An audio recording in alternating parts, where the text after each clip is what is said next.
Every person in this world has some kind of talent that sets them apart from others, something that can help a person achieve great success in this life. However, our protagonist had a rather strange ability. It could even be called unique because of its specificity. No matter how much the protagonist ate, he could always keep eating and not feel any heaviness in his body. Also, no matter what he ate, herbs, meat of different animals, or even something that was not considered edible, his body was able to digest anything. And so, this time, the boy came across a turtle that was just passing by. Grabbing it with his hands, the boy lifted another victim above him and made the first bite, biting off the animal's head. In order to realize his rather strange talent, the boy has already tried many different methods to determine its suitability in various fields. Thanks to his talent, the protagonist decided to become a poacher. After some time, his team received an order, and soon the door to the boy's house opened, and his partner, Hispanic, came inside and said, "The Lightning General needs gorillas." This white-haired boy worked for the so-called Lightning General.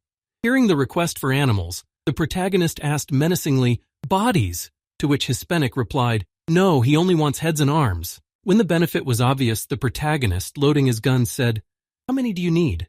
And he heard the answer, 2 animals, or even more. To summarize, the lightning-fast general wanted to use gorillas' heads as jewelry and make ashtrays out of their hands. For this purpose, he needed at least 2 gorillas, not necessarily their bodies. When he heard that the hunting conditions were suitable for him, the boy got up from his seat with a loaded weapon and said, "Well, these conditions suit me. Let's go hunting tomorrow." When his partner agreed, Hispanic smiled slyly, then suddenly turned his back and waved goodbye, adding, "All right then, see you tomorrow." The next day, the pair of boys set off into the forest to fulfill the assignment from the Lightning General. Hispanic went ahead to show the place where the gorillas lived. The protagonist followed right in his footsteps, and now they have almost reached the right place to start hunting. Despite the fact that hunters are always more prepared than the prey, there were several pitfalls in this situation that could prevent them from successfully hunting wild animals. One of these problems is, of course, the same poachers who could also go hunting to catch a few wild animals for trophies. But the main problem was the rangers. These guys were patrolling the forest because it was their job, and they earned their livelihood. In the forest, you could also come across rebels who hunted the rangers themselves. And unlike ordinary poachers who were armed with double-barreled rifles, the rebels and rangers had much better and more powerful weapons. They carried assault rifles with them. If you suddenly encountered one of them in the forest, the best solution was to just run away and hope that they would not hit you while trying to stop you. Walking through the woods with his friend, the protagonist thought anxiously as he encountered many enemies in the forest that they passed. Where did so many soldiers come from today? I can't work properly while we're hiding in the bushes. Feeling something strange, the protagonist decided to ask his partner something and said, "Hey, are you sure we're going in the right direction?" Hispanic calmly answered his question. "Don't worry, I know where we need to go. Just follow me." Continuing to follow his friend, the protagonist thought anxiously, "Are we sure we're going in the right direction? Is it just me, or is the forest really thinning out and we can't hear any animals?" Hearing the last words of his friend, Hispanic, who was also called the Italian, exclaimed angrily, "Oh fuck, we are definitely going the right way. Don't annoy me with your stupid questions." As soon as the Italian shouted these words, soldiers came out from all sides around him, surrounding the guy who was following him and pointing their weapons at him. Taking out his ID so that the boy could see it, Hispanic spoke. "Member of the United Nations, Eddie Montoya of the Special International Police Agency. Mr. Kim, though not, Pat Shop is a most wanted criminal." As soon as his friend began to tell his true identity very nicely and told everything exactly about his partner, Pat Shop asked in surprise, "What, Korean? Do you really know that language?" Hearing this question from Mr. Kim, Hispanic took the handcuffs out of his pocket and began to unlock them, and said menacingly, "Yes, and this is all thanks to the fact that I have been following you for decades." After that, Hispanic looked at the boy with a hungry look and said smugly, "I have mastered not only Korean, Japanese, Chinese, Spanish, Thai, and English, of course." After telling us how many languages he had to learn, Hispanic said with trembling hands, "The languages of all the countries you've been to.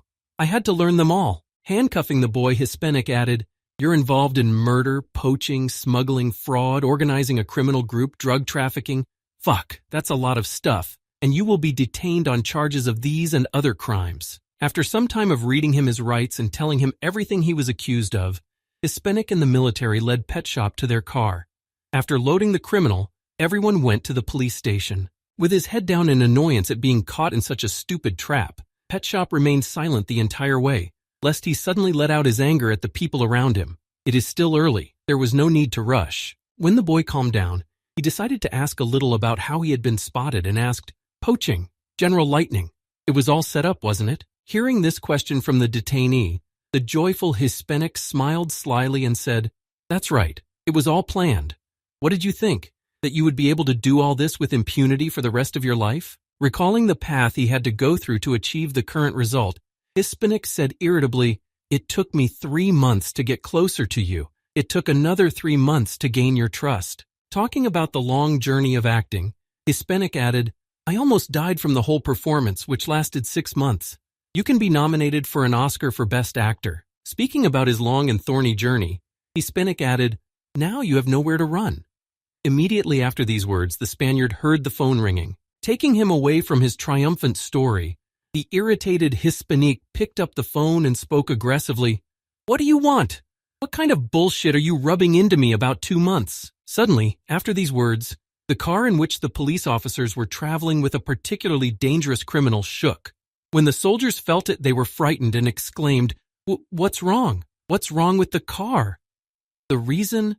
Why Mr. Kim became a poacher. The whole reason is his amazing ability to digest everything he eats, and before all that, Mr. Kim could take on the characteristics of everything he ate. Creating shark teeth in his mouth, Mr. Kim thought menacingly, "For example, I can change my teeth into shark teeth." Seeing that something strange was happening to the criminal, Hispanic said in fright, "The most wanted criminal is Mr. Kim, an international criminal who has gotten into the business of murder, poaching, fraud, drug trafficking, and much more." Looking at the monster the boy in front of him was turning into, Hispanic added, "He spent all his earned money to buy the rarest animals." It was also very well known that all the animals he bought with his money were eaten by this Mr. Kim. That is why he was nicknamed Pet Shop. The next moment, when the mutation began, Mr. Kim began to turn into a terrible monster.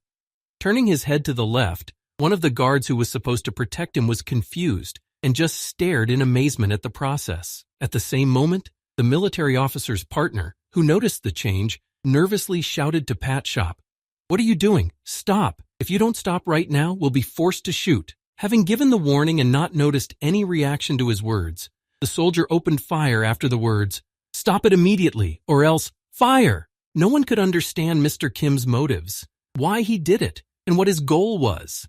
However, after Andy Montoya saw the boy's transformation, he immediately realized everything. Seeing a terrible big beast in front of him, Andy Montoya finally realized why Mr. Kim was constantly buying and eating all these numerous animals and poaching them. Standing in front of Andy Montoya like a fearsome monster, Mr. Kim said menacingly, "What will be your last words?" Looking into the eyes of his death, Hispanic only laughed nervously and answered frightened, "F***King Monster." Meanwhile, the driver of the car did not even realize that something was happening behind him until he heard a strange noise that caught his attention. To find out how his comrades were doing, the driver only had time to turn his head half a turn and say, "What's going on there?"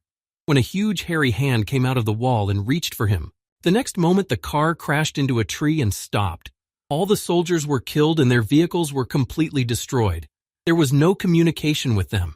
Of all the passengers in the police car, only Mr. Kim survived, and he was wounded when he got out of the wrecked car. As soon as he left the car, his attention was drawn to a strange picture that hung in the sky. Looking at it, the guy said in surprise, "What is this? I was going to the North Pole to get a polar bear. I also went to the South Pole to eat a penguin." Before his eyes was a strange picture of 2 moons that were painted in blood red.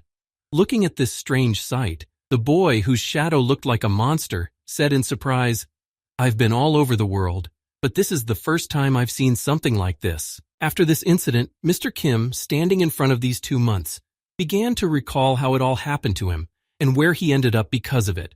First, he was betrayed by a friend, or rather not a friend, and he didn't betray him either.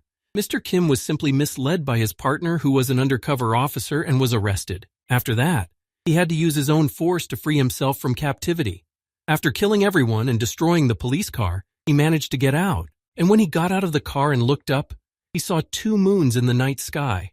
From the latter, we can conclude that this is not the Earth. Realizing that he was in another world, Mr. Kim said thoughtfully, "Well, maybe it's for the best.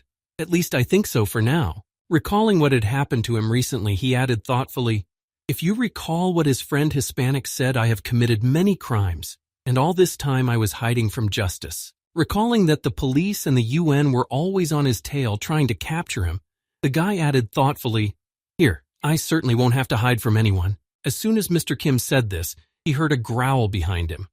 Looking back, the boy said in disappointment, "Oh shit, I'm going to get into trouble here." Looking around, Mr. Kim saw that he was surrounded by a herd of wolves on the prowl. Nervously rubbing his neck, he said, "But they said that predators can sense dangerous opponents.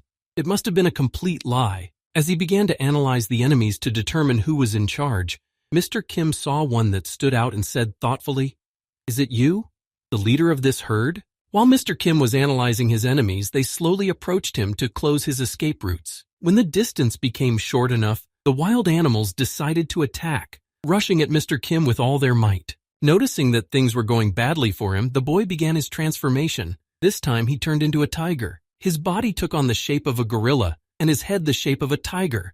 And then Kim roared loudly to scare his enemies. Hearing his opponent's fearsome growl, the predators were frightened and their legs suddenly gave way. The next moment, all the wolves except for the leader fell to the ground. Only the leader himself remained on his feet, frozen in place with fear. Seeing the enemy in front of him, the leader began to run away as soon as his legs began to obey him. But Mr. Kim followed right behind him. Catching up with the fugitive, who had recently tried to hunt him down, Mr. Kim grabbed the leader by the neck and slammed him to the ground. Having received such wounds, the leader died immediately. Seeing what had just happened to their leader, and also to their strongest warrior, the rest of the herd became visibly nervous. The very next second, when they realized that their strength would not be enough to withstand such an enemy, all the predators ran away, tails between their legs, and Pet Shop remained standing there, holding the dead leader in his hand. When all the tension around him disappeared, Mr. Kim looked at the prey he had captured and said happily, "Oh my God, it's been a long time since I've eaten anything. You will be my first meal in this world." After that, Pet Shop took his first bite. His teeth got stuck in the monster's skin and he was unable to eat the prey he had just caught. After a few more vain attempts to bite through the wolf's skin, the boy said in surprise, "It's strange. The tiger's fangs don't take it?" The next moment, the boy said thoughtfully, "Well, then we will try." After saying that, he turned his head into a hippo's head, changed his teeth to shark teeth, and then tried again. After eating the wolf, Pet Shop began to clean up.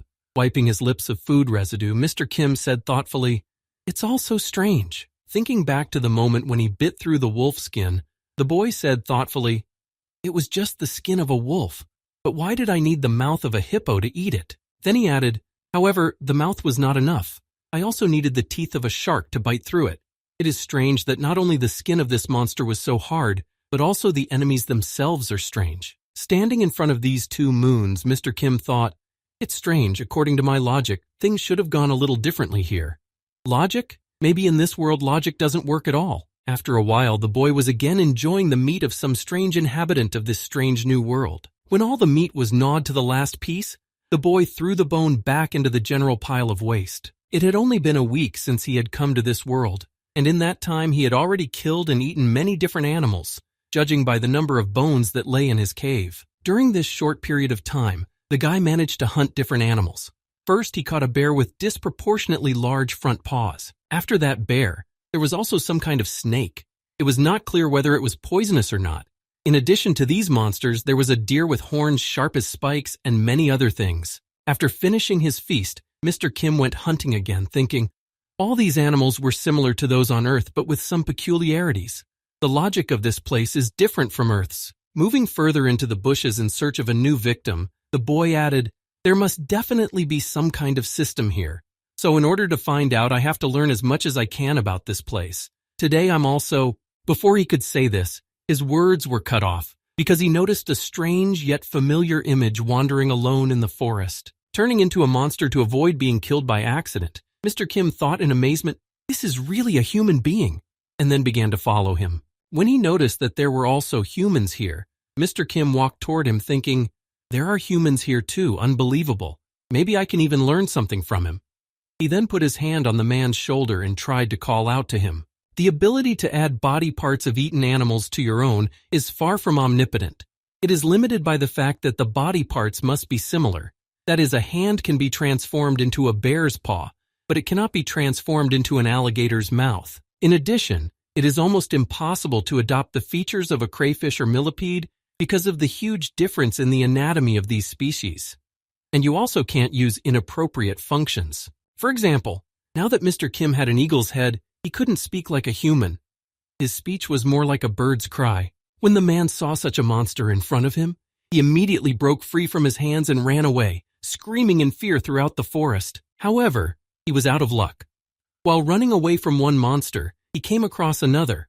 Halfway across the forest, he was pierced by a deer with sharp antlers, which resulted in a critical injury. Seeing what had just happened, Mr. Kim changed his appearance to that of a normal human being and headed for the poor guy who had been so frightened of him. As Pet Shop approached the half-dead man, he heard some incomprehensible words and then thought, just as I thought.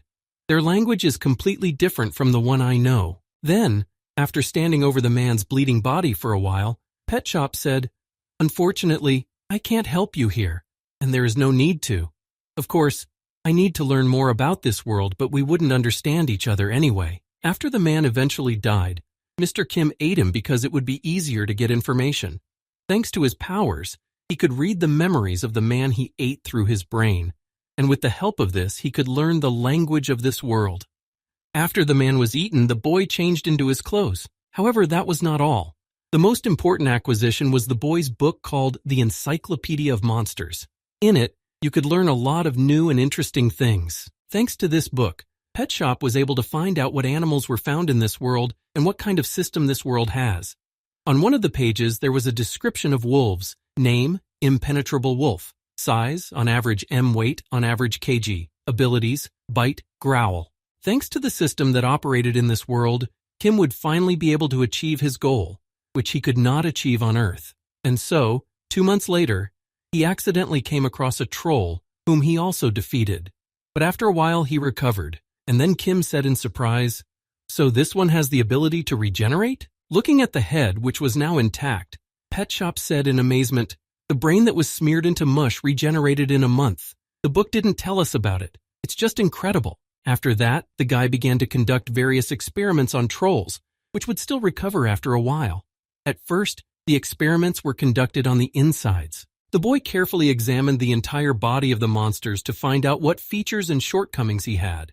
All this was done for the sake of science. After some time of experimentation, the blood from the troll's body got on its head, which was separate from the body. Then the monster growled. Hearing the screams from the monster's head, the boy looked at it, then smiled slyly and said, good, you have finally woken up. I was waiting for you. After that, the boy went to the revived head. Wandering near it, he said thoughtfully, how long do you have to be kept over the fire to get the skin to come off? At what temperature do burns appear? What is your resistance to poison? After mindlessly wandering near the troll's head, the boy said thoughtfully, what is the limit of your regeneration? I'm curious about that too.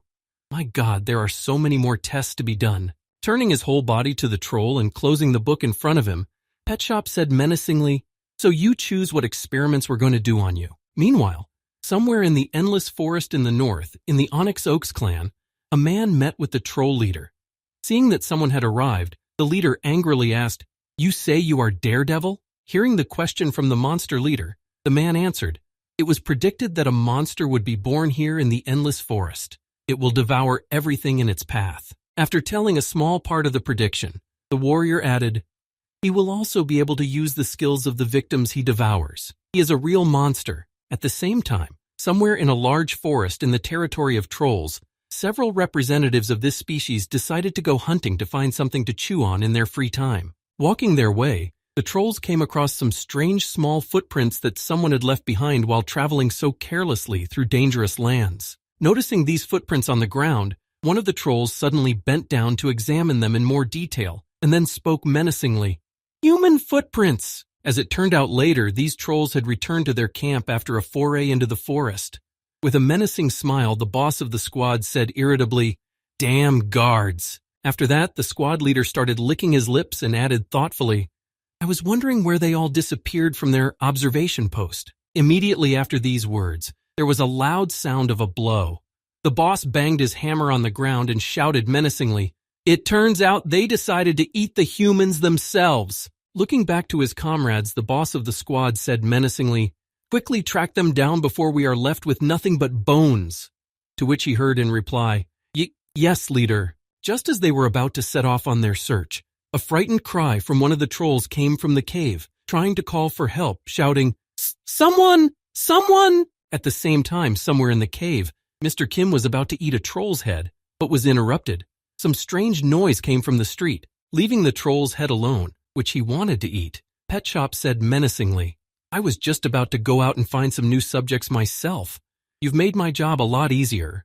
While Mr. Kim was making preparations, the trolls who had returned from their hunt headed for the cave where the boy was. When they got close enough to the cave, one of the trolls said in surprise, "I smell a man. It's coming from this cave." As the leader walked forward, one of the trolls behind him said in alarm, "Leader, I have a strange feeling.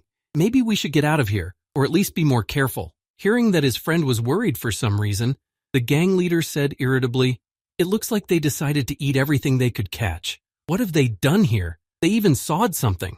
The next moment, when he could smell the smell a little better, one of the gang said in fright, "But wait, this smell, isn't that the smell of troll blood?" The next moment, the troll saw a strange image coming out of the cave. Seeing the threat coming from the cave, one of the trolls shouted in alarm, "Leader, here it comes!" Raising his head to see what his comrade had noticed, the leader managed to see the terrible image of the enemy only from the corner of his eye and swung his hammer to strike. But unfortunately, he failed. Mr. Kim struck first. His punch was so powerful that it crushed half of the enemy into mush and knocked the hammer out of his hand. Looking at what was left of the enemy and the two trolls behind him, Pet Shop thought, the muscles of a troll and the huge paws of a bear. Considering how well he had put his stroke together and how well it all came together, Mr. Kim added, "It's just an incredible combination." The next moment, when he turned his attention to what happened to the enemy after his punch, Mr. Kim said in disappointment, "Oh shit, I was supposed to save it for later use, but I accidentally killed it." Looking at what had happened to their boss, one of his comrades said in concern, "Be boss." Not receiving any response from his leader, one of his henchmen angrily shouted, "Fucking monster!" Deciding that he couldn't let this go, one of the trolls who had come with his leader charged at Mr. Kim in retaliation, angrily shouting, "Die!" His attack was futile and rash. As soon as the enemy approached Pet Shop, he swung his arm and broke the troll's club into two pieces. Feeling a strange sensation in his right hand, the troll looked back at it. There he noticed that his arm was gone. Only a small piece of his shoulder remained. The next moment, Mr. Kim launched his attack. As he approached the enemy, he opened his mouth wide to bite the troll. As he drove his giant fangs into the enemy's neck, Pet Shop thought, now it's time for the poisonous bite. After making such a strange attack on the enemy, Mr. Kim thought, the best way to stop the troll's rapid regeneration is to paralyze it. As the enemy's fangs extended out of the troll, it tried to strike back, but he couldn't. The only thing he could do was to speak in fear. "T-Body, it doesn't listen." Before he could even finish what he wanted to say, the enemy simply fell to the ground, unable to move. The paralyzing poison worked as it should. Noticing what had happened to his reckless comrade, who had thoughtlessly attacked him, the troll became nervous. Frozen in place with fear, he could not move either. Then Mr. Kim came up to him. He did not touch the last troll, but simply grabbed him by the hand and dragged him into the cave. Being in a state of shock, the last troll decided to follow where the monster had dragged his friend. Looking into the cave, he saw his comrades standing guard. One of them, who was barely breathing, said in a hoarse voice, "Run away." Noticing that the last troll had followed him to the hiding place, Mr. Kim turned back and spoke menacingly to the curious one. Are you also eager to see your friends?" When the troll heard these words from the monster who appeared before him again, he just looked at him with eyes full of horror, and then he joined the others. The next moment, the last troll also fell into Mr. Kim's hands. His screams echoed throughout the cave. One of the trolls whose head was in the cave could only see the blood splattering and the frightened cries begging, "Help me! Help me! No! Just kill me!" When all the experiments on the trolls were over, Mr. Kim decided to study the book in more detail. The most interesting part of the book was about the monster's skills. This concept was only found in games, so at first when collecting materials and upgrading new skills, the boy had only doubts. However, he had to believe in it because everyone he ate here had the same abilities. Somehow, this is how skills exist in this world. During the experiments, Mr. Kim also learned something. The first is that skills do not work against those who do not have them. For example, the first experiment was conducted with a poisonous snake. Its fatal bite can paralyze the body. However, Mr. Kimmy was not affected in any way, but only left a hole in his arm at the bite site from the teeth. Second, damage not related to the use of abilities can be caused to any organism. This was the result of attacks on the bear's paw with the toxic poison skill and a bite from a common viper. Both effectively paralyzed the target. And that's why the hard-skinned wolf was paralyzed by Mr. Kim's roar when he used the tiger's head to intimidate them. This roar had the same effect on the enemies, causing their legs to buckle, and they fell over in fear when they tried to attack Pet Shop in his first hours in this world. Wandering around the cave after his experiments, Mr. Kim added thoughtfully, "In short, as an earthling I am immune to the skills, but for others, my attacks are deadly." Smiling ominously after realizing his dominance in this world, the boy said happily, "So I will become the most powerful in this world because of my specialty." The next moment, Mr. Kim began to recall the past on their planet. Back then, people owned the entire Earth. Thanks to their technology and scientific achievements, they were the most powerful people on the planet. And so, that is why in the world where he lived, he would not have been able to realize his dream, because no matter how strong a creature he ate, he would not have been able to defeat people. And all because technology is many times stronger than living organisms. Machine guns, tanks. No living organism can withstand military equipment. But everything is different here. After that, Mr. Kim began to recall the very moment when he was first surrounded by a herd of wolves. The next moment, he also remembered the man who was killed by a deer with sharp horns, and said thoughtfully, "In this place, many monsters threaten people." Then he added joyfully, "And science as such does not exist here, so there is no nuclear weapon that can destroy everything in its path, which means that nothing can stop me." From the time the protagonist was a child watching stories about powerful dinosaurs on TV, the same idea crept into his head that he wanted to be the most powerful in the world. And this time, when he came to this world, all he had to do to achieve his goal was to devour all those who live here. There is an incredible regeneration that trolls have. There are also powerful orcs in this world whose power can be matched by a small number of creatures. And there are also those legendary creatures that can melt any metal. Dragons that fly wherever they want and live their own lives. While the dragon was flying freely in the sky, he was accidentally noticed by a slime climbing on the ground and said in amazement, "Wow, what is that? A dragon? There are even such things in this world." When the dragon flew on, ignoring the slime, which was not even visible due to its strength and size, the slime, who had been reborn in this world, said in amazement, "I have seen such miracles only in manhwa." After saying that, the slime smiled slyly, looking at what was in front of him, and said gloatingly, "And to top it all off, I've been transformed into a slime that can eat anything." Remembering himself as a loser in his previous life, the slime added happily, "Booga! I'm going to be the strongest in this fantasy world because of my eating talents." Recalling how it was in the manhwa he had read in his past life, the slime said thoughtfully, "I wonder, will it also work here, as it did in the manhwa I read once?" After that, he tried to call up the system menu by saying the words System, Status, and Skill Display. After saying these words, a system window appeared right in front of him. The system window read, Status, Type, Slime, Level, Strength, Dexterity, Intelligence, Skills, Saturation, Absorption of organisms and their skills at the expense of soul consumption. When everything worked and performed its functions exactly as he had imagined, the slime said happily, "Yay, it's just like the anime." The next moment he saw a snake next to him. The snake, which by an incredible coincidence happened to be nearby crawling about its business, saw a strange shadow beneath it that was much larger than its body.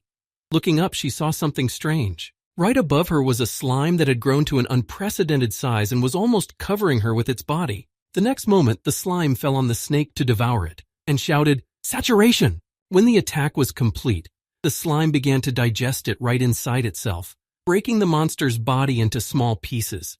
When the process was complete, the slime breathed out a sigh of relief. After the monster was completely absorbed by the slime, a system notification appeared saying, "You have absorbed the fatal bite. Dexterity plus skill, you can use paralyzing poison, soul cost for using saturation." Seeing the last ribbons, the slime said in surprise, "What? Soul consumption?" Then he smiled slyly and said, "Oh, who cares? I'll find out later how to restore it."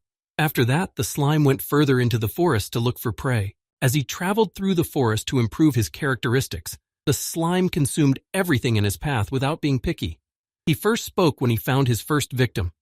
"I am the master here now." After these words, he began to devour all the animals in his path. A deer with sharp horns, an armored wolf, and even a poisonous viper came his way. He ate them all without discrimination. Leaving behind only the bare bones of the animals he ate, Slime said confidently, "Unfair treatment, and the hardships I felt because of my parents' infantilization. Thanks to my past life, I'm prepared for all this." This seemingly safe slime was the worst monster. A slime with the character of a monster who would confront monsters and one day destroy himself by using his soul to fight them. He was chosen by the goddess of this island, the island of Elmud. However, he was not chosen as a savior, not as the main character, but only as a consumable. However, the slime did not know this. He was already thinking about how he would become the most powerful in the world. Elmwood Island itself was a land blessed and supported by a goddess. There was also a warrior on this land whom she had chosen and supported with all her might. The same warrior whom the goddess chose. He follows moral precepts and protects people. And the more danger humanity is in, the stronger the warrior becomes thanks to the goddess's mercy. But neither he, neither I could. None of us could stop the monster of destruction at the right time, which with its incredible destructive power caused numerous disasters around the world. Even the very hero who was supposed to defeat it with the help of the goddess died at the hands of this powerful monster. However, when he opened his eyes again, after his death, the hero, who was blessed by the goddess herself, realized that he had returned in time, exactly 10 years ago, and he was standing in the ceremonial hall of the kingdom, waiting for the king's words. At that moment, the goddess gave him the last chance, saving his life, and this time he must not waste it and stop the monster. The hero then added, "There is a prophecy." After telling some stories to the troll leader to help him in the battle against the world's enemy, the hero suddenly grabbed his heart, which suddenly gave out. Cringing in pain and gritting his teeth, the hero thought confidently, "It's all because of my lie, the punishment for my breaking my covenants. But they won't believe me if I say I came from the future." Having heard all that Simlivets told him, the elder asked in surprise, "So you are talking about some kind of prophecy. Can you tell us about it in detail?" To which the hero hastily replied, "Of course, elder." When the hero heard the village elder's request, he was glad that he was interested and said, "In the great forest, there will be a beast that devours everything in its path and absorbs their skills." The hero then added, "And so, it was because of this beast that I came here. Thanks to the prophecy, I was able to find out where to look for it, but I only know the area, not the exact location." After listening to what the young hero had told him, the village elder replied with concern, "If this prophecy is true, then we are in very big trouble. Are you ready for problems?" The hero replied in surprise, "No, trouble?" Seeing that the hero was also a little nervous about the words of the village elder, the elder continued, explaining what caused his words. "To be honest, for the last 2 months, trolls have been disappearing in the area." Reporting on the problem that has recently appeared in his area, the troll added, "If he has targeted their ability to recover quickly." Speaking about the problem, the elder also emphasized rapid regeneration and fire resistance in trolls. These abilities are possessed by every troll monster. After hearing the message from the troll village elder, the hero suddenly asked, "So if I search all the places where trolls can live in this area?" Then he looked at the elder's surprised face and added, "Then I can probably find the monster." Making a fearsome expression and clenching his hand into a fist, the hero said confidently, "This time you will definitely not see anything. I won't let it happen. I promise." And at the same time, the monster the hero was talking about was filling a book with new information about his research, which he was doing with blood because he had no ink. Having written down all the information he had gained from his experiments on trolls, Mr. Kim closed the book and said confidently, "I think this will be enough." Looking around at the results of his research, Mr. Kim said sadly, "The others died during my experimental research. It is a pity." In the cave, which was covered with troll blood, a fire was built in the middle as the only source of light, and also a place for research on trolls, because most of the experiments on them were conducted on fire. Looking behind him, Mr. Kim noticed another troll head that had recovered and could still be used for experiments, and then said, "There's one more to go." In his predicament, the troll, who had already been through many different tests, said in a trembling voice, Please, just kill me. Please, please. After the monster's pleas, Mr. Kim picked up a torch and walked toward the fire, saying, "Very well. Now I will fulfill your request and send you to the next world and rest your soul." Turning his back on the monster while he was lighting the torch to end the troll's life, he said in disappointment, "Although I've even gotten used to you, nothing can be done. I need new samples." When the torch was burning well, Mr. Kim held it up to the troll's head and said, "I will fulfill your request." Hearing these words from the boy, the troll thought, "At last, I have finally waited." Preparing to kill the monster, Mr. Kim suddenly opened the book and said in surprise, "Wait a minute.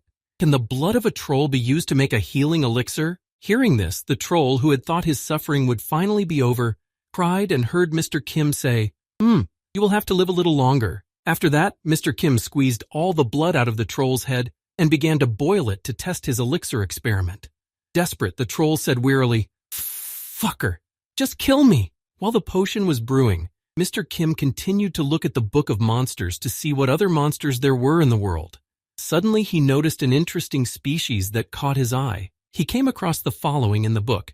Name, big forest man-eater. Size, on average ME weight, on average G skills. Immunity to poison, underwater breathing, high-speed swimming, weakening of physical attacks.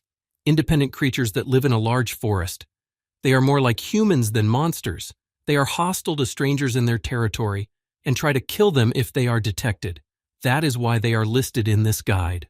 After reading the description of these monsters in the guide, the boy said thoughtfully, "So a man-eater. Something between mammals and reptiles then. Well then." With a sly smile, for he had developed an unprecedented interest in this species, Mr. Kim said happily, "I may need them." Sometime later in the swamps of a large forest, the man-eaters went hunting. Suddenly they noticed an image walking nearby between the trees. Then one of the man-eaters said irritatedly, "Is that a troll?" The other one answered, "They haven't shown up lately. Where did this one come from?" Rushing at him with a weapon, the man-eater said angrily, "Filthy beast, how dare you set foot on our territory?"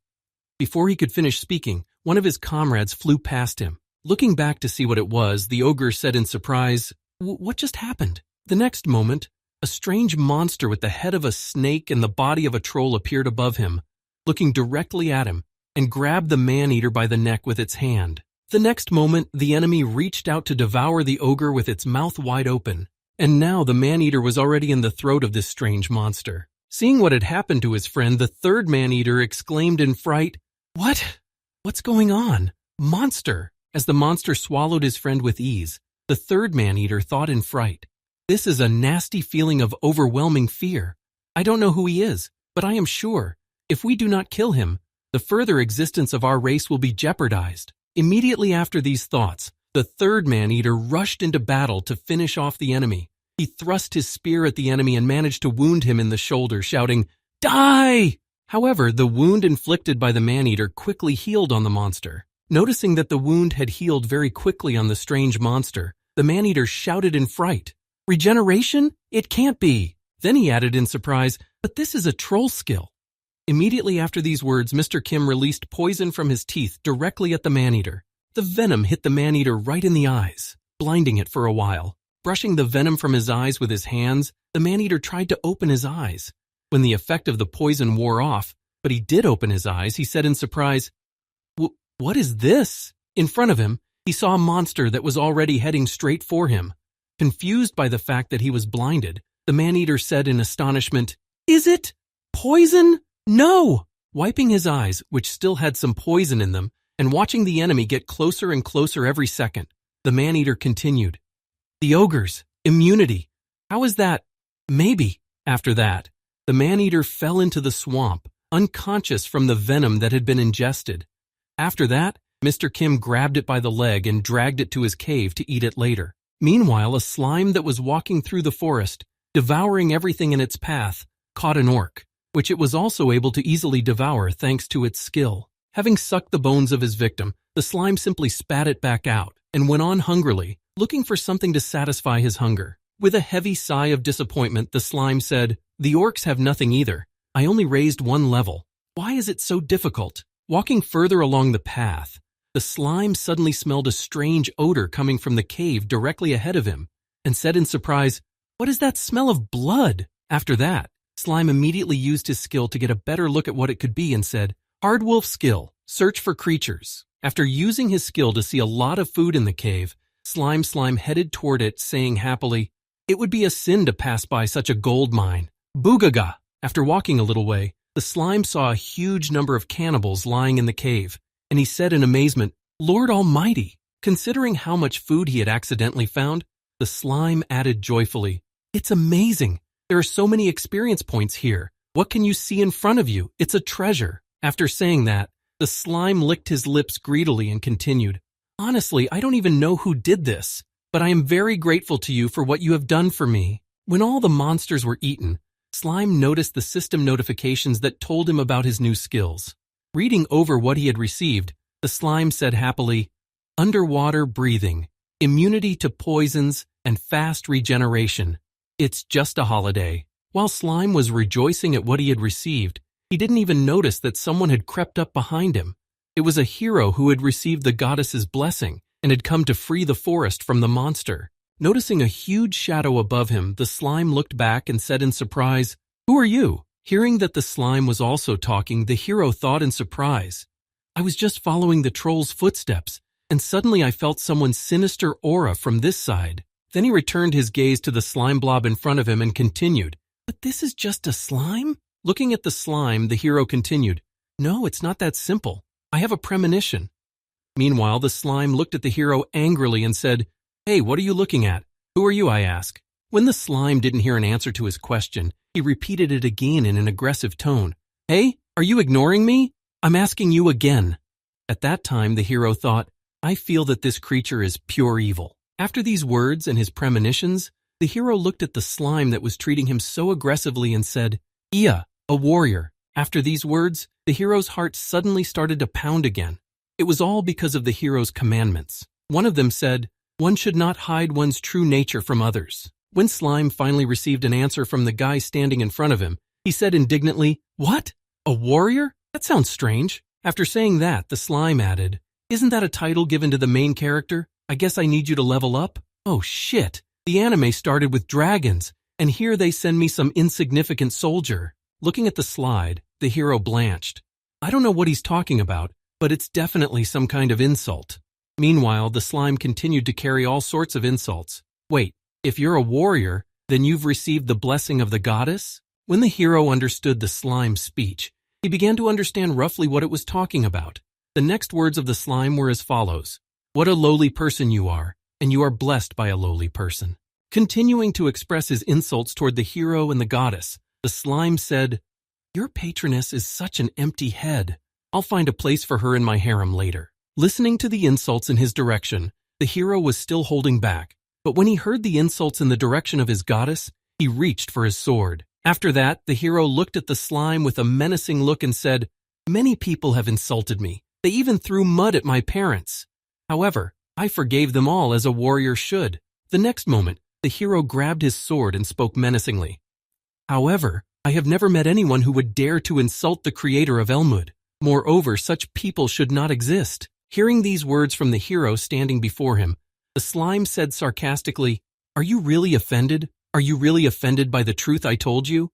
Then, immediately after these words, the hero pulled his sword from its sheath and waved it in the air, stopping the blade behind him. The next moment after this demonstration of his strength, the hero looked at the slug and said menacingly, "Shut up, or I'll make you shut up forever." Seeing that he was serious, the slime said in confusion, What the hell is this? What's going on here? Why are you suddenly so categorical?" After these words, the slime thought irritably, "What kind of nonsense has suddenly happened? Why is he doing this?" Looking at the hero, who was already prepared for the battle, the slime thought frightened, "Don't you dare do that. I am the best here. I am the main character of this story, so you shouldn't do that." After thinking that, the slime looked at the hero who was preparing for the battle and said nervously, "What, you want to fight me? Great.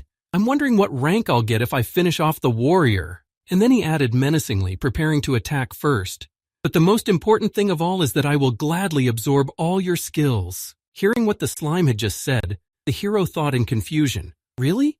Did he just say I will absorb your skills? Is he really that monster?" As soon as the hero was distracted by the slime's words, it attacked him with the words, "Die." However, the hero had time to react. hacking the slime with his sword, and thus repelled the enemy's attack. Having cut the enemy into two, the hero prepared to cast a spell and began to gather magic in his hand, creating a magic seal in front of him.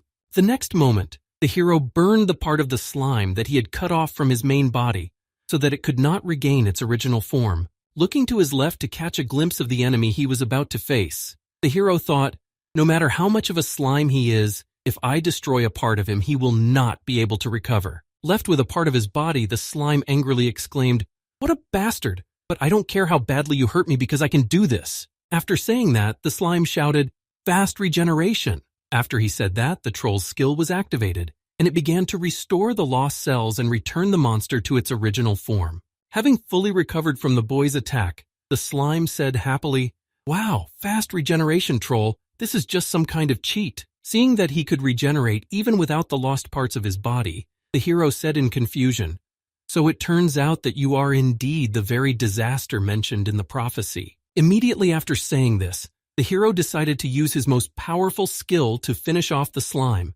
He plunged his sword into the ground and shouted, "Die right here, monster of destruction!"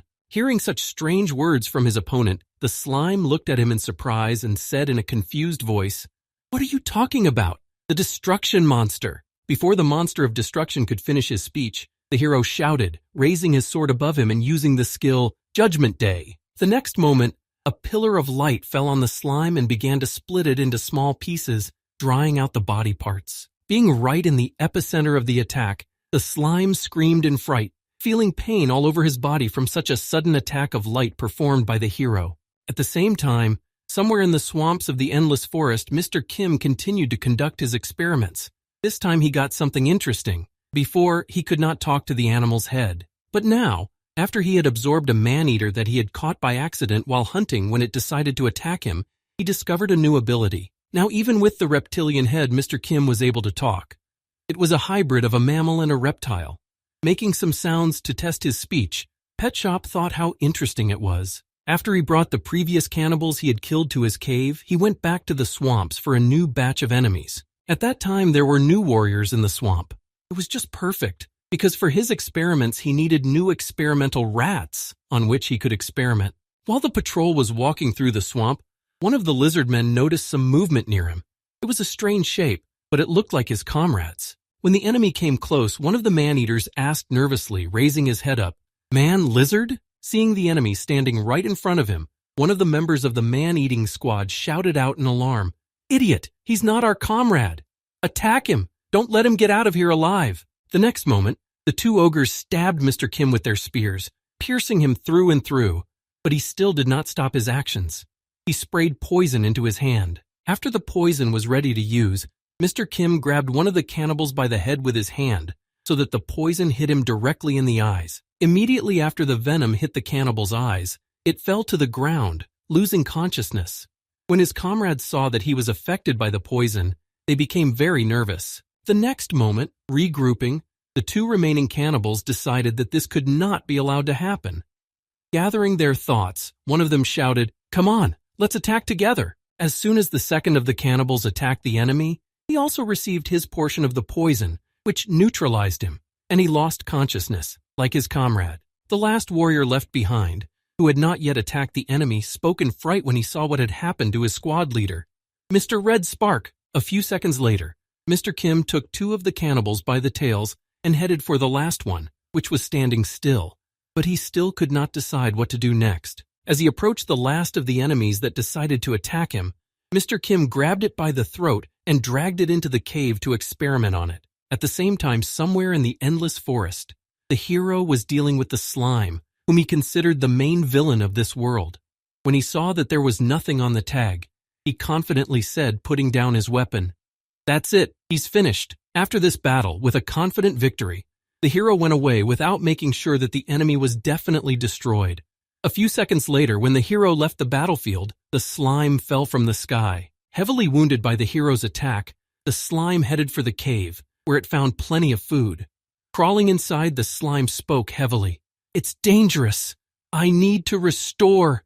Trying to find something that would help him recover, the slime said exhaustedly, "Recovery is too slow. Food.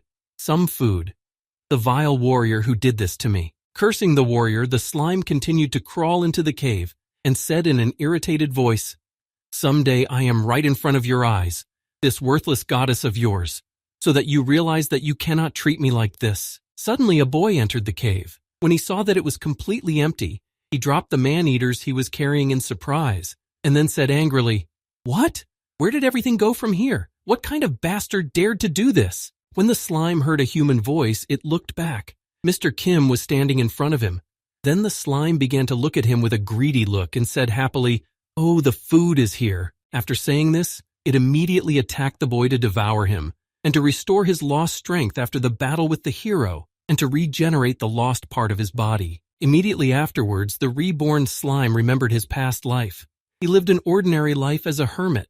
His apartment was full of garbage from snacks and drinks. The whole floor was dirty.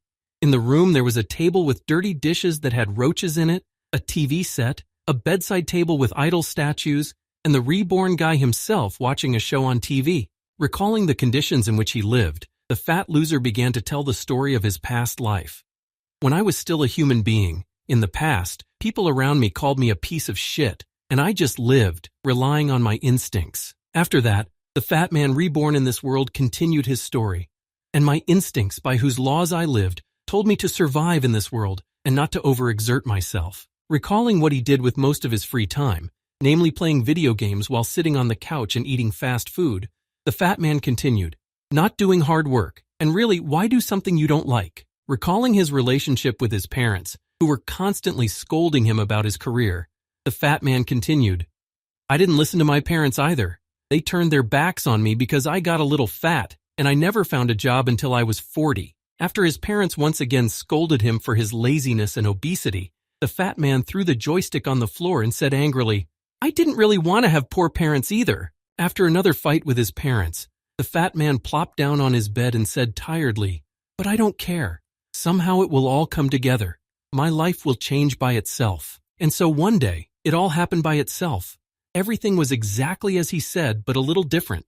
One day, the fat man found himself in this world. Even more, he found himself in the body of the strongest slime, which can digest everything and take their abilities and then use them for its own purposes. And it was at that moment that I remembered the anime about my transformation into slime. It was about Rimura Tempest, whose life was similarly fated, and he became the strongest creature in the whole world. After such wet imaginings, the fat man, who believed that he would have the same happy fate, continued happily, "I am the chosen master of this place.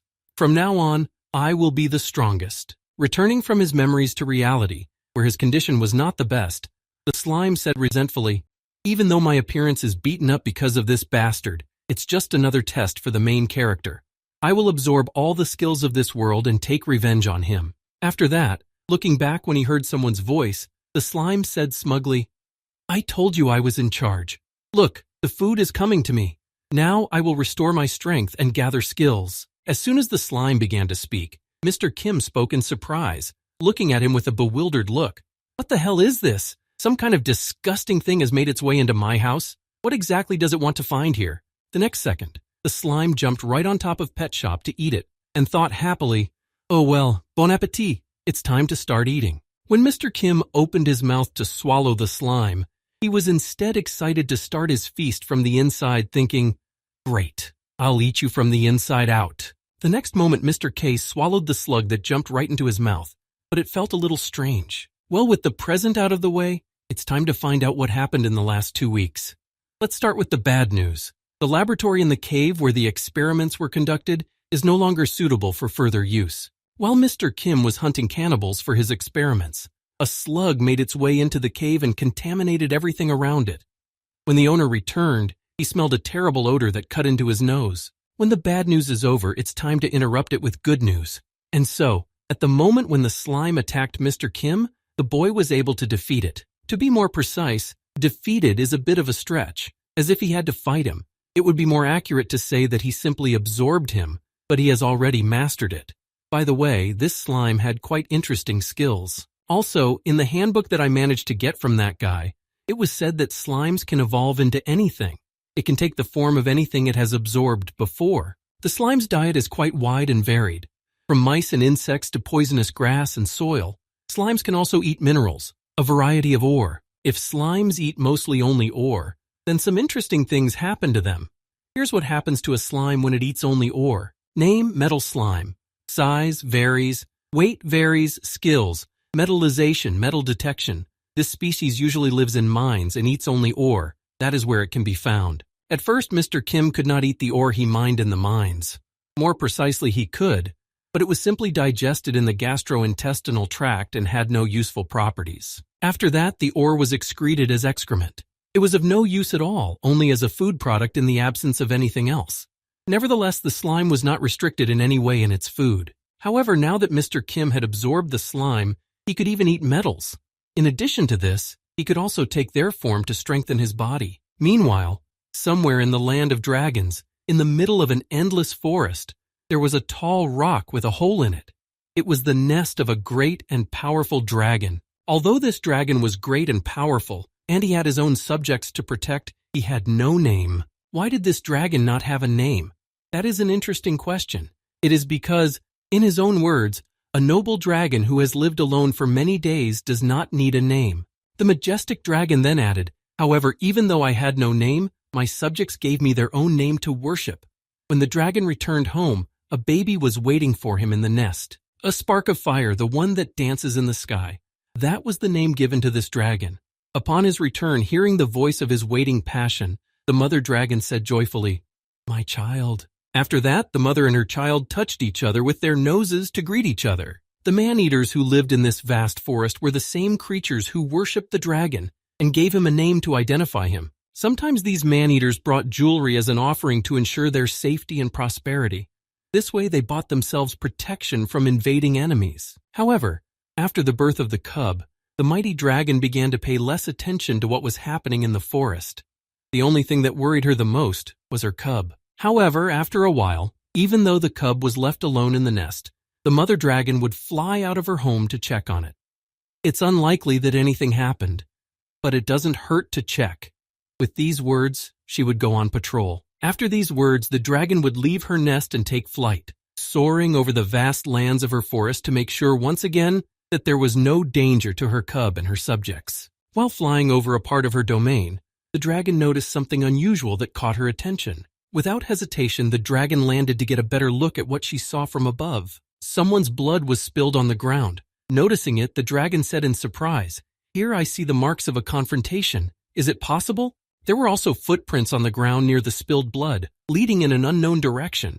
Noticing them, the dragon added in surprise, "Did someone invade my domain? Who had the courage to do this?" After these words, the dragon spoke angrily. "Who dared to do this? To disturb the peace on the lands that I guard, Firespark?" The next moment she roared angrily in the sky. Her roar echoed across the vast forest. This symbolized that the patron saint was on patrol looking for the robber. At the same time, Mr. Kim was engaged in another examination of his body. After absorbing the slime, raising his hand to eye level, he spoke in surprise, changing his hand into the paw of a man-eater. "The lizard's body is covered with impenetrable scales." Then he added thoughtfully, "In terms of protection, it is inferior to the skin of hard wolves. However, this is not the most important thing. What interests me is the layer of slime that covers me with scales." Looking at the layer of slime that was flowing down and new slime was being released, Mr. Kim added in surprise, "Man-eater mucus acts as an antibiotic and disinfectant, and it can also be used as an ointment.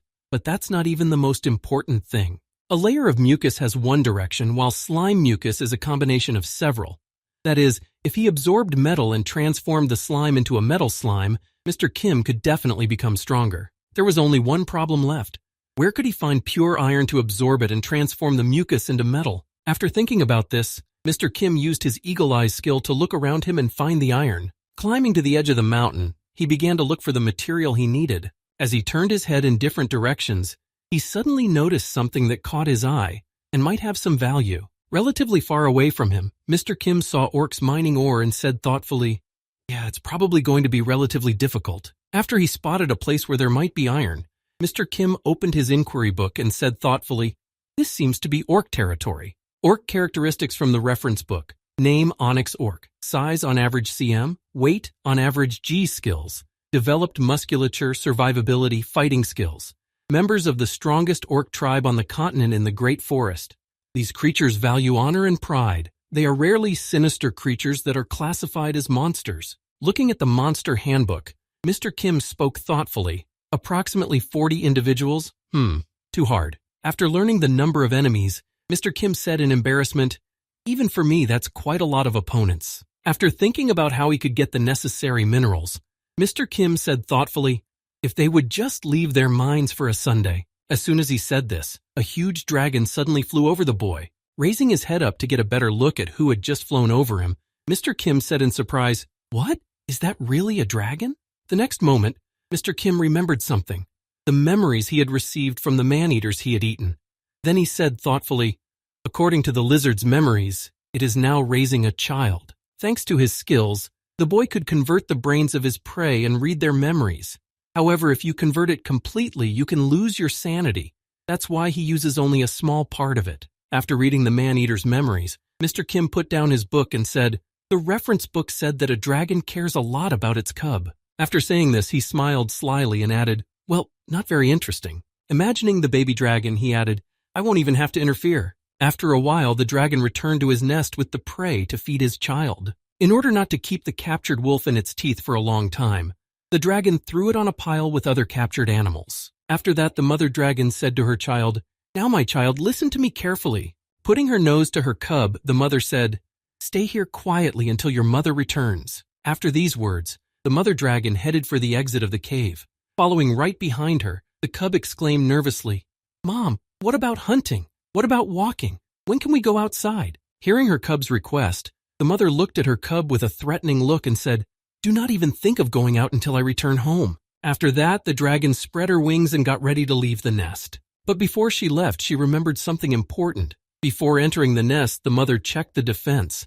Activating the magic rings, she said, "Magic barrier. It works." When she was convinced that the magic barrier was working, she immediately flew away from the house, leaving her cub alone in the nest to look for her mother until she returned. However, she didn't have to be sad for long.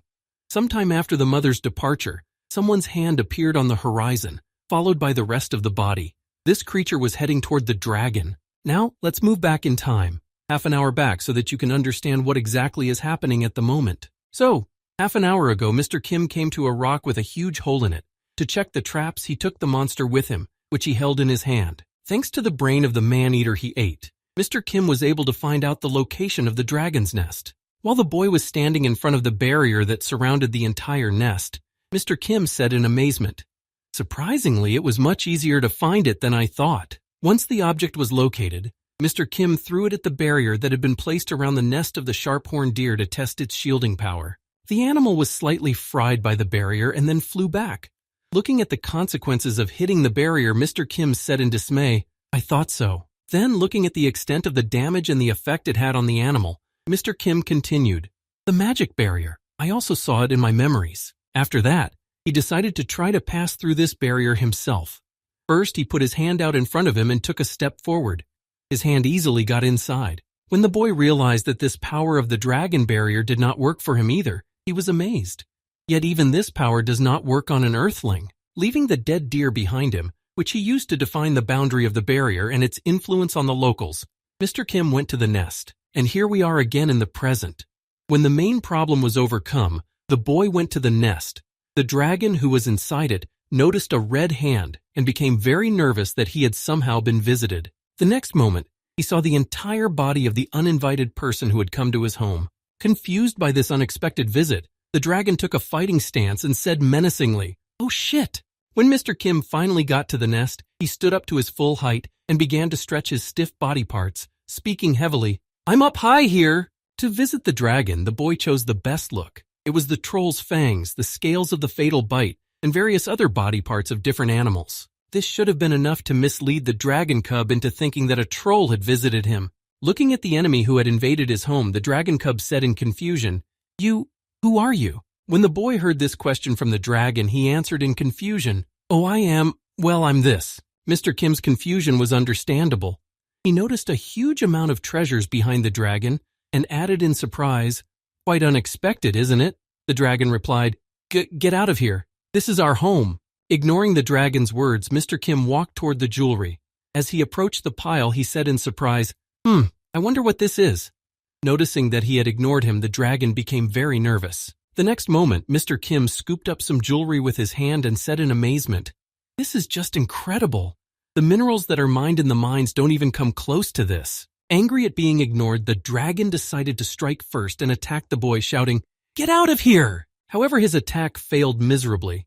Mr. Kim easily caught him by the throat and spoke menacingly, "You're too loud." The next second, the boy threw the dragon into the wall, and then there was a loud sound of the animal hitting a hard surface. Landing on the ground after such a flight, the dragon, losing consciousness, said one last time, "Mom?" A whole week passed from the moment the mother dragon flew away from the nest, left her cub, and then their nest was invaded. After this period of time, the dragon was returning home after her patrol through the forest. Landing on the edge of the nest, the dragon spoke in disappointment upon her return. "In 7 whole days, I have learned nothing." While thinking, the dragon noticed something strange and said in surprise, Why is this suddenly so?" The next moment, the powerful monster added anxiously, "Usually I am always greeted from my travels. Child." Going a little further into the nest, the dragon noticed her child lying injured against the wall and exclaimed in fright, "My child?" The nervous dragon began to ask him what had happened to him, but she received no answer. Then it decided to act a little differently. The next moment, the dragon used her skills to first bring her child back to consciousness and then treat him for his injuries. Having used all the healing magic she had, the mother dragon exclaimed in confusion, "Healing, recovery, healing." After such procedures, the baby started to slowly come to life, moaning heavily. Seeing that his mother had returned home, the baby threw himself on her head and said with tears in his eyes, "Mother." Taking her little child by the skin, the dragon took the baby off her and spoke to him to calm him down. "My child, everything will be fine now. Everything is fine." The next moment, the dragon asked him formidably, "Now tell me what happened here, and who dared to do this to you?" Rubbing her eyes with her paws, the cub said sadly, "A boy with big teeth. He also had red skin. He hurt me." After that, the cub added, pointing to the empty cave, "He also took my mom's shiny things and food. He took everything." Having received the details of the invader, the dragon spoke angrily, "Fangs and red skin. In the great forest, only orcs have such things." Preparing to take revenge for her baby, the dragon accumulated all her hatred and said menacingly, "You dare to touch my child. I will send them to the very depths of hell." The next moment, a loud roar of an angry dragon came from the dragon's cave. When the boy heard it, he said joyfully, "Good, I didn't even have to wait long." Meanwhile, the orc village became restless. One of the locals was running around the village shouting, "Elder!" Running into his leader's tent, one of the villagers said in alarm, "During our reconnaissance, we found a very strange object." The subject then handed his leader a dagger and added nervously, "In the thickets near our village, we found this strange thing." The elder took what his subject had brought him and began to examine the object closely and said thoughtfully, "How could such a precious thing be lying in the bushes like this?" Then the elder brought the dagger to his nose. When he smelled the fragrance on the blade, the elder said in confusion, "And this smell of blood." The next moment he added, "Is it really the blood of a dragon?" Immediately after that, the roof of his tent began to tear off. Immediately after these words, the elder of the village saw a dragon flying above him, which came after their souls. Noticing the dagger in the hands of the orc, the dragon said angrily, "Well, now is your time of reckoning, you lowly people." Immediately after that, the dragon covered the entire orc village in flames to take revenge on the brazen men for such a sudden invasion of her home. The first to fall was the village elder, who was discovered by the angry mother dragon. When the first enemy was defeated, the dragon noticed a dagger lying nearby. Sniffing it, the monster smelled a strange odor. It was the smell of dragon's blood, which was white on it. Realizing that the dagger smelled of the blood of her cub, the dragon exclaimed in anger, "So it was you!" Reaching out to his people, the elder said heavily before dying, "This is a trap. Everyone run away from here, quickly." Hearing the last words of his elder, one of the orcs blew the orc horn to warn the rest of the inhabitants of the danger in the village. This sound of the horn summoned all the orcs of the great forest. The battle lasted 4 days and 4 nights. The confrontation was very fierce, but in the end the orcs won their victory. But the price of this victory was too high. After this long and difficult battle, only 15 orcs out of 40 remained. The rest, who survived the fierce battle, simply left this endless forest in search of a new home. The only one who was happy about this was Mr. Kim, who had a lot of goodies left over from the battle. A dragon, and 2.5 dozen orcs that he could eat. What a celebration. Meanwhile, somewhere in the nest, a little dragon with trembling legs said anxiously, "Mom, I don't feel her. I don't feel her anymore." Shedding bitter tears of unbearable pain, the little dragon added, "Mother." After a short time of suffering from the loss, the little boy realized that he had to be strong in spite of everything. Gathering his thoughts, he prepared himself for the fact that his survival would depend on him. Spreading his wings and taking the first steps to meet the unknown, the dragon took off into the sky, saying confidently, "Let's go. It's time to be decisive." So let's now recall all those whom Mr. Kim ate during his stay in the forest. The first one he ate was a hard wolf. He had to be a little tense with it, as it was his first contact with the local fauna. He was followed by a troll. It was interesting with them. Experiments were made, regeneration. In general, we got a lot of information. There were also cannibals and orcs, which are no longer in this forest thanks to one person. And the most interesting thing is the dragon, which was eaten thanks to the orcs after Pet Shop's cunning plan was put into action. And besides these main monsters, which were mentioned in the first place, Mr. Kim also tried many other monsters. He tried all the ones in the book. Sitting on the trolley that took him to the city, Mr. Kim thought, "Well, now I definitely have nothing more to do in this place. It's time to change my location and look for something new." As he drove the cart, the uncle who had picked up the boy in the endless forest said thoughtfully, "You say you have lost your memory. In such a dangerous place, this is quite common. Herbs that will restore youth, lairs of rare monsters, treasures of ancient kingdoms." After telling about all the local jewels that are in the forest, the old man turned his head to the boy and added, "There are so many jewels here that even one of them can change your life, which is why greedy people are so eager to get into the great forest. Most of them die here, or they will meet your fate if they are very lucky. You should be more careful and cautious in the future." Bowing his head at the old man's words, Mr. Kim replied guiltily, "Yes, uncle, you are absolutely right. I should be more careful in these situations." Pretending that he had lost his memory in the accident, Mr. Kim went directly to the city with the merchant. He was able to find out everything from the old man who was driving him. He managed to get almost all the known news and knowledge from him. However, something still remained a mystery to him: status window. In this world, it's a way to check the identity and status of the person concerned.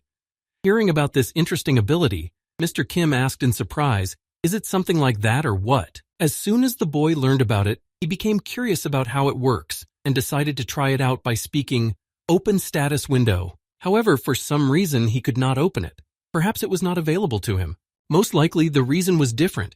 It was because he was an earthling, and the local laws and such did not apply to him. After some time of traveling, Mr. Kim and the old man arrived in the city and stopped right in front of the main gate. After dropping the boy off right in front of the main entrance, the old man happily announced, "Well, that's it. Our paths diverge from here. Take care." The next moment, the wheelchair moved on, moving away from the boy, and the old man disappeared over the horizon. Mr. Kim just stood there and watched him go. After the old man disappeared from view, the boy walked toward the city and said in surprise as he stopped at the central gate, "I'm in the city of Santo Carango.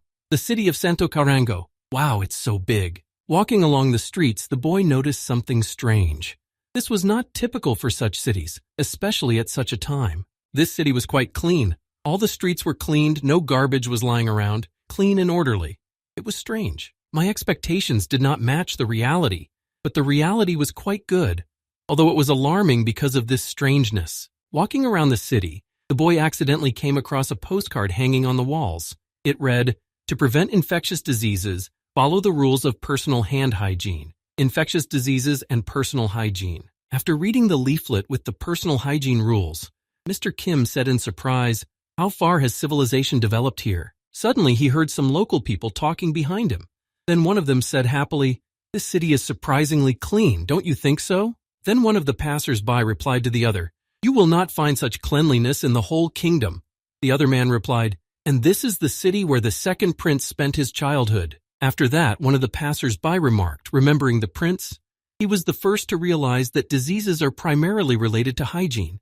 At the age of 10, he was quite a gifted child. Hearing these words from his friend, one of the passers-by responded happily, "As expected from the second prince." Standing nearby to listen to the rest of the conversation, Mr. Kim overheard, "Next month he is to visit this city in honor of his coming of age." The other man replied in amazement, "Really? I wish I could see him with my own eyes." On Earth, the concept of hygiene became widespread only in the 20th century, and here at most, well, the Middle Ages no more. And how could a little boy have guessed about this? Isn't it strange? There's definitely something wrong here. We must find out. After that, Mr. Kim stood still and said thoughtfully, "Perhaps I have a hunch." Standing in the middle of the street in a pensive pose, the boy added, "Someone else besides me." As he gazed further and further into the sky to take in the vastness of the place, Mr. Kim's words sounded pensive. "There are memories of Earth." And after a while, Mr. Kim did manage to meet this prodigy prince who had a clue about hygiene. When the prince first saw the pet shop, he was frightened. "What?" Standing in front of his old friend, Mr. Kim said with a sinister smile on his face, "Ah, yes. It's nice to meet a familiar face again in this strange world." Looking at the dangerous criminal who had become famous throughout the world in his previous life, the prince was frightened. How are you here?" It was the same partner of Mr. Kim who had betrayed him in his past life and who had somehow ended up in this world. Seeing him in front of him, the prince shouted out in fright, "Pet shop!" Recalling his biography, the present prince, whom he had been reborn in this life, said in his head, my name was Eddie Montoya. My parents emigrated from the United States. He was an investigator for the UN Special International Police Agency and a CIA agent. Eddie Montoya's life was truly luxurious. However, this beautiful life changed forever after he met a monster. It was a truly horrible death, but he was very lucky. Even after his death, he did not die. A new world awaited him, and a new life as a completely different person. After opening his eyes, Eddie Montoya was surprised. After he had died in his world, he opened his eyes and saw that he was in the body of a small child. His life was quite luxurious, and he was named Edward. Now Edward, into whom Eddie Montoya was reborn, was the second prince of the Kingdom of Gran Continente. In this life, he did not have to work very hard to show that he was a very capable boy.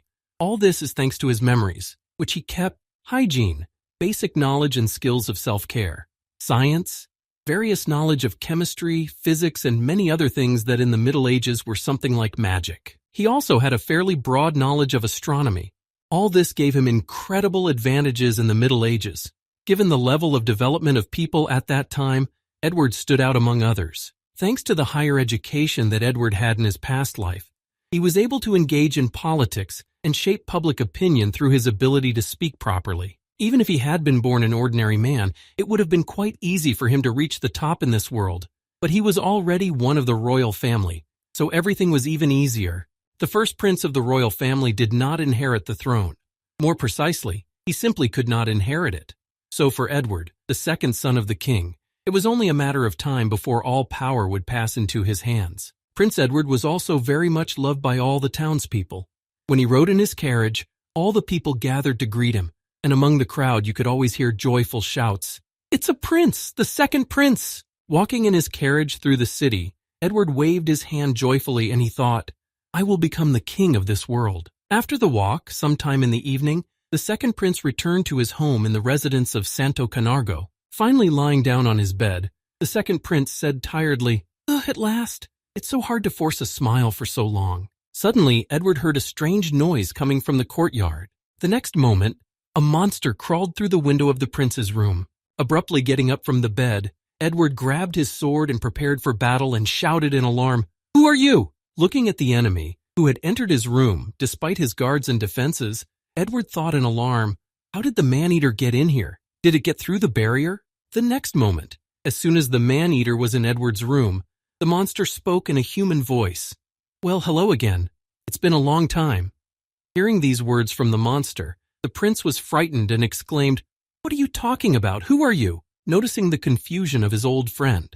Not a very pleasant person because he had betrayed him, Mr. Kim, changing his appearance to his own, said with a sly smile, "Do you remember me?"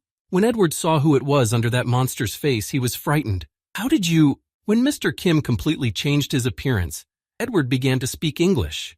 In translation, it sounded like this. You're a fucking monster. Pet shop." Grinding his teeth at this unexpected encounter, the second prince spoke nervously. It's just, yes, I'm sure, it's just a bad dream. I will wake up soon and everything will be fine." After that, Edward repeated once more, frightened, "Yes, it's just a bad dream." After these words, he lost his memory, and his mouth foamed with excitement.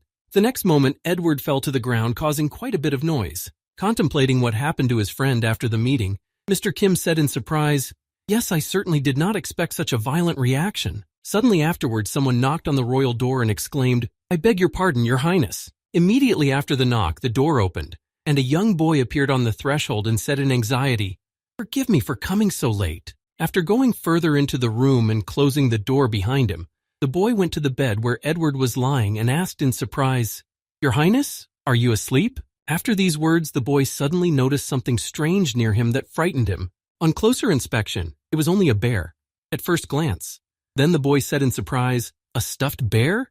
When did it get here?" After that, the servant who came to the prince's room said again, "Never mind, Your Highness." The next moment, the servant reached into his inner pocket, and wanting to make sure that the prince was asleep, he said, "Are you really asleep?" Well then, when he heard no response to his question, he pulled out his knife and spoke ominously, pointing it at the prince. "Die, Prince Edward!" But then the unexpected happened. Someone grabbed the hand with the knife that was supposed to kill him and prevented him from committing the bloody massacre. It was a stuffed bear. The crow grabbed the hand of the servant and prevented the prince from being killed. At least that's how the murderer who came to the prince's room saw it. When the murderer saw this strange sight, he was seriously frightened. The next moment, the stuffed bear began to speak in a human voice. It spoke about the murderer. "It is too early for him to die, but it is time for you." After that, a loud sound of a blow came from the prince's room. The screams mixed with the roar and created quite a loud noise. Hearing the strange noise from the prince's room, the 3 guards immediately rushed to the heir's room and said, "What? What's going on? This sound is coming from the prince's room." After a while, the door to the prince's room opened, and 3 men appeared at the entrance. Then one of them called out, "Here!" Seeing that the unexpected guests had arrived, Mr. Kim said in confusion, "Shit, it's quite noisy." Then one of the guards exclaimed, "What kind of monster is in the prince's room?" Noticing that there was a monster in the room that prevented them from doing everything quietly, the leader of the guards exclaimed, "In that case, let's go with plan B." After these words, the crowd of soldiers rushed at the bear saying, "So let's finish them both, don't spare anyone." Looking at the first criminal who wanted to finish off the prince, Mr. Kim said thoughtfully, "It seems that this company is in on it." Deciding not to waste time and not to engage in combat, Mr. Kim chose the best option for rescue. He grabbed Edward and jumped out the window. However, the landing was not very soft, at least for the prince. He hit the ground with his face on the way down. Running away from the scene of the planned murder with the second prince in his arms, Mr. Kim said, "Well, live for now." After what happened in the prince's chambers, one of the 3 guards ran to the king in fear, exclaiming, "My lord, there is a trouble." When the king heard the door to his room open, he asked him menacingly, "What is it?" Hearing the king's question, the anxious guard reported, "An unknown person has kidnapped the prince." Hearing such unpleasant news from his subject, the angry king broke his pen and said, "How dare he, to do this in the heart of Santo Camargo?" After that, the king gave an order, holding out his hand. "Immediately raise the army, save the prince under any circumstances." Hearing this order from the king himself, his subject smiled slyly and said, "Yes, sir, it will be done." Running out of the city of Santo Camargo, Mr. Kim said in surprise, "There were so many of them after me. They only let go when I was outside the city." Then Mr. Kim heard a groan. Looking at his friend whom he had saved, Mr. Kim said in surprise, "Oh, you're awake?" When Edward regained consciousness and saw the worst of it, he was seriously frightened. Looking at the very person who had caused his death in the other world, the second prince said in fright, Was it not a dream?" Immediately afterward, he sighed heavily again and fainted from fright. After some time, Edward finally regained consciousness and asked calmly, "How did you end up here?" Before he could finish, Mr. Kim interrupted him with his own question, asking, "I want to ask what the hell happened here?" Having expressed his question, Mr. Kim decided to shorten it to a minimum by saying, "Or rather, why are you here?" Hearing the question from his enemy, Eddie Montoya thought angrily, "What a brute! What is he up to? Does he want to finish me off by learning the secret of rebirth? Or maybe..." When Mr. Kim saw that his friend was nervous in his presence, he said to relieve the tension, "Don't worry, I'm not going to kill you." Hearing these words from his enemy, Edward was surprised to hear them. "Really? What's your guarantee?" To which Pet Shop replied, "I have no idea what kind of guarantee you want." Then he added thoughtfully, recalling his past experience, "But you have long since paid the price for your betrayal." Hearing these words from Pet Shop, Edward replied menacingly, "So it turns out that you are going to kill all the traitors? I'm sorry, but the staff?" He was interrupted again by Mr. Kim, who said, Don't you think it's unfair? Mr. Kim then added, I only killed you and your subordinates. General Lightning and the rest of the operation survived. After these words, Mr. Kim pointed out something interesting, saying, I disappeared and you died during the operation. Who do you think got all the glory? Mr. Kim then added, they've probably already been promoted and are enjoying life. Hearing these words from his sworn enemy, Edward suddenly thought, I've been working tirelessly, but am I still stuck in this miserable place? After these thoughts, the second prince spoke angrily in his head. Partners, to hell with that. Now I'm not Eddie Montoya, but the Prince of the Elmwood Continent, Edward Grand Continent. After these reflections in his head, Edward, realizing that Mr. Kim was no longer his enemy, extended his hand to him and said confidently, All right then, let's work together, bro. With a sly smile, Mr. Kim accepted his offer. Then Eddie Montoya, shaking hands with Pet Shop, thought, he's probably planning to return to Earth and finish off the traitors. Then he looked him in the eye and continued, if we help him find a way to fulfill his desire, it will be much calmer here. In the meantime, I will let him be a pawn in my plan. However, Mr. Kim also had something to gain from this agreement, and he thought, a prince then, having such a big shot around is a huge advantage. It will be much easier to get reliable information, and it won't hurt to find out how to get back home. Looking at each other, both boys thought, I'm going to use it. With that thought in mind, Edward asked, so why don't you start by telling us what happened to us, bro? When Mr. Kim told him everything that had happened to him after he lost consciousness, Edward bit his nails and said nervously, so, attempted murder. Is this crazy old man? Hearing these words from his now comrade, Mr. Kim said in surprise, you don't seem very surprised by this news. Hearing this from his friend, Edward replied, I'm used to it. Well then, let's get out of here. After the second prince was ready to leave, he looked back and said cunningly, in order to help you, let's go back to my place first. We need to celebrate my coming of age. This story begins 300 years ago, when the first king of the dynasty, Edward the Great, during his hunting trip around Caernarvon, he decided to stop at an inn. The service in this inn was so good that he gave its owner the title of Baron. Since then, the Hotel Santo Canary has been a key source of Baron Caernarvon's well-being. With the support of the royal family, he became one of the 5 most influential people, and under its patronage, he continues to prosper. However, as soon as this influence disappears, Baron Caernarvon will immediately disappear. And that is why mobilizing the military was the best solution to protect the king. Standing in the middle of a crowd of soldiers from the royal army, one of the mercenaries spoke ominously in his head. Once we have the prince, we will hide him among the soldiers and finish him off. No sooner had the mercenary finished his wet dreams than one of the soldiers suddenly said, Baron, we have found the prince. Hearing this message from the soldier, the mercenary was surprised. What? Have you already found him? When the king heard the same news, he said nervously, What? Bring him here immediately. Then the mercenary thought nervously, But we are not yet ready. When one of the king's subjects heard this order, he was nervous. But there is one problem, Baron. After these words, the soldier nervously added, The prince came alone.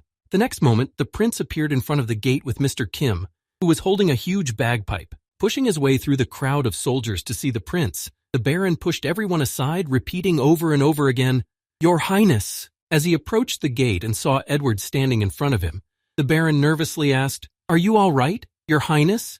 To which he confidently replied, Yes, as you can see, I came back on my own. On my own. Then the Baron shouted to the prince, Now we will rescue you. To which the prince replied, interrupting them in mid-sentence, No, remove the soldiers, Baron. Then the latter replied in surprise, What, really? Raising his head up, Edward gritted his teeth and said menacingly, I was attacked yesterday. Then, pointing to Mr. Kim, who was standing in front of him, Prince Edward said, Thanks to Sir Kim, the knight of the bodyguard, I was able to survive. This was immediately followed by a sequel. However, there were so many enemies that I had to flee to avoid my own death. Hearing this, the mercenary became nervous and the Baron exclaimed in confusion, Is it true? An attempted murder? Someone wanted to kill you? Hearing that his plot might soon be revealed, the mercenary who had informed the Baron about the kidnapping said in confusion, Don't be fooled, Baron. Then pointing his finger at the bodyguard knight, the mercenary added in embarrassment, I'm just sure that the kidnapper blackmailed him and made the prince say that. When Edward heard these words from his subject, he responded angrily, What? The kidnapper made me say something? Did he blackmail me? Have you lost your nerve? After that, he continued irritably, Are you in your right mind to say such things? Do you really think you can intimidate me? The next moment, the second prince looked up to see the insolent man who had decided to confront him. Immediately afterward, The second prince shouted out in anger, "My name is Edward Grand Continent. I am the heir to Edward the Great and his glorious name." Then, turning his attention to the insolent man who had decided to contradict him, Edward Grand added angrily, "Do you think you can force me to say something I don't want to say?" When the mercenary heard such words from the second prince, he became very nervous. Afterward, Edward added, "Such thoughts from someone is a betrayal of his majesty." Taking into account everything that had just happened before his eyes, the baron said thoughtfully, "The prince's behavior, and also he," looking at the bodyguard knight, as Edward had called him. The baron spoke thoughtfully, looking at this person. "This man, he looks somehow—" Looking at the armor of the prince's savior, the baron continued thoughtfully, "It looks rough and untidy, but you can see the alloy of Miriam on it." After inspecting the armor, the baron turned his attention to the body of the bodyguard knight and said, "I'm impressed. And he's also wearing dragon scales, peeking out from under his armor. He definitely doesn't look like an ordinary kidnapper." Having drawn the right conclusions about who was lying, the baron spoke confidently, looking back at the mercenary behind him. "There's nothing to think about. It's all obvious." The next moment, the baron's voice came from the wall and he gave an order. "Guards, catch them!" Seeing that Edward had convinced his subject of his rightness, Mr. Kim said in amazement, "You are quite a good speaker." To which he replied, "You bet I am, heh. A few seconds later, the mercenary and his accomplices were caught and tied up. They were forced to their knees so that they would not suddenly escape. After the prince and Mr. Kim were allowed inside, Edward went to the traitors. After a while, their leader heard them. "Did you know?" Hearing the voice, he raised his head. Immediately afterward, Edward added, stretching his bones and muscles after the journey, "Penargo is one of the 5 most powerful royal families." The next moment, licking his lips slyly, the boy added, "We have knowledge that others do not even know about." After that, the prince put his hand on the shoulder of the mercenary who wanted to kill him, and with a sinister smile added, "And that includes torture." After these words, Edward continued, smiling ominously behind him, "Don't even think you'll get off easy. You'll die quickly." Drenched in cold sweat from fear and imagining what would happen to him, the mercenary thought in confusion, "But how did everything turn out this way? Our plan was just perfect." The next moment, Mr. Kim appeared right in front of the rebel leader. He then crouched down so that his head was at the level of the criminal leader's head, and he heard him say in a nervous voice, "You damn bastard, what the hell are you?" When Mr. Kim heard this question from the mercenary, he decided to show himself and lifted his mask to reveal his face. Under the mask was the head of a bear. Seeing this head, the mercenary immediately remembered the bear that had prevented them from killing the prince in the chambers and said in alarm, "Is it you? You?" After that, Mr. Kim smiled slyly into the mercenary's face and said, "Well, have a nice stay." After he said goodbye to the mercenary, he closed his mask and walked away from him. When there was no longer any reason to leave the mercenaries in public, the guards took them to the prison to torture them to extract information. Old armor and a log that was stolen from a private house? Mr. Kim covered these materials with slime from a slime he had eaten at the time, and after that he shaped them into mermium, which he ate along with other treasures in the dragon's cave. The slime came in handy more than once during the journey. It even helped to deceive the baron himself. During a conversation with the baron, he told Mr. Kim, in the end, during the torture, they did split. They call themselves Muttermahos. The baron then added menacingly, "This can be deciphered as messengers of death." How such people managed to get into the royal army at all, and even to join the prince's personal guard. After these explanations, the baron suddenly turned to more radical methods and asked, "Mr. Kim, do you know anything about them?" Then Mr. Kim thought, "I will stick to my plan." After these thoughts, Mr. Kim decided to respond by saying, "The Muttermahos. I heard about them from my former comrade, a bodyguard knight." Hearing this, the baron said in surprise, "What, really?" Then Mr. Kim continued, "They say that the second Queen Zveros died of illness, but in fact she was poisoned." Hearing this news from Mr. Kim, the baron was confused. "What, poisoned then? I can't believe it." When Mr. Kim told him this sad news, he began to watch the baron's reaction. Immediately after hearing the news, the baron slammed his fist on the table and said angrily, "How dare they do such a thing?" The next moment, unable to contain his anger, the baron stood up abruptly. Grabbing his sword, he said menacingly, "I can't forgive them this easily, I will." Seeing such determination in the baron's actions and words, Mr. Kim moved behind him and put his hand on his shoulder and said calmly, "It is not necessary, Baron." Not noticing that he was behind him, the baron thought in alarm, "When did he do that?" Looking down at the Baron, Mr. Kim spoke menacingly. They have been killing high-ranking officials. These bastards are extraordinary people. Looking back at Mr. Kim, the Baron said in surprise, "And what do you suggest? Just leave them alone?" Gently pressing the Baron to sit him down behind the sofa, Mr. Kim said, "That shouldn't be your concern anymore." Then, using his strength, Mr. Kim sat the Baron down on the couch and calmed his temper. When the Baron was sitting upright on his butt, Mr. Kim said in a calm tone, "And mine." Feeling just a little of Mr. Kim's strength as he sat him down, the Baron thought in awe, "What a power! Someone like him." Immediately afterward, Mr. Kim added, "Moreover, the prince said that the traces lead to them, so everything will be resolved soon." To which the Baron replied, "Well, if you say so, then I'll take your word for it." After he had reassured the Baron, Mr. Kim left the room and thought, "He listens to the prince." Then he said, "The coming-of-age ceremony will be over soon, so I'll be leaving." No sooner had he left the room than he heard the words of the Baron, who said, "Mr. Kim, I entrust the prince into your hands." Hearing these words from the Baron, Mr. Kim raised his hand and said happily, "Don't worry." But he thought, "Live as long as I need you, and whatever happens to him afterward is not my concern." After that, Mr. Kim and Prince Edgar rode in a carriage to his coming-of-age ceremony. While the carriage was traveling toward the ceremony, they could hear a conversation between the boys.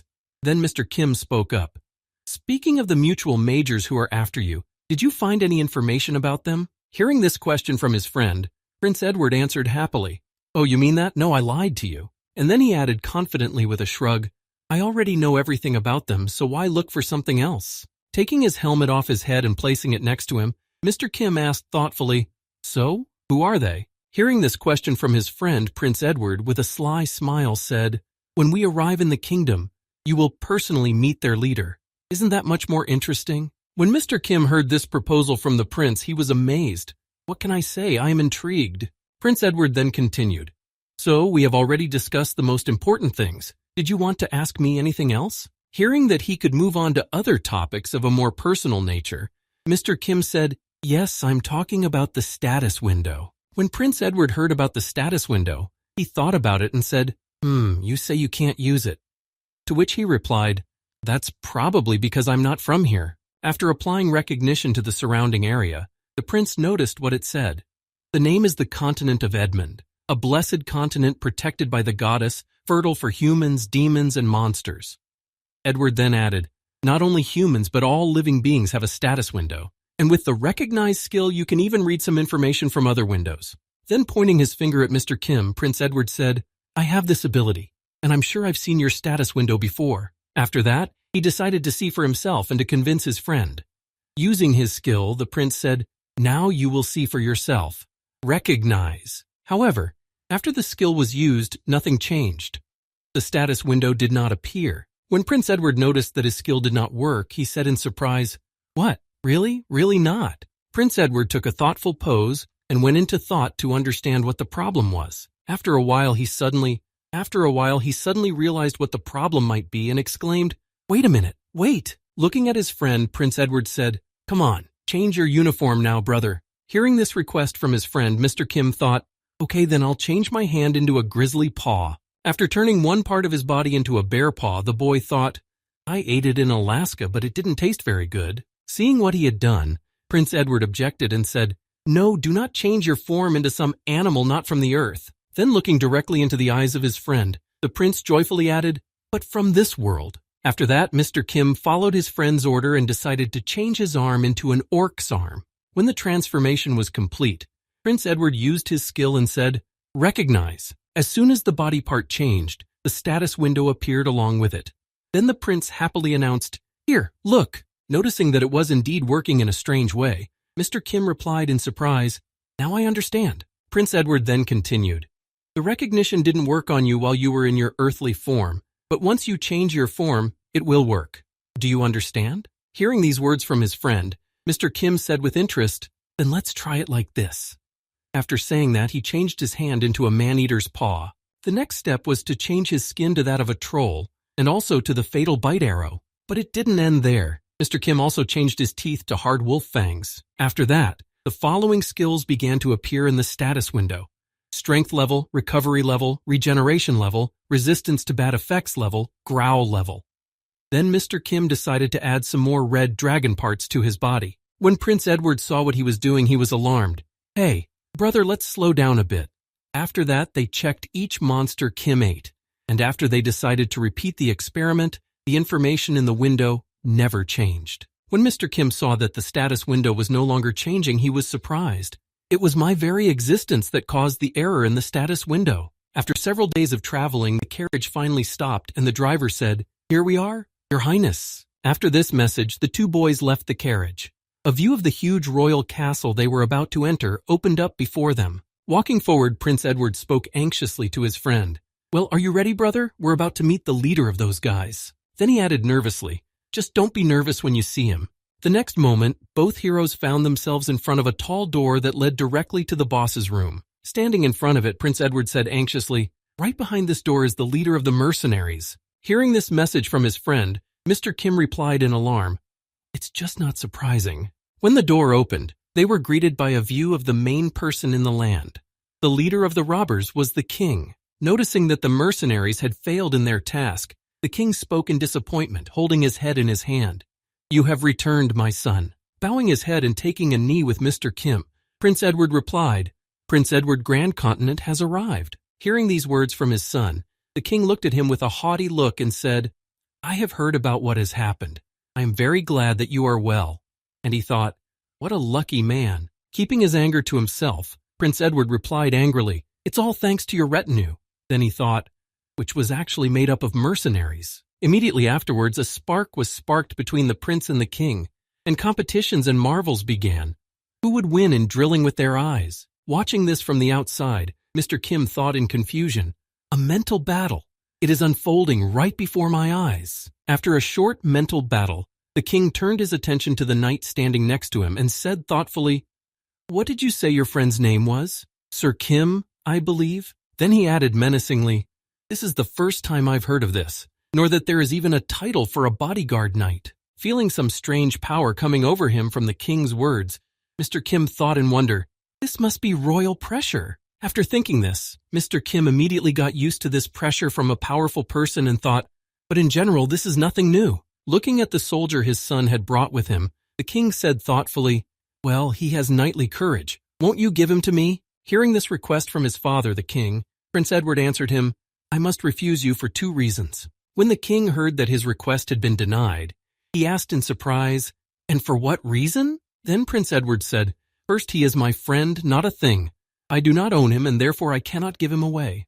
Then, putting his hand on his friend's shoulder, Prince Edward added, "Second, Sir Kim is my best friend. Although I am the second prince, I have no brother." Then he looked at his friend with joy and said, "Because he and I are friends, right?" Looking at his friend, who was asking him to play along, Mr. Kim happily replied, "That's right, brother." After that, the two boys began to talk to each other in front of the king, and to do things to show how close they were. When the king saw what they were doing right in front of him, he was angry. "So they are brothers, huh?" The next second, the king slammed his fist on his throne and said menacingly, "If that is all, you are all free." After the king sent them away, the two boys went to celebrate their small victory. Prince Edward drank himself into a frenzy, laughing out loud. Opening another bottle of wine, he said, "Thank you very much, brother. You will not find anyone more grateful than me. I appeared out of nowhere. It is impossible to establish my identity, and I am also hung with Miriam, which the old man considers a secret strategic reserve." Prince Edward then continued happily, "He must be confused, but he's already shaking with fear. Boogaloo. Thanks to you, I was able to fight off the old man. Here is my gift for your help, a special armor imbued with magic." Seeing how happy Prince Edward was that the king had won, Mr. Kim said in surprise, "Have you never won before?" The prince replied, "Uh-huh. From about the age of 10, this bastard began to collect orphans all over the country, providing them with a full education. These orphans were specially trained. They mainly served as servants, but they also had other duties." Prince Edward then added, "He teaches them how to get information, and even how to kill. After they master everything, the king sends such servants to members of the royal family and aristocrats. It was also with the help of these servants that the king usually removed those who interfered with him." Telling the story of his father, Prince Edward added, "Using this method, he took the royal throne, even though he was only the 4th prince." After this story, Prince Edward exclaimed irritably, "But it was actually my idea." Looking at his friend's reaction to his father's story, Mr. Kim thought, this is blood hatred. But the prince's mood changed every second. Now he was smiling slyly again and said, "But it is all right. Now that I've made friends with a guy of unknown origin, he can pretend to be calm as much as he wants, but I know that inside the king is shaking with fear. His face today is the best I have ever seen." While Prince Edward was laughing happily because he was able to rub his father's nose in it, the door to his room opened, and the image of a girl exclaimed, "Brother!" Running into her brother's room, the princess exclaimed joyfully, "I heard everything. What did my father do?" Before she could finish, Mr. Kim stopped her in her tracks, not letting her go any further toward the prince. Standing like a huge wall in front of the girl, Mr. Kim said sternly, "Not a step further." Hearing such impudent words from a warrior who dared to order her, the princess replied angrily, "Do you even know who I am?" Looking at the princess with an angry look, Mr. Kim said menacingly, "This is the prince's private room, and you invaded it without even knocking on the door." The outraged princess spoke angrily when she heard herself being addressed. "How dare you?" Noticing that the girl didn't get it the first time, Mr. Kim swung his sword and stopped it right in front of the girl's throat. Seeing that the blade was right next to her head, the girl suddenly calmed down and stopped making aggressive remarks. Looking at the girl with a stern look, Mr. Kim said menacingly, "This is your last warning." Immediately after these words, the girl fell to the ground in fear. Noticing what was happening, Prince Edward suddenly exclaimed, "Wait, Mr. Kim!" Running up to his sister, Prince Edward said excitedly, noticing that she was shaking with fear, "Hey, are you okay, Eleanor?" To which she replied in fright, "Brother." Then the prince lifted the girl and said, "Forgive him. He is only protecting me. He did not mean to hurt you." And the girl was only wiping her tears. As Prince Edward walked his sister to the exit, he said with concern, "For now, go back to your room. We'll talk to you a little later." As soon as the girl left the room, Prince Edward said angrily, "What a stupid woman." Looking at his friend, Mr. Kim asked, "So this is your younger sister? You were talking about her?" Clenching his hand into a fist, Prince Edward replied angrily, "Yes, that's right. She received her powers from the goddess. As soon as I become king, the first thing I will do is get rid of her." Eleanor Grankentine, the fourth daughter of the current king, one of the 3 surviving children. Note, 3 lost in the war for the throne and now rest in the royal land. At her birth, the princess received from the goddess the power to go wherever she wished. Eleanor is also romantically interested in Edward Grandcontin. Even though they are from different mothers, they fall in love with their brother. After hearing the story about his sister, Mr. Kim said, "She is certainly crazy. Tell me, why don't you accept her feelings?" Hearing this suggestion from his friend, Prince Edward said angrily, "Couldn't you have thought of a stupider joke, brother?" Then the prince added, "I told you about the poisoning of the second queen. The first queen who invited her to tea and served her the poisoned drink was this girl's mother." Then he added angrily, "And the second queen was my mother." Remembering this, Prince Edward said angrily, "My mother died, and after that the first one managed to get the king's favor and give birth to a daughter." Hearing this story, Mr. Kim said thoughtfully, "The one who was born because of your mother's death? Didn't you say that the second queen was killed by the king?" Then Mr. Kim added, "Otherwise, why do you have such a strained relationship with him?" Hearing this question from his friend, the prince answered him, "It has everything to do with my older brother." After that, Prince Edward left the room saying, "Excuse me, but I can only talk about him with his permission or in his presence." Hearing these words from his friend, Mr. Kim said in surprise, "Really?" To which he replied by taking his cape from the coat rack, "That's right. I took an oath to the goddess." Immediately after these words, Prince Edward put on a blue cloak and said joyfully, "All right, let's get to work, brother." Following the prince, Mr. Kim asked, "Wouldn't it be better to deal with the mercenaries first?" The prince replied, "He will not kill his son in the palace. That is why he sent me outside so often." After these words, Prince Edward continued, recalling the ceremony of greeting the residents, "But now that I am of age, I can claim the throne." Immediately after these words, Prince Edward lowered his head and chuckled ominously, saying, "And that means that he will no longer be able to exile me whenever he wants." When the basic information was spoken, Prince Edward looked at his friend and added slyly, "There are many people in the castle who are with the king. Let's start with them. First, let's lure the chancellor to our side." While Prince Edward was looking at his friend, who was walking behind him, he was not watching the road at all, and that is why he crashed into someone. Falling to the ground, the prince said angrily, "Ouch, for what? I don't know who you are, but for daring to stand in the way of the prince, you..." The hero, who was blessed by the goddess, stretched out his hand to help the injured man up and said joyfully, "Are you all right?" At that time, the throne room was restless.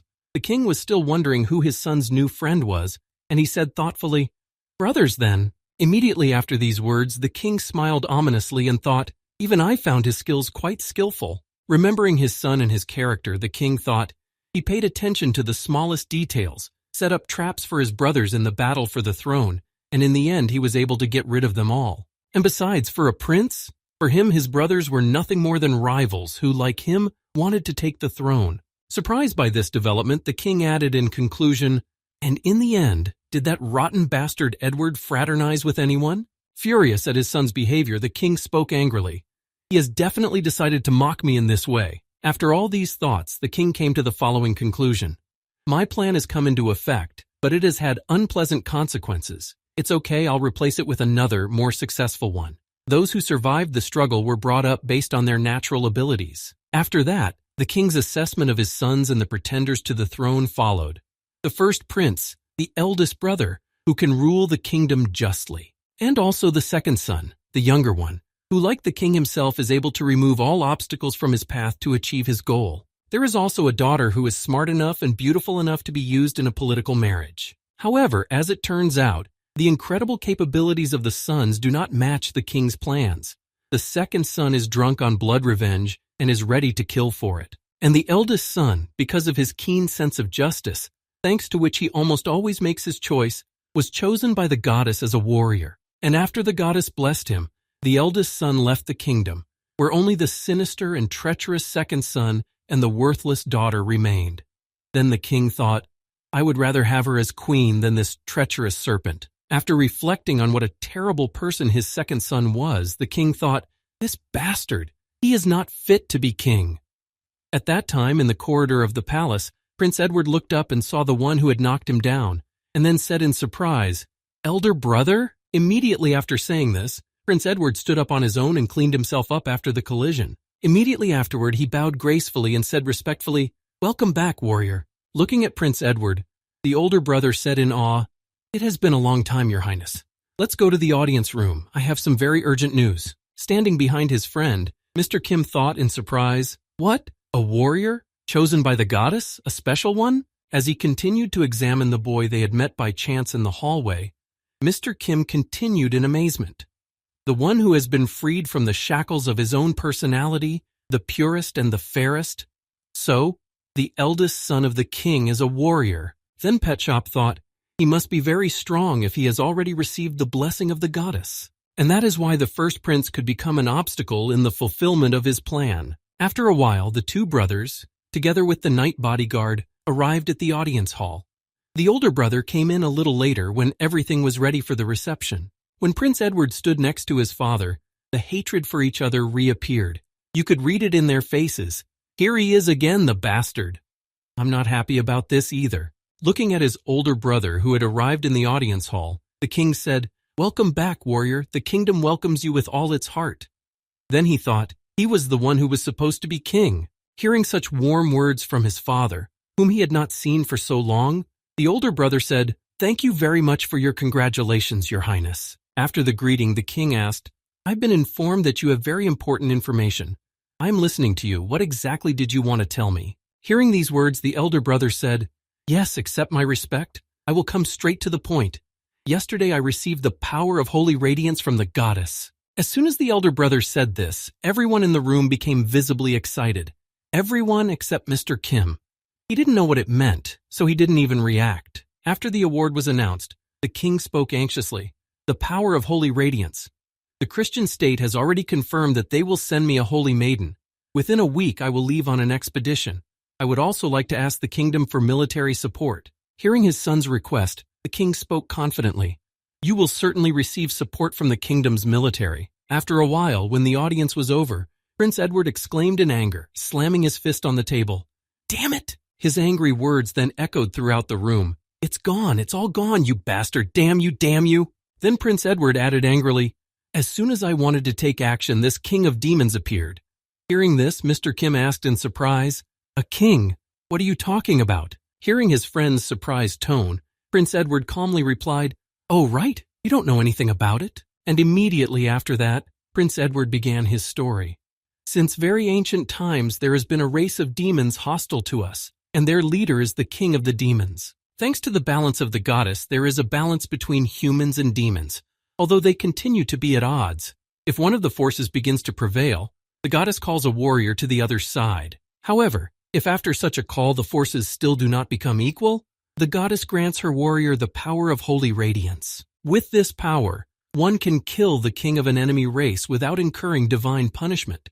It would seem that all creatures are the creation of the goddess, and the demon king should also receive something similar. However, only a warrior is granted the power, and it allows him to mercilessly slay the king. After hearing this story, Mr. Kim said in surprise, "Then what is the problem?" To which Prince Edward said angrily, "Don't you understand anything yet?" Then the prince said, "After someone receives the power of holy radiance, the nation will be in a very difficult position, and since I am already an adult member of the royal family, I have to protect the kingdom with my life." Immediately afterwards, Prince Edward exclaimed in frustration, "This damned old man wants to send me to war, and even if I come back alive, he'll figure out a way to get rid of me in the meantime. Damn!" One day later, the king summoned his second son to his audience hall. When he arrived and bowed, the king said, "Prince, I order you to join the warrior's escort and get rid of the demon king." Receiving the order from his father, Prince Edward humbly replied, "I will obey you. I will be honored to be of service to the warrior." After receiving the king's order, Prince Edward left the palace and heard the king calling after him, "Wow, I thought you were a radical thinker, but your obedience to orders and loyalty to duty are amazing. I see in you the makings of a king." After that, Prince Edward finally left the palace and went to his carriage. At the same time, his sister watched him leave from the castle window. Shedding tears because he was going to war, she said sadly, "Brother, please come back alive." Walking to his carriage, Prince Edward said nervously, "Hurry up, brother. I want to get out of this cursed place as soon as possible."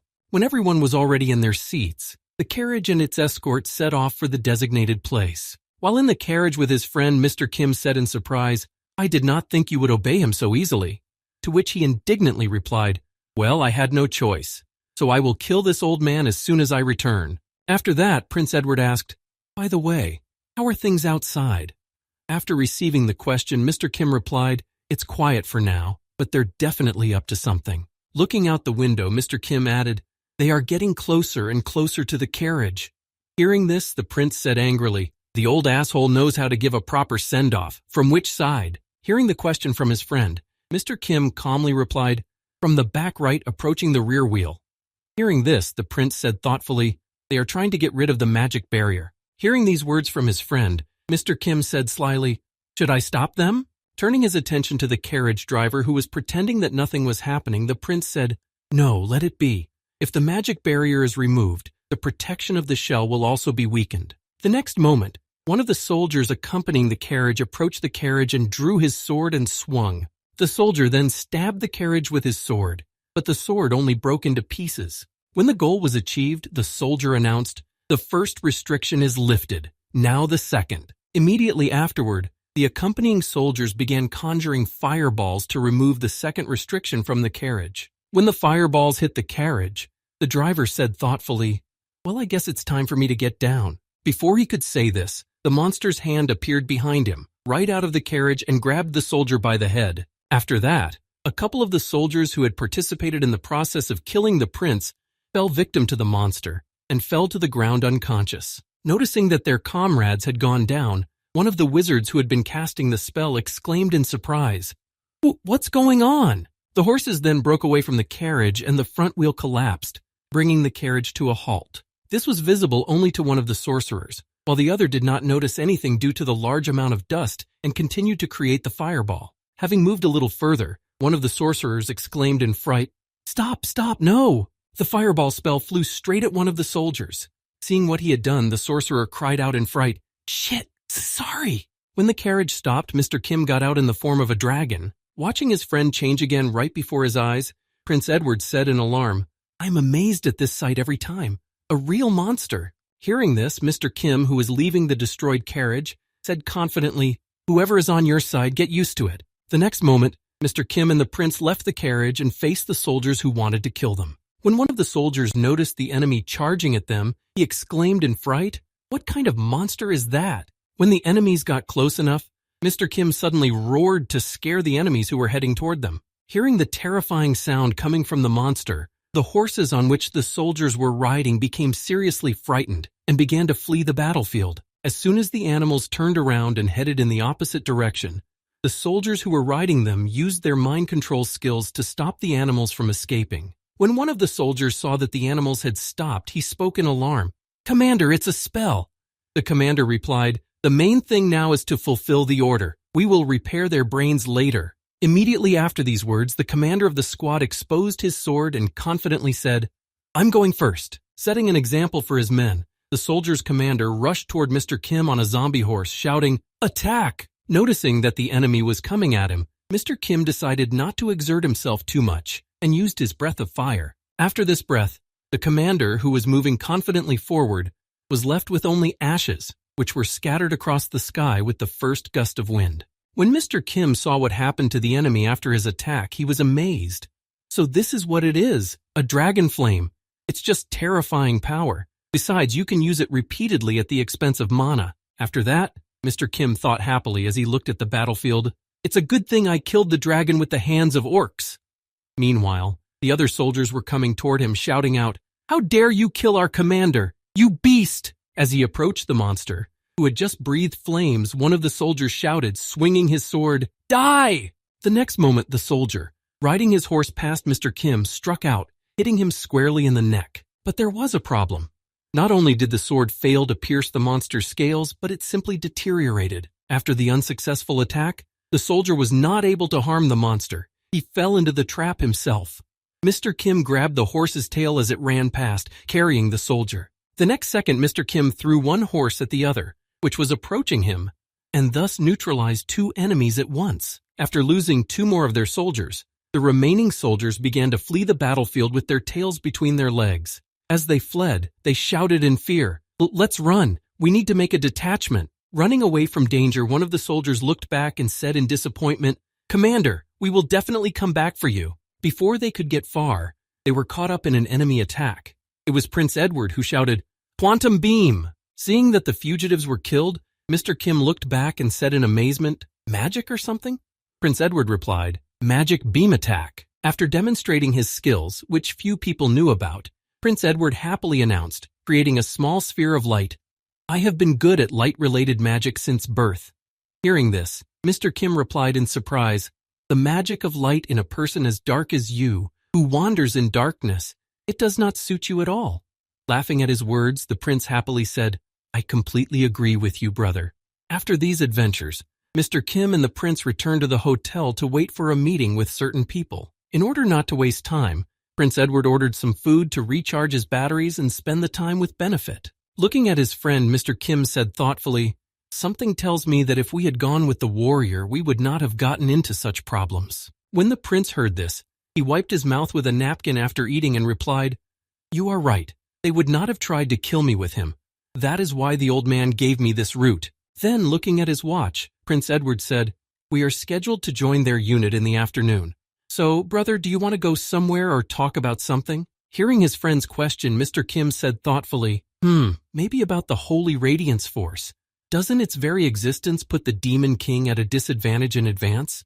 And if they try to kill the warrior chosen by the goddess, won't it be considered blasphemy?" Hearing what his friend had said to him, Prince Edward said, "A good question. I will answer it at once. It is possible to kill a warrior with the power of Holy Radiance. The goddess is just, and that is why the Holy Radiance absolves both sides of responsibility. Even if the Demon King kills the warrior, he will not be harmed." After saying this, Prince Edward picked at his teeth with a toothpick and said, "However, this has never happened before in history." Then he added thoughtfully, folding his hands in front of him, "If the Demon King succeeds in killing the warrior, humanity will no longer be able to resist the demons, and humanity will simply come to an end." Hearing the story from his friend, Mr. Kim laughed ominously and said, "So it is a struggle for survival." Then he thought, "It was exactly the same in my life." When Prince Edward heard that his friend had laughed, he asked offended, "Why are you laughing? It seems as if it doesn't concern you." Looking at his worried friend, Mr. Kim said, "But it is, isn't it?" To which he replied angrily, "You bastard! You're not going to stand aside, are you, brother?" Hearing this question from his friend, Mr. Kim happily said, "Of course not, because we have an agreement." Hearing this, the prince breathed a sigh of relief and said, "Phew, I was beginning to think otherwise. I'm glad we're on the same page. After that, Mr. Kim asked excitedly, are there any other monsters you know about that you can tell me about? Hearing this question, Prince Edward happily said, yes, for example, the Holy Virgin. She has nothing to do with her name at all. A girl standing right behind the boy said in surprise, how interesting, Prince Edward. Hearing the painfully familiar voice, the prince asked anxiously, what's wrong with me? And immediately after these words, he tried to justify himself by saying, oh, you heard me, Holy Virgin. Looking directly into Prince Edward's eyes, the Holy Virgin smiled sweetly and said, do you really think that my ears were so blocked that I did not hear anything at all from a distance of several meters? After these words, Prince Edward added anxiously, oh yes, monsters like you have quite acute hearing. Then the girl, barely able to contain her anger, said gently, monsters? Can I take that as an insult to Christianity? Hearing the girl's response, the prince added in displeasure, oh, I know people like that who perceive personal insults as insults to a whole group of people. This is a very serious disease. Unlike such amateurs, I have a more healthy mindset. Then the Holy Virgin replied irritably, mentally retarded people always say that they are sane. Come to our church one day. Our spells are also effective against mental disabilities. Prince Edward replied, of course they are. You are obliged to treat such cases when there are so many mentally ill within the walls of the temple. Suddenly a thumping sound was heard inside the building which attracted the attention of everyone present. It was a Holy Virgin who finally broke down and slammed her fist on the chair where Prince Edward was sitting. Mr. Kim, who had to witness all this, just grabbed his helmet and closed his eyes and heard the girl say, let's go out, I'll organize your funeral.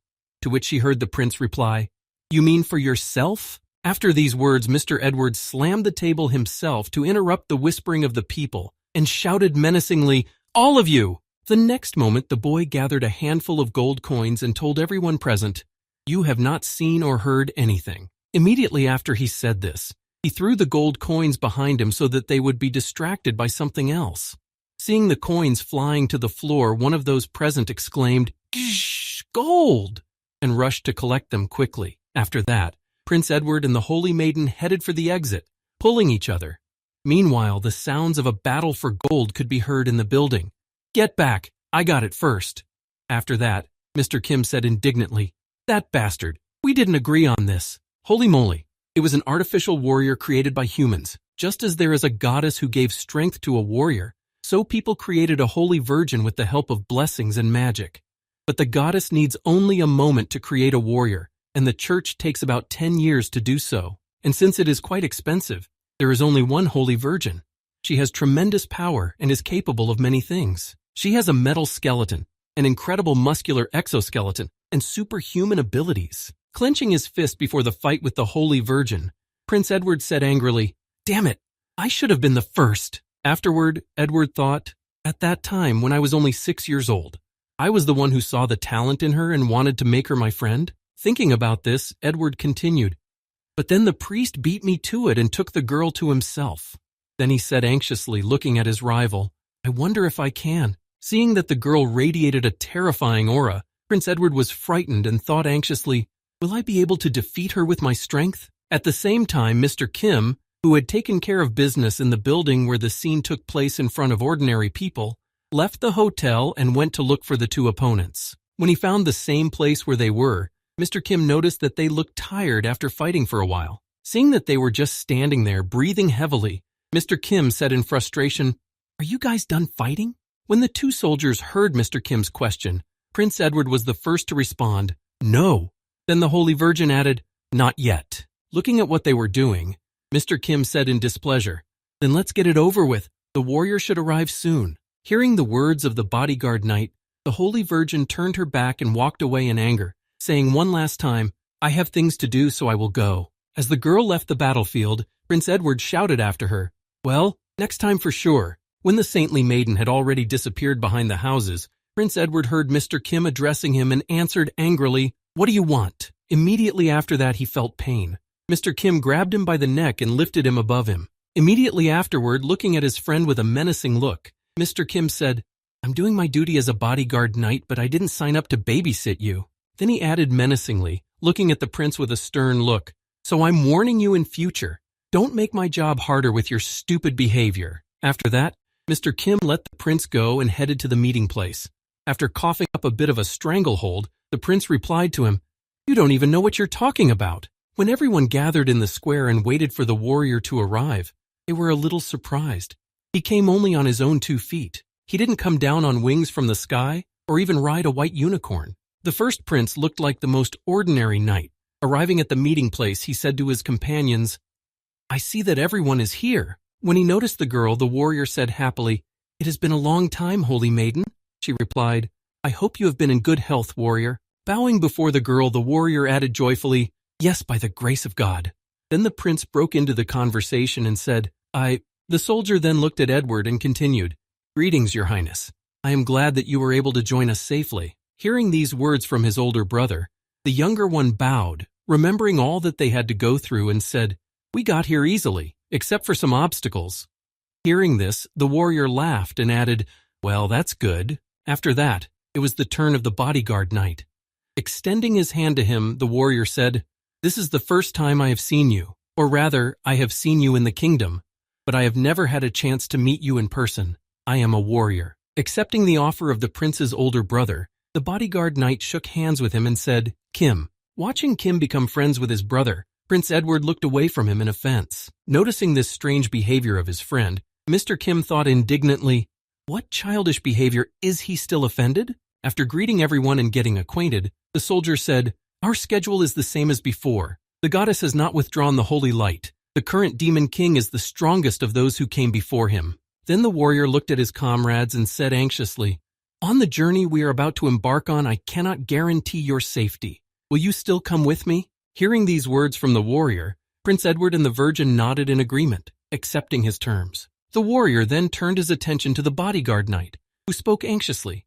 "And you, Sir Kim?" Hearing the question from the soldier, Mr. Kim said confidently, "Yes, I am the prince's bodyguard." When everyone agreed to take part in the campaign, even though it was quite dangerous, the warrior drew his sword in front of him and said, "From this moment on, the detachment to destroy the demon king is officially formed." As soon as the warrior spoke these words, a voice came from the tower where the bell hung, and it was heard to say, "At last." It was an unknown person with a thin build and a sly smile on his face. When the soldier turned back to look at the person who had said this, he exclaimed in alarm, "Demon!"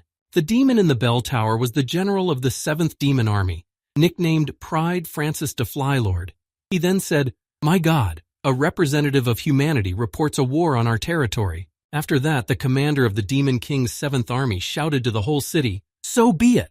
After that, a sound wave resounded throughout the city, and everyone heard the voice of the commander of the 7th Demon Army.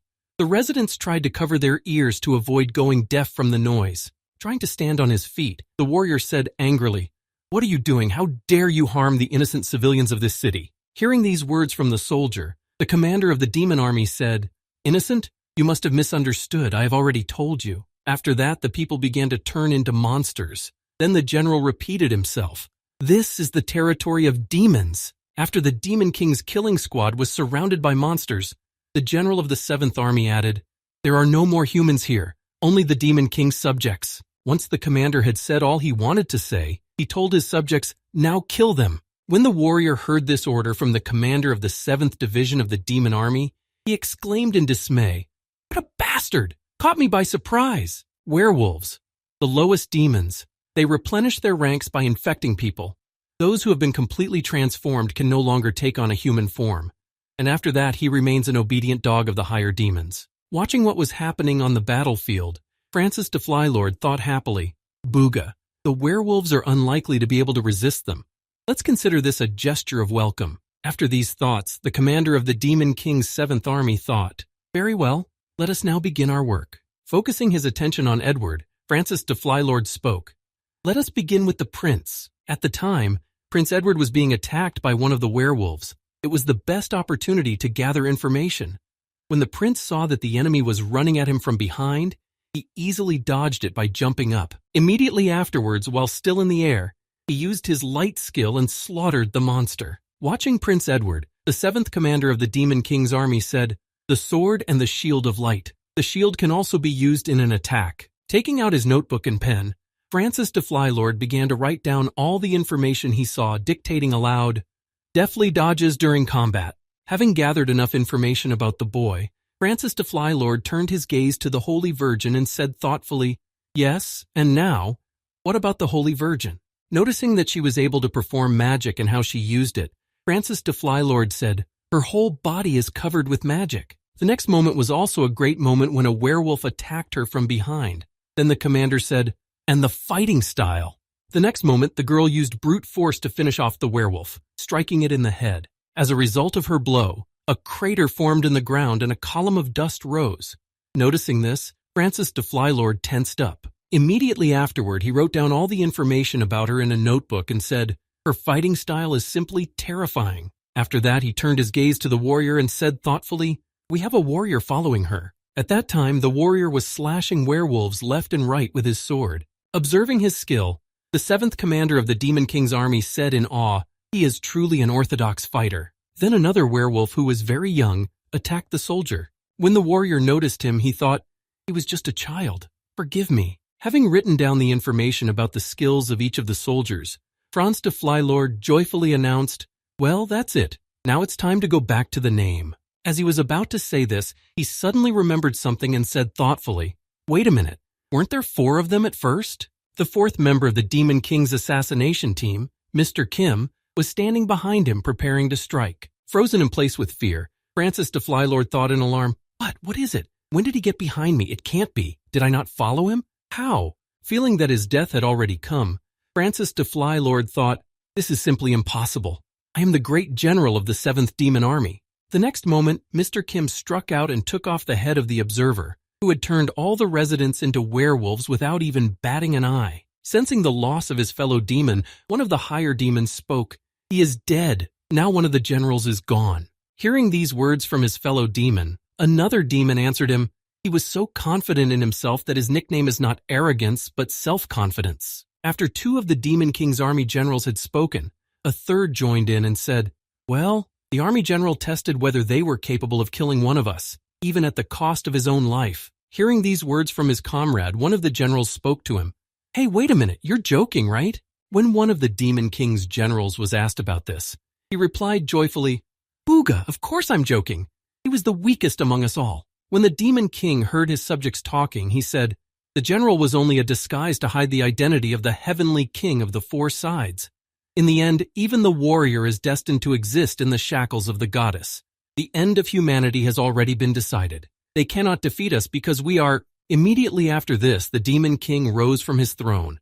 When all the generals saw this, they all bowed their heads before him. Then the king added, "We have been able to break its chains." At that time, everything was going very well on the battlefield.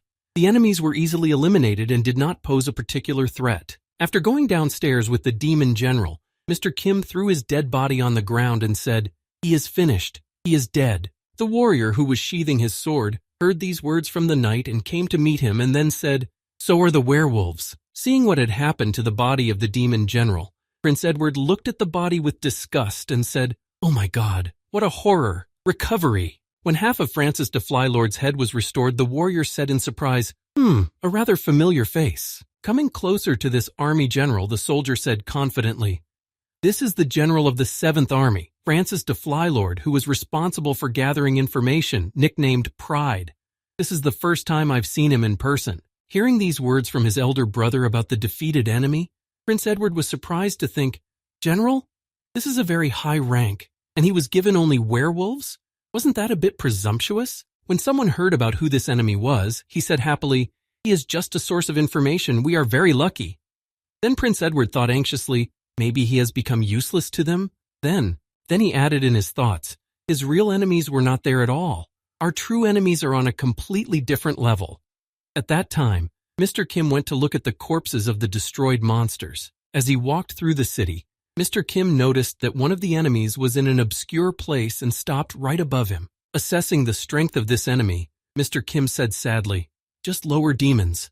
After I ate the man-eater, my compatibility with reptiles improved, so my compatibility with mammals should also increase if I eat a werewolf." After saying this in his head, Mr. Kim licked his lips greedily and thought slyly, "Why, that sounds quite interesting." Meanwhile, Prince Edward was standing over the corpse of the 7th Demon Army commander, looking at it thoughtfully. Suddenly, he heard a voice behind him that frightened him. It was Mr. Kim who said, "Are you going to eat? If not, I will eat it myself." Hearing these words, Prince Edward heaved a sigh of relief and said, "Brother, Sir Kim, we are not alone here. So why don't you change your tone to a more formal one? Looking at the dead body of the Demon King's 7th Army commander, Mr. Kim said thoughtfully, "One of the top demons, the general in charge of gathering information, and he died so easily." Hearing these words from his friend, Prince Edward said to him, "Something tells me that they just wanted to get rid of him. Don't you think so?" Mr. Kim replied, "We need all the information we can get right now." After that, looking at the dead body of one of the generals once again, Mr. Kim said thoughtfully, "If they abandoned such an important person, then it can only mean one thing. They are no longer the same demons that humanity has known." Hearing these words from his friend, Prince Edward said thoughtfully, "Do you think so too? Only in this case did they dare to get rid of him because he was no longer needed. What then is going on in the Demon Kingdom?" Hearing his friend's thoughts, Mr. Kim said thoughtfully, "Perhaps there is also a third one." When Prince Edward heard this, he was surprised. "A third? What are you talking about?" Then instead of explaining for Edward to understand what he was talking about, Mr. Kim pointed to him and said, "The first one." Then he pointed to himself and said, "Second." He gave a clear example of what he meant. Realizing what his friend meant, Prince Edward thought, "From the earth? It can't be. Although what am I talking about? Yes, it can." Looking at his comrades carrying the bodies, Prince Edward thought, "Well then." While the soldier was carrying the bodies to the grave, the Holy Virgin was praying. Seeing that they were far away, Prince Edward thought, "Now the soldier and the Holy Virgin are dragging the bodies so they will not hear." Then Prince Edward turned to his friend and said, "Listen to me carefully, brother. If there really is a third demon in the Demon Kingdom who has been transferred here from the earth," then Prince Edward smiled slyly and continued, "he will help us to get rid of the warrior and the holy maiden." After a while, all the bodies were already stacked in one large pit for burial. After that, the warrior and Mr. Kim began to fill it with the dug-up earth, and finally they placed a large stone slab with a cross carved on it, after which the Holy Lady began to read another prayer. Bowing her head in front of the grave and folding her hands in front of her, the Holy Virgin said sadly, "Today we are accompanying these people to you, who were victims of misfortune. Although their bodies are disfigured by evil deeds, please accept their innocent souls." After the problems in the city were dealt with, the group headed for the carriage they had for traveling. Stopping in front of the vehicle, Prince Edward joyfully announced, "It is so good that we still have the carriage that the church sent to the palace." When the Holy Virgin saw the carriage, she was surprised and said, "Who wants to be the coachman of this carriage?" In the end, Prince Edward himself became the coachman. Mr. Kim rode on the roof of the carriage. Kim could only drive something with an engine. The warrior's commandment forbade a warrior to drive what helps him achieve his goal, and the Holy Virgin had no idea how to drive a carriage because she had never needed to. Prince Edward became the driver of the carriage. Turning to his companion, he said with a smile, "Coachman Prince, phew, just like in Dragon Quest, right, bro?" Hearing this question from his friend, Mr. Kim was surprised. "What is it?" To which he replied, "Are you serious now? You really don't know? You lived in Japan for several years, right? I'll tell you this, if you missed it, you've never seen life." Hearing this response from his friend, Mr. Kim was offended. "Well, if I've already lived for nothing, will it be easier for me to die myself because I don't know about some bullshit?" Hearing this, Prince Edward thought indignantly, "What kind of annoying manners does he have?" Hearing what language Prince Edward had just said, Mr. Kim was surprised to hear it. He started speaking Korean. "Does he have something to share?" Mr. Kim then answered him, "Do you have something to say? Go ahead and tell me." Hearing that his friend was interested in talking, Prince Edward said cautiously, "Yes, I do, about the way to kill a warrior." When Mr. Kim heard what the conversation would be about, he was surprised. "Is that really possible?" Immediately after Prince Edward spoke, "I have met many different beings, but I felt this immediately. It is not easy to kill a warrior, and maybe even impossible." Prince Edward then added excitedly, "The same feeling I had when I saw him in the village." The next moment the prince continued, "And his swordsmanship, which has allowed him to kill most of the werewolves without using his own skills. His abilities are on a whole other level." Hearing this, Mr. Kim replied thoughtfully, "For me, someone who has a lot of abilities, but who is unable to use them at the same time, he can be a serious opponent." After that, Prince Edward said, "The conditions under which one becomes a warrior, only the most honest, just, and pure person has the right to be one. But if you violate them, the warrior will be punished and weakened so that you can deal with him." Hearing these words from his friend, Mr. Kim asked in surprise, "Do you have a plan?" To which he confidently replied, "No, but I don't need one. Everything will work itself out." The prince then added, "As soon as we reach the territory of demons." Before he could finish, he was interrupted by a holy maiden who said, "Excuse me, Your Highness, what are you talking about?" Pointing to his head, Prince Edward said in displeasure, "Holy maiden, do you know the concept of secret conversation? Please turn on your head and think about it." Hearing this response from the prince, the Holy Virgin replied irritably, "Is it just me, or did I hear a note of disrespect for the saint, Your Highness?" After that, a quarrel broke out between the Holy Virgin and the prince. Listening to all this, Mr. Kim thought, what kind of children are these? As soon as they have a word to say, it starts. Then he said, "That's enough. It's time to change places." After these words, the door to the carriage opened, and a Holy Virgin came out. The warrior just watched what was happening. Then Mr. Kim entered the carriage. When the warrior saw him, he said, "It's about time. I was just about to ask you something, Mr. Kim." The next moment, the soldier folded his hands in front of him and said, "Sir Kim, if it is not too much trouble for you." Then he looked directly into his eyes and asked him confidently, "Please tell me how you became the prince's bodyguard?" Hearing such a question from a warrior, Mr. Kim replied menacingly, "Why are you so curious?" Lowering his head, the soldier said sadly, "It's because I want to know about my younger brother's friends." Immediately after these words, the warrior's chest was stabbed. It was then that he remembered the warrior's commandment, be impartial to people. Seeing what happens to a warrior when he breaks the commandment, Mr. Kim thought, this is what he was talking about. As the soldier looked at him, writhing in pain and sweating, Mr. Kim said, "I guess I shouldn't have asked you that." As the pain subsided, the soldier still held his heart and said, enduring what was left, "For this I am ready to feel pain." Looking at the elder's brotherly devotion, Mr. Kim thought in awe, a brother who cares about his younger brother, who is willing to kill him. After some thought, Mr. Kim answered, "We had an agreement with him." Then he looked into the soldier's eyes and added confidently, "I am protecting him, and then he will fulfill my wish in gratitude. That's all." Hearing this answer from Mr. Kim, the warrior breathed out a sigh of relief and said, "Then it is settled.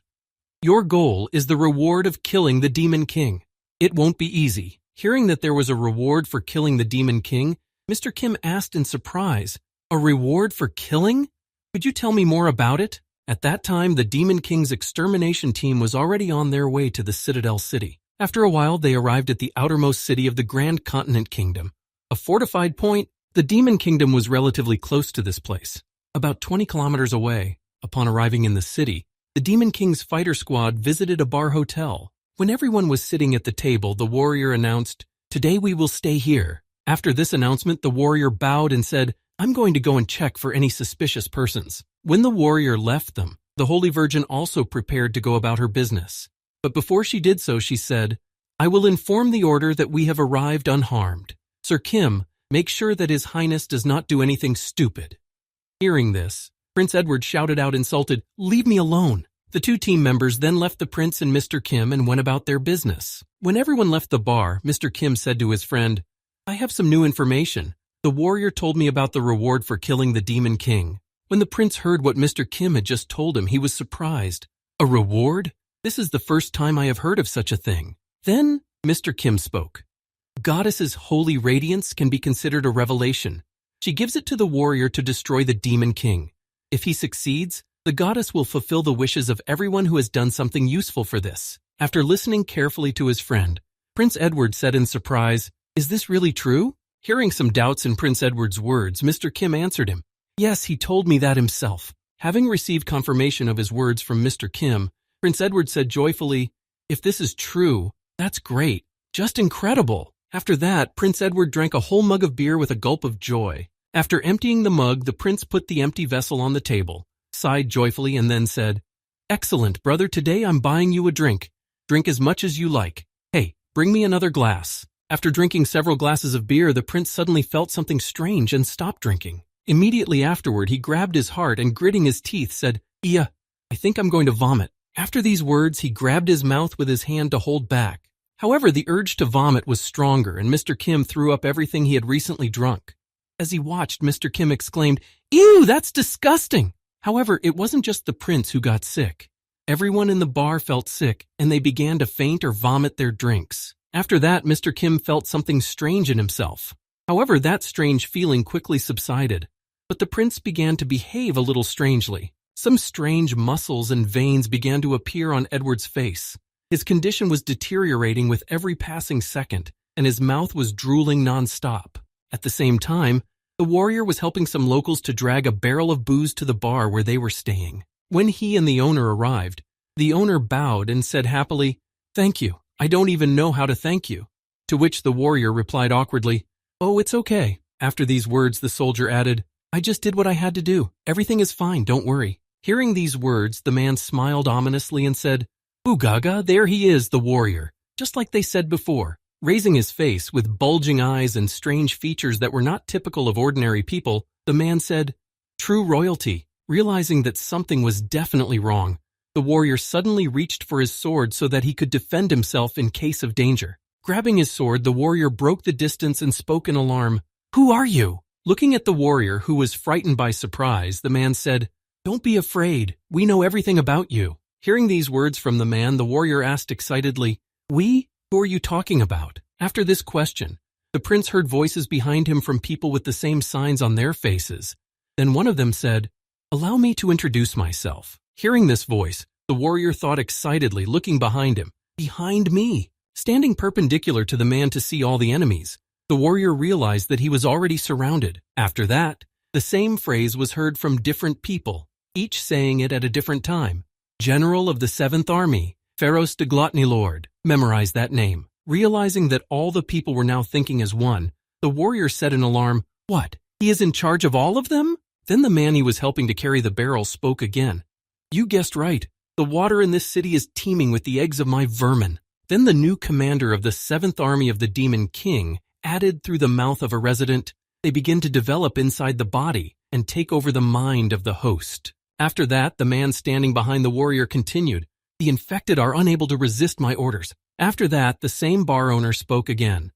"Simply put, you are looking at innocent citizens who are under my control."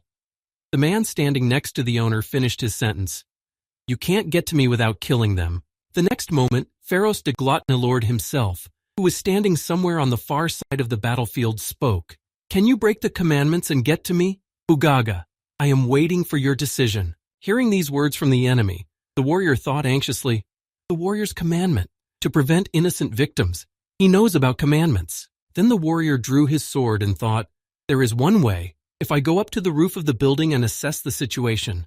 When the warrior looked up, he was seriously frightened and exclaimed in alarm, "Oh shit!" On the roof were his comrades, who were also under the control of the enemy. Then one of the residents said, "Bugaga, your friends are here, so where are you going?" The next moment, Prince Edward spoke from the roof. "How predictable you are. Did you think I wouldn't guess? I gave you a choice, but you ignored me." The prince then held his hand out to the side and added, "And now you must pay for your actions." Immediately afterwards, Mr. Kim punched the prince in the arm, bringing it down.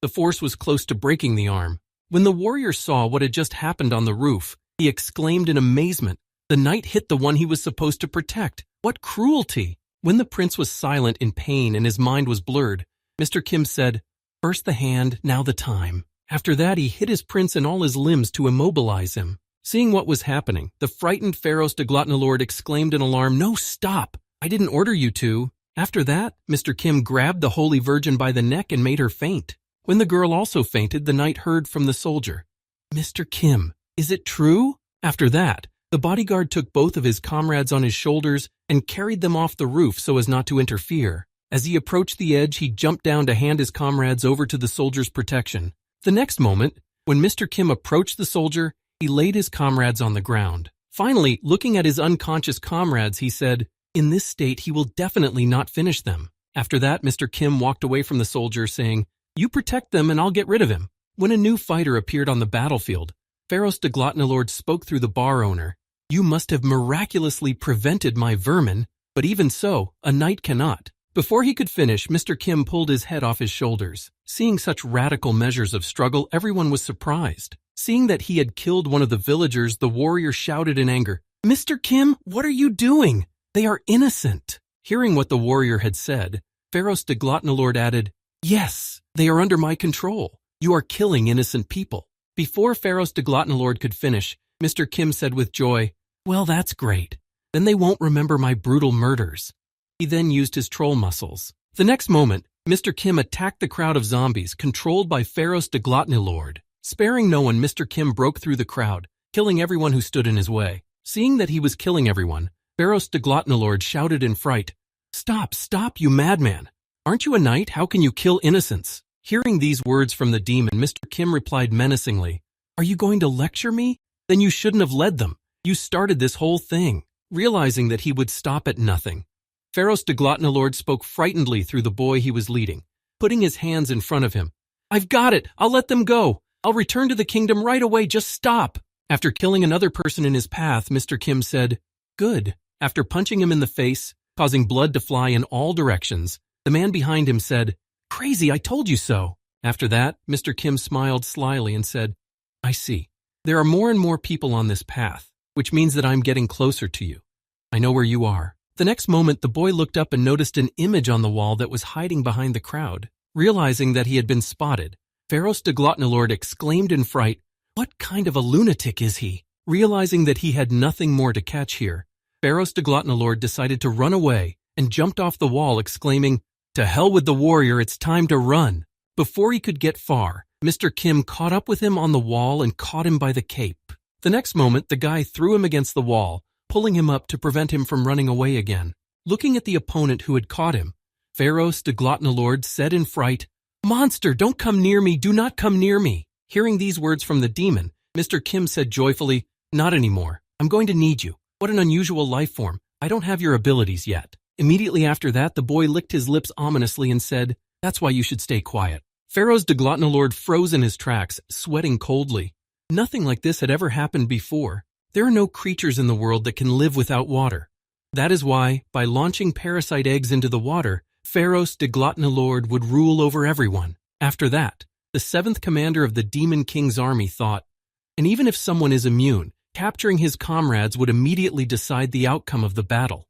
This is my method, the method of Pharos the Gluttonlord. After that, the demon began to recall what his opponent had done and said in his head, "But this psycho, he began to mercilessly beat his own people." The next moment, Pharos the Gluttonlord also remembered the continuation of his actions and thought, and he also began to kill innocent people without a shred of doubt. Doesn't he have any feelings? If that's the case, then I have nowhere to go. After that, Pharos the Gluttonlord used his skill and opened his eye wide, speaking menacingly, "I will show you the ultimate control, against which your immunity will not help." The next moment, the monster lunged at Mr. Kim to try to take over his body itself. The boy did not even have time to do anything at the moment when he was attacked by Pharos the Gluttonlord. The monster just jumped into his mouth, and Mr. Kim happily swallowed it, because he had planned to do so anyway. Not realizing where he was and what he had done, Pharos the Gluttonlord said joyfully, "I will personally penetrate you and take control." After that, Pharos the Gluttonlord began to dissolve in the boy's gastric juice, but he said one last thing. "It may seem like suicide." Clutching his chest, Mr. Kim said in astonishment, "What was that, suicide?" Feeling the man just melt in a few seconds in his stomach, the boy said in amazement, "It's so soft it was digested quickly." Thinking about the origin of this monster, the boy said thoughtfully, "So it must have been a parasite. I ate many things on the earth."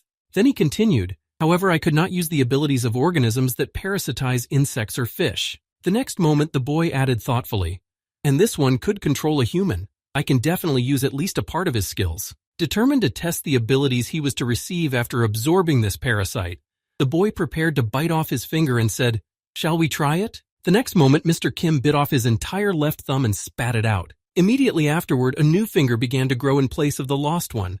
Then the boy said happily, "I am lucky to have regeneration." After that, the finger grew into something that Kim could control. When the time for controlling the body part expired, Mr. Kim thought, "I can separate it and control it."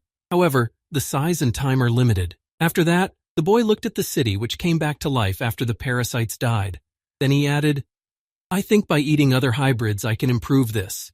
In the meantime, let's go back." Meanwhile, somewhere in the demon castle not far from the village, sitting at a round table with his comrades, one of the commanders of the demon army reported, "Gluttony is also dead." Upon hearing this news, one of the participants in the meeting said in surprise, "How can he be dead?"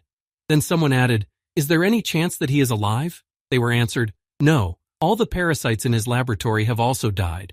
Then someone else added, "Except for his old values, he was well suited to the role of king of the four sides." After that, one of the round table participants asked, "How did he change?" To which he was answered, "Some lunatic began to kill all his victims and found gluttony. Hearing this, one of the participants said, "This lunatic, he is protecting the prince of the kingdom." Then the succubus girl said, "If gluttony is dead, then only wrath and the king of the four directions are left." Thinking about the girl's words, one of the participants of the round table said thoughtfully, "It's a pity to send wrath to fight a warrior.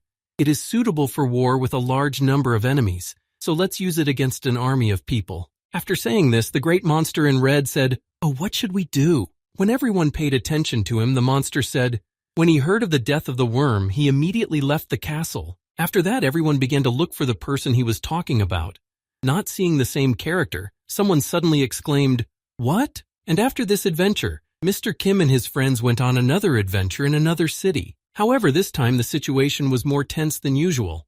After the incident, Mr. Kim was riding in a carriage with a soldier where he was scrutinized by him. Drilling his comrade with his eyes, the soldier thought, by all means, Knight Kim's method was the most appropriate and effective. Remembering how many innocent people had died in that battle, the warrior thought, but still. After that, the soldier could not stand it any longer and said angrily, "Sir Kim, they were all just under control." The next moment, the soldier added, "With your skills, you could have prevented so many casualties, couldn't you?" Hearing these words from his friend, Mr. Kim said in surprise, "What are you talking about? It was that parasite who started controlling them, and he is the one responsible for their deaths." Hearing this answer from Mr. Kim, the soldier thought, he does not feel remorse, and a knight like him is the bodyguard of a prince. Looking at his friend, who was also his brother's bodyguard, the warrior thought, "Sir Kim, he's like a demon." Before he could finish, the other man interrupted him by touching his teeth and exclaiming, "Oh shit!" When the warrior heard such unrestrained words, he thought, he has a terrible temper, and what a feeling this is. Looking out of the carriage and at his younger brother, the warrior asked, "Your Highness, is something wrong?" At that time, Prince Edward was looking up in fear and said, What the hell is this?" There was a gigantic monster standing right in front of them, looking right at them. Their carriage was right in front of this monster, which was of a terrifying size. Then the monster spoke, "I am Dracos de Raslord." The next moment, the monster became very angry, and in an angry voice said, "I have come to take revenge for my old friend Pharos de Glotnilord." After that, the giant monster took the first step toward the carriage. After his step, the ground shook, and the carriage shook with it. When Prince Edward saw the great monster coming towards them, he was frightened and said, "Dracos de Raslord." Mr. Kim, who heard his name, asked in surprise, "Do you know him?" Nervous at the question, Prince Edward replied anxiously, "Yes, bro. I have never seen him in person, but I have read about him." Then he said, "This is the very Pharos de Glotnilord we are talking about, a huge monster who burned a demon warrior. It was written that he was twice the size of a dragon." Hearing this answer from his friend, Mr. Kim said in surprise, "That's about 30 meters, and this one is all of 60? When it came to the size of the monster, Prince Edward nervously explained, "It has grown over 50 years. Reptiles, they grow all their lives." Looking once again at the enemy waiting for them, Mr. Kim said, "It's like a mountain. How big is it?" Hearing the two boys talking, the Holy Virgin said, "This is not the time for tongues to wag. We need to do something with this monster." No sooner had the Virgin finished speaking than everyone heard a strange noise of trees cracking. It was a monster that decided to walk through the forest with its tail, clearing the whole area around it. The monster made a circle around its axis and cleared the whole forest, breaking trees on its way. And now the turn came to the Demon King's destruction squad. Having noticed what was coming at them, they did not even have time to react. They were only frightened. The next moment, the monster's tail hit the carriage and broke it into small pieces. After a while, the monster made a complete turn and leveled everything that surrounded it within the radius of its tail. Sometime after this leveling, the members of the squad to destroy the Demon King disappeared. They were buried alive in the debris of trees. After a while, everyone began to crawl out from under these fragments of trees. Everyone except the prince. He could not get out on his own. A holy virgin helped him by pulling him out by the hand. After they survived the devastation, Dracos de Raslord asked them, "Was it you? Did you kill my friend?" Hearing this question, everyone froze in place while they healed from the previous enemy attack and prepared for battle. Trying to answer, the warrior said, "This one," but he was not allowed to say anything. Dracos de Raslord suddenly said, "No, it does not matter anymore." Then the monster added menacingly, "I don't care at all whether it is your work or that of some other lowlife.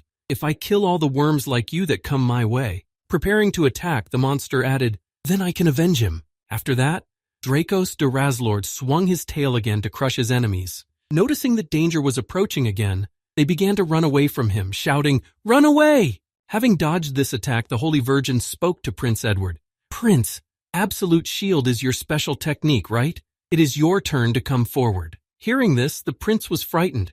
"Are you out of your mind? How can I stop him? Even absolute protection has its limits." After that, Prince Edward addressed the warrior with the words, "Warrior, can you use the parry skill?" Hearing this question from his comrade, the warrior replied, "It is absolutely irrational. It will not make any sense. I simply will not be able to resist this thug." Then the prince turned to the Holy Virgin and said, "Saint, will you be able to take the blow and recover from the sweat?" Hearing the prince's question, the Holy Virgin answered, "Only if I manage to stay alive. Such a blow would tear my body to pieces." Then the prince added, "It is too big. What shall we do?" When everyone was quiet, everyone thought of only one thing. To be more precise, about one person, someone who had not yet been mentioned. After that, everyone looked at him. Mr. Kim, who was standing behind them, when he saw them looking at him, Mr. Kim asked, "Do you think I can't beat him?" Realizing that he would not get an answer from them, Mr. Kim began to develop a plan of action. After some thought, the prince's bodyguard sighed heavily and said, "Yes, well then." Then he immediately added, looking at his opponent, "I have one way to defeat him." And at that time, the monster was thinking, "I may look clumsy and stupid, but I'm not stupid at all, despite the fact that my comrade died." After that, Drykos de Razlord continued, "I have learned one very valuable lesson from my life experience. If I give in to blinding anger, it will not end well. Because of my recklessness, I still have a scar from the worms that laid a trap for me." Drykos de Razlord had an ideal technique that he invented himself, based on his combat experience.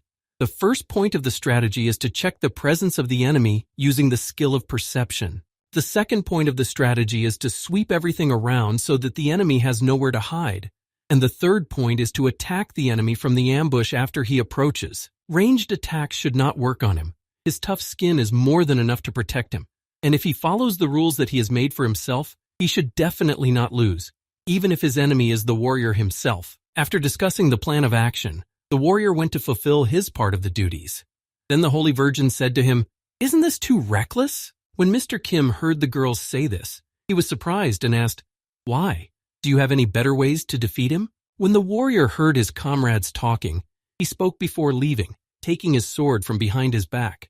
"We can certainly run away, but that would most likely put the city in danger." Immediately afterward, the warrior gathered all his will into a fist and charged forward, adding, "I cannot help but fight, even if there is no chance of victory." The next moment, the warrior rushed forward in the direction of the enemy to delay him. After getting out of his hiding place, the warrior went to Drykos de Razlord. When his comrade went to the battlefield, Mr. Kim, changing his hands into the paws of a mole, thought, "Well then, I should get ready too." Heading toward the enemy, the warrior thought, holding his sword in his hand, "The sacred sword of the goddess causes irreparable damage to dark beings. Otherwise, it is no different from ordinary swords." Looking at the enemy he was about to fight, the warrior thought, "However, his fury is fueled by a thirst for revenge." Having approached a sufficient distance, he continued to think, "I cannot say that revenge is the right choice, but it is not evil either. The sacred sword of the goddess has not yet shown its true power." While he was thinking, his enemy began to attack him, but the warrior skillfully dodged his attacks. A few seconds later, there were 4 craters on the ground,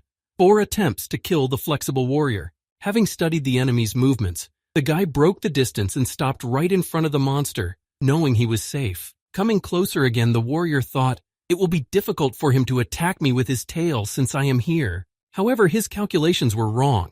Preparing to attack, Drykos de Razlord began to unwind his tail. The next moment, jumping up with his hind legs, the enemy was able to attack even in front of him, standing only on his front legs. After the attack, which was so unexpected for the boy, Drykos de Razlord said menacingly, "Don't look at me with a haughty look." Still, this attack managed to reach the hero, but after hitting him, it threw him back. However, it was not fatal. The boy quickly regrouped in flight, then landed carefully and began to slow down with his sword. When the warrior finally stopped, he felt a heaviness in his body, then exhaled heavily and said, "I dodged his attack, but the blast wave had this effect on me." Looking at how insignificant the legendary warrior seemed before him, Drykos de Razlord said with a haughty tone, "Is that all you can do, warrior? I cannot believe that Pharaoh suffered because of you." Hearing such words from the monster, the warrior answered him angrily, "Yes, I also cannot believe that I have suffered from such a thing." Hearing this answer from his enemy, Drykos de Razlord said, Huh, are you joking before you die? Or are you asking for mercy? Whatever it is. Then the warrior shouted back to Dracos Daraslord with joy, I never thought that the plan would work so perfectly. And now let's go back 5 minutes in time to find out what kind of plan the squad developed. After hearing Mr. Kim's plan, the Holy Virgin said in alarm, Isn't this a bit too reckless? Hearing this question from the Virgin, Mr. Kim replied, It is our only way out. The warrior will distract him and I will approach from underground. The prince's bodyguard knight then added, There is a scar on Dracos Daraslord's stomach that was left on him earlier. He will be our target. Hearing his comrade's plan, the soldier asked excitedly, Are you sure this will work? When Mr. Kim heard the question, he answered confidently, Yes, we need to distract him well. Then he thought, He won't be able to track me with his skills, but he will be able to notice movements or sounds from underground, and that's why we need a decoy. As soon as the warrior heard Sir Kim's confident tone of voice, he asked, How long will it take you to do this?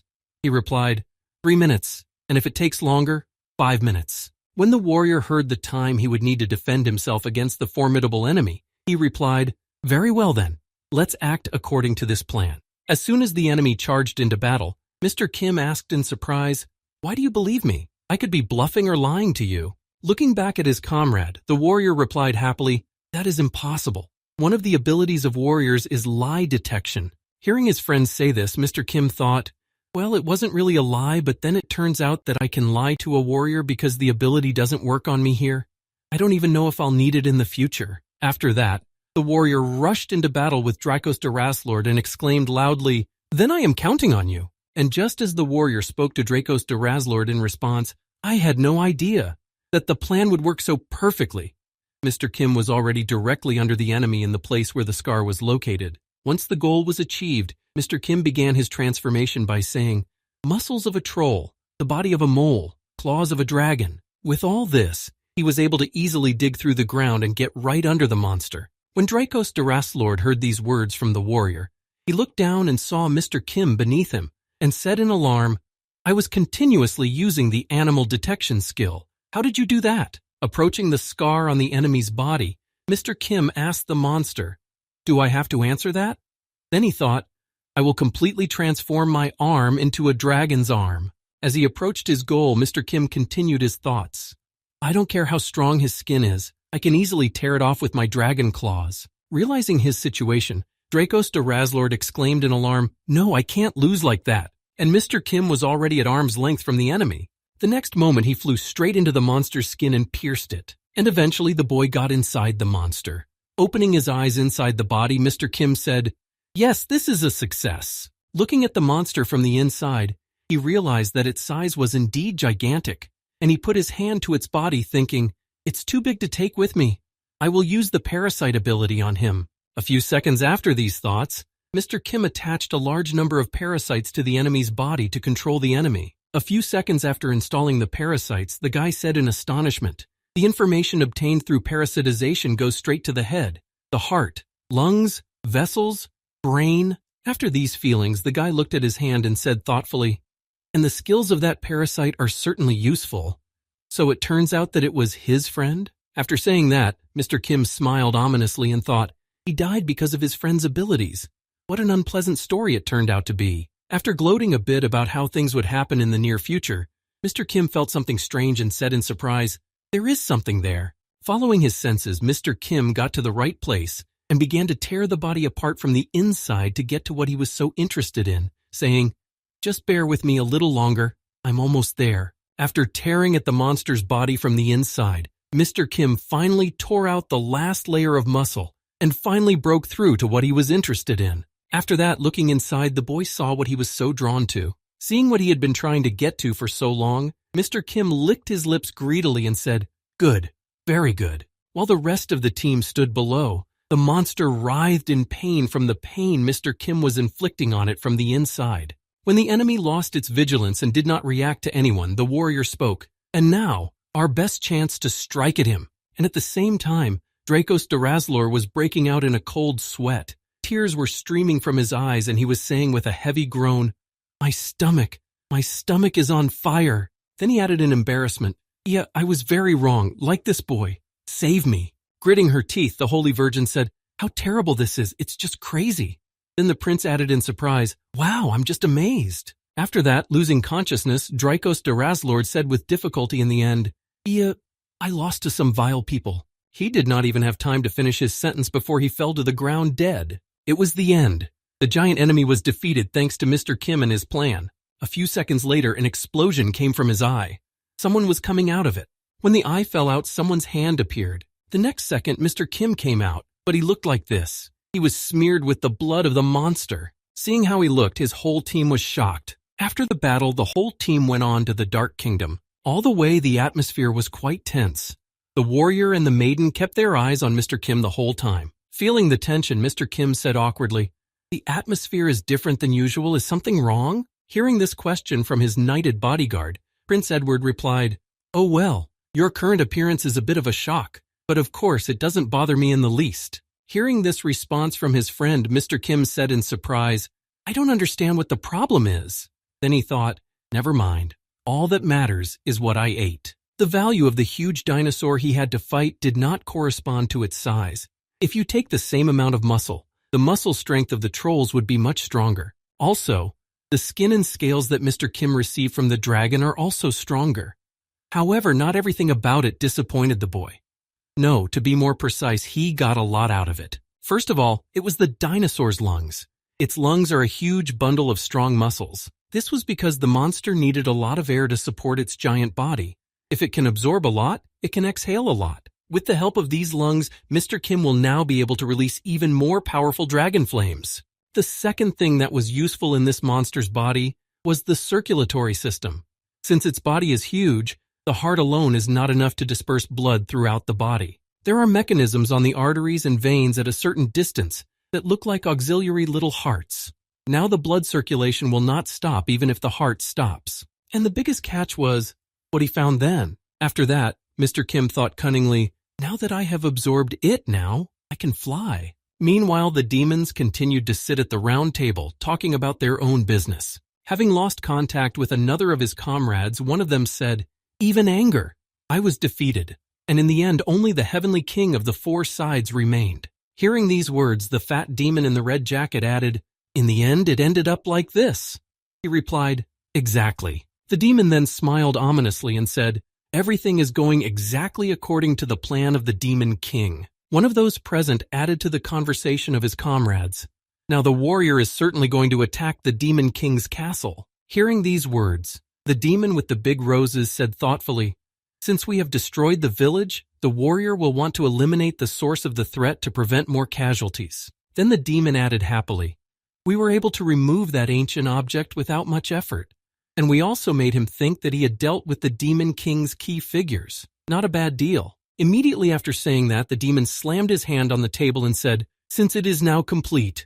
And the next moment he added, "Now it is time for the destruction of humanity." After explaining his plan of action, the demon said, "Humans will win this war if they can kill the Demon King. The demons will either destroy humanity or surrender." The next moment, remembering the hero, the demon added, "But since they have a warrior, people will definitely not surrender. Besides, he is the strongest being under the protection of the goddess." Folding his hands in front of him, the demon continued menacingly, "And so, in order to win, the demons have nothing else to do. That is why.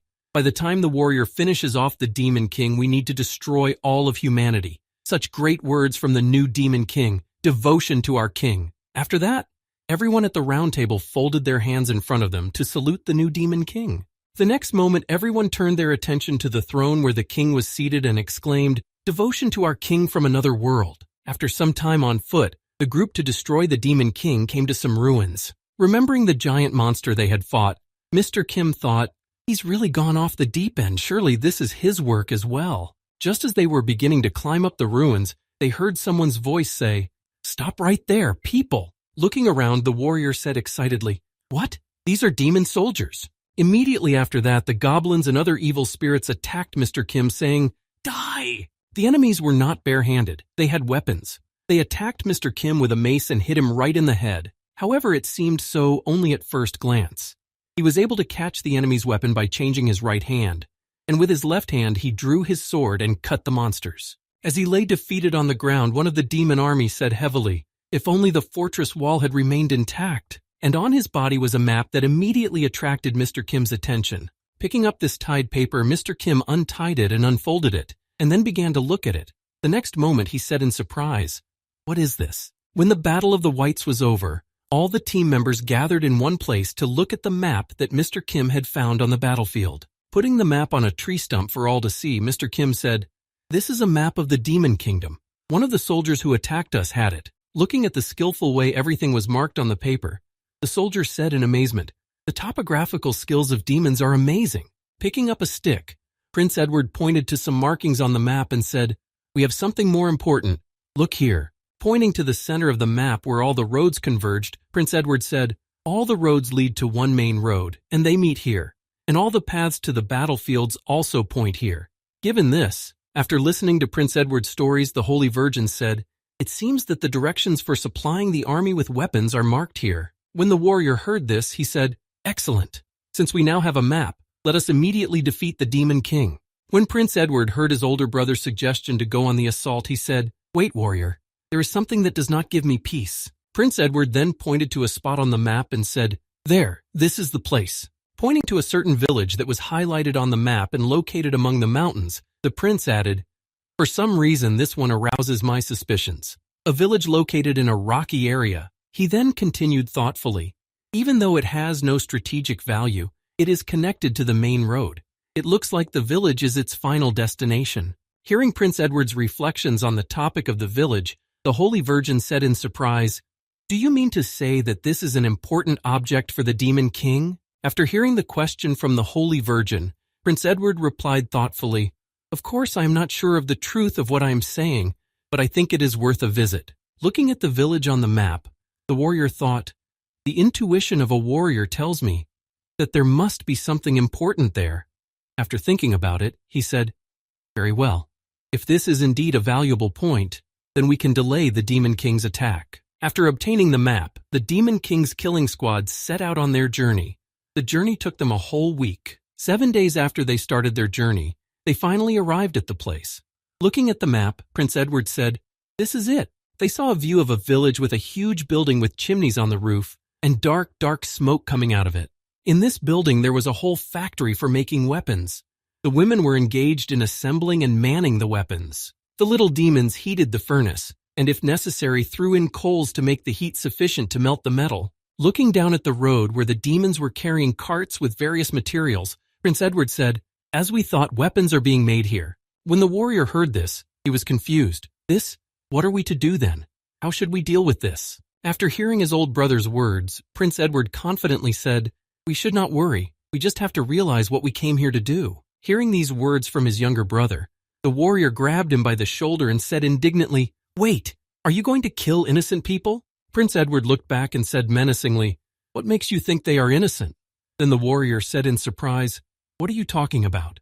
Prince Edward looked at his older brother and said, "Everyone in this village is involved in the creation of weapons. They are all making weapons for the demon army." Hearing this answer from the prince, his older brother grabbed him by the shoulder and shouted angrily, "Edward, what are you thinking about?"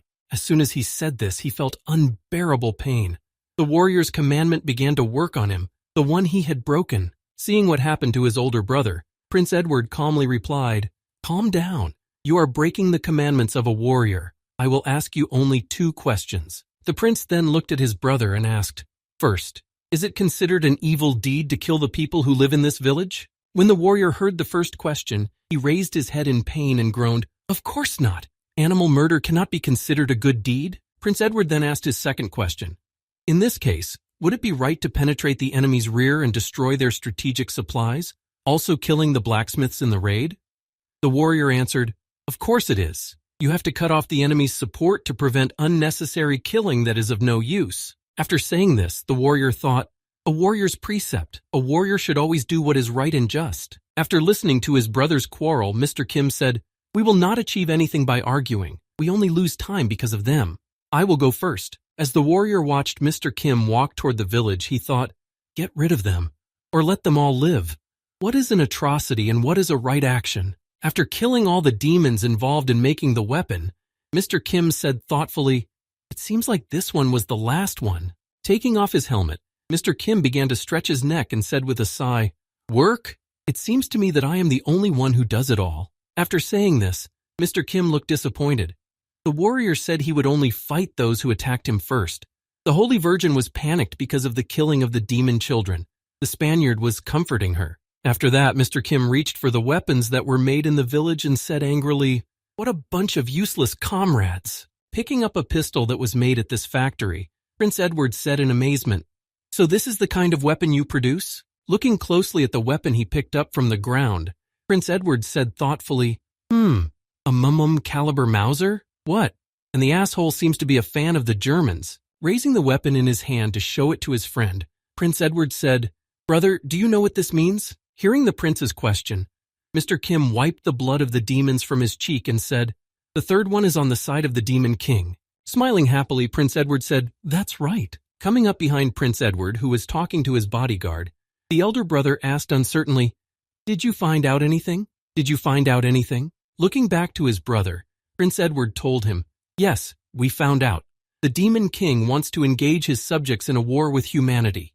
When the warrior heard this, he was surprised and said, "What are you talking about?" Raising his pistol in front of him, Prince Edward said, "They can easily teach their citizens how to use this weapon and eventually turn them into soldiers. That is what it is made for." Hearing what Prince Edward had just told him, the warrior said in confusion, "How is this possible?" After these words, the soldier turned back and walked away from the prince. When Prince Edward saw that the soldier had left them and was going somewhere, he said joyfully to his friend, "Hey buddy, you did a great job." The next moment, Prince Edward handed the card to his bodyguard, who happily announced, "I'm rewarding you with a vacation." When Mr. Kim opened the card, he heard his friend say, "Eat to your heart's content and come back to me. I have marked on the map areas with plenty of food." When Mr. Kim heard what kind of reward he had received, he said with interest, "Are you sure this is a vacation and not work? But still, it's not so bad. It's a great chance to test it out." Immediately after handing the map to his friend and explaining the notes, Prince Edward heard a loud crash and angry shouts somewhere outside the city. With a sly smile, the boy said in a sly voice, "Everything is going according to my plan." And at the same time, somewhere outside the village, a warrior was venting his anger, destroying the flora around him. Unable to hold back his tears over what he should do in this situation, the warrior said sadly, "Yeah, what can I do?" Meanwhile, in the first city of the Demon Kingdom, Stockholm, there was a seaport. In this city, there was a seaport, which was used for trade and transportation of goods. In this very city lived a descendant of the union of a demon and a human, a boy named Maiden. This boy worked in the port as a porter, carrying goods.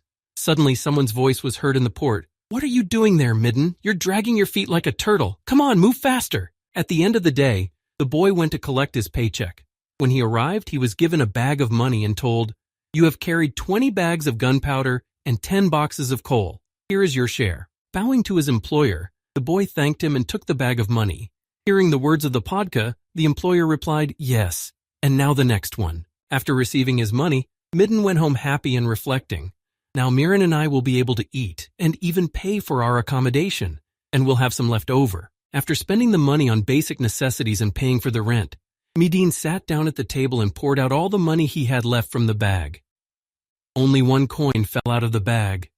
Seeing it, the boy said in disappointment, "Only one." Sighing heavily that almost all of his hard-earned money was gone so quickly, Midden thought sadly, "I have to bend over every day to get food." After these sad thoughts, the boy looked back and smiled happily and thought, "But I have to be strong for Myron." Noticing that he was looking at her, the girl said, "It is so sweet, brother, you should try it." Approaching his sister, Midden began to pat her head and said happily, "My brother ate a lot on the way here. It's all for you, Myron." Then the girl replied with joy, "Really?" The next day, Myron went back to the port to work. As he carried the sacks, he was surprised to think, "The sacks weigh the same as they did yesterday, but they seem lighter. I have become even stronger." As the boy pulled the sacks of resources at the port, he continued his thoughts. "Now I'm just a port worker, but one day I will become one of the 7 demon generals." As he walked toward the designated unloading area, the boy reflected, not even realizing what was about to happen. "Then everyone will know about me." Triune brain. The triune brain is an organ that was probably found in extinct giant reptiles. The transmission of a nerve impulse in a giant body takes a very long time. That's why scientists have put forward the theory that dinosaurs had an auxiliary brain in the lumbar region, a clot of organic matter that performs the functions of the brain but serves as an auxiliary organ. This is the triune brain, and Mr. Kim was able to find it at the same time when he was wandering through the body of the giant reptile he was fighting. Since the boy can recreate the motor center of another creature, he has the opportunity to use unique organs without training. However, the boy has not yet used someone else's brain because little can happen. There is a certain danger that the brain can deprive the host of the body. However, the use of a triune brain is safe, and at the same time allows the use of brains from other organisms. In other words, Mr. Kim can now fly, as he has collected all the necessary body parts from different animals to help him in this endeavor. In addition to his brain, Mr. Kim can also transform his entire body into a dragon's body. Dragon scales can be combined with mucus-covered man-eater scales. He can also change it to metal slime, and also improve the lungs and circulatory system thanks to the dinosaur. Blood and bone marrow of the troll, which are capable of regeneration. The elastic and powerful muscles of an orc. After thinking about all that he now has for his body and how he can improve it, Mr. Kim thought, now I am even closer to my goal of becoming the strongest. Then a loud dragon roared over the city. When Midden heard the loud noise above him, he looked up and exclaimed, "A dragon?" Meanwhile, Mr. Kim had already fired several fireballs at the city. The next moment, as the shells hit, the entire port exploded. What was left was engulfed in flames. Noticing the danger in the sky and the explosions, the boy looked back and saw that the port was over. It was completely destroyed. After that, everyone who was in the port began to run away, shouting in fear, "It is a dragon! Save yourself, who can?" On the surface, the amphibious monster said in fright, "What the hell? How is this even possible?" As soon as Mr. Kim saw such a valuable specimen, he immediately ate it, because this species was quite rare and interesting in terms of abilities. Dropping the cargo, Midden ran away from the port, running for his life and thinking in fear. The dragon. Why did the dragon appear here? Having chosen his path, the boy immediately went to the hotel where his sister was staying, thinking, I have to grab Miran and run away from here. After running a short distance, the boy saw the very house where he lived with his sister and thought, how good it is that our home is close by. Then he continued, I chose that place on purpose in case something happened. As soon as he said this, a dragon landed right on his house. After the landing, stones flew in different directions from the destruction. Shielding himself from the debris, the boy stopped and closed his eyes. When the noise subsided, Maiden lowered his hand and opened his eyes.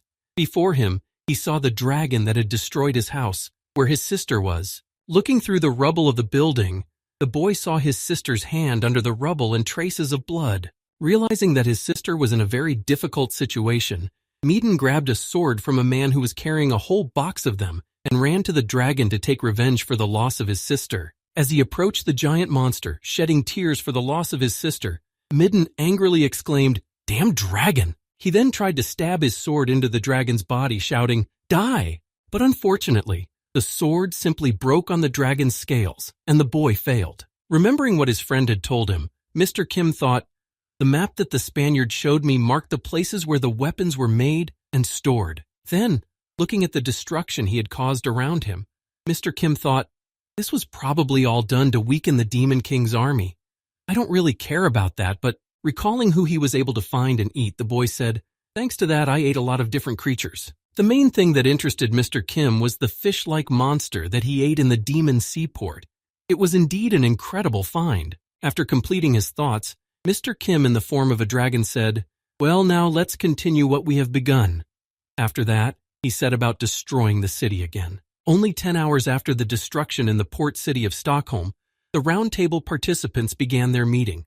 Then the horned demon spoke. Did you all hear what happened in Stockport? Immediately afterwards, slamming his fist on the table, the demon added, We have suffered a huge loss of military equipment. After delivering the news, the demon decided to turn the floor over to his friend and said, According to the rumors, it was a dragon. What do you think about this, Nat? Natha looked at one of the demons and heard what he was saying. Since you are the same species as him. Interrupting one of the demons, she said, Impossible. In about 9 hours from sunrise to sunset, he shot out fireballs at least 50 times. Only a legendary dragon lord can do that. Hearing Nate say this, the three-eyed demon was surprised. But the dragon lord is here, isn't he? Hearing these words, the girl became angry. What are you talking about? Immediately after this question, she added, Are you questioning my authority, huh? When the girl reacted so violently to his words, the three-headed demon spoke. What I mean is that if the legendary Dragon Lord is here, then there can be no other Dragon Lord. The one-horned demon interrupted the argument among his comrades and said, We should not worry about this now, but rather about the measures we should take in the future. Hearing this, the horned demon said, Well, Envy speaks well. Do you have any other ideas? Envy then added, The rumors about stockpiles spread throughout the demon kingdom. In one night, the dragon from Stockpit managed to become an object of fear. If the celestial king of the four sides, no, the 7 demon generals kill him, it will boost the morale of the country. Hearing this suggestion from Envy, the horned demon said thoughtfully, You know, it makes sense. Spreading her wings, Nate said confidently, I'll go. Then she added, I may be a dragon too, but I'll prove that I'm different. Meanwhile, Mr. Kim was happily thinking, testing his new skills. The attack on the port city was the most profitable event since I joined the warrior group. After that, looking at his limbs, which were covered with some kind of crystals, Mr. Kim continued his thoughts. I absorbed sea creatures, representatives of the insect class, also hybrid species, and was able to appropriate their abilities. The mammalian body, which I thought was the most compatible with mine, actually met only the smallest requirements. Flying in the skies above the city he will soon visit, Mr. Kim added, It made me realize my ability better. This evolution will ultimately lead me to the goal I've been planning from the beginning. Soaring over another city, the boy confidently added, To become the strongest. And that means... At that time, the townspeople noticed a dragon in the sky and said thoughtfully, Is that a dragon? Is it from the demon army? After a while, when the dragon approached the people, they realized that it was an enemy, and they ran away in fear, exclaiming, The dragon of Stockpit! As he was running away from the monster to save himself, one of the villagers exclaimed, Run away!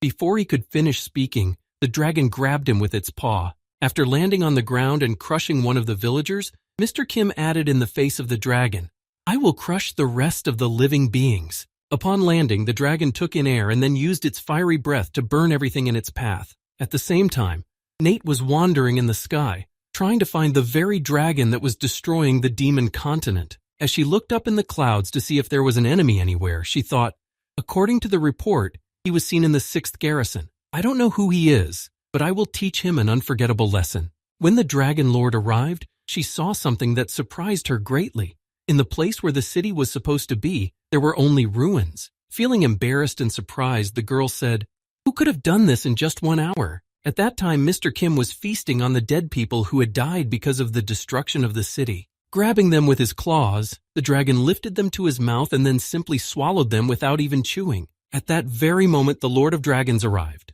When the girl noticed what he was doing, she thought angrily, Eating corpses? What a vile bastard! By the way, looking at the dragon that was destroying the city, the Dragon Lord said in surprise, What the hell is this? The report said it was a red dragon. Stretching out his hand in front of him, the Dragon Lord thought, The dragon tongue skill. The feeling of fear causes panic and makes the enemy's body move at my will. Immediately afterward, the girl shouted out to the dragon that was destroying the city to stop it.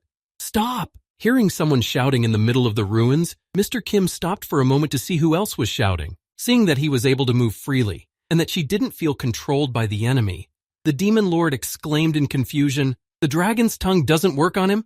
That's impossible. My ability could suppress the dragons themselves. Looking at the girl who had decided to order him around, Mr. Kim said, I don't know who you are, but you seem quite strong. However, I advise you to get rid of the idea that your authority and status can somehow influence me. Turning his back on the girl and continuing to eat the dead, Mr. Kim said, Remember, if you try to use your skills again, I will show you what you will have to pay for it. Hearing these words from her enemy, the Dragon Lord became angry. Impudent one, do you even know who I am? After these words, the girl began her transformation of the body, saying, I will not let you feel my despair then. When Mr. Kim heard a strange noise behind him, he looked back and noticed that the girl had begun to transform into a dragon. When the Dragon Lord had completed her transformation, she said indignantly, Stupid little dragon! As she waved her hand to strike the enemy, the Dragon Lord added, I will crush you by force. Immediately after these words came the blow, which struck the crystals in the enemy's hands. Mr. Kim blocked the attack of the Dragon Lord. The first blow was followed by the second, third, and so on. A flurry of blows fell on Kim, accompanied by angry shouts, Die! Die! The Dragon Lord was able to keep up this pace of battle for 10 minutes. after which she tiredly stepped back to take a break. Looking at the enemy who was still standing, the Lord said in surprise, "This is not possible." Looking at the enemy she had to fight, the girl added in amazement, "He evades my attacks but still holds on. I've never seen a dragon so resilient." Looking at his body after such a flurry of blows, Mr. Kim thought in amazement, "Even though she is a dragon, she can't break through the mystium and the muscles of an orc. If even such a strong opponent can't match me, then there's nothing to say about the rest of them." After conducting an experiment to test the strength of his armor, Mr. Kim thought, "Yes, we need to remember this." Then he thought, "Okay, now we'll move on to the next experiment." To begin his experiment, he had to deactivate his armor of Miriam slime, which protected his body from impacts and everything else. Watching his enemy, who didn't even strain, the Dragon Lord spoke angrily, "That bastard!" Noticing the gap in the defense that Mr. Kim had removed himself, the Dragon Lord rushed at him, shouting, "Ha! Your defense is breaking down!" As she approached her enemy, she grabbed his head with one hand, his right arm with her tail, and his left arm with her right hand to immobilize him. Immediately afterward, she turned her enemy's head away and reached for his neck. The next moment, the Dragon Lord's teeth sank into the flesh of his enemy. This was followed by her gnawing a piece of meat from his neck, thus inflicting the first wound on her enemy. The next moment, the Dragon Lord kicked him with her foot to throw the enemy away from her as she gnawed a piece out of him to inflict additional damage on her opponent. The attack was so strong that Mr. Kim was thrown a considerable distance away, and when he landed, he kicked up a pile of dust. The Dragon Lord was happy that she had managed to hit him, and asked, "Boogaloo, how did you like that?" Rising from the ground after this combination of attacks, Mr. Kim said in astonishment, "Teeth that can tear any flesh." The next moment, the Dragon Lord noticed the wound on his enemy healing and exclaimed in surprise, "A dragon has enhanced regeneration? Who are you?" Rising from the ground, Mr. Kim spoke confidently, "I'm almost used to it. This completes my body experiment." As he turned his back on the Dragon Lord and walked away from the battlefield to continue his work, Mr. Kim said in parting, "You helped me, so I forgive you and have mercy on you. You can go. I will not pursue you." Hearing such arrogant words from his opponent, the Dragon Lord exclaimed in anger, "Don't make me laugh. You have decided to trample on my pride." After that, Nate prepared herself for a magical attack and said menacingly, "I will show you the true power of a Dragon Lord." As she prepared to attack with fire, the Dragon Lord said, "All power compressed into a single beam. I will turn you into ashes." Hearing such threatening words from his enemy, Mr. Kim said in surprise, "Really? Then I have no other choice." Immediately after Mr. Kim said this, the Dragon Lord stopped her attack and began to vomit up what she had eaten. After several vomiting spurts, first 2 parasites were sprayed out of her throat, and then several more, but this time with blood. Looking at what she had just vomited out of her body, the Dragon Lord asked in confusion, "What is this?" After a few seconds, she felt some strange sensations in her body and added in fright, What? And immediately after that, she fell dead on the ground. The Dragon Lord was defeated. Looking at his enemy, who was already lying on the ground, Mr. Kim said, "This is the part of my flesh that you tore off." He then continued, "It transformed into a parasite, and it ate you from the inside." Standing proudly before his defeated enemy, Mr. Kim added, "That's why you can't put anything in your mouth next time." "Oh, I'm sorry, there will be no next time." After these words, Mr. Kim heard some voices inside his head, which appeared through telepathy. They said, "Now! Danger! Help!" Then Mr. Kim said in astonishment, "Telepathic magic!" And now the hero's story begins. Memories of a warrior. I am a warrior and an apostle of the goddess, a traveler who came from the future, which will come in 10 years. When in the future time humans and demons united to defeat a common enemy, the demon king, the generals of the 7th army, and the king of the 4 sides, he defeated them all and devoured them. The monster, along with the representatives of the demon army, the warrior also died in the battle with him. However, returning to the past, where all this had not yet happened, the warrior immediately went to a large forest and destroyed the slime, which was destined to become a monster of destruction. Thanks to these actions, Sir Kim survived in the great forest and was able to protect the prince from an assassination attempt. The warrior changed events and saved lives. However, the future of the present world is unknown to him. However, he does not regret what he did. However, the only thing he did not foresee was the actions of the demon army. If the warrior had known about it, he would not have found himself in such a desperate situation. No, if he had. If the warrior had known in advance about the skills and abilities of the demon that was now before them, And now, let's go back 30 minutes before the situation where the prince found himself at the gambling table with the demon. As the warrior was walking toward the demon capital, he said thoughtfully, "Your Highness, where did you send Sir Kim?" Hearing this question from his elder brother, Prince Edward answered confidently, "I have entrusted him with a very important territory. He can handle it on his own." Hearing such a confident tone from the prince, the warrior replied in surprise, "So that's how it is." Then the prince added, "By the way, according to the map, we will soon arrive at our destination." As soon as the prince said this, he noticed a strange image appearing in front of him on their way.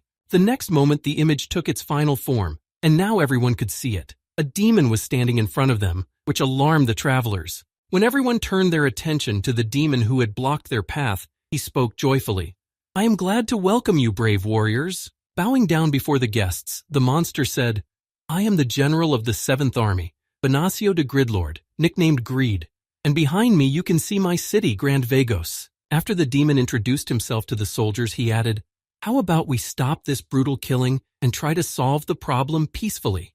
To which the warrior replied in surprise, "What are you talking about? What are you up to?" With a sly smile, Venancio de Gridlord happily answered the warrior's question. "It is very simple. We will determine the winner by simply playing one game." When Prince Edward heard this proposal from the demon, he was displeased. What the hell kind of game? Are you kidding us?" Immediately after hearing his brother's displeasure, the warrior confidently replied, "I agree. I accept your offer." When Prince Edward heard that his elder brother had agreed to Venancio de Gridlord's proposal, he was surprised. A warrior? Then the warrior thought, "So many innocent victims have been killed. I just want to stop it all as soon as possible." When Venancio de Gridlord heard that the leader of the traveling team had agreed to his terms, he smiled slyly and said, "Very well." And he thought, "Bugaga, what an idiot he is." When Venancio de Gridlord brought the guests to his home, he joyfully announced, "Dear ladies and gentlemen, today an incredible event will take place." And then he continued, "A confrontation between brave soldiers and the general of the 7th Army, Venancio de Gridlord." After announcing what was to happen and who was playing against whom, Venancio de Gridlord solemnly said, "Who does the goddess Elmunda favor? Will we see the death of a warrior today? Buga, the hope of mankind will perish on this momentous day." After that, Prince Edward was the first to sit down at the gambling table, and he said confidently, "Then I will try to play with him first." Seeing his first opponent, Venancio de Gridlord said with joy, "Great, we will play poker. If the prince wins, then you will cross this place safely." When Prince Edward heard the conditions for his victory, he said with joy, "Excellent."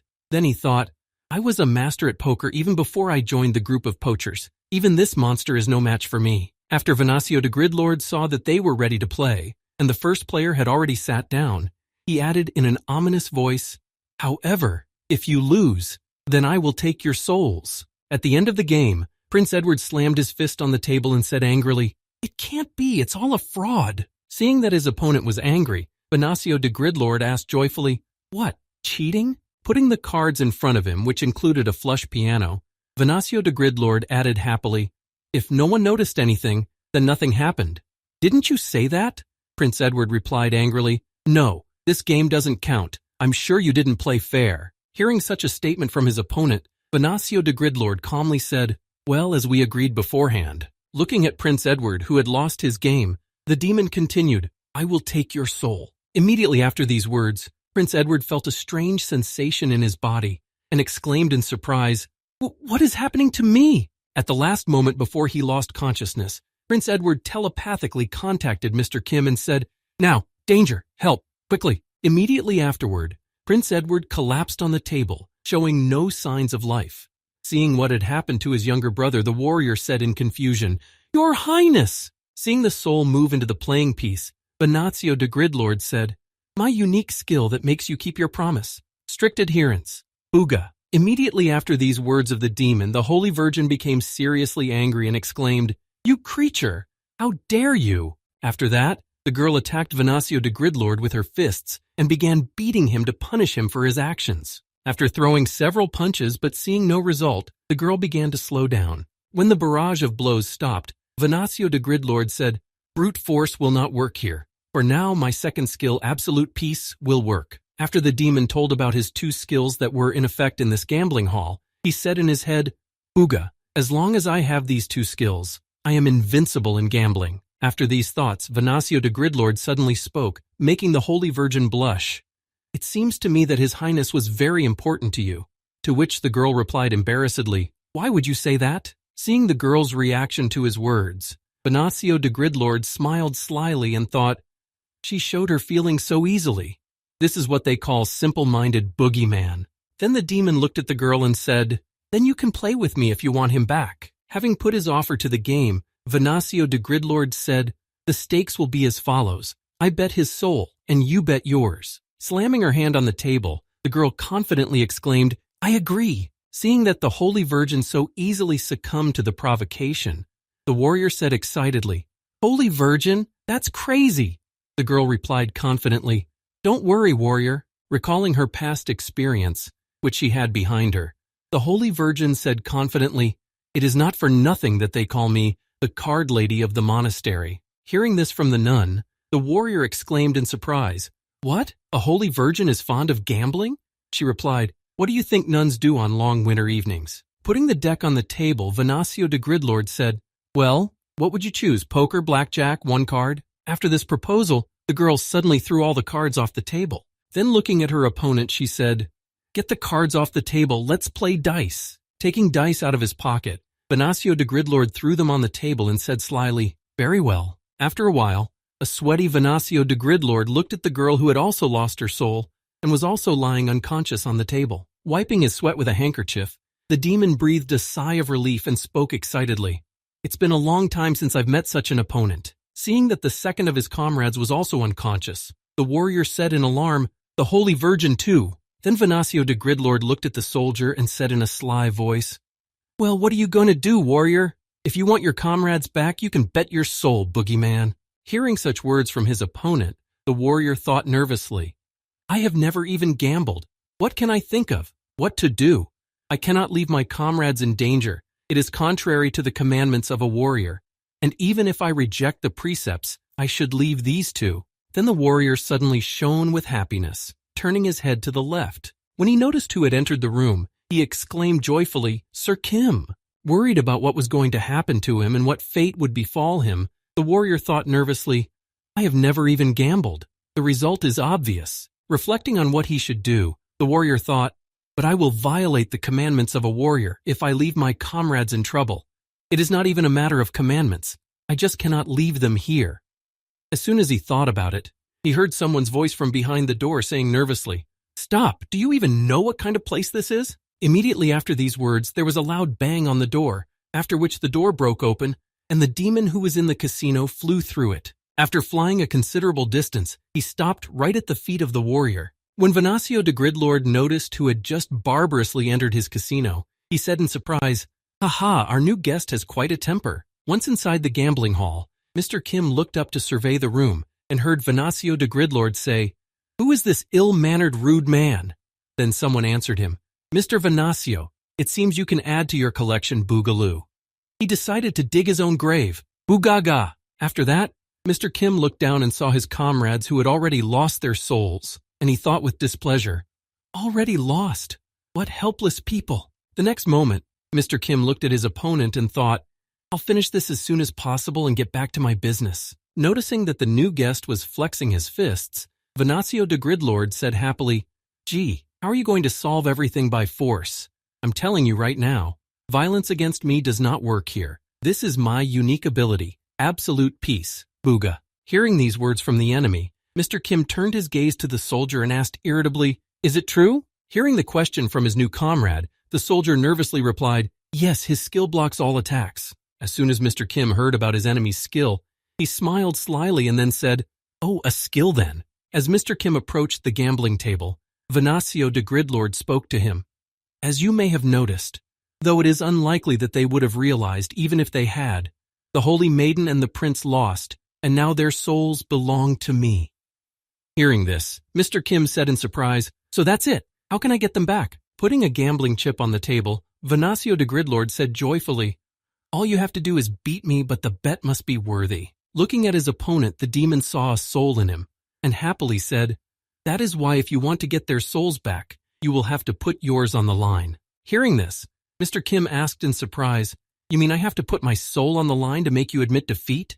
Hearing this explanation of the rules from his opponent, Venancio the Gridlord replied joyfully, exactly. Immediately after that, Mr. Kim threw the Holy Virgin off the gambling chair to make room for himself. After the chair was free, Mr. Kim said, very well then, I bet my soul in the soul of a warrior. Hearing that he had decided to bet not only his own soul but also his, the warrior exclaimed in alarm, what are you doing?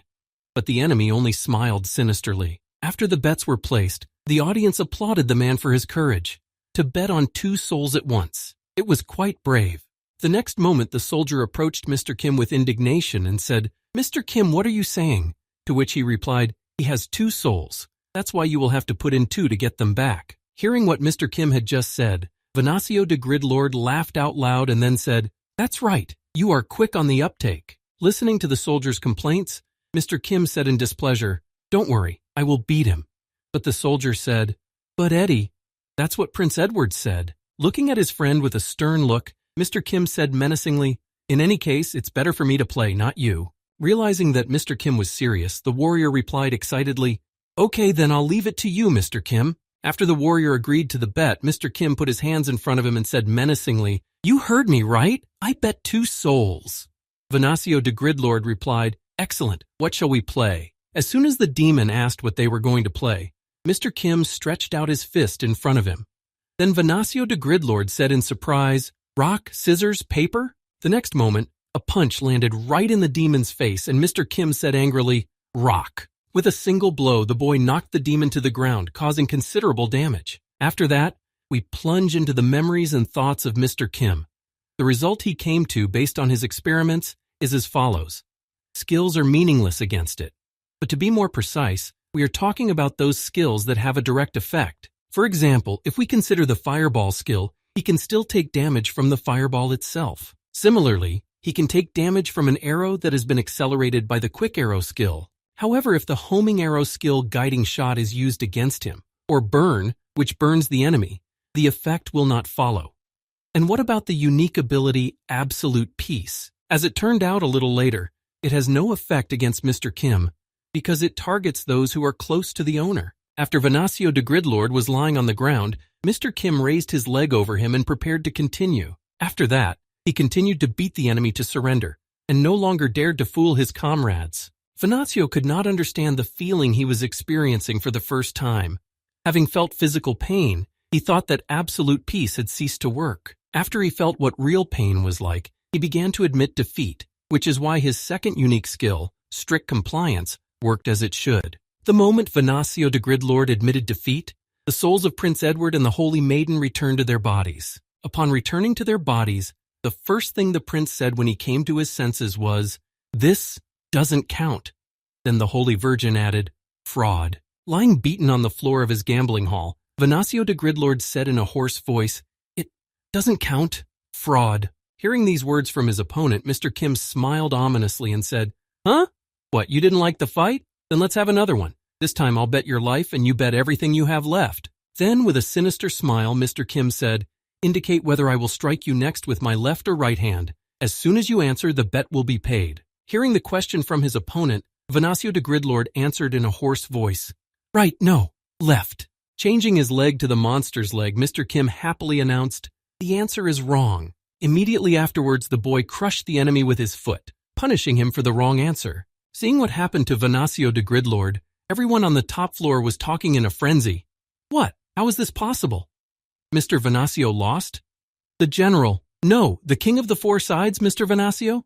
Immediately after their lord lost, all the demons present ran away, shouting, "Tai, let's get out of here, quickly!" Seeing the commotion from above, Mr. Kim said, "Don't even think that anyone will be able to leave this building alive." Immediately after these words, steel bars were lowered on all the windows and doors that provided a way to escape, preventing anyone from leaving the building. Seeing what had just happened, the soldier was frightened and said, "Mr. Kim, we don't need any more victims." When Mr. Kim heard his friend's words, he was surprised. "What are you talking about? These bastards enjoyed the spectacle of someone's soul being taken away just as much. Punishing such garbage is justice." When Mr. Kim expressed his position on how to deal with the audience, the soldier exclaimed in confusion, "But that's not right." The next moment, the boy pulled his sword from its sheath and said indignantly, "You are so boring. Immediately afterward, the prince's bodyguard knight put his sword to the warrior's throat. Seeing this action, the warrior asked excitedly, "What are you doing, Sir Kim?" When Kim heard such a question addressed to him, he answered menacingly, "His Highness once asked me, 'Will you act mercifully or righteously?'" After these words, cold sweat broke out on the warrior's face, and the hero himself was visibly embarrassed. The next moment after that, Kim added, "Now I will ask you, will you choose mercy or will you choose justice?" After removing the sword from his neck, turning his back on his friend and walking away from him, Mr. Kim added, "If you're not going to help me, then just take these two out. You won't get any help from someone who doesn't even know what he wants." With the rest, the warrior made his choice. He took his comrades and simply took them out of the room to avoid seeing these numerous victims. After the unnecessary people left the room, the frightened cries of the demons could be heard from the second floor of the gambling room. "Help! Get us out! Open the door!" Once everything was ready, Mr. Kim spoke. "So, shall we start cleaning up?" Immediately after saying this, the boy began to transform his throat into a dragon's throat so that he could release fire. After that, in addition to the door itself, iron bars also came down on the windows. All the exits that could have been used to leave the building closed as soon as Kim spoke. "Close everything and don't let anyone out." Grabbing the bars, one of the demons screamed out in fright, unable to get out. "What the hell is this? Open it at once." Looking for an exit that could save him, the demon tried to shout to the guards or whoever was in charge and added frightenedly, "There is a murderer here." The voices of other frightened guests could also be heard in the room. "Fuck! We shouldn't have come here. Somebody help." As he took the first step into the middle of the room, Mr. Kim thought, "By beating that pig, I have appropriated his skills, and with it a great deal of information." As it turned out, he personally ran the casino. Looking around, the boy continued, "And this place is his fortress. He controlled the mechanisms of the building at will. And since I have now mastered his skills, this building also belongs to me." Looking up, Mr. Kim added sadly, "Of course, I would like to experiment a bit, but unfortunately I don't have time." The next moment, he started giving orders to the building. The first order was, "Turn off the firefighting equipment." It was immediately followed by the second, "Fill the building with oxygen." And immediately after, Mr. Kim said ominously, "And a little fire." Immediately after that, there was an explosion in the room that could be heard even on the street. It was heard by a soldier who was dragging his comrades. Looking back, the soldier saw what awaited those who remained inside: inevitable death at the hands of Mr. Kim. After this sight, he had memories of his comrades proving to him that this choice was the right one. First, the prince said, "There are no innocents here."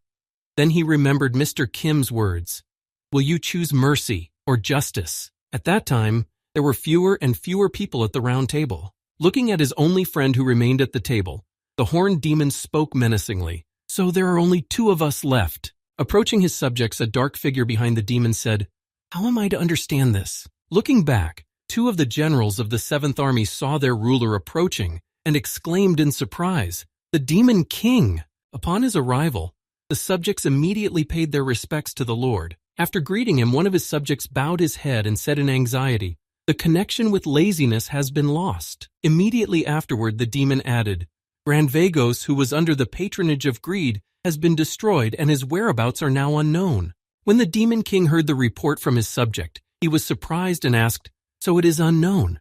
Then what are the chances that he is still alive?" Hearing the question from his ruler, the demon replied in confusion, "I think." Bowing his head before the Demon King, the army general added sadly, "There is no hope."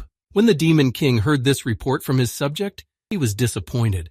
"We have lost two masters of our craft." Suddenly another person in the room broke into the conversation between the king and the general and said, "Your Highness, the plan is still working even in the absence of the kings of the four sides.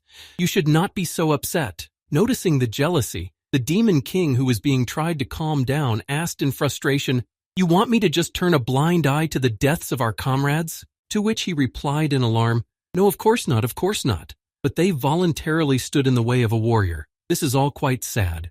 However, if our mourning somehow influences the great work, then their sacrifices will be in vain, won't they?" Hearing these words from his subject, the Demon King thoughtfully said, "So that's how it is. I guess.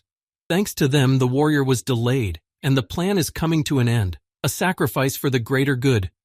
But still, immediately after that, the Demon King strode out of the round table room, saying in conclusion, Please forgive me. I am tired. Bowing his head before his master, the horned demon said in parting, Rest and we will continue to fulfill the plan. Hearing how indifferent the yogi's friend was toward the demon king, the envious demon suddenly asked, Shouldn't you be supporting him at such times, Lust? Hearing this question from his friend, Lust turned his head a little to see the other person and replied, You know very well that this is not why I am called Lust, is it not, Envy? Leaning on his stick, Envy said, I agree, our nicknames do not fit at all.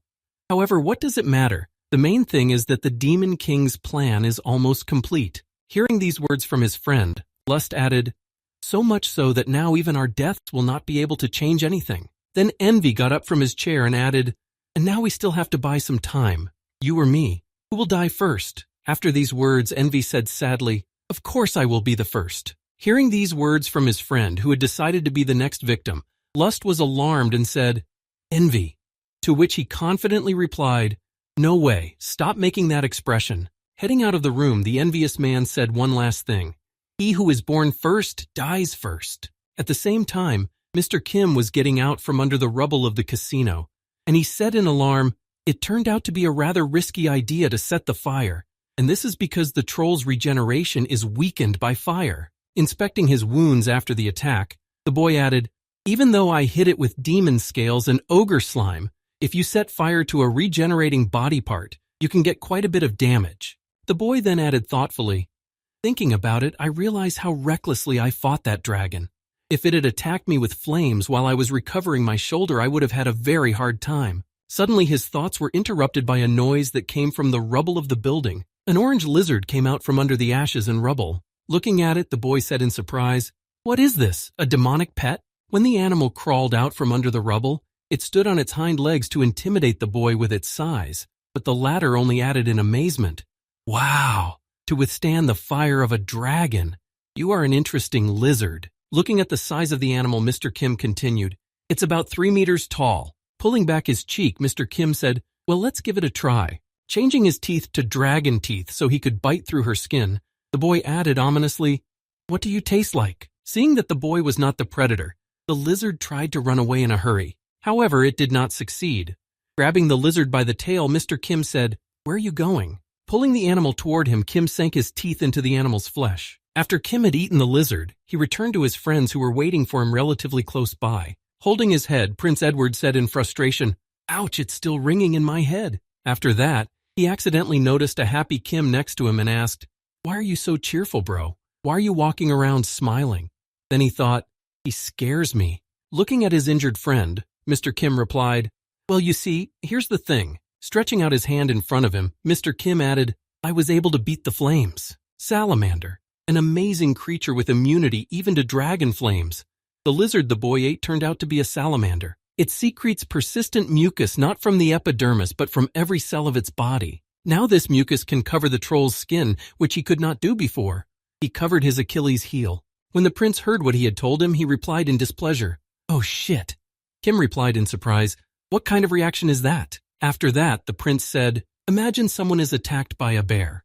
Time passes, the wounds heal, the person has almost forgotten the terrible beast, and then it comes to his house. The next moment the prince added, But now it can also fly. How will this man feel? After listening to his friend's story, Mr. Kim replied, The bear will return home as soon as he finds a way. There is nothing to worry about. It's been a long time since we spoke English. To which the prince replied, Thinking is one thing, but feeling is quite another. Recalling the moment when they signed the agreement with Kim, the prince thought, It looks like we have a deal, but what if he feels threatened by me? It could get in the way. After that, Mr. Kim spoke in a disgruntled tone. Even though the bear is fierce, I think that person will calm down a bit when he learns that the bear has been helpful to him. Hearing these words from his friend, the prince was surprised. What are you talking about? Then Mr. Kim answered Prince Edward, While your soul was flying somewhere, I did the work for you. Hearing this message from his friend, the prince exclaimed in surprise, Really? Recalling what happened then, Mr. Kim continued, Yes, the warrior has once again rejected justice. Hearing this, Prince Edward said ominously, Yes, excellent. This is the second time, one more time. Then the prince thought, looking at his older brother, And then the yogi will be able to be killed. A warrior is the most powerful creature on the continent of Elmond. He is not only very strong physically, but also under the protection of higher forces, which can be called fate. Suddenly, the demons from the army attacked the Demon King's squad, shouting, "This is a warrior! Attack!" The warrior manages to survive even in situations where an ordinary person would have died long ago. After the first demon missed, another, much larger one with an axe came right behind him. Noticing him, the Holy Virgin exclaimed, "Be careful, they are demons!"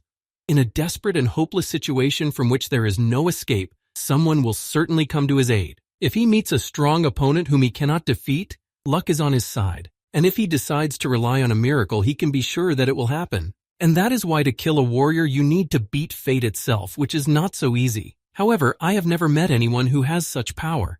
For this reason, a demon king is killed by a human warrior, and a human king is killed by a demon warrior. However, this protection does not always work, but only as long as the warrior remains a warrior. And if he loses his status, having defeated all the enemies, the warrior said in surprise, "The road ahead of us is very long, and it is good that we managed to find a horse." Looking back at the warrior, the prince smiled happily and said, "Yes, we are very lucky. It seems to be the blessing of the goddess. If he loses his status, fate will no longer favor the warrior." Traveling by carriage, Prince Edward spoke in Japanese. The commandments are to be righteous, just, and pure. He broke 2 of them in the city of demons and in the casino. All that remains for him is to betray righteousness. Immediately afterward, Prince Edward added, "And I am planning to do just that." Hearing these words from his friend, Mr. Kim asked in surprise, "I don't understand why you want to kill the warrior so badly." Hearing Kim's question, Prince Edward replied, "At first, this was not my intention. I based it on the plan of this silly old man." Then Mr. Kim asked in surprise, "What are you talking about?" Then Prince Edward, remembering the king, said, "The old bastard. The king wanted the first prince to inherit the throne." Then he added thoughtfully, "And I helped him in that." Remembering his older brother, Prince Edward said, "That's why the king figured out how to make him an ordinary man."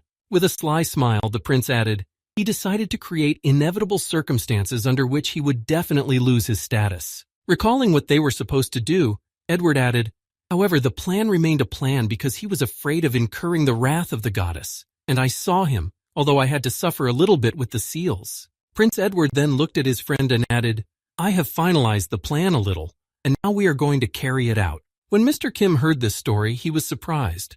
"I see, I understand, but I was not interested in whose plan it was. I asked why you wanted to kill him." After this question, Kim added, "It seems to me that you don't have much hatred for him."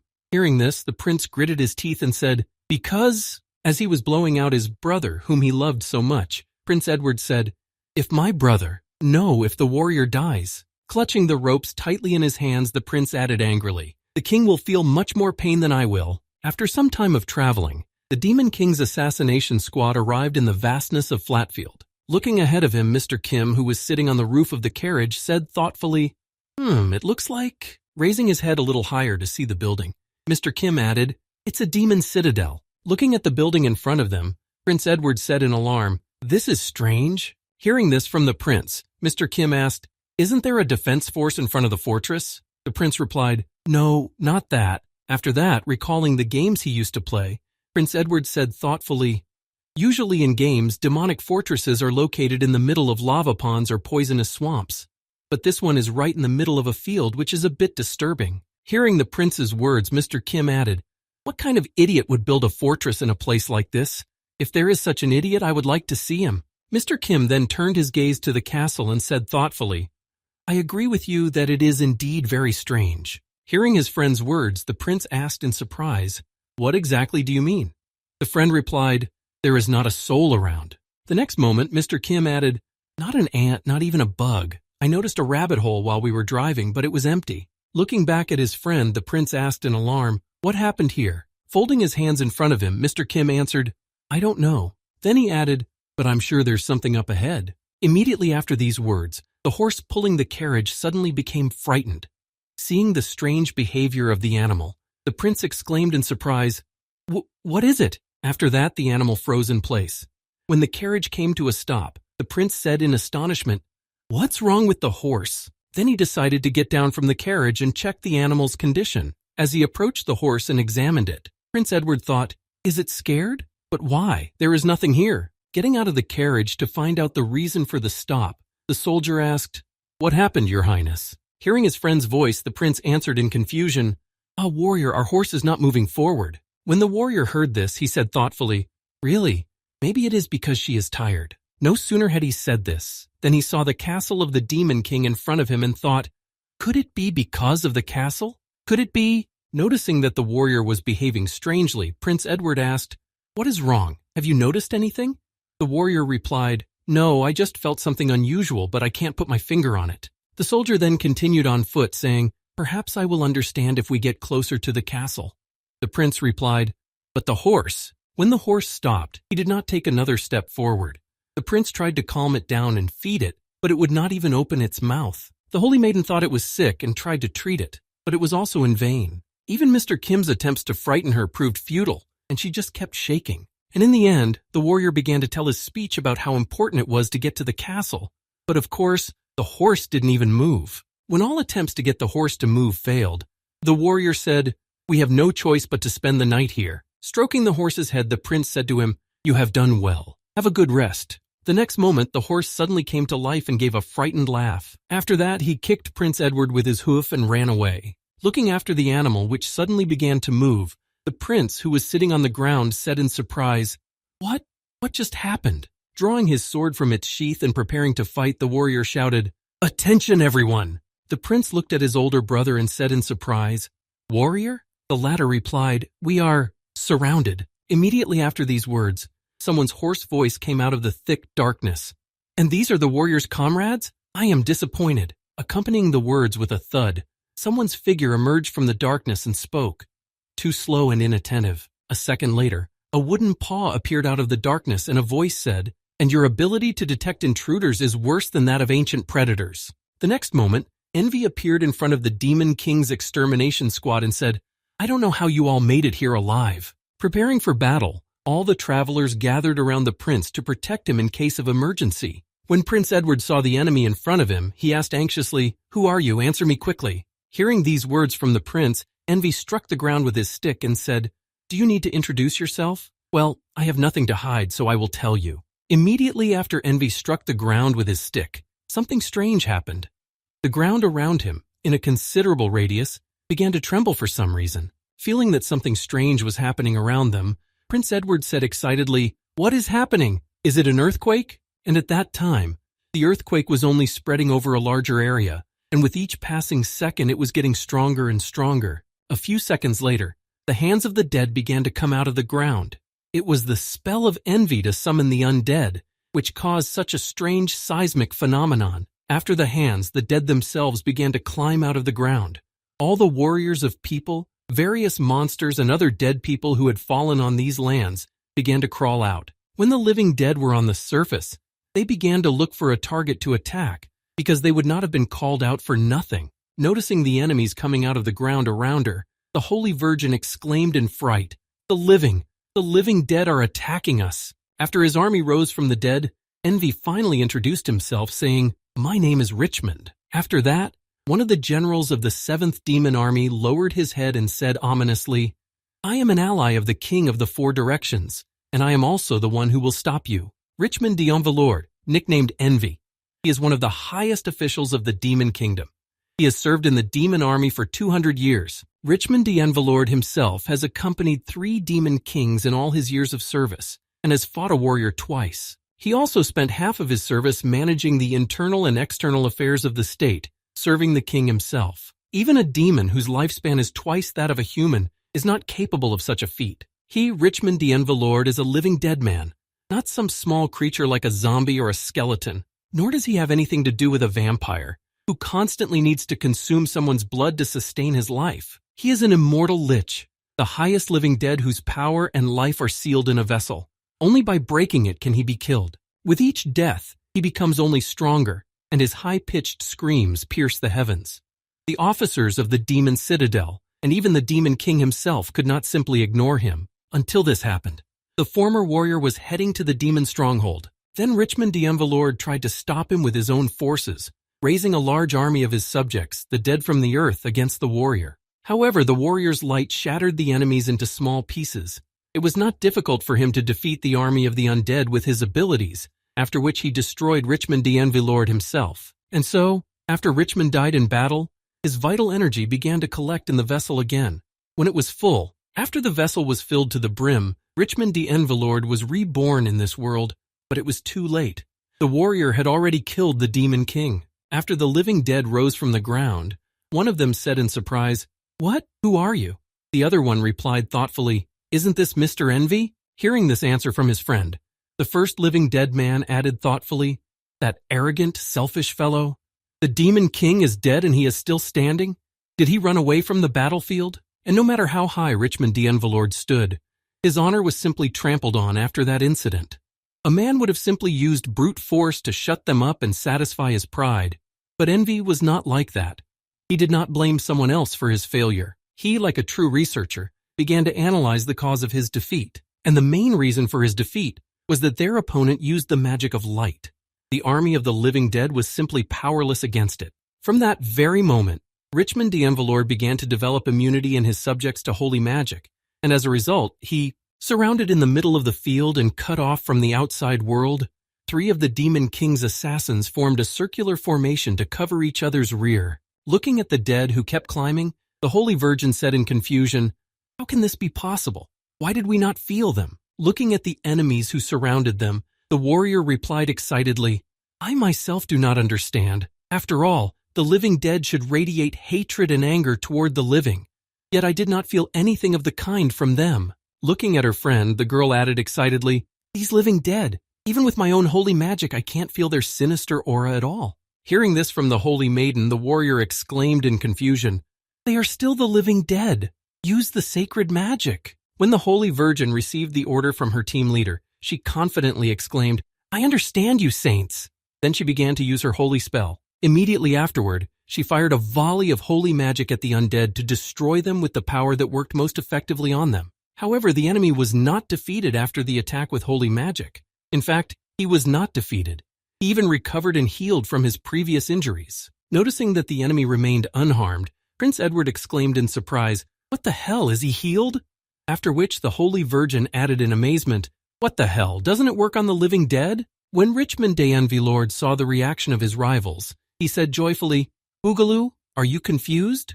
Wait a little longer.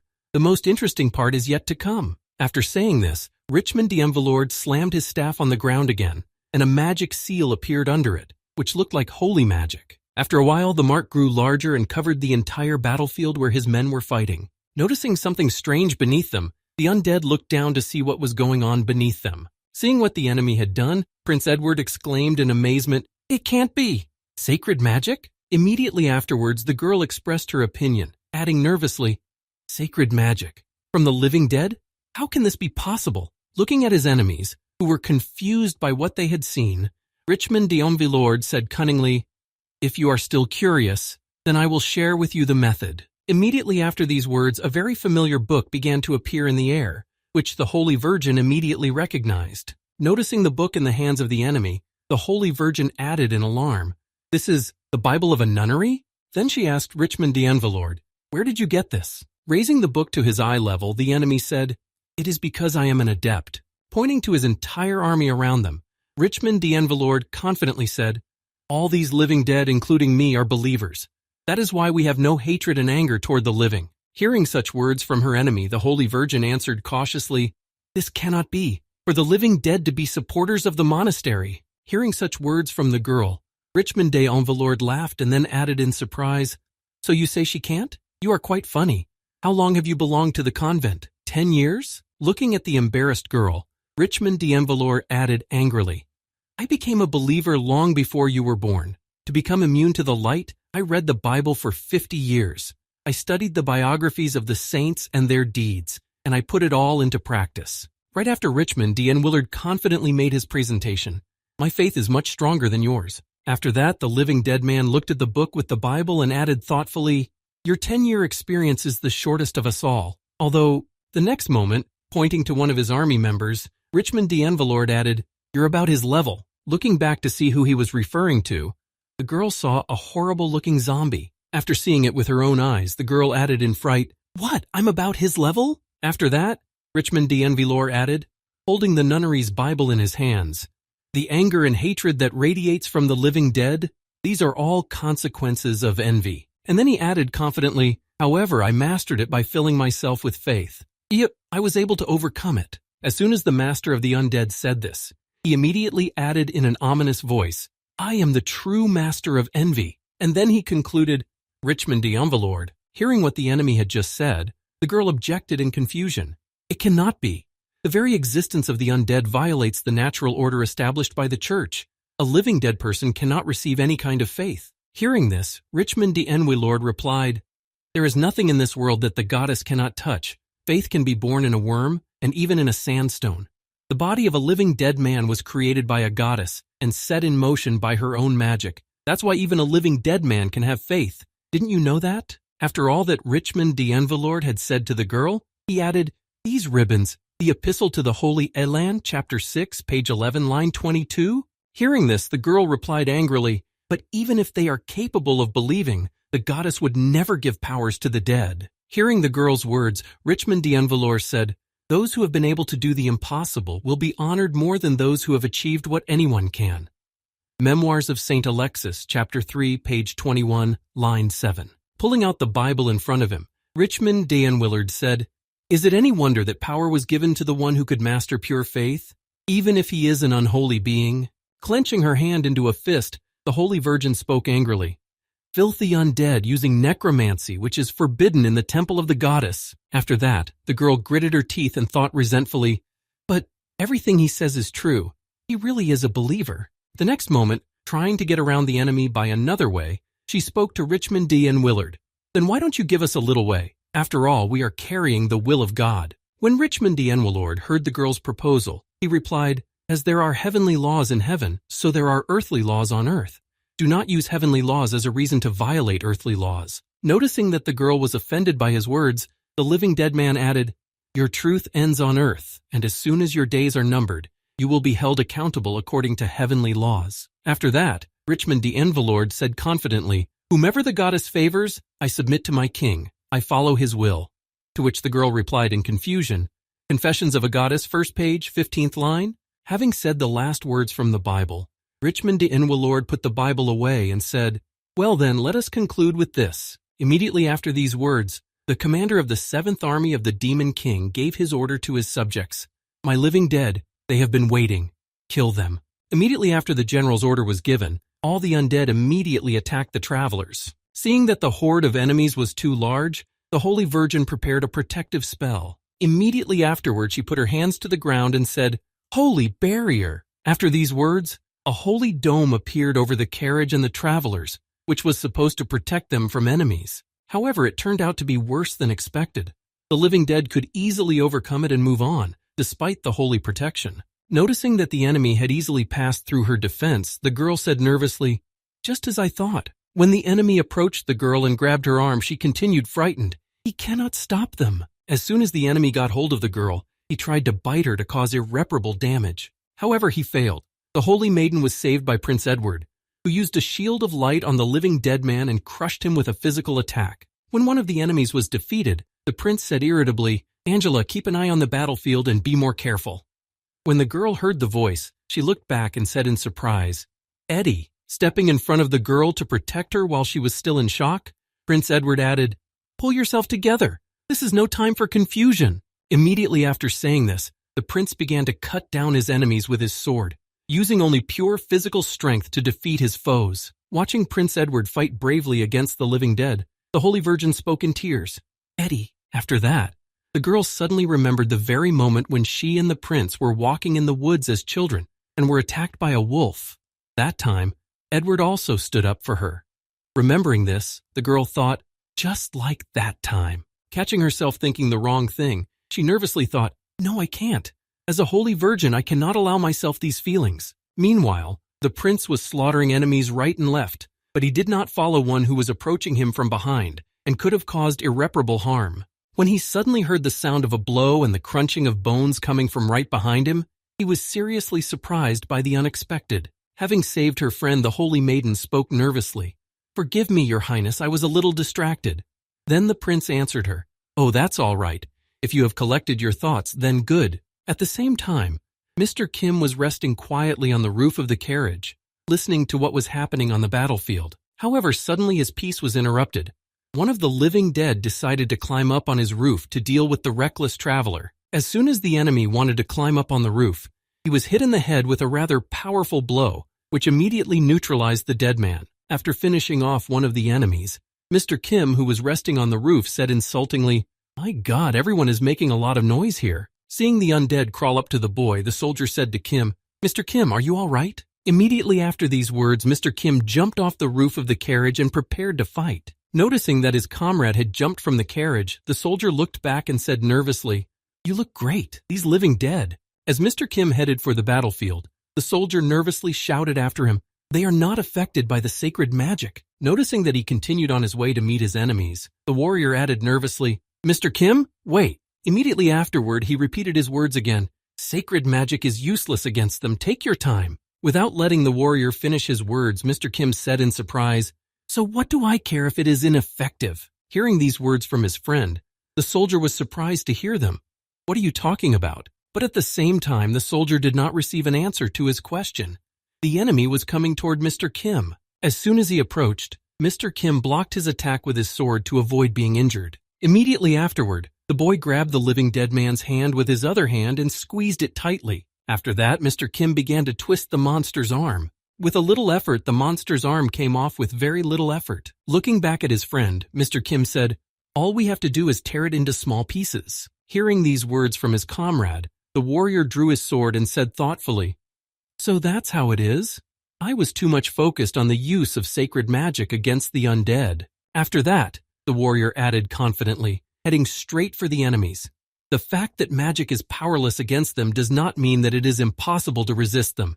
You'll just have to be more diligent with your sword." Looking at the horde of enemies he would have to fight, the warrior added, "Even though they use sacred magic, they are still servants of the Demon King."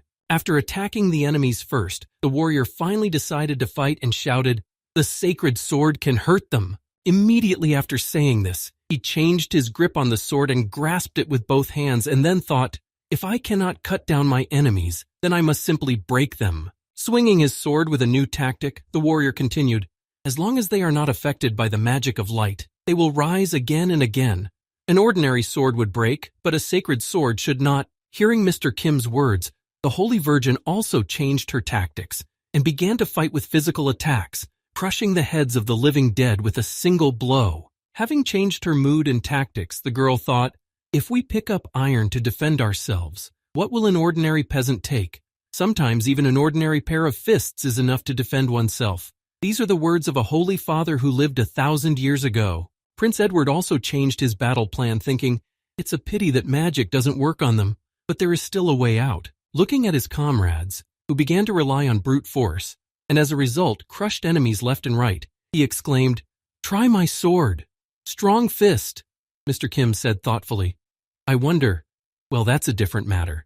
However, there are still too many enemies." Looking at the horde of enemies, the edge of which was not visible, Mr. Kim, changing his image to an animal, said irritably, "This could take quite a while." At the same time, Richmond d'Envalord was smiling slyly as he watched the travelers fight against his army, and then said smugly, "Boogaloo, come on, do your best. No matter how many of you break, they will not be a small part of the number of all the living dead I have, and very soon you will join their ranks." Looking at his army, whose numbers could not be counted, Richmond d'Envalord smiled ominously, rejoicing that his victory was only a matter of time. Suddenly, somewhere behind his undead army, a column of fire erupted, stretching all the way to the sky. Seeing this miracle, Richmond d'Envalord suddenly fell silent.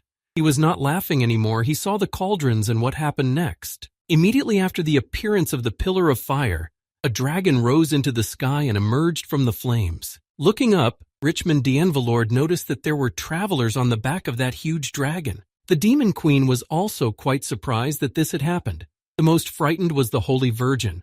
However, the dragon was on their side, and after everyone was on his son, he headed straight for Richmond d'Envalord. Looking at his enemies from the height of a dragon's flight, sitting on Mr. Kim's back, the warrior said in concern, "And I just thought that the living dead surrounded us." After that, the Virgin added in surprise, "But Eddie is not surprised at all." Hearing the conversations of his friends, Mr. Kim, who had turned into a dragon, said, "Now we are going to the citadel of the Demon King." When the warrior heard these words from the dragon he was riding, he looked at his younger brother in confusion. Noticing Prince Edward's gaze on him, the warrior thought in surprise, "Sir Kim's transformation? So he knew about all this before?"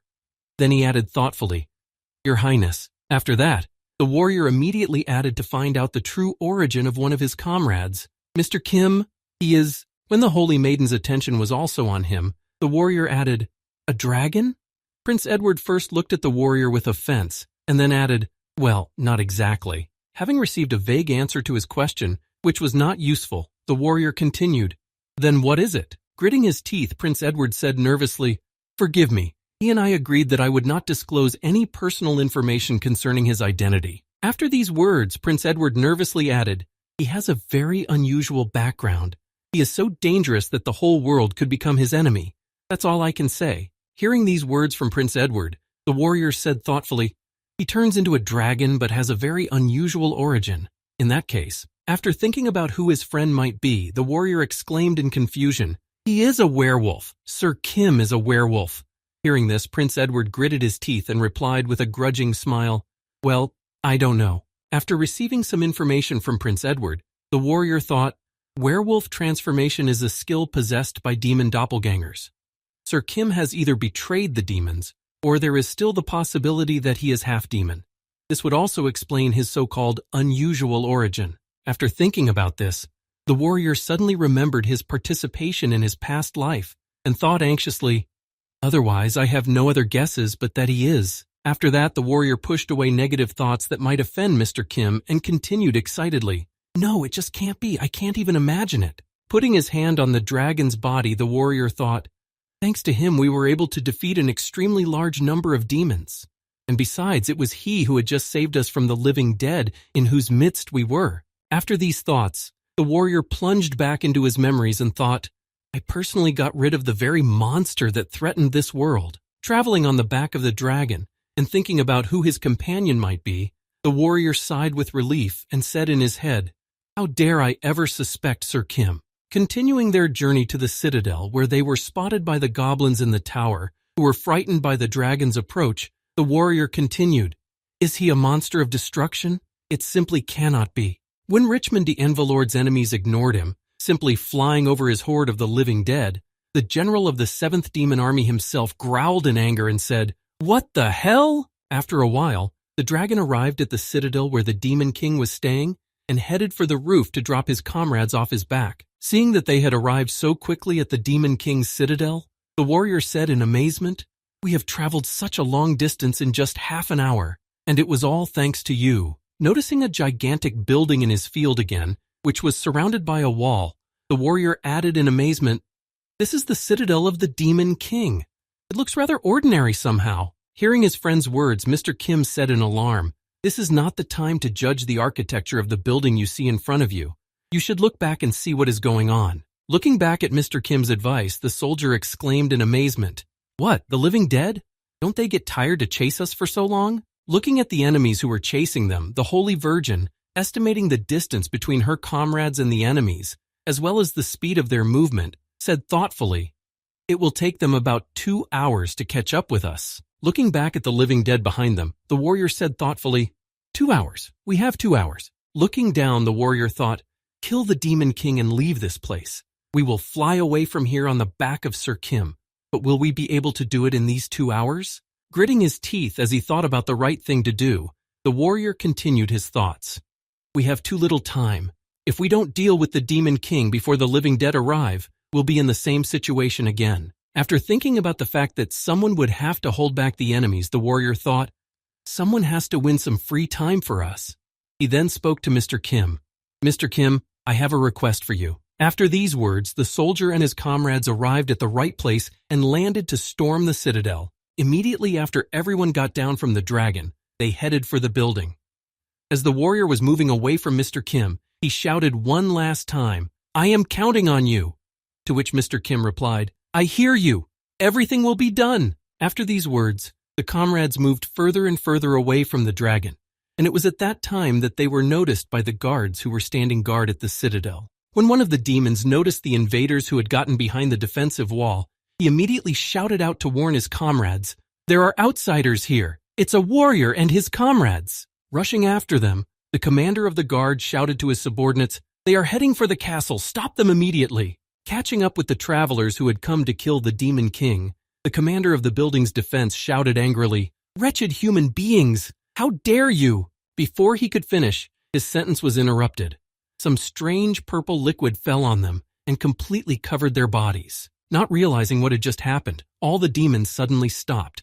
Then the commander, looking at this strange viscous substance, said in surprise, "What is this? Oil? Poison?" As soon as he said this, he noticed that the flames that the dragon had just exhaled on the enemies he had recently sprayed with the strange viscous substance were approaching him. As soon as the flames came into contact with the mucus, an explosion occurred as a result of the contact.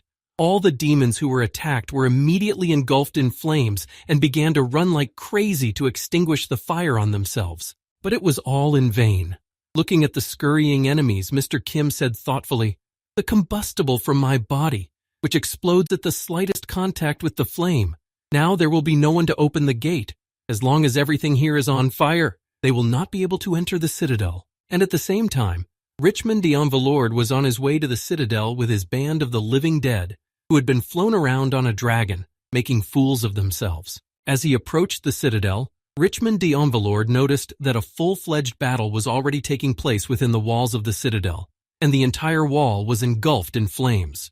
Then the general of the 7th Army said angrily, gritting his teeth, "That damned dragon!" Continuing his journey to the citadel, Richmond d'Envalord, who was riding on the back of a troll to avoid walking, added in an irritated tone, "Damn!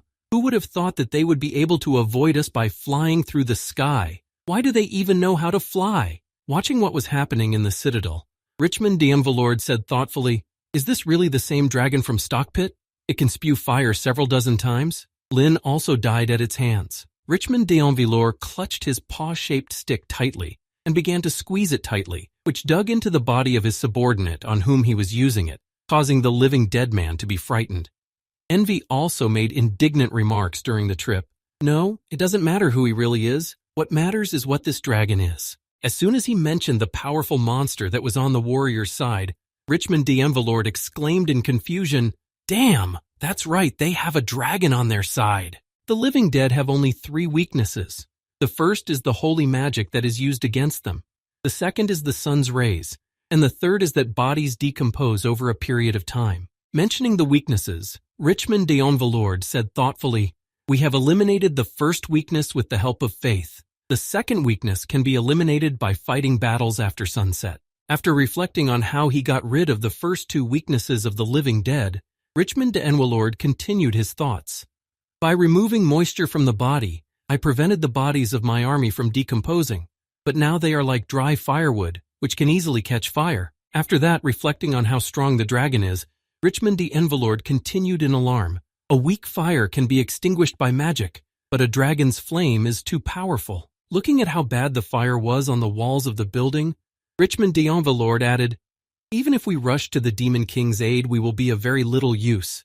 There is nothing we can do to help him." After thinking about this, the embarrassed Richmond d'Envalord, looking at the burning citadel, added in disappointment, "On the contrary, if we go there, the castle will burn even more intensely. Therefore, the defense of the Demon King will have to be left to lust, and I will do everything in my power." Concentrating all his attention on the powerful monster that had taken over the citadel wall, Richmond d'Envalord spoke menacingly, "I will set about destroying this dragon." Outside there was a different atmosphere and preparations for the battle, and inside there was a different atmosphere.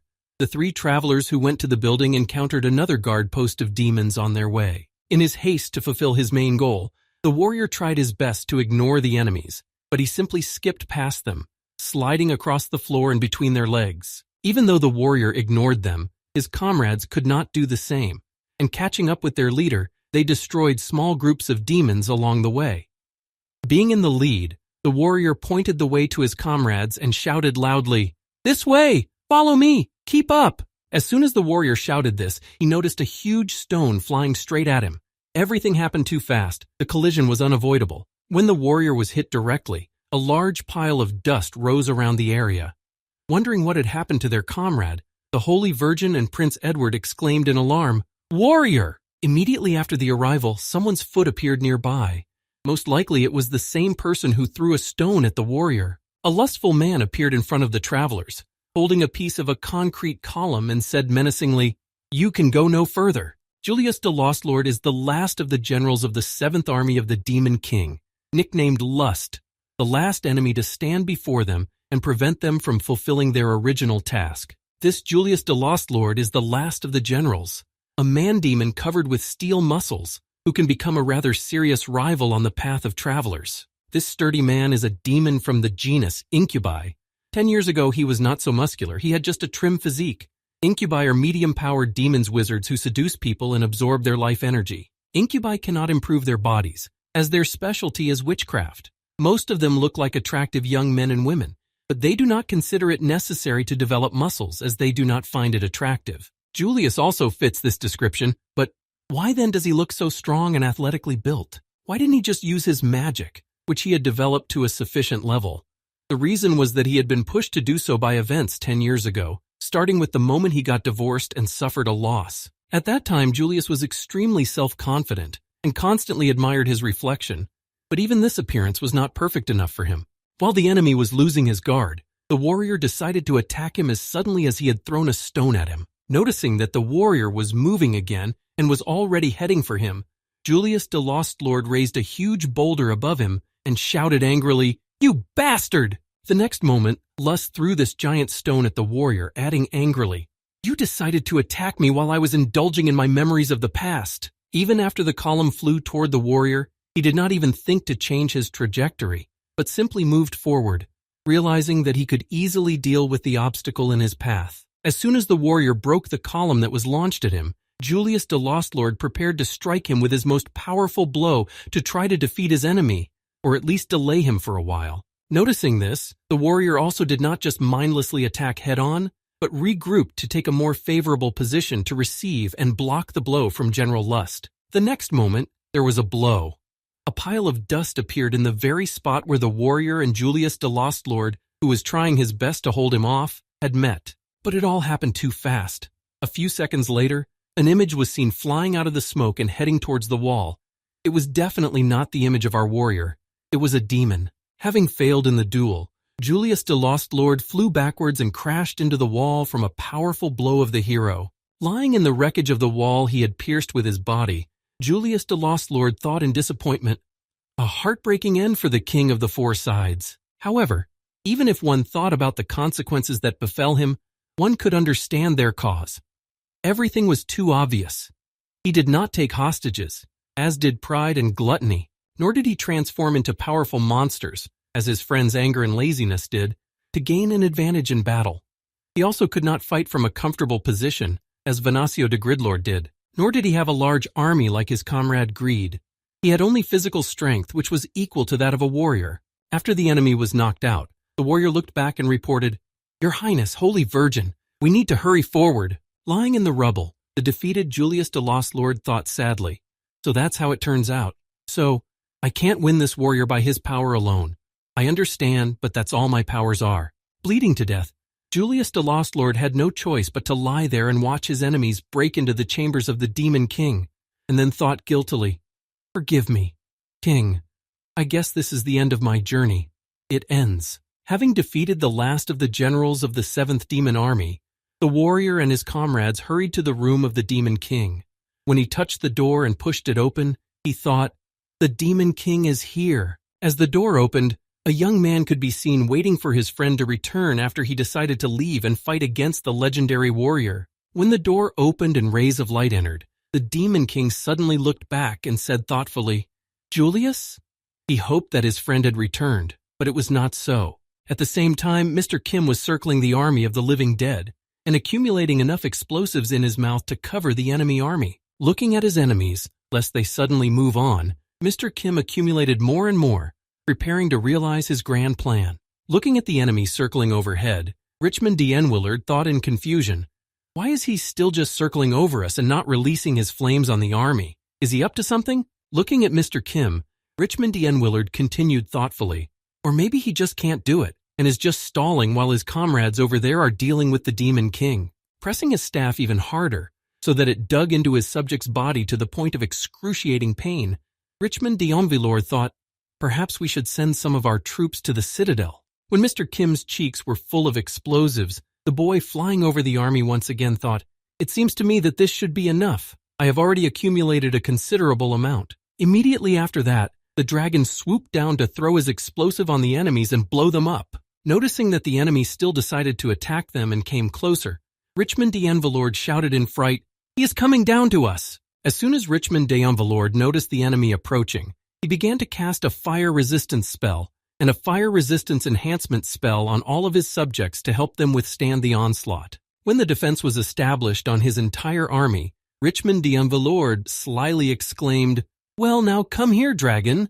Let's play with you and find out who is stronger." But at the last moment, the dragon straightened up and began to pour the substance accumulated in its mouth on the enemies to cause a grand fire show. Noticing that the attack was successful and they were not hurt, all the living dead were a bit confused by the fact that they were doused with something. Also, a rather large particle of this substance flew at Richmond d'Envalord, who was above all his subordinates and was an easy target. When the substance hit him directly, Richmond d'Envalord said in surprise, "What is this all of a sudden? Did he decide to throw something on us, but why?" After a little thought about what it could be, the living dead man asked in surprise, "Really? Is it poison? Really?" There are no words, just no comment.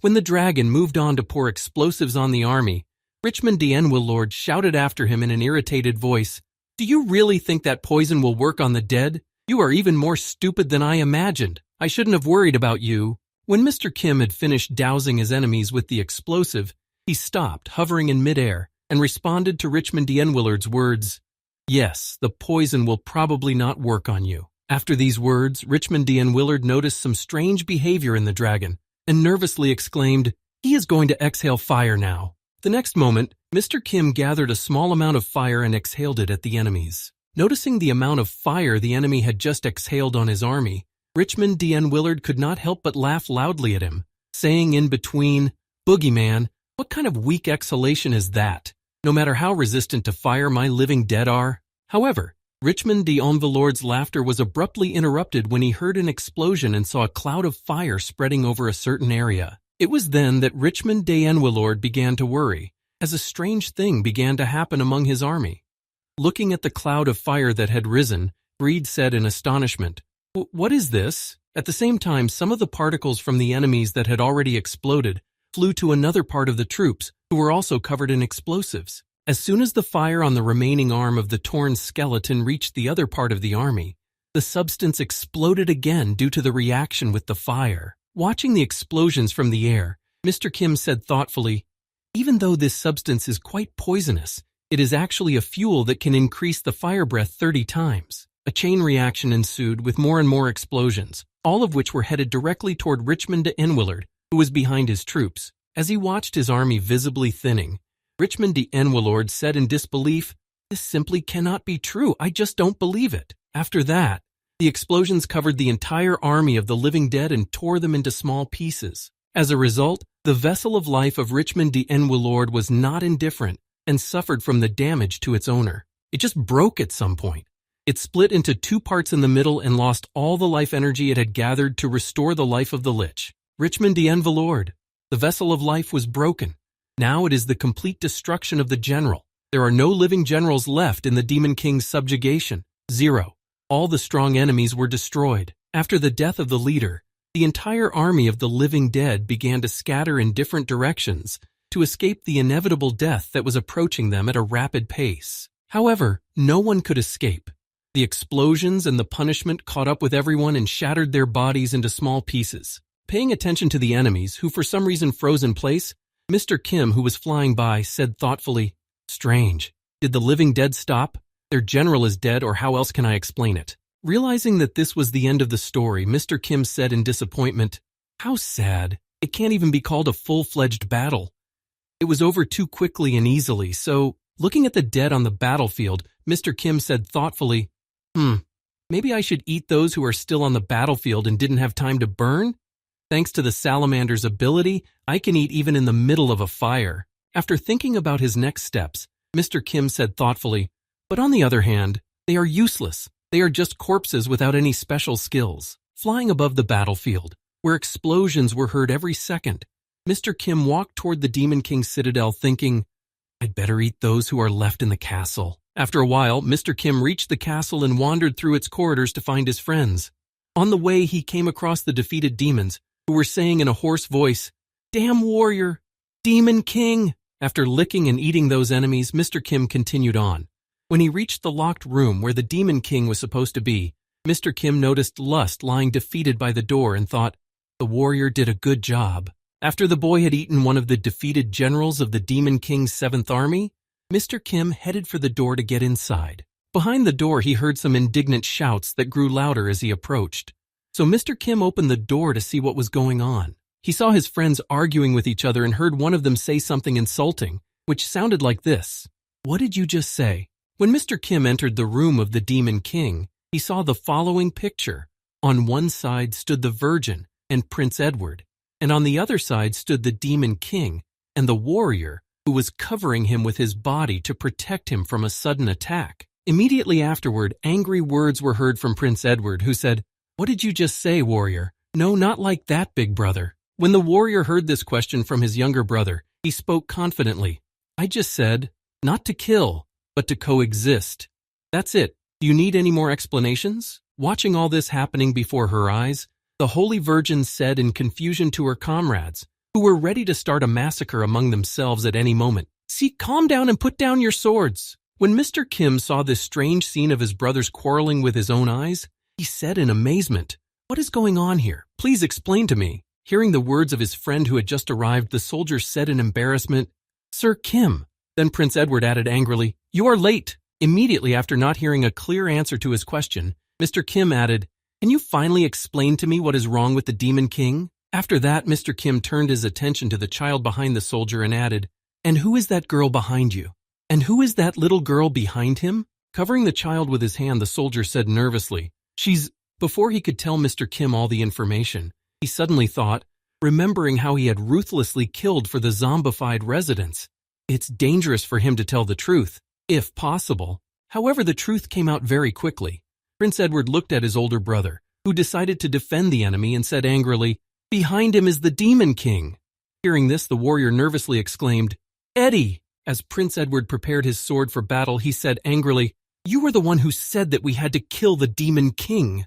When the whole truth came out, the warrior said in confusion, "Please listen to me, Sir Kim." Hearing these words from the warrior, Mr. Kim was surprised. "You mean you want to tell me now that the prince is not telling the truth?" The soldier nervously replied, "No, he is telling the truth, but..." Covering the child with his hand to protect him from danger, the warrior said in confusion, "This girl is not the Demon King. King." Immediately after saying this, the warrior added nervously, "However, she is no longer one." Hearing what his comrade had just said, Mr. Kim said in surprise, "What kind of nonsense are you talking about?"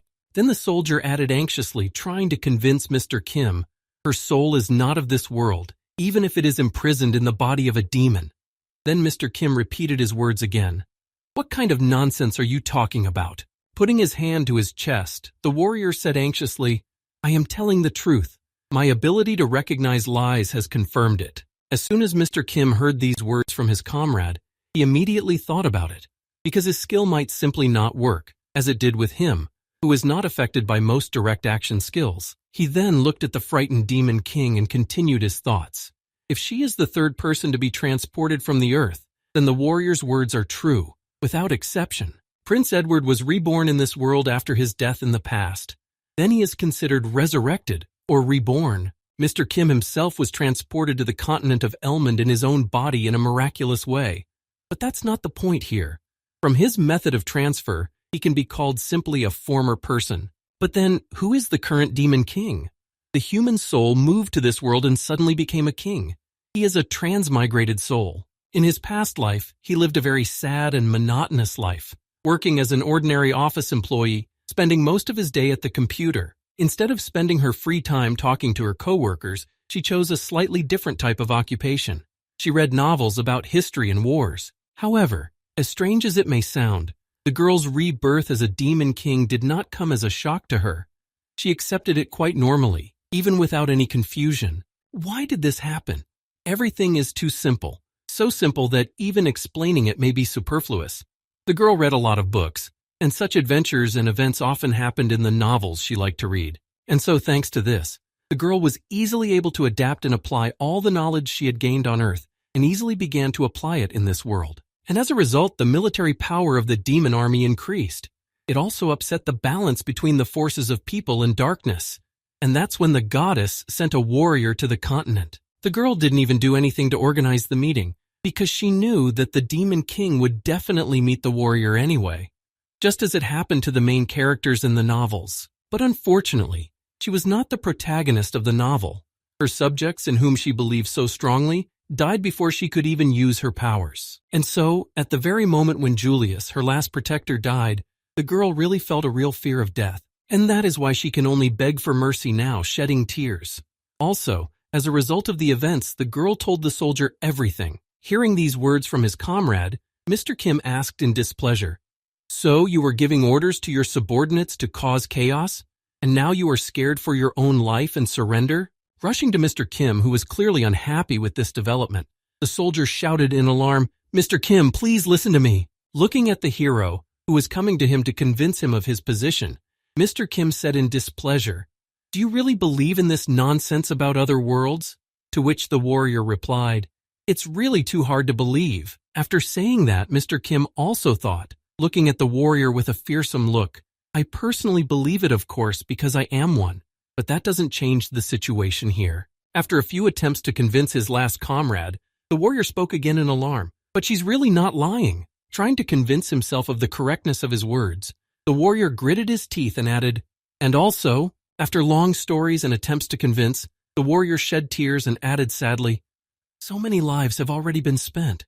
I just want to stop this series of killings that has been going on for so long." After these words, the soldier, shedding his tears, turned away from his comrades to protect the frightened girl. Seeing the strange behavior of the saint, the virgin said in alarm, "Warrior." Hearing these words from the warrior, Mr. Kim turned away from his friend and said, "So that's how it is." Then Mr. Kim added, "Well, the time has come." Immediately after these words, Prince Edward drew his lightsaber and charged at his older brother to finish off the demon king whom he was protecting. Hearing these words from his comrade, the warrior said in surprise, "What are you talking about?" Immediately after these words, Prince Edward's sword was pointed in his direction. Noticing the danger that was approaching him, the warrior at the last second blocked the attack of his younger brother, which was aimed directly at the demon king. But everything turned out to be a little worse than it could have been. The warrior's sword broke, and Prince Edward pierced through his brother, along with the demon king who stood behind him. Everyone was amazed by this development. Both the warrior and the demon king, who was hiding behind him, supporting the warrior so that he would not retreat in case of emergency. A warrior must be perfect and also just and kind to everyone. Although these concepts may seem similar, they can actually clash with each other. The hero himself is obliged to overcome the moral dilemma and make the most correct decision. And so he did. But it worked until the hatred of the prince and Mr. Kim trampled him to the ground. In the same village where the weapons were made, the soldier also took part in a massacre against the inhabitants who were unable to resist. He did the right thing then, but his decision was not merciful. The warrior also did not punish the demon in the casino, but used his powers to save his comrades. In that case, he did the right thing, but his decision, although good, was unjust. And finally, the third time, when he abandoned the mission he had undertaken from the very beginning and tried to protect the demon king, which deprived him of his last quality, impeccability. Feeling pain in his body and choking on blood from his fatal wound, the warrior said in a hoarse voice, "Ed, D." Looking at his older brother, whom he had just finished off, Prince Edward said thoughtfully, "You didn't feel any pain when you said my name, did you? This is because you stopped being a warrior when you decided to protect the demon king." Immediately after saying that, Prince Edward looked down at the traces of blood and the pieces of iron that were lying there and continued, "And your unbreakable sword is now just a piece of iron." Looking at his younger brother, who had just dealt him a fatal blow, the warrior spoke in a hoarse voice, choking on blood. "Ed, D, why did you—" Taking his sword from his hands, Prince Edward said thoughtfully, "I can guess what you want to tell me. You are disappointed in me, aren't you? Am I right?" When Prince Edward's sword was removed, the demon king collapsed to the ground, but the warrior himself was still standing, clinging to his life. Looking at his older brother, whom he had to finish off with his own hands, Prince Edward lowered his head and said, "But I had no other choice." Holding onto his legs with the last of his strength, the warrior answered his younger brother, "Not at all." Having said his last words so as not to upset Prince Edward, the older brother fell dead to the ground with a huge hole in his body. Noticing that the warrior had been killed by the hands of the prince, the Holy Virgin said in fright, "What's going on here?" Turning her gaze to the dead member of their team, the Holy Maiden asked in alarm, "Eddie, why did you do this? Why did you kill a warrior?" After these words, the girl rushed to the warrior with the words, "Warrior, I have to heal him and try to save his life." But she was prevented from doing so. One of these obstacles was Mr. Kim, who grabbed the girl's hand and did not let her go to the wounded man. Feeling the resistance from her comrades, the girl said in surprise, looking back, "Mr. Kim?" Looking at her comrade, who grabbed her hand and did not let her go to the wounded soldier, the Holy Virgin said in confusion, "We have to hurry. If I don't make it, warrior." Looking at Mr. Kim, the girl suddenly saw his unusual behavior. A few seconds later, he began to change his account, and then the girl added anxiously, "Mr. Kim?" At that very moment, Mr. Kim changed his account. Mr. Kim's head accepted the snake's account, and it was ready to devour the girl, first paralyzing her with venom. A few days before that, Prince Edward and Mr. Kim had a rather interesting conversation. At that time, Prince Edward ominously told his friend, "If he breaks his covenants again, we can finish him off." Then he changed his expression to one of thoughtfulness and said, "But first we have to deal with the Holy Virgin." Hearing what his friend had just said, Mr. Kim responded in astonishment. "It is very unusual to hear you say that." Hearing Mr. Kim say this, Prince Edward asked in surprise, "What do you mean?" Then Mr. Kim looked at Prince Edward and added, "I thought you liked the Holy Virgin." Hearing his friend's guess, Prince Edward smiled ominously and said, "So you figured it out after all." "Yes, you are definitely right, but," holding out his hand in front of him and walking with Mr. Kim down the road, Prince Edward said thoughtfully, "But we cannot leave the healer alive, can we? If my older brother loses his title as the warrior chosen by the goddess, he will become the first prince, and as a result, my plan will go down the drain. This means that I will not be able to keep our agreement." After delivering such disappointing news, if both comrades are not removed, Prince Edward also added, "In addition, the Virgin's healing powers are simply amazing. There are rumors that a holy virgin of the last generation could bring herself back to life from the appearance of minced meat." When the prince heard about the Virgin's magical powers, he closed his eyes and said angrily, "This healing skill is called a miracle." Looking ahead to where his older brother and the saintly maiden were walking, Prince Edward continued to explain the specifics of his plan. "Roughly speaking, she is almost invulnerable. To finish off the Holy Virgin once and for all, we must not leave a single piece of her." Glancing at his companion who was walking beside him, Mr. Kim said thoughtfully, "But how do you plan to do all of this without leaving her with absolutely nothing?" Putting his arm around his friend, Prince Edward said happily, "You know how to turn into a dragon and swallow whole carcasses, right?" Hearing these words and feeling his friend's touch, Mr. Kim expressed his irritation. As soon as he heard his friend's question, Mr. Kim lowered his head and said with a heavy sigh, "You're wrong about that." Looking at his friend who was walking beside him, Mr. Kim changed the appearance of his teeth to those of a monster and said ominously, "I don't even have to turn into one for this." Seeing such an ominous smile on his friend, Prince Edward, hearing Mr. Kim's words, said in embarrassment, "Phew, I am very glad that you and I are allies after all." After Prince Edward expressed his embarrassment, he added thoughtfully, "I'm a little worried that it won't start to growl in your stomach." To which Mr. Kim replied with confidence, "Don't worry, that won't happen." Putting his hand to his chest, Mr. Kim said confidently, "Based on my experience that I've had, whatever goes into my stomach just disappears in no time." After saying this, Mr. Kim was deep in thought, and then added thoughtfully, "And besides, I don't even know where it all goes. If it's not a biological process, it's impossible to get out of there." After the Holy Virgin was eaten by Mr. Kim, Prince Edward looked at the corpses of the Demon King and the warrior chosen by the goddess to destroy him. There were 2 dead bodies in front of him, and he looked at them carefully to make sure they were really dead. Before him lay the body of the Demon King with a huge hole in his chest. The king was not moving, and most likely he was dead. Turning his gaze to his friend, Prince Edward said thoughtfully, "What do you think, brother? Will you eat him?" Leaving his body is a rather dangerous decision. I want to make sure he's dead. When Mr. Kim heard the Prince Edward proposal, did he respond irritably? "Come on, you'll deal with it yourself somehow. There's no point in me eating it if I don't get any powers from it.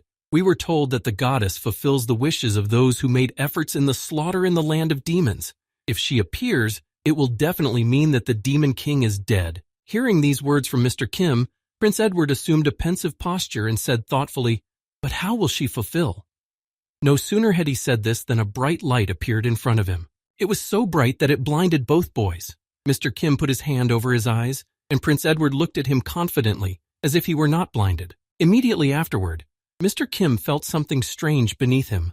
The place where he was standing seemed to have changed, and he was transported somewhere else. The next moment, when the bright light disappeared, Mr. Kim saw a strange cube in front of him, with emoticons with different emotions on all sides. Surprised that such a strange thing had appeared in front of him, Mr. Kim asked uncertainly, "Are you a goddess?" Hearing the question from the guest who had entered its space, the strange flying cube confidently answered, "Yes, you are absolutely right in your guess." After Mr. Kim heard the confirmation of the person in front of him, he asked, "Is this your real image? Usually they look a little different." To which the cube replied, "Maybe it is, maybe it isn't." After the ambiguous answer, the goddess added, "From the very beginning, the interface was supposed to take the form of your ideal in the unconscious.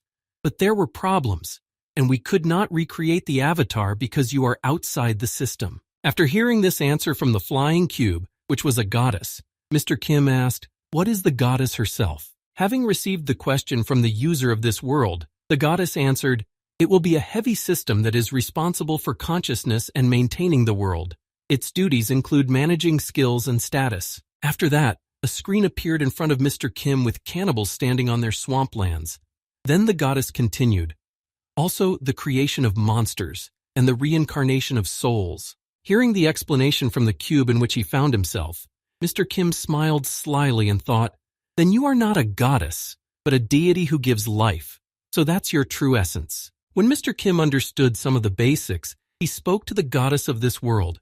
"I will ask you a few questions. First, how did I come to this world?" Having received the question from Mr. Kim, the deity answered, "Our world and the world of people are adjacent to each other, which is why sometimes people are brought here because of some mistakes in the system.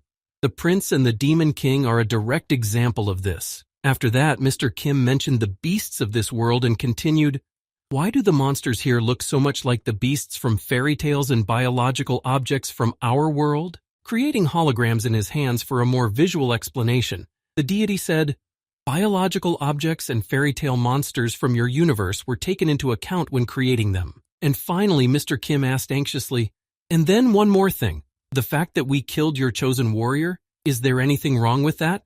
To which the deity confidently said, "No, there is nothing wrong with it." After receiving the answer, Mr. Kim asked, "Then it turns out that I am here only because I fulfilled the conditions on the battlefield against the demons?" He received the answer, "That's right." Then Mr. Kim added, "But we also killed a holy virgin."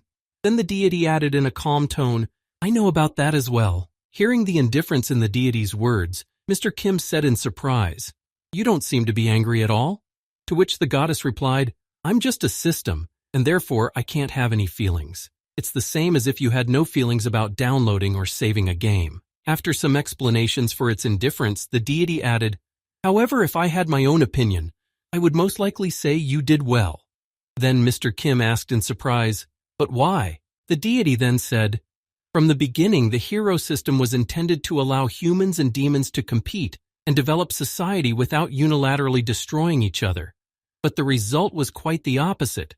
After the introduction of the hero system, humanity and demons continued to coexist without much change." After these words, the deity spoke, "But thanks to recent events, we can get rid of the hero system, and from now on there will be no heroes on the part of humans or demons." Then Mr. Kim said in surprise, "You mean from this very moment we have every right to destroy the opposite race?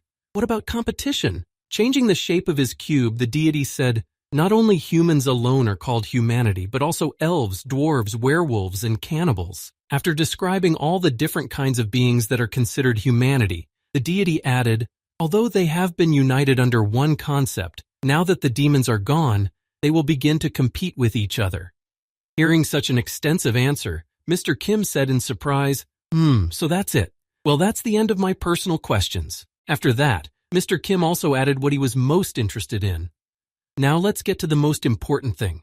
As far as I know, if you kill the Demon King, you can fulfill any wish." After saying his question, Mr. Kim immediately added, "Can you bring me back to Earth?" Hearing Mr. Kim's question, the deity froze in place and then began to stare at the boy with his mouth open.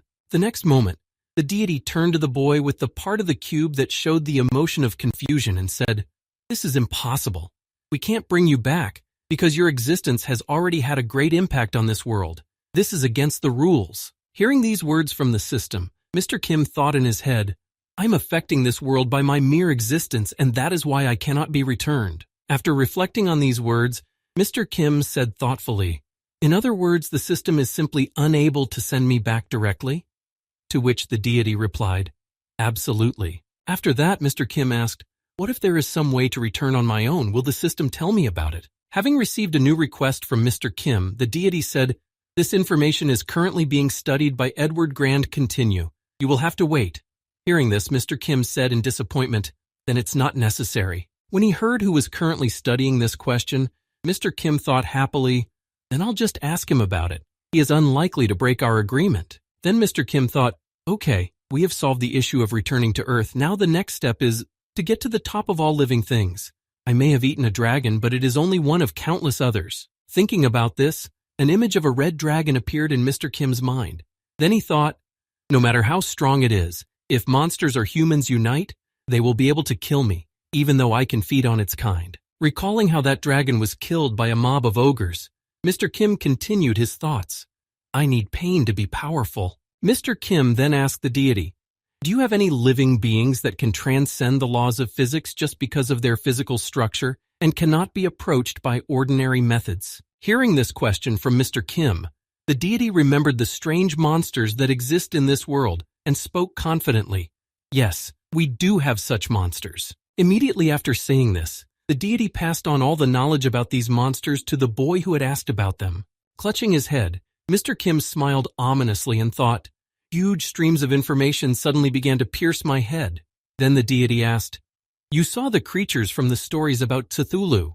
They are still under development because they do not fit into the cultural and technical norms of this world. Having said that, the deity added, however, using desire, you can recreate one of them. Now tell me, what will be your decision in this regard? Hearing that he could now have a powerful being whose skills he would immediately take away, Mr. Kim was deep in thought and thought, what should I choose now? As he thought about what skills these creatures possessed, Mr. Kim thought, speed that exceeds the speed of light 400 times, instant teleportation, the ability to create a body that goes beyond super regeneration. Taking a thoughtful pose, Mr. Kim thought, each of them has incredible abilities. However, I can choose only one of them. So who should I choose? After much thought, Mr. Kim spoke to the deity. I choose the reservation. Hearing this request from Mr. Kim, the deity was surprised and said, is there no one you like? To which Mr. Kim replied, no, it's not like that. It's a little different. After these words, Mr. Kim looked at the deity and thought, such powerful beings cannot exist in this world only for now. This means only one thing. Someday, they will definitely appear here. Imagining himself on a mountain with other beings climbing it, Mr. Kim continued, if I climb to the top too fast, I will start to ignore other skills and become lazy. And then there may be those who can match me. Then with a sinister smile, the boy added, the real advantage over others is that no one, no matter how good they are, can reach you. When Mr. Kim finally decided on his next steps, he said in his head, besides, there are still many species to eat, so I'll start with them first. After Mr. Kim finished his thoughts, he asked the deity, is it possible for me to make my wish at a later date? Is that even possible? After that, the deity said joyfully, of course it is. Object Kim, wish fulfillment is suspended. We will resume the process after a second request. When the boy heard that his wish had been postponed, he asked, okay, now tell me when I can come back. The deity replied, whenever you wish. At the moment, the wish of your partner is being fulfilled, so this operation will take some time. After announcing that Prince Edward's wish had been granted, the deity added, would you like to return first, or would you like to wait for him? To which Mr. Kim confidently replied, I'll go first. After a while, the image of Prince Edward began to appear in the middle of the Demon King's room, and he was also talking to the system. When Mr. Kim saw his friend returning, he said wearily, well, you're finally back from there. I've been waiting for you for so long. Wiping away his tears of emotion, Prince Edward said, oh, I was a little scared. I did not even know that the goddess looks like this. Hearing these words from his friend, Mr. Kim asked thoughtfully, looks like this? What exactly do you mean by this definition? The next moment, Mr. Kim remembered the words of the deity and said in his head, right, she said that the interface takes the form of an ideal, and his ideal. Looking at his worried friend, Mr. Kim asked, are you sorry? Clenching his fists in anger, Prince Edward said sadly, every time but he immediately controlled his anger and turned his head to Mr. Kim and said, "However, there is no turning back now. By the way, don't you want to know what I made a wish?" Rising from the floor while he was waiting for the prince, Mr. Kim asked, "Well, what did you wish for?" He replied, "Valuable knowledge for the future and among them." Hearing these words from his friend, Mr. Kim asked happily, "I hope it contains information about how to find a way to bring me back to Earth." Hearing this, Prince Edward folded his hands in front of him and said happily, "Well, of course, because I have no desire to leave a nuclear time bomb in the world I'm going to rule. Now I can't even kill you." Hearing these words from his comrade, Mr. Kim said thoughtfully, "And how did we manage to achieve this?" To which Prince Edward said, "We will discuss this on the way home. I think the demon army is about to knock on the old bastard's door." The Demon King's plan, as described earlier by the king of the four parties, was to reorganize the entire army, unification of the army and the administration, and it also included the restoration of military clans. In this plan, ideas such as training and the division of command, the introduction of new military equipment and tactics were also considered. She also spread an innovation that said that after the death of a senior commander, a demon below him in rank would take over. She learned all this from books she had read in her past life, and as a result of such large-scale reforms, the combat capability of the Demon King's army increased dramatically. It grew so much that it began to threaten humanity with complete extinction from the face of the earth, and at the same time, the army of the Demon King marched toward the kingdom where Prince Edward's father was.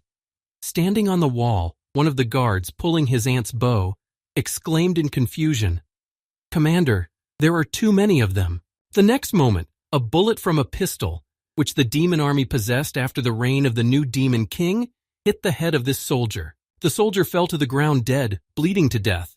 This was noticed by his commander, who had just come running to hear him cry out in danger. Looking at the lake of blood that had formed under his soldier, the commander said in confusion, "Oh shit." After that, another bullet landed right next to him. Shielding himself from the debris of the wall it hit, the commander thought nervously, "What a huge army. This is the first time I've seen them using such weapons." Deciding to peek one eye over the wall to look at the troops again, the commander thought, "What is going on here?" Beyond the wall, a huge number of forces of darkness were advancing on their castle, and accompanying them were so many bullets from guns that no one could even stick their head out and strike back. Then the commander added, "Has humanity come to an end?" When the commander was completely disappointed, he heard the voice of one of his soldiers shouting, "Reinforcements have arrived?" The next moment, the enemies were rained with burning and enchanted arrows. Noticing that the situation on the battlefield had changed a bit, the commander breathed out a sigh of relief and said, "Great! At this rate we will hold out for another week, and then the reinforcements from other castles will come." But suddenly the commander heard a strange sound. It was the sound of the main entrance gate opening. Noticing what was happening, the commander exclaimed in surprise, "What? Who opened the gate?" The soldier behind the commander, who was at a loss for words, replied, "That's the third knightly order." After that, the soldier also added uncertainly, looking at the gate that was opening, "The third order, the famous one." Immediately afterwards, as soon as the soldiers stepped through the gate into battle, the commander spoke angrily, "The order of aristocrats, or rather, an order of idiots." When the gates were fully open, the aristocrats happily rushed to the battlefield, determined to test their skills. As they were leaving the fortress, one of the aristocrats smiled ominously and said, "Hoo-hoo, is this really the opportunity to prove ourselves? I will show them all my power." As soon as the aristocrat said this, one of the bullets fired by the army of the Demon King hit him in the head. Immediately afterwards, the commander shouted out, "Close the gate immediately." Upon hearing this order, the soldier who was subordinate to him asked in confusion, "But they are." After these words, the commander repeated himself, but in a more aggressive tone, "Shut the fuck up. Didn't you hear what I said? Shall I repeat it again?" After that, an order came from the wall, "Close the gate immediately." Having received it, the soldiers hurried to fulfill it. Grasping the chains that closed the gate, the soldier began to pull them toward him to close the gate, listening to the orders from the mountain. "Faster! The gate!" However, the order was not carried out, and one of the bullets hit the soldier who was closing the entrance. Then the commander heard the demons shouting with joy, "Hurrah! The gate is open! Kill all the humans!" Then the commander said in frustration, "Well, that's it, you bastards." Then he thought, "After all, this is the end of humanity." Immediately afterwards, one of the soldiers nervously exclaimed, pointing upwards, "Commander, look at the sky!" When the commander heard the message from one of his soldiers, He began to peer up to see what he meant and asked thoughtfully, "What did you see there?" A huge dragon landed right in the middle of the demon army, with Prince Edward on its back. They had come to help their kingdom. Raising his sword above his head, the prince joyfully told his soldiers, "Now you are all safe." Putting his majestic figure on display for all to see, Prince Edward added joyfully, "Edward the Grand Continent is now with you." After a while, the commander of the troops arrived at the king's chamber with his report. After hearing it, the king said in disappointment, "Is this true?" Hearing the king's question, the army commander bowed his head and added, "Yes, it is as I said. His Highness Edward has defeated the demon army." Hearing this report from the army commander, one of the people in the room exclaimed, "Wow, this is really our prince. As expected, he is so brave." After hearing the report and thinking about it for a while, the king of the kingdom of Grand Continent said in surprise, "How could he have handled all this on his own?"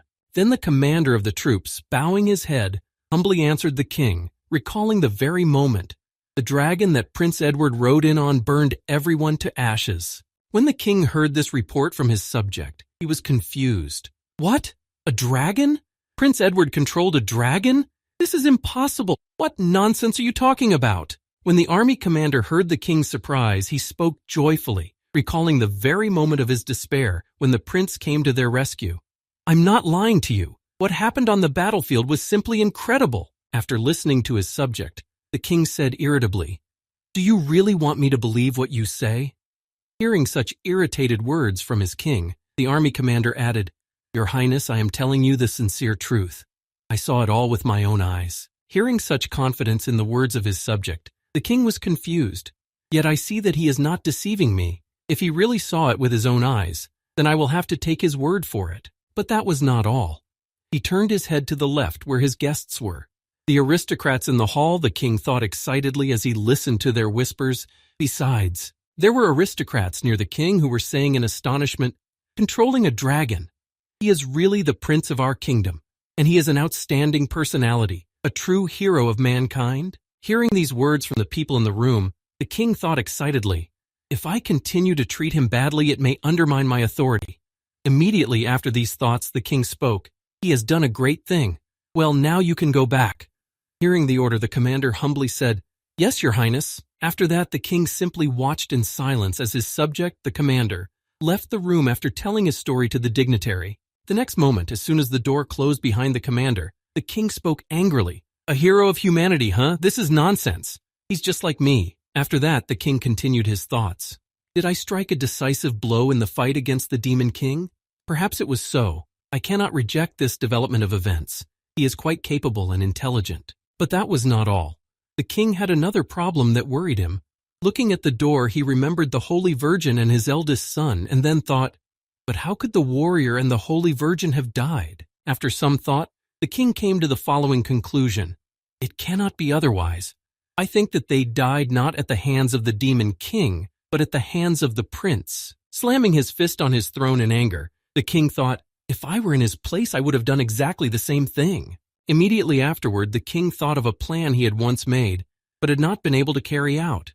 Then the king thought, "Besides, the plan to return the warrior to the place of the first prince has been lost.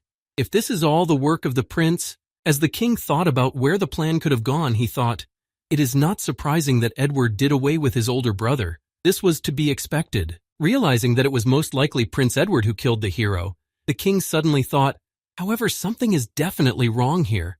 Why hasn't he been punished for killing the warrior by the heavenly punishment?" The king turned his gaze to the other side, to the statue in the room, and thought, "Royalty is the price of loyalty and devotion to the goddess. Killing a member of the royal family is an unpardonable sin." Recalling the moment when he was visited by a priest at some point in time, the king continued his reflections. However, there was not even a hint of heavenly punishment. I listened to the priest's prophecy, and he said, on the contrary. Recalling the same priest who came to him with the prophecy, the king added, "This man made such a great contribution that even no other hero has ever done so. That is why the believers who supported the princess switched sides to the aristocracy faction." Slamming his fist on the throne again, the king thought angrily, "What nonsense, is it really?" After calming his anger, the king sighed heavily and said quietly, "I have to admit it." Looking ahead of him, the king added thoughtfully, "The prince has definitely changed, and also all the rumors about him are true. Immediately after these words, the king continued sadly, "Yes, he may well have changed. Perhaps I was wrong about him." After all his long deliberations, the king finally accepted the fact that his youngest son had changed and added in conclusion, "So it's time for me to start changing." At the same time, Prince Edward, who had returned home so spectacularly, did not go to Santo Camargo. Instead of returning to the safe lands of the kingdom, he was getting rid of the demons that remained in the kingdom of Grand Contien. The sight of Prince Edward controlling a huge dragon left an indelible imprint on people's minds. Even those aristocrats who had previously opposed him began to admire him. And so, after a while, loud bugles sounded in Santo Camargo, and the central gate opened. All this testified to only one thing: the glorious warriors who had saved the kingdom from a formidable enemy who threatened to destroy it had returned from the war. One of those heroes who returned from the war was Prince Edward, whom the people of the kingdom had been waiting for so long. As soon as the prince entered the gates of the kingdom, loud shouts of joyful crowds were heard. Seeing Prince Edward returning to the kingdom on horseback after saving his home, one of the inhabitants joyfully exclaimed, "It's the prince! Hurrah!" As Prince Edward rode through the frenzied crowd, he could feel how much he was adored by his own people. Why, he thought so. All along the way, while he was walking, he heard joyful shouts, "Long live the great prince, hero of mankind! Long live Prince Edward!" Listening to these joyful shouts from the population, the prince smiled slyly and thought, "Well, I'm back, you old bastard." After a while, the prince was already at the royal castle of Santo Elma Rouge, and he heard the staff shouting in confusion, "Hey, hurry up! The audience is about to begin. Oh wait, my armor!" From all sides came the embarrassed shouts of the subjects who were preparing for the reception and trying to do everything as quickly as possible. Then the newly arrived heroes heard themselves nearby. "Butler Eric, where are you? Sir Robert is looking for you."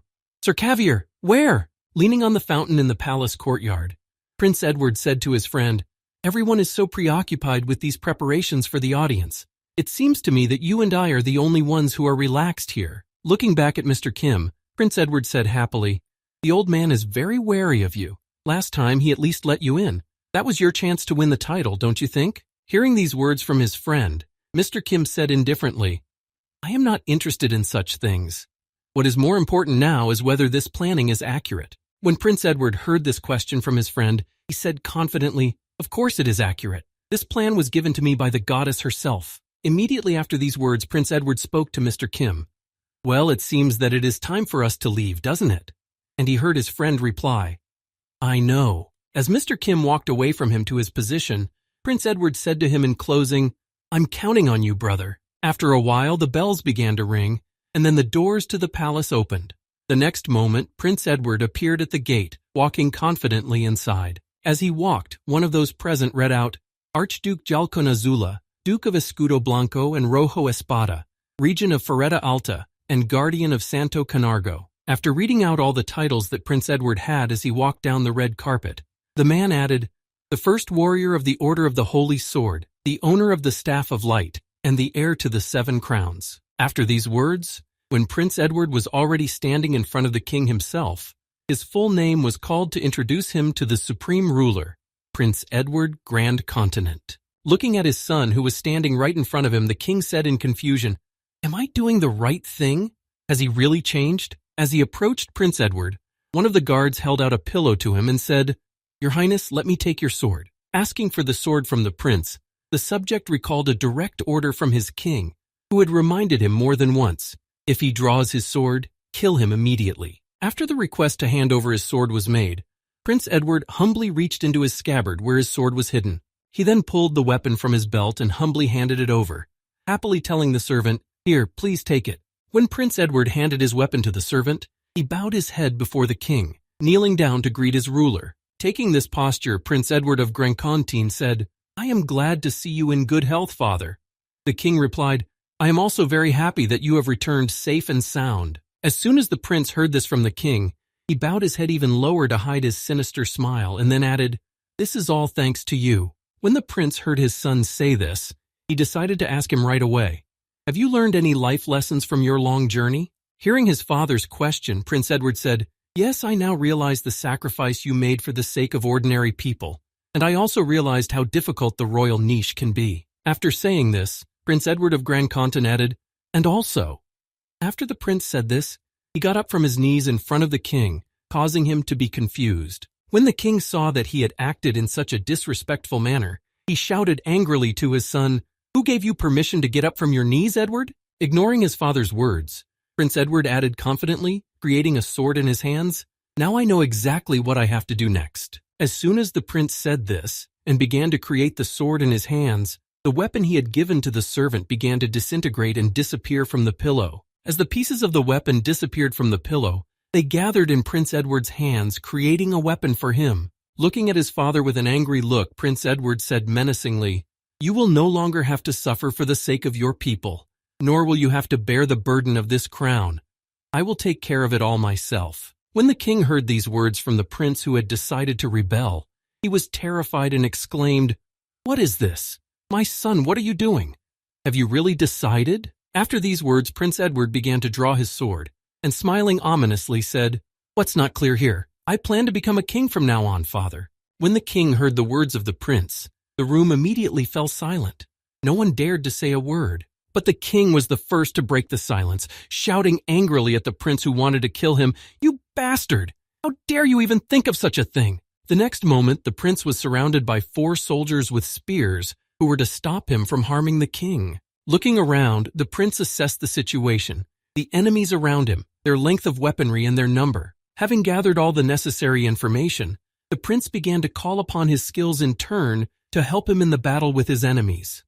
First, he called upon his sword of light. Immediately after that, the prince called upon his armor of light to protect him from injury. And finally, he summoned a zith of light to repel the attacks of his enemies. As soon as Prince Edward had assembled a complete set and was ready to fight, one of the soldiers who surrounded him exclaimed in confusion, "Your Highness, what are you doing? Stop!" Before he could say what he wanted to say, he fell as the first victim of this uprising to finish off the king and take the crown for himself. After finishing off one of the soldiers who surrounded him, the prince pulled his sword from his throat and changed the position of his hand on the hilt. The next moment, with one deft movement, Prince Edward beheaded the rest of the soldiers who were threatening him. Looking at what his son was doing, the king exclaimed in anger, "This is treason! How foolish and stupid I was to think that you have changed, but in fact you are still the same." Immediately after these words, the king smiled slyly and thought, "However, I had foreseen even such a development of events, and that is why I know how to act in this case." Feeling under the throne for the emergency call button, the king thought, "That is why I have prepared a group of mercenaries who will save me and finish off the prince if necessary." Watching his soldiers beat him, the king tried to find a button to press to call for help. After a few seconds of futile efforts, the king finally managed to press the button, but something was wrong. After pressing the button several times in a row, the king said in surprise, looking at his hand, "What is happening? Why is it no one?" Then the king looked at the aristocrats behind him and said, "What are you doing there? You have a traitor in front of you. Call him here immediately." Looking back, the king noticed that something was wrong with his subjects. They looked strange, as if under hypnosis, and smiled strangely, giggling from time to time. Frightened by this strangeness, the king, who was looking at the zombies, said in fright, "What's wrong with them?" This was all possible thanks to the skill of Pharos de Glotnalord. He was one of those eaten by Mr. Kim. This character had the most amazing and unusual ability. This parasite had the ability to survive in any conditions, and its skills included the ability to unite the minds of people into a collective mind. And also, thanks to this, Pharos de Glotnalord was able to control a huge crowd of people. At first, Mr. Kim was not very good at using his power because of the peculiarities of his own skills. However, after Mr. Kim devoured a large number of demons he caught in the city's port, he was able to develop his skills and gradually began to use his powers. Although he did not achieve a perfect result, he managed to release the parasites and infect several people with them.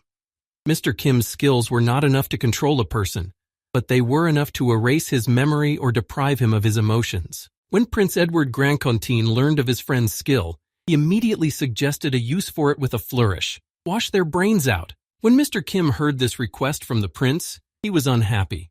"It doesn't really matter to me. The main thing is not to get caught." Then the prince answered him, "Don't worry, brother. I'm not asking you to thoroughly brainwash them." Immediately after these words, Prince Edward smiled ominously and added, "Just work on the frontal lobe and make them sympathetic to me. Make them feel admiration when they see me achieve my goals." After that, Mr. Kim went to the pond where there was water. It was not very difficult to infect the inhabitants. He placed the parasites in a structure with water for easy consumption. This time, Mr. Kim used the same method that the demon had used before to influence him in the same way and to take him over. And now let's go back to the events that took place at the king's audience. When the prince had killed all the guards, he looked at the embarrassed king, who could not call for help. Stepping on the blood of the dead guards, Prince Edward spoke menacingly to his father. "You killed my mother." Leaving behind bloody traces of blood, Edward Grandcontine added angrily, "You also put mercenaries against me and sent Angela to the convent." Looking at his son who was approaching him at an inexorably fast pace, the king simply remained in place, frozen in fear on the throne. Looking at the prince who was almost in front of him, the king heard, "I had many other things I wanted to show you, but none of them matter now.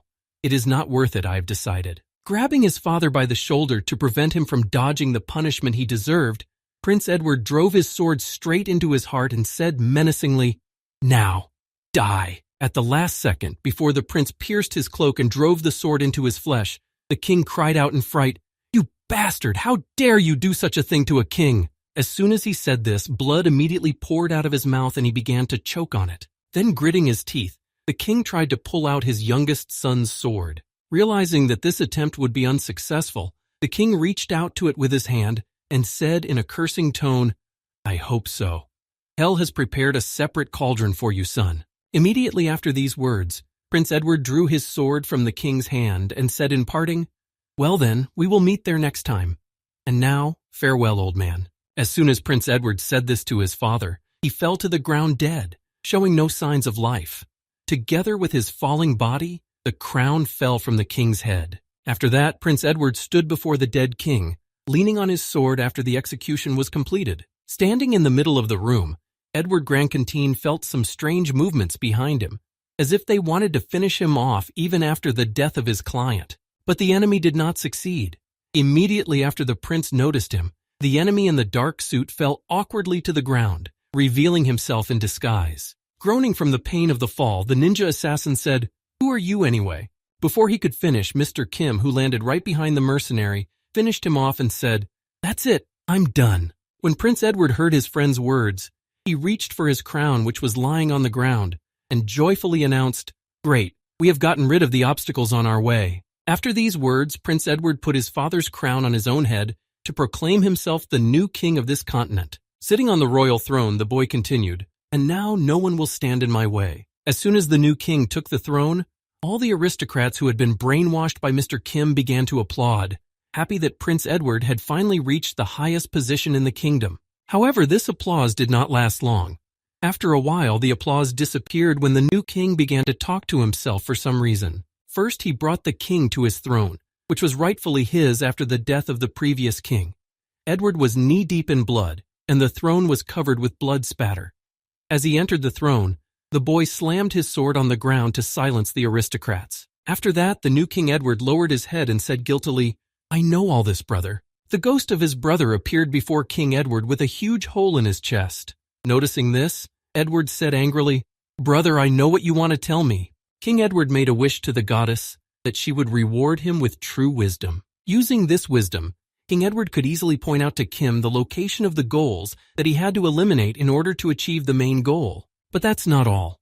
It was also because of this wisdom that King Edward was able to find out what his older brother wanted to tell him before he died. Clutching his head with his hand, Prince Edward spoke in frustration. "Don't cross the line, you mean? And instead of giving me an angry tirade, you tried to say these words? Well, that's quite in your spirit." Rising from his throne, King Edward said to the ghost of his brother in a formidable voice, "But it is too late to say that. You see, it is too late, brother." Looking at his brother's ghost, King Edward added confidently, "Now your words mean nothing. You should have said them before shaking hands with that monster." Creating a sphere of light in his hand, King Edward added in displeasure, "That is why you should just leave.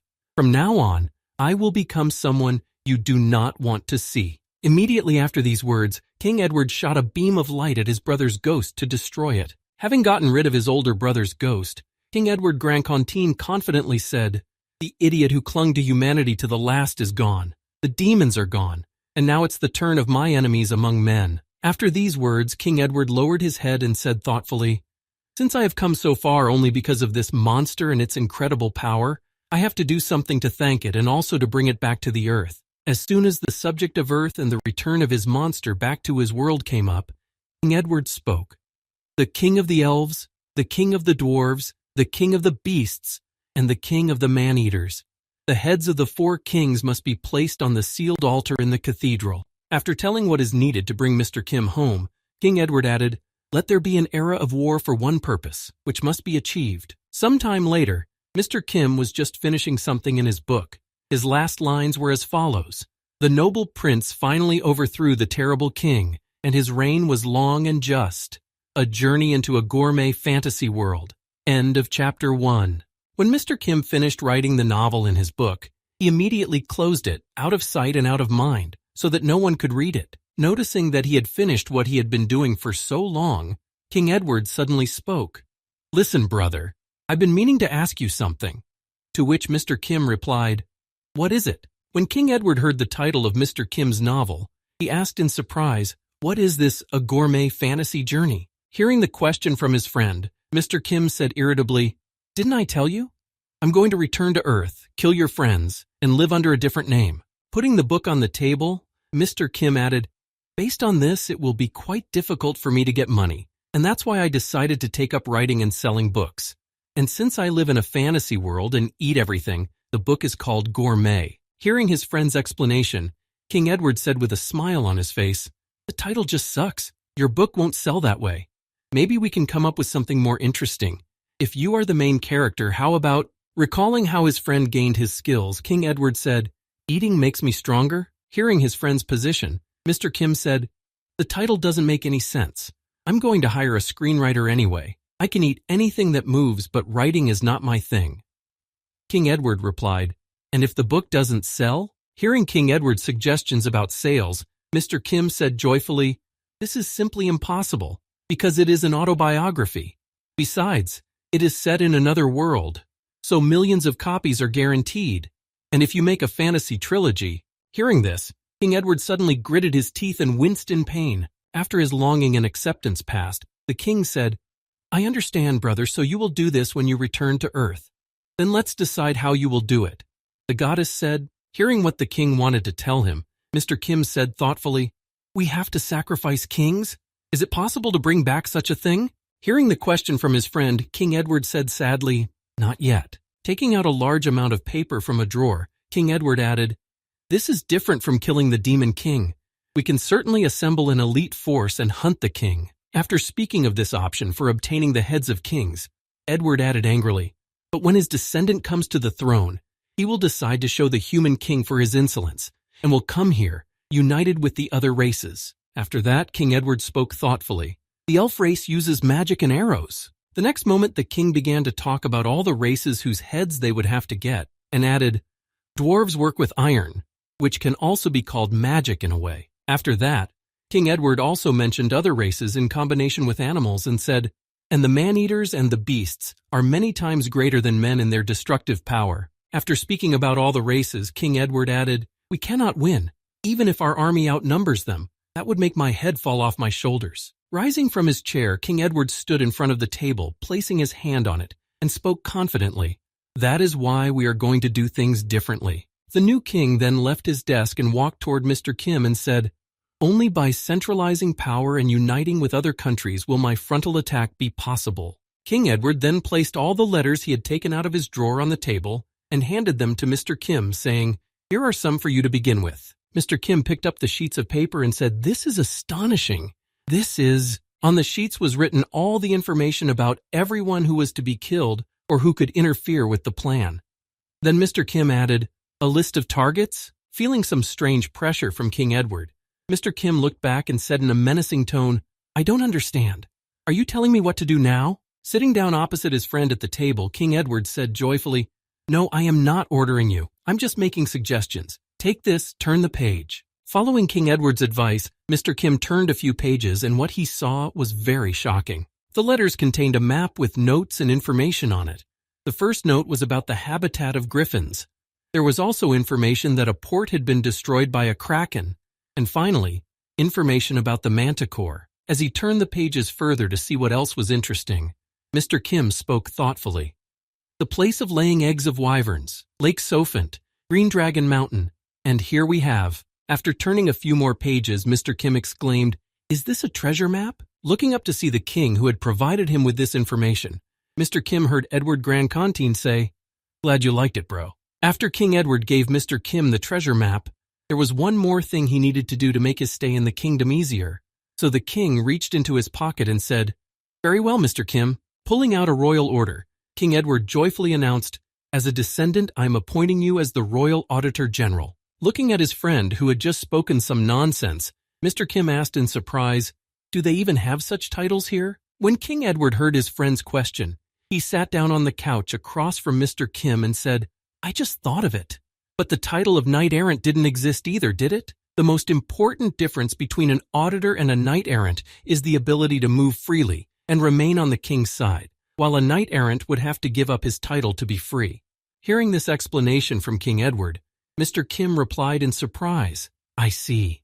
Then he thought, "I have received a treasure map, freedom, and the ability to avoid public scrutiny. But in exchange for this, I have to get rid of his enemies. Not a bad deal." Picking up the royal coat of arms on the pendant, Mr. Kim replied thoughtfully, "Well then, we have a deal." Rising from his seat, Mr. Kim said, "Then I will go." When King Edward heard that his friend was leaving, he said, "Hey bro, try to come back next year around this time.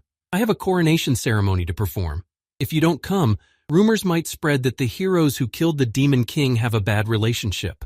Hearing the request from his friend, Mr. Kim, who was preparing to leave the room, said in closing, "Don't worry about it." Immediately afterward, standing on his feet, the now secret auditor, Mr. Kim, was deep in thought, searching his mind. "Well, where should I go now? And which way should I go?" Looking down, the boy added, "Where should I start my journey and what work should I do first?" Looking at his book and the notes King Edward had given him, Mr. Kim thought, "I will have to analyze this information carefully and put it to good use." After thinking about what he should do, Mr. Kim finally set out on his journey saying, "But what I know for sure is that I will be much stronger after this trip around the world." After Mr. Kim left the room, King Edward himself just watched him go, smiling sweetly, happy that his plan had worked out as planned. But suddenly someone's voice came from somewhere and spoke to Prince Edward. "Your Highness, are you sure you will be all right?" Prince Edward looked up and said in surprise, "What do you mean?" Then one of the ninja mercenaries sitting above the ceiling added, "Sir Kim is a powerful warrior. His absence could affect your safety. You haven't thought about it. Who knows what might happen?" Hearing the question from his mercenary, Prince Edward spoke confidently, "Don't talk nonsense. That's why I hired you all to take care of all these problems that will arise." Immediately afterward, Prince Edward heard back from the mercenary, "Please forgive me." He replied with a yawn, "If you really want to make amends, then prove yourself in action." Then the prince heard back from his mercenary, "Yes, sir." This mercenary was the leader of the royal assassins, the head of a group of hired killers who was directly subordinate to the king himself. So how did it happen that Prince Edward, who had killed the previous ruler, retained the royal assassins? Everything is quite simple. In fact, the king had originally intended to transfer this group to Prince Edward. The first crown prince was supposed to lead the throne and illuminate his subjects with his light. But the second direct descendant of the throne, who was younger, was to become the commander-in-chief of the Assassins organization and act from the shadows, eliminating enemies on his way. But everything changed dramatically when the goddess appointed the first prince as a warrior. In general, the king's plan was only 50% realized. However, the royal organization itself could be headed not only by the king himself, but also by Edward if he fulfilled one condition. And this condition was to take possession of the king's relics. One of these relics was a ring with the emblem of the royal organization, which the king wore on his hand, and the second relic was the crown, which Prince Edward also took after he killed the former ruler. And so, in the end, he took possession of the relics. After Prince Edward put on the crown and had the ring in his possession, the organization went over to his side. Thus, one of the two armed organizations that had access to the royal castle was under the full control of the prince. The other organization, which was also under the leadership of Prince Edward, was the Royal Guard, which also obediently followed his orders because they were infected with parasites and brainwashed. Reflecting on all that had happened so far, Prince Edward thought anxiously, "But if this monster leaves the kingdom, then the parasites will stop working. I must force them to come over to my side." With a sly smile, Prince Edward, who had gained unprecedented power, thought, "Well, everyone knows that people are united by pleasure, money, and guilt. So, let's try it." and at the same time Mr. Kim, walking through his treasure maps, suddenly began to look at his armor and thought, "The armor he gave me. It is simply amazing in its functionality, but it is not suitable for further use. It is too conspicuous. Moreover, it is remembered by everyone as the armor of a knight bodyguard of a prince." As soon as he thought about it, he immediately changed his mind and added slyly, "And it is not at all suitable for the kingdom's secret auditor to travel in."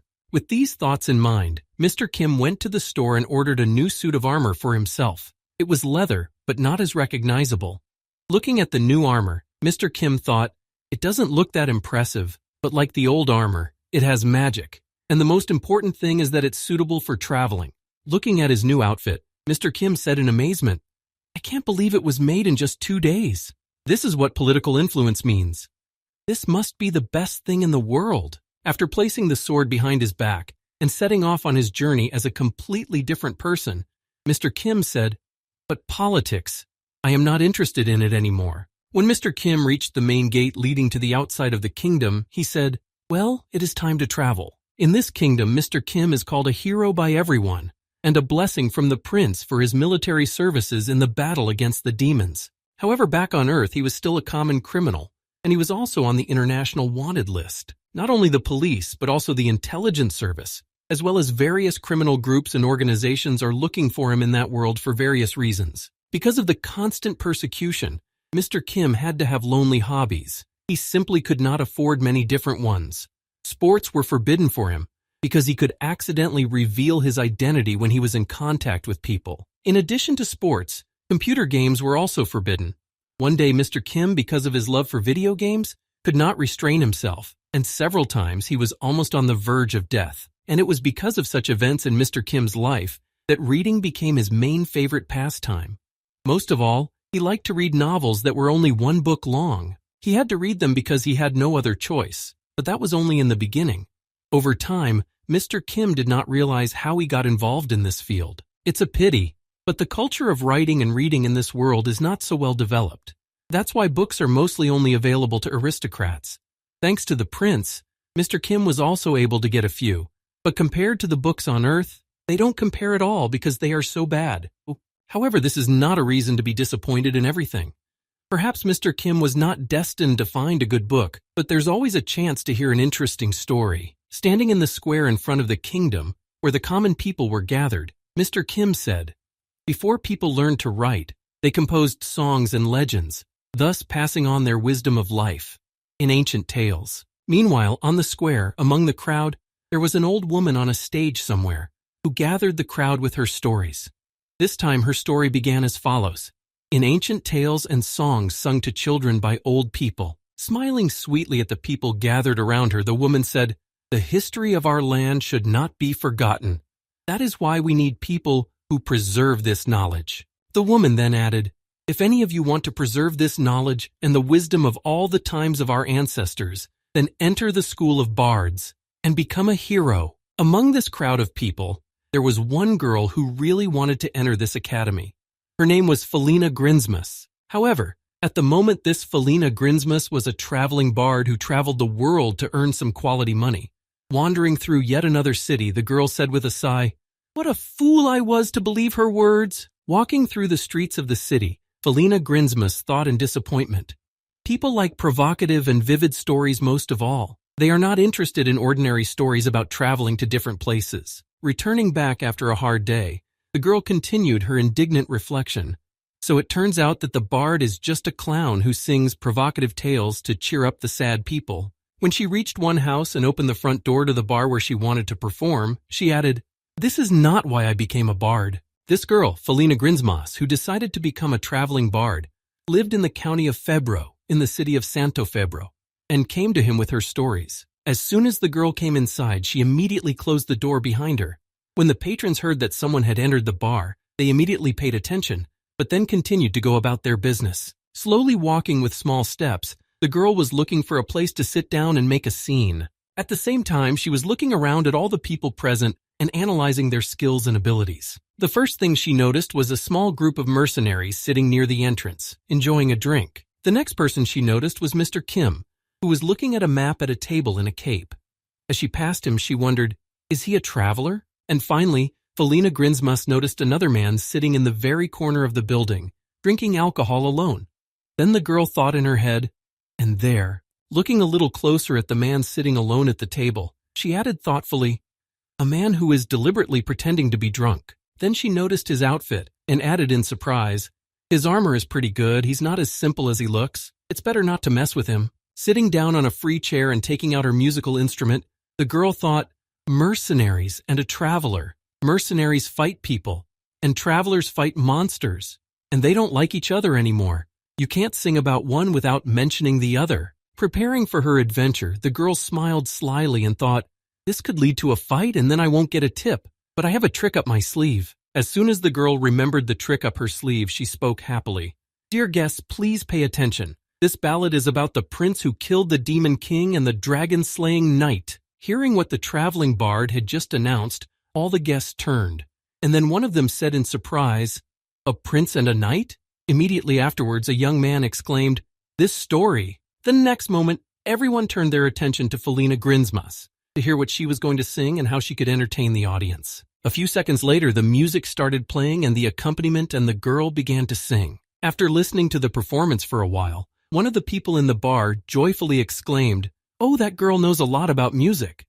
His comrades replied to the mercenary, everyone knows about this story now. A few seconds after the performance began, the girl had already earned some coins thanks to her talents. And that was not all.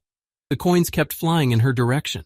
Continuing her performance, the girl opened one eye to see if there was any money for the performance.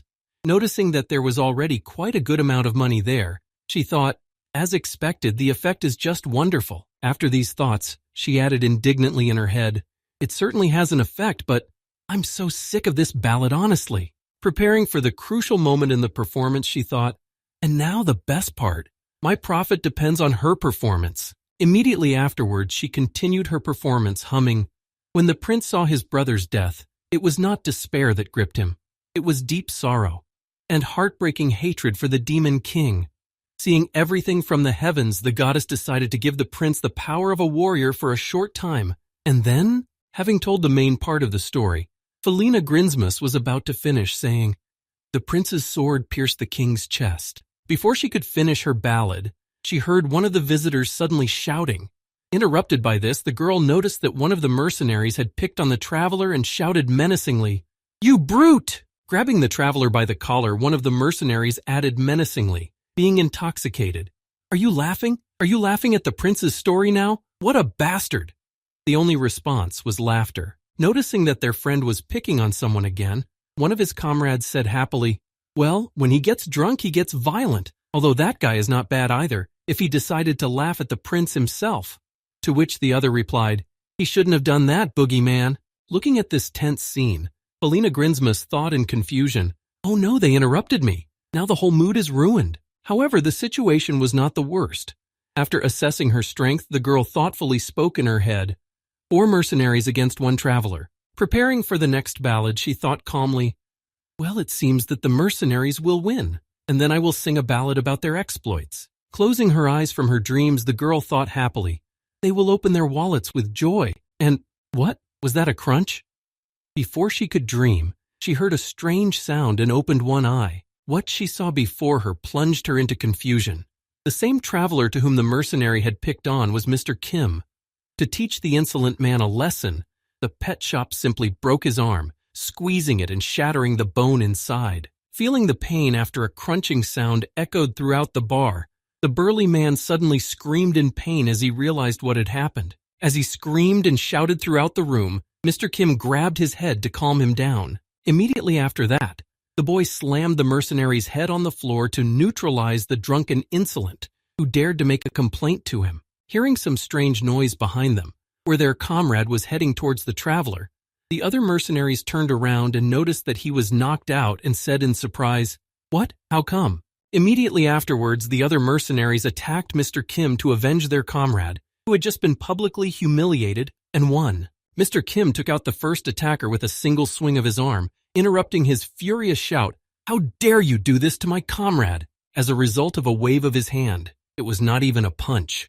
Mr. Kim swung the guy into the wall as if he were a man, and he smashed through the bar at breakneck speed. After that, The blonde boy pulled out his dagger and attacked Mr. Kim with the weapon, shouting in anger, "Ah, you bastard! Make peace!" When he tried to stab Mr. Kim in the neck, the boy saw the dagger just crumble on contact, just like his hopes of winning the fight. Seeing the fear and despair in the eyes of the boy who attacked him, Mr. Kim smiled menacingly into his face, preparing to strike back. After that, the tavern was filled with loud shouts from the mercenaries, who were screaming in fear, "Ow, help, help, someone!" Immediately after that, Felina Grinsmus collected all her honestly earned money and hastily left the bar to avoid getting hurt in this massacre. Running away from that place, the girl thought in fright. What was that? It's a real mess over there. I need to run away from there as fast as I can before I get caught. The girl's decision was the most correct and wise one among all those present in that establishment. At the same time, in the bar, Mr. Kim was holding someone at arm's length and thinking, "Did I give the prince the strength of a warrior? Did I overcome him with sadness? Booga! This is ridiculous." Glaring at one of the mercenaries who attacked him and decided to deal with him, Mr. Kim said menacingly, "It was such a good comedy, but you have ruined my mood." As Mr. Kim held him by the throat, one of the mercenaries who had not yet received his punishment said in fear, "But please, please, have mercy on me." Having watched everything that was happening in the bar for a long time, the lone drunkard finally got up from his seat and said menacingly, "That's enough." Turning his attention to the strange person walking toward him, Mr. Kim continued, "I don't know what happened here, but to use your power so violently." The girl then pulled off her hood to reveal her face and continued, "Against those who are many times weaker than you." Immediately afterward, the drunken girl spoke, "I, the holy knight Fushid, will not allow you to do as you please anymore." After saying this, Mr. Kim began to scrutinize the girl to see if she was a real threat to him and if she was lying. While he was examining her, Mr. Kim was thinking in his head, "So she's a paladin, right?" Looking at her armor, Mr. Kim thought, "You wouldn't know it by her appearance, but she definitely doesn't come from a state founded by the Church of the Goddess. Paladins are one of the most asymmetrical forces of the Church. Come to think of it, among the information the prince passed on was something about the Church State. The Church State. This is a place that is modeled after the Vatican, which exists on Earth. It is a small-town state where the majority of the population is made up of people who are much more superior than other people. Also, one of the representatives of one of the asymmetrical forces was the Holy Virgin, the same virgin who took part in the journey against the Demon King, a skeleton made of an alloy of blessed magical metal, a highly developed muscular system, sight and reflexes that went beyond human ones. She was the epitome of a human weapon. The only problem was that creating such a saint required a huge amount of time and resources. Even the church state, which receives enormous gifts and donations, is able to produce only one saint every 10 years. In order to create a weapon with your own hands that will be similar in strength to the warrior chosen by the goddess, you need to pay the appropriate price. Everything is not as simple as it might seem. That is why the church state invented a way to create superhumans who would be less resource-intensive. And these are the people who became paladins. Paladin. Just like the saints, they are modernized humans created with the help of blessing magic. One unit requires only 1/200 resources of a saint to create, and its lifespan is 2/5 of a saint's. In addition, by setting up the system, you can mass produce about 15 paladins in the same time. Of course, their effectiveness cannot be compared to the saint. If Sviataya is the latest model of a modern tank, then a paladin can be compared to an old-style assembly line tank. However, even if it is an ordinary old model of a tank or a new one, an ordinary person will never stand up to a tank in a battle. A few seconds later, the girl was right in front of Mr. Kim to stop the outrage he was committing. Looking at the girl standing in front of him, Mr. Kim thought, "A paladin, I must say that compared to the daredevil and the saint, she is incredibly weak. If I can just deform her body, killing her will be easy." After thinking about it for a while, Mr. Kim let the man fall to the ground, thinking, "However, this early conflict with the church state will not end well." Immediately afterwards, rescued by a random girl who stood up for him, the mercenary ran scared to the exit to save his life and not to be seen by Mr. Kim again. When the man left the room alive, Mr. Kim looked at the girl with resentment and said, "Well, are you satisfied now?" Hearing Mr. Kim's question, the paladin girl answered in confusion, "Well, yes, Seeing the girl's confusion, Mr. Kim said in surprise, "What's the matter?" When Mr. Kim asked the question again, the girl hesitated. "Oh, it's nothing, it's just that you said yes so easily. Usually those who bully the weak don't listen to what I have to say." Hearing these words from the paladin girl, Mr. Kim spoke confidently. I think there was a misunderstanding. I was only responding to their threats and intimidation. Hearing this explanation, the girl was confused. What? Then my recent actions towards you. As the girl continued to say her words in confusion, Mr. Kim dusted himself off and said in disappointment, for a performance it was rather weak.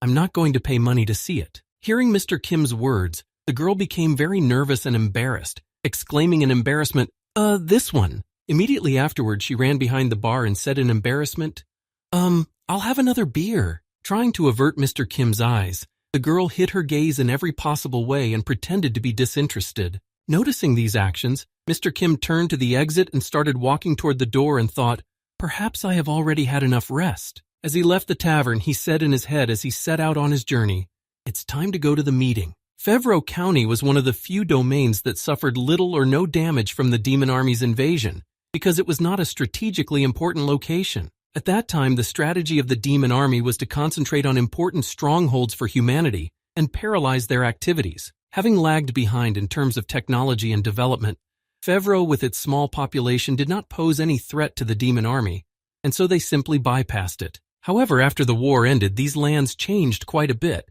Many new and modern things appeared here. First of all, refugees from the neighboring lands, which had suffered numerous losses from the demon army, came here, and now they supplied the county with a new labor force. Also in the county of Fevro, which had not been destroyed by the demon army, mercenaries who had survived the war gathered and now also lived here, finding work or just living their lives. With the suddenly increased demand, the number of eateries and inns increased, helping the economy to grow rapidly.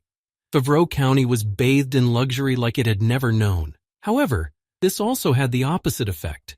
Due to the huge number of foreigners, the class system underwent strange changes. The lowest tier of the population was made up of refugees who had lost everything but their bodies. The middle layer was made up of Fevro citizens, and between them all, mercenaries rose to prominence. They became the biggest problem. Having occupied the economic layer, the mercenaries squared their shoulders and walked the streets with their heads held high. Since the mercenaries understood that they occupied the highest stratum of the population here and were the main reason for the prosperity of the county, they solved all their problems with brute force and money. But what about the governmental structures that were supposed to prevent the tyranny of mercenaries? Of course, they did not exist. Count Fevro pursued only his own gain. He was not interested in the safety of people. At the same time, somewhere in the streets of a large, prosperous city, Mr. Kim met with a hooded man who, together with him, was drawing up a plan for decisive action. After explaining everything in great detail, the guy added in the end, "This is the current situation in the county." After receiving the information from the informant, Mr. Kim said, "I understand." Immediately afterward, the boy asked Mr. Kim, "So when do we take decisive action?" Folding his hands in front of him, Mr. Kim said thoughtfully, "Well, we can start right now." Hearing this, the boy replied, "Then in 30 minutes we will begin." Mr. Kim replied, "Okay, that's fine." When all the details were agreed upon, Mr. Kim walked away from the informant and said in closing, "I will send a signal when it is time to act." Immediately afterward, Mr. Kim walked off the street and into the city, when he suddenly heard a menacing voice. In addition, many mercenaries gathered in the city square. Looking back in the direction of the noise from which the menacing voice was coming, Mr. Kim suddenly heard, "What kind of bastard did this to you?" Not far from him, he saw a whole crowd of mercenaries with torches, and one of them was familiar. It was the same mercenary from the bar, whom he had only managed to break his arm. Immediately afterward, the giant man standing next to the crippled man repeated himself menacingly. "Who is this lowlife who dares to insult our Firestorm mercenary group, I ask?" Turning his head toward his leader, the angry mercenary who had been beaten by Mr. Kim angrily shouted, "Hey, you bastard, where are you?" After taking a better look at the crowd, Mr. Kim did recognize the crippled man as the guy in question, and said in surprise, "Is this the same guy who was in the bar?" Recalling who he had left for the very end, but was interrupted, Mr. Kim added confidently, "Oh, that's right. That's him. The poor guy who escaped by accident." Abruptly hiding behind the edge of the house from the crowd of mercenaries, Mr. Kim said, "Well, I've seen how things work here." As he watched the crowd, which was still standing still and calling him over, Mr. Kim thought, "The plan will have to be implemented a little sooner than I expected." At the same time, the leader of the mercenary squad in that county thought with a grudging smile, "What bad luck, I don't want to strain myself once again." Dripping with anger and gritting his teeth, the leader of the group added in his mind, "But I simply have no choice. My subordinates have been injured, and if I do nothing, my reputation will suffer." After that, the leader looked again at his subject, who was boiling with anger, and shouted over and over again, "Come out, you bastard, I'll kill you!" And then thought in confusion, "That guy is quite dangerous. If only this asshole survived in a 4-on-1 battle. Here he is, crawling all beaten up from somewhere." After that, the leader looked back at all his comrades and thought, "If we intimidate him with numerical superiority, then this guy will not want to come forward again. Then I'll call him a coward, and after an instant victory, I'll buy all my subordinates a drink. That will be the end of it." After these thoughts, the leader of the mercenary group thought confidently, "Now I will shout one last time and then I will leave." The mercenary leader then took in a full lungful of air for his last shout. Immediately afterwards, he shouted, "I'm warning you for the last time, if you don't show up right now." In response, he heard someone shout, "Shut up, you thug!" Hearing someone's voice interrupting him, the leader of the group began to look around in confusion to see who had said it. Breaking out in a cold sweat of fear, a man with a bottle in his hand appeared in front of him, looking like he was drunk, and said, "You are in Santo Favro. This is our city. We live here, and strangers like you have no place here." Clutching his chest, the leader of the mercenary group breathed a sigh of relief and thought, "That's lucky, because he scared me quite a bit. Who is this drunkard?" Then the mercenary leader smiled slyly and thought, "But this is even better. Now we'll beat him up so that others can see him and be afraid to come to us. That's how order will be maintained." Immediately after these thoughts, the leader spoke to his subjects.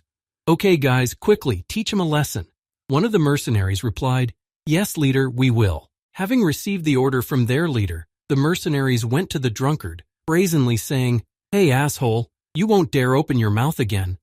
And at that time, somewhere on the roof, there was a crossbowman who was shooting at the drunkard. When he noticed him, the drunkard, who was ready to execute the plan, simply laughed in the face of the mercenaries. Immediately after his laughter, an arrow flew straight into the man's heart, knocking him to the ground and killing him on the spot. Having knocked the man down, he flew straight down the stairs, which guaranteed his death and disappearance from the public eye. Seeing that someone had shot an arrow at the drunkard, all the mercenaries froze in surprise, trying to determine who had done it. Immediately afterward, the leader of the mercenary group shouted angrily to his subordinates, "Hey, have you gone completely crazy? I didn't order you to kill him." As soon as the drunkard was killed by an arrow, someone in one of the houses where he was watching the showdown shouted in alarm, "The mercenaries killed a man! They want to take away our Santa Fevro!" Listening to the shouts of people echoing each other, "We can no longer turn a blind eye to their impunity. People, let's get up." The leader froze in place in fear. Finally, one of the residents confidently shouted out, calling for an uprising, "Let's drive the mercenaries out of Santo Fevro." Hearing this, the leader of the mercenary group thought in confusion, "Oh shit, we're really in trouble. We need to do something, otherwise we're screwed." And at the same time, the drunkard who pretended to be Mr. Kim pulled the arrow out of his body and quickly healed the wound, listening to the shouts of the population. This is how Prince Edward did. At that time, Edward was not even a crown prince yet, not the king of the Grand Continent, Count Fevro estimated. At the same time, Prince Edward, sitting in his study drinking strong alcohol, said, "Hopeless sick bastard." Describing the state of Fevro County, Prince Edward added, "Back when his grandfather ruled, you could count on one hand the number of more prosperous counties than Fevro in the kingdom. It's hard to believe, but in just 2 generations, it has become this." After taking another sip of the strong drink, the prince said, "Because of the death of his parents, he became a lord at a very young age. Usually after that, one grows up quickly, right?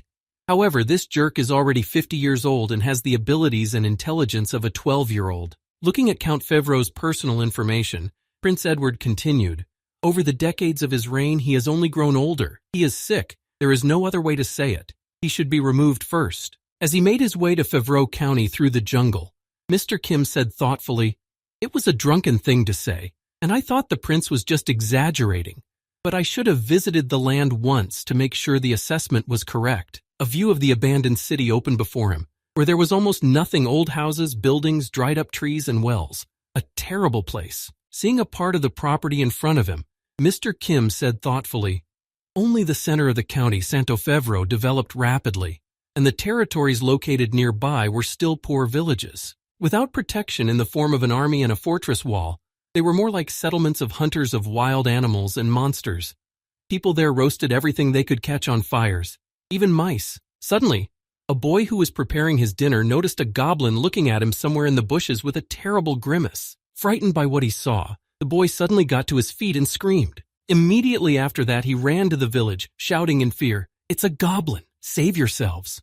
However, it was not a goblin, but Mr. Kim with a goblin corpse. Surprised by this reaction, Mr. Kim said thoughtfully, "To put it simply, this mystery was quite strange to me." And so Mr. Kim's life was such that during the day he wandered around lakes, rivers, and forests, hunting monsters he came across. At night, he sold all his monster trophies to travelers' guilds, and with the money he earned, he listened to the songs of wandering bards in taverns. Killing a large number of monsters in order to sell their trophies and get money, Mr. Kim spent 2 weeks of his life in this county day after day. Eating monsters every day over and over again, Mr. Kim said, "These were just ordinary days of pastoral slaughter filled with peace." While eating various monsters on the hunt, Mr. Kim said, "You may ask why I was wasting my time when it was only a short time before I had to return to the castle, but I will answer that it was a necessary process." Recalling the abilities he gained in the Endless Forest, Mr. Kim said, "After leaving the Endless Forest, I had already gained many special abilities." Then recalling how he fought the general of the 7th Demon Army,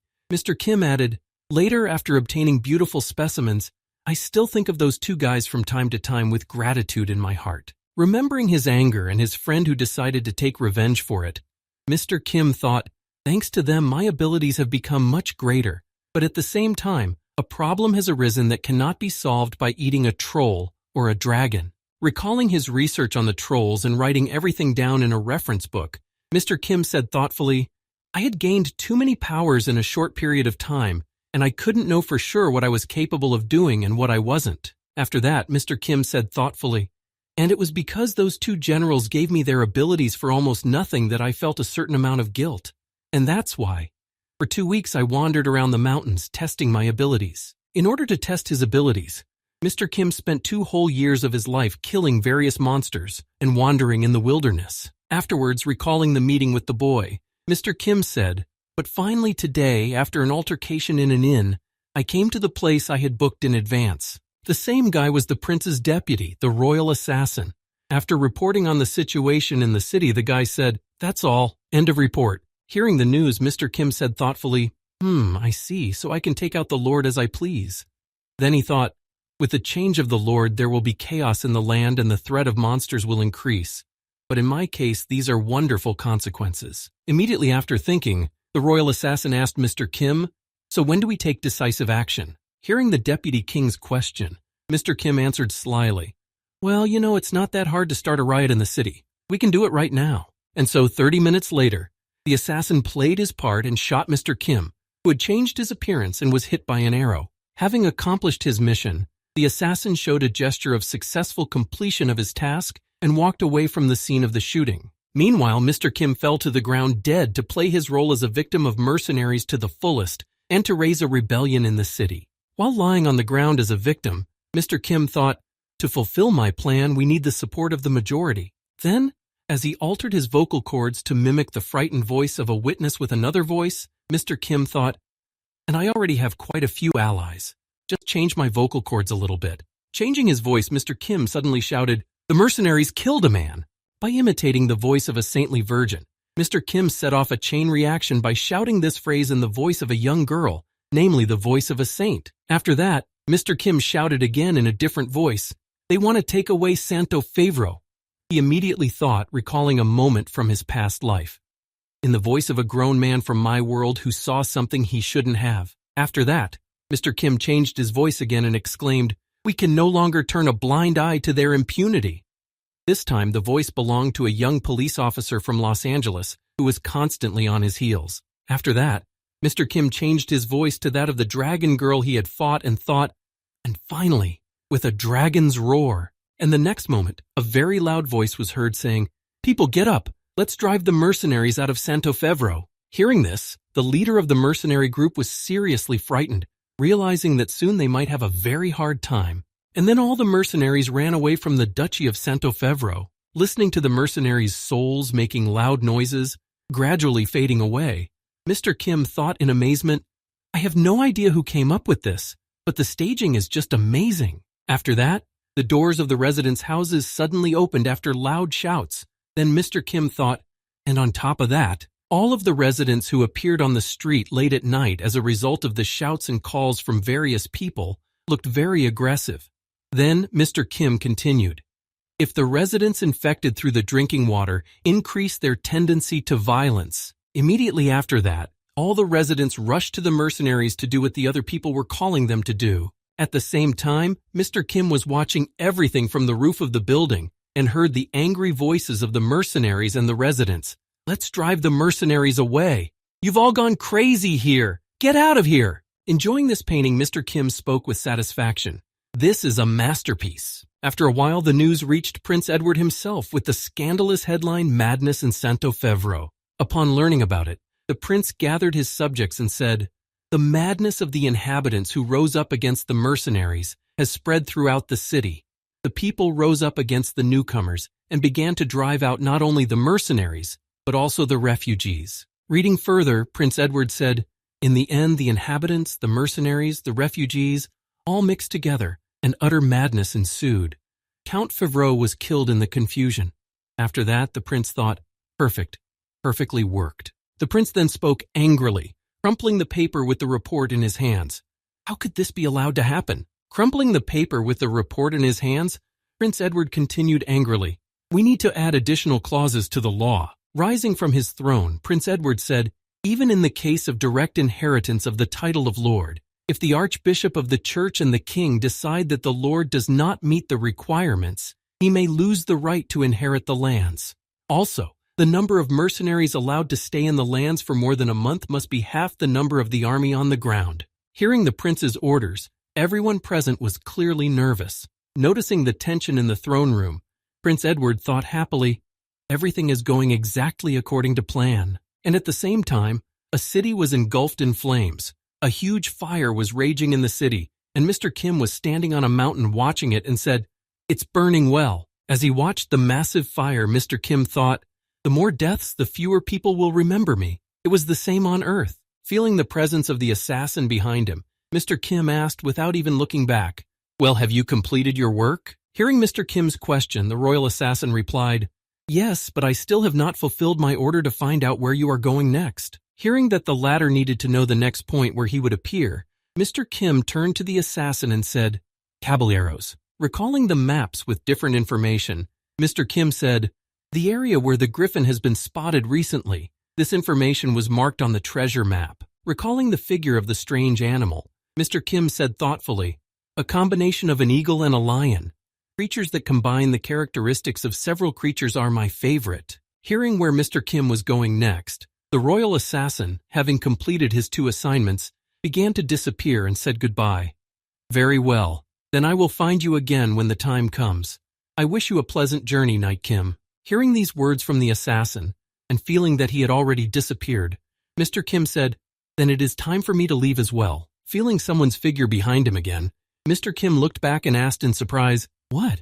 Are you still that? Before he could say it, he saw the same paladin girl who had interrupted him in the bar to prevent him from killing the last mercenary. Realizing that he had noticed her, the girl became seriously nervous and spoke in fright. Knight Kim, a griffin or griffin. It's a top-level monster, on average 2 or 3 meters in size with the head and front legs of an eagle, but the body and hind legs of a lion. Looking at this guy, you can feel how amazing this world is. And also imperfect. This creature has a very inefficient body structure. Its upper half of the body. Or would it be more correct to call it the upper part? In general, his upper and lower halves of his body do not fit together at all. Because he has a lower half of his body, he has to fly in a semi-sitting position. And because of its upper body, it cannot walk freely on the ground, moving in small steps. A creature stuck in the middle between the air and the surface. But even so imperfect, they drive people into fear. They were nicknamed Kings of Heaven and awarded the highest rank. After all, even despite all its flaws, the griffin has incredible power. They have adapted to fly and lead a predatory lifestyle, which is characteristic of lions, and also gather in small herds. In addition, their favorite food is horses. That is why griffins often attack people. Caballeridge, the Rock of the Griffins. Upon reaching it, Mr. Kim said, people often pass through Caballavage on horseback, which is why I took on the guild's errand. It's our duty to eliminate the threat of the griffins, understand? Hearing these words from her fellow teacher, the paladin girl replied happily, "Yes, master." Looking at the map, Mr. Kim added, "Since they gather in herds and their numbers are large, a head-on attack will not work here. That is why our goal is to catch the leader and reduce their activity." However, hearing him suddenly fall silent, the girl exclaimed in alarm, "Yes, teacher. A knight is one whose example follows high ideals even when he walks on the ground." Then clenching her fist, she added joyfully, "We must bravely confront deadly dangers if the peace and tranquility of the people depend on it. Do you mean it?" Hearing these words from the girl, Mr. Kim was surprised to think, "What?" After that, Mr. Kim closed his eyes and hesitantly replied, "Aha, that's what I meant." Walking ahead, Mr. Kim was deep in thought, speaking in his head. "Somehow I happened to get hit on by a paladin of the church state. It's a long story. It all began a few days ago, when the uprising in Saint-Ofevro was in full swing, and the people were shouting angrily, 'This is our land! Let's drive out the mercenaries!' That very evening, an assassin visited the Lord's mansion. Noticing the strange figure in front of him, the Count said in confusion, "Who are you, you bastard? Do you even know who I am?" Immediately afterwards, the royal assassin finished off Count Saint-Ofevro with a single, precise dagger stab, after which the Count fell to the ground dead. After checking to make sure he was dead, the royal assassin said confidently, "The task is completed." After that, he quietly left the Count's mansion and headed away. However, everything was a little less unnoticed than expected. A paladin girl was standing near the Count's mansion and noticed the royal assassin coming from there. Turning to the strange figure who had just left the mansion, the girl said in surprise, "He came out from the Lord's palace?" Realizing that something was obviously wrong, the girl thought to herself, "This looks very suspicious." After that, keeping a certain distance, the girl began to pursue him, thinking, "I need to follow him." And finally, the same strange figure arrived at the edge of the mountain, where there was another guy whom the paladin girl had seen somewhere before. Having looked at the figure more closely, the girl thoughtfully said in her head, That despot from the tavern yesterday?" After having a conversation with the yesterday's robber, the strange figure disappeared, saying in conclusion, "I wish you a pleasant journey, Knight Kim." That's when the girl became interested in him. When the girl heard the strange figure speak to him, she was surprised. Just now, what just happened? Did he just call him Knight Kim? After that, Mr. Kim also spoke up as his friend disappeared. "Well, now it's time for me to go." Hearing these words, the girl quickly ran out of the thicket and headed toward the knight. Standing right in front of him, she spoke in surprise when he noticed her. "Knight?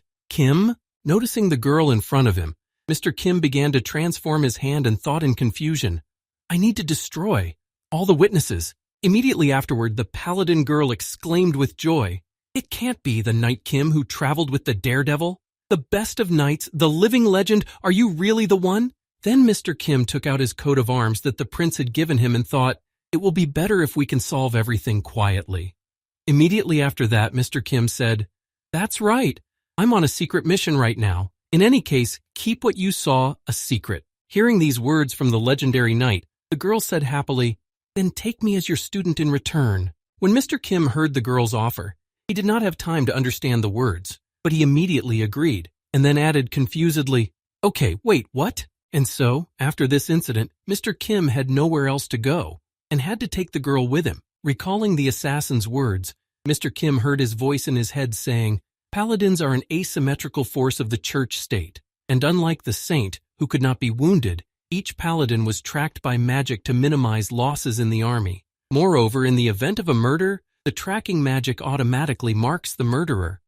The girl had already told the girls this part about the tag. Simply put, by destroying just one witness, I will have the entire church state as my persecutors. And in the end, Mr. Kim had no choice. He decided to simply exhaust the girl with hard tasks to force her to escape. But the girl came out of the cave in the wall and said happily, "Break through the cave with your bare hands without making a sound. Everything is ready, teacher." Gritting his teeth in frustration, Mr. Kim thought, "This girl is absurdly efficient." After that, Mr. Kim and the girl went through the cave to the top of the mountains where the griffins' nests were. Noticing that there was no one on the mountain but the eggs, Mr. Kim said thoughtfully, "Apparently they are returning to their nests with their prey. All that remains is to accept the fight with the griffins. Instead of following the trail recklessly, it would be more useful to be on the lookout." After saying this, Mr. Kim looked back and thought awkwardly, By the way, to destroy a cave like this with just my fists? I really underestimated the bodies of paladins. When the girl noticed that the griffins had arrived at the nests, she ran to her teacher and shouted, "Teacher, over here!" Running to the other side of the cave, which led to the animals, Mr. Kim and the girl noticed the griffins returning to their nests after a hunt. Looking at the crowd of animals arriving at their nests with prey in their paws, Mr. Kim said in confusion, "They're back." His student then asked, "Teacher, what should we do?" Hearing the girl's question, Mr. Kim said in embarrassment, "Try to deal with them yourself." Hearing these words from her mentor, the girl said happily, "Really, you want to test my abilities? Very well." Immediately after these words, the girl took her sword out of its sheath and sighed heavily, preparing to fight the enemy. The next moment, when the preparations were completed, the girl rushed at the enemies with loud shouts, attracting all the attention of the enemies. Watching the girl recklessly rush into battle, Mr. Kim could not even find the words to describe how amazing it was. He just watched her skills in silence. A few seconds after the fight started, the girl grabbed the griffin by the neck and the tie with her paw by the head. Trying to escape from the clutches of the beast, the girl nervously exclaimed, "Oh, come on, let go of me. Who are they talking to? Let go," I said. Putting his hand to his face, Mr. Kim just sighed heavily, unable to look at what was happening on the battlefield. How inept it all was. After a while, the battle finally ended and the girl turned to her mentor with the words, "Teacher, I'm done." When Mr. Kim heard that the girl had returned and looked at her, he said thoughtfully, "I've evaluated your fighting ability." After a few seconds of anticipation and intrigue, Mr. Kim took the girl by surprise by saying, "You're a mess." Hearing this, the girl was shocked that her skills were so bad. After Mr. Kim gave his assessment, he added to it by explaining where the mistakes were and what caused them. Because you were afraid that the sword might break when you attacked with full force, you loosened your grip and then lost the attack. Her next mistake was different. Then Mr. Kim said, "After the strike, you check to see if the sword is intact, which greatly reduces your ability to assess the situation." In addition to these two mistakes, Mr. Kim pointed out another, saying, "Worrying about these two items also reduces your magic speed and accuracy." Hearing this from Mr. Kim, the girl thought sadly as she closed her eyes, "My mentor in the church state always told me exactly the same thing." After these thoughts, the girl made a fist and continued her thoughts. But after hearing it in person from the teacher I aspire to, in my heart, noticing that she was very disappointed by his words, Mr. Kim decided to give her some advice from himself, saying, "I advise you to forget about the sword. It will be better for you." Hearing these words from her mentor, the girl was frightened. "What, forget about the sword? Does he mean to lose the rights of a knight? Was I that terrible? It can't be. Or, yes, someone like me." Interrupting the girl's foolish thoughts, Mr. Kim added happily, standing to his feet and clenching his hand into a fist, "In other words, just be like me." Hearing these words from her mentor, the worried girl asked again, "What do you mean by be like you?" Hearing the girl's anxious voice, Mr. Kim replied, "What you heard. Don't use the sword. Am I saying things too hard for you?" Hearing her mentor's question, the girl added excitedly, No, not at all." Then she thought about it and finally began to realize what Mr. Kim had said. He must have meant something else. Forget about the sword was not a hint to leave the knights. He just said to put down the sword and use our fists. After Mr. Kim saw that the girl had finally come to her senses and realized what he meant, Mr. Kim said, "There is another herd on the other side of the ridge." The next moment after he said this, Mr. Kim walked out of the cave and said to the paladin girl, "Follow me. I will show you how to fight with your bare hands against your enemies." Immediately after saying this, Mr. Kim went to the enemy he spotted near the nest and grabbed him by the neck, leaving no chance for the enemy to retaliate. Watching her mentor skillfully fight the enemy, the girl said in amazement, "It's just incredible, it's crazy." Immediately after that, Mr. Kim threw the griffin to the ground and crushed it to finish the monster. Blood splattered in all directions. Mr. Kim then let the dead beast go as soon as it stopped twitching. Looking at Mr. Kim's strength, the girl fell into a stupor. Being in a kind of trance from what she saw, she asked Mr. Kim in surprise, "What kind of fighting style is this?" Hearing the question from the amazed girl, Mr. Kim looked at her and thought, "There is nothing special or interesting about a paladin's fighting skills." After that, Mr. Kim suddenly remembered her fighting and weapon skills, and then added in his mind, "Despite her sword skills, her skills are far from the highest level of skill, like a daredevil." After that, Mr. Kim's thoughts flowed smoothly to the mastery of sacred magic that a paladin can use, and he continued his thoughts. Even if I have the magic of light, I can't create a flame as bright as the prince's, much less use techniques. Remembering how she tried to fight with her bare hands, Mr. Kim thought, as an advanced human being, she has outstanding physical characteristics, but it goes without saying that they are nothing compared to the Holy Virgin. Thinking back to his team that he went to the Demon King with, Mr. Kim thought, this team combines the features of the Daredevil team, but none of them give them any advantages. Looking at the dead griffin he had finished off, Mr. Kim made a great comparison and thought, it's just like a griffin that has the characteristics of an eagle and a lion, which are useful separately, but mutually interfere with each other when combined. Leaning against the griffin and looking at the paladin girl, Mr. Kim said in his head, an army of men cannot defeat her, but if she were to participate in the Daredevil's campaign, she would be exhausted at the very beginning, before she could even arrive at the Demon King's castle. After thinking this over, Mr. Kim got to his feet and looked at the girl out of the corner of his eye, then thought, however, there is still some sense in her training, although I was not very willing to accept her as my student. After that, Mr. Kim smiled happily as he remembered her hand-to-hand combat with the monster and thought, but I changed my mind while watching her fight recently. I sincerely wanted to train her. Looking at the girl, who was happy to have mastered a new fighting style that she was much more comfortable with, Mr. Kim thought, why is that? It's because Paladin Rayanhan's Perkrid. She's a monster of the same type as me. Noticing the huge crowd of monsters approaching him, Mr. Kim spoke in astonishment. 1, 2, 3, 4, 5. There are more and more of them.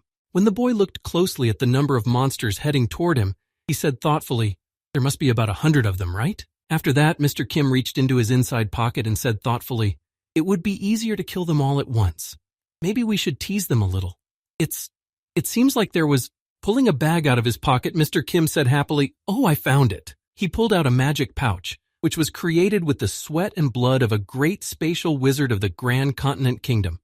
It looks small on the outside, but the space inside is quite large, and it is designed so that the user can always get what they want. Immediately afterwards, Mr. Kim took out a horse's thigh from his magic bag to tease the monsters. After taking out a piece of meat, Mr. Kim held it out in front of him and thought, I heard that griffins cannot resist horse meat. The ones that the paladin killed had just arrived with their prey.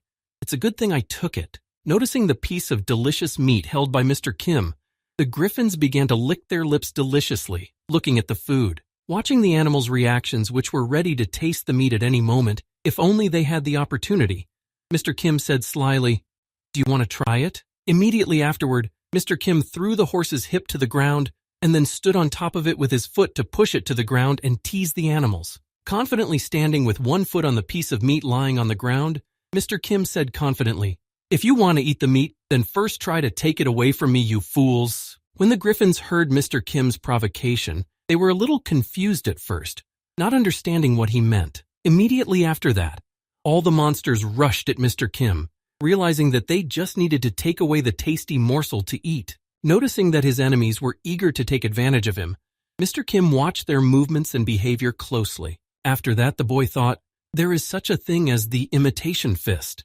It is a Chinese hand-to-hand fighting technique that, as the name implies, imitates the way different animals attack. Recalling his past life on Earth, Mr. Kim said in his head, I learned it a long time ago while I was in China.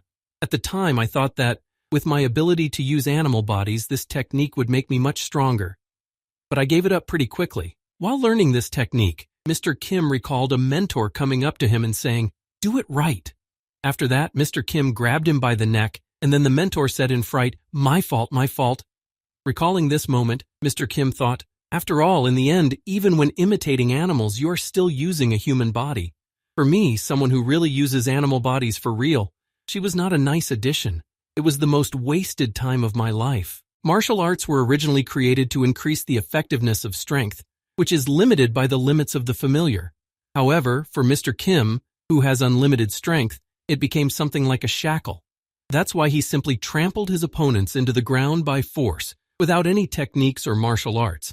It was a pet shop fighting style. Immediately after these thoughts, Mr. Kim regained consciousness and saw the griffin's claws in front of him, which the griffin was already pulling toward him. In order to repel the enemy's attack, Mr. Kim changed the structure of his hand into a dragon's hand and swatted away the enemy's attack. After the usual attack did not work on the boy, the griffin decided to try a beak attack, and he started to use it.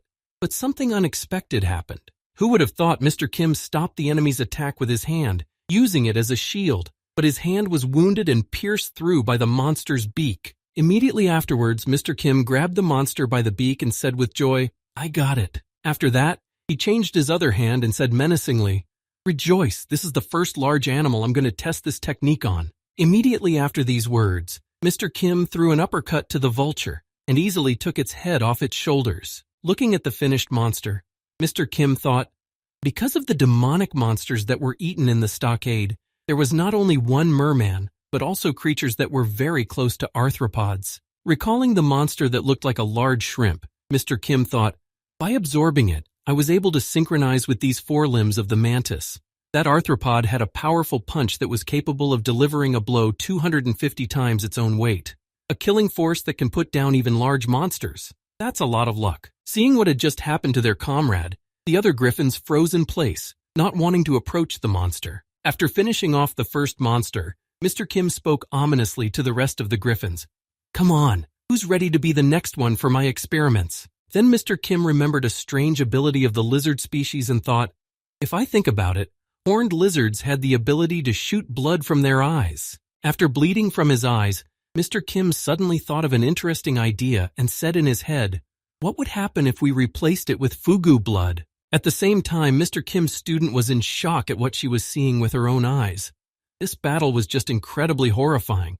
Mr. Kim destroyed the monsters one by one without exception, and without any regrets, simply crushing their heads. As she watched Mr. Kim use his skills and brute force against the monsters, she thought, too rough, too careless. When the blood from his eyes fell on the enemies, it acted like acid and ate away at the flesh and feathers of the monsters.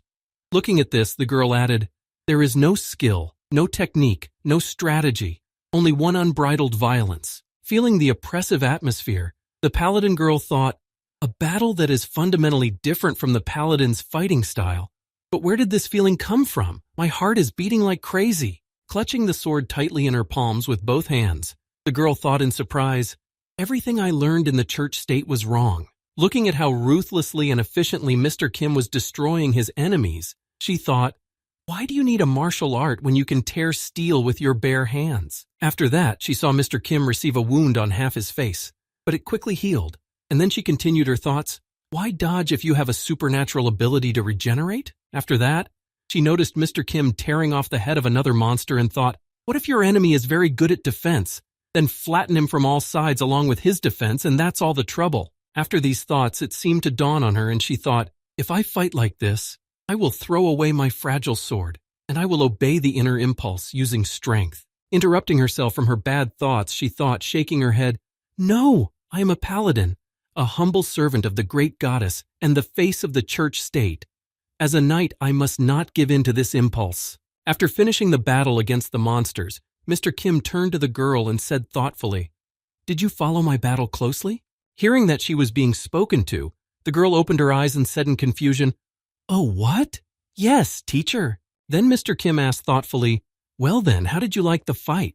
The girl replied, well, this one. Not getting a clear answer from his student, Mr. Kim said, I'm sorry you're hesitating. You don't have to make a decision right now. However, interrupting her mentor's sentence, the paladin girl confidently exclaimed, yes, teacher. Knight Kim's quote, the more balanced the decision, the better. But we have to make them quickly, right? 3 days later, all the enemies were destroyed, and the monster nests were empty. The disfigured bodies of the monsters were lying everywhere, and most of them were headless. After finishing killing the griffins, Mr. Kim took out the order sheet to see if they had killed all the monsters that were listed in the order. With his finger on the order, Mr. Kim said, it's done. We have destroyed everyone in the marked area. It's time to go back. Hearing the order, the paladin girl obediently replied, yes, master. As the girl was walking away from the mountain where many monsters had been destroyed, she looked back and was frightened at the mountain of corpses. Sometime later, when Mr. Kim returned to the Adventurers Guild in the city of Santo Caballeros, he heard the rejection and exclaimed in surprise, what did you just said? When he brought his license and order sheet to the guild, Mr. Kim was impressed with the service and bureaucracy. Hearing the adventurer's angry voice, the guild worker calmly said, C-rank adventurer Jack, I understand that you're angry, but no matter how much you protest, we can't cancel your request. Immediately afterward, the female manager of the Adventurers Guild, added, "We received orders from above to give the credit for killing the Griffins to another team. Jack, 27 years old, C-rank adventurer, Santo Almaru's branch, a new ID that allows you to move freely." Hearing these words from the manager, Mr. Kim said in displeasure, "I have to give up the credit for killing the Griffins? Why would I do that?" Hearing the adventurer's question, the manager added in displeasure, "That's an order." Mr. Kim asked her, "Then tell me directly whose order?" Hearing the question from the guild's adventurer, the manager replied with a grudging smile, "I can't tell you that." When Mr. Kim received this answer from the guild manager, he smiled and said, "Very well then, I understand perfectly well." After that, Mr. Kim folded his hands in front of him and said thoughtfully, "So there is a sick bastard in the Santo Caballero Adventurers Guild who is arbitrarily taking credit for the work of other adventurers. What's more, the guild staff is in on it." Looking away from the guild manager and smiling slyly, Mr. Kim added, "It will be very funny if such rumors spread to other areas, won't it? Of course, I won't do it on purpose, but once I drink, the crank will be unleashed." Hearing Mr. Kim say that, the manager took off her glasses and sighed heavily. After that, the girl smiled very boldly in his face. Immediately after that, the girl's face changed to a look of unprecedented anger. Looking at Mr. Kim with eyes full of hatred, the manager said menacingly, "Know your place, adventurer. Do you think that some street kid has the right to threaten the head of the guild?" Hearing the girl say that, Mr. Kim smiled slyly and said thoughtfully, "So, guild head? I see who's behind this." Putting her glasses back on, the guild manager said sarcastically, "Yes, a very powerful and influential person, but there is no way for you to get in touch with him." Immediately after, with a heavy sigh, she continued, "It makes no sense for a man who is equated with a hero to meet with ordinary adventurers." Extending his hand to the guild manager, Mr. Kim said slyly, "Of course, I never even thought of meeting him on my own." Immediately afterward, Mr. Kim grabbed the girl's arm, which frightened her, and added in a sly tone, "He will come here himself anyway, I'm sure of it." When the girl felt Mr. Kim grab her hand, she thought he was courting her, but she calmly said to him, "What are you doing? I already have a fiancé." The next moment, Mr. Kim clenched his hand in which he was holding the girl's arm to teach her a lesson for such impudent behavior, let alone covering up crimes. The girl's arm was broken the moment Mr. Kim squeezed it, and the guild manager's screams resounded far beyond the guild itself. And at the same time, somewhere in the guild building, Julio Aventuras was sitting. He was a legendary adventurer, the only one who had managed to reach the SSS rank. He was the head of the Caballeros Guild. He was one of those who had accompanied the previous brave in his campaign against the Demon King.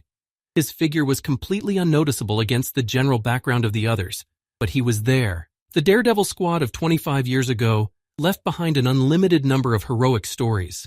And of course, he also defeated the Demon King who was at that time. Everything was exactly the same for the group of monster and human, or more precisely, Mr. Kim and Prince Edward, who lived to see the end. All of them were granted the fulfillment of one wish. Falling to his knees before the goddess who could change his life, Julio Aventuras cried out in confusion, "Give me the strength to fight on equal terms with opponents who have been invincible until now." And upon his return from the campaign, this Julio Aventuras became the head of the Adventurers Guild. During his 20 years of hard work, he was able to achieve high status and enormous influence. Thanks to his hard work, the adventurer is no longer just a mercenary to do work and destroy monsters, but a true symbol of freedom. All of these things became possible only because of the power he gained through desire. This was the political power. Sitting in his chair, Julio Aventuras was thinking in confusion. If the adventurer is a symbol of freedom, then the one who controls the adventurers controls freedom. This power over the masses was made possible by the enormous influence of the Adventurers Guild. After that, Julio Aventura opened his eyes and looked out the window and thought irritably, "However, the adventurer didn't get into the current Daredevil's squad. The cursed king took action before I could intervene." Then, remembering Prince Edward, the head of the Adventurers Guild added angrily, "And in the end, the second prince became the hero, and people began to praise not the symbol of freedom but the symbol of royalty." Immediately afterward, Julio Aventuras slammed his hand on the table and continued angrily, "Before it's too late, I must create a hero among the adventurers. A hero who can raise the prestige of the profession again. I mean an adventurer who shows great promise. My son Jorge Aventuras." While the head of the guild was thinking, he did not even hear someone enter his room. It was his son. who immediately exclaimed angrily from the doorway, "Father, why are you taking credit for someone else's merits?" When Julio Aventuras turned his attention to him, the boy added confusedly, "Even if I become a hero, what good will it do?" Hearing these words from his son, the leader of the Adventurers Guild said in displeasure, "You are very much mistaken about this. Do you think I am doing all this because I love you so much?" After these words, Jorge Adventura's father continued confidently, "You don't become a hero, you make one." After that, looking at his son, who felt even more guilty with every word he said, Julio Aventuras said, "You are my son, the son of the adventurer who, 25 years ago, defeated the Demon King side by side with Daredevil. My so-called support is just an investment for the birth of a hero. Remember, the future of adventurers depends on whether you become a hero or not." After listening to such long lectures from his father, Jorge Adventuras said guiltily, "Yeah, I understand you." Suddenly, after these words, the head of the Adventurers Guild and his son heard a scream coming from the guild's office outside the door. In response to the scream, Jorge Adventuras opened the door to the guild house and angrily exclaimed, "What is going on? What is going on here? Why is there so much noise?" In front of him, he saw the guild manager lying on the ground, as well as several adventurers lying on the floor. And in the middle of this scene, Mr. Kim was standing there, holding another adventurer's head. When Jorge Adventuras noticed this terrible scene before his eyes, he said in confusion, "What's going on?" As the guild head's son took a closer look, he noticed the guild manager on the floor and shouted, "Angela!" When the boy saw the injured girl on the floor, he said angrily, "Did you do this, you bastard?" Turning his head in the direction of the shouting and the noise that suddenly ensued, Mr. Kim noticed a boy trying to figure out something. Immediately after, Jorge Adventuras rushed at Mr. Kim with his sword, shouting angrily, "How dare you touch Angela?" As a result of this sudden attack, Mr. Kim stopped the enemy's attack right in front of his eyes. The sword's blade was a few millimeters away from him. Immediately after, Mr. Kim broke the sword of the insolent boy and grabbed it by the throat, while holding it tightly to prevent it from being dropped by accident. His other hand held the blade of the sword of the same Jorge Adventuras that he had broken with his own hand. Raising the blade above him, Mr. Kim prepared to strike back. Holding the boy in front of him, Mr. Kim swung the blade and prepared to attack. At the same moment, the head of the Adventurers Guild also came out of the room and saw what was happening and the position of his son. He only had time to exclaim, "Nen!" Immediately afterwards, Mr. Kim drove his sword blade straight into Jorge Adventuras's head, instantly killing the arrogant boy. When another enemy was defeated, Mr. Kim simply dropped him from his hands to the ground. Seeing his son killed in front of him, the guild head fainted with fright. Looking at his dead son, the head of the Adventurers Guild, Julio Aventuras, repeated in fear, "Oh, Jorge." Turning to the man who had followed the boy, Mr. Kim asked thoughtfully, "Are you the head of the guild?" Angered by what he saw with his own eyes, Julio Aventuras reached for his sword and spoke angrily, "Yes, and who are you then?" Hearing the question from the head of the Adventurers Guild, Mr. Kim calmly answered as if nothing had happened. "I'm Jack. I'm a C-ranked adventurer." Hearing the name and the rank of the boy standing in front of him, the irritated head of the Adventurers Guild said, "So Griffins, I'm sorry for trying to take away your merit." After hearing the adventurer's apology, Mr. Kim turned his back on him and walked toward the exit, waving and saying goodbye. "Well, if you understand, then goodbye." Seeing Mr. Kim's defiant behavior, Julio Aventuras said angrily, "Wait, that's it? You've destroyed the adventurers of my guild, and you've broken my future daughter-in-law's arm." He looked back at the angry head of the Adventurers Guild, who had run out of his office to hear the screams, and added, "And he also took my son's life." Mr. Kim then pointed to a girl with a broken arm lying on the ground and said, "She wasn't going to call anyone, so I made her do it." Mr. Kim then pointed to another adventurer, who was lying on the floor and said, "He was going to hit me, so I defended myself against him." And finally, Mr. Kim pointed to the son of the guild head and said, "And this one tried to kill me, so I killed him first. And that's how it worked out." After these stories, Mr. Kim pointed to the head of the Adventurers Guild with his bloody hand and added, "I apologize, and that's why I'm backing off. Everything that needed to be done is done. I have achieved my goal." Hearing what Mr. Kim had just said to him, Julio Aventuras, barely able to control himself from aggression, said angrily, "What did you just say?" Immediately afterward, Julio Aventuras could not contain his emotions and exclaimed in anger, "All this for this? This simply cannot be. Other demands? Did you deal with everyone on your own? Who put you up to this?" Interrupting the guild head, Mr. Kim added in frustration, "I don't understand then. After that, Mr. Kim smiled happily as he looked Julio Aventuras in the eye and said, I am not interested in any kind of achievement or merit, nor do I care whether they are mine or not. But something bothers me. If something belongs to me, I will not allow someone else to take it without my permission. Turning his back on Julio Aventuras, Mr. Kim headed for the exit again, saying in closing, should I have warned you beforehand? Then the consequences would have been completely different and not so sad. Well, goodbye. After leaving the guild, Mr. Kim slammed the door, leaving Julio Aventuras alone with his injured comrades. Left alone with his thoughts, the guild head, boiling with anger, thought, this, what you sow, you reap. I did it not only for my own sake, no, for the sake of all adventurers, but I chose a completely wrong way. I demanded a sacrifice for a noble cause, and I brought trouble on myself, my greed. After these thoughts, Julio Aventuras began to clench his hand into a fist, releasing his anger. The force of the squeeze was so great that his hand bled from the pressure. The next moment, the head of the Adventurers Guild hit the floor with his fist and thought angrily, why did it have to be this way? The eyes of the head of the Adventurers Guild were bloodshot. His rage knew no bounds, and his thoughts were filled with hatred. The bastard destroyed my family. The bastard took away my future. Immediately after that, Julio Aventuras shouted out fiercely, Feather of the Bird of Paradise, Sword with Three-Hilt, Verteavol Youth Organization, and Whirlwind Axe, Emergency Meeting of all guilds.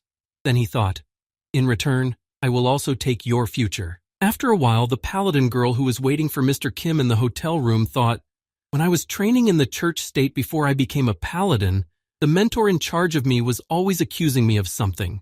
Recalling her training, the girl also recalled the moment when she broke a weapon, after which she was constantly told, Paladin Candidate R, do you know how many swords you have already broken? Immediately after that, she remembered other words from her mentor. You have very unusual physical abilities. If you were a predator in the wild, you would have become a king, but that's not good enough for a paladin. After these memories, the girl immediately remembered Mr. Kim's advice and thought, the teacher's instructions, use the power as you wish. They are completely different from the teachings of the mentor. Who should I listen to now? Thinking about this, the girl suddenly heard a noise outside the windows, which was getting louder and louder with each passing second. A large number of adventurers gathered in the courtyard under the hotel where the girl and her teacher were staying, and suddenly one of them exclaimed, It's here! The adventurer of the rank of Sea-Jack is staying here. And at that time, Mr. Kim was just returning from his walk around the city on business. Almost reaching his hotel, he suddenly noticed a familiar figure he had recently met outside. It was the head of the Adventurers Guild, Julio Aventuras. Seeing him in front of him, Mr. Kim said in surprise, What is it? I have already accepted your apology. When Julio Aventuras heard Mr. Kim's calm tone and his surprise at seeing him, he spoke angrily. Do you remember that boy you killed half an hour ago? Hearing the question from the head of the guild, Mr. Kim replied in surprise, Of course I remember, it wasn't that long ago. Recalling the moment when Mr. Kim killed his son right in front of him, Julio Aventuras said angrily, That boy, he was my son. Immediately after saying this, Julio Aventuras reached for his sword, which was in his belt, and said angrily, How do you know what the heart of a father who has lost his son feels? Hearing these words from the angry man, Mr. Kim remembered his past and gritted his teeth and said, I know how it is. When Julio Aventuras heard that Mr. Kim also knew what it felt like, he exclaimed in surprise, What? What do you mean, you know? Immediately after Julio Aventuras was confused by Mr. Kim's previous words, the boy smiled ominously and added, I have left many orphans and widows, and they all told me that they would take revenge. After these words, Julio Aventuras boiled with anger. The veins on his forehead bulged and his teeth were grinding. Having calmed his rage a little, the head of the Adventurers Guild asked, And what? What happened to them all after that? Hearing such a stupid question from the angry Julio Aventuras, Mr. Kim said ominously, What, really? What do you think happened to them if I'm alive and standing in front of you now? Seeing a weakness in the boy's defense as he held up his hands and bragged, the head of the Adventurers Guild thought, There's an opening. He launched an attack. Grabbing his sword from his belt, Julio Aventuras began to close the distance between himself and Mr. Kim, shouting, Fool! Pulling his sword from its sheath, the head of the Adventurers Guild thought, The aura that I have been honing for decades. This power can even cut through dragon scales like a sheet of paper. Swinging his sword to strike the boy, the guild leader thought, I am Julio Aventuras. Though old in years, I am the companion of the past daredevil and the only SSS-ranked adventurer. Feel my power." When Julio Aventuras' sword was almost at the target to avenge his son's death, Mr. Kim was already striking back. Feeling victorious in this battle, the head of the guild thought, "Die." However, the result was a little different. Blood splattered the square in the middle of the city. Mr. Kim struck first and beheaded the old man of the Adventurers Guild before he could, thus winning the fight. After that, his mind was filled with silence and peace. But it didn't last long. The euphoria quickly wore off, and Mr. Kim heard some frightened shouts coming from nearby. A few seconds later, the frightened adventurers started running past Mr. Kim, shouting over and over again, "Mo! Monster!" Running for their lives, the adventurers who had thought about beating Mr. Kim were now running with their tails between their legs, not even thinking about fighting, shouting in fright, "Let's run!" Looking at the frightened people, Mr. Kim said in surprise, What's happening all of a sudden? It's not like there was a monster in town." As Mr. Kim walked forward a little in the direction from which the people were running, he noticed pools of blood on the ground. Raising his head a little higher, Mr. Kim saw a paladin girl standing in the street, with the bloody bodies of the adventurers lying around her. It is not clear why, but the girl was shedding tears, being up to her elbows in the blood of the adventurers killed by her own hands. Hearing that someone else had come to her, she looked back and noticed a familiar person, and then asked anxiously, "Teacher?" Looking at the crying girl, Mr. Kim decided not to say anything to her. He simply walked past her and sat down by the wall to rest for a while. Taking out his magic pouch, Mr. Kim began to pull out a griffin's paw from the magic storage. The next moment, when the paw was pulled out, the boy began to eat it. When the girl saw that he did not react to her actions, she calmed down and wiped her tears. After that, the paladin girl simply walked over to Mr. Kim and stood silently next to him. Noticing that she was near him, Mr. Kim stretched out his leg to the girl and asked, "Are you hungry?" Not daring to refuse her teacher, the girl took the griffin's leg in her hands and took a bite of meat. After chewing the meat for a while, she immediately threw it back up, feeling the disgusting taste of the animal. Seeing what happened to his companion, Mr. Kim thought, "To be honest, griffin meat tastes really disgusting." As expected, because the griffin is a G, that's why the griffin is disgusting.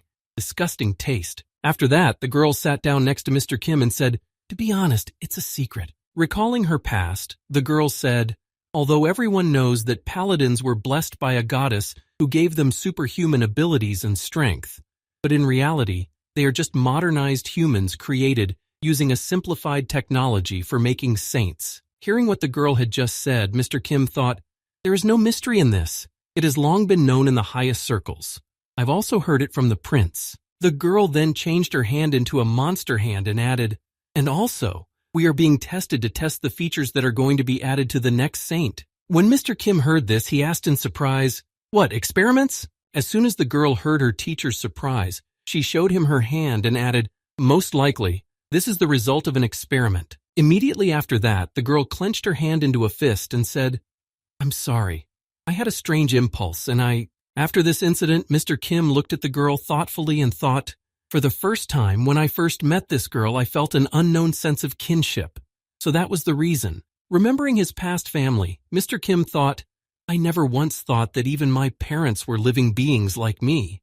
It was the same with my vile older brother, who looked like a pig. For this reason, I was cautious of everyone around me and hid my ability." After that, Mr. Kim smiled slyly and continued his thought. "However, I immediately showed her my power without any shyness. And that's because she's a Sing nephew, a monster of the same type as me." After that, Mr. Kim remembered what had happened in the square recently and thought in confusion, "Speaking of which, she and I made some noise here. We tore the Caballeros Adventurers Guild to pieces, and their head." Rising to his feet, Mr. Kim said thoughtfully, "You cannot stay here any longer. Go ahead and get tickets for the carriage." Hearing the order from her mentor, the girl asked in surprise, "What about you, teacher?" Then Mr. Kim added to send the girl away, "I have one more thing to do. It won't take much time, so you go first and I'll catch up soon." Then the girl obediently replied, "Okay, I understand." Immediately afterward, the paladin girl drew her sword and set off to fulfill her master's order, while he watched her go to make sure she would not suddenly turn back. As soon as the girl left Mr. Kim, he immediately spoke. "You probably heard everything yourself, right?" Then a royal assassin appeared from around the corner of the building to meet with Mr. Kim. Upon hearing his question, the royal assassin, who had continued to hide behind the corner of the building to avoid being seen, replied, "Yes, I heard every detail, Knight Kim." As soon as Mr. Kim realized that he didn't have to tell him anything new, he said, "Then how about payment for the information?" Immediately after this question, Mr. Kim looked at the assassin out of the corner of his eye and continued his thoughts. The higher-ups only suspected that the paladins were test subjects for the saint. There was no direct evidence of this. However, given what I have just said, the truth has been confirmed, and I'm the one who got this information. In the world, you have to pay for everything. As soon as it came to paying for the information, the assassin handed Mr. Kim a bag of money and said, "I have prepared everything in advance." Opening the money bag, Mr. Kim began to examine the contents. First, he pulled out a single coin and said thoughtfully, "Yes, it's travel money," but after that, Mr. Kim pulled out another identification card and said, "A new ID card." When Mr. Kim turned it toward him, he noticed something new. Then the assassin said, "Jack, 26 years old, a 4th-class mercenary, belongs to the Almaruz mercenary group. This is your new identity." Hearing this, Mr. Kim said in surprise, "So I'm a mercenary now?" After telling him all the details about his new identity, the royal assassin asked the traveler, "And where do you plan to travel now?"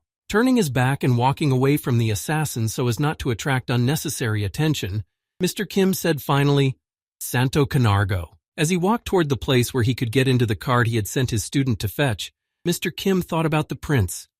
Come to think of it, that's where the rascal and I first met. After that, Mr. Kim also remembered the baron of that area and added happily, "I'm even going to meet some of my old friends and acquaintances there." After a while, Mr. Kim and his student finally got into the trolley to get to another city. At the same time, Felina Grinsmas was also traveling in a wheelchair to another city. On her way to another city, the traveling bard girl was confused when she saw who was sitting in the carriage with her.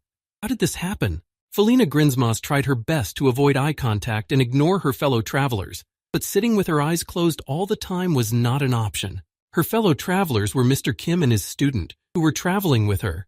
Then she thought to herself, why them? Looking closely at Mr. Kim, who was looking at the map, Felina Grinsmas thought, this adventurer. Immediately after this thought, she remembered how Mr. Kim had slammed that big guy's head into the floor in the bar when he decided to pick on him for mocking the prince. Remembering that moment and his sinister smile, Felina Grinsmas thought, he's a dangerous man who caused a riot in a tavern. Because of this pogrom, she had to flee the tavern to save her life and interrupt her performance.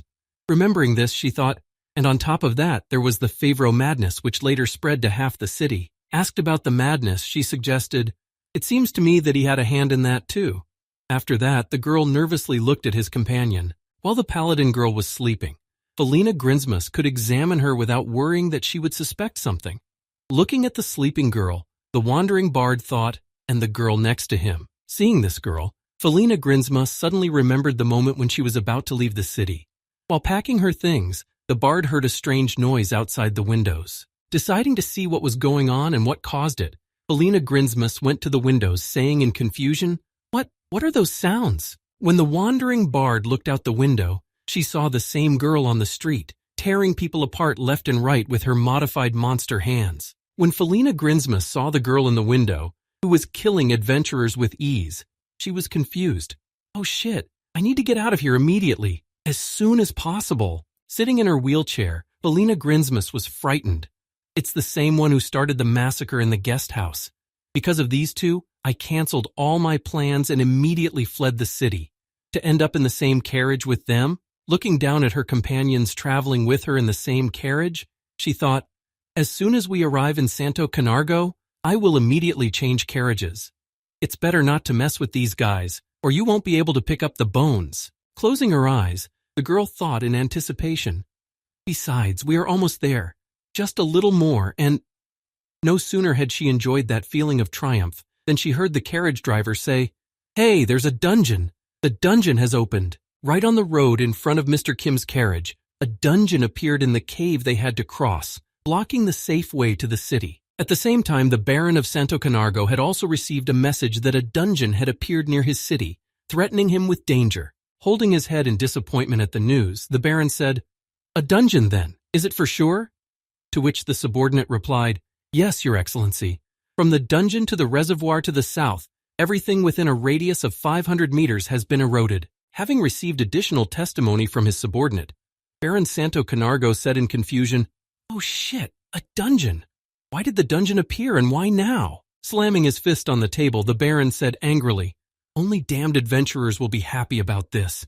These lowlifes don't even pay half of the taxes, enjoy all the privileges, and when you need their help, they won't lift a finger, caring only about their own benefit, and all because of this crazy man." As soon as the Baron of Santo Canargo said this, he immediately remembered a figure he hated so much and spoke menacingly, "Julio Adventuras." Immediately afterward, the city's Baron added, "This bastard has raised the profile of trashy adventurers. He created his own damned adventurers guild and established a crazy law that dungeons are the property of the adventurer.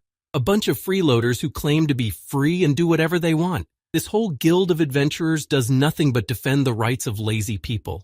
As soon as the Baron of the city said this, he remembered the man he hated so much, and he spoke angrily in his head, "This is all because of this bastard." After his angry thoughts and statements, Baron Santo Cargano spoke in confusion, looking down at his head. "How about we get permission to destroy the dungeon?" Lowering his head in front of his Baron, the subordinate said in disappointment, "About that. So far no one has responded. It's a risky business, and adventurers are most likely only concerned with making a safe living." Hearing this, the Baron added angrily, "They are of no use? Then how about allowing the troops to invade the dungeon?" Hearing the next question from his Baron, the subordinate reported back, "They said they are considering our application for that."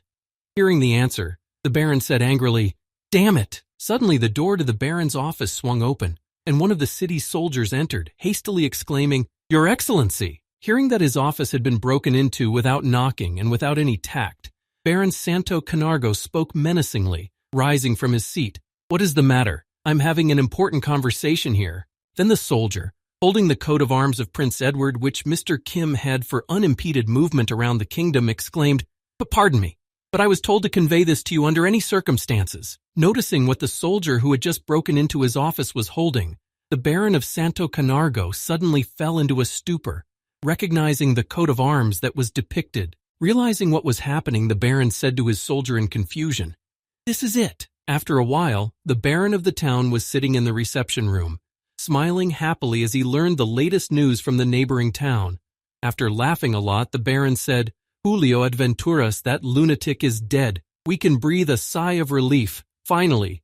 Booga!" Finally calmed down by the good news, the Baron said to his guest who had arrived with the good news, "Well done, Knight Kim. You bet, best of the best on a whole new level." Hearing Baron Santo Canargo's name for her teacher, the Paladin girl said in displeasure, "Your Excellency, the teacher is using a different name now." When the Baron heard the girl's remark, he said joyfully, "Ah, ho ho, indeed. I understand.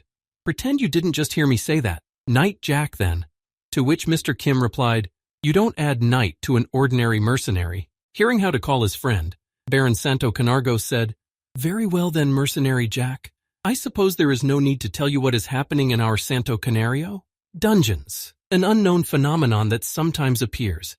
The dungeon is a huge being that can be called the most mysterious life form on the entire continent of Endmont. They are just like the earthly nautilides that develop underground. They eat their way up, and thus create a maze of spiraling shells. When this shell becomes large enough, the underground opens the entrance to the maze on the surface, which, as a result of its opening, lures monsters inside with its pheromones. Those monsters that get inside are changed by the mana of the dungeon and turn into the most ruthless predators. These monsters become the shield of the dungeon, protecting its core, which is located at the very end. However, after a while, this dungeon becomes overrun with different kinds of monsters. After that, the changed monsters break out, attacking all creatures in sight. And it is when this phenomenon occurs that people usually say that the dungeon has overflowed its banks. However, their existence does not only cause damage to people. Eating up the earth in the process of development, the underground separately makes up foreign bodies, which are mostly ores and minerals. Also, these dungeons grow various rare plants that have special power due to the fact that they are full of mana.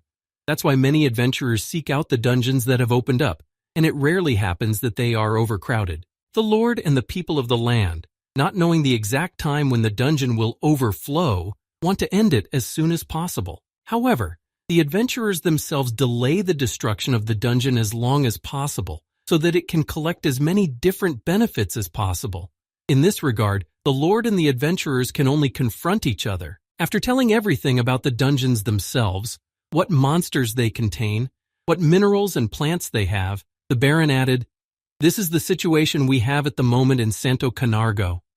After hearing this informative report, Mr. Kim said, "I understand." Immediately afterward, the Baron of the city looked slyly at Mr. Kim and said thoughtfully, "And that is why I have an errand for you. At the very entrance to the dungeon that opened near Santo Camargo, there was already a post of adventurers who made sure that no one accidentally entered without permission. After a while, not far from the dungeon itself, Mr. Kim appeared on the path, confidently heading for the checkpoint. When one of the guards saw the young man heading into the dungeon, he held out his hand and said, "Wait, let us see your adventurer's license so that we can familiarize ourselves with it." Mr. Kim replied, "I am a mercenary." Hearing the profession of the newcomer, one of the guards said, "A mercenary cannot enter the dungeon. Get out of here." Behind the guard was the manager, who said sarcastically, "What is the hired hand doing here?" Mr. Kim was not the type to waste his time. He was confident in his goal and quickly removed obstacles. This time, too, Mr. Kim knocked out a guard who was blocking his path. As he put one of the guards guarding the entrance to the dungeon on the ground, Mr. Kim said angrily, "Who told you that my target was the dungeon?" Noticing how rudely Mr. Kim had treated his friend, the girl went to Kim, exclaiming, "What do you think you're doing?" Before she could finish, the boy punched her in the face, saying, "Don't make any noise, I'm running an errand." When the two comrades were knocked out of action, the impudent manager flew out of his chair in fear and shouted, "Whoop! Wait!" Hearing the noise near the cave, two guards who were just outside arrived at the entrance. When one of them saw what was happening, he exclaimed, "What the hell? What the hell happened there?" Noticing the guards behind him, Mr. Kim immediately headed inside the cave to hide from the law, ignoring the prohibitions. Grabbing the arm of one of the guards who had arrived at the noise, the frightened manager said, "Help me, this crazy mercenary has attacked my guild members." Hearing the manager's words, one of the guards ran after Mr. Kim and shouted, "Don't worry, we'll arrest him right away. Hey you, stop right there, don't move." Noticing that his comrade was heading toward the dungeon, the other guard called out to him in alarm, "Stop!" A few seconds later, the guard was already catching up with Mr. Kim, who was standing in the cave waiting for reinforcements. As soon as the guard caught up with Mr. Kim, he immediately took off his helmet to make it much easier to breathe and navigate in space. When he took off his helmet, the paladin girl who was traveling with him said happily, "Teacher, I'm here. Everything is as it should be." When Mr. Kim heard his companion's voice, he said happily, "There you are, good, let's go." Then the girl added, "Yes, the Baron himself will block the entrance." She took off her guardian's armor on the way and went with Mr. Kim into the cave, saying in amazement, "Wow, so this is what a dungeon looks like. I only know about them from stories." Hearing this from the girl, Mr. Kim asked, "Are you really interested in this?" Hearing the question from her mentor, the girl answered happily, "No, but I'm interested in being on one of the pages of my teacher's heroic story." Hearing this, Mr. Kim was disappointed. "Okay." As she continued to move forward, the palm tree girl said in amazement, "Teacher, it's so deep."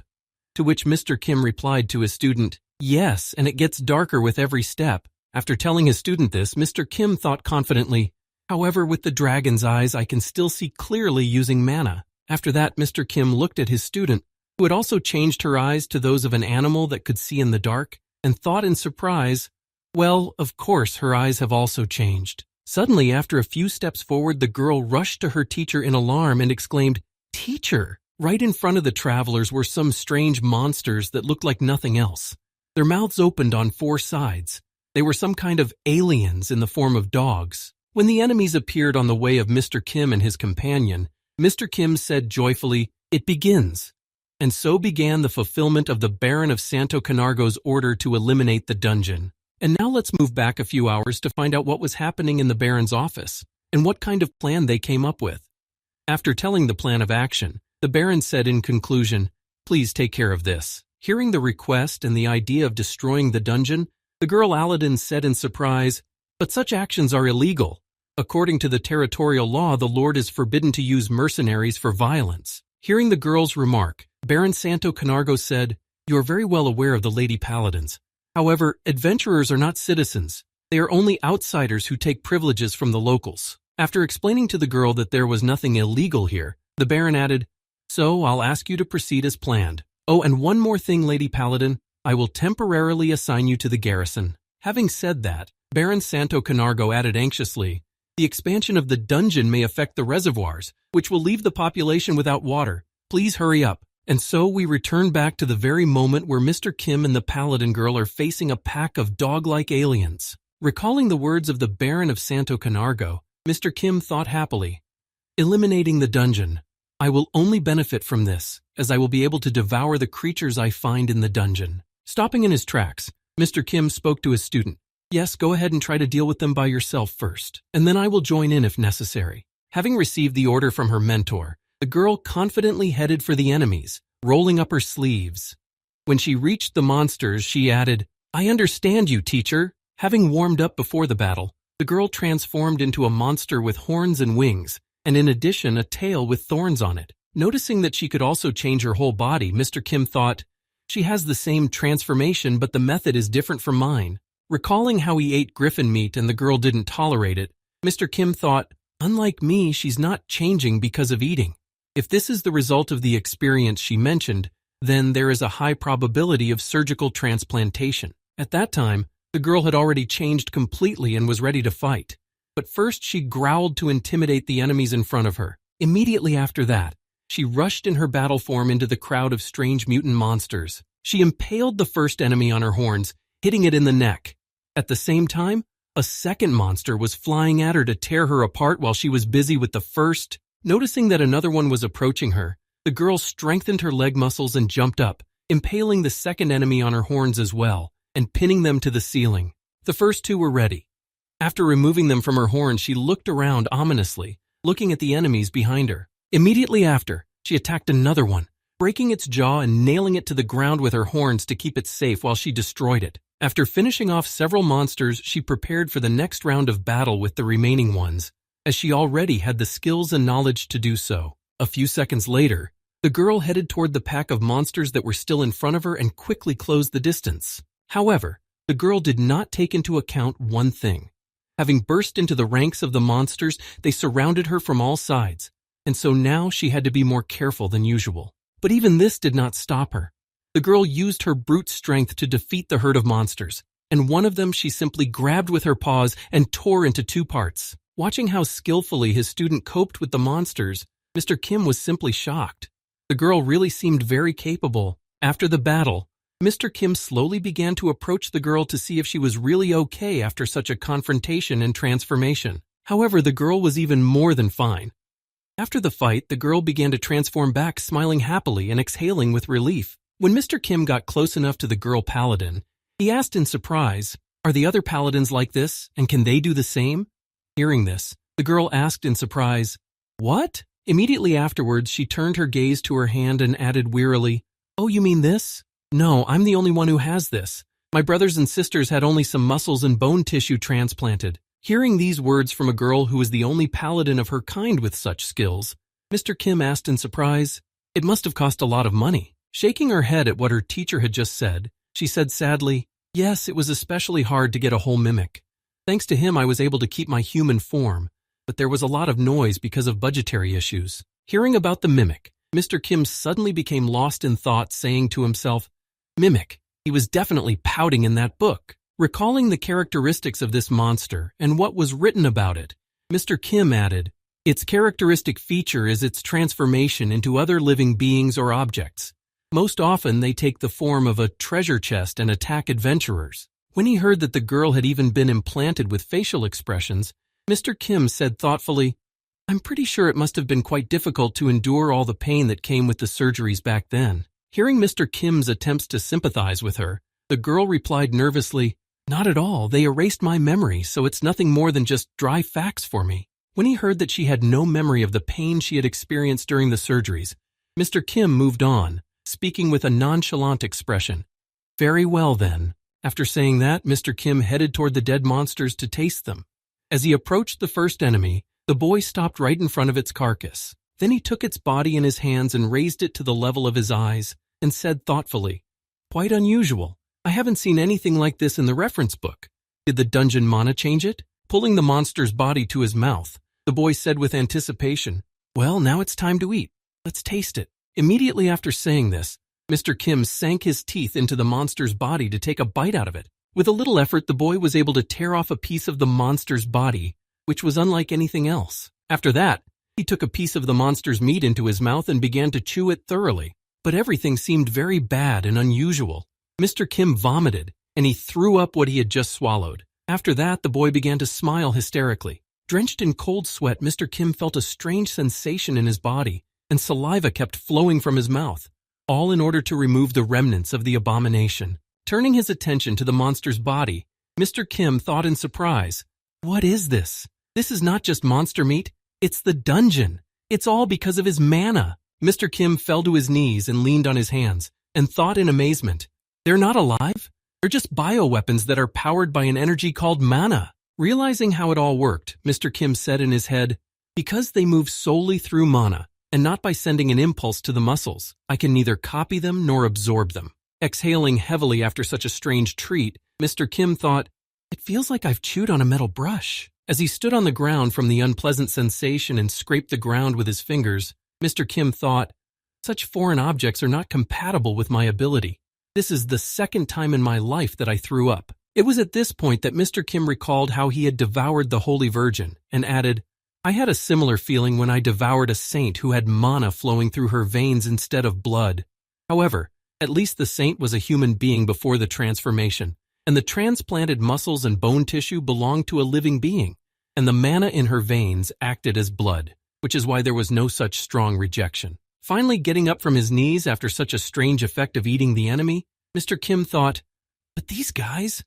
Then the boy said, "No, it won't work like that." Seeing that something was wrong with Mr. Kim and he was clutching his head, the paladin girl said in surprise, "Master, are you all right?" Hearing the question from his student, Mr. Kim raised his head and said confidently, "We must hurry." Hearing this from her teacher, the girl said happily, "Yes," from a quote by Knight Kim, "A knight raises his sword not for fun, but to shed fewer tears." Right? The less time the people of Santo Canargo suffer from the dungeon, the better. Embarrassed at how well and highly his student thought of him, Mr. Kim said in response, "Yes, that's exactly what I meant." Immediately afterward, Mr. Kim gritted his teeth and thought angrily as he recalled the descriptions and expectations of the dungeon.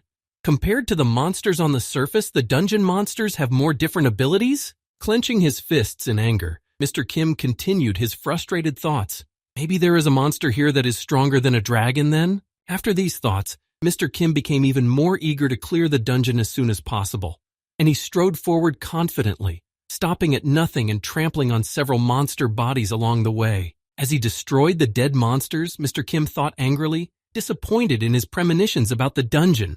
What an idiot I was! Confidently stepping forward, making the girl run after him, Mr. Kim thought, "I'll destroy the dungeon as soon as possible, and then I'll go in search of areas where I can eat properly." After these thoughts, Mr. Kim immediately remembered a book, The Encyclopedia of Monsters, written by the SSS-ranked adventurer Julio Adventuras.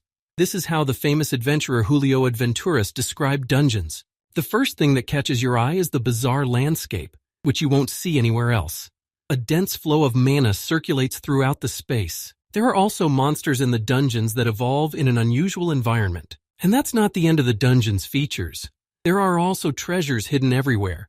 If the adventurer is confident in his abilities, he can get great fame and fortune. Remembering how Julio Adventuras described the dungeon, Mr. Kim thought angrily, "What nonsense!" Mr. Kim continued his angry thoughts as he burst through the dungeon, not slowing down for a second.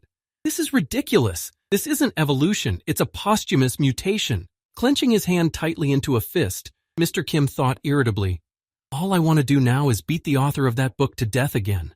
It's a pity I can't bring him back to life and kill him again after he's already been torn to pieces." Changing his hand into a dragon's paw when he noticed enemies on the way, Mr. Kim thought, "At least this is the only thing I can do in this situation." Destroying everything he could find on the way, Mr. Kim said angrily, "Just letting my anger out in this place." After that, he destroyed the monsters one by one, stepping on them like a bulldozer, not even thinking of retreating. He was driven by anger and hatred for the author of the book, as well as unearthly disappointment. Walking behind her mentor, the girl could only see the mountains of corpses that Mr. Kim left behind on the path he was walking. Suddenly, they came across a person calling for help. It was a wounded man who said in a frightened voice, "Rescue service, help me, my friends are inside." Mr. Kim did not restrain his emotions, and he made no exceptions to anyone, and that is why he blew off the head of this mutated monster, shouting, "You also die!" Catching up with her mentor, the anxious girl asked anxiously, "Yeah, master? Why are you killing this man?" Without even turning to face his student, Mr. Kim continued at the same pace and said, "Be careful. These were the living dead." Looking at the man's body a little closer, the girl noticed that something was really wrong with him and said, "Indeed, he has a hole in his chest."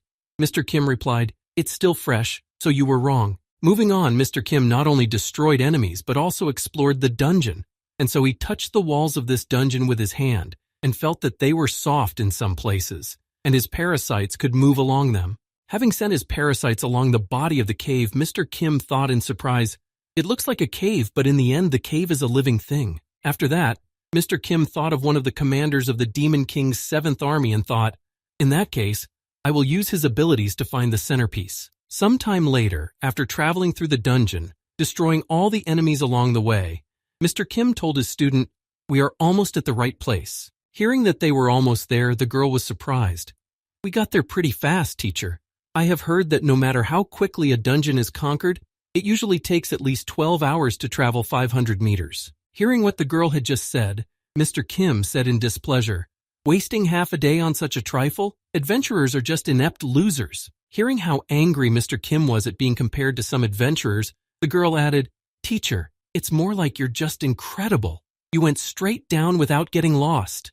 An ordinary adventurer, even if he avoided fights, would spend much more time searching for the path. Hearing this from the girl, Mr. Kim said angrily, "Rayanhan's Pure Creed." Hearing her name, the girl said nervously, "Oh yes, teacher." When the girl was quiet, Mr. Kim said, "I understand that you want to praise me in any way you can, but please don't compare me to incompetent idiots because that doesn't sound like praise." Immediately afterwards, Mr. Kim looked at his hand and continued thoughtfully, "Besides, it might sound like an insult to the guy who gave me this ability." Hearing her mentor's remark, the girl said in embarrassment, "I'm sorry, I have no such intentions, but about the gentleman who taught you this ability, was he a friend?" Hearing such strange words from the girl, Mr. Kim replied nervously, "A friend, you say? We were not close friends at all. We fought more than we talked." Immediately afterward, Mr. Kim recalled the exact moment he met this demon army general and how he had spoken out against killing people. Then Mr. Kim said, however, he did not tolerate innocent people suffering from violence. Mr. Kim's mind also recalled the same memories where he had beheaded people infected with parasites. Seeing that he did not spare anyone in his path, the commander of the demon army nervously shouted, "Stop, you psycho!" After that, Mr. Kim's memories flashed back to when they came face to face, and the demon army commander said, "I will crush you so hard that you will not be able to stand." Immediately after saying this, the demon army commander rushed at Mr. Kim to try to defeat him. Then Mr. Kim said, even though the battle was doomed to fail, he was so brave that he was willing to sacrifice his own body. Immediately after saying this, Mr. Kim froze in his tracks, immersed in his memories, and saw the same monster who sacrificed himself for the common good. Noticing that Mr. Kim was acting strangely, the girl said sadly, "Teacher," but he just stood there, looking at a single point in the fog in front of him, imagining the figure of the general of the demon army. Trying to reach her mentor again, the girl said nervously, "Excuse me, teacher, if this sounds tactless, but that gentleman has already—" Mr. Kim replied, "That's right, he's dead." Thinking of that monster, Mr. Kim licked his lips and said, "But what he left behind is still inside me, and I will never forget it." After a while, Mr. Kim and the girl arrived at a huge gate that they had encountered during their journey through the dungeon. Noticing this huge door, the girl said, "Judging by the style, the building is very old. It looks like it's over 150 years old. This dungeon must have swallowed the whole village." For some reason, the girl immediately remembered the man who had begged them for help on their way here, and said thoughtfully, "Perhaps the man we encountered recently was from there?" When Mr. Kim heard the girl's suggestion, he immediately denied it, saying, "No, that dead man was so fresh that he hadn't even realized he was dead yet.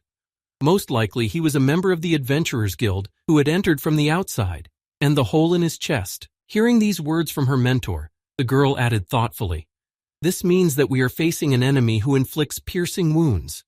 When Mr. Kim heard the girl's suggestion, he said, "You are absolutely right." After these conversations, Mr. Kim decided to go ahead and push the front door open. When the door opened, Mr. Kim noticed something that surprised him greatly. In his boss's room, which he and the girl entered, Mr. Kim saw a strange creature that was very large in size. When he looked at the creature in the boss's room, Mr. Kim said in astonishment, "Is that a dragon?" After a while, Mr. Kim looked at the monster and said thoughtfully, "No, the creature looks much bigger, something like a wyvern." Hearing about the monster in front of them, the girl exclaimed in confusion, "What? It's so huge and not a dragon?" Hearing this, Mr. Kim replied, "Look closely. Its forelimbs are connected to its wings, so it is a wyvern, not a dragon. No, to be more precise, it looks like a wyvern, but it is not an ordinary creature like the other inhabitants of the dungeon." After taking a closer look at the monster in the boss's room, the girl exclaimed in confusion, "It's..." After the monster stood on its hind legs, she added, "It has the body of a snake. Its wings are from a bat, the head of a horned lizard, legs from a frog. It seems to be one, but there are several of them at once." Hearing the girl's description of the monster, Mr. Kim replied, "That's right. The dungeon combined several creatures into one. That's its essence." Immediately after these words, Mr. Kim, gritting his teeth in aggression, added irritably, "Maybe some stupid sorcerer created a chimera, and it slipped into the dungeon and took root here? Or did the other creatures change under the influence of the dungeon's mana, then merge together and accidentally take on this appearance?" Immediately after his conjecture, Mr. Kim, looking at the strange creature, added, "It's not my place to look for reasons, or rather to think about what the truth is, but there is one thought that's stuck in my mind." The only thought that kept running through Mr. Kim's mind as he looked at the strange creature was this: "It annoys me." Looking at the monster in front of him, Mr. Kim said, "It's like looking at a reflection in a crooked mirror. To some extent, I can call it a relative because of its body, which is assembled from parts of other creatures, but is a magical transformation capable of producing only such a miserable result." Looking at the enemy he had to defeat, Mr. Kim thought, "For a monster of such a ridiculous appearance to act as the boss of a dungeon, it's disgusting." Immediately after these thoughts, Mr. Kim remembered his past and said, "I felt the same disgust when I looked at the guy I called my older brother. When he came back from the army, he used to gather around the local junior high school students to show off a console that he bought with his parents' money. If you think about it, this asshole didn't even serve, and all because of his weight." The next moment, Mr. Kim heard his student's voice asking anxiously, "Teacher, what are we going to do?" Shielding the girl with his body, Mr. Kim stepped forward and said, "You stand back and I will try to deal with him. Meanwhile, you just watch the fight from a distance." As soon as the girl was far enough away, Mr. Kim smiled slyly and thought, "The size is just right to let out what's been brewing. You will be my punching bag.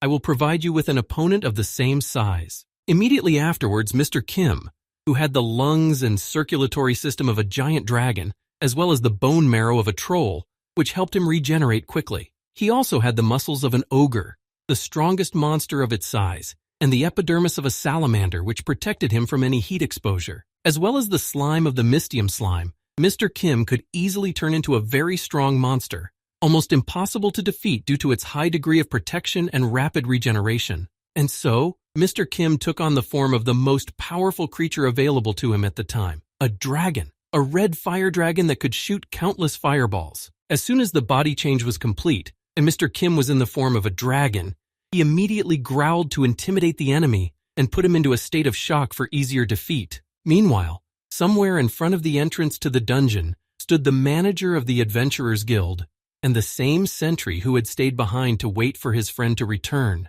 At that time, the manager, who had let Mr. Kim in because he was helpless, said nervously, "We made fools of ourselves because of some damned mercenary." After these words, the ground around the entrance to the dungeon began to shake a little, increasing over time. During the still imperceptible earthquake, the manager said, "Let him come out," and as a member of the Adventurers Guild. Before he could finish, the earthquake was strong enough to interrupt the manager's angry remarks. He exclaimed in fright, "Earthquake, what's going on? What? Damn it!" This earthquake was caused by the cry of a dragon, or rather Mr. Kim, who turned into a dragon and began to intimidate the opponent with his roar. Hearing the dragon's cry and the earthquake that followed, the chimera enemy froze in place, unable to move in fear. However, after a while, the effect of intimidation passed, and the chimera monster came to its senses. Immediately after that, it attacked the dragon to strike the first blow, and thus set the pace of the fight. At that time, Mr. Kim stood confidently in place, waiting for at least some action from the enemy. The first move was made by the chimera monster, who swung his paw to strike the dragon. Immediately afterward, its paw landed on Mr. Kim's head. It did not cause any injury or any minimal damage. Rather, it just irritated the guy even more. Having struck the first blow, the Chimera monster prepared to strike again, swinging its second paw and preparing to strike. However, the combination of blows was interrupted. Mr. Kim grabbed his opponent's other paw, blocking the attack and thus breaking the series. Now it was his turn to respond. Squeezing his enemy's hand in his paw and crushing the bones, Mr. Kim said with a disdainful voice, "Weakling, too light and with too many flaws. What can you do to me?" With two of the Chimera monster's legs blocked, he decided to use his other trump card. He still had a tail with spikes, which he used at the same time. Having noticed the unexpected attack at the last moment, Mr. Kim managed to dodge it, receiving only minor scratches from such a cunning maneuver of the enemy. However, the Chimera monster's tricks did not end there. Having missed the enemy with its tail, the monster spun it around and began to turn back. It then used the tail as a rope, tying it around Mr. Kim's neck to grab him in a chokehold and immobilize him at the same time. When Mr. Kim was unable to escape, the Chimera monster prepared its venomous fatal bite teeth to poison the dragon with its deadly technique. Noticing what the enemy was about to do, Mr. Kim thought in surprise, "These poisonous fangs? Fatal bite fangs?" Immediately afterward, the Chimera monster tilted Mr. Kim's head to the side to give itself the opportunity to bite him. Realizing what the Chimera monster was planning to do, Mr. Kim thought in amazement, "Your head is working just fine, but all your attempts are in vain." As the enemy's teeth crumbled from contact with Mr. Kim's skin, the boy thought, "This might have worked if I had the skin of an ordinary dragon, but if the skin of a dragon is covered with mystium, it is a different matter altogether." Immediately afterward, Mr. Kim changed his arm from a dragon arm to an orc arm to increase his muscle mass. The next moment, Mr. Kim simply pushed the enemy away from him with the words, "You're annoying me, fall down already." As soon as the distance between the Chimera monster and Mr. Kim was broken, the monster prepared for its next attack. It still had some tricks in its arsenal. As it leaned toward Mr. Kim, the Chimera monster sprayed his face with venom that it released from its eyes. This attack covered Mr. Kim's entire face with a thin layer of fatal bite venom, but it did not affect him. It was a futile way to gain an advantage. Looking himself up and down, Mr. Kim said in surprise, "The blood contains the poison of a deadly bite? If my teeth didn't work, I decided to penetrate the skin." Mr. Kim then began to lick off the venom mixed with the blood that had been poured over his face and said, "This poison was the basis of the skill from the very beginning, and the very first poison I had to learn." Angered by this enemy attack, Mr. Kim said in a disgruntled voice, "If you have nothing else to show me, then let's get it over with. I don't have a hobby of mocking others." As soon as Mr. Kim realized that his opponent would not surprise him anymore, he immediately began to end the fight as soon as possible. Swinging his paw, the boy struck 2 blows to the monster Chimera's head and body. Feeling some strange pains, the Chimera monster suddenly felt that it had regained consciousness. Then he thought in confusion, "Yeah, what happened?" While he was in a state of confusion, the Chimera monster thought, "I remember, I was in the dungeon with the monster boss. But why did I enter the dungeon?" The next moment, the Chimera monster saw Mr. Kim, who was returning to his human account after the battle. As soon as the boy came into its field of vision, the monster immediately began to fall to the ground, and immediately realized, so that's how it happened. I'm sure then After that, the Chimera monster, who was the boss of the dungeon, was defeated. Bleeding, the monster was lying on the ground, showing no signs of life. After the fight, Mr. Kim began to stare at the enemy he had just fought, trying to understand something. Seeing her mentor's strange behavior, the girl suddenly asked, "Teacher, is something wrong?" To which Mr. Kim confidently replied, "No, everything is fine, don't worry." After that, Mr. Kim remembered the expression on the enemy's face again and thought in surprise, "Was I imagining things? Did he laugh right before he died?" Angry that he could not realize this, Mr. Kim thought, "What could it mean? No, what is the point of wasting time thinking about it? I'm thinking more and more meaningless thoughts. Perhaps this is because I am accompanied by a tribesman for the first time." After these thoughts, Mr. Kim stormed out of the boss's room telling his student, "Let's get out of here." To which she humbly replied, "Yes, master." Julio Adventuras, a very famous adventurer and also the head of the guild, wrote the following about the dungeon. The true essence of the dungeon. It is a spherical creature, 2 meters in diameter, which is called the dungeon core. It has 2 huge round eyes on its front, and its entire body is covered with soft fur. It is cowardly, but obedient, and if it gets attached, it will obediently follow a person. And now let us return to reality. What was actually the core of the dungeon looked quite disgusting. It was many-eyed, scary, and had several holes with teeth to which tubes were connected. When Mr. Kim and his students saw it, they were shocked.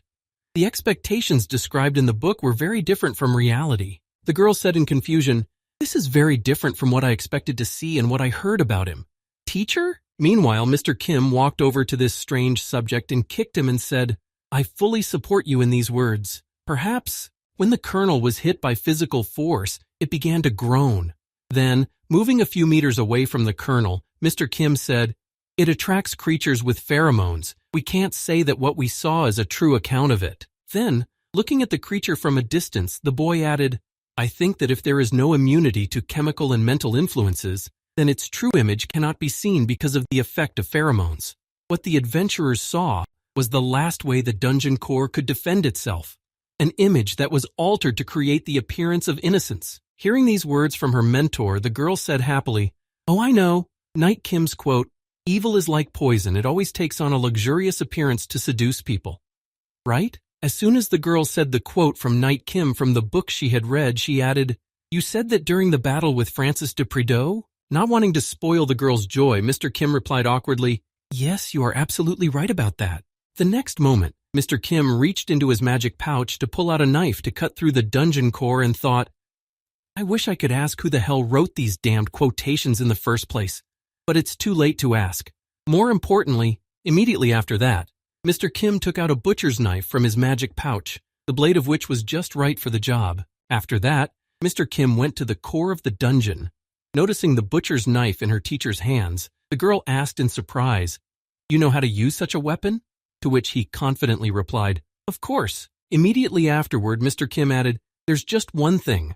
I'm not going to just kill it. I'm going to eat it." Hearing her teacher's intentions, the paladin girl said in confusion as she looked at the abomination again, "What? This? Are you serious now?" After cutting the dungeon core into 2 pieces, Mr. Kim answered her, "Of course I'm serious." As the cores fell to the ground, Mr. Kim set to work, speaking as he went.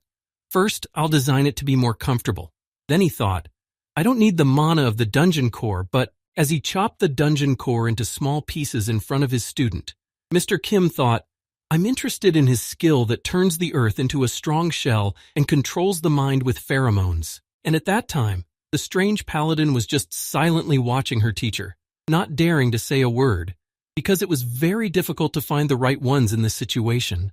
The dungeon is the shell of the core. In other words, it is a part of the nucleus. If the core loses its skills, the circulation of mana in the entire dungeon will be interrupted.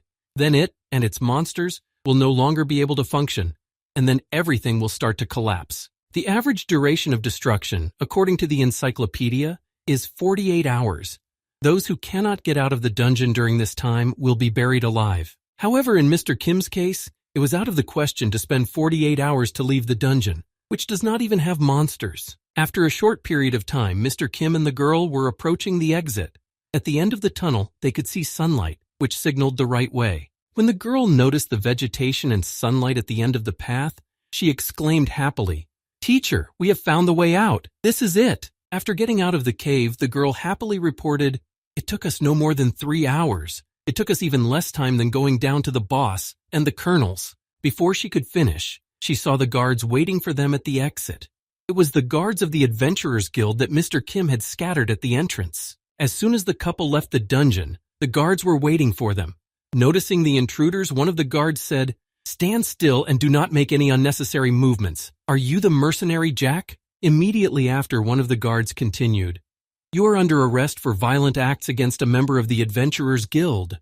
Hearing these words from the guard, the manager smiled ominously and said, "Boogeyman, he's made it. Damned hired gun." The guard then added, "It's useless to resist, so you'd better just surrender peacefully." Hearing the familiar voice of the Baron, Mr. Kim smiled slyly and held out his hand in front of him, saying, "Yes, I'm Mercenary Jack. You can start detaining me. I won't resist." After these words, they put shackles on the guy's hands so that he wouldn't suddenly run away. As soon as the shackles were on his hands, he was taken to a carriage to be escorted to the city, and there they decided what to do. When Mr. Kim was put into the carriage, he was driven in an unknown direction, somewhere far away from the dungeon. Mr. Kim just sat quietly in the carriage, thinking about his own thoughts.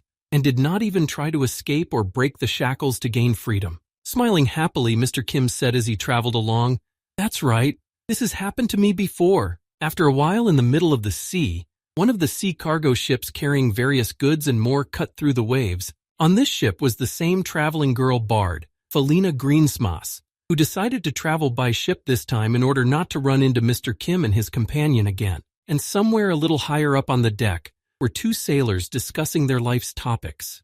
Then one of them said, "It is good to have freedom." The other replied, "It's all thanks to Prince Edward.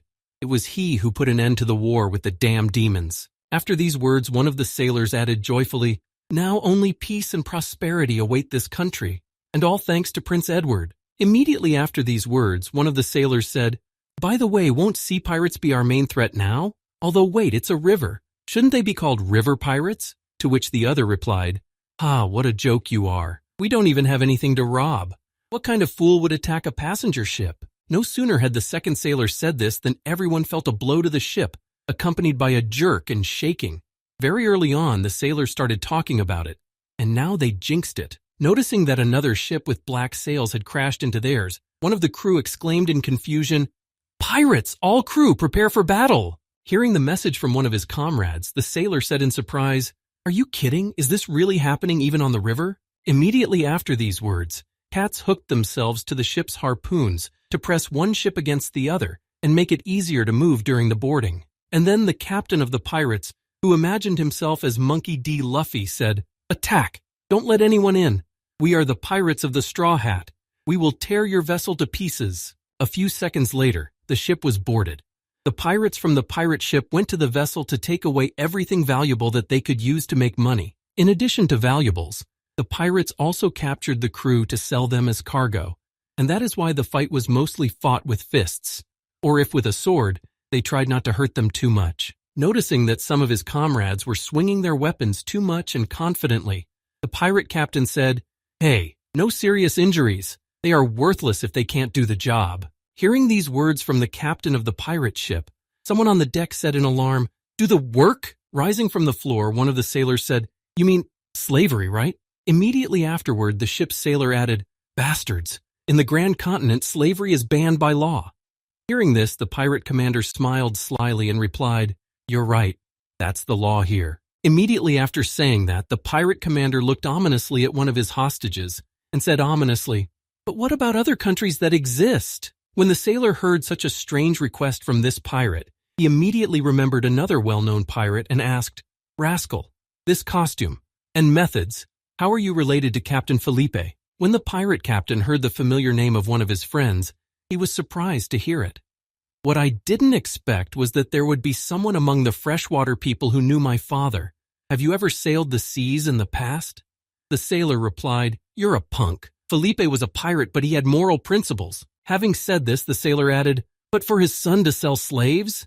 Before he could finish speaking, the pirate kicked him in the face, unable to contain his anger. After the sailor was quiet, the pirate smiled slyly and said, "It was because of this damned morality that my father was caught. Money and life are much more important than all this nonsense." When all the sailors on the ship were defeated, the captain of the pirate team said, "Tie them all up and throw them in the hold." To which one of his subjects replied, "Yes, Captain." Immediately after these words, someone's hand appeared from the ship's hold, and a voice accompanied the appearance. "Yes, of course." After that, Mr. Kim appeared on deck and stood in front of the pirate and said thoughtfully, "You will get less money from the sale of slaves than from the ransom for the hostages, but you will get money without any risks. Considering the miserable armament of the ship, which is inferior to that of a naval vessel, it is the safest option." Hearing this voice, the captain turned his attention to the young man who appeared in front of him, chewing on a fugu fish. After chewing, Mr. Kim added, "Quite clever." When the pirate commander heard Mr. Kim's speech, he said thoughtfully, turning his attention to him, "I wonder if you are quite clever, but what are you eating there?" After saying this, the pirate commander was deep in thought, speaking in his head. "This boy, he looks like a mercenary, but he has the aura of a cruel thief." The next moment, the pirate commander pulled on his straw hat and thought, "Without a doubt, he is exactly like me." Then the pirate said, "You know, I like you." After expressing his opinion about Mr. Kim, the pirate captain extended his hand to him and said, "Become my mate." As soon as the pirate's offer was made, an intrusive silent aura immediately appeared on the deck. Only the sound of the water did not let us enjoy the absolute silence. After a few seconds, Mr. Kim smiled ominously and reached out his hand to the pirates to accept his offer. At least it seemed so at first, but as soon as their hands touched, the paladin girl standing next to them noticed that the teacher's sleeve began to turn a bright, hot color. Then she said in confusion, "Teacher?" As she watched Mr. Kim reach for the pirate's hand to accept his offer, she exclaimed in alarm, "What are you doing? That man, he's a nasty pirate." At that time, the pirate commander was very happy to have such a warrior in his team, but everything turned out differently. Mr. Kim's hand and a bright light. It was the last thing he saw in his life. As soon as their hands touched, Mr. Kim fired a volley of flames at him that no one, especially a human, could have survived. As he burned to ashes the insolent pirate who had offered to join his crew, Mr. Kim said in an ominous voice, "Why should I obey a creature who is inferior to me in development?" Earlier, while they were still in the dungeon, Mr. Kim had been able to eat the dungeon's core, and by doing so, he had gained a new ability that the ugly creature had. This ability was that he could now freely control the release and concentration of his pheromones. The dungeon's core rebuilds the liver of the captured organisms, triggering the chemical synthesis of pheromones. The pheromones circulate through the blood vessels and accumulate in the sweat glands on the surface of the skin. After that, they can be dispersed through the pores. A dragon synthesizes flammable chemicals in its body. However, since they are usually formed in the lungs, they can only be released through the mouth. The mucus secreted by lizard men has a high coefficient of viscosity. That's why sweat glands produce mucus under greater pressure. A considerable number of additional hearts of the giant dinosaur allow the blood to be exchanged throughout the body. If you combine all these abilities together, you can synthesize the dragon's highly flammable substances in the living chemical plant of the dungeon core, directing them directly into the bloodstream. Then, thanks to the dinosaur's hearts, you can supply fuel at all times of the body directly to the sweat glands. And finally, after such machinations, it is possible to release fuel from them under high pressure, which creates friction with the air and causes spontaneous combustion of fuel in flight. In other words, Mr. Kim can now release flames even from his hands. After these reflections, Mr. Kim plunged into memories. Recalling how he was arrested and handcuffed, he thought, "I wonder if they didn't put me in a carriage right after we left the dungeon."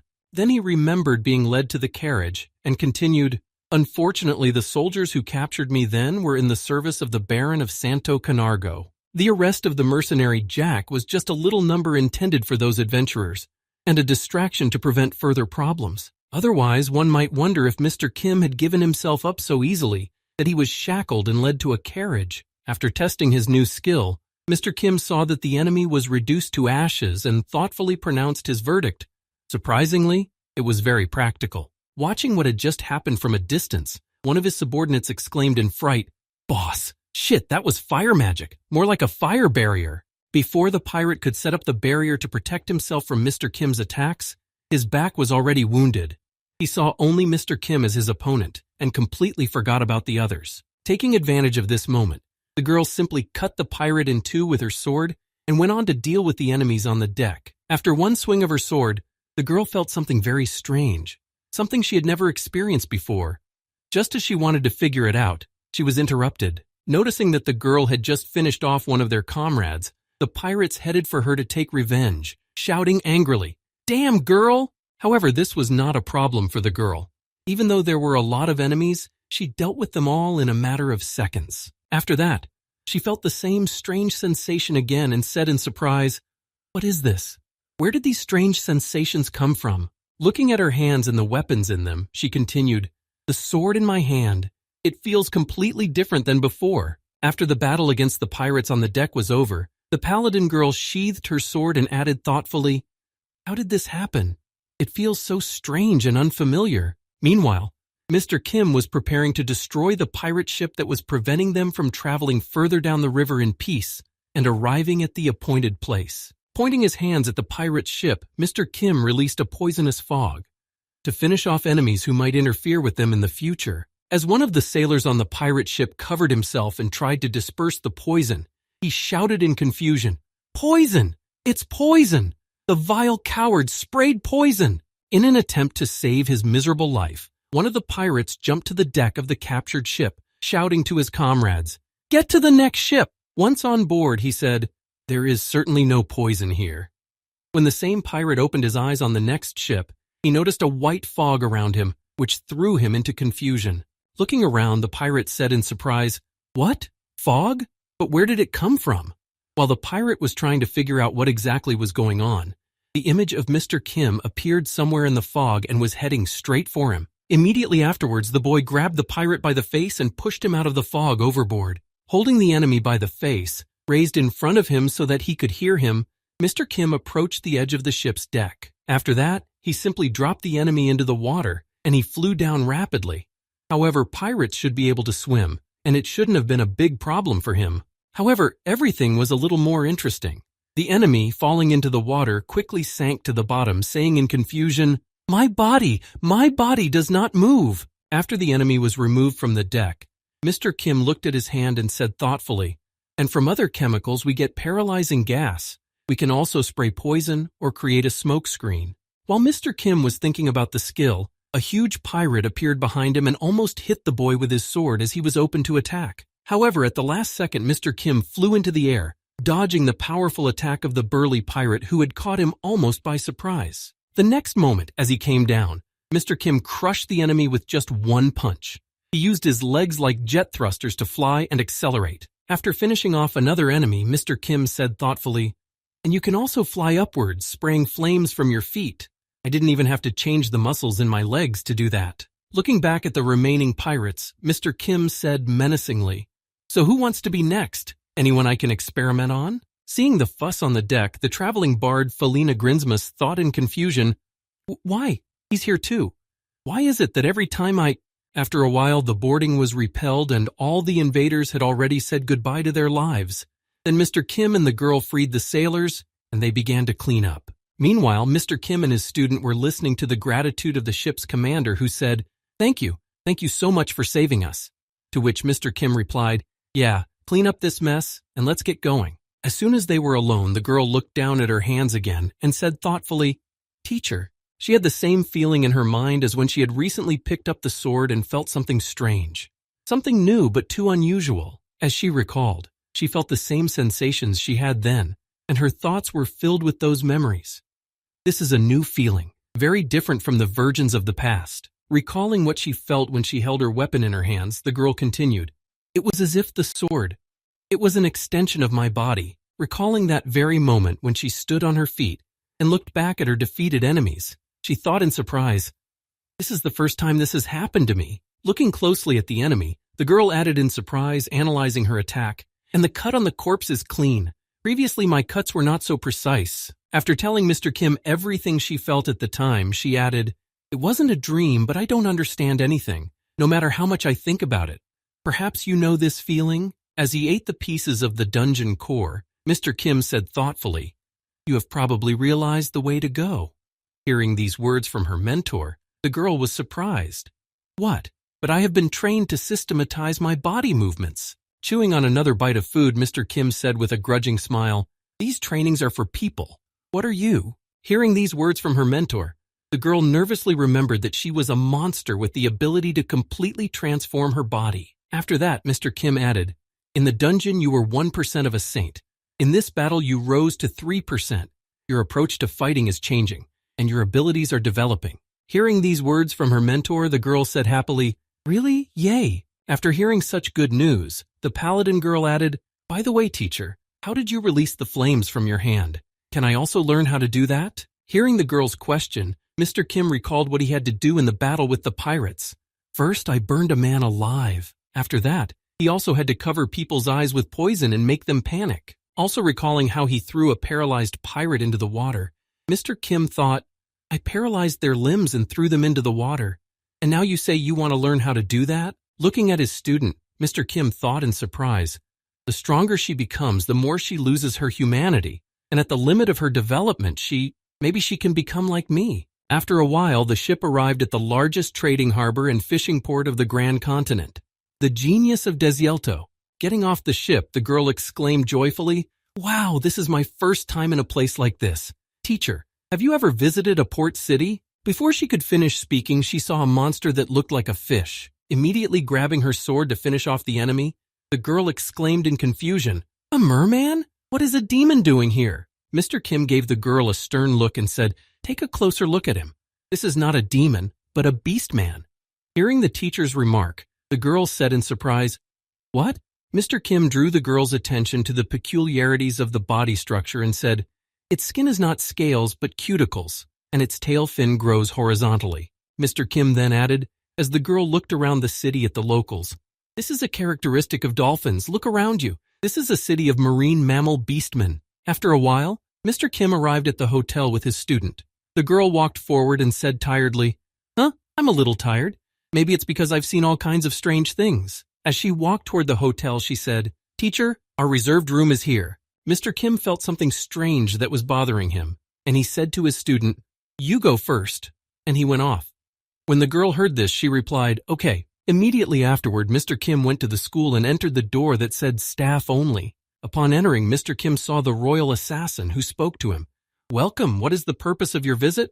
He replied, "Tourism." After handing Mr. Kim a card, the royal assassin said, "Then you will need this." Taking the card in his hands, Mr. Kim heard, "You are now J. Clark, a 31-year-old knight of medium rank. Your rank is low, but with your knight's ID, you will be able to move around more easily." After learning more about his identity in this city, Mr. Kim said thoughtfully, "A knight means..." After Mr. Kim received his new documents, he left the tavern. It was the key trading harbor of the Kingdom of Genius Desielto. The rapid development of this port city is directly related to the rescue of the first king who fell into the water, Edward the Magnificent, as it was said. This port was closed due to a kraken attack, and it was also the appearance of Mr. Kim here. A kraken is a giant squid from legends. It's not surprising to find a kraken in this world that is teeming with monsters. Thinking about the kraken, Mr. Kim said with a delicious lick of his lips, "A giant legendary beast can't help but be delicious. It makes me salivate. Of course, it will also benefit my abilities." As he traveled around the city, Mr. Kim thought in surprise, "However, this is very strange." As he walked through the port city, Mr. Kim continued his thoughts. Despite the news of the kraken, the city is quiet and peaceful. In fact, passing by a restaurant, Mr. Kim saw a strange sign that read, "Special menu in honor of the kraken." When he read it, Mr. Kim said in surprise, "In honor of a kraken?" Immediately after, Mr. Kim decided to visit the restaurant with the strange sign. When the waiter noticed the new guest, he said happily, "Welcome, a table for one?" Mr. Kim replied, "That's right, about the sign outside." Then the waiter added, "Yes, that'll be 5 pieces of silver, 1 kraken set meal here." When the order was served, Mr. Kim tasted everything and ate every last crumb. Approaching the guest, the waiter asked, "How do you like the food?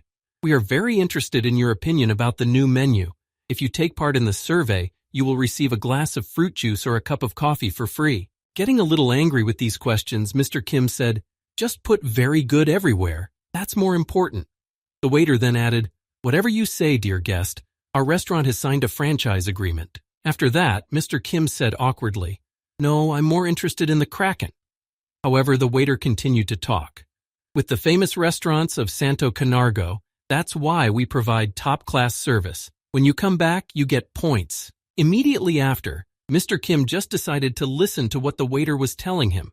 "Our chefs specialize in cooking squid, even famous gourmets, in the 5 years we've been open." After listening to the waiter for a long time, Mr. Kim thought irritably, "Maybe I shouldn't eat the kraken. But this boy, I can say with confidence that this employee is the most difficult opponent I have ever met. After all, it took me half an hour to hear about what I was interested in." After that, the events unfolded as follows. There was a performance by the sea, a huge natural disaster from the bottom of the deep sea, the one who crushes all hopes and destroys all life in its path. Holding a fish in his hands as a microphone, the beast man added, "The majestic death of the endless seas." After such a performance, a whirlpool began to appear near the port, and a few seconds later, a giant squid emerged from the water and was introduced, a kraken in person. After that, the show's host threw the fish up, and the kraken that emerged from the water caught the delicacy with which it was treated. Seeing the kraken emerge from the sea, all the spectators exclaimed in amazement, "Wow, it's huge! How cute he is!"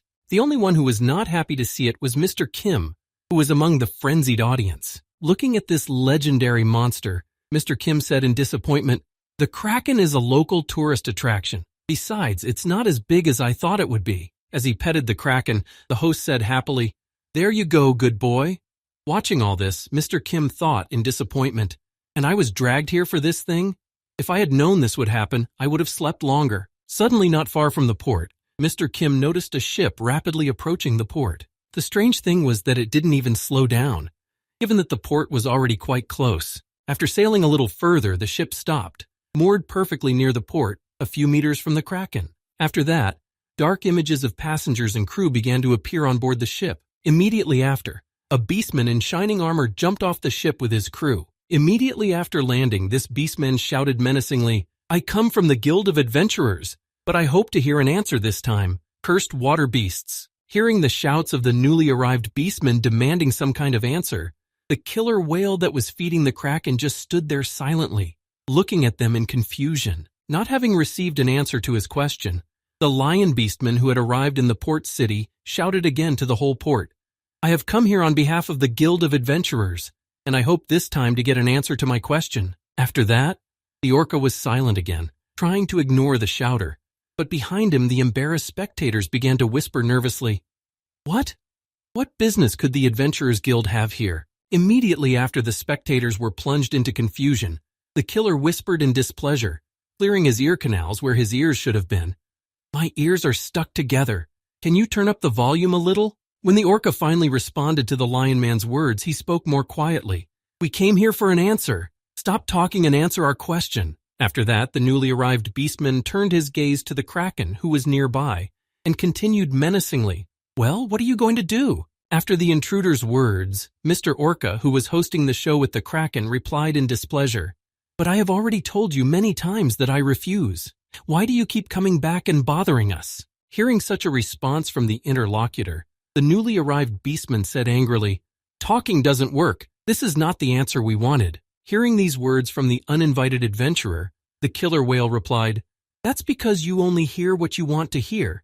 If you weren't going to negotiate from the beginning, then why did you pretend to be nice?" The adventurer was furious at the orca's response and reached for his sword, saying angrily, "Very well then we will solve everything not by talking, but by force." Hearing this, the killer whale exclaimed in confusion, "Have you lost your mind?" Immediately after that, the lion man drew his sword and pointed it at the orca and shouted menacingly, "Everyone, prepare for battle." To which the killer whale responded with a displeased voice, "We are not deaf. Why do you keep shouting like that?" Immediately after these words, the Kraken show's host spoke menacingly, realizing that they were serious. "Fighting won't solve anything, it won't change anything, and you'd better be more careful." The next second, the sound of an arrow hitting a tree was heard on the deck of the adventurer's ship. Then the orca added, "Unless you want your ship to remain in one piece." And these words were followed by others that had already sounded from the ship itself. Looking back, one could see walruses and seals on the ship, who had already taken the entire crew hostage. And then one of them said, "Master, shall we blow this vessel to pieces?" Noticing that his ship was under serious threat, the newly arrived adventurer said in confusion, "When did you get here?" "Oh, shit." When the killer whale saw the anxiety in the eyes of the land beastman, he spoke confidently, "Land animals have invaded our domain on a ship. Have you lost all fear? I advise you to visit the hospital on your way back. Check if your brains are in place." Hearing such words addressed to him, the adventurous beastman said angrily, "You damn dolphin! I will never forget this humiliation I have experienced from you." After that, all the animal adventurers who were in the team with the lion packed up the ship and set sail from the shore. As they were sailing away from the port city, the lion shouted out in resentment, "We'll show you some more, bastards." Hearing this, the killer whale said in disappointment, "What a bunch of bastards." As soon as the troublesome guests left the port, the orca reached for the bucket of fish and said sadly, "We were actually just having a banquet here. I'm sorry, my dear." After that, the sea beastman threw the fish right into the Kraken's tentacle. Because the fish was slippery, it slipped out of his tentacles and flew down. However, the fish did not have time to fall to the ground. In flight, it was caught by Mr. Kim, who for some reason happened to be near the Kraken. Immediately afterwards, the boy took a bite of the fish and began to eat it raw, causing embarrassment to the audience. As he chewed on the treat, Mr. Kim said, "It's fresh."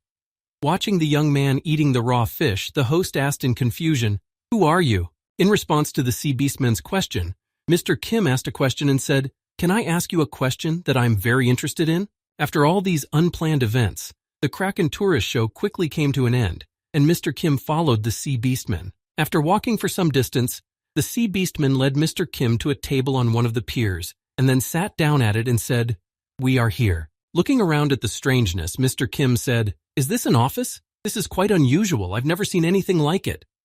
After hearing Mr. Kim's surprise, the orca asked, "So, what did you want to ask?" When Mr. Kim heard that the animal man was ready to answer his question, he suddenly spoke. What did that lion man mean when he said that he had come to get the answer to his question? Hearing this question from the boy, the killer whale spoke confidently. "Well, to tell you in general, you've seen our cute, haven't you?" Unable to understand what exactly the animal man meant, Mr. Kim asked in surprise, "Who? Cute?"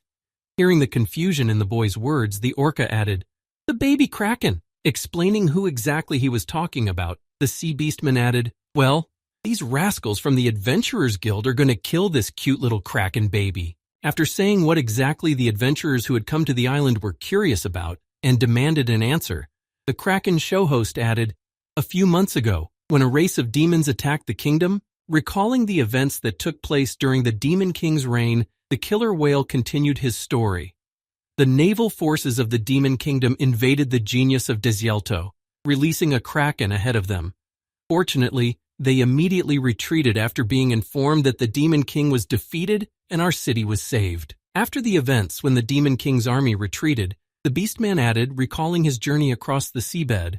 "Later, while exploring the seabed, I found eggs that I had left behind which looked like a kraken, and it was at that time that a small squid hatched from one of the eggs, which the sea beastman discovered during his research. Seeing the only living creature he had ever found after birth, the little kraken became very attached to this orca."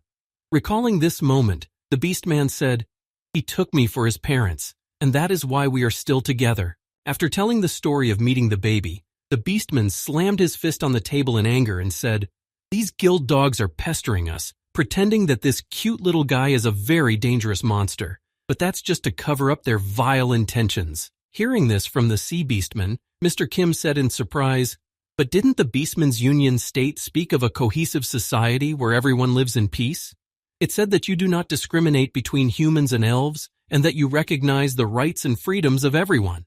After saying these words, Mr. Kim thought, "These are well-known facts about Elmond that Prince Edward told me." Hearing these words from Mr. Kim, the sea beastman spoke confidently.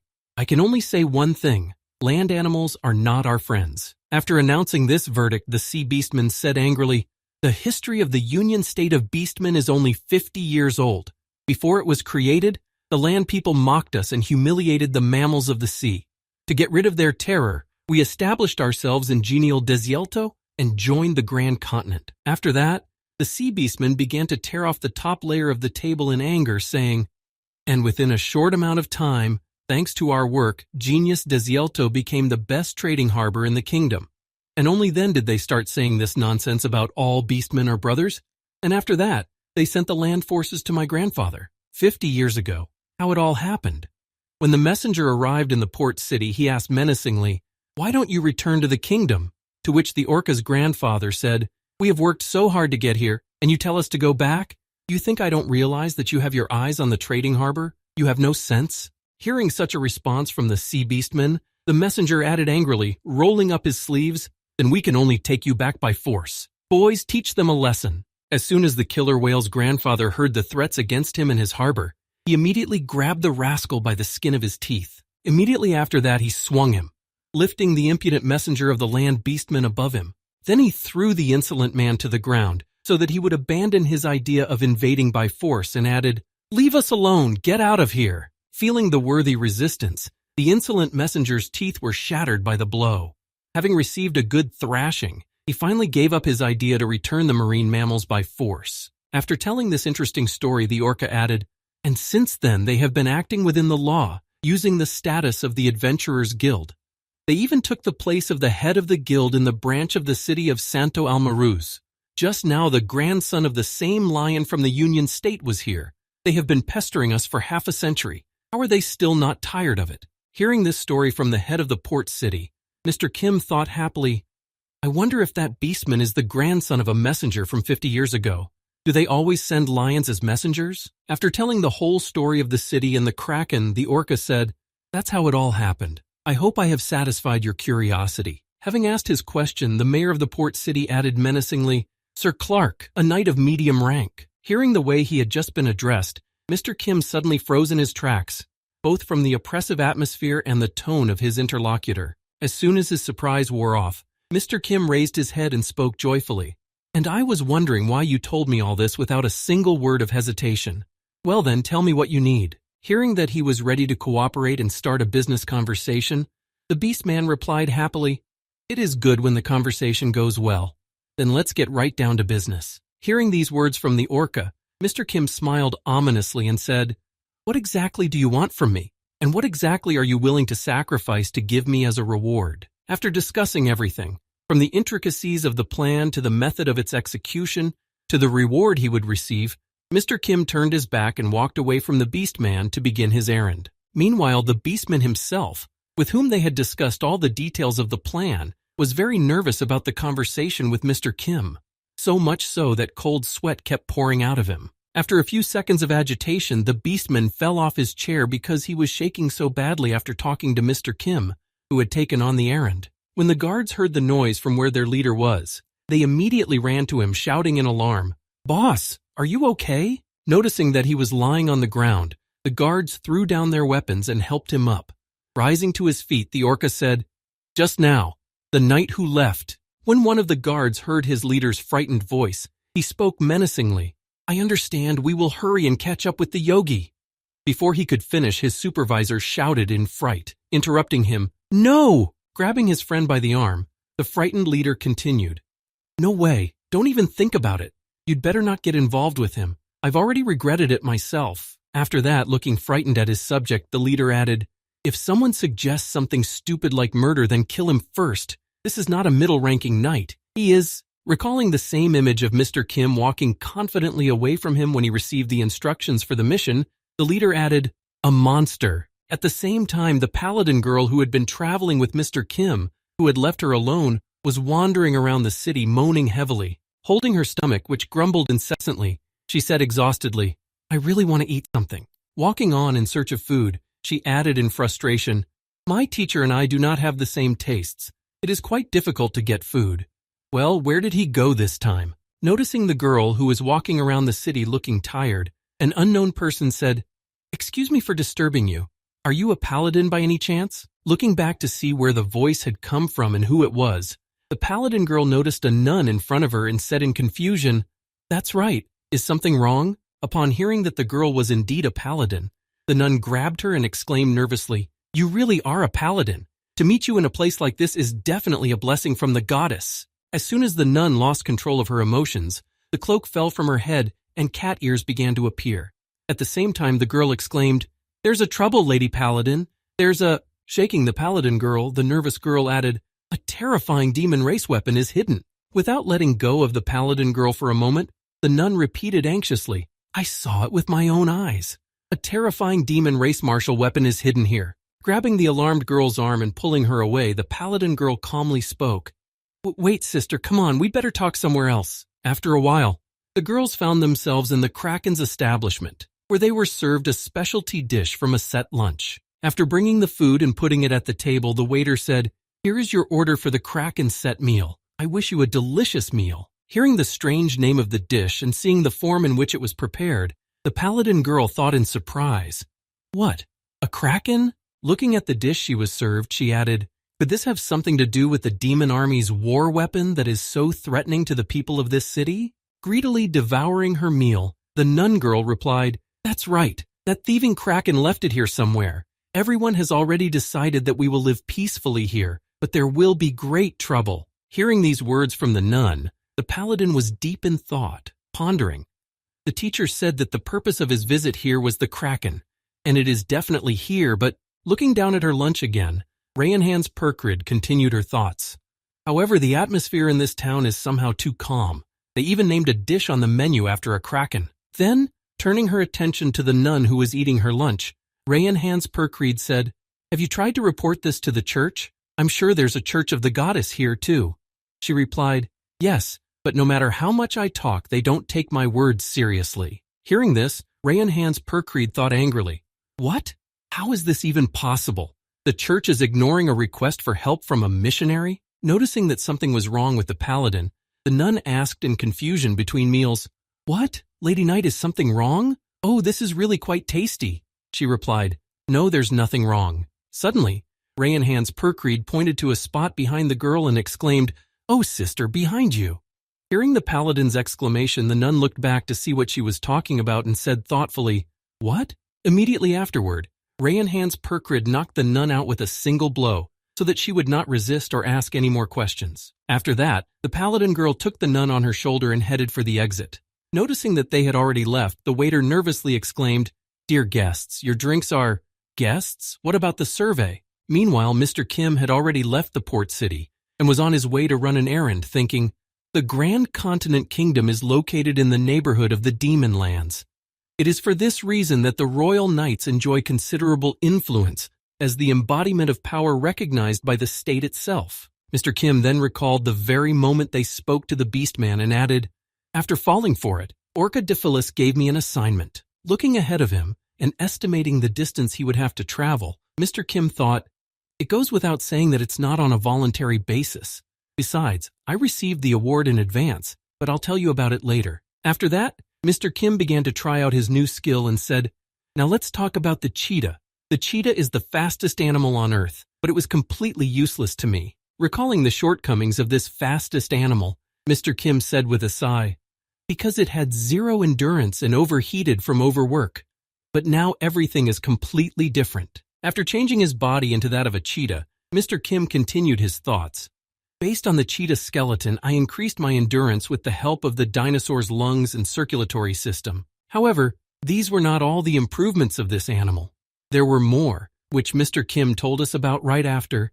And the mucus of the man-eaters, changed by the chemicals of the dungeon core, evaporates on the skin, lowering the body temperature. The limbs were also modernized. The muscles of orcs and the bones of a dragon allowed me to increase my speed even more. After all these upgrades, Mr. Kim created the perfect cheetah, whose speed was enough to last longer." Immediately afterwards, the boy rushed forward, raising columns of dust and torn grass from his incredible speed. Meanwhile, in Santo Ancho Marina, there was a wall at the checkpoint with 2 sentries standing on it. Noticing something approaching them at breakneck speed, one of the guards exclaimed in confusion, "What is that?" The next moment, the cheetah stopped in front of the wall and quickly jumped over it, leaping a considerable distance.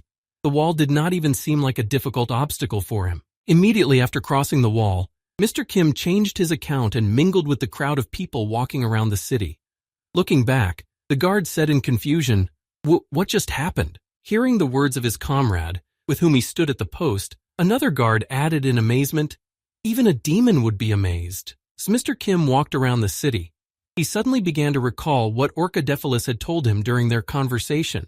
Namely, according to the new amendments to the adventurers' laws, their guild cannot be infiltrated without the permission of the guild itself, but investigating a crime is another matter entirely. Then, placing his hand on the table, Orca added confidently, "A mid-ranking knight has that right. With these forged documents, you must expose the guild head as a spy for the Beastman's allied state. Once their reputation is destroyed, they will lose all their influence here." Hearing the task he was to perform, Mr. Kim said in surprise, "There is only one thing I don't understand about this situation. Is there a reason why I have to do this?" Hearing this, Orca replied, "You are the only middle-ranked knight." Folding his hands on the table in front of him, Orca added, "The only one who has arrived at Genius Desierto right now when the aftermath of the demon war is being dealt with, as well as the examination for the higher-ranked knight, and the continuation of the middle-ranked knights." Thinking back to the same moment of their conversation, Mr. Kim recalled Orca speaking, "The Adventurers Guild is still recovering from the death of Julio Adventurous. We can't miss this opportunity." Recalling these words, Mr. Kim said slyly, "But even if I did accept this assignment, I will still fulfill it in my own way." Meanwhile, the land beastman's messenger returned home to the branch of the Adventurers Guild in Santo Ancho Marina. The lion himself was sitting in his office, and he said angrily, "Orca Immediately after these words, the beastman finally could not contain his emotions. and angrily slammed his fist on the table, exclaiming, "That damned dolphin! He annoys me so much." Hearing his commander's angry tone, one of his subjects who was in his office nervously replied, "Calm down. In the near future, they will have to come to terms with—" Before he could finish his words, Mr. Kim, who had changed his body, flew through the window into the office of the land beastman. He entered the office, of course, through the window where the lion's subject was standing, having finished him off immediately upon his arrival. Seeing that something had happened to his subject, the lion looked at him in surprise to find out what was wrong.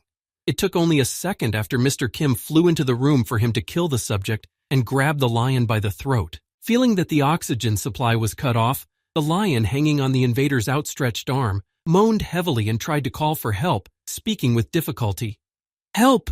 Before he could finish, Mr. Kim immediately threw him to the ground so that he would not resist further, and he lost consciousness as soon as possible. As the enemy lay motionless on the ground, the boy reached out with his dragon hand to finish him off and complete the first part of his plan. The next moment, the boy ripped out the beastman's heart and looked at it ominously, holding it in his bloodied hand. With the killing complete and everything in place to make the lion a collaborator, Mr. Kim jumped out of the building through a window. Immediately afterward, an explosion went off in the building to cover all traces and provide indisputable proof that everything had happened as he wanted it to be presented to the public. When the staff heard the explosion, they immediately called in mages to deal with the flames. Arriving at the scene of the explosion, the magicians opened the door to the lion's room, and one of the magicians shouted in alarm, "Fire! Fire!" In the office of the head of the guild, put out the fire immediately. Eventually the fire was extinguished, but the entire office burned to the ground. All that remained after the fire were black walls and a few items that did not have time to burn at such a high temperature. When the fire was extinguished, many people came to the scene to see what had happened. Noticing the charred body of the lion on the floor, one of the people present said in confusion, "Who the hell did this?" A few seconds later, an independent investigator, Mr. Kim, arrived at the chairman's office where the fire had started. When he noticed the corpse, he said confidently, "Murder? I'll take over the investigation." Looking back at the young man who had decided to investigate, one of the guild leaders who had arrived in the office spoke menacingly, "Who are you to announce an investigation?" Hearing this question, Mr. Kim replied confidently, "Me? The knight of the middle rank, Jack Clark, out of my way." Immediately after these words, Mr. Kim was given way, and he strode forward to the astonished whispers of the audience. A mid-ranking knight? What is a middle-ranked knight doing here? As he approached the burned corpse lying on the ground, Mr. Kim noticed the sound recording crystal and immediately went to it. As he picked it up, he heard someone in the crowd shout out, "A sound recording crystal!" Activating the crystal, he heard a sound. What is the meaning of this? The master told me to tell you, you have done a good job, you are no longer needed. Immediately after that, the voice of the head of the guild was heard again. "What? No, that's impossible. I have done so much." "Oh no." Hearing the sound from the crystal, one of those present said in surprise, "Those are the voices of the head of the guild and his secretary." After listening to what was coming from the sound crystal, Mr. Kim said confidently, "The evidence is too obvious. There is no need to investigate." After saying this, Mr. Kim thought, "After all, I ate their vocal cords and faked their voices." After that, Mr. Kim reached out his hand to the carpet that had not burned and said in amazement, "I wonder if there is something here too." Then he said in his head, "I smeared them with salamander slime so that only they would survive." Pulling the mat out of the way, the envelope was revealed to the crowd. Mr. Kim then said in surprise, "What is this? Are these documents?" After handing the documents to the audience to unpack them and see what was inside, Mr. Kim heard a surprised voice from behind him. "Suspicion of tax evasion? So the chairman turned out to be a spy?" Hearing the embarrassment in the voices of the witnesses, Mr. Kim said in his head, "And finally, we need to create a motive for the murder." After completing his task of eliminating the land beastman and attributing non-existent crimes to him, Mr. Kim said ominously in his head, "After all, the lion who was the messenger is dead." At the same time, somewhere in the port city, the same nun who had met the paladin began to recover from the events that had taken place in the restaurant.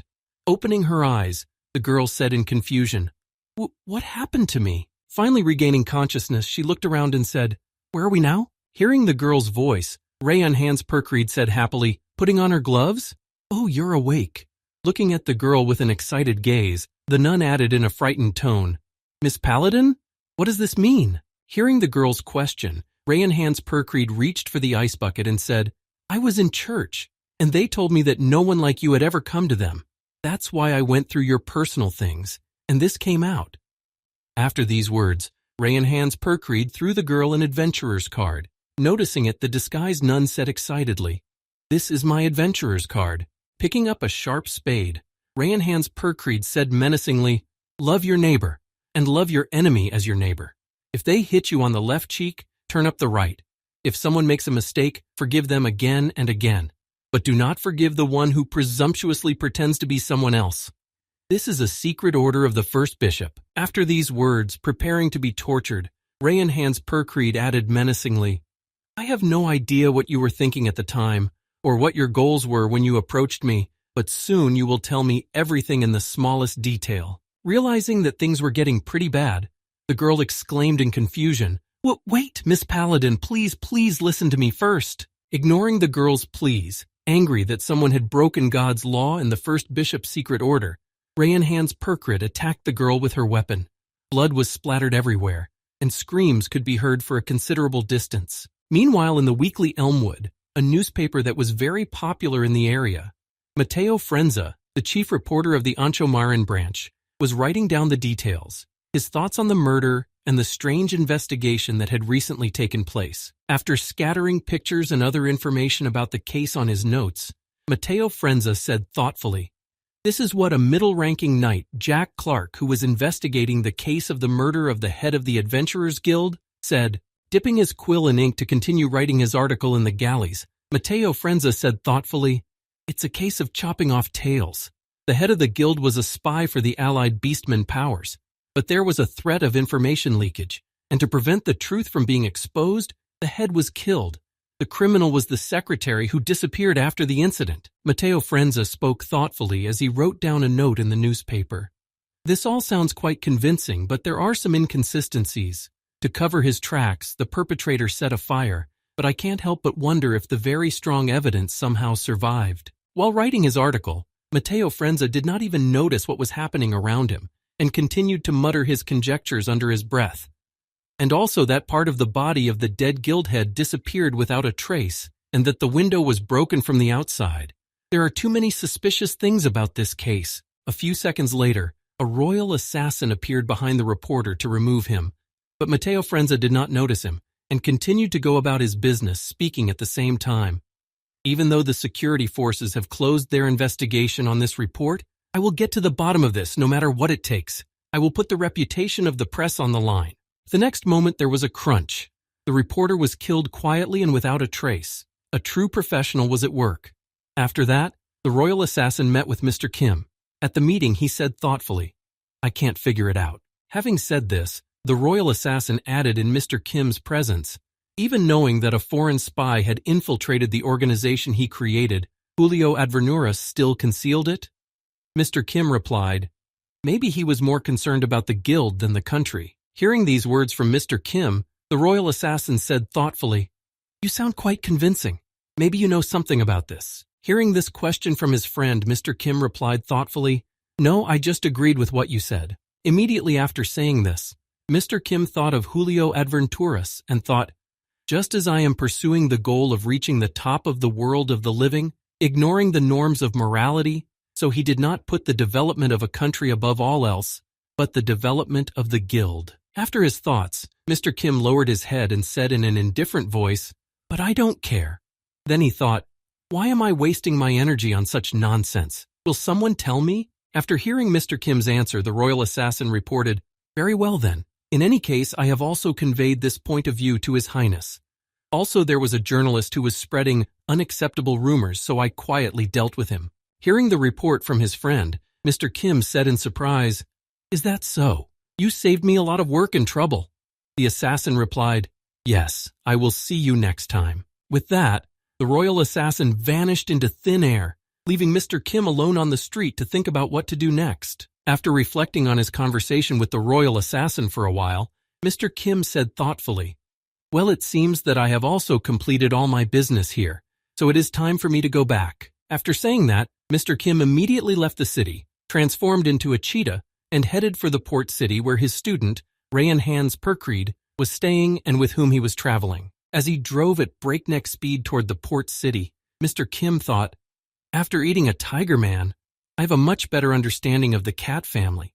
The wolf man I ate last time belongs to the dog family, but the cheetah man only helped me with running on 4 legs." Immediately after these thoughts, Mr. Kim began to realize something. Immersed in his thoughts, the boy suddenly exclaimed, "Hey, wait!" Being too deep in thought, Mr. Kim didn't even realize what had happened before he stumbled and chaotically flew toward the cliff. Immediately afterward, he crashed into the rock, losing his balance due to the loss of concentration in his new body. After coming to a rather hard stop, Mr. Kim calmed down for a moment and cleared his mind. While upside down on the rock, Mr. Kim was once again deep in thought, musing, "The wolf man I ate looked like a beast man, but he was a lower demon who could transform into a human.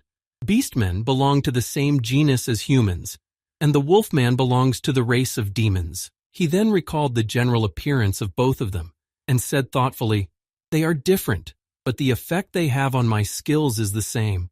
The way the wolf man enhanced my compatibility with the dog family and the way the tiger man affected my compatibility with the cat family are completely identical." After that, Mr. Kim thought of the demons he had eaten and said thoughtfully, "But this was not the case with the other demons, to put it roughly." After that, the boy's mind began to make comparisons to plants. Then he said, "The fish men are a banana and the insect men are geraniums. Both are plants, but they are very different." Then he thought of other kinds of creatures he had eaten and added, "On the other hand, the man-wolf is green pepper and the beast men are paprika.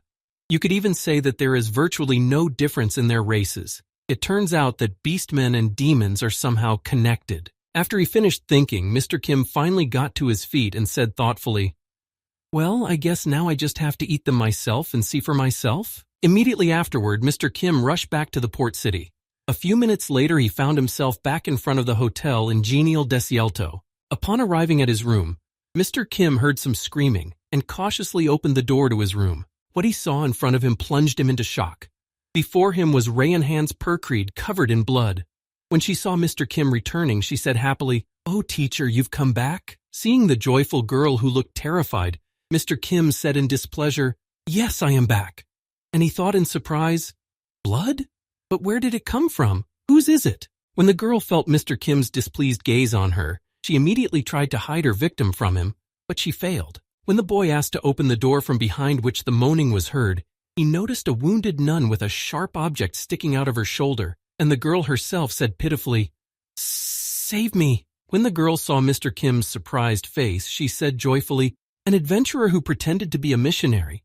She said she came to me to destroy the Kraken using the power of the church." After that, Rayan Hans Perkreed clenched her hand into a fist and said, "In the past, I couldn't control my strength and would have crushed its skull, but thanks to your guidance, I am now better able to control myself." After telling us about her achievements in controlling the force, she added happily, "That is why I first knocked her out without a scratch and then tortured her. Teacher, did I do a good job?" After a while, Mr. Kim and Rayan Hans Perkreed found themselves in the southeastern area of Genil Desielto, in a forest from which it was impossible to return. Building a fire in the middle of the forest, Mr. Kim thought, "From the very beginning, we had the opportunity to deviate from the schedule without concern, but we had to get out of there as a matter of urgency." As he sat in front of the fire, Mr. Kim heard the voice of Rayan Hans Perkreed, who joyfully announced, "Master, I've brought wood." Looking up, Mr. Kim noticed the logs in the girl's hands and the dead animal that would be for dinner tonight. "And all this happened because of this fool?" Mr. Kim then recalled the same conversation he had with Orca Dephilis after the torture incident. Then the mayor said, "Mr. Clark, we are in your debt, but isn't this too much?" Mr. Kim also recalled how embarrassed he was to hear Orc Dephilis' words, adding, "To be knocked out in broad daylight, and to be kidnapped on top of that." After telling only a part of all the events, Orca Dephilis added, "And on top of that, torture in a hotel with thin walls. Moreover, he is a member of the Adventurers Guild, which still has influence here." After listening to the mayor's sermon, Mr. Kim said in embarrassment, "Excuse me, how long will it take for all this to calm down?" Grabbing his head, a nervous Orco Dephilis said, "I am very sorry to say this, but you need to wait at least 6 months. What happened is too shocking.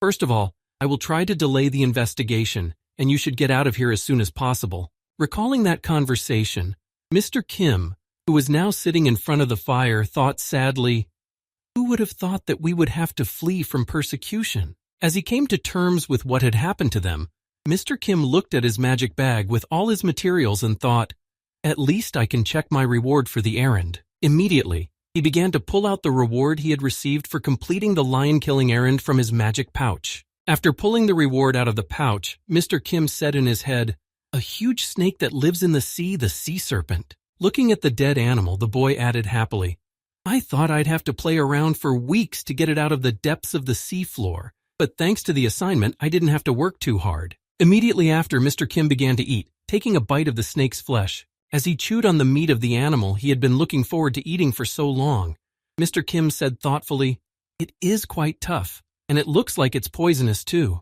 Looking at the sea snake, Mr. Kim thought, "The sea serpent doesn't stand out except for its gigantic size, but even so, it's not bad to eat. It will be useful to me since I have no underwater fighting skills." Looking at her teacher, Ravenhand's Percreed said in surprise, "Master, come to think of it, why don't you touch cooked meat?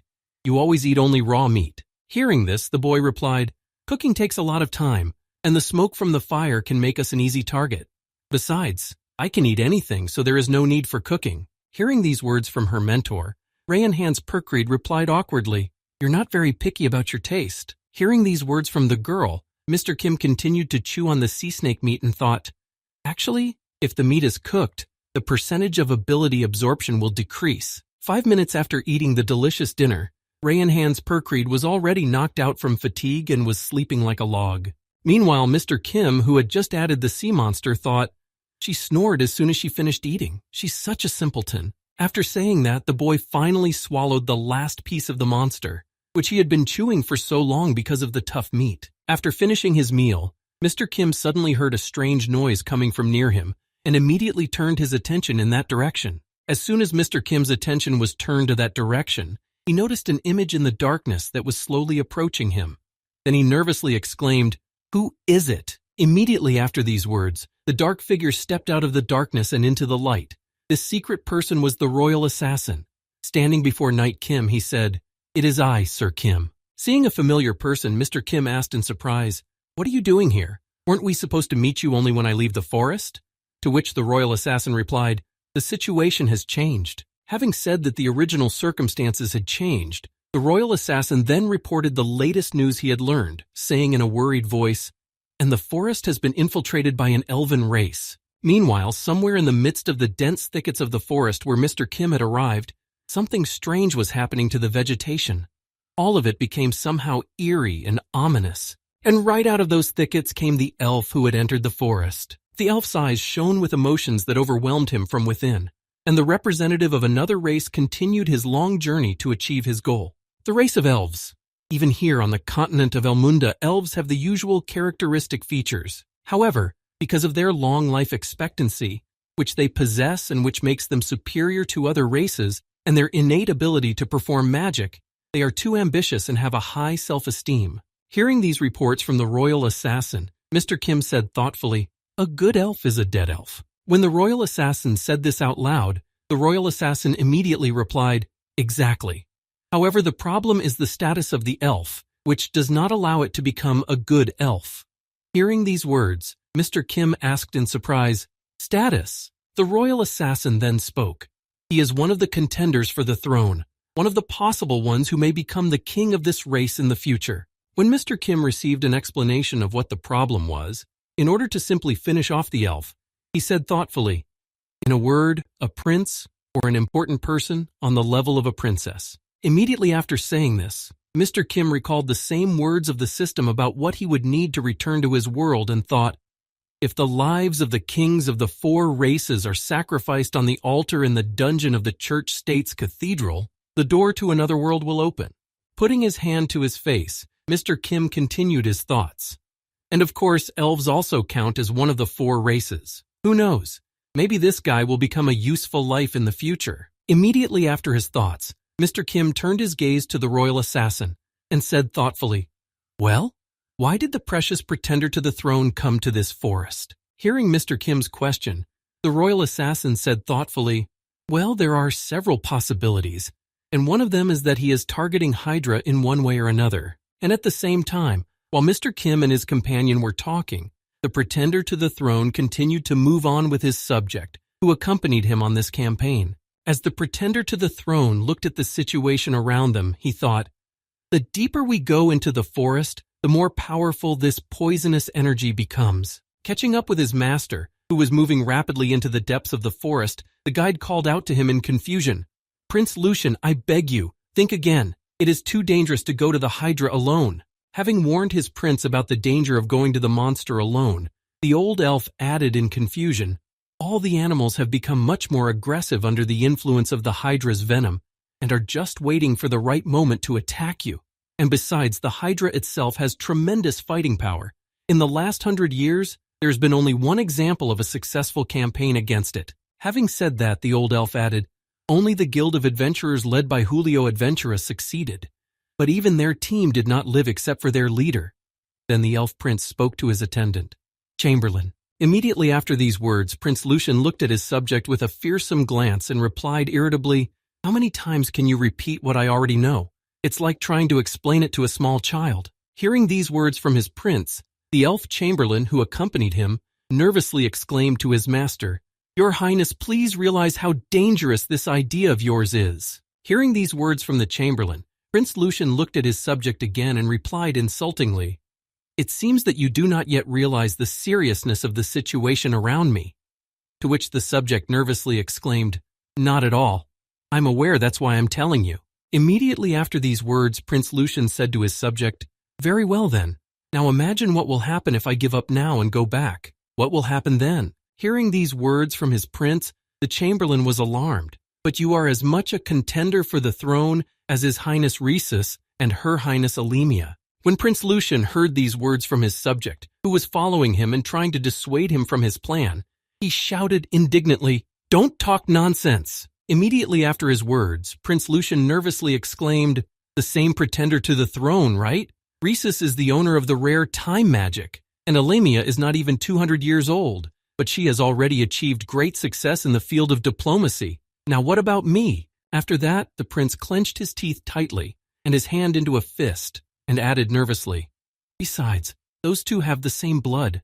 Although it is not known who will become king, but it is clear to everyone who will not become king." Hearing these words from his prince, the subject Commerger who was accompanying him exclaimed in confusion, "Even so, you are too reckless. Return immediately. You have already reached your limit in the use of mana." Looking back at his subject, who was trying his best to bring him back, Prince Lucian replied nervously, "But if I return empty-handed, I will melt into the loser in this race for the throne." After listening to his prince, the chamberlain accompanying him nervously exclaimed, "Please be reasonable. If you have never had to win in your life, it means this is your fate. Accept it at last." Hearing these words from the chamberlain, Prince Lucian nervously looked at his friend but remained silent. Meanwhile, the subject was already boiling with anger, as he could not convince his prince of the recklessness of his actions. Stopping in his tracks after these words of his subject, Prince Lucian thought for a while and then said thoughtfully, "Very well, I understand you." Hearing these words from his prince, the chamberlain was confused. You finally understood what I meant?" Immediately after this question from his subject, Prince Lucian said angrily, "I have understood perfectly well that from this moment on you are no longer going to follow me." The next moment, Prince Lucian turned to the chamberlain and cast one of his spells on him so that he would no longer follow him and would not be able to persuade him to abandon his plan. As soon as the chamberlain saw that Lucian had created a magic circle on his hand, he said in confusion, "Prince?"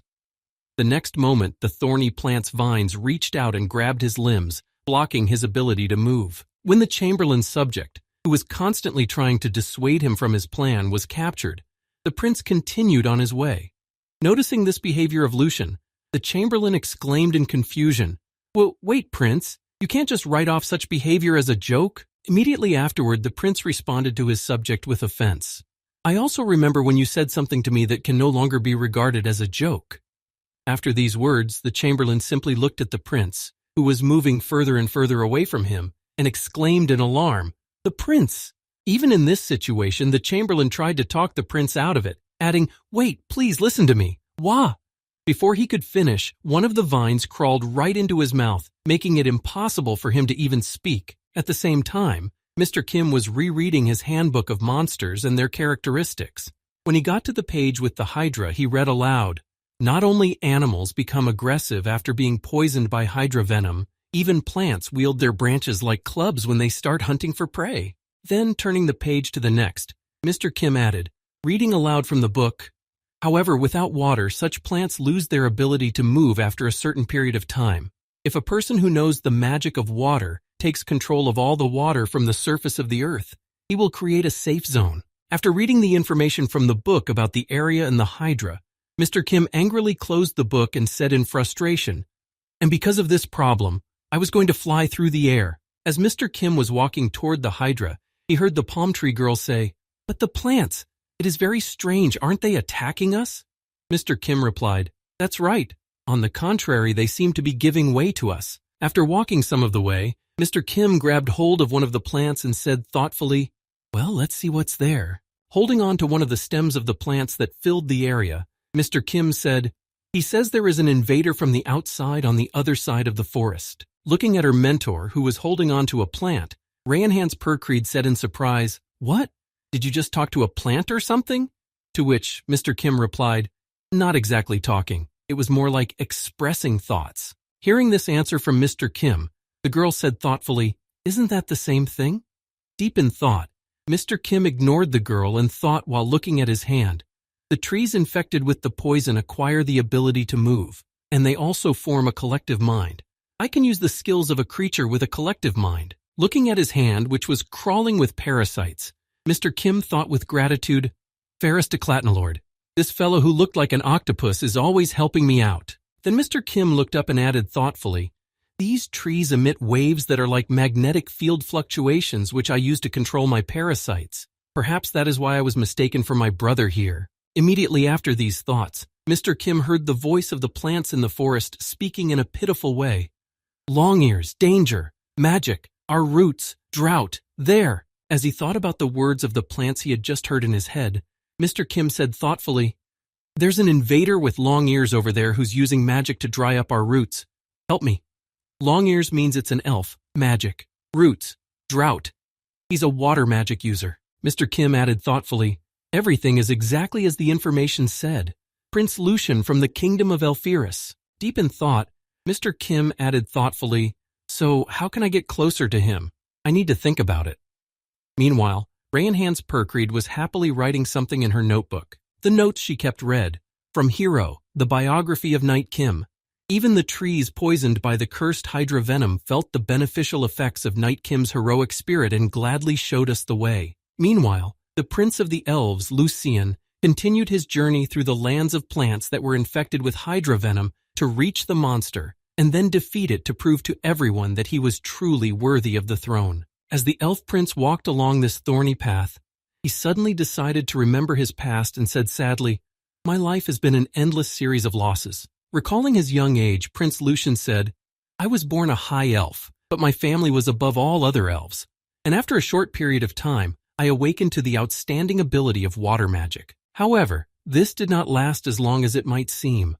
The wonderful life of the seemingly outstanding prince ended in a moment. Remembering it, he added sadly, however, after the birth of the twins, my life fell into the abyss." Recalling one of the twins born after him, Prince Lucian said, "The younger brother Rhesus showed a very rare ability, time magic." After that, of course, he could not remember the second of the twins born after him, and then he said, "And the younger sister, Elimia, has dealt with the problems that were causing headaches for the entire kingdom in an unusual way." Recalling the achievements of his younger twins, who had outstanding talents, Prince Lucian said sadly, "I was inferior to them in abilities and achievements, and very soon there was no one left by my side." When the prince remembered his past, he immediately became offended.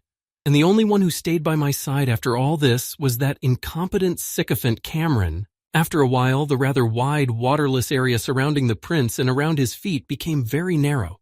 Immediately afterwards, one of the vines of the infected plant grabbed Prince Lucian's leg. When the elf prince felt that his strength had left him, he said sadly, remembering his only subject, "But now even he is nothing to grieve for. I was going to defeat the Hydra to get at least some recognition." After these words, Prince Luxon fell to the ground exhausted and continued his complaints about life in frustration. "But I have used all my magic in maintaining the water magic, and it seems that I have reached my limit." The next moment, Prince Lucian stretched his hand forward, reaching further toward the enemy, and added, "A life stuck in a sense of inferiority.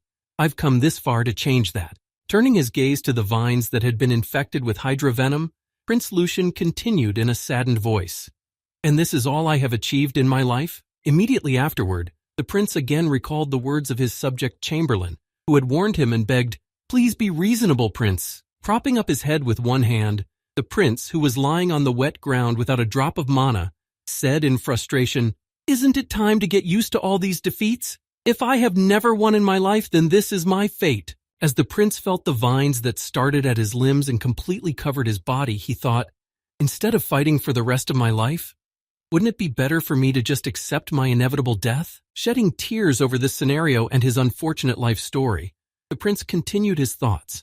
"And in this situation, I cannot think of anything but my feudal life, which, as it turned out, was just for nothing." When the prince was almost disappointed in his life and accepted death, the crowns of the trees began to move above him, and a strange noise of leaves appeared. A few seconds after these strange sounds, the image of a boy appeared above the captured elf prince, who froze in the air in the light of two moons shining in the sky. Immediately after appearing in the sky, the same boy landed right in front of the elf prince and freed him from the captivity of the infected plants by cutting all the vines that were binding him. When the elf prince Lucian was freed, the dark image of the boy, who was blinded by the moonlight, spoke, "Do you need help?" Raising his head up, the elf of noble birth noticed a strange image of a man who had come to save him when he had already accepted his fate in this life. Looking at the person who had come to his aid in such a difficult moment, Prince Lucian said in confusion, "Who are you?" At the same time, somewhere in the kingdom of Grand Continent, a document was lying on the prince's desk for his consideration, which read, "A project to reduce government funding for the Adventurers Guild and to revise the laws of adventurers." Sometime later, after the king himself had read the draft and was satisfied with everything in it, Edward Grand Continent affixed his seal to it to confirm its acceptance. Having agreed on the document, Prince Edward said thoughtfully, "The foolish aristocrats began to protest why I did not impose more severe sanctions. But if a mouse is cornered, it can bite a man.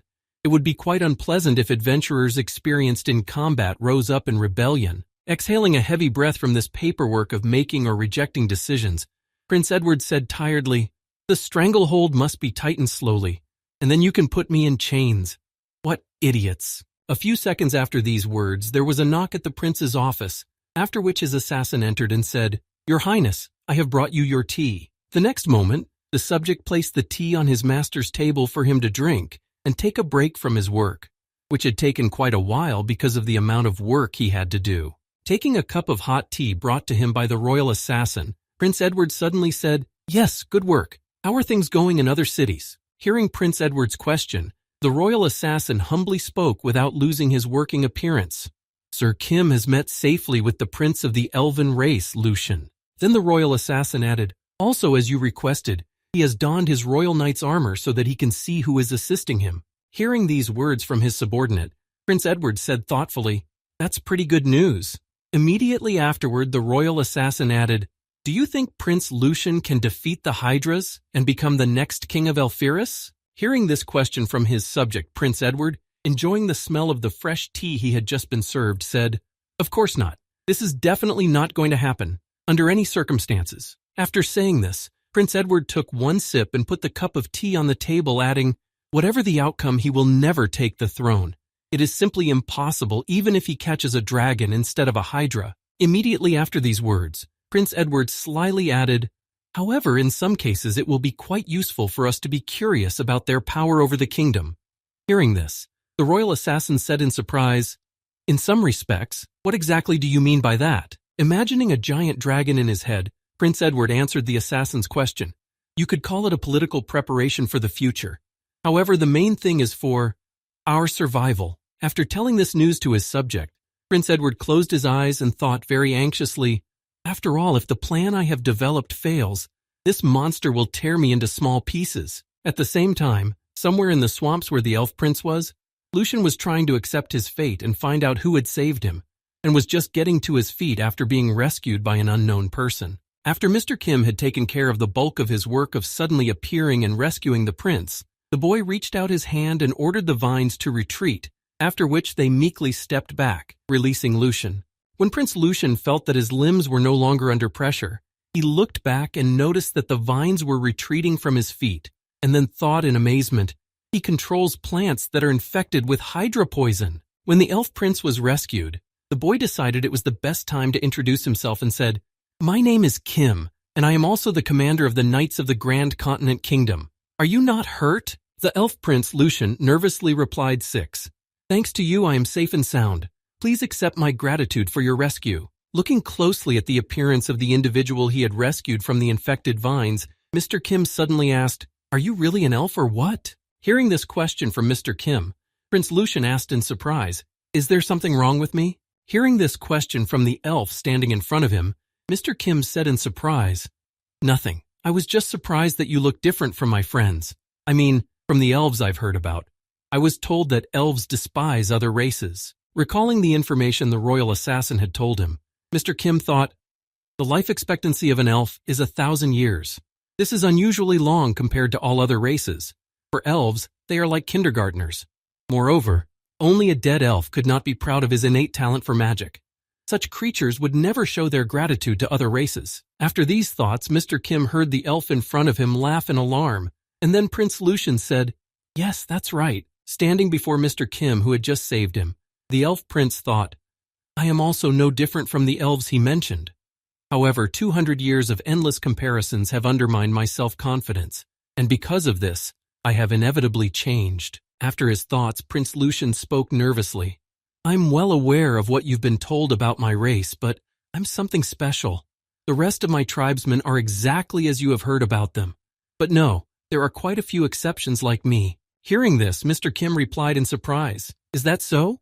Immediately after he said this, Rayanhan's Perkreed ran out of the thicket, shouting in alarm, "Master!" Then she added, "How could you just take her and—" Before she could finish, Mr. Kim ordered the vines to twist her around and gag her so that she wouldn't say anything stupid. When the vines were grabbed by a girl who ran behind Mr. Kim, preventing her from speaking, the boy looked down and thought in embarrassment, "What a fool! What is she doing?" Immediately afterward, Mr. Kim telepathically transmitted an order to the vines that sounded like this: "Retreat." After that, the vines pulled the girl back and then released her. When Rayanhan's Perkrid was free of the vines again, she thought happily, "And I thought I was going to die." Immediately after that, the paladin girl noticed her mentor's interlocutor and exclaimed in confusion, "Is that an elf?" Abruptly rising from her knees, the girl said cautiously, "This is our first meeting. I am a paladin of the church state, Rayanhan's Perkrid, and who are you?" Bowing his head in greeting, the elf prince began to introduce himself, saying, "Lucian of Elfiris, pleased to meet you." Hearing who it was in front of him, Rayanhan's Perkrid exclaimed in confusion, "The prince of an elven kingdom, where did you come from?" The elf prince then spoke sincerely, bowing his head. "Once again, I express my gratitude. Dear defender of the kingdom of Grand Continent and paladin of the church state, without your help I would have died." Hearing these words and seeing his strange behavior, the girl was surprised to think, "Are you sure he is an elf? Not just any elf, but the prince himself would show such courtesy. I guess I was too prejudiced against him." Immediately after these thoughts, the girl heard the prince say, followed by a sparkle in his eyes, "And since you have already helped me, could you help me in one more way? I want you to help me kill the Hydra." Immediately after these words, Rayanhan's Perkreed looked at the prince with a displeased look and thought, "Yeah, judging by his insolence, he's definitely an elf." Hearing these words from the elf prince, Mr. Kim stepped forward and said, "What a coincidence. I was just looking for someone to help me deal with the Hydra." Mr. Kim then looked at his theoretical ally and said, "Can you tell me more about your abilities or special skills?" Hearing Mr. Kim's request, Prince Lucian said, "I am a water magic user. I specialize more in scouting than in falling, and I'm also strong in support and defense against attacks. This will be quite effective when fighting a water creature like a Hydra. What about you?" Hearing Prince Lucian's question, Mr. Kim changed the shape of his hand and demonstrated it, saying, "Brute force and transformation." Hearing this, the prince replied, "I know that you are a master of transformation and can even transform into a dragon, but a Hydra is a demonic creature that controls water. You will be at a disadvantage." Hearing this, Mr. Kim told his friend, "I can also turn into a sea serpent and I am not affected by poison." Hearing this, the elf prince said, "However, the sea serpent does not live in the waters of the sea, but in fresh water. But no, it will work if I turn the lake into seawater." Hearing this, Mr. Kim said, "Then you only need to worry about that. I will do the main attack myself." Hearing this, Lucian added happily, "This will be even more convenient than imposing teamwork." Hearing how they had divided the work among themselves, Ray and Hans Perkrid squeezed into their dialogue and asked in frustration, "Master, what about me?" Hearing the question from his student, Mr. Kim said confidently, "Of course you will have an important assignment too." When everyone received their assignments and figured out the plan of action, the team headed straight for the monster to finally finish it off. Following her mentor and the elf prince, Ray and Hans Perkrid thought in surprise, "This is not what I expected. In the heroic stories, everything was somehow more dramatic, or how do I describe it?" She gritted her teeth and thought deeply. For example, a knight, Kim, who gave up his own life for the sake of the Lord, Prince, to whom he swore allegiance, or the prince of a destroyed kingdom, Lucian, who swore revenge. Immediately after her thoughts, the girl turned her attention to Mr. Kim and the elf prince who were walking in front of her. Disappointed in her dreams, she shook her head to clear her thoughts and thought, "There is nothing even close to that here." After a while of traveling through the forest, Mr. Kim stopped and said confidently, "Well, we have arrived at the right place." In front of the Hydra-killing team was the lake where the water Hydra they had come to defeat lived. Looking at the lake, the elf prince said thoughtfully, "So this is where the Hydra lives?" Mr. Kim replied, "That's right, there's plenty of room to roam." After this dialogue, Mr. Kim looked at Prince Lucian and asked, "Well, let's get started. How long will it take to prepare?" Hearing this strange question, the prince repeated, "Preparation?" Immediately afterward, he used his magic and said confidently, "There is no need for such a trifle here." Immediately afterwards, making a spectacular show of himself, Prince Lucian exclaimed, "Behold and be amazed, express your praise." The next moment, the narcissistic elf exclaimed, "To the unsurpassed Lucian Lucidus Elphirus?" After the elf's loud words, a huge magic circle appeared over the lake, which surprised Ray and Hans Perkrid. When all was said and done, an angry Hydra, which lived at the bottom of the lake, emerged from the water. As soon as the monster noticed the enemies who had disturbed her, she was immediately angry with them and began to prepare for an attack. Meanwhile, Ray and Hans Perkrid noticed that the same monsters that Mr. Kim had mentioned in his plan appeared behind her. As she prepared for her part of the plan to destroy the Hydra, Ray and Hans Perkrid exclaimed as she looked over to where Mr. Kim was supposed to be, "Teacher, then I'll take care of the monsters behind me." But Mr. Kim was no longer there, and at that time, Mr. Kim had already gone to fight the monster against which they were developing a plan of action. Turning into a sea serpent, the boy moved quite quickly underwater, which surprised the enemy, and in a few seconds, one of the Hydra's heads was already destroyed. However, that's not all. The Hydra has a peculiarity that it grows twice as many heads in place of the lost one. After destroying one of the monster's heads, Mr. Kim looked at his sea serpent tail and thought, a sea serpent's body to operate in the aquatic environment. Holding a piece of the monster's body in his teeth, which he had just taken off one of its heads, Mr. Kim thought, and also the fangs and the jaw from the dragon. Hovering in the air above the enemy, Mr. Kim thought, this Hydra is rather soft. It is not even able to resist me. Meanwhile, Prince Lucian, who had been watching the battle and maintaining his water magic, said in amazement, so that's what he is. The master of disguise. Holding a piece of the monster's neck in his teeth, Mr. Kim watched the decapitated Hydra and thought, well, why don't we eat the rest of the neck? As soon as he thought about it, something strange began to happen. In the same place on the neck where the monster's torn wound was, a bubbling began. And a few seconds later, the neck began to grow back. However, in place of one head, 2 new ones appeared, fully functioning. Seeing this miracle, Mr. Kim came down to earth from heaven, and for a moment thought about what to do next. As he pondered what he had just witnessed, Mr. Kim thought, if you cut off one head, 2 heads will grow in its place, just like in the movie. Then, coming out of his thoughts, Mr. Kim looked at the enemy with 2 new heads and added thoughtfully, the head contains the brain.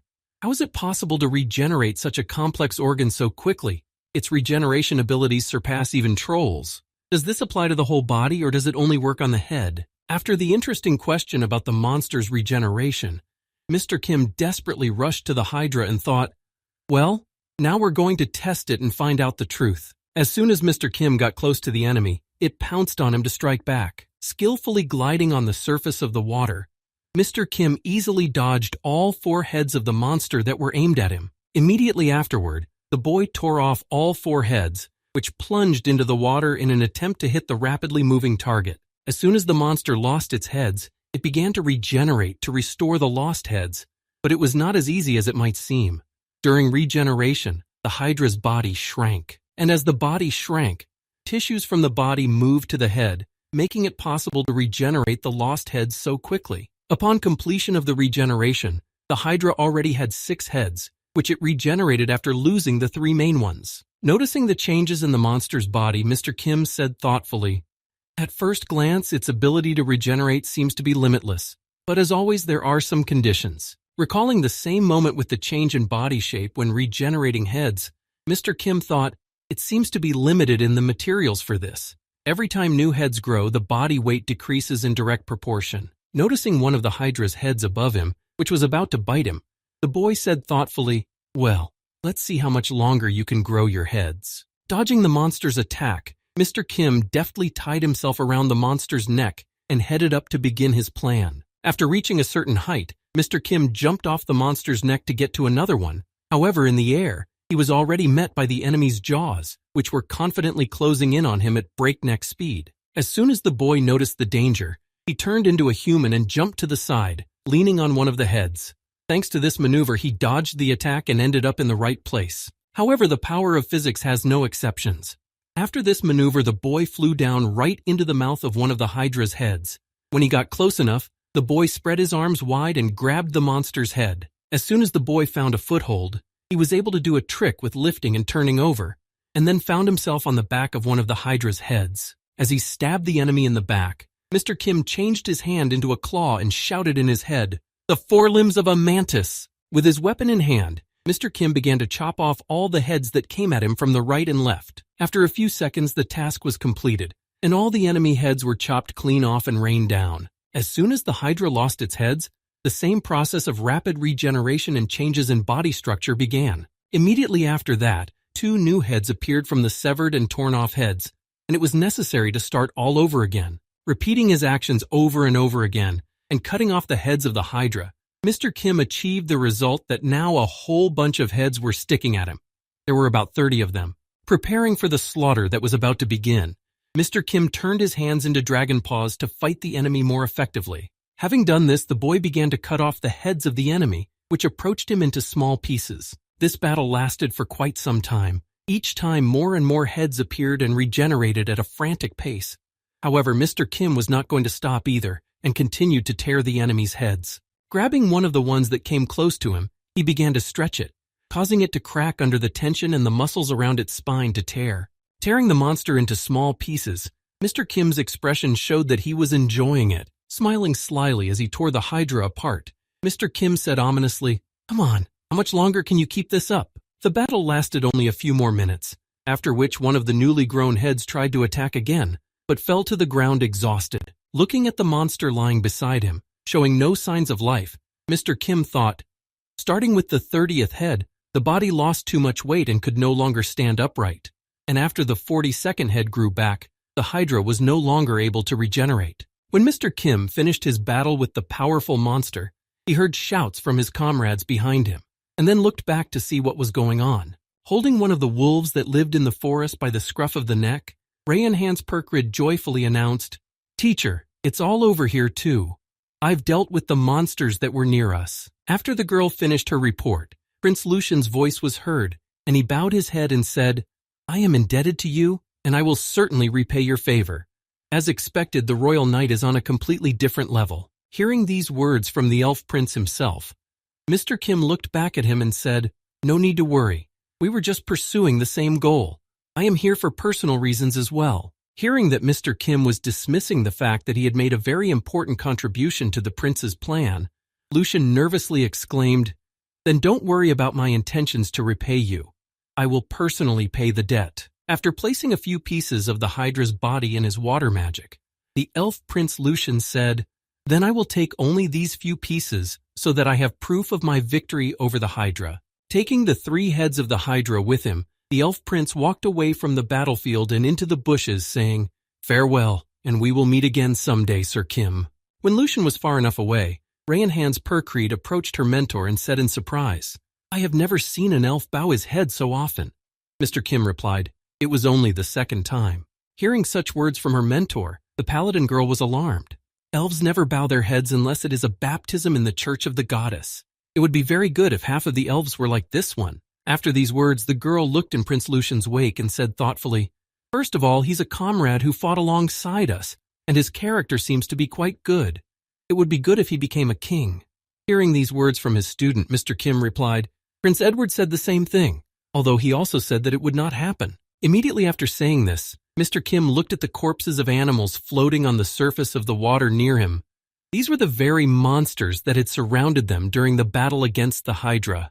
Realizing exactly what had happened to them, and how many of them the girl had defeated on her own, Mr. Kim said in surprise, "You're getting closer and closer to the combat capability of a saintly virgin." Hearing such words of praise from her mentor, the girl exclaimed with joy, "Really? Thank you very much, teacher, for such words." Meanwhile, Prince Lucian arrived in the elf kingdom, Elfiris, with his trophies after defeating the monster. Looking at the prince, the people shouted joyfully, "Prince Lucian! The prince has defeated the Hydra!" Hearing such joyful shouts, the prince, riding on his horse, smiled happily and thought, "At last, my achievements were finally appreciated.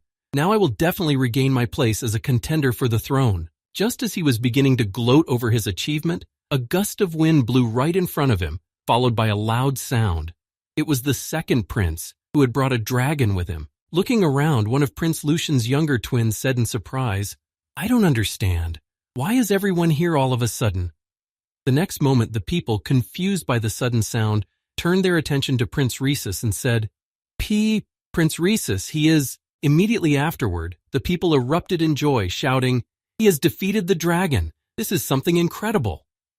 And from that moment on, the entire population forgot about Prince Lucian and his Hydra, because the dragon was more prestigious. Looking back at where his younger brother stood with the defeated dragon, Prince Lucian was very angry and nervous that his fame and efforts had been trampled on in an instant. At the same time, somewhere in the endless forest, Mr. Kim was eating the meat of the defeated Hydra and reading the information from the letters while his student was putting all the meat in one pile. After finishing the task Mr. Kim had given her, Rayanhan's Percreed said, "Teacher, I have collected everything. What should I do next?" At the same time, Mr. Kim was going through his options for where to go next, rereading the same papers he had received from Prince Edward. This time he was proofreading the information about the object, a mountain fortress in the possession of the Marquis of Boscoverde. Upon hearing the message from his student that she had finished her previous assignment, Mr. Kim unhooked a magic pouch from his belt and throwing it to the girl exclaimed, "Put everything here, and after you finish your work." Before he could finish his sentence, Mr. Kim suddenly paused. This pause was caused by the fact that he had chewed the Hydra meat well enough and wanted to swallow it. After swallowing a piece of the monster, Mr. Kim tried to change his hand and noticed that he had done something interesting and then added, "You and I will go to the mountains." And now let's move on to the explanation of everything that has happened recently. The Hydra's head was, and at the same time was not, the head of the monster itself. It sounded rather strange, didn't it? It had eyes, a nose, a mouth, and all the other organs that were responsible for feeling. But there were no brains in these heads. The neck skeleton was also arranged very simply, more like a connection of the bones of an arm. The brain of this monster was located directly in the body of the monster. That's why the Hydra could afford to regenerate lost heads so quickly during the battle. However, there is something that is still very difficult to explain or even impossible. This is the phenomenon that instead of one severed head, two appear. It is quite a dino.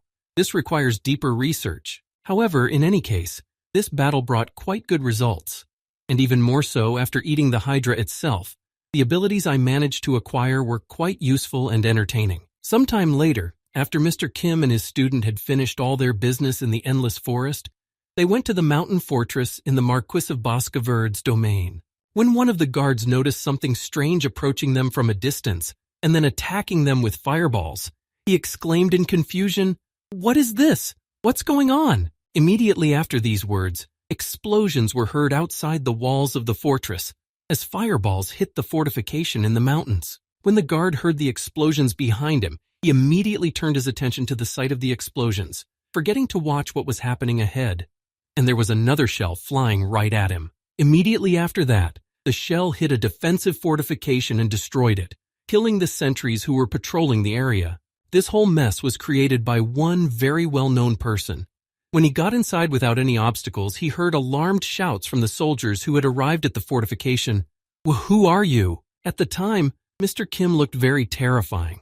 His hands took the form of dragon heads spitting flames, and his head looked like the head of an incomprehensible monster. Looking at that monster who was confidently walking through the flames, ignoring them, the mercenaries in the fortress exclaimed in confusion, "Monster!" Rushing to save their lives after encountering such a dangerous monster, the mercenaries shouted in fear, "Let's get out of here quickly!" Noticing that the enemies were trying to save their miserable lives by running away, Mr. Kim aimed his fireball at the fugitives and said menacingly, "You can run away, but you will not be able to hide from me."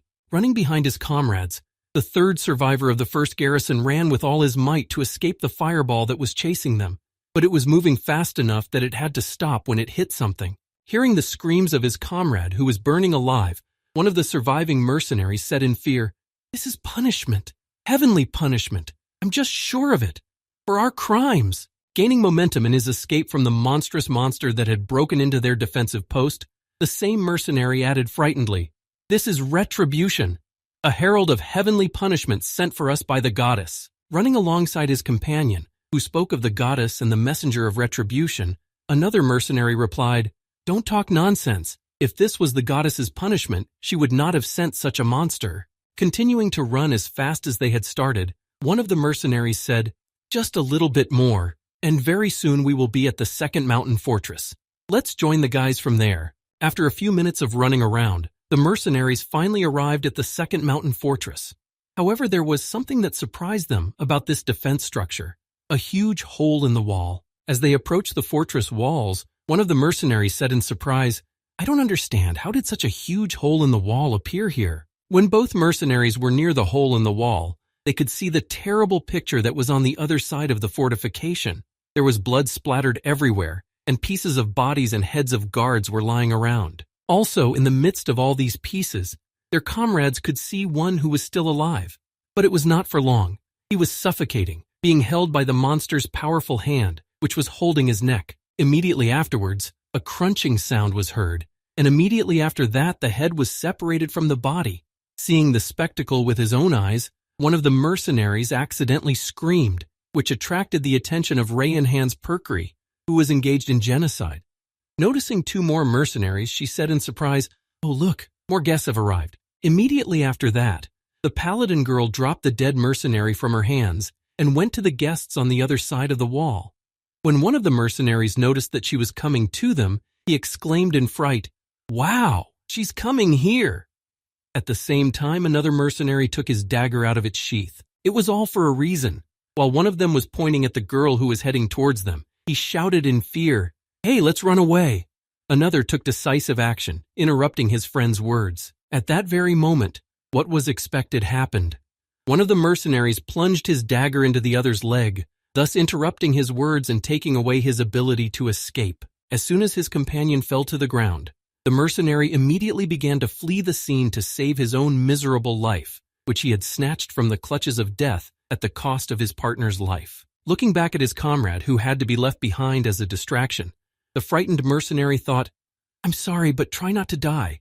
Please stall as long as possible and be bait for me." Running away from one monster, the mercenary completely forgot about the other and ran without looking ahead. But he did have to look behind him when he noticed a huge figure suddenly appearing in front of him. It was Mr. Kim. The bait plan had failed, and everyone was dead. After a while, the girl started cleaning up and burned the bodies of the dead, and not entirely the mercenaries, the cats that defended the fortress in the flames of the burning fortress. While the girl was doing these things, Mr. Kim just stood aside and thought about his own. After a while, the girl appeared before Mr. Kim with the mercenary's hand in her hand and joyfully announced, "Teacher, I'm done. All the mountain bandits in this area have been destroyed, and now the residents can live in peace, right?" Mr. Kim replied, "That's right, good job." Hearing her mentor's praise again, the girl exclaimed joyfully, "Yes, you did." Despite the girl's joy and sweet demeanor, Mr. Kim still saw something in her that could not be reconciled with her usual behavior and some incidents. This time, he turned his attention to the hand that the girl was holding in her hand from the killed mercenary from the fortress in the mountainous area. Mr. Kim then raised his head and said, "She appears to be too violent. This is a time when she is having trouble deciding whether she is a human or a monster." As he looked at his student who was oscillating between her two personas, Mr. Kim thought, "I've been through something similar. But my period of raging inner beast didn't last long. After his reflection, Mr. Kim said sadly, "By the way, he never showed up." Hearing this, the girl said happily, "Oh, if you mean the robbers, they are gone. These were the last ones." Hearing this report from his student, Mr. Kim objected and said, "No, my main goal here is not to exterminate the mountain bandits. I think it will come out if all the corms in the area disappear." Hearing these words from her mentor, the girl was frightened. "What? Fodder? Are you saying that the robbers were fodder? If we are talking about a monster that feeds on groups of people?" Immediately after her words, the girl became quiet and looked at her mentor frightened, realizing what the consequences might be. When the girl had calmed down from her anxiety and fear, Mr. Kim spoke to her without any trepidation in his voice. "There is only one monster that takes people as its food." Immediately afterward, Mr. Kim pictured the same monster in his mind and said, "Recently there have been sightings of the manticore in this area." Hearing about the monster that Mr. Kim had decided to hunt, Rayanhan's Perkreed said nervously, But will such a measure surely have an effect? If he targets the village, innocent people will get hurt." When the girl expressed her opinion, Mr. Kim looked at her and said, "If so, we will have information from eyewitnesses. Nothing will change if we catch the manticore a little later." Hearing these words from her mentor, the girl was nervous.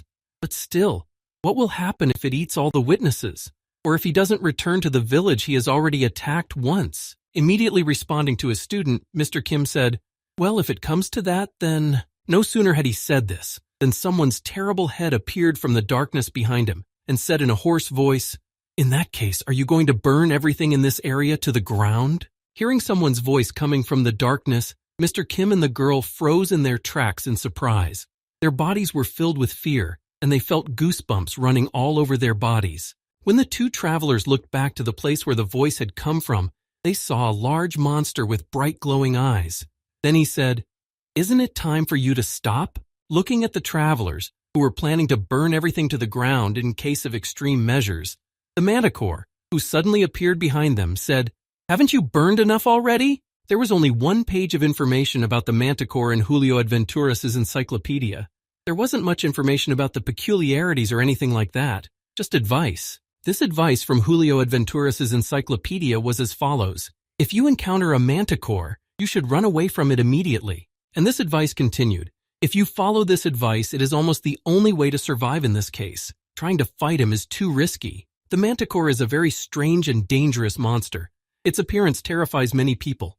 It has the head of a man, the body of a lion, and the tail of a scorpion. Most likely the goddess created it according to the descriptions of earthly myths, just like the dragon and the hydra. And the prototype for this monster was a monster that appeared in Persian myths. Fresh human meat is the monster's favorite delicacy. That is why he can often appear among crowds of people. Boscoverde's domain is teeming with mountain bandits. There is simply no better place for the monster to have a great banquet." Noticing the monster behind her mentor, Rayanhan's Perkrid reached for her sword and exclaimed in alarm, "Manticore?" As she grabbed for her sword, she suddenly felt something rather strange that prevented her from taking decisive action and rushing into battle. Standing still in one position, she thought in confusion, "What is it?" Raising his head up to look at the monster that had suddenly found them in the middle of the forest, Mr. Kim thought, "I had planned to eat the manticore as soon as I met it, but seeing it now, I don't feel any particular animosity." At the same time, the manticore also looked at Mr. Kim and Rayanhan's Perkreed in confusion, and then said in surprise, "At first I was going to make those who destroyed my domain for hunting suffer. Strangely, you do not make me want to kill." Hearing these words from the monster that suddenly appeared from behind him, Mr. Kim said in his head, "I can say the same about you." Looking at Mr. Kim, who was frozen in place, and Manticore, who suddenly appeared out of the darkness, Rayanhan's Perkreed, who also could not move, thought, "Something seems to be holding back the aggression from within."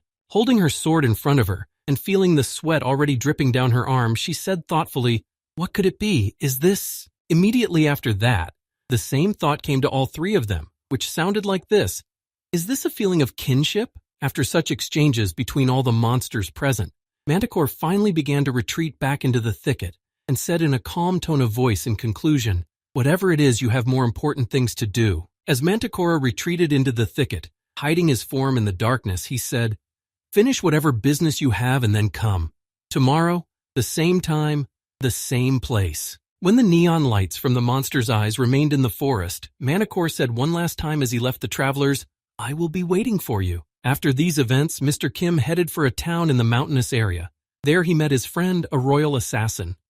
Bowing down before Mr. Kim, the assassin said, "Forgive me, Mr. Kim, it should have been us." Hearing his friend's apology, Mr. Kim said awkwardly, "No need to apologize, I did it of my own free will." Hearing these words from Mr. Kim, who was proving that he had done it on purpose and that there was no need to apologize for the trouble he had caused, the royal assassin added, "Still, it would be very rude not to thank you for this.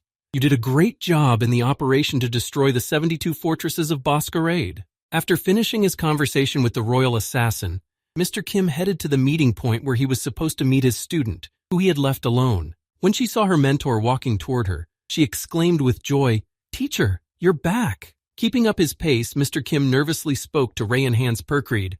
"I'm sorry I kept you waiting for me for a while." Immediately afterwards, without even stopping to discuss anything, Mr. Kim walked to the designated meeting place and said to his student, "Let's go." Meanwhile, somewhere in the 6th mountain fortress of Bosgard, Manticore was already waiting for his comrades with whom he had an appointment. Somewhere in the middle of the scorched earth stood a single makeshift chair made from fragments of wood that had not managed to burn in this huge conflagration. Manticore was sitting on this very chair, waiting for his friends. When he felt the presence of his relatives near him, Manticore spoke slyly without even looking back. "Here we are." Behind the Manticore, at a distance of 2 or 3 meters, stood Mr. Kim and Ray and Hans Perkreed, who had come to the meeting. Looking at the monster, which was sitting with its back turned to them, Ray and Hans Perkreed said in confusion, "Mr. Manticore? Is that what I should call you?" The Manticore then turned its gaze back to Mr. Kim and discreetly glanced at him to make sure they were both there for the meeting. The next moment, the monster turned its head toward its congeners and spoke, "That's right, it's me." When the girl saw Manticore's face, she froze in her tracks from the horror of what she saw. She simply could not believe her eyes that this was really possible. Immediately afterward, Ray and Hans Perkreed looked at Mr. Kim and exclaimed in alarm, "Master? How can this be?" Seeing exactly what Manticore looked like at the moment, Mr. Kim spoke in anger. "What does this face mean?" Hearing this question from Mr. Kim, Manticore, whose belt was his tail, even though he had transformed into a human, smiled slyly and said, "What, surprised?" Although it was expected. Immediately afterward, Manticore added, looking at Mr. Kim, "Of course, that's your face." Looking at the enemy standing right in front of him, who looked almost like 2 peas in a pod, Mr. Kim nervously asked, "Are you trying to copy me?" Turning the chair toward Mr. Kim where he was sitting, Manticore said, "You'd better sit on the chair first. We're going to have a long conversation." As Mr. Kim approached the chair Manticore was inviting him to sit on, he first examined it for any strange objects. Realizing that there were no problems and no traps, Mr. Kim sat down as far as he could, and folding his arms in front of him, said confidently, "Well, tell me." Immediately after these words, Manticore began his story saying, "From the very beginning of this world, there was only one goddess. When she created this world, she took most of the information from earthly beings." Manticore continued his story by mentioning the flora and fauna of this world. This includes animals, plants, humans, and other races from literary sources. Also, speaking of different creatures, the different times of beastmen that existed in this world were also mentioned. Then Manticore said, "Beasts of fantasy." And finally, among all the living entities that existed in this world, there were also real monsters. Thinking of this, the monster added, "As well as the actual monsters." As soon as Manticore mentioned real monsters in his stories, I immediately turned my gaze to Mr. Kim and added, "You should know what kind of monsters I mean." Hearing these words from the monster standing in front of him, Mr. Kim said nervously, "Did you just talk about me?" With his hands to his sides, Manticore spoke happily, focusing his gaze on Mr. Kim and added, "Yes, that's right. And now I will introduce myself officially. I am Manticore. Another name is Pet Shop Duplicate V030BE, one of the test specimens created by the goddess." Immediately after these words, Mr. Kim recalled the words of the Spaniard who had detained him in his past life, and said then, "The world's most wanted pet shop. You are under arrest for committing a bunch of things," and so on. When he remembered this, Mr. Kim thought, "Pet shop? That's my earthly nickname." Immediately afterward, Manticore smiled ominously and said, "A being who is the embodiment of a monster like you in this world, and that is now me." After announcing this news, Manticore also added a few facts. Before starting to test the ability to change bodies, the goddess set out to successfully combine the bodies of 2 animals. This is how the griffin was created. Then Manticora added, but then the goddess reached a dead end. All the creatures that were created after him were failures. Like the griffin, they had the abilities of mixed animals and could reproduce. However, your key ability, transform by eating, could not be instilled in them. The next moment, Manticore mentioned himself in the story and said, in the end, among the endless series of failures, I was created.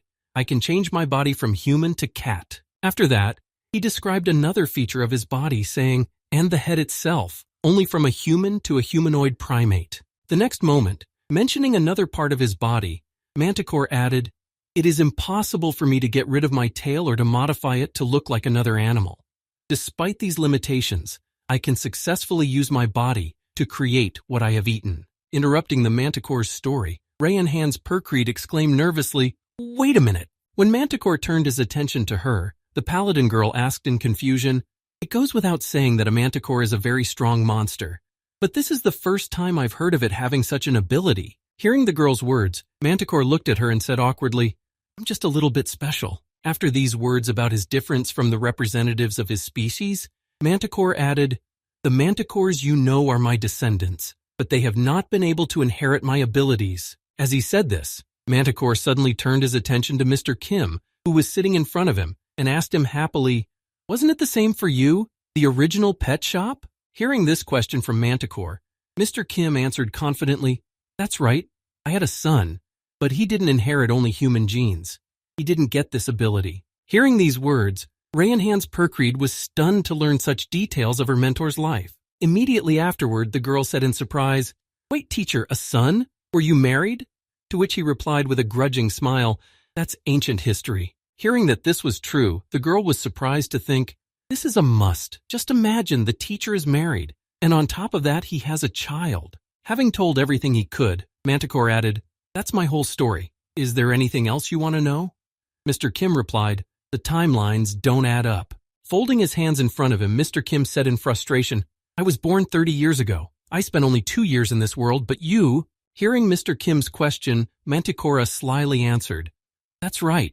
I have lived on this earth for 1,000 years, but this world is a creation of the goddess, and the world we are talking about is not just a continent. Having told about the scale of the world they were in, Manticore said, this is the entire universe. No. After saying this, Manticore suddenly became quiet in his thoughts and then added, everything, including even time and space. And human standards do not work for transcendental beings. Hearing about the influence of the universe on beings, Mr. Kim asked Manticore, then how do you know all this? Hearing this question from Mr. Kim, Manticore replied, I am not the only one who knows. The beings that were created personally by the goddess of the first age creation know the reason for their creation. I am the only one who survived. Mr. Kim then asked another question, saying, have you often met tribesmen in your life? He replied, of course. There were beings I could call tribesmen before and after my creation. After these words, Manticore smiled slyly and said thoughtfully, however, their current whereabouts are unknown to me. I don't even know if they are alive or not. For example, there was a winged tribesman who could change his body into reptiles, amphibians, and mammals. Immediately afterward, Mr. Kim heard the sequel, but he entered the dungeon saying that he would become stronger, and no one saw him again. Hearing this, Mr. Kim immediately remembered the dungeon boss and thought, a reptile, an amphibian, and a mammal, a snake, a frog, a mouse, and a dungeon. Was that feeling family apathy? After that, Mr. Kim said, then I will ask you a final question. Hearing these words, Manticore said in surprise, a final question? You can ask as many questions as you want. So what do you want to ask? Immediately afterward, Mr. Kim spoke in a formidable voice. How many brothers have you eaten? Immediately afterward, Mr. Kim deflected the attack with the tail of the Manticore, which was pointed directly at him. By shielding himself with his hand, Mr. Kim was able to avoid serious injury from the surprise attack. Hearing this question from Mr. Kim, Manticore asked ominously, how did you know? As he closed his student's door, Mr. Kim heard the girl's surprised voice say, "My master," to which he replied, "Stay away." The next moment, the girl moved about 5 meters away from Mr. Kim, so as not to interfere with his suddenly starting a fight against the enemy. After the girl moved away, Mr. Kim spoke to Manticore. "My gut feeling told me, even if you have my ability, it is not perfect. I realized that it would be very unnatural for you to be of your age to eat ordinary food." Immediately after these words, Mr. Kim began to transform his limbs and said, It's still hard to go beyond your limits, unless you're eating special meals, of course, but immediately after these words, Mr. Kim jumped up from his seat. Prepared for battle, the boy instantly moved behind the manticore's back and swung his dragon arm. The next moment, the blow hit the enemy directly, knocking him back a considerable distance. Although the blow was quite powerful, the monster itself was not weak either. That's because he was the prototype of Mr. Kim in this world. Stopping after the boy who had suddenly started the fight, the manticore focused its gaze on the opponent and spoke with anticipation. What?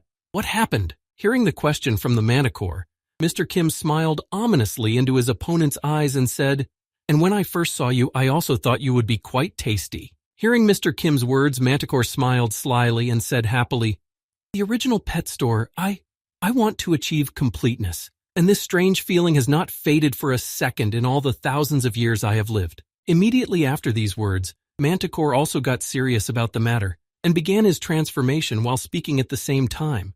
"I was very sorry to part with my brothers whom I had eaten." Turning his teeth into sharp blades like sharks, Manticora exhaled excitedly and said, "However, the happiness of approaching the ideal made me forget all my sorrows." Immediately after these words, Mr. Kim, who was standing right in front of the monster, asked with interest, "Well, how did you like your relatives?" Hearing this question from Mr. Kim, Manticore, who had already completed his transformation and was fully prepared for battle, said, "They were simply the best." After saying this, Manticore began to lick his lips greedily, remembering the taste of his relatives, and then added, "And you, I think, will be the most delicious of all the comrades I have ever tasted." Immediately after this moment in the conversation with Manticore, Mr. Kim stood still and thought, the feeling of closeness with relatives, and also the joy of meeting. Now beginning his transformation into a powerful monster to confront Manticore, Mr. Kim reflected, sadness at the tragedy, anger at myself for not being able to overcome my instincts.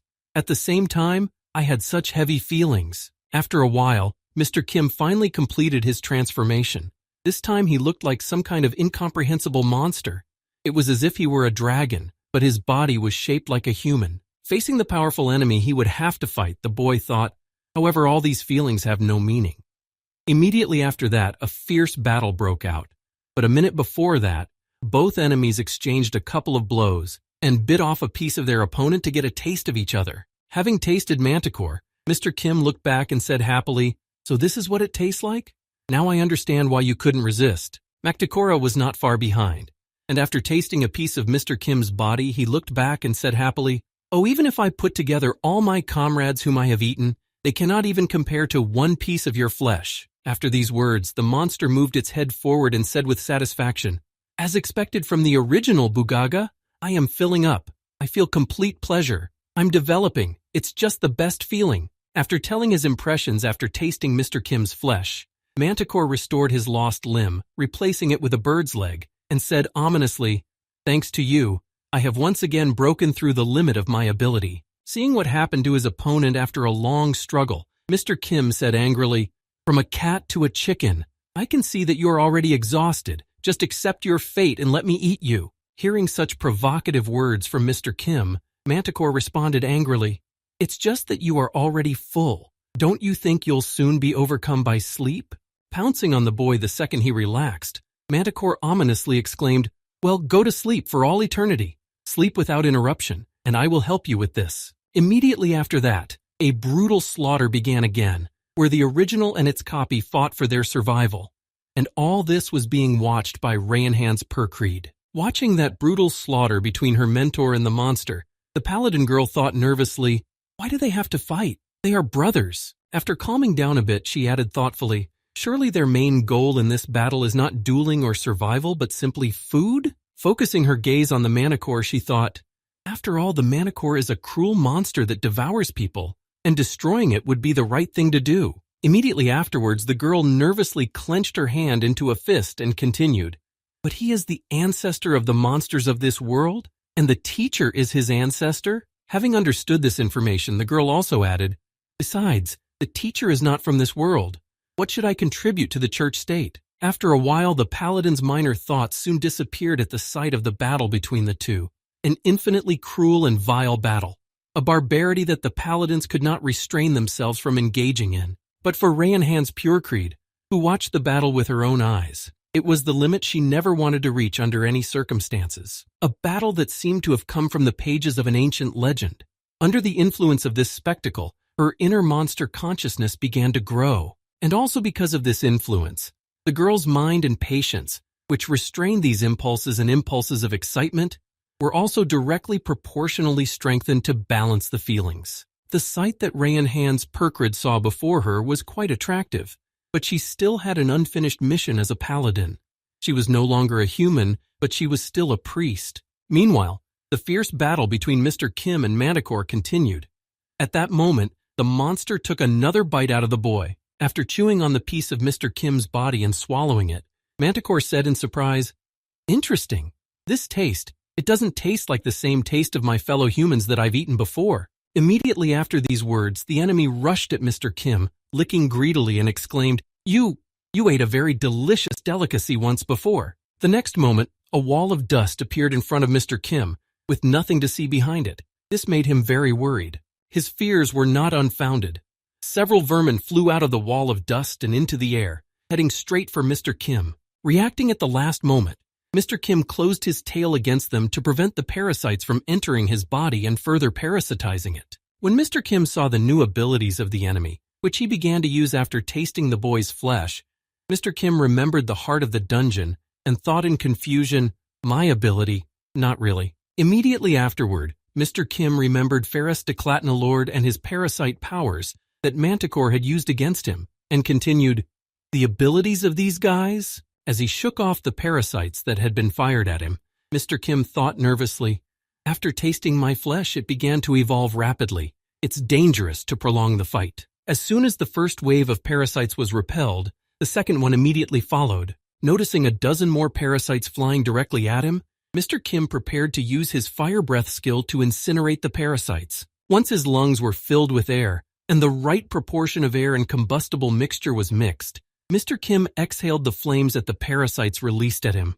While Mr. Kim was using his fire breath to block his view, Manticore decided to take advantage of the opportunity and attacked his opponent. Ignoring the fire, thanks to the salamander abilities he now also had after visiting Mr. Kim's flesh, Manticore tried to crush the boy with a swing of his bulky paw. When the fire dissipated, Manticore noticed that his paw had left a crater in the ground, but Mr. Kim was not in it. The boy managed to react at the last moment and jumped to the side, dodging the enemy's attack. Breaking the distance between himself and the enemy, Mr. Kim thought, "He has not yet fully absorbed their abilities." Then he said, "In that case," landing on the ground, Mr. Kim immediately jumped off, flying at breakneck speed toward the enemy to strike. After performing this maneuver, the boy, while in flight, thought, "It means we can now follow the classic scenario of combat." Noticing the enemy approaching him, Manticore took a fighting stance, leaning to the ground to make it easier to defend himself. After taking up the fighting stance, the monster also covered its head with its tail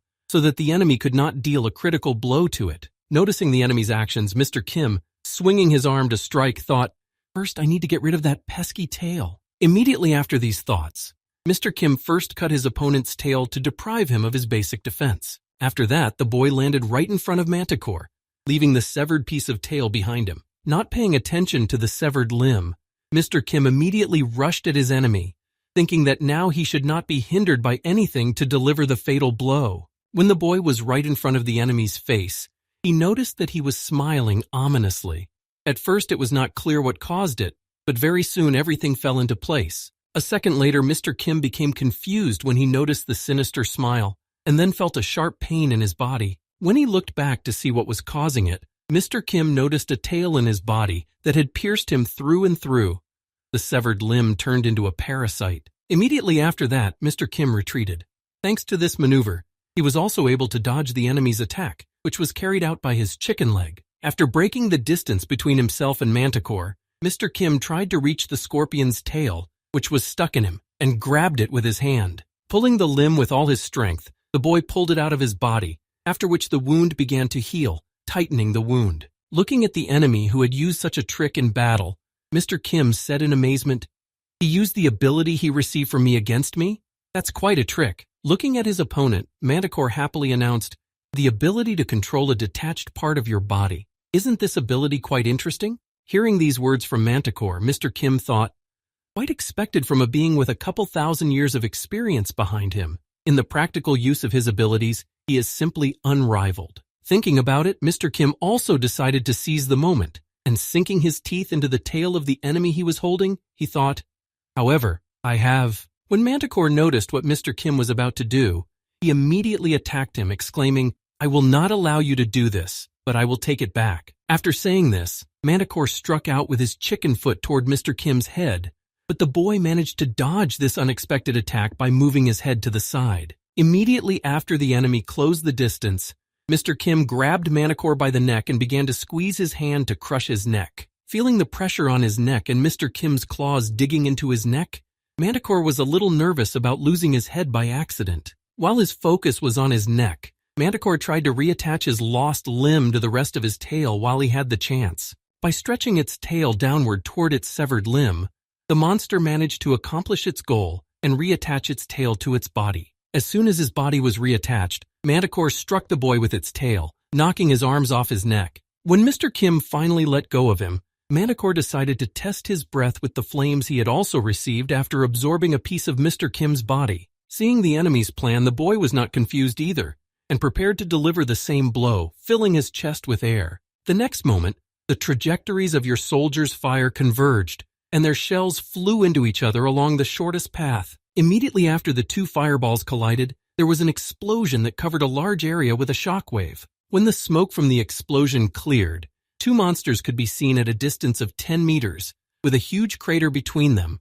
Also standing on either side of the crater were Manticore and Mr. Kim, who had blocked the blast wave with their bodies and created makeshift rocks above the crater. Looking at his opponent with a confused look, hoping that he had managed to defeat him, Mr. Kim said nervously, "Did it work?" At the same time, Manticore, who was standing unharmed opposite Mr. Kim, said joyfully, "For the first time in a long time, I felt like I was one step away from death. As expected, you are quite strong." Immediately afterward, the enemy jumped up and ran to Mr. Kim, shouting, "But didn't you think that this could be the end of you?" As soon as the distance was broken, Manticore began to strike the boy with a barrage of blows that did not weaken but only gain momentum. Trying to defend himself from the enemy's blows, Mr. Kim thought in alarm, "Even dragon scales cannot withstand this onslaught."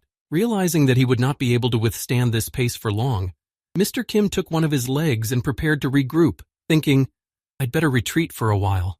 However, as soon as he lost the initial grip on the ground, the Manticore's tail caught up with him and struck him right in the chest. Noticing that he could even do that, Manticore said joyfully, "Who the hell did you eat? I never thought I could grow my tail to this size. Booga!" After delivering a rather powerful punch that knocked Mr. Kim into the ground, Manticore was surprised to see that he was still able to move. "What? You're still alive?" At the same time, Mr. Kim was struggling to keep from fainting after such a powerful enemy attack. While wondering how this happened, Mr. Kim immediately thought of one of the commanders of the 7th Demon Army, namely Wrath, and thought, "That tail, this is definitely the same dinosaur ability." As he slowly approached Mr. Kim, who was lying on the ground and struggling to move, Manticore said happily, "What a strong will to live. However, it is time for you to die." Licking his lips greedily before delivering the final blow, Manticore said smugly, "I will eat the corpse without leaving a single morsel." The next moment, the enemy was ready for the final blow,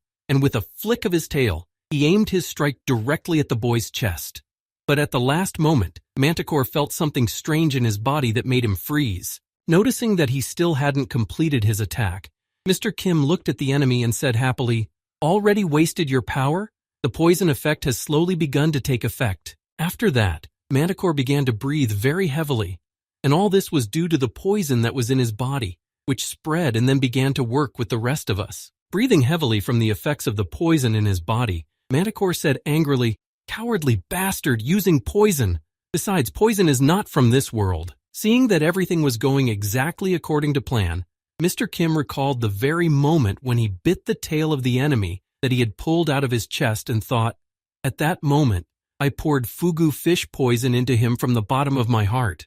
Of course, he will not be able to resist earthly poison, which is not even considered a skill. After the enemy lost his enthusiasm for the fight, Mr. Kim rushed at him and said gleefully, "Cowardly, you say? That word is more appropriate for a fight between ordinary people." As soon as the boy approached his exhausted enemy, he threw several punches which later proved fatal. After this attack, The enemy's limbs and some parts of his body flew in different directions, falling into small pieces. Having lost a part of his head, a leg, a tail, and a part of his arm, Manticore said thoughtfully, "Well, indeed, that is more suitable for humans." Immediately after saying this, Mr. Kim looked back and said thoughtfully, "Is there anything else you want to say in the end?" Hearing these words from his opponent, Manticore said in surprise, "In conclusion, what are you talking about? Oh, right, you mean to express your last will?" Falling to the ground, the defeated Manticore said in disappointment, "I never thought I would have to make a will. I've always been the one who listens to them. I don't want to leave good instructions to the bastard who will eat me." Immediately after saying this, the Manticore was silent for a few seconds, deep in thought, and then suddenly added, "Oh yes, I know I'll leave you a will that will give you an unpleasant aftertaste." Immediately after these words, Manticore said, "I am, as you already know, Pet Shop Duplicate V030B. The last fellow I met was called Pet Shop Duplicate V09 Final. Its number was close to 1, no wonder it had the word final attached to it. That was almost 50 years ago. I wouldn't be surprised if other versions have come into play." After telling a rather interesting story about all this, Manticore added in conclusion, "You are not the only pet store here." Then his dead body collapsed to the ground. When Manticore finally died, Mr. Kim began to eat him, but there was something that bothered him. Then the boy said in surprise, "Come to think of it," looking back with his mouth full, Mr. Kim said in surprise, "Why is it so quiet?" Normally, she would have started making a lot of noise by now, peddling her Night Kim quotes again. After saying this, Mr. Kim looked back to the chair where his student was sitting and was surprised to find the girl gone. "Is she gone?" Immediately after that, Mr. Kim dropped the monster's carcass and walked over to the chair, noticing a piece of paper on it. Picking it up, the boy said in surprise, "This is a letter." Looking at the letter the girl had left for him, Mr. Kim could only read it. Teacher Kim, now in the kingdom." After reading only the first few words of the letter, the boy suddenly heard someone shouting behind him in alarm, which sounded like this. "Mr. Kim." Drenched in sweat from nervousness and fatigue from running so far, the frightened royal assassin hurriedly reported, "Bad news. The adventurers have started an uprising." Sometime after the royal assassin's report about the uprising, Mr. Kim hid Manticore in his magic bag and headed for the Grand Continent. Upon arrival, the boy immediately went to the prince's office to discuss a plan of action. While Mr. Kim was waiting for the prince, he did some thinking. In almost all aspects, Manticore is like a cheap version of me, but in some ways he was superior to me. Recalling the same monster, Mr. Kim added, "Over several thousand years of life, he ate many more kinds of creatures than I did, but he was able to freely use their memories and personalities. In other words, he was able to act and think exactly like the creature he had transformed into." The next moment, Mr. Kim spoke thoughtfully in his head. "A trick in which you replace your brain with another brain, but retain your current personality. The ability to return from someone else's personality to your own guaranteed."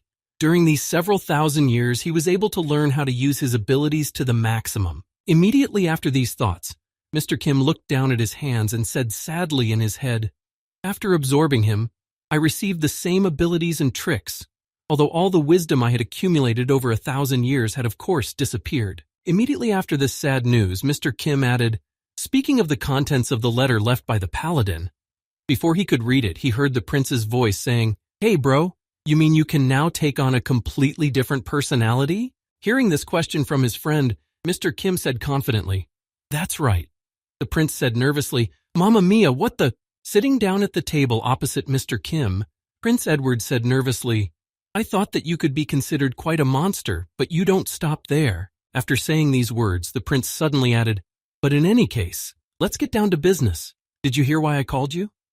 To which Mr. Kim replied, "I was told that the adventurers have started an uprising." Immediately afterward, Mr. Kim changed his face and asked menacingly, "And what should we burn first?" Hearing the question from his friend, Prince Edward nervously exclaimed, No, why did you suddenly decide that? Of course we will kill them.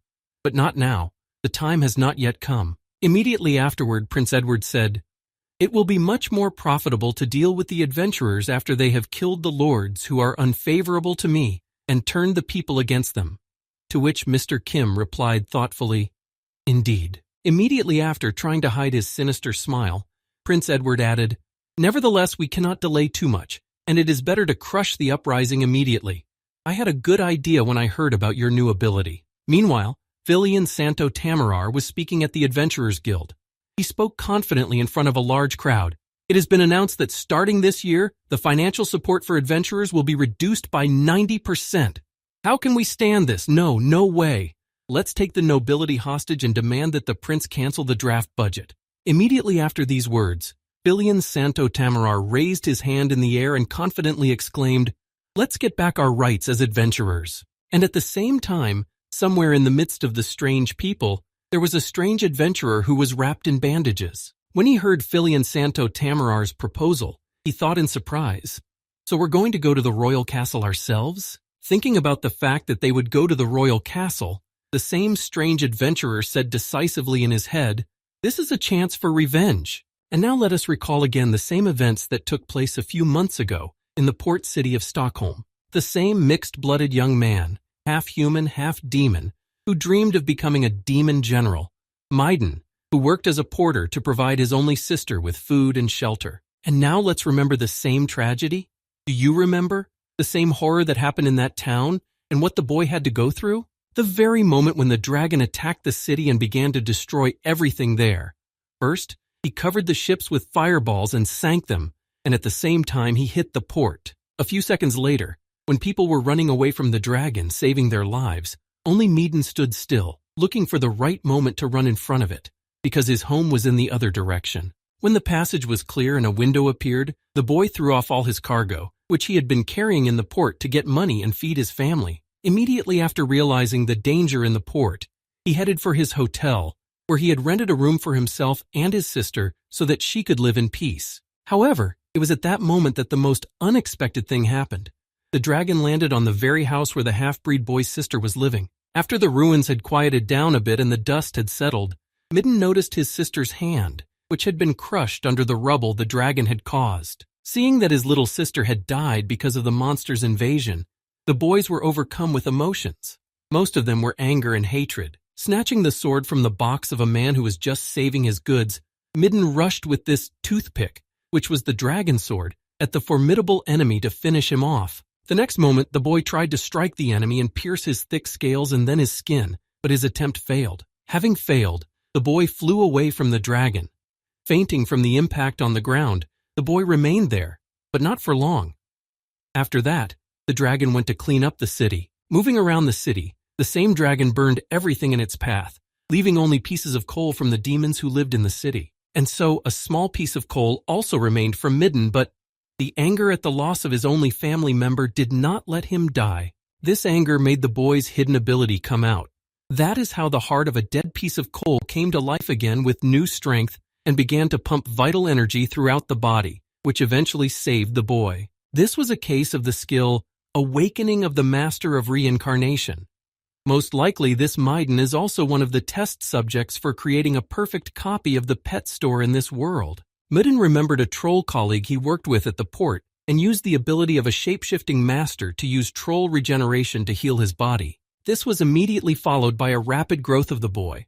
As a result of using this ability, his muscles grew stronger and his vital energy increased. Although his body was healed, due to the peculiarities of trolls, who have a weakness for fire, Maiden was unable to regenerate completely, and his entire skin turned into a melon burn that he will never be able to get rid of in his life. As soon as he regenerated and regained consciousness, he immediately went to the rubble where her little sister's body was. Immediately afterward, Midden began to clear away the rubble to find his sister among the debris. But what he saw there shocked him to the core. After seeing what he saw, the guy could not contain his emotions, and tears flowed from his eyes. Grasping the gunpowder that remained on the spot where his sister had been, Maiden scraped off the bones of his sister, who had died, and then her body was burned to ashes. After that, the boy looked down at his hand, where there were only a few small pieces of his sister's bones, and remembering that very last moment of their meeting, he said sadly, "Myron."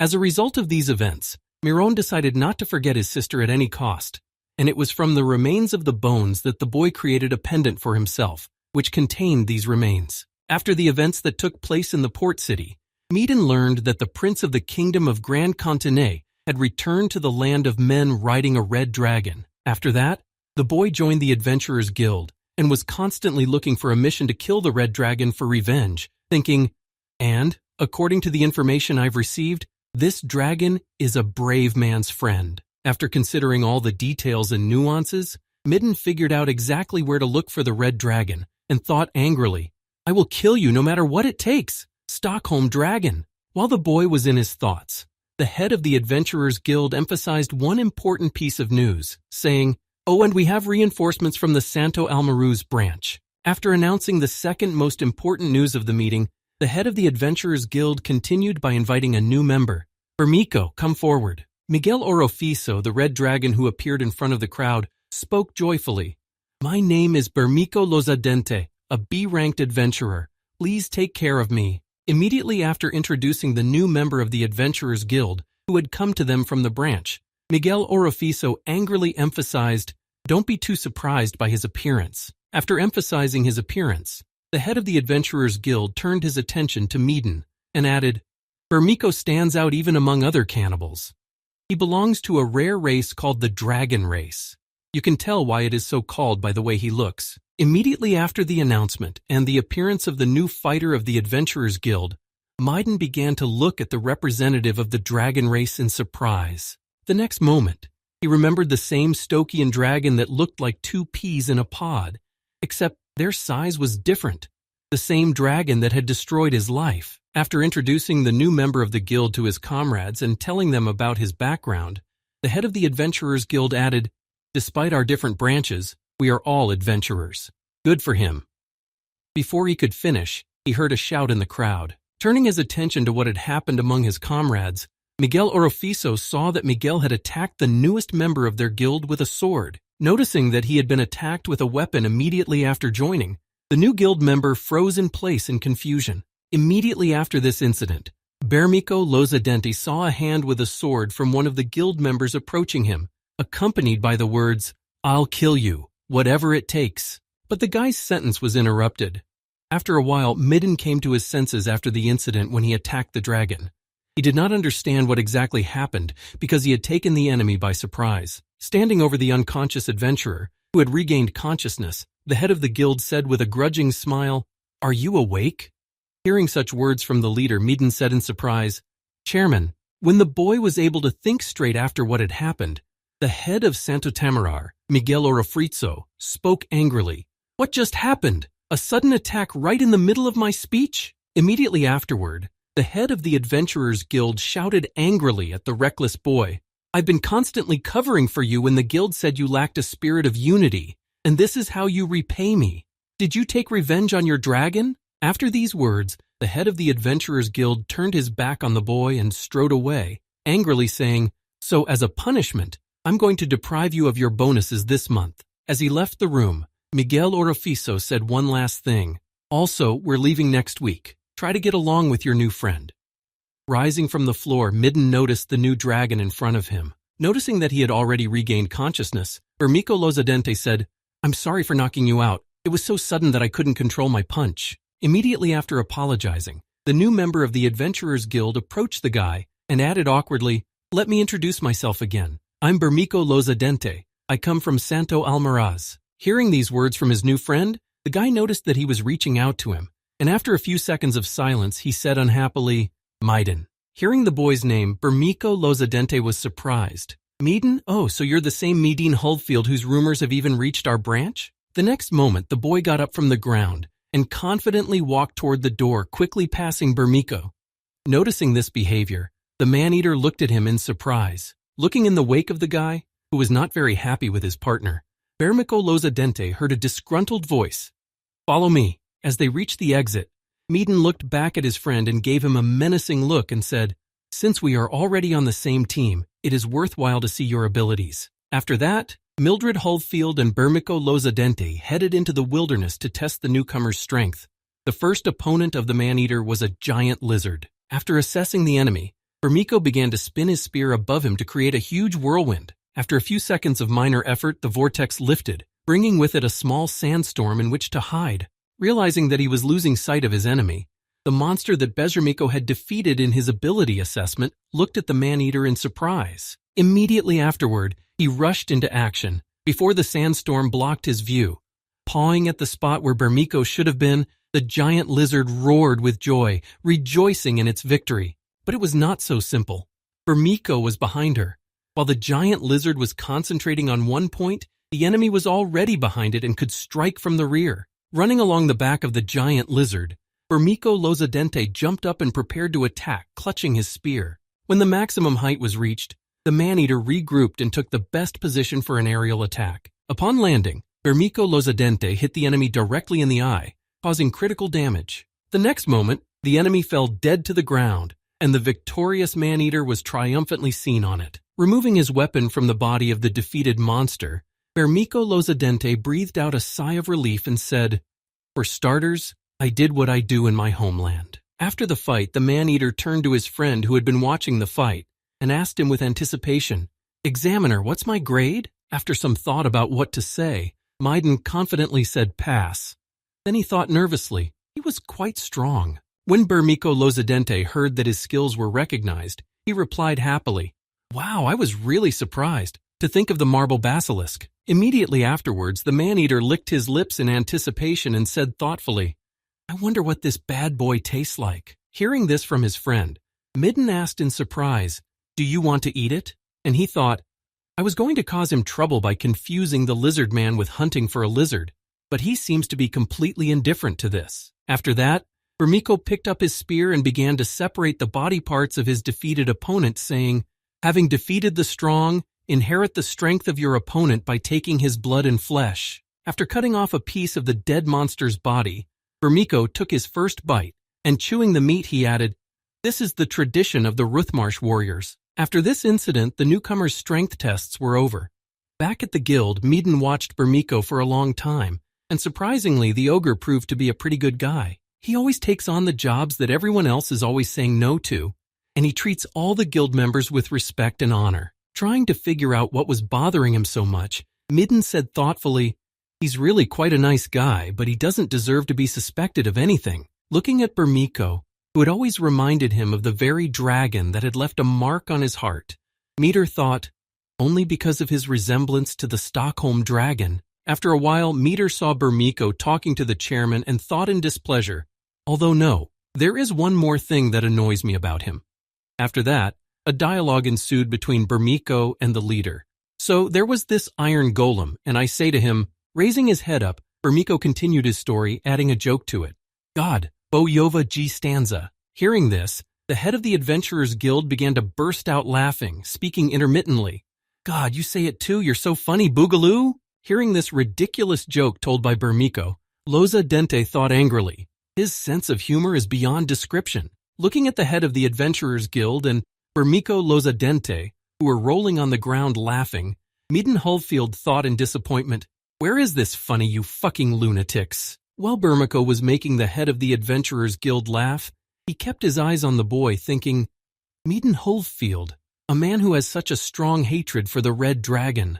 After these thoughts, Mr. Kim, who was now Bermejo Lozadente and was trying to join the adventurers, continued, "It would be right to call me the Red Dragon he is talking about."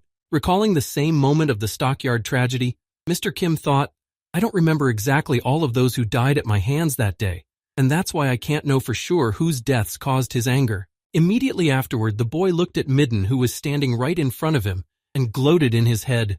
However, not knowing that the object of your hatred is right in front of your eyes is quite funny. Immediately after this thought, Mr. Kim noticed that Midden was approaching him and thought, "But I still feel that he is different from an ordinary person.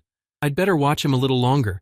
I can't say for sure yet whether he is my relative or not." When Midden approached the table where Bermejo and the Adventurers Guild leader were standing, everyone exchanged glances. Immediately afterward, the leader of the Adventurers Guild said in surprise, "Oh, you came after all. I heard that the two of you are getting along very well, although, as I recall, there was a fight recently." After these words, Miguel Orofritzo held out a box to his friends and said, "Take care of the new assignment, Bermejo and Meaden. The deadline is tonight. Make sure it's done quietly. Here's the route to bypass the guards." Immediately after that, as soon as dusk fell, the two adventurers set off to fulfill the assignment. After a while, they arrived at the right place, namely Lord Tamarar's castle, where their target for the kidnapping was. Having made his way into the room of his target, Bermejo Lozadente took out a flashlight and began to shine it in the face of the Lord, who was sleeping peacefully in bed. Tugging on the man's shoulder to wake him up, Bermejo said, Lord, it is time for you to fulfill your duties."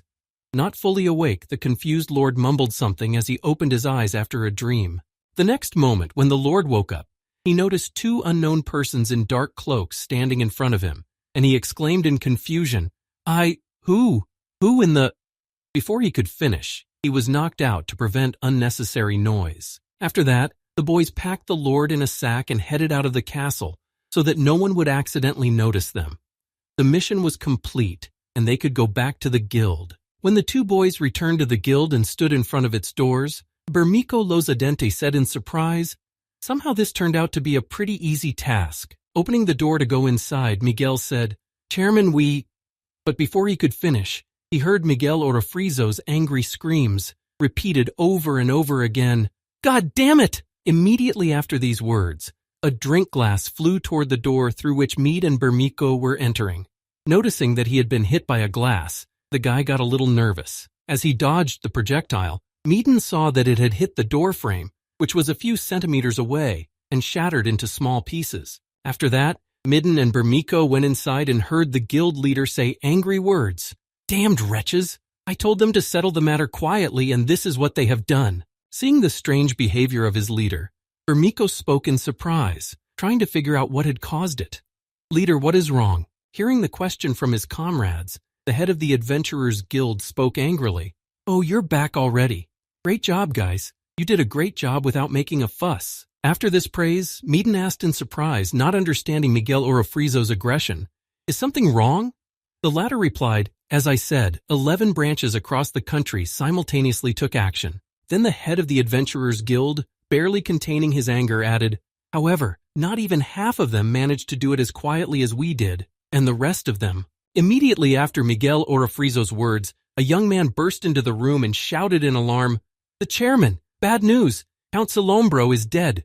The men of the other branch, they beat him to death!" Hearing this bad news, the head of the Adventurers Guild said nervously, "Oh shit, they are definitely some kind of crazy people. What are we going to do about the murder of an aristocrat?" After these words, the head of the Adventurers Guild held his head and thought in frustration. If only they hadn't kidnapped him, then there would have been a chance to get out of it, to talk to the culprit and settle everything. After his thoughts, Miguel Orofrizo slammed his hand on the table and continued to think nervously. "But murder is beyond the pale. You can't negotiate with the dead." The next moment, a noise came from the sack that was on Maiden Hullfield's shoulders.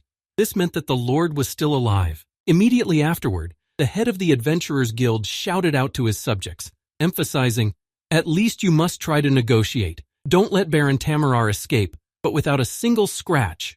To which he heard in response, "Yes, sir." Immediately after that, I heard a dull sound of a blow.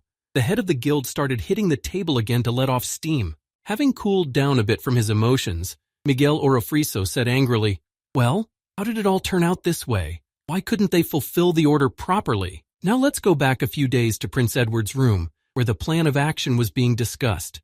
Then the prince said, "According to information, 11 lords have been targeted by the rebels.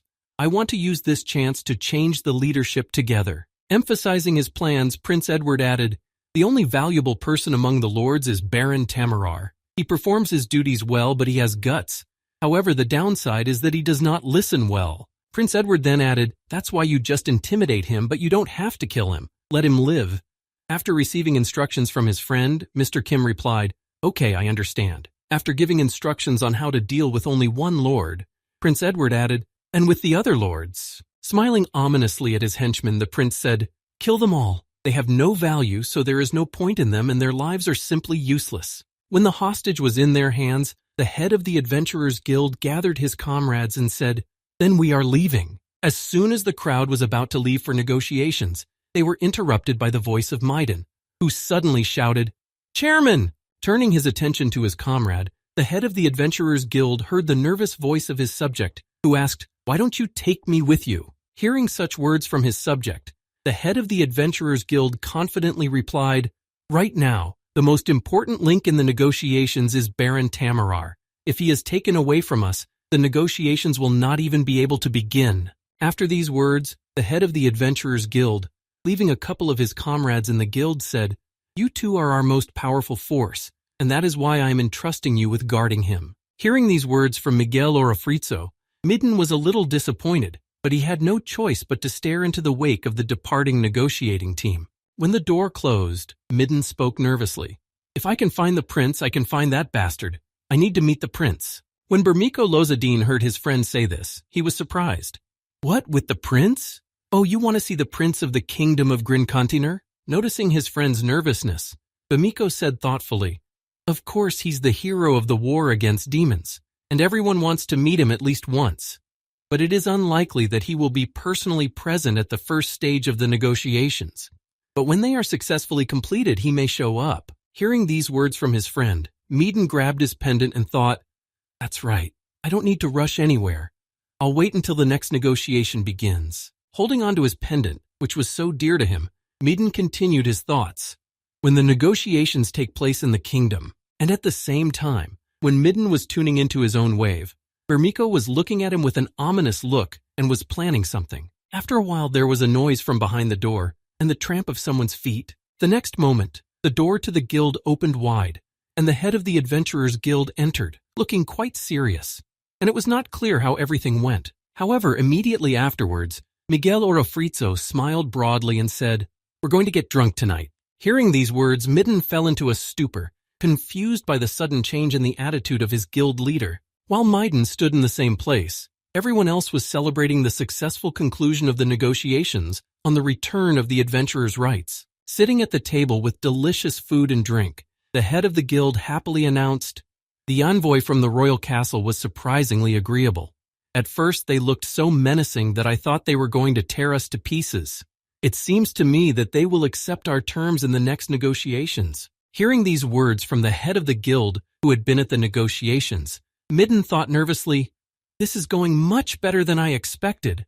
With this kind of attitude, he might take me to the next negotiation. Then I can meet the prince in person." Suddenly, Midden's thoughts were interrupted. All this happened because of the sudden sound of a blow when a mug of drink landed on his desk.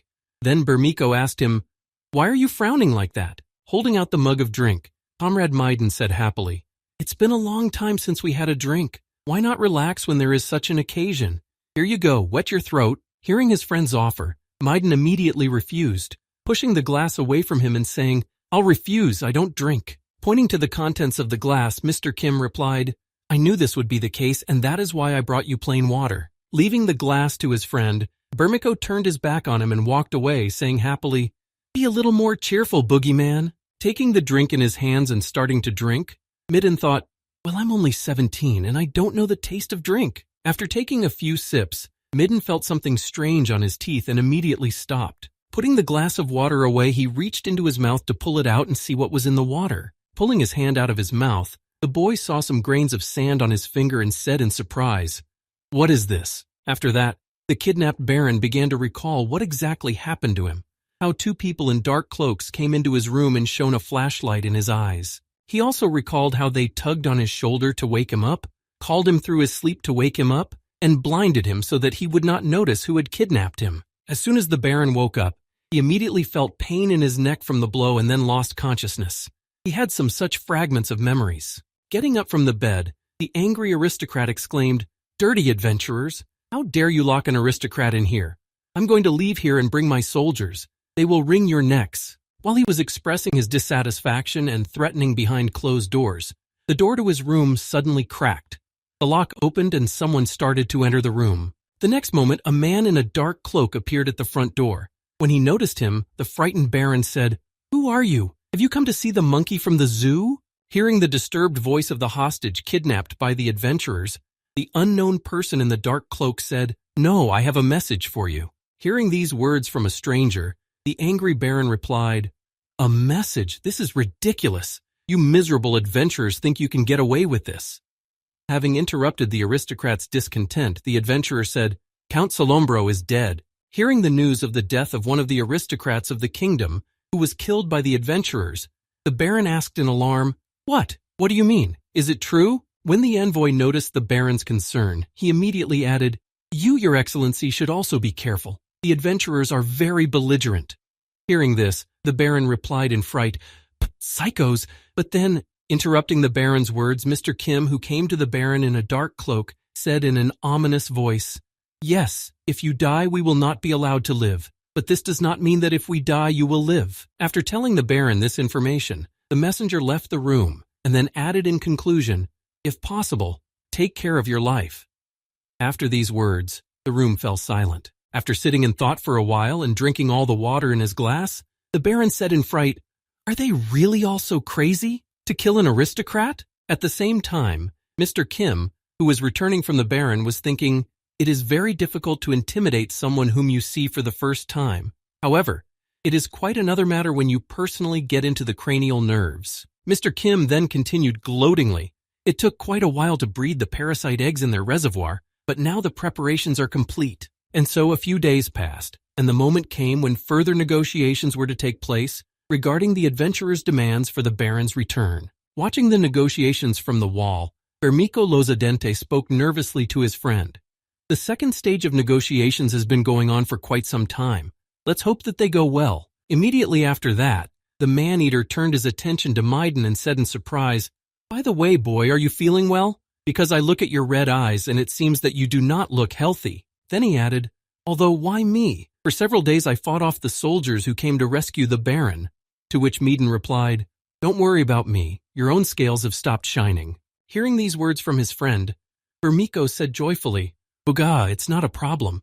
This kind of tiredness does not even compare to the birth of a cub." As soon as Midden learned that his friend had a family and a baby, he was amazed to hear, "What, a baby? You have children?" Immediately after, Bermico Lozadente confidently answered his friend, "Of course I do. The Ruthmarsh warriors allow their children to leave home as soon as they can walk." Hearing these words from his friend, Midden immediately thought of his younger sister, whom he would never part with, and wondered, "He left his family to come here? Is it possible?" Immediately afterward, Bermico spoke thoughtfully to his friend, "One more thing. While we're on the subject, to be honest, for man-eaters, the dragon race is—" Before he could finish, the boys heard a scream coming from below them. Alarmed by this suddenness, the two adventurers became seriously nervous and hurried to check what had happened. Peeking out from behind the wall, they saw the head of the Adventurers Guild running scared toward the gate, exclaiming in confusion, "Damned bastards!" Raising his head up, the frightened leader, who was covered with cuts, shouted to Midden and Bermico, "Open the gate now!" A few seconds after the leader of the Adventurers Guild ran out of the tent, the canvas was pulled back and a knight's hand appeared inside. Later the whole knight appeared, holding a bloody sword with which he tried to finish off the brazen leader of the Adventurers Guild. Watching this spectacle, which signaled a bad end to the negotiations, Bermic said in confusion, "What for?" So it turns out that the negotiations were not as perfect as they were said to be? The next moment, all the knights standing outside the tent raised their swords and prepared to fight. These knights were no ordinary knights. Each of them had magic, and at the order of the commander, they prepared to fire, creating a magic circle at the tip of their blades. As soon as all the preparations were completed, the sorcerers shouted together, "Fireball!" Noticing what their opponents were doing, Bermico exclaimed in anger, "Bastards! They still decided to take their master out of captivity by using force?" Despite Bermico's behavior and anxiety, everything went according to his plan. Even now, standing on the wall under attack, he was thinking, "Knights cannot destroy a fortress wall with fire alone, but I have soaked everything in flammable liquid in advance." As soon as the fire attacks reacted with the liquid that Mr. Kim had soaked the walls with, a large explosion occurred. Sometime after the explosion, the wall collapsed, and the boy who was standing with Bermic on the wall began to hear worried voices. "Get up, Midden! Get up, Midden!" After the last time, the boy finally regained consciousness. Noticing that his friend had finally opened his eyes, Bermico asked, "Oh, Maiden, you're finally awake." Seeing his friend standing before him, Maiden asked in surprise, "What happened?" Hearing his friend's question, Bermic nervously replied, "The fortress wall is down, the city is in chaos, the other adventurers have gone mad, and now they are running around as if—" Recalling what happened to the members of the Adventurers Guild and how they behaved, Bermico added, "As if they were possessed by something." After listening to his companion talk about the possessed members of the Adventurers Guild, Maiden looked at the bloodied tip of his companion's spear and heard, "I tried to stop them on my own, but it is simply impossible to do it alone." After describing the situation on the ground, Bermico slung his weapon over his shoulder and started walking away. "So I'm going to go and find the head of the guild. He's the only one who can calm this chaos down a bit. You should also leave. It's not safe to stay here." Leaving his comrade, who had finally regained consciousness and was able to fend for himself, Bermiko said one last thing. Didn't you have something else to do? Good luck in the battle, Midden. Hearing these words from his comrade who had abandoned him, Midden suddenly thought about the soldiers. Just a few soldiers brought the fortress wall to ruins. This is the power of the one I am going to take revenge on. We are on completely different levels. As he got to his feet to go carry out his plans, Midden spoke thoughtfully in his head. Even before I meet the Stockfoot Dragon, I've already... At the same time, the head of the Adventurers Guild was hiding in the guild with his hands over his head, nervously speaking, "Impossible. No, if you think about it, something was wrong from the very beginning. Why did I ever make such a reckless decision? From the very beginning, As soon as he said this, the door to the office of the head of the Adventurers Guild opened, and Bersico Lozadente entered, exclaiming nervously, "Chairman." Noticing that he was cowering in a corner, muttering under his breath, Bermiko exclaimed, "What are you doing? We need your strength now more than ever." Ignoring Bermiko's words, the head of the Adventurers Guild continued to speak in a frightened voice. "It's strange, because I knew it from the beginning. I knew that this plan was doomed to failure, and I only wanted to prevent my branch from being dragged into the chaos of the uprising. But then why did I..." Recalling the decision he had personally approved, the head of the Adventurers Guild said in fright, "Kidnapping an aristocrat and using him to negotiate with the kingdom? Did I approve this ridiculous idea in advance?" The head of the Adventurers Guild continued to think about it, and he was frightened. But why? Immediately afterwards, he heard someone's ominous voice reply, "It is because you were better suited for this role than anyone else." Hearing this voice, the head of the Adventurers Guild, who he thought was alone in his office, screamed out in fright, "Who is there?" A few seconds later, when he turned his head to the left, the frightened man saw something that frightened him even more than what was happening now. His part of the head was changing shape. As soon as the half of the guild leader's head changed, he heard the parasite speak. "Miguel Orofriso, you are losing a lot against Julio Adventuras, but at least you are the most forward-thinking of all the remaining guild leaders." Frightened by what was happening to him, the head of the Adventurers Guild said in a frightened voice, "What the hell? Who the hell are you?" Observing Miguel Orofriso's strange behavior, Bermiko repeated in surprise, "Chairman." But the man continued to ignore him, saying, "Who are you? Half of me. Are you crazy?" After that, the half of the parasite spoke to Miguel again. "If you are disabled, then the Tamar branch will collapse by itself, and that is why I chose you." Hearing this, Miguel said in surprise, "Are you another one of my personalities or what?" Hearing such a question from the personality part of the head of the Adventurers Guild, Mr. Kim replied, "No, you are my other personality. You may not remember, but I ate you and absorbed you." Continuing his transformation to turn his head into a snake, Mr. Kim added, "Just like that. That's pretty much how it happened." As Miguel's personality tried to resist, Bermiko repeated in confusion, "Chairman, the guildmates outside are going crazy." A few seconds later, the guild leader completely lost his body and personality, and his head turned into the head of a fatal bite that headed straight for Bermiko. Realizing that he was about to be killed, as the snake was already on top of him and about to eat him, Bermiko had only one last word, "Oh shit." When he had resigned himself to his fate, Bermiko Lozadente was saved at the last moment by a friend who appeared in time to take him away from the line of attack. When Bermiko saw that he was still alive and had been rescued by his comrade, he exclaimed in shock, "Mimi Den?" To which the man nervously replied, "Are you tired of living? Do you want to die?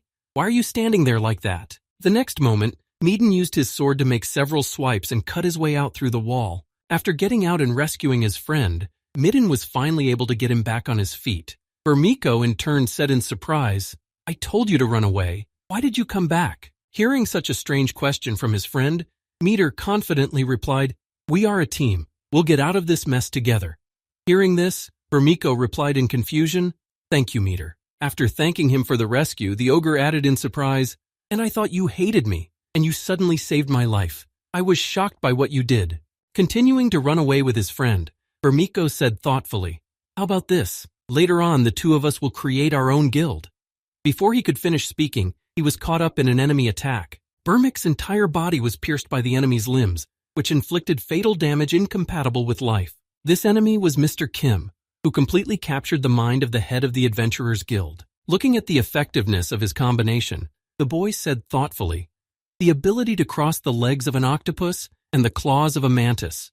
Compared to the first attempt, it turned out very well." After finishing off one of the fugitives, Mr. Kim shouted happily to the other, "Hey, where are you going? Didn't you have business with me, Meaden Halffield?" Hearing such provocative words from the murderer of his comrades and the organizer of the chaos, Meaden stopped in his tracks, then looked back and asked in confusion, "What the bastard, who are you?" As Meaden spoke his question to this strange fellow who was chasing them, he heard the answer, "The Stockite Dragon." Hearing this, Meaden immediately thought of the same monster that had killed his sister. Immediately after that, the boy turned his whole body toward Mr. Kim. He was overwhelmed with emotion at what he heard, and he shouted angrily, "Stockholm Dragon! So it was you?" Noticing how much the boy had changed, seeing the enemy he had wanted to take revenge on for so long, Mr. Kim said ominously, "That's right." Immediately afterwards, Meaden changed his arm into a troll's arm to make his attack stronger, and he was definitely able to defeat the enemy. As soon as the preparations were completed, Meaden Halffield grabbed his sword with his hand and attacked Mr. Kim. As Meaden approached the Stockite Dragon, he thought, the strength of an ogre's arm gained through the ability of a transformation master, and the aura of the legendary adventurer Julio Adventuras. After that, Meaden's mind immediately thought of him and his sister when they were happy together. Then the boy thought, revenge for the family. After remembering his sister, Meaden also remembered his comrade who had recently died in front of him, also at the hands of the Stockade Dragon, and added, "And also revenge for my comrade." Heading straight for his sworn enemy, whom he had wanted to take revenge on for so long, the boy noticed that he was almost in front of him. As he sliced the enemy's arm with his sword, he confidently said in his head, "This is my revenge stroke, in which I have put all my strength, and with which I will now defeat you." But much to the boy's disappointment, Mr. Kim was much stronger than expected. He easily cut the boy into small pieces with his claws. After the fight, Mr. Kim thought back to Manticore and said thoughtfully, "There are three main things that I got from eating the Manticore. The compatibility of all my skills has improved. The second is the ability to recreate someone else's personality and the memory of living beings." Mr. Kim used this ability on the guild head. Most likely, it is performed with the help of the experience accumulated by Manticore over the years. And the third is seamlessness. Different parts of the body do not look unnatural when connected to each other. This ability comes from an innate physical feature of the Manticore. While chewing on a part of the body of Meaden, whom he had chopped into pieces, Mr. Kim said thoughtfully, "I only ate my fellow man, but even now I have undergone such tremendous changes. So what will happen if I devour another one?" After that, Mr. Kim, sitting in front of Meaden's corpse, said thoughtfully, "My curiosity prompted me to eat my supposed relative, but I miscalculated a bit in identifying him." Glancing at the pendant that hung around his neck in memory of his sister, Mr. Kim added in disappointment, "Meaden Halffield was not a relative of mine." After some thought about how this happened, Mr. Kim said thoughtfully, "A master of transformation then. He basically just copies other people's special skills, so he can't be called a fellow." As soon as Mr. Kim's thoughts were filled with kin, he somehow remembered his disciple, Rayon Hans Rurkrid, and said in surprise, "A relative? Speaking of a relative." After that, Mr. Kim remembered a letter that she had left before she left. Pulling it out, the boy thought, "By the way, I have a letter she left for me before she left." The letter from the girl read, "Teacher, in the near future there will be great unrest in the Kingdom of Grand Continent. You, as a knight of the kingdom, will naturally be involved in them. However, I am a paladin of the church state, and I am forbidden to interfere in the affairs of a foreign country." Mr. Kim then met with Prince Edward, who continued to read, "That is why we will have to part ways for a while. I believe that the goddess will someday bring our fates together again. Sincerely your pupil, Ray Hans Perkrid." After reading the letter that Mr. Kim handed him, Prince Edward asked in surprise, "Yes, and what is it?" "An ordinary farewell letter. I thought you had received some kind of love letter." Hearing the prince's dissatisfaction, Mr. Kim said in embarrassment, "The content is fine, but the problem is different. If you think about the timing of this letter." Immediately afterward, Mr. Kim added in embarrassment, "She left this letter long before I knew about the uprising, even though I was one of the first to be informed about it." Hearing such words from Mr. Kim, Prince Edward suddenly realized what was being said and asked in confusion, "Then it turns out that the church state has real-time information transfer capabilities." Looking at the letter the girl had left, Prince Edward added anxiously, "Is it really so?" "Indeed, now this letter sounds like a proof of the words." Prince Edward took the letter away from his face and said in confusion, Surely this could be the very divine punishment. When the ruling class goes against its duties to govern the people and lead its country to prosperity, then the goddess takes away the power from him and his representatives and sends them a punishment that should correspond to the severity of the crime. Immediately afterward, Prince Edward said to his friend, "Brother, you also remember, right?" Mr. Kim replied uncertainly, "Do you mean those forgotten installations mentioned somewhere in Chapter 12? Yes, I think it was something like that." When Prince Edward heard Mr. Kim confirm what he had heard from the goddess about the general rules of the world, he said, "But you and I both know that this is not how the goddess appears." Thinking about his words, Prince Edward added, "She is simply a system that has constructed this world. I will never believe that she personally interferes in people's affairs." Thinking about these words, Mr. Kim said thoughtfully, "That is also true." Immediately afterward, Prince Edward crumpled up a piece of paper and added angrily, "That is why divine punishment is not the work of a goddess, but of the church state. Only they possess the power, resources, and skill necessary for this." Clutching his head, Prince Edward said in frustration, "But I have just suppressed the power of Julio Adventurous, and now the church state, oh shit." Hearing these words from his friend, Mr. Kim thought, if they really have such power, then the enemy is not weak, but a clash with the church state cannot be prevented. Immediately afterwards, Mr. Kim looked at his friend and continued his thoughts.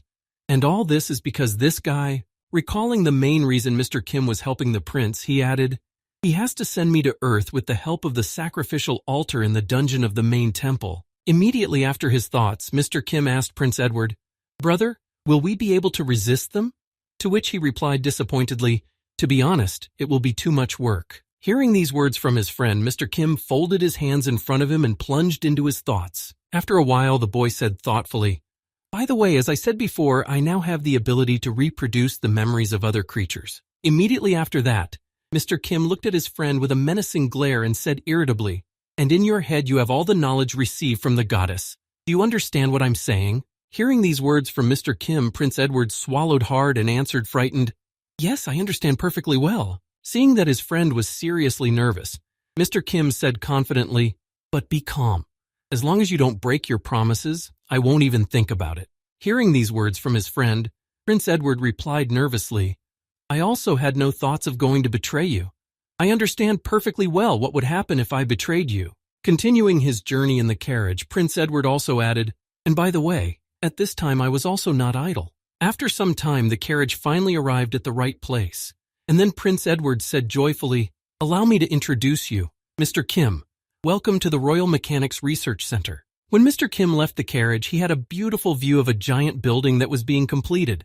It was all recently built thanks to Prince Edward. Walking forward to give his friend a tour, Prince Edward said, "All this time here we've been studying the various Demon Realm technologies." Hearing this from his friend, Mr. Kim pointed to his left and said, "Then this place must be of great value. You can't tell from the terrible defense." Not understanding what Mr. Kim meant, Prince Edward looked directly at the place he was pointing to and noticed soldiers clustered in one place. A guard stood in front of the entrance to the laboratory, forbidding the passage of strangers, saying, "This is a secret facility of the Grand Continent Kingdom. You must have the permission of His Highness the Prince to enter."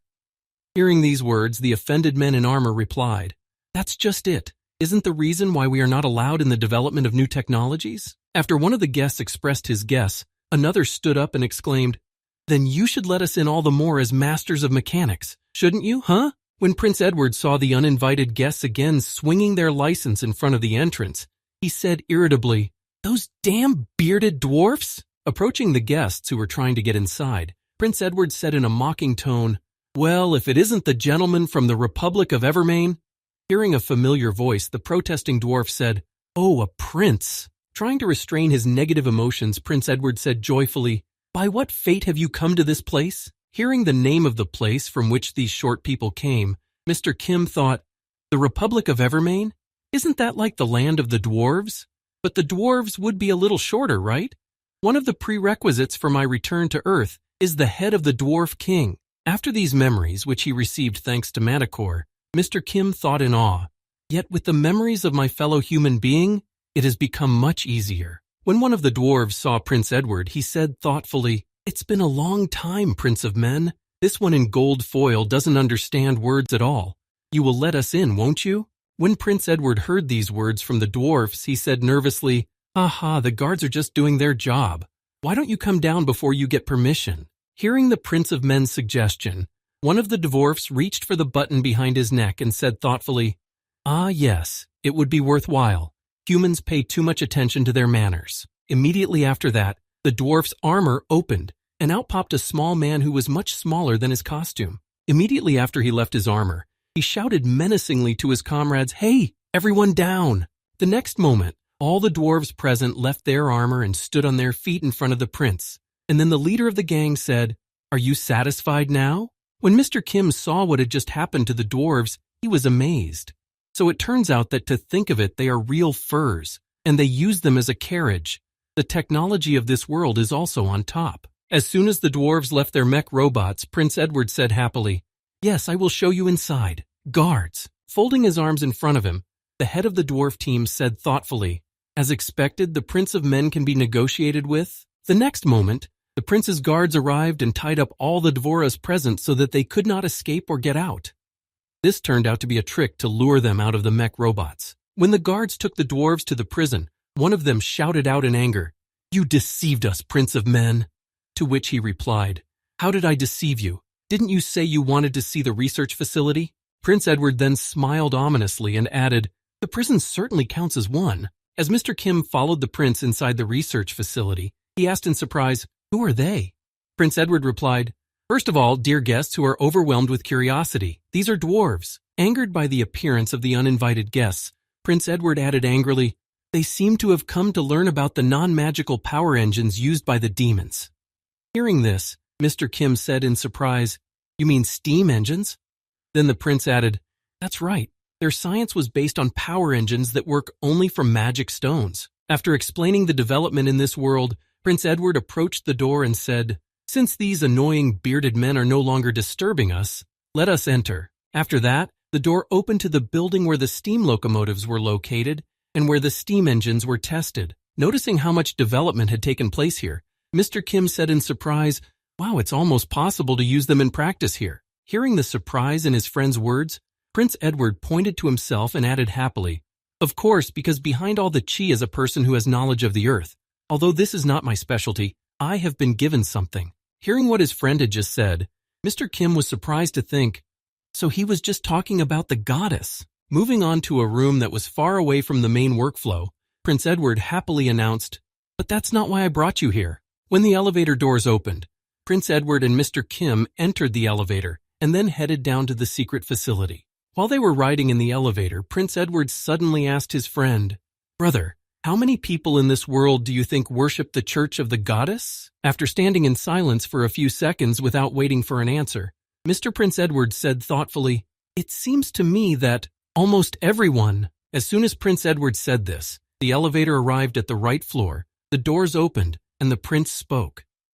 "So, if we go to war against the church state, everyone in the court who believes in the goddess will become traitors and will go over to their side." Noticing the army created by Prince Edward, Mr. Kim said in surprise, "Is that why you created them?" The boys saw a whole picture of an army of clones who were supposed to obey Prince Edward. After demonstrating his creation, the prince answered, "Exactly." Looking at the possessed who were locked deep underground and could not resist the prince's orders, Edward said, "To be sure, I did not make them." As Prince Edward walked among the zombies, he thought of his father and said joyfully, "This is the creation of that crazy old man, the last king of the Grand Continent." After that, Prince Edward asked his friend, "Brother, do you know what this is? Leucochloridium paradoxical?" Hearing this, Mr. Kim replied, "Of course I do. You mean a parasitic worm that lives mostly in snails. It seizes control of the snail's body to make the victim easy prey for predators and thus move into the predator's body." Hearing his friend's high level of knowledge on the subject, Prince Edward added, "This world has a version of this parasite for primates. At first, they parasitized monkeys, but the old man transformed them, giving them the ability to parasitize humans. With that, Mr. Kim also followed his friend through the rows of parasite-infested people, examining each one. After looking at a large number of possessed people who looked similar and resembled each other, Mr. Kim thought, It's almost the same as the parasite I ate." Noticing the resemblance of these people to those captured by Faraz de Clatnalord, Mr. Kim added thoughtfully, Perhaps that fellow was a type of them. Looking at his mighty army of zombies, Prince Edward said happily, "This zombie technology will remove all possibilities of treachery. The old man has literally laid a bloody path before me." After that, Prince Edward touched one of the parasite-possessed people and said, "But wouldn't it be rather foolish if I didn't use them? Although there are still some minor flaws." When the zombie leaned back from the sudden interaction on himself, Prince Edward added, "However, I plan to refine them as I continue my research." After his words, Prince Edward looked at his zombie army and said happily, "Besides, this time I got a lot of experimental material. All the adventurers who participated in the uprising were ordered to be captured alive. Boogaga." After saying these words, Prince Edward did not stop looking at his zombie army and continued in an ominous voice, "A person can change, thanks to a strong leader and the elite he chooses." And so, a day passed after Mr. Kim and Prince Edward had reviewed the entire zombie army that would take part in the battle against the church state. Prince Edward arrived at the prison and ordered the dwarves out of the room, after which he freed them from the ropes, giving them complete freedom of action. When the dwarves were released, Prince Edward said, "Generally speaking, this is not allowed, but since you are dear guests, I will give you a special tour of the outer area of the center." Prince Edward then looked back at his guests and added nervously, "Do not go inside under any circumstances, not even by mistake." After warning his guests about the main prohibition, the Prince of the Grand Duchy of the Grand Continent also added, "And if you violate this prohibition, then we will be forced to detain you again." Immediately after these words, the dwarves looked at each other, and the next moment one of them rushed to him, hugging him tightly and exclaimed guiltily, "Forgive us, Prince of Men!" While one was holding the prince to keep him from escaping, and the other was watching to make sure he didn't run away, the third dwarf suddenly ran to the door exclaiming, "Hurry! Now is the best time!" Heading for the workshop where the steam engines were being made, one of the dwarves who had rushed to break the ban nervously exclaimed, "You can keep us in prison as long as you want, but we cannot restrain our curiosity." Immediately after these words, the dwarf threw open the door to the workshop where Prince Edward's secret development was located, namely steam engines that were not powered by a magic crystal. Noticing something he had never seen before, the dwarf said nervously, I can't believe my eyes." The next moment, the dwarf saw a beautiful view of a workshop where steam engines powered by heat and compressed water vapor were being assembled and tested. Seeing such technology, the dwarf exclaimed with joy, "This is fantastic! This is fantastic!" The next moment, Prince Edward, who was standing right behind the dwarf, appeared and spoke in a threatening tone. "You did break your promise and you saw it all." Looking back, the dwarf saw that his two comrades were already lying unconscious on the ground, and he nervously exclaimed, "Wait, we are to blame. But please listen to me." The next moment, the dwarf fell to his knees and bowed his head to the ground, humbly begging, "You can imprison me for as long as you want. Do whatever you want, just let me participate in the research." Dripping with cold sweat as he waited for an answer, the dwarf added, "This is the mother energy that does not use magic stones, which we have been searching for so long." Listening to these pitiful pleas, which he was already tired of, Prince Edward gritted his teeth in frustration and exhaled heavily when he heard, "Please, please let us." Resigned to being begged for a favor, Prince Edward said, "Your seriousness leaves me no choice. I will include you in the discussion of relevant technologies at the talks next month, so get off your knees." Rising from his knees, the dwarf grabbed the prince's hand and nervously began to thank him, saying, Thank you very much. I am so grateful for this opportunity." Seeing that they had indeed fallen for his provocation, Prince Edward gloated, "Obsessed with the steam engine, you will never know what is underneath until the very moment your king loses his head from his shoulders." Meanwhile, somewhere in the former demon's domain, a search party of the Grand Continent Kingdom was conducting their research and excavations. Suddenly, one of the researchers noticed something strange sticking out of the ruins in the ground, over which the castle of the Demon King used to tower. As he turned the stones from under his feet, one of the researchers saw a lever on the ground and said in amazement, "What can a lever do in such a place?" And immediately after that, according to all the laws of thoughtless acts, the researcher immediately decided to pull it to see what would happen if I did that. Immediately after this foolish act, the ground began to shake violently. Feeling the tremors underfoot, one of the researchers exclaimed in confusion, "Is this an earthquake?" Immediately after the earthquake began, the ground began to part to reveal the passage to the dungeon. Noticing this, the uninformed researchers exclaimed in fright, "The Earth is splitting." As the ground parted, a huge structure that had been in the vault until then rose up from below. A few minutes later, a huge building, which was constructed using fairly new technologies, emerged from the ground and was inspected by researchers. The same earthquake was also felt by the demons, who were not far from the place where the people were conducting the research. Feeling the ground shaking under their feet, one of them said in confusion, "What's going on?" At the same time, somewhere in the royal palace of Grand Contigny, Prince Edward was talking to his friend and said, "First of all, I am going to unite the divided human countries." When Mr. Kim heard this idea from his friend, he was surprised. Unite human lands? Does it make sense to take on such a difficult task? Immediately reaching for the map on his desk, Prince Edward said, "Ah, brother, there is something you do not know. There are now 5 races on the continent of Elmond." Pointing to the map of the continent where the borders of each race were marked, Prince Edward said, "Elves, beastmen, lizardmen, dwarves, and men." Imagining a picture in his mind where everyone is confronting demons, the prince continued his story. From the very beginning, all nations united to resist the demon race. Then the picture in his mind changed a bit when he realized the current situation and added, "But now that the Demon King is dead, we no longer have anything to unite us." After that, the prince gestured to a map of the continent and added, "In the near future, everyone will begin to build up their power by fighting for power. The problem is that all the other races are represented by one single country, while people are scattered in many different ones." Prince Edward then looked up at Mr. Kim and said, "To bring you to Earth, we need to cut off the heads of the leaders of other races." After explaining his primary intention, the prince added, "Despite the fact that we have already built up quite a large army, it will still not be enough to start a war." After that, Prince Edward pointed to one of the territories on the map and said confidently, "First of all, we will seize the demon's domain.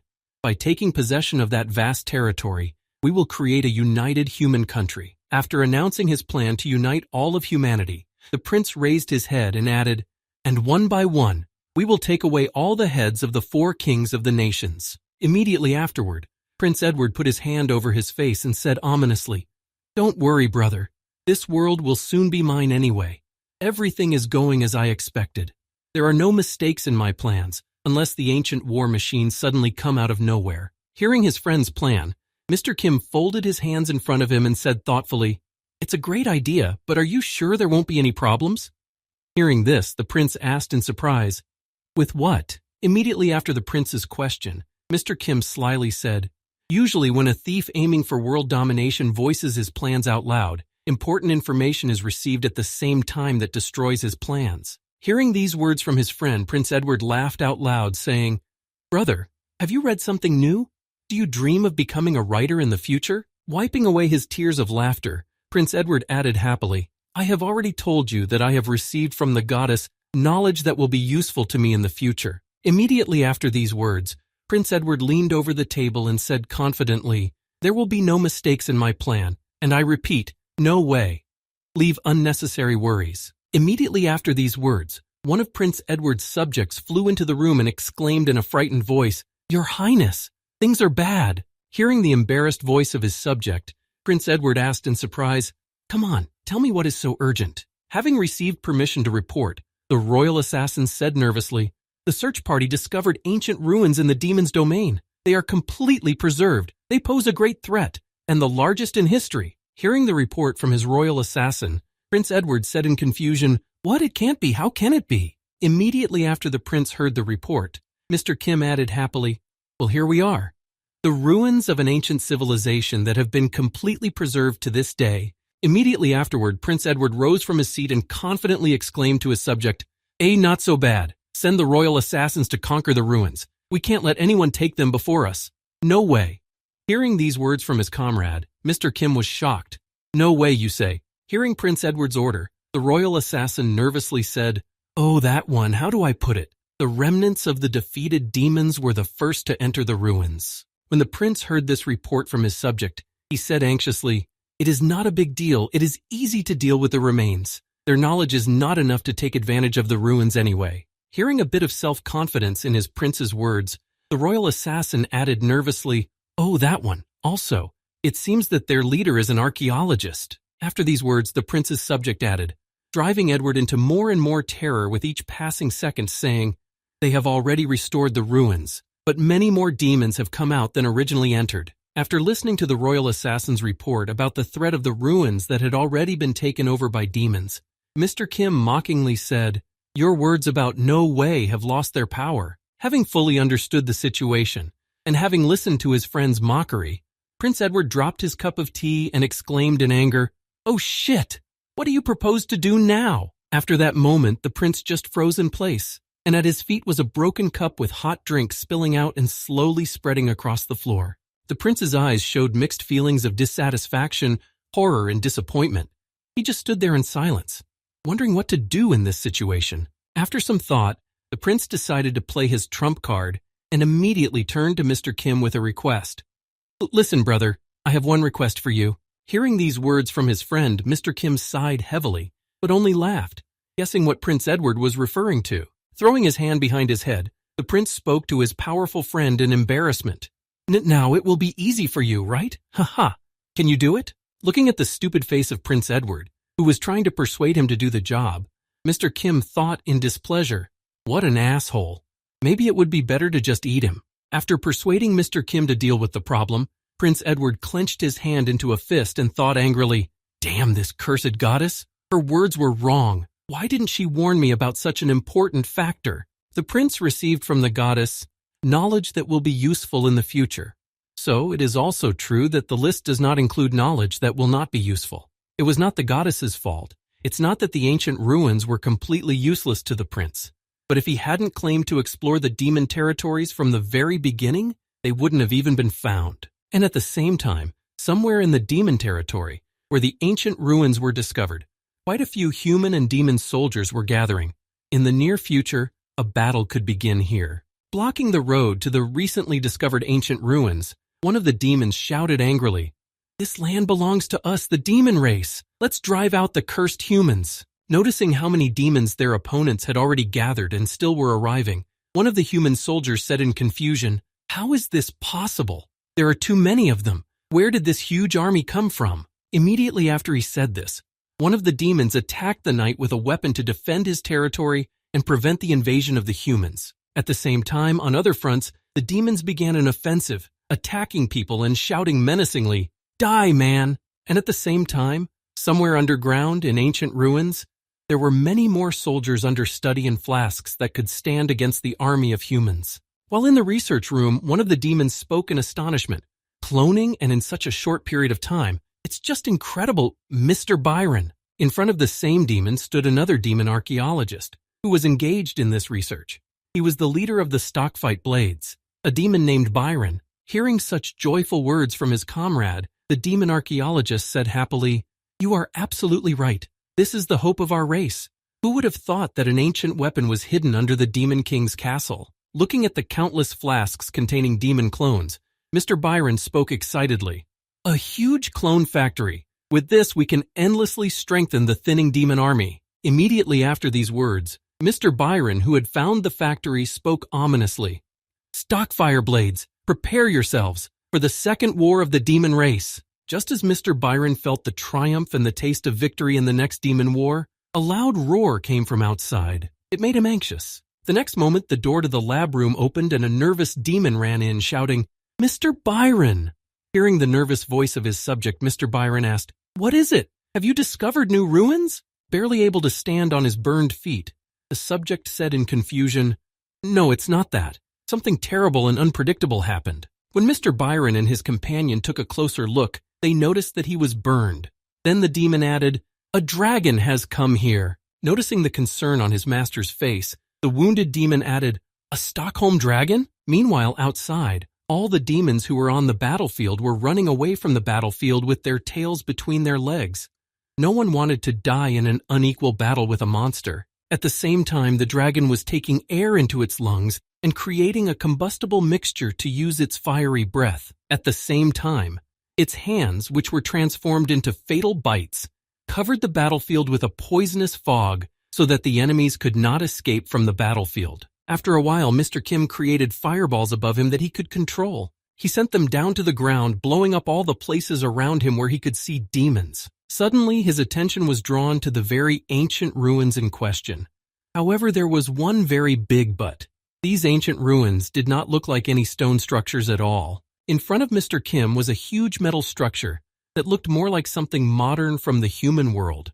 Looking at these ruins, Mr. Kim said in surprise, "What is this?" Having walked around this huge structure from all sides, the boy added in surprise, "It doesn't look like an ancient ruin. It looks more like some kind of aircraft carrier. Is this really it?" After discovering the true origin of these ruins, Mr. Kim transformed from a stockfish dragon into a human so that he could get inside the aircraft carrier. After completing his transformation, the boy froze in his tracks when he heard someone's footsteps near him. A few seconds later, he noticed a royal assassin accompanying him.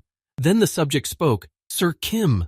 Immediately, he held out a box to Mr. Kim and said, "This is a receiver that is directly connected to His Highness.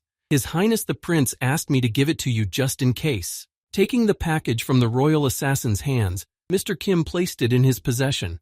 Upon receiving the delivery, he said, "Good, give it to me." After completing his delivery mission, the royal assassin vanished into thin air again, saying, "Yes, good luck in the battle." After receiving all the deliveries and clearing his way to the ancient ruins, Mr. Kim prepared for the tour, thinking with interest, "Well now, why don't we take a walk?" Heading straight inside this huge aircraft carrier, which appeared as an ancient ruin in the Middle Ages, Mr. Kim added, "Inside this unidentified aircraft carrier." After a while, the image of the guest who decided to visit the aircraft carrier began to appear on the horizon. Walking along a long corridor, there was no end in sight, only pitch blackness at the end. Watching this, Mr. Kim said in amazement, "It looks gigantic." Suddenly, after a while, enemies appeared in Mr. Kim's path, crawling out of the darkness of the aircraft carrier. Pointing at Mr. Kim, one of the demons nervously exclaimed, "Mr. Byron! It's definitely him, the same guy, I'm sure of it." Continuing to point his finger at Mr. Kim, the burned demon continued nervously,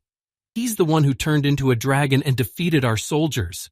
The Stockholm Dragon." Standing behind his comrades, Mr. Byron spoke angrily, "So the Stockfoot Dragon." Suddenly changing his calm demeanor, Mr. Byron began to radiate anger and hatred. His eyes glowed red and he spoke ominously. "So you're the Stockingfoot Dragon." After saying this, Mr. Byron added, "The sworn enemy of the entire demon race."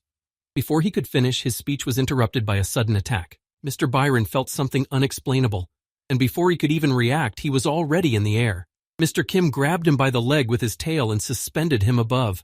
When the other demons saw this, they shouted in alarm, "Mr. Byron!" Looking at the demons who had come to meet him in a strange place, Mr. Kim said happily, "I was beginning to think that I would have to wander here for a long time, but I was so lucky." After licking his lips deliciously, the boy added in an ominous voice, "The guide came to me to meet me in person. How beautifully everything is working out." Having eaten the main demon who had enough information, Mr. Kim simply finished off the rest of them, as they were useless, and then calmly walked on among the decapitated corpses. Walking forward, the boy licked his lips after a tasty snack, and began to read Mr. Byron's memoirs, thinking, "Well, the time has come to look into his memory.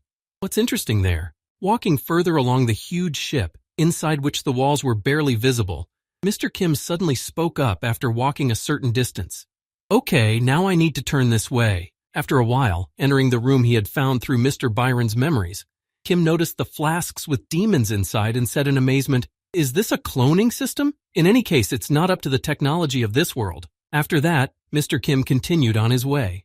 On his way, he noticed a closed door that separated him from something interesting.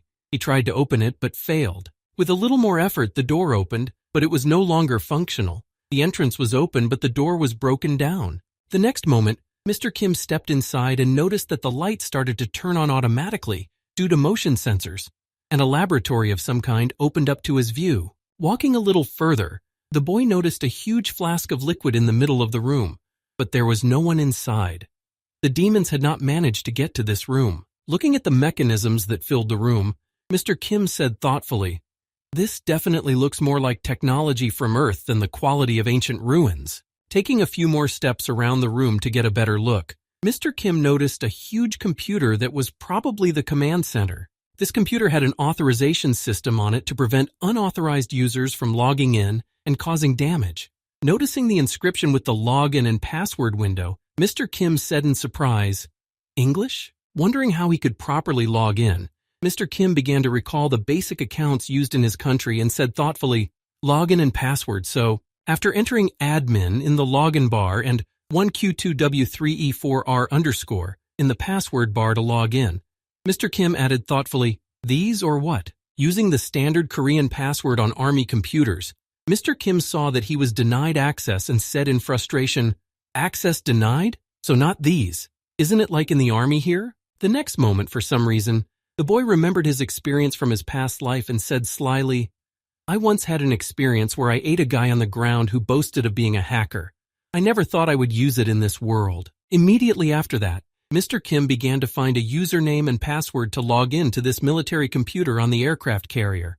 At this rate, several hours of attempts had already passed. After several hours of hard work, Mr. Kim finally managed to find the right characters to log in. Taking his hands off the keyboard, he breathed a sigh of relief and said, "It's finally done." As soon as the correct username and password were entered into the computer, it immediately started up, and a few minutes later the computer said, "Access granted. Welcome, Mr. Senator Wilson Phillips." Looking at the computer he had finally managed to access, Mr. Kim thought nervously, "Somehow I broke in. There were too many combinations. At some point I was just lucky." Having examined the computer completely, the boy added thoughtfully, "It was much harder than I expected, even with the brains of a professional hacker. This thing is definitely from the Earth. Besides, it came from the 50-year future. This machine, which Mr. Kim got inside after killing all the demons and then hacking into the system, was an aircraft carrier with technology from 2072. After reading the date of manufacture of this ship, Mr. Kim thought, given the availability of such military equipment even 50 years later, all is not well on Earth. Anyway, it does not belong to the knowledge that the prince will need in the future. This means that I won't need it when I return to Earth either." Immediately afterwards, Mr. Kim's eyes glowed red and he spoke menacingly, "I will destroy it." Mr. Kim then went back to his keyboard to run a self-destruct program that would deactivate the carrier's capabilities. After some time of writing commands, the carrier reported, "Self-destruct command confirmed. The USS Cold Shiv's self-destruct process will begin in 15 minutes. The ship added a message after that, but the voice was static. "All crew members to abandon ship, following emergency instructions. Beep, beep, beep." Hearing the intermittent signals, Mr. Kim said in surprise, "Really? Did it break down?" Waving his hand after saying that, Mr. Kim said joyfully, "There is one effective method in Korea that always works to repair a broken appliance." After that, the boy hit the computer system unit with all his might and shouted, "Hit it as hard as you can to make it work." Immediately after that, sirens started blaring in the ship's hold and the red light came on. It seems that Mr. Kim overdid it and broke something. The next moment, a message was broadcast on the ship. "Attention! Attention! Cellular reaction of the Legion of the First Class has been detected. All processes are now suspended, and the reaction zone is being eliminated. From now on, all rights to control the ship have been transferred to the main AI." Hearing this, Mr. Kim said nervously, "What? Why is it him?" The next moment, the ship added one last thing before starting to eliminate the alien bodies from itself. "May good luck be with you." The next moment there was an explosion that blew up the carrier and was supposed to destroy all the intruders who had entered. This explosion threw Mr. Kim quite a distance, but thanks to the cover of his body, he was not seriously injured, and thanks to his troll ability, he quickly regenerated. Rising from the ground, the boy who had lost consciousness during the explosion, moaning heavily, said, "What the hell just happened?" Looking around after saying this, Mr. Kim noticed a huge crater around him that had been left by the explosion. As he was putting his clothes back on, Mr. Kim thought, "It doesn't look like a self-destruct algorithm has started. Self-destruction of such a hulk would not have been limited to one small explosion." After that, the boy heard a strange rustling near him and turned his head in that direction to see what had happened. Somewhere in the bushes, the boy noticed the same aircraft carrier that had been moving away from him, hiding in the vegetation. The next moment, Mr. Kim immediately reached for his radio transmitter to give Prince Edward the latest news. When the device was pulled out of the magic pouch, Mr. Kim pressed a button to turn on the radio and communicate with Prince Edward. As soon as the connection was established, Mr. Kim heard Prince Edward's voice coming through the receiver. "What's up, bro? What's going on with the ruins? Tell me you did, I beg you." Not receiving an answer to his questions for several seconds, Prince Edward added nervously, "What's the matter? Why are you silent? Are you sure the receiver is connected?" After hearing such nervous words from the prince, who was not finding his feet, Mr. Kim just smiled, preparing to tell him what would definitely impress him. When the prince was quiet, Mr. Kim said, I have two pieces of news, bad news and worse news. Which one do you want to hear first? Hearing this, the prince grabbed his head, realizing that something terrible had happened, and he began to imagine how bad it could be for his plan. After a while of silence, lost in thought, the prince finally made up his mind and spoke to Mr. Kim. Then go ahead and start with the bad news. I'm listening. When Mr. Kim heard his friend's wish, he confidently said, "The destruction of the ancient ruins has failed miserably." Hearing this, the prince nervously shouted into the radio, "What do you mean?" Mr. Kim then explained to him, "First of all, those ruins turned out to be a ship, not a building. And moreover, this ship is capable of moving on land." When the prince heard this, he was surprised. A ship? Immediately after hearing this news, Prince Edward nervously asked, "Well, what's next? What happened to that cursed ship that escaped from you by land?" Hearing Prince Edward's question, Mr. Kim, who was just recovering from the explosion, gritted his teeth and spoke heavily. "And now the worst news. I blew up the staff quarters. And after that," looking up at the end of his statement and looking toward the ship's escape, Mr. Kim added, "The ship just ran away from me. I only saw a piece of it disappear." Then looking nervously at the direction the ship had run, Mr. Kim added, "It ran away by sea." After hearing the full report from Mr. Kim about what exactly happened to those ancient ruins he had discovered, the prince exclaimed in confusion, "What did you say?" Immediately after the prince questioned him on the impression, Mr. Kim nervously repeated himself, "That the ruins have fled from me by sea." With gritted teeth and hundreds of nerve cells destroyed, Prince Edward finally accepted it and asked, "Okay, bro, do you have any more bad news? Or is that the end of your report?" Recalling everything he had done and seen in detail, Mr. Kim said, "The ruins were not a building, but a ship. Moreover, it was an aircraft carrier that was built on the ground in the year, and it had cloning equipment on board. Apparently it belonged to the U.S. Army." Hearing what Mr. Kim had just told him, the prince immediately calmed down and said in confusion, "Wait, what did you just say, an American ship?" The next moment, the prince's mood immediately changed. He beamed with happiness and said to Mr. Kim, "Wait a minute, this is just wonderful." Expressing his joy in honor of the good find, Prince Edward said, "Brother, the ancient ruins were a danger precisely because we did not know their origin. But now that we've found out exactly what they are, we can only breathe a sigh of relief." After learning what exactly those ancient ruins were, the prince added thoughtfully, "It is most likely the USS Cold Shiv. I'm more than sure of that if it's about cloning." Hearing this information, Mr. Kim said in surprise, "How can you be so sure?" With a sly smile, the prince told Mr. Kim over the radio, "Well, it's because Project Overdread was a White Veil affair, and I was on their staff." The Overdread project was a typical conspiracy theory that spread all over the internet, just like the ridiculous rumors. Watching this, the developer of this, looking at what was happening, said happily, "Boogaloo, look at the way they're behaving." The essence of this project was to mobilize all technical specialists and create a weapon that went beyond the limits of what was possible, for the sake of the strongest country, America, to be able to rule the world. Watching everyone fall for the cheap provocation, the author said smugly, "They call it a masterpiece of art, stupid idiots." The conspiracy theory sounded very ridiculous, and there was almost no one who believed in it. A few seconds later, Prince Edward said a few more words when the volume of the receiver dropped. "And this, to tell you the truth." After that, the only sound coming from the receiver was a hiss and a crackle. A second later, the radio simply broke down. There was a loud squeak. Sparks flew from the mechanism and it broke completely. Noticing that the connection with the prince had been interrupted, the royal assassin who appeared behind him reported, "It seems that the receiver has reached its expiration date." Reaching out to take the broken radio, the royal assassin added, "I have prepared a place nearby for our troops to regroup. There's a hologram projection set up there, so use it." Hearing these words from his assistant, Mr. Kim asked on the way to the regrouping place, "Where did you disappear to if you just appeared?" To which the royal assassin replied, "Well, that thing looked pretty dangerous." After a while, Mr. Kim noticed the Grand Continental's troops in front of him, which were stationed on the former lands of the demon race. When he was told which tent housed the holographic projection, he immediately went inside. Once inside, Mr. Kim saw that the hologram of the prince was already waiting for his arrival to continue their conversation.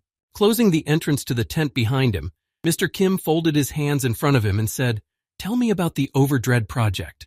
Hearing this, the prince replied, "Well, I'll get right to the point." Starting his story from the middle, leaving out unnecessary details, the prince said, In short, part of the absurd Overdread project is still true. Immediately after this announcement, Prince Edward thought about it and added, however, the landing craft with cloning pods on board was only at the drawing stage. Apparently, with the technology of the 50-year future, they managed to make it a reality. Hearing these words from his friend, Mr. Kim thoughtfully asked, in that case, this ship, the USS Cold Ship, must be very familiar to you. He replied, only its initial drawing. I'm not sure I know much about its current state. Immediately after that, Prince Edward imagined the work of this aircraft carrier in his mind and said, however, according to the plans, the USS Cold Ship should be equipped with its own resource extraction station. That is, it should be able to maintain autonomous operation and carry out self-repair. And also, as you have personally seen, it has the ability to create a cloned army and has its own aircraft assembly line. Immediately after these words, Prince Edward spoke nervously. In other words, if this bad guy finds an ore vein at the bottom of the sea, then we're in for a rough ride. Hearing this, Mr. Kim wanted to know something else and asked, I see.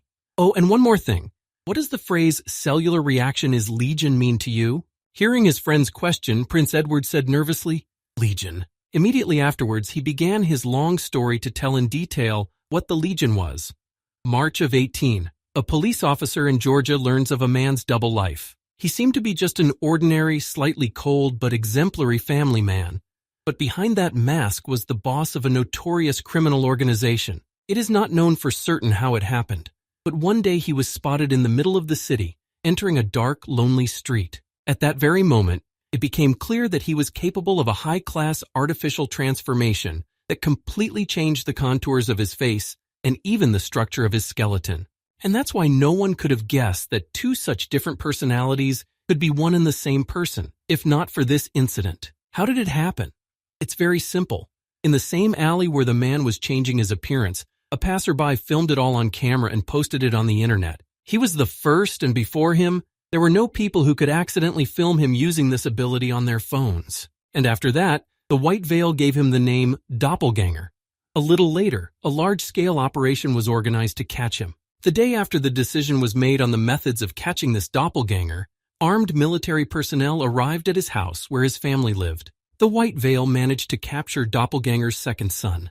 Although his first child and his wife died during the operation, it did not matter, as they were not carriers of Doppelganger's abilities. But in his second son, unusual cells were found.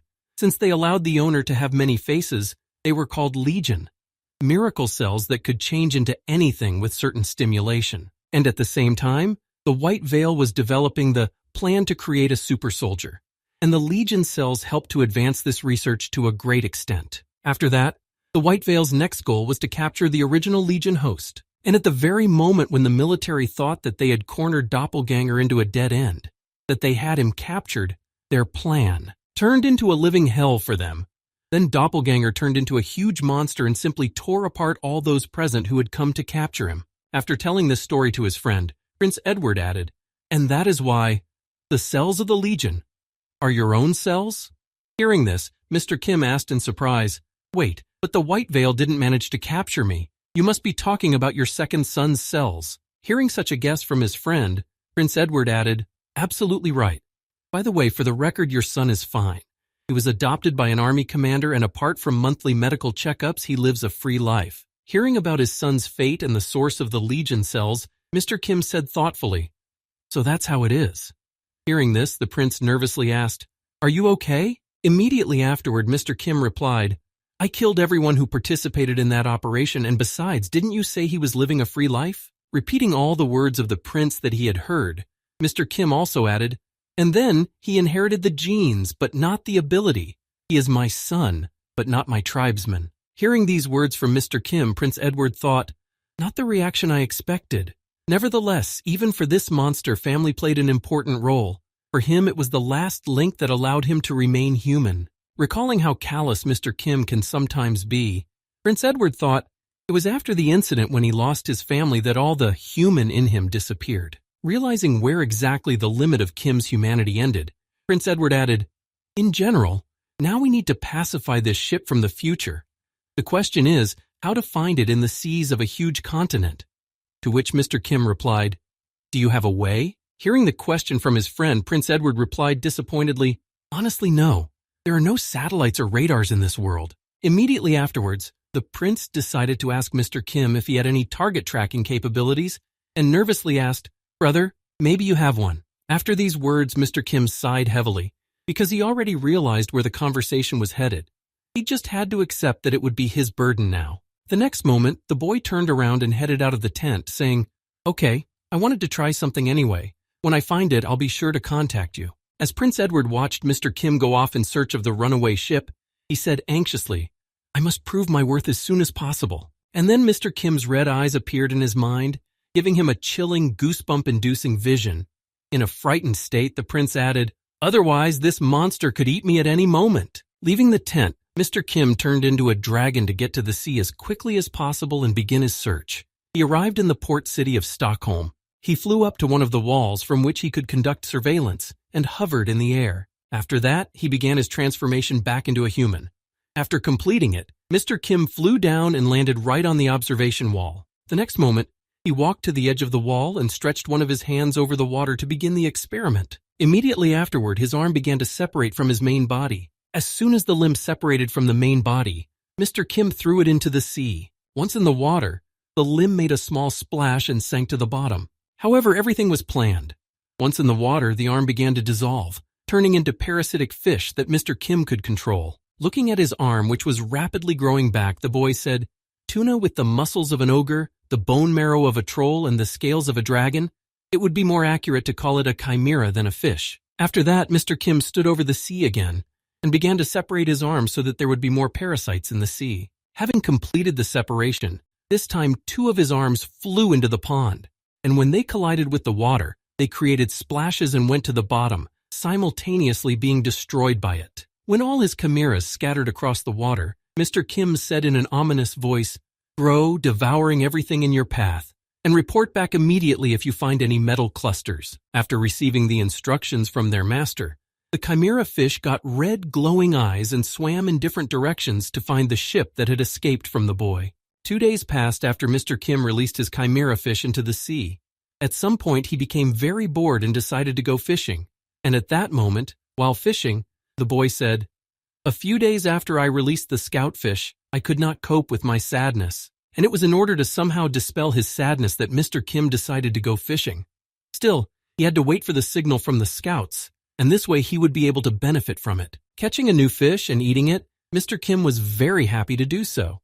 Looking at this, I had the idea to change the title to I Become Stronger by Catching Fish. After a while, Mr. Kim heard a rather familiar voice behind him, speaking to him. "Mr. Kim, I have come to see you." When Mr. Kim looked back, he saw the royal assassin staring at the space beside him, and he added, "Well, how's your catch?" Noticing the heads of the fish not far from him, which remained after being eaten, the royal assassin said in surprise, "Entrails? And how did you cook the fish in such a place?" The royal assassin immediately covered his nose and said, "Please don't tell me that this is a fish scrap. Please don't tell me that you ate fish raw." Hearing this from the royal assassin, Mr. Kim said in displeasure, "Okay, let's finish with your theatrics here. Tell me why you came to see me." Hearing these words from Mr. Kim, the royal assassin said, "Oh, I apologize. Actually, His Highness." Before he could finish speaking, he caught sight of the fishing rod in Mr. Kim's hand. Looking at it from a distance, the royal assassin exclaimed in surprise, "Mr. Kim, is this what I think it is?" Running up to the boy, the royal assassin began to examine the fishing rod in detail from all sides, saying in amazement, "Isn't this the legendary Conqueror of the Seas 2000? A masterpiece created 15 years ago? A one-of-a-kind fishing tackle workshop." At that time, they were the only ones who insisted on preserving the properties of the material itself, while the rest of the best fishing tackle makers among the dwarves, all as one, focused on magic spells. Oh, the gods! It goes without saying that the ancient traditional dwarf technologies were used in the manufacture of the rod, but along with them, a technology that was only at the testing stage at the time was boldly introduced, which unexpectedly allowed for a perfect balance, thanks to which this product of the highest quality was unofficially named the Union of Tradition and New Technology, and has survived to this day in its original form. But that was not all. Mr. Kim just silently listened to what the royal assassin was telling him. But the latter did not calm down and continued. In fact, this is a very famous story about how everyone involved in business at that time focused more than necessary on innovations, and despised ancient technologies, looked at themselves from the outside and rethought the whole approach to work. As soon as this fishing rod was released into the world, they realized that first of all, they had to strictly follow the basics, and only then put their brilliant skills on top. After listening to all those impressions, the surprise of the royal assassin who saw his fishing rod, Mr. Kim thought in confusion, "But I picked it up on the street. So this is what a male person who is fanatically passionate about his hobby looks like?" Immediately after these thoughts, Mr. Kim realized that it would be better to interrupt this verbal attack of the royal assassin, and stretched out his hand with the fishing rod and said to him, "Here, you can have it." Upon hearing this offer from Mr. Kim, the royal assassin exclaimed in astonishment, "This?" After giving his fishing rod to the royal assassin, Mr. Kim asked, "Was the prince looking for me?" The latter, beaming with happiness and forgetting why he had come, suddenly returned to reality and replied in confusion, "Oh yes, I was looking for you." Looking at his legendary fishing rod, about which he told a whole story, the royal assassin spoke for a moment. "He has a question for you. A question. You need to come to the temporary camp." When he heard the directions, Mr. Kim grew wings and climbed the wall so that nothing would prevent him from taking off. Immediately afterwards, the boy took to the sky and quickly headed to the same temporary camp where the holographic projection of the prince was to talk to him. Looking after Mr. Kim, the royal assassin exclaimed in surprise, "Are you really sure you're giving me this fishing rod? It's non-refundable." Immediately after Mr. Kim did not respond to the royal assassin, he realized that silence was a sign of agreement. After that, he made himself comfortable on the wall and threw the hook into the water. Enjoying his new property, the royal assassin, who was beaming with happiness, said happily, "It's the best, just the best fishing rod." A short time later, Mr. Kim arrived at the temporary camp and hurried to his tent. Pulling back the entrance cloth, he spoke as he entered. "What's the matter?" Hearing that he was already there, Prince Edward immediately spoke. "Oh, you have arrived? I'll get straight to the point so as not to waste time." Immediately after that, Prince Edward began, "Brother, to tell you the truth, the strongest feeling I have for you is fear. But at the same time, I feel trust in you as an ally and friendship as a person from the same world as me. That is why I will never lie to you." After hearing this sermon from Prince Edward, Mr. Kim said in displeasure, "Let's get to the point." Hearing Mr. Kim's request, Prince Edward coughed and then said, "Ah yes, I will ask you just a few questions. Recently, the catch of strange monster fish has decreased across the continent. Imagining roughly what those fish that eat everything in their path are like, Prince Edward said, terrible creatures that tear through any nets and even swallow hooks. Did you do this?" Hearing this question from Prince Edward, Mr. Kim thought about his chimeras. "I only ordered my detached limbs to find the ship. This is the result of their own decisions. In that case," immediately after his thoughts, Mr. Kim spoke confidently, "No, it's not me." Hearing this answer from Mr. Kim, Prince Edward asked in confusion, "Really?" The next moment, Mr. Kim said thoughtfully, "It has nothing to do with me. The creatures I gave birth to acted of their own free will." Hearing these words from his friend, Prince Edward thought angrily, "Fuck, that's what we're talking about now. They're really hurting the whole continent." Accepting this, Prince Edward let it go and continued, "Okay then, let's forget about it. My next question. 2 days ago, fishmen began to appear in the seas of the kingdom of Albaflume. After reporting the appearance of new monsters, Prince Edward added nervously, however, this is not a familiar race of fishmen demons. The problem is that they look too strange. Because of them, the kingdom of Albaflume has declared a state of emergency." Immediately after this announcement, Mr. Kim said, "I'm sorry, I did nothing but fish." Hearing this, the prince added, "Then they must be a clone army created by the USS Coldshiv. Perhaps its purpose is to limit the movement of our ground forces before it produces deck planes." When Mr. Kim heard where the new monsters had appeared and what they were doing, he said, "Then I will send the fish to that area. After all, I created them for the sake of finding the ship." Hearing these words from his friend, Prince Edward said with gratitude, "Thank you, brother. Now I have one last question." Folding his hands in front of him, Prince Edward said in displeasure, "The royal assassin who was assigned to you suddenly applied for a paid vacation.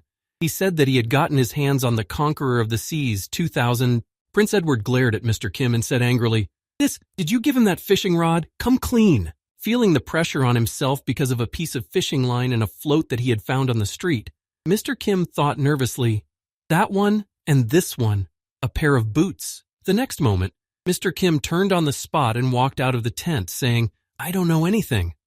Noticing that he was running away from the conversation, Prince Edward shouted after him, "Don't lie to me. Where are you going?" Noticing that he was ignoring him and simply walking on, Prince Edward nervously exclaimed, "You should have given it to me first." When no arguments worked on Mr. Kim, Prince Edward decided to shout out in the end, "I'm here toiling like a horse to put you down. No shame, no conscience." At the same time, somewhere in the middle of the sea, the same American ship USS Coldshiv was flying around. The main AI, after being disconnected from the central control of the USS Coldshiv, began to think independently, make decisions, and develop very rapidly in all areas. This all happened at the exact moment when Mr. Kim called the command center and reported, "At the moment, all processes are suspended, and the liquidation of the area where the reaction was recorded has been launched. From now on, all rights to control the ship have been transferred to the main AI." Even if those extraordinary measures caused huge damage to the power supply and led to a large amount of data loss. However, the last recorded data on the demon race has not disappeared. And besides, the deep-sea fish that live in the seas, they were just great material for research and crossbreeding. And so, combining demons and fish, he created clones of fishmen. When the fish clones were ready and began to rise to the surface, they naturally met people. They, in turn, noticed the monsters and screamed in fright, "Chew monster!" Trying to kill one of them, one of the sailors took out his pistol and fired at it, but the bullet, hitting the head, simply bounced off without causing any harm to the demon. And after that incident, when people could not do anything about those monsters because their weapons were simply useless, these clones of fishmen easily defeated the kingdom of Albaflume, which had the strongest naval force on the continent. There were countless monsters of fishmen. They kept coming and coming to the kingdom of Albaflume to seize territory and exterminate all the people who could interfere with them. Trying to resist this invasion, many sailors of the Navy died in this battle. The monsters simply devoured them, leaving not even a small particle behind. At the same time, one of the sailors was trying to save a girl he was leading by the hand, running away from the monsters. Running away from the monsters with the boy, the girl, who was also thinking about the other sailors who were now having to face the monsters, said nervously, "Wait, Pietro is still here." Hearing someone's name, which the girl had mentioned while running away from the monsters, the sailor who was pulling her along nervously shouted, "I don't know who it is, but we don't have time for that now." As he shouted this to the girl, the sailor heard someone growling behind him. Looking back, he saw that one of the monsters was running right behind them and was even catching up. Letting the girl go ahead, the boy exclaimed, "Damn, you run first for now." And he stood up to defend her, aiming his gun at the monster's head to stop the pursuit. Aiming at the enemy, the boy waited for the very moment when the monster would come closer and open its mouth to shoot at the mouth and hit the enemy accurately. As soon as it was time to shoot, the boy pulled the trigger to fire, but nothing happened. The bullet didn't hit the enemy after pulling the trigger. The mechanism did not work, but the enemy was not defeated. This meant only one thing: everything would end here. Life is coming to an end. Closing his eyes in fear, the boy, who was trying to come to terms with his fate, thought frightened, "Well, my end has come." Just as he was getting ready to be torn to pieces, by some miracle, nothing happened. The boy heard a strange roar and a huge shadow suddenly appearing above him. When he opened his eyes to see what had just happened, he noticed a huge red dragon that had eaten the enemy and had come to help them fight these fish monsters. Immediately after the potential threat was removed, Mr. Kim spoke to the rescued boy. "Are you from the 3rd Flotilla of the Albaflume Navy?" Meanwhile, quite important guests from the Grand Continent arrived in the capital of the Kingdom of Albaflume, Al-Quibipli. It was Prince Edward, accompanied by his knights. Leaving his carriage, Prince Edward confidently went to the king of this country, who was to meet them on arrival. When Prince Edward saw the one who was to meet them, he approached him and said joyfully, "It's been a long time, uncle." Prince Edward's uncle was the king of the Kingdom of Albaflume, Lion Albaflume. Noticing the arrival of his nephew, the king was at a loss for words. The first thing he said, instead of greeting him, was, "You bastard." Hearing these words from his uncle, Prince Edward put his hand to his chest and said joyfully, "You haven't seen your nephew for so long, and instead of greeting him, you use foul language. This hurts my feelings." Hearing this, King Lion answered him, "You are a masterful liar." Looking at his nephew, who had arrived in their kingdom, the king of the Kingdom of Albaflume thought angrily, "Insidious fox, are you plotting again? Is that why you asked me to meet you? How could my angelic younger sister give birth to such a bastard?" Immediately after thinking about it, King Leon Albaflume spoke angrily. "What is it this time? Have you come to sell your toys again, which become useless if they get wet? Or do you want to impose that coal-eating ship you showed me last time? Remembering that they had been attacked by monsters, the king of the kingdom of Albaflume said nervously, I'm sure you know this, but our kingdom doesn't have any extra money right now. The 5th military port has been attacked by monstrous fish people. Hearing these words from King Albaflume, Prince Edward spoke confidently, This is exactly what I've come to talk about. I think I can help you with this. Hearing that he was offering his help, the king of Albaflume was surprised. Help? How can I help you? By the time your help gets here, the entire royal flotilla will have been destroyed. Even your much-vaunted spatial mages can only send a small fraction of the soldiers. Hearing these words from his uncle, Prince Edward smiled slyly and said, Why, wouldn't a couple of soldiers be enough to deal with the problem? Folding his hands in front of him, the king of Albaflume said with a mocking tone, Of course it is. What, are you going to send a dragon to us or something? Hearing such words from his naive uncle, who was confidently mocking him, Prince Edward smiled slyly and said, I have already sent him to you. Hearing these words from his nephew, King Albaflume was greatly confused, not understanding what he meant and whether he was telling the truth. The next moment, the king looked up and heard a strange noise from the flapping of wings. What he saw in the sky shocked him greatly, and he said in astonishment, What the hell? Something is coming from the sky. A few seconds later, a dragon hovered over the carriage that Prince Edward had brought to the kingdom of Albaflume, carrying the sailor and the girl he was trying to save. When the king noticed the beast in the sky, he said in surprise, A dragon! The next day, after the dragon arrived at the king's castle and brought a couple of other people with it, Prince Edward was invited to an audience with Lion Albaflume. But he looked so-so. Sighing heavily until all the guests arrived, Prince Edward said wearily, I haven't slept a wink while I've been thinking about what to do today. By the way, Prince Edward looked back to see his friend and asked in surprise, For some reason I have never seen you sleep, and you always look quite cheerful. Hearing this question from Prince Edward, Mr. Kim immediately replied, Actually, I was sleeping. Hearing this statement, the prince was surprised to add, When was that? After that, Mr. Kim gritted his teeth and said unhappily, You can think of it as something like dolphins do. Hearing Mr. Kim's sleeping system, Prince Edward asked in surprise, Do you sleep by turning off the left and right hemispheres of your brain alternately? Hearing the question from his friend who was in the room with him, Mr. Kim thought, To be more precise, I rest by alternating between my main brain and my accessory brain. Not knowing the truth and still thinking that he was resting like dolphins, the prince thought, What a damned monster. Then he said, And today you will have to spend the whole day in a formal setting. Can you handle it? Hearing this question from Prince Edward, Mr. Kim said thoughtfully, Do you want to know if I will suddenly lose my temper from spending the whole day as your subject? Immediately after these words, Prince Edward spoke nervously.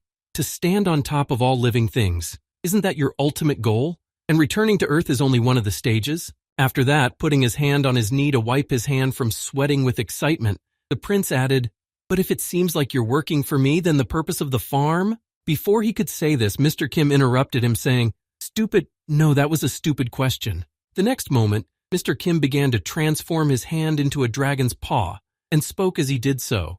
The top is not determined by simple things like strength or ability. Putting his heavy hand on Prince Edward's shoulder, scaring the hell out of him, Mr. Kim added, And it goes without saying that the favor of other living beings does not put you on top either. Immediately afterward, Mr. Kim said, The top is a creature that can easily get used to any changes from its environment, no matter what kind of changes it encounters. There will be that deep sea without a single glimmer of light, the extreme pole without any hint of warmth, or it could be a dry desert with no moisture at all.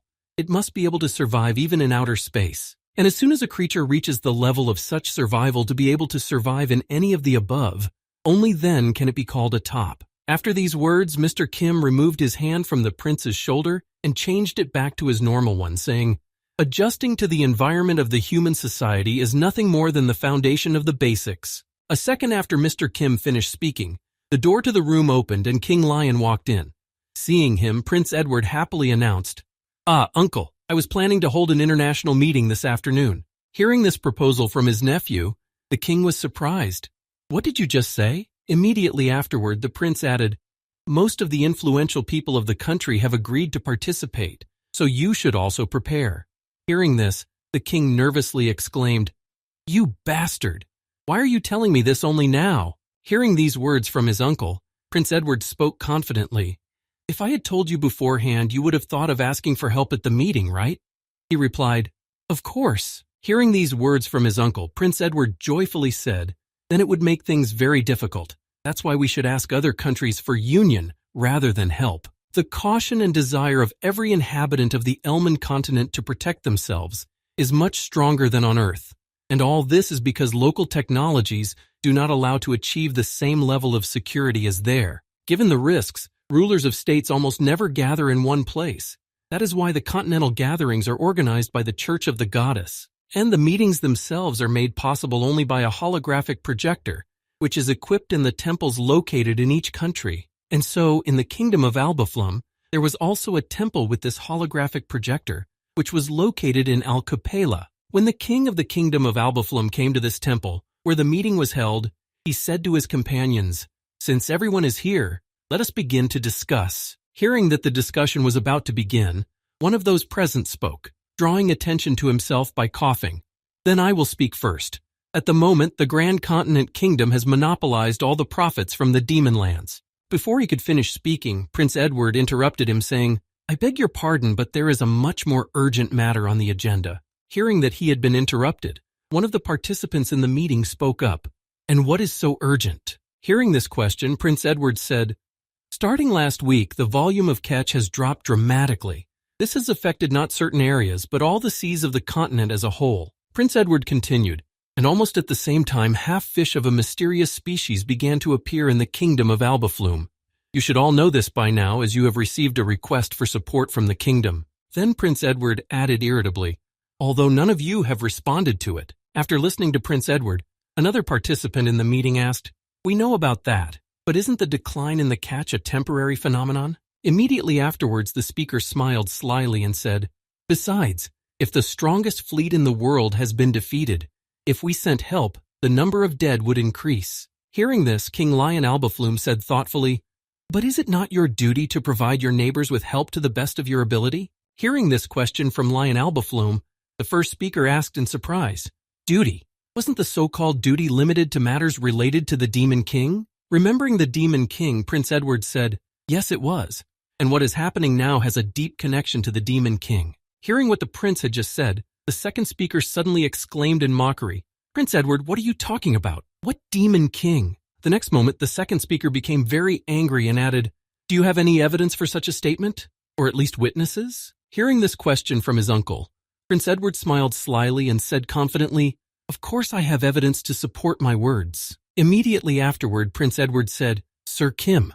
After that, everyone's attention turned to the knight behind him, who was waiting for his time to speak. As soon as Mr. Kim heard this command, he immediately stepped away from the wall and walked toward the circle so that the other participants could see him. When Mr. Kim entered the holographic projection circle, he immediately put his hand to his chest and said, Here and now I, the illustrious preceptor of the Sacred Sword Order, swear before the goddess that I will tell the truth, and only the truth. Immediately after these words, several dozen spears of light appeared over Mr. Kim, which were supposed to test his words for truth. This was one of the miracles bestowed by such a transcendent being as a goddess. The one who utters the vow of truth is surrounded by spears made of light. These spears serve as a guarantee to the goddess that the words of the speaker contain only the truth. For if someone who has taken a vow to lie, his life will be cut short by heavenly punishment. Since the spears are of divine origin, Mr. Kim's skill neutralizer will not work on them.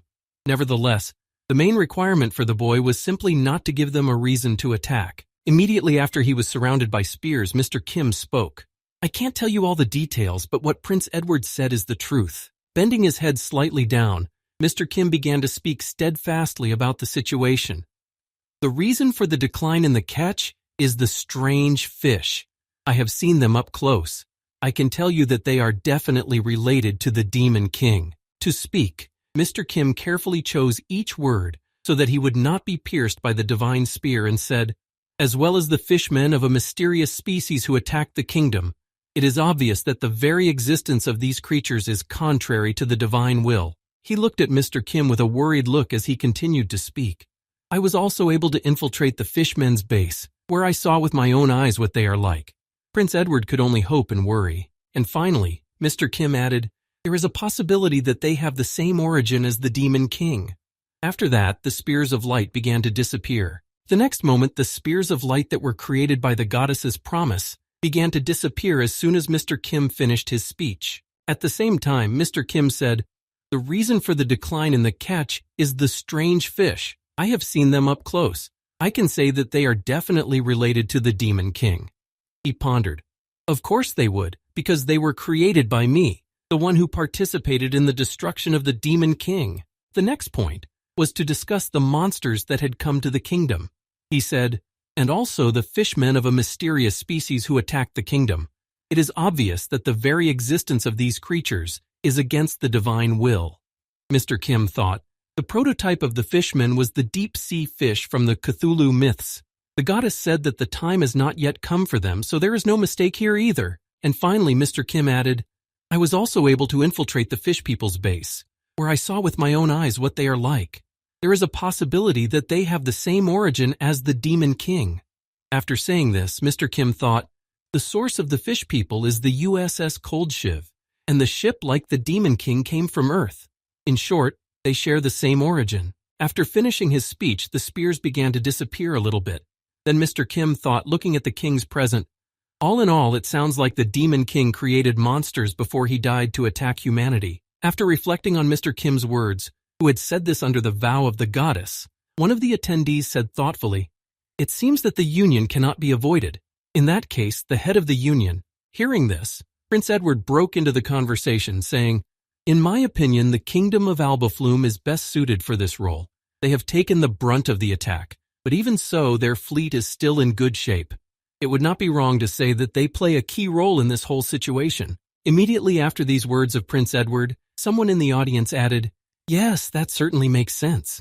The next moment, the rest of the audience added, "Good, I agree with the decision." Hearing that the alliance was formed, King Albaflo said, "I accept the proposal," and then thought, the goal of gaining support has been achieved. But after that, King Lion Albaflo turned his gaze to his nephew and thought in confusion, what the hell is this boy up to? At the same time, Prince Edward, who was able to bring his plan to life, was happily reflecting, "Everything is going exactly according to plan. Now, thanks to this, let's lay the foundation for a united army of people." Instead of searching for ore sources somewhere in the middle of the sea, the USS Cold Shiv preferred to attack the kingdom of Albaflum. Immediately afterwards, all the clones created by the USS Cold Shiv headed for the kingdom, destroying everything in their path to get the results they needed to replenish their supplies. And all this happened because artificial intelligence judged that taking away melted ore was much more efficient than searching for a vein in the sea. Moreover, the creatures that tried to resist it, turned out to be no problem for its soldiers. Creatures weaker than clone soldiers could simply be destroyed. But then a huge reptile that can fly appeared and destroyed the clone army.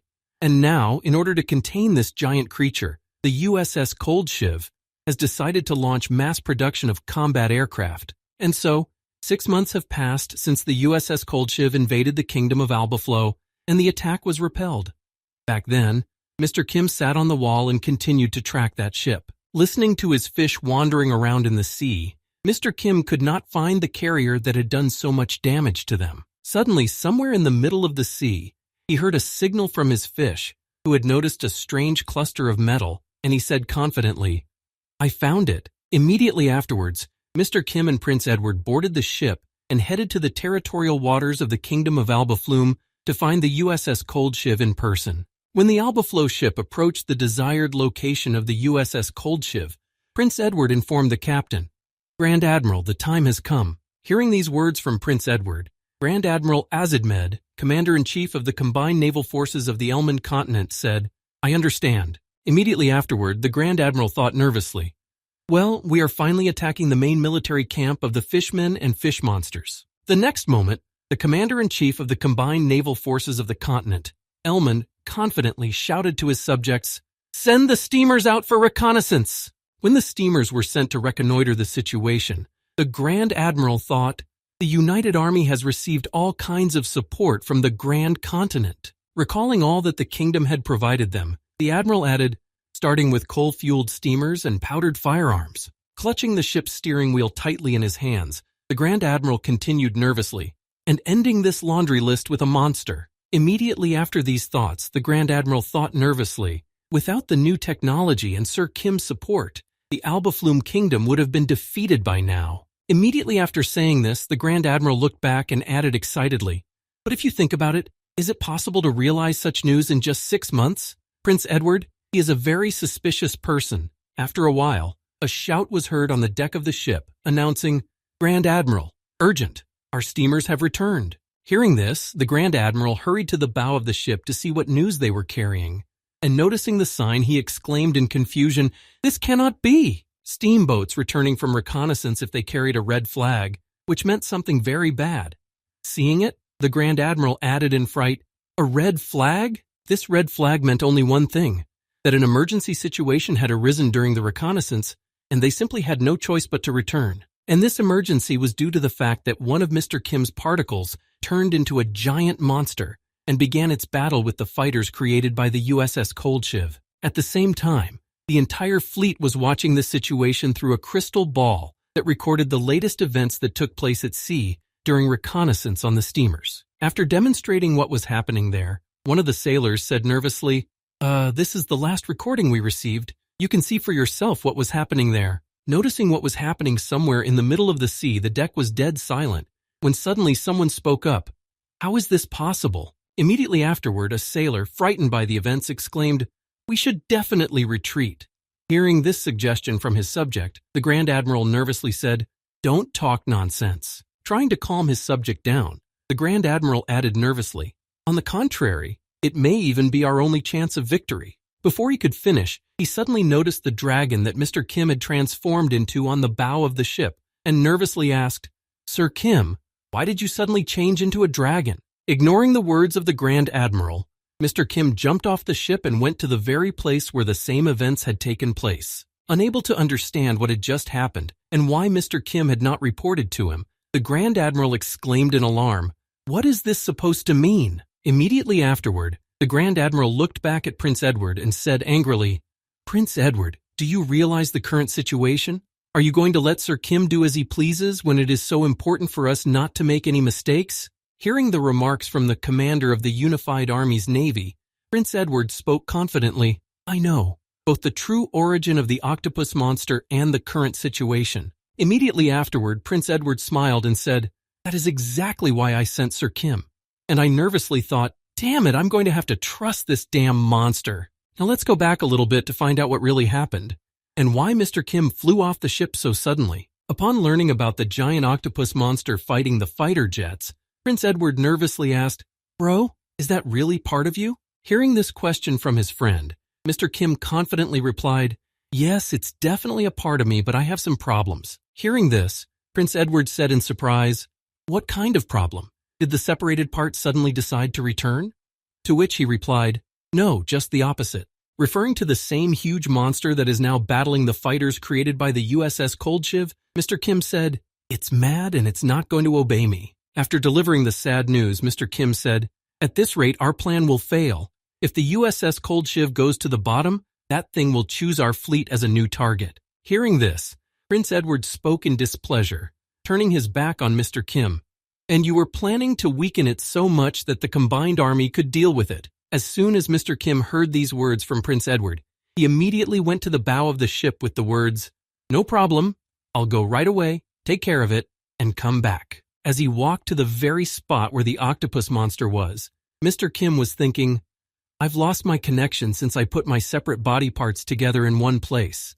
And that doesn't mean that the connection is completely and irreversibly lost." When Mr. KM got to the right place, he noticed the USS Coldshiv below him and the monster octopus that was fighting him, and then said in surprise, "What? Really?" Noticing that the entire USS Coldshiv force was now present on the battlefield, trying to fight off the newly arrived octopus monster, Mr. Kim thought, "Is this a belated resistance?" This was because at first, the planes were only destroyed, unable to do any damage to the octopus monster, as this organism was not fully understood, and therefore many combat units were destroyed in the battle at first. However, sometime later, after the artificial intelligence of the USS Coldshiv learned the structure of this monster, most of the planes began to simply ram it, using the tactics of the Japanese military. Thanks to these actions, the monster received a considerable blow, which caused appropriate damage.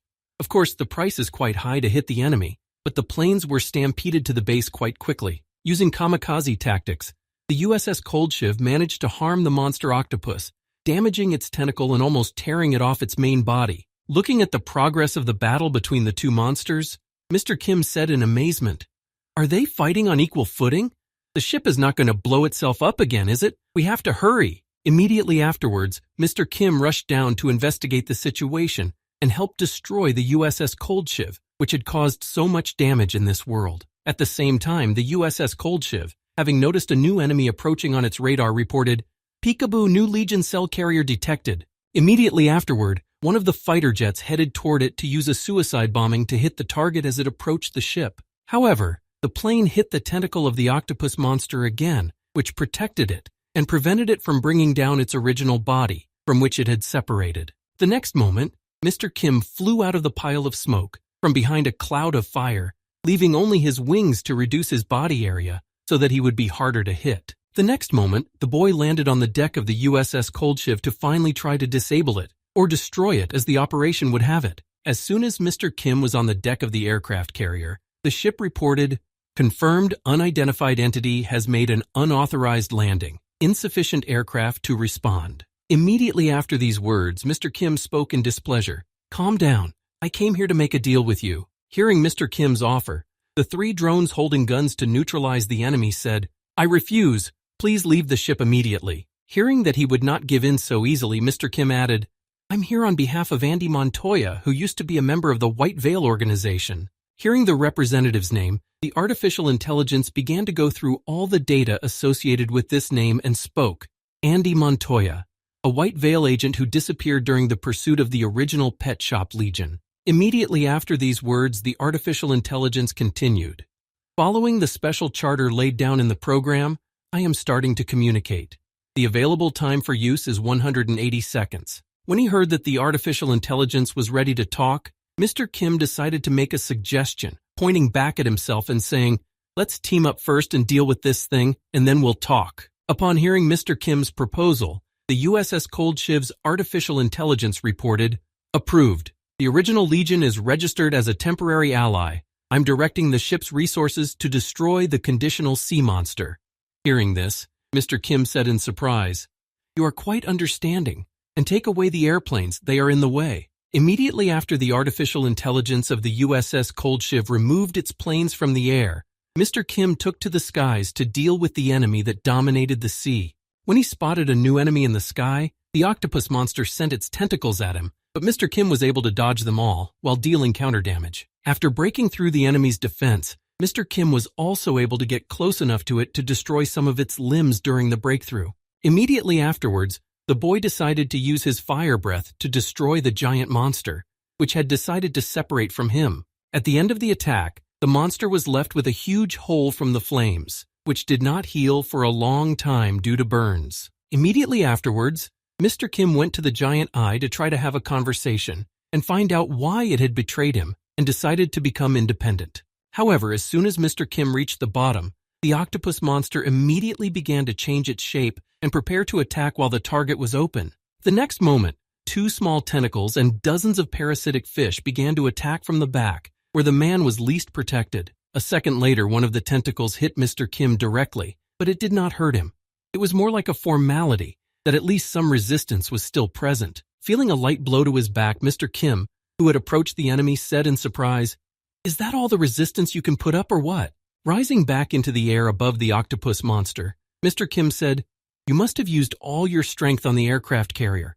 I guess I'll make you more obedient before I talk to you." After that, changes began. Mr. Kim began to give his hands a different shape to carry out his pacification attack. As soon as the transformation was complete, preparations for the tranquilization operation began. Mr. Kim began to concentrate a flammable substance inside himself and slowly direct it to his hands and mouth. When all the preparations were completed, a bright light began to appear from all possible places on the boy's body, from where fireballs were slowly approaching. Immediately afterwards, the shells fired in a volley flew straight at the restless octopus monster, which decided to rebel against its creator. As a result of the shot, it hit the target. Afterwards, a large pile of dust and various pieces of flesh rose above the same spot, proving only one thing. The target was hit. A few seconds later, the smoke from the hit began to dissipate, but the enemy was not visible in its original location. Had the attack been so powerful that it had completely torn the enemy apart? However, everything turned out to be a little different. Because of the blast wave, the remains of the monster octopus went underwater, but after a while they still returned to the surface, emerging. When only a small piece of the octopus remained, Mr. Kim approached it and asked it menacingly, "Answer me. How did you manage to break free from control?" But there was only silence in response. After some time of silence, the octopus monster finally decided to speak and said, "You better ask your conscience about that, you son of a bitch." Immediately after these words, the octopus monster, torn to shreds, spoke with displeasure. "Sir Kim, or whatever your name is, you take a high position and immediately start acting like a human being? Ugh, that's bullshit. Just look at you." Hearing such words from his own parasite, whom he had created with his own hands, Mr. Kim was shocked. The monster then added, "You have lost your leadership. Reaching the top of all living things is both your goal and mine." The next moment, remembering how he came into existence, the octopus monster added, "But you also created me, and you behaved like a real idiot, just like a human being. Instead of an individual, you launched a whole colony." Reflecting on the words of his former subject, Mr. Kim replied in confusion, "You're right about that. I regret what I did back then." Hearing these words from the former conqueror of the world, the octopus monster exclaimed in anger, "Regret? Do you really think that a couple of empty words will be enough? One word will not erase all the foolishness you have done now and before." Hearing these words from the tattered monster, Mr. Kim was surprised to think, "Not long ago, I thought of him as a tool that is out of my control, but he is not." Immediately after his thoughts, Mr. Kim reconsidered his attitude, and looking at the octopus monster again, he thought angrily, "This is the enemy that I must definitely destroy." Noticing that Mr. Kim had become too angry, and his expression had changed to one of anger, the octopus monster spoke joyfully, "Wow, I see that your face has already blossomed." Immediately after saying this, the octopus monster continued to provoke him to return to his previous state of being pitiless and confidently moving toward his goal, saying, "Yes, that's it. Kill and devour everything that stands in your way. This is your true nature." Having said this, the monster added, "Even if you put on the skin of a man, a monster is always a monster." Before he could finish speaking, Mr. Kim poured his fire breath over it to completely destroy it. Having destroyed the monster octopus that had brought him back to the path he had chosen from the beginning, Mr. Kim said thoughtfully, "Can this conversation be considered introspection?" Immediately afterward, turning his back on the remains of the enemy and flying away, Mr. Kim added confidently, "Thanks to you, I was able to regain my leadership." A short time later, Mr. Kim returned to the Alba Flume Navy Yard to take Prince Edward with him. After bringing Andy Montoya to the deck of the USS Cold Shiv, the system began an examination and then reported, "Check complete." After completing the examination of the person Mr. Kim brought with him, the system said, "The individual is identified as Edward Grand Continent and Andy Montoya. Therefore, the right to operate the ship is transferred to Agent Andy Montoya, the only currently confirmed U.S. citizen." Hearing that in just a few minutes he had gained access to the controls of this war machine, Prince Edward said in amazement, "Is it really that simple?" Immediately afterwards, the prince smiled slyly and said in an ominous voice, "Well, then I will take everything I need from here." Sometime later, after Prince Edward had gathered everything he needed on that ship, the two boys headed back to their Navy ship, Alphablum. Once aboard, Prince Edward, standing at the bow of the ship, happily told his friend, "Thanks to this affair, we have come out on top, having received even more than we expected." Looking back at his companion standing behind him, Prince Edward added happily, "The other races refused to interfere in the war because the humans themselves had encroached on the demon lands, and the rest of us won by human effort alone, which united us and gave us confidence." After these words, Prince Edward added happily, recalling what they had collected on that ship. "In addition, we were able to quietly take over the cloning devices that were aboard the USS Cold Shiv and the supporting technological equipment." Immediately afterward, Prince Edward added happily, "And now we have virtually inexhaustible material for the same purposes. Just wonderful." Prince Edward looked at his friend who had made it all possible and said with satisfaction, "We will even exceed the plan." To which Mr. Kim replied in an indifferent tone, "Lucky you." After discussing these issues with his friend, Prince Edward nervously asked, "By the way, bro, have you found the cause of your unit's frenzy?" If the problem is solved, we could use them as a naval fighting force. Hearing this suggestion of using his parasites, Mr. Kim responded categorically, I will not make them anymore. Hearing these words from his friend, Prince Edward asked in surprise, But why? It is a pity to lose such a powerful army. If it comes down to price, I can pay it. Immediately after Prince Edward's offer of payment, Mr. Kim said thoughtfully, The price you say? Recalling his family one who were ruthlessly murdered when they were completely innocent, Mr. Kim said, You know very well that after that one particular incident, the atrocities of the pet shop began to escalate rapidly. When Prince Edward heard Mr. Kim say this, he was frightened. But I was responsible for that, so of course I know. What is it? As soon as Prince Edward asked him what he meant, Mr. Kim spoke menacingly. The price for this is very high. This is the price for crossing the line, and I will have to pay very dearly for it. When Prince Edward heard these words from his friend, he nervously asked, Is my request on the same level as the one event? Hearing this, Mr. Kim replied, No. Hearing this answer from Mr. Kim, Prince Edward put his hand to his chest and breathed out a sigh of relief, calming his anxiety. Immediately afterward, Mr. Kim added in an ominous voice, Go higher. Hearing his friend's words, Prince Edward began to break out in a cold sweat as he realized how badly he was in trouble. Having been informed of the price Prince Edward would have to pay, Mr. Kim thought, Back then I gave up the essence of a human being, but I had the essence of a monster to replace it. But now I have only the essence of a monster. Trying to change the subject so as not to build up the tension, Prince Edward said, Interesting. Oh, that's right. My coronation will take place next week, and I will tell you the general plan of action. Changing the subject, Prince Edward thought, frightened, I'd rather we didn't bring up this very subject again. Looking behind Mr. Kim, who was heading for the ship's hold, the prince added in his mind, I don't want to die too soon. After some time, Mr. Kim finally arrived back from his sea business trip to the Grand Continent Kingdom. Now the events are taking place in the main square. Preparing for his coronation, Prince Edward saddled his horse and slowly walked to the main church building where he was to be crowned. Passing by his people who were frozen in anticipation, Prince Edward slowly continued his journey, head down, and at the same time, among the ordinary people, one could notice an old acquaintance, a former bard who now worked as a reporter for the Daily Endmund, Felina Greensmith. Remembering Mr. Kim with fear, she thought, I was always getting into trouble when I met the man, and that's why I changed jobs. Now I will definitely not have to cross paths with him. While the girl was thinking, Prince Edward had already reached the main building and confidently walked toward the priest who was waiting for him at the top. When the prince appeared in front of him, the priest joyfully announced, holding the symbol of royalty in his hands, The crown of the Kingdom of Grand Continent has found its rightful lord. Immediately after these words, the priest placed the crown on the head of the prince, who sat down before him and bowed his head. Then the priest added, Listen, from this moment on, a new king of the Grand Continent has been born. Immediately after the coronation of the new king of the Grand Continent, Mr. Kim appeared in the square next to the prince and the priest, pulled his sword out of its sheath, and raised it above him. The next moment, the young man shouted to the common people in a commanding tone, Rejoice in the birth of the new king of your kingdom. When Felina Greensmith saw which knight had given the order to praise the new king, she exclaimed in surprise, What is he doing here? Why him again? As she continued to stare at Mr. Kim, who turned out to be a close associate of the king, she thought to herself, Again?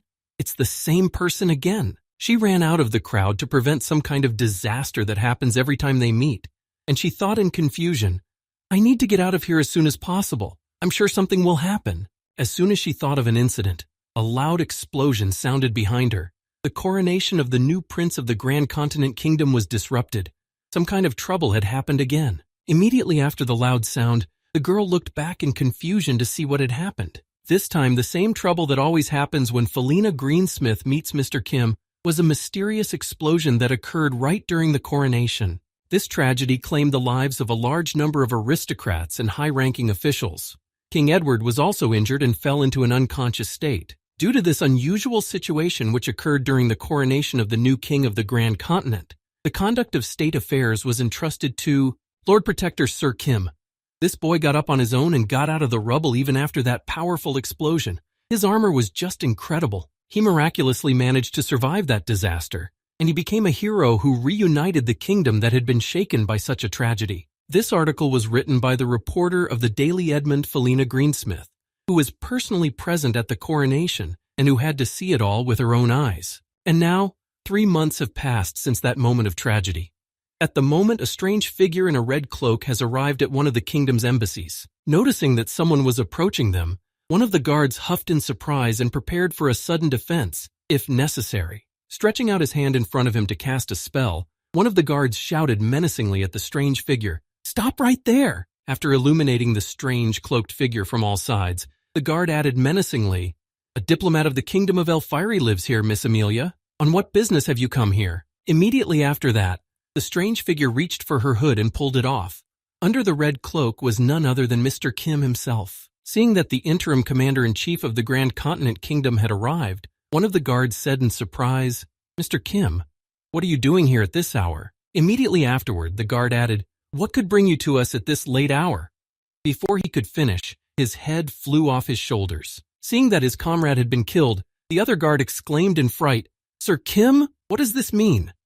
Before the other could finish his sentence, Mr. Kim's dragon-like hand reached out to him. In the next moment, the 2 guards protecting the elf diplomat were killed, but they were not to prevent Mr. Kim from continuing his plan. A few seconds later, Mr. Kim walked inside the Elfiris embassy, located in the capital of the Grand Continent, Santo Almaruz. The next moment after that, an explosion ripped through the entire building, shattering all the windows and killing almost everyone inside. In the end, there was only one person left who was most interested in Mr. Kim. It was the very elf girl whose head could be considered suitable for sacrifice on the altar of return. This girl was a diplomat of the Kingdom of Elfiris and a secret agent. She was one of a pair of twins of the royal family of Luxor, Elimia Elfiris. This girl lived on the territory of the Grand Continent, and at first glance she was acting as a diplomat, but behind this well-intentioned mission was an active spy. Standing right in front of Mr. Kim's face, the girl thought in confusion, "I was the one who organized the terrorist attack at the coronation to remove the most important obstacle for our kingdom, Prince Edward." Immediately after these thoughts, the girl leaned on her arm because she could not stand on her own due to her injuries and added, "And as a result, the assassination attempt failed. But I am sure that I did not leave any evidence that could lead to me." After she finished her thoughts, she looked up at Mr. Kim and said in surprise, "How did you know that?" Hearing this from the girl, Mr. Kim was surprised to hear her say this. "Huh? What? Really? So you were really the one who caused the explosion? It's not that I knew when I was aiming for you, it's just that you're the most convenient target." The next moment, Mr. Kim also added a line from Prince Edward. "If I had someone more suitable than the elves, I would have taken them out first." That's what Prince Edward said. Hearing the line that Prince Edward had said through Mr. Kim, the girl asked in confusion, He said that? Has King Edward come out of oblivion?" Hearing this question, Mr. Kim imagined a clone laboratory and said, "No, he was using his double from the very beginning. He never went into a coma." Hearing that he had removed all options from the very beginning so that he could not be removed, the girl exclaimed in anger, "What? This is simply not possible." Immediately afterward, Mr. Kim changed the shape of his hand to a dragon's and said in an ominous tone, "This conversation has gone on too long." Hearing this news from Mr. Kim, the girl was confused. "I need to tell my kingdom immediately." Putting her hand on the floor, she began to create a magic crown for the spell and thought, "Now I will try to create a loophole somehow." As soon as she thought of this, a huge gush of flames covered her head, taking away all chances of survival after such an attack. After such a sudden attack, the girl did not even have time to do anything to create a loophole to transmit information to her kingdom. After killing the girl on the spot, Mr. Kim angrily thought, "Well, now it's time to take the first head that was placed on the altar for my return to Earth." And at the same time, somewhere in the square, Prince Edward came out in public to show everyone that he was alive. When the people saw their king, they shouted with joy, "A prince, or rather the king, he has woken up from his sleep." Immediately after the people quieted down, Prince Edward, who was wrapped in bandages, said, "The dastardly plot of the elves has been suppressed. However, this time we managed to burn only the melon from their outposts. To completely remove the threat to humanity, I will punish all the remaining elves." Standing on the stage in front of the square where the people of his kingdom had gathered, Prince Edward confidently announced, "For the sake of a peaceful and safe society." When the prince finished his speech and turned back, Mr. Kim noticed how he was dressed and said, "You're quite a good liar. You're quite a good liar for someone who hasn't even lost a hair on his head." Hearing Mr. Kim say that, Edward the Rabbit replied happily, "After all, I am fooling the whole nation. It goes without saying that the performance should be at the highest level. Immediately afterward, Prince Edward began to tear off his bandages and said in an ominous voice, "A military buildup and a pretext for war. I've gathered everything I need. All preparations are complete." Arriving in the kingdom of Grand Continent, the current king of the Elf Kingdom angrily exclaimed, "King Edward, what the hell are you doing?" In the room of Prince Edward, who had returned from speaking to the people, stood the current king of Elphiris, Rhesus Elphiris. He was one of a pair of twins of the Lucian royal family, and also the brother of Amelia Elphiris, who had recently been killed by Mr. Kim. While in King Edward's room, the current King Lucian Elphiris angrily exclaimed, "Arson and closing the embassy, murder and the capture of our diplomats." Having reported only a part of the accusations, the elf realized that the accusations were unfounded, but he could not back down and continued in embarrassment. "And yet they are all unfounded accusations. How are you going to take responsibility?" After hearing these cries from the Elf King, King Edward began to clear his ears from the shouting and said in displeasure, "Well, you know how to get to the bottom of a person, you eared bastard." When King Rhesus heard the insolent tone of the man's voice and the way he was called, he added angrily, "What, King Edward, what did you just say?" Pulling his finger out of his ear and beginning to spin it with his hand, King Edward said, "Listen, what are you doing? A king and a king? Haven't you heard that if a kingdom becomes an empire, then the king becomes an emperor?" Immediately after these words, Prince Edward's gaze changed, as did his tone of voice. Glaring at the guest, he added angrily, "What else is there? Unfounded accusations? Did you really think I wouldn't find out about your cheap tricks?" Hearing this from King Edward, Rhesus Elphilis replied nervously, "You are out of your mind. Amelia, or rather the ambassador of our kingdom, what happened to her?" Receiving the question from his not-so-respected guest, King Edward smiled ominously and replied, "Oh, are you talking about that woman with the ears? I wanted to take care of her corpse at least, but you know, it was in such a terrible state." Seeing the horror that gripped King Rhesus when he heard of his sister's death, King Edward added with a sinister smile, "I am truly sorry I could not show you."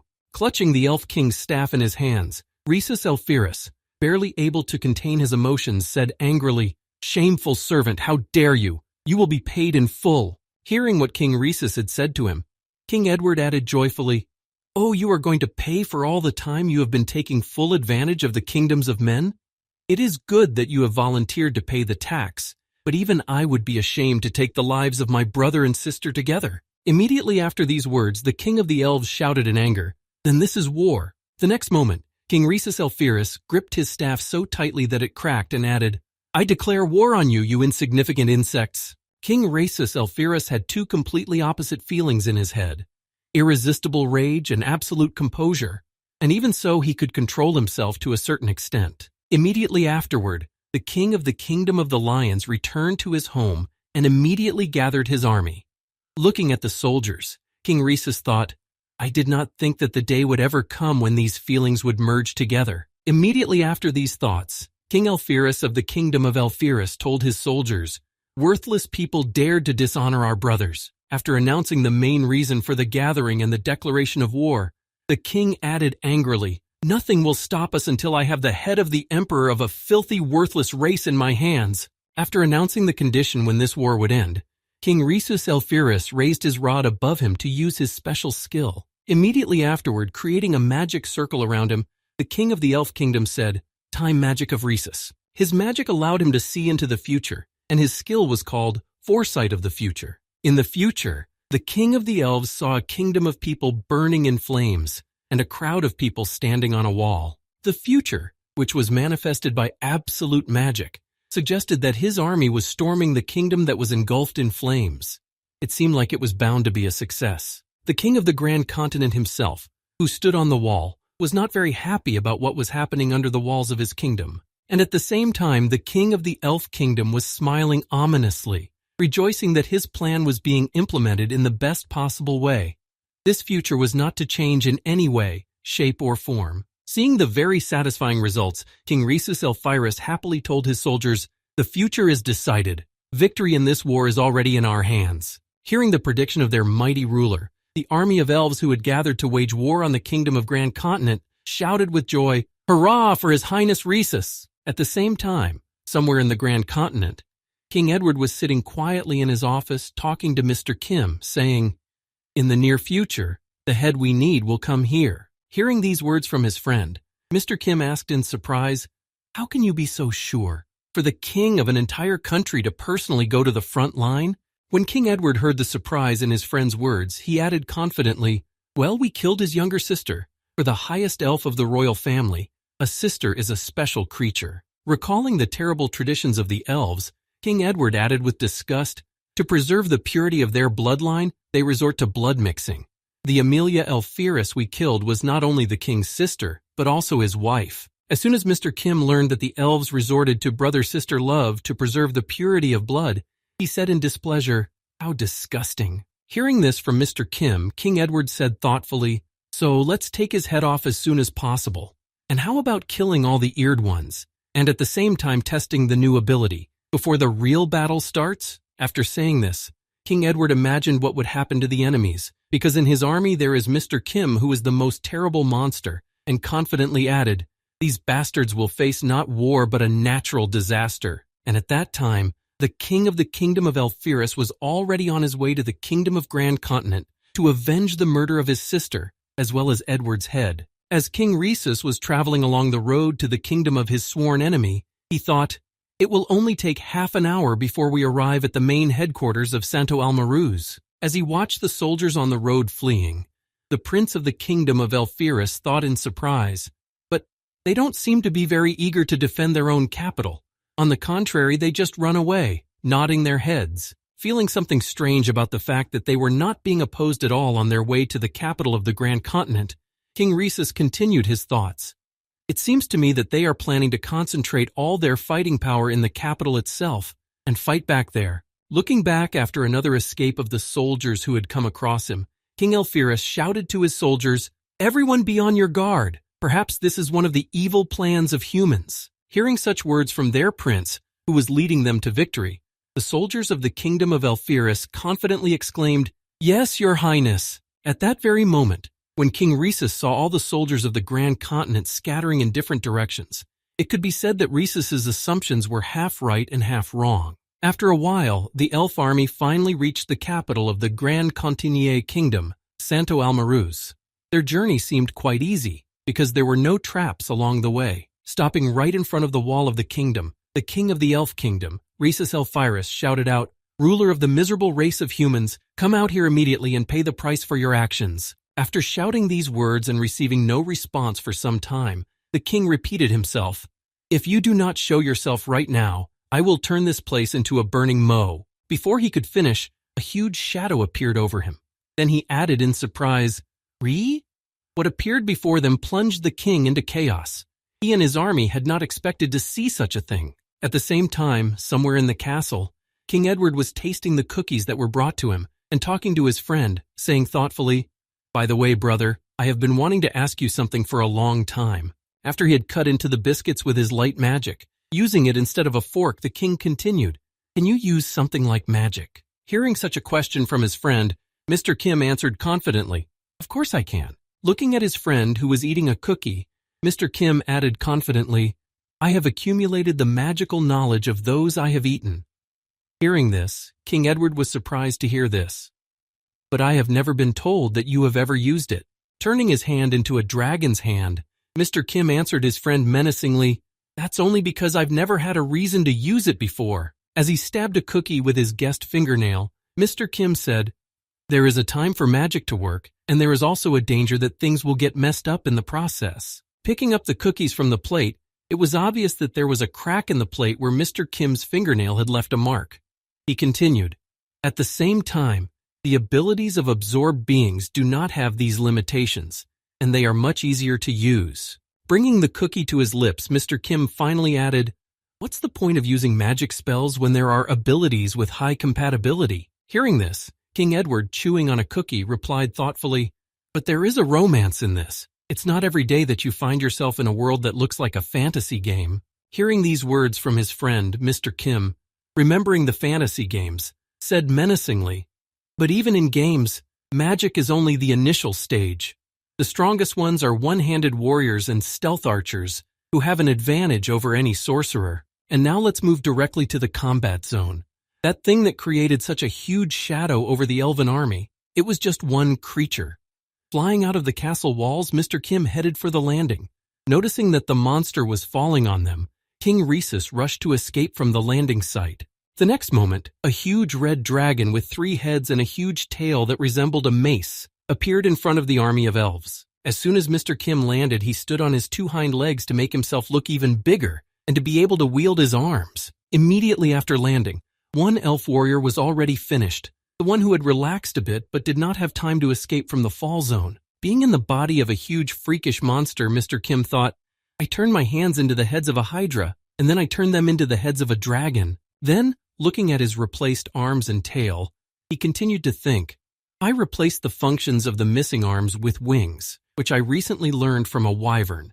In addition, instead of the usual tail, I used the tail of an ancient dinosaur. Seeing such a formidable opponent, someone in the crowd of King Rhesus's army shouted out in fright, What? What the hell kind of monster has appeared before us? Immediately after these exclamations, Mr. Kim used the technique of his old enemy, the Demon Army King, Rage, by making a spin around his eye and destroying all enemies within his range. Seeing his soldiers flatten to the ground, the alarmed king of the Elf Kingdom exclaimed in alarm, What the hell is going on here? Immediately after the Elf King's frightened words, one of his soldiers ran up to him and confusedly reported, The rear guard was attacked by a dragon. No, was it a hydra or a wyvern? We were suddenly attacked by something unknown. Hearing the report, the king of the Elf Kingdom, Pesus Alphyrus, looked at the enemy to determine what they were fighting and noticed that he was preparing to use his fire breath. Worried about the danger they were about to face, King Rhesus shouted out to his soldiers in alarm, His breath! Immediately afterwards, raising his staff up and casting a spell at the same time, the Elf King nervously shouted, Everyone, listen up! Immediately start using your magic to reverse the fire defense. A few seconds later, all the elves on the battlefield used their magic and cast the fire spell, creating a barrier around the dragon that was supposed to contain its fiery breath. However, this did not bother Mr. Kim in the least. He was going to use his breath anyway, and he used it, not paying attention to the fact that a barrier was placed around him. After using his attack, poisonous jets flew from all the monster's heads, piercing the barriers that had been created around him. Noticing this, someone from the crowd of soldiers shouted in confusion, Where did that come from? Watching how easily the giant's attack broke through the elves' barrier, one of the soldiers nervously exclaimed, Did he get through the fire protection? The next moment, as soon as the attack was over, all the elves who had been hit by that poisonous jet from the monster's mouth began to melt like sugar in water. All the parts of their bodies that had been exposed to the poison simply floated away. Looking at his confused enemies, who did not understand what had just happened, Mr. Kim said in a menacing tone, This is acid, a corrosive substance that was extracted from the acid slime.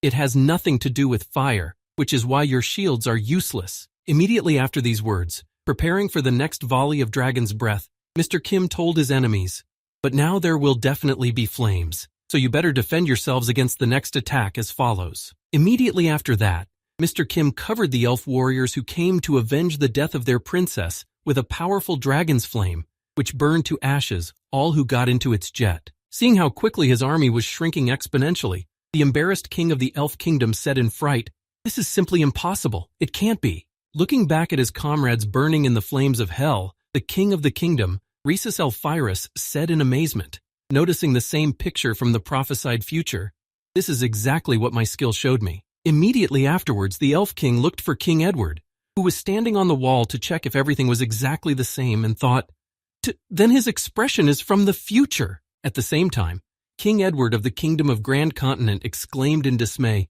That damn monster! He's become an even more terrifying and dangerous monster. Noticing that everything was exactly the same as in his prophecy, the king of the elves, Rhesus Alphyrus, thought in surprise, So this fear was not caused by elves.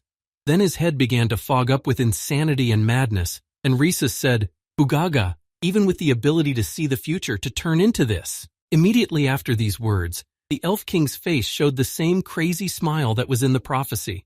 Although it seemed successful at times, in reality, everything turned out to be quite different. Clutching his royal staff tightly, King Rhesus Alphyrus said in a frantic voice, It was all my carelessness, the fact that I received a logical ending. Immediately after these words, the king decided not to waste time and to go to battle against such a powerful opponent on his own.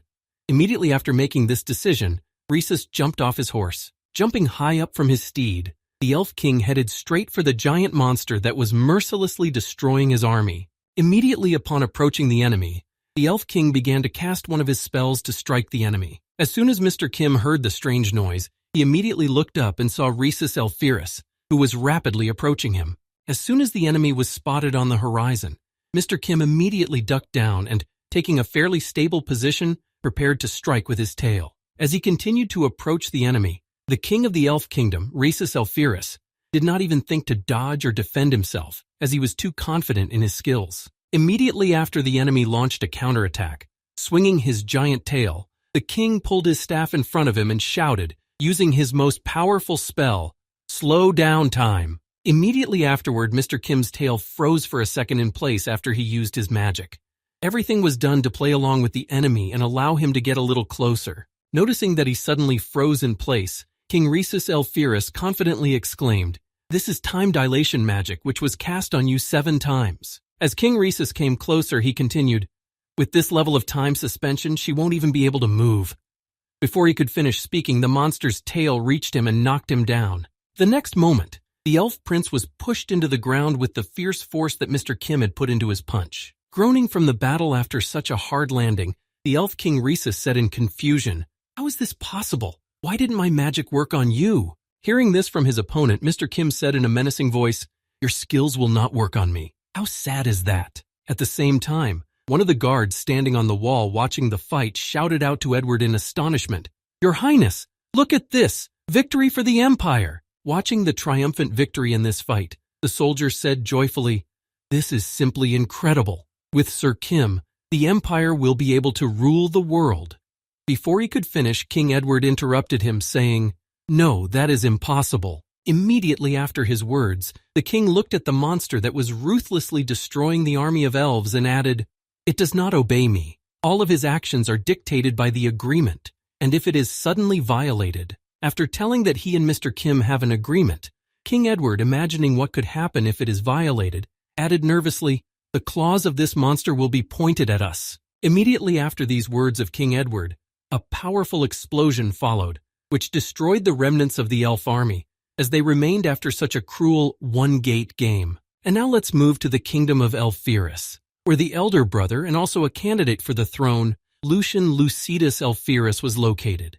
His whole life consisted of a series of endless losses. He constantly had to live with the fact that he was compared to his 2 younger brothers and sister, who in their years had achieved much higher and better results than he did. His greatest achievement in his life was the destruction of a hydra, which Mr. Kim helped him destroy with Rheonan's Percrid and gave one of its heads as a trophy to Lucian. However, upon his return to the kingdom, his glory was still eclipsed by his younger brother, who arrived a little later and brought with him the body of a dead dragon that he had defeated on his own. But nevertheless, the destruction of the hydra was also quite a good achievement, and in the end he just accepted the reality and had a quiet tea while his younger brother went to war against the Grand Continent. Lucian Lucidus Elphyrus's current position was Senior Political Advisor. As the title of the position suggests, he was in charge of giving everyone his political advice on various issues. But now let's think about whether the post of political advisor was really necessary for his younger brother Rhesus, who was able to foresee the future. As expected, this post was just for show. After reflecting on his sad fate and what he should do with his life, Lucian, having finished the tea party, went out into the backyard and breathed in a full chest of fresh air and said sadly, "How sad." Immediately after his older brother calmed down and breathed in the fresh air, he clenched his hand into a fist and thought happily, "As soon as I gave up my thoughts about the throne, my heart immediately felt lighter. I remember someone saying that this is the spirit that is not burdened by the world's goods. Such a life also makes sense." No sooner had he become positive than his subjects began to rush to him, shouting in fear, "Sir, Lucian!" As soon as they approached Lexian Elphyrus, they immediately fell to their knees and bowed their heads. Noticing this strange behavior of his subjects, Lexian asked in surprise, "What? What happened?" Hearing the question from his only candidate for the throne, one of his subjects said in confusion, "His Highness Rhesus Elphyrus recently said goodbye to his life in a battle with the people." Hearing such disappointing news from his subject, who fell to his knees, Prince Lucian asked in surprise, "What? King Rhesus, is he dead?" recalling the news of how hard the battle had been and the losses among the army that had gone to confront the people, the subject added, "That's right, he was not the only one. All 2,000 elite soldiers who went with him were also killed." Hearing such sad news from his subject, who reported the death of his younger brother, Prince Lucian thought, "The kingdom of the Grand Continent does not have such a military power. Then perhaps it was him." Immediately after that report, one of his subjects added, "His Highness King Rhesus Elpirus passed away too soon. He did not leave a child to succeed him, nor did he name his successor." Immediately afterward, one of the servants appeared from the garden carrying the crown. Then one of the nobles added, "And at the moment, the only living high elf who possesses the purest blood?" When the pillow with the crown was held out to Lucian, one of the elves said, "Now you appear, your highness, King Lucian." Hearing that he was now the king of the kingdom of Elpirus, Lucian nervously wondered if he should accept it. He had recently come to terms with the fact that he no longer had much responsibility. At the same time, somewhere in the royal castle in the king's room, Edward was whistling happily to himself after defeating the elves who had attacked them. Suddenly, the door to the room opened with a loud noise. Mr. Kim entered without even knocking. Upon the boy's arrival, King Edward broke out in a cold sweat. Looking at his friend who had recently destroyed 2,000 elite elves, King Edward said in confusion, "Come back, bro. Why do I feel like you're becoming a bigger monster every time I see you?" Immediately afterward, Mr. Kim took his seat opposite King Edward. Not receiving an answer to his question, the king said, "By the way, news has come that the eared ones have surrendered." Hearing this, Mr. Kim responded in surprise, "Is that so?" Immediately afterwards, King Edward held out the surrender agreement that the elves had sent them and added thoughtfully, "Interestingly, there is one condition in the surrender agreement." Hearing about the condition, Mr. Kim picked up the treaty and read, "The Lord Protector of the Grand Continent must be present at the conclusion of the agreement." When he heard that he had finished, King Edward nervously asked, "If you have no objection, will you go with me?" After this conversation, Mr. Kim and King Edward began to prepare to go to the kingdom of Elpirus. After a while, they arrived at the right kingdom. Together with them, a large number of royal knights arrived in the kingdom of the elves to guarantee the safety of their king in case of an emergency. Upon arrival, King Edward and Mr. Kim were invited to the royal reception room, where they were already waiting for a meal and glasses of wine. After taking a few sips of wine, King Lucian suddenly slammed his glass on the table and exclaimed nervously, "Sir Kim, iya!" After calming his emotions so as not to provoke reciprocal aggression, King Lucian continued in a calm tone, saying, "After that incident, I recognized my weakness. It was as if a weight had been lifted from my shoulders." Turning his attention to Mr. Kim, who was doing his best not to make eye contact with him, King Lucian said, "I left the struggle for the throne and tried to find something that I could do on my own, regardless of my origin." After these words, the elf king put down his wine glass and continued his confession. "But in the end, that blood did lead me to the throne." Looking at the elf king, Mr. Kim was simply amazed at his behavior and thought, "What is wrong with this mustachioed drunkard? Is he really the king of the elf race?" Taking a sip of wine, King Edward thought, "I was wondering why he called that damned monster, but he is just going through puberty." Then he said, "Oh, I know. I also had to stand in the shadow of an outstanding older brother. I understand your feelings perfectly." Hearing the words of support from the king of the Grand Continent Kingdom, King Lucian said in a calm voice, "Phew, so you were also in a similar position." Hearing this, King Edward said, "In a nutshell, I wanted to do something on my own, but the environment was not conducive to it." Hearing these words from a kindred spirit, the king of the elves, who had already had too much to drink, said with an intoxicated voice, "That's right, ick." At the same time, Mr. Kim didn't even think about contributing to the conversation, but simply helped himself to the treats that were left on the table. A few seconds later, the intoxicated King Lucian heard someone speak to him.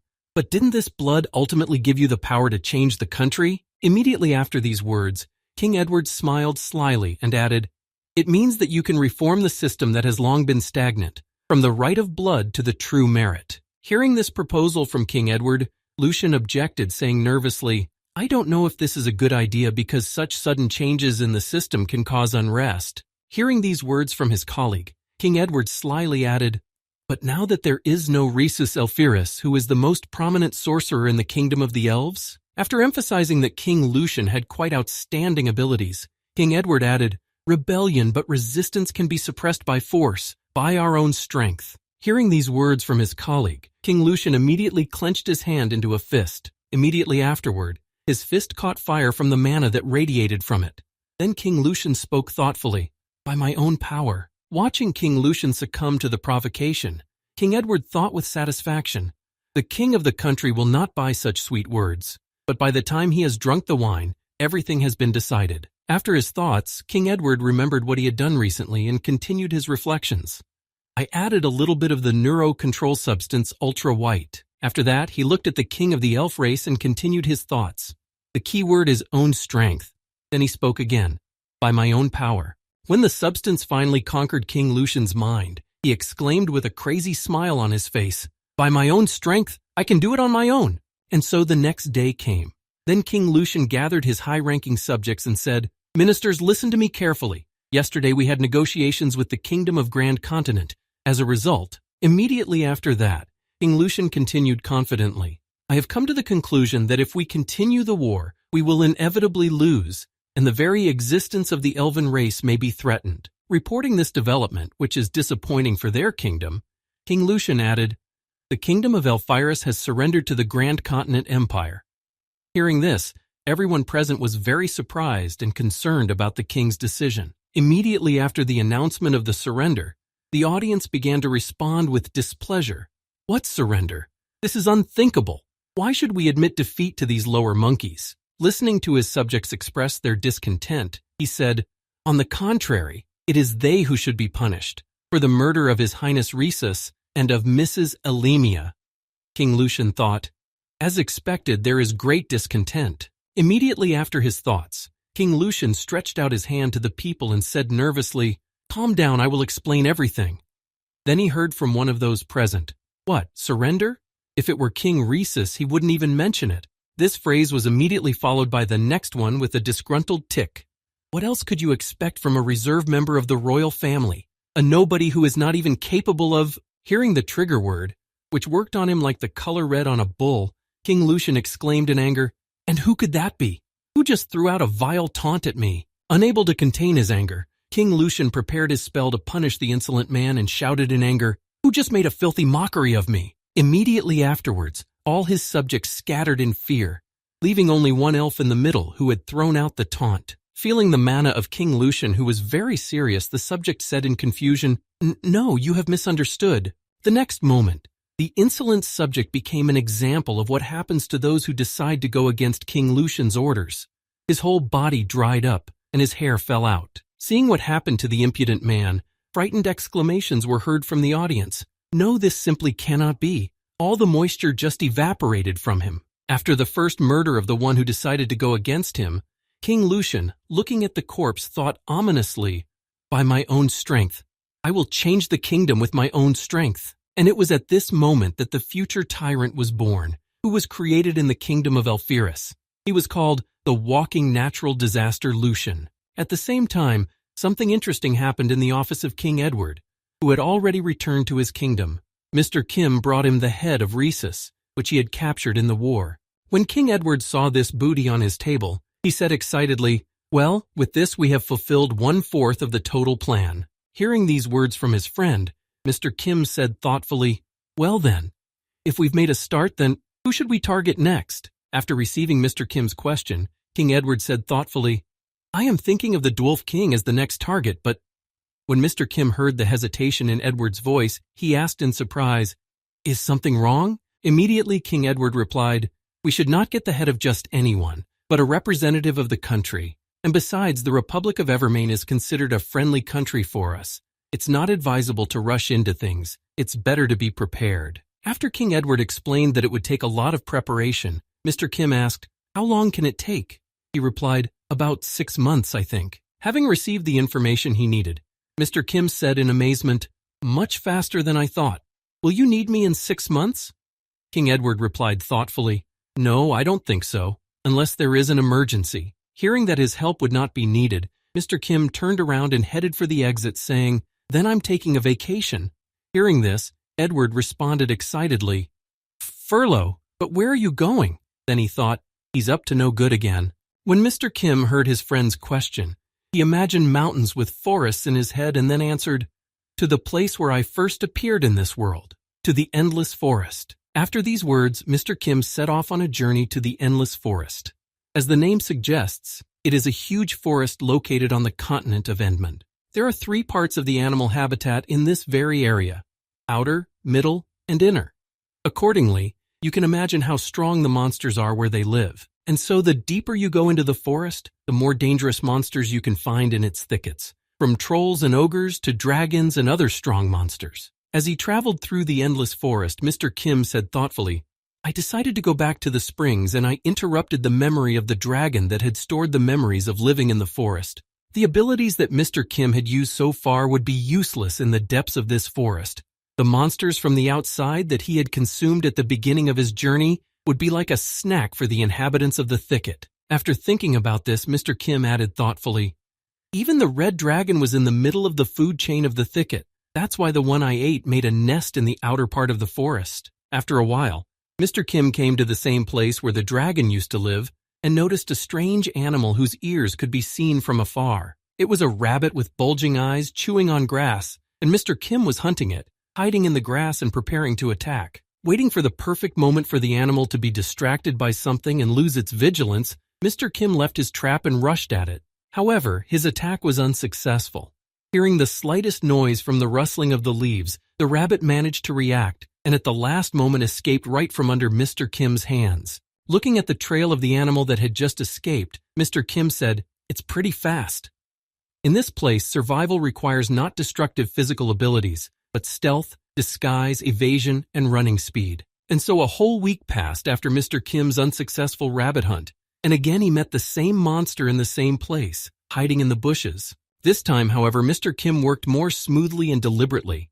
He had learned to disguise himself with magic and conceal his presence for a while.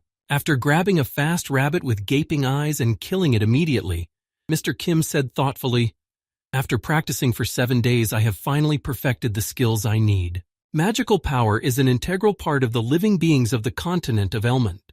Accordingly, in the interest of secrecy, Mr. Kim must prevent the emergence of magical resonance, and that is why he used the skills of only earthly beings. The cuttlefish substances that were synthesized using the dungeon's core plant created the invisibility effect, and Mr. Kim perfectly studied the gait of bipedal and quadrupedal earthly creatures. Savoring his prey, Mr. Kim headed into the inner layers of the forest thinking, "With this, I have mastered all the basic survival skills.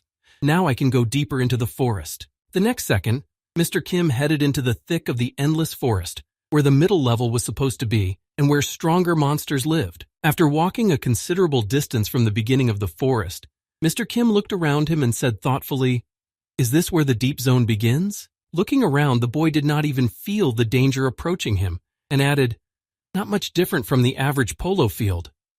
Before he could finish, the monster attacked him. Feeling some strange sensations on his body, and hearing the approaching noise, the boy looked back and managed to react at the last second and prevent serious injuries. Noticing the enemy on the move, Mr. Kim jumped to the side, preventing himself from being harmed by the surprise attack. Even though he jumped, the slime that attacked him was not as easy as it looked.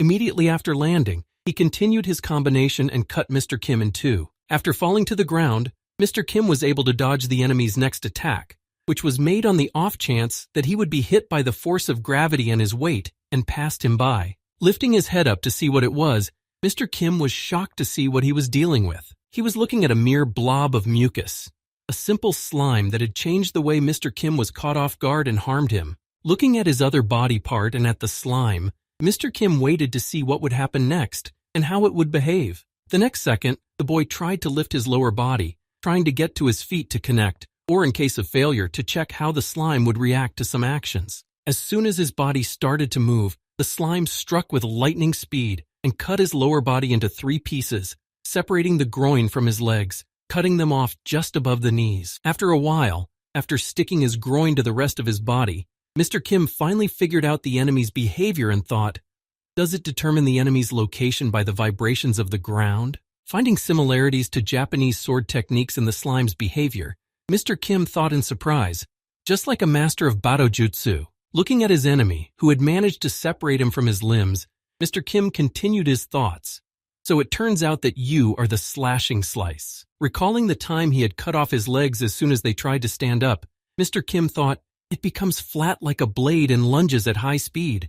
thereby increasing the cutting capacity to the limit. Immediately after that, Mr. Kim began to think of a plan, which didn't take him long. Then he added thoughtfully in his head, pounding his fist on the ground beside him, "In that case." Hearing the vibration, the slime instantly reacted and cut off Mr. Kim's arm. As his arm fell to the ground, Mr. Kim thought, "I'm going to create a vibration on purpose and provoke his attack." Immediately afterwards, Mr. Kim began to create small vibrations with his hand, calling the monster which was focused on them to come to him and wait for the right moment. Looking at the enemy slowly approaching him, the boy licked his lips greedily and thought, "And the moment he gets close enough." Seeing that the moment was right and he could act, Mr. Kim thought ominously, "And then I will eat it."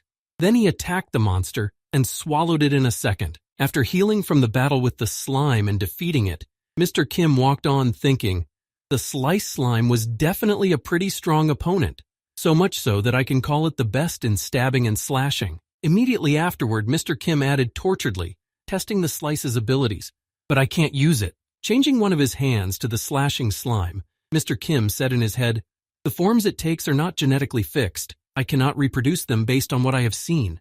There's no way I can take on the abilities of a slime that has no intelligence or memory." Meanwhile, somewhere in the outer reaches of the endless forest, there were fallen trees in the tops of swamps that grew in swamps where no one ever appeared. This was the area where lizardmen usually lived.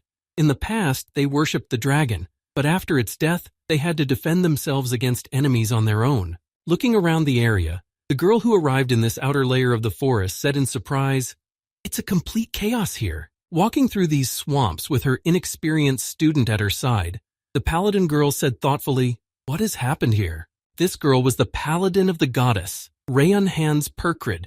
Looking around, she said in confusion, "Where have the many tribes of lizardmen gone?" As she walked further and further to find out what had happened here, Rayonhan's Perkrid said thoughtfully, "Though since there are no corpses, it's highly likely that they simply moved somewhere else." Immediately afterward, the paladin girl said nervously, "It can't be helped. It's not the most pleasant thing to do, but we can only ask the locals." Hearing what her mentor, the candidate for the Holy Knights of the Church of the Goddess, had just suggested, Ina Fulramhedwin said in surprise, "Local people?" Hearing the question from the Holy Knight candidate, Rayonhan's Perkrid said confidently, "Exactly, perhaps the saints. As far as I know, there is an orc village in this area, so let's go for a walk." At the same time, Mr. Kim, who had gained a new skill, was wandering around the forest, looking for someone to practice his new skill on, thinking, "Who would have thought that I would be defeated with a single punch even on the outskirts of the bush?" As he walked through the bushes of the endless forest, Mr. Kim continued his thoughts.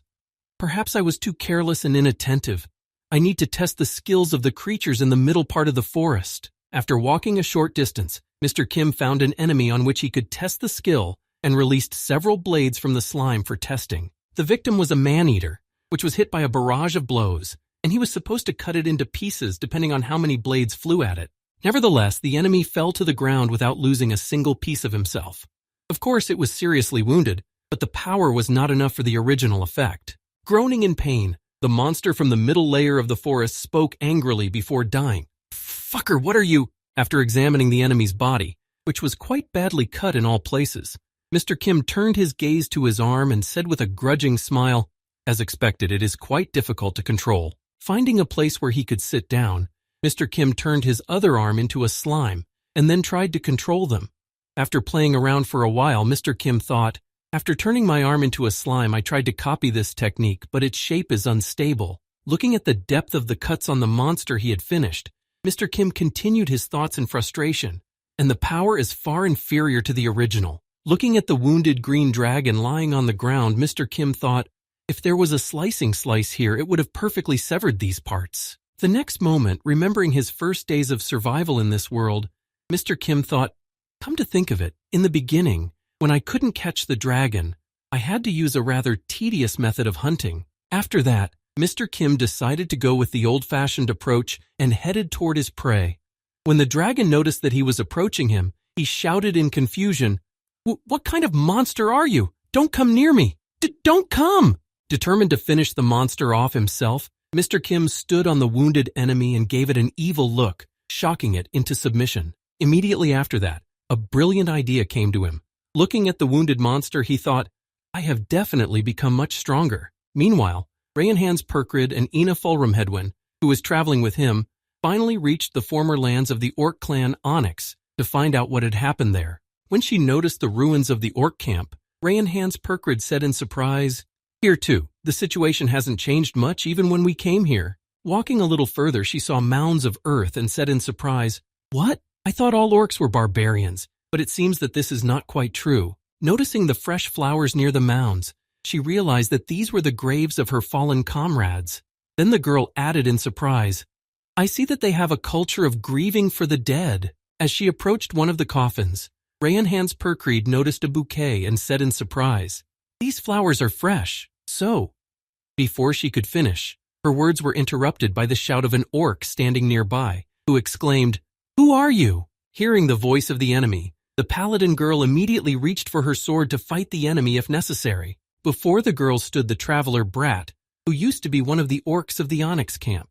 Looking at the uninvited guests, the monster asked again, "What are you doing here?" Moving the knight candidate away so as not to hurt her in the event of a fight, Hans Perkrid cautiously replied, "We come from a church state." Hearing such a response from the paladin girl, the orc asked in displeasure, "And what could the church be doing here?"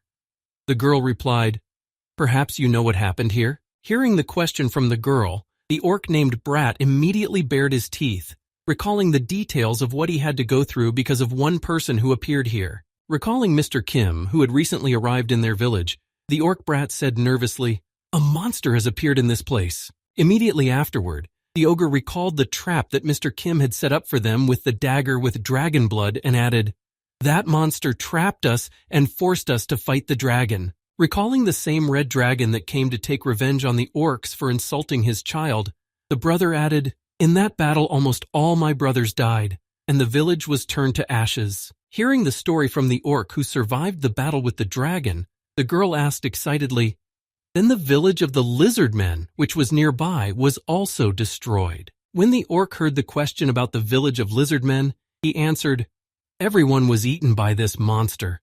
I don't know the details, but I suspect that was only the beginning of his deeds." After listening to the story of the surviving warrior, Hans Perkrid said in confusion, "So that's it, goddess, please have mercy on their souls." As soon as the orc realized that these people were not his enemies, he said guiltily, "Forgive me, I am a little late with my greeting. I am the traveler Brother." Immediately after introducing himself, Brother said, "Traveling in the Onyx clan has long been entrusted to the most illustrious warrior. It was my duty to roam the vast forest and to detect anomalies or dangers. And so, at one point while patrolling, the orc Brat noticed something interesting that caught his attention.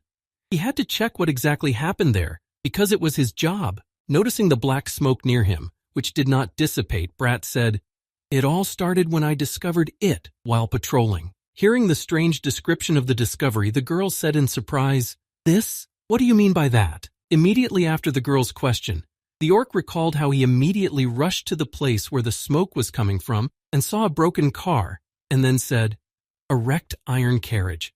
The strange thing about it was that it was impossible to harness horses, and also, after discovering such a strange find, the orc began to explore it and added, "Inside I found people with their throats torn open. It looks like someone ripped them out after the collision." Then looking at his clothes, which he had taken from one of those people, Brad added, "The armor they were wearing was also strange." After that, the orc raised his head up, and looking out over the mountains of the endless forest, he said, "And in addition, the door of the carriage was kicked in from the inside by someone." After this discovery, many things happened in the forest that cannot be explained. Recalling the disappearance of the locals, the orc added, "Suddenly at one point, all the trolls started disappearing without a trace. The same thing happened to the ogres who lived near us." Upon learning the disappointing news of the disappearance of the locals, the orc said, "It was at that moment that I was overcome with anxiety, and I hurried home. But when I returned to the village, she was already gone." Listening to the very terrible things that her brother had to go through, Hans Perkrid said hesitantly, "This one, excuse me, but may I ask you one more question?" Immediately afterwards, she looked at the orc and said nervously, "It seems that you have not been in the village since these events. How did you know what happened here?" Immediately after that, the brother reached behind his back and pulled out a dagger. Noticing him, the girl became nervous, imagining that he wanted to attack her. However, the orc was not hostile and used his magic on the hand that held the weapon. and held out the other hand to the girl to take her hand. Immediately after these strange actions, brother spoke confidently. "If you want to know everything that happened, take my hand." Hearing this offer from the dagger-wielding monster, the girl wondered whether it was worth the risk to trust some monster from the endless forest. But she made up her mind and stretched out her hand to the ogre. After that, their hands touched, and the orc could use his skill. The next moment, a magical circle appeared around their joined hands, created by Brat to show the girl the memories of the dagger he had taken out. Feeling the mana flowing into her and bringing back some memories, the girl was shocked, not understanding how it could be possible for a monster to be able to do magic. As soon as the memories in her head began to become clearer and appear in the form of pictures, she said in surprise, "What is this? How does it even work?" The next moment, a dark image of a man holding the same dagger appeared in her mind. She could also feel his sinister aura and bloodlust. Immediately after that, the next memory appeared of a small, frightened dragon who remained in the nest and tried to protect his mother's shiny things by driving away the intruder. This was followed by the memory of the sword when it was found in the bushes. One of the orcs on patrol accidentally noticed something shiny and picked it up, dragging it to the head of the village. As soon as the village head picked up the dagger and realized whose blood was on it, it was too late. A red dragon had come to their village to take revenge for the fact that they had hurt his child. Having torn the top of the tent, the red dragon began to look for the head of the village and found him in his place with a dagger in his hands. Smelling the blood of his child coming from the weapon, the dragon became enraged and began to destroy everything around him in revenge. Seeing the memories of the weapon that the ogre showed her with his skill, the girl said in confusion, "Is it really?" Nervous about what kind of skill the monster from the endless forest was using, Rayanhan's Perkri asked, "Time magic? So someone other than the king of the elves, Rhesus Elphiris, can use it?" Hearing the girl say that, the orc looked at his hand and answered, "No, it's just spiritual magic and the low-level skill psychometry. They allow you to read the memories of objects." Hearing how brother used these skills, the paladin girl asked in surprise, "So you found the thief with the help of this magic?" Sitting down on a rocky outcrop, the brother answered, "That's right. That iron carriage, the village of cannibals, the dagger, all of them as one kept memories of the same creature." Immediately after these words, the brother looked angrily into the void and spoke in a voice full of hatred. "This bastard left the endless forest many years ago, yet not long ago he reappeared here." After saying this, brother placed the dagger on his hand and used the skill saying, "Spiritual resonance." Immediately after this trick, the dagger turned in one direction, pointing to the exact location of the monster from his memories. Noticing that the dagger had stopped, the brother said confidently, "Right in that direction." At the same time, Mr. Kim wandered through the endless forest looking around. After walking a long distance through the forest, he said, "The endless forest looks quite ordinary." After walking some more, when he saw an active volcano and an ice mountain relatively close by, Mr. Kim added in amazement, "But in the deepest part of the mountain, it's not quite like that. It's a devilish sight, and it's amazing." As he approached the edge of the forest where the ice and fire locations began, Mr. Kim realized that there was a balance of ice and an active volcano. They became the basis of this strange ecosystem. All living things here have evolved, struggling to survive in very harsh conditions. The first place Mr. Kim decided to go to was the top of a glacier, over which a mountain towered alone. It was this place that became the first goal in his journey to acquire new skills. Why this particular place? It's very simple.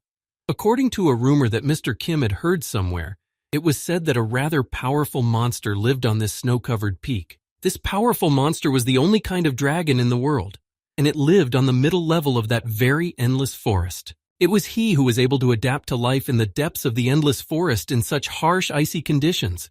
We are talking about the same ice dragon. Meanwhile, Ina Fulram Hedwin, who was traveling with her mentor and the orc Brat, began to see sudden memories that for some reason began to appear in her head. The first one was about a red dragon. The next one was about how a red dragon burst into the port city and began to destroy everything, burning to ashes all the demons that came across it, and also the very moment when Meaden tried to avenge his sister, who was covered in rubble after the destruction of the building where she lived with her brother. Noticing that Ina Fulram Hedwin was floating in her thoughts, Rayanhan's Perkreed suddenly shouted out to bring the girl to her senses, "Miss Candidate for the Holy Knights." Hearing this exclamation, the brother also turned his attention to the girl to see what had happened. Hearing her name, the girl came back to reality. After that, the paladin girl asked again, "Mistress, Looking at the girl, Ray and Hans Perkry asked in confusion, "Are you sure you're okay? If you are worried about something, you can tell me and I will help you." Hearing such words of support, Ina Fallrumhedvin replied nervously, "No, I'm fine. I'm just thinking a little bit." Hearing the two girls talking and that the younger one was fine, the brother who continued to walk in the direction of the dagger said, "Gather yourselves. There is no telling when that monster may appear again." Immediately after these words, the girl felt some pain in her head. She kept having this strange feeling that came and went in waves. Once again, the image of the red dragon appeared in Ina's mind. Trying to make sense of it, the girl thought, and yet, what were those memories? Every time they pop up in my head at certain intervals. Then looking up and noticing that they could already see the ice mountain and the active volcano in front of them, Ina Fallrumhedvin added thoughtfully, "It seems to have gotten worse since I was last here." At the same time, Mr. Kim had already reached the glacier zone in the middle of the vast forest and witnessed a very interesting confrontation. It was a great opportunity for him to observe the behavior and skills of the locals. At that time, a herd of ice dragons were hunting a mutant deer that they had recently tracked down and started chasing it. The mutant deer, who also looked like a pretty strong enemy, was running away from his enemies on his two legs. He had mutated into a humanoid individual, had a pair of hands instead of front hooves, and a pair of legs for anticipation. Looking at this strange sight of a deer running on two legs, Mr. Kim thought, no matter how fantastic this world is, living things move according to the laws of physics, and if everything here has a reasonable explanation, then what is the principle of operation? Eruption of cold? Looking at the ice dragon, which was preparing to attack with its icy breath, Mr. Kim said thoughtfully under his breath, "At first I thought it might be releasing liquid nitrogen, but..." Before he could finish his sentence, Mr. Kim witnessed the effect of the ice dragon's icy breath when it used its skill to catch its prey. As a result of the breath, the enemy simply froze on the spot. His entire body was a thick layer of ice. It was not at all like the effect of liquid nitrogen. It was clearly something else. The next moment, Mr. Kim saw that the same icy breath was reaching him as well, and he decided to check for himself what the principle of this strange monster attack was. Changing his finger into slime, Mr. Kim pulled it out from behind a tree, right into the jet of the icy breath. The next moment, the boy saw that he was covered in a layer of ice that very second and instantly froze. When he pulled the frozen finger closer to him to examine it, Mr. Kim saw it break off and thought in disappointment, "What a disappointment. It's ridiculously simple. It's just water." As he watched the ice dragons retreat, taking their victim with them, Mr. Kim said thoughtfully, "The breath of an ice dragon does not freeze by itself. Everything is covered in ice because of the low temperature of this place after it is exposed to the water jet." Looking at the ice dragons, Mr. Kim added thoughtfully, "So their unique attack can work in places like this where there is a cold climate." Heading in the same direction as the dragons, Mr. Kim said, "The result of observing the ice dragons is that they have definitely evolved. They have successfully adapted to the harsh environment." After walking some distance toward the ice mountain, Mr. Kim noticed a cave in it and added, "However, evolving doesn't mean that they became stronger as a result." As he approached the same cave he had recently seen in front of him, Mr. Kim continued thoughtfully, "On the contrary, having an easy way to get food has reduced their physical abilities." Noticing one sleeping ice dragon in the cave, the boy said, "They no longer need to hunt. They spend most of their time sleeping to minimize energy consumption." Well, even though we can't count on strong physical abilities, this walking antifreeze was able to adapt to life in absolute cold. Thinking about all these interesting things and the skills he could gain from eating the ice dragon, Mr. Kim said eagerly, "This is making me hungry." Immediately after saying this, Mr. Kim began to transform into a red dragon so that he could chew through the body of the ice dragon that was safely sleeping in front of him with greater efficiency. The next moment, a loud roar came from the cave. Hearing it, the other dragons who had gone hunting turned around and headed back to see what had happened. After a while, the ice dragons returned to their home, where one of their herd remained, to check what had caused such a loud scream. Walking a little further to find themselves inside the cave, the ice dragon saw something that plunged him into shock. In front of him, he could see a red dragon, which was already eating one of their comrades. When he came to his senses, the ice dragon shouted angrily at the intruder, "What? What are you doing, you bastard?" Hearing the voice of one of the ice dragons who had returned home, Mr. Kim, whose mouth was bleeding, looked back and said in disappointment, "Oh, I was going to turn into an ice dragon like that and wait for you. But you came back earlier than I thought." Hearing these words from the impudent guest who had killed one of their pack members, the ice dragon shouted in anger, "How dare you be so presumptuous in this situation?" Immediately after saying that, he used his ice breath to freeze the red dragon. After completing his attack, which hit the target and was supposed to kill the enemy, the ice dragon spoke arrogantly, "You fool, you dare to enter our nest." Before he could finish, his speech was interrupted by a blow to the jaw. It was a rather unexpected maneuver that no one would have expected from someone with such strength, but it definitely hit the opponent. But Mr. Kim was no ordinary monster. A long whip flew out of the ice cloud that formed as a result of the ice breath hitting the boy, and it hit the ice dragon. Confidently stepping toward the enemies from the ice cloud, Mr. Kim thought, "The result of mastering the ice dragon, I have studied the composition of the components of the living antifreeze and the effective percentage of the substances to be mixed. After leaving the affected area where the temperature was lower than the environment, one could see that the guy remained almost unaffected by the enemy's attack. Only his ears showed slight frostbite." While the confused ice dragons who had arrived with their leader were looking at their defeated leader, Mr. Kim had already disappeared, leaping into the air. In an instant, the boy was among the enemies who had gathered in one place and became an easy target because of his safety. In a few seconds, Mr. Kim was able to kill all the dragons that lived in the lair and brought them to him and their leader. After that, the boy jumped down and landed right in front of the dragon leader. As soon as he landed, he heard a loud bang that echoed throughout the cave. When all the enemies were finished, Mr. Kim, standing over the last of the ice dragons, said, "Starting today, the ecosystem of the glacier zone in the heart of the endless forest will change." The next moment, he squared his shoulders proudly and turned his head in the opposite direction of the ice mountain and said, "And then," Mr. Kim stood on the top of the glacier, watching the active volcano he was going to visit in the near future. At the same time, somewhere in the thicket of the endless forest, which was located between the volcano and the foot of the glacier, a paladin girl asked Ina Fulrumhedwin anxiously, "Possible saint, how is your physical condition?" With a sigh of relief, the girl answered confidently, "You don't have to worry, I'm definitely fine." After conducting a physical examination of the girl she was traveling with, Rayanhan's Perkreed said in her head, "There is no hyperventilation. There is no anoxia either.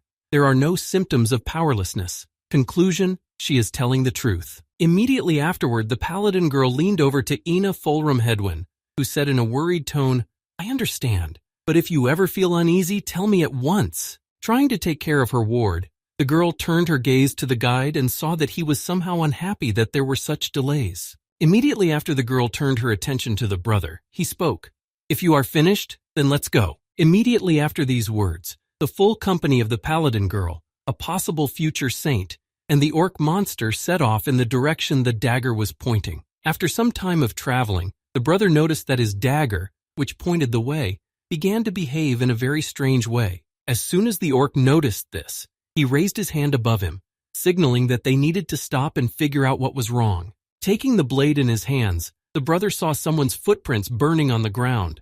Then the monster said, "Our enemy is close, and these footprints left on the ground." After examining them in more detail, the brother added confidently, "Definitely an unnatural fire." Then Rayanhan's Perkreed added in surprise, "Are these the footprints of that monster?" Hearing the girl's question, the brother turned his attention to his weapon, which was pointing the way, and replied in confusion, "Look at the reaction of the blade. It looks like it's exactly like that."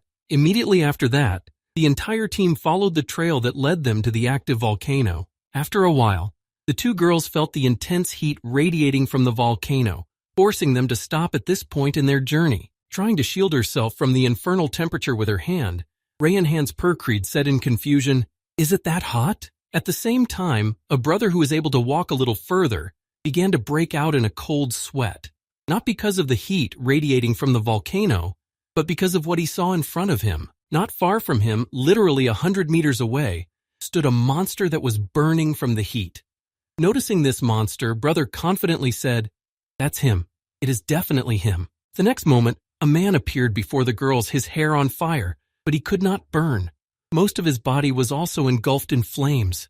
The area of an active volcano in the middle part of the endless forest, where quite powerful monsters lived, and Mr. Kim had come to fight them. The creatures that lived in this volcanic area of the endless forest, where the heat was always infernal, had no names. Although there were many animals living there, such as flaming birds and fish swimming in lava. The landscape of this place was constantly changing because the surface of the earth was so hot. There was no other person in the world who could get here and do the research to give the names to all the local people, and this applied to absolutely all the earthly inhabitants who had not evolved to withstand such high temperatures. However, there was one monster who was not afraid of such temperatures. It was Mr. Kim, who confidently walked across the hot lands of this region. Looking at his clothes, which were occasionally set on fire by the high temperatures, Mr. Kim thought about a salamander he had accidentally caught. For the first time in a long time, the salamander's scales came in handy. Rubbing his cheek to remove the ash that had fallen on it, Mr. Kim said thoughtfully, "I was lucky to meet her. These creatures have long been considered extinct." Immediately after saying this, Mr. Kim, who could travel confidently through hellish terrain, said thoughtfully, "So what do I have in the end?" Recalling the enemies he had defeated and eaten, the boy said, "The chemical plant of the dungeon core produces the components necessary for the synthesis of fuel, and the ice dragon's water pocket allows us to store them in huge quantities. The giant dinosaur's blood vessels distribute the fuel throughout its body." After these words, the boy added, "The sweat glands of lizardmen release it on the surface of the skin, and finally the temperature of the lava creatures ignites the fuel at the slightest contact." Mr. Kim was the monster who combined all of this and became like a real fire monster, with hair on his head and hands on fire. After finishing his thoughts, the boy felt someone's presence and said in surprise, "Who is that behind me so quietly approaching me? What an unexpected union." Realizing that they had been spotted, Rayan Hans Perkreed stared at the monster in front of them in fear, but only until he turned around. Then she said in surprise, "Master?" Without waiting for the conversation between the old friends who had not seen each other for a long time, the brother rushed at Mr. Kim with a dagger, avenging his family, and angrily shouted, "Monster, you destroyed my tribe!" Hearing the orc's shouts as he charged at him, Mr. Kim was able to get a better look at him as he approached him a few steps closer. Immediately afterward, Mr. Kim spoke in surprise to the offended monster that was charging at him. "You, traveling brother?" Hearing that he called him by his nickname, the orc immediately stopped and asked in surprise, "Do you know me? But how does a human know my name?" After receiving this question from the orc, Mr. Kim just smiled slyly and began his transformation into a well-known person. Taking on the guise of the elders of the village that the dragon had destroyed and where his brother lived, Mr. Kim said with a slight mockery, "Was there anyone among the orcs who did not know you?" Seeing a very familiar face that Mr. Kim was able to recreate, the brother said in confusion, "Elder!" As soon as brother regained consciousness after seeing the familiar face, he immediately rushed at Mr. Kim to confront the brute for his mockery and shouted out in anger, "You bastard! How dare you use an elder's face?" Grabbing the blade that he always carried with him, brother gripped it tightly and prepared to strike. The next moment there was a loud sound as the dagger struck Mr. Kim's armor.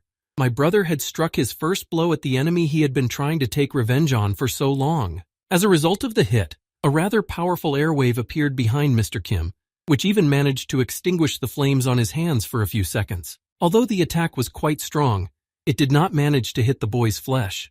Traveler Brother stopped at the last second in front of Mr. Kim's body just to intimidate him and demonstrate his skill with the weapon. The next moment, the traveler spoke angrily to the man he had just spared.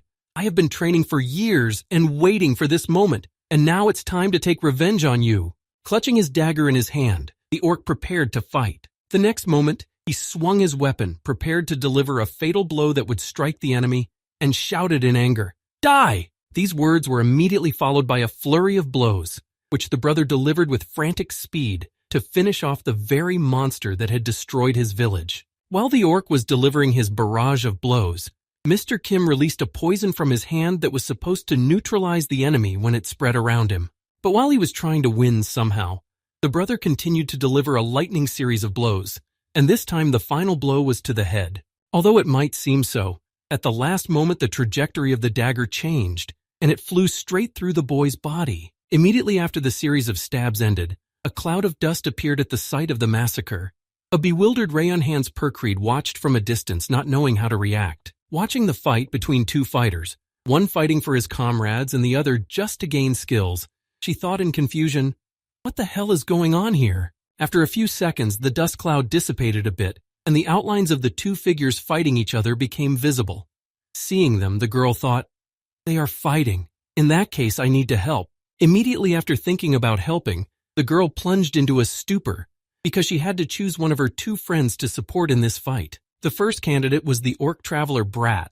Remembering him, she thought, a brother who takes just revenge on the monster who destroyed his race? Immediately after thinking of brother, Rayanhan's Perkrid imagined Mr. Kim in her mind and continued to think, a royal lord protector, a knight among knights, and my mentor. Faced with a rather difficult choice of whom to choose as her favorite to help her, the girl thought in confusion, who should I choose and go to help him? A few seconds after the dust from her brother's punch had cleared, Rayanhan's Perkrid smelled a strange odor in the air that looked like poison. Sensing the danger, she immediately stepped back to avoid being exposed to the sprayed poison, as well as to protect her ward from its negative effects. Immediately afterward, the paladin girl grabbed her ward by the waist and exclaimed, hold on tight, it might be a holiday. The next moment, Rayanhan's Perkrid threw the girl over her shoulder and quickly stepped back and exclaimed, we have to get as far away from here as possible, or we're in for a very embarrassing fate. Unable to understand the reason for her mentor's strange behavior,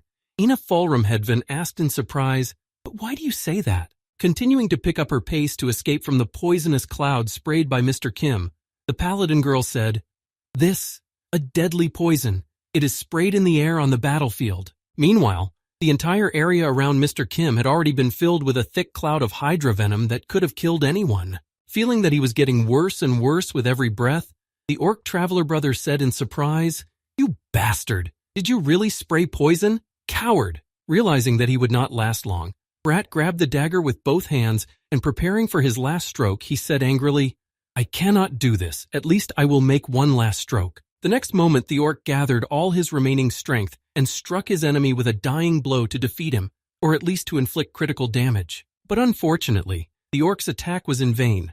Mr. Kim's skin was so strong that miserable dagger would not have pierced it under any circumstances. Coughing up blood from inside his body, the orc spoke in confusion when he noticed that Mr. Kim had not been struck by his most powerful blow and had not been scratched. How is this even possible? Slowly losing consciousness from the poison, the orc traveler brother said one last thing before he died. I could not leave you even a wound. At the end of the battle, the enemy fell, breaking the dagger against Mr. Kim, who finally walked through his body. Immediately after the death of the orc brother, Mr. Kim looked at him angrily, wondering what to do with him. Burn it, or perhaps eat it.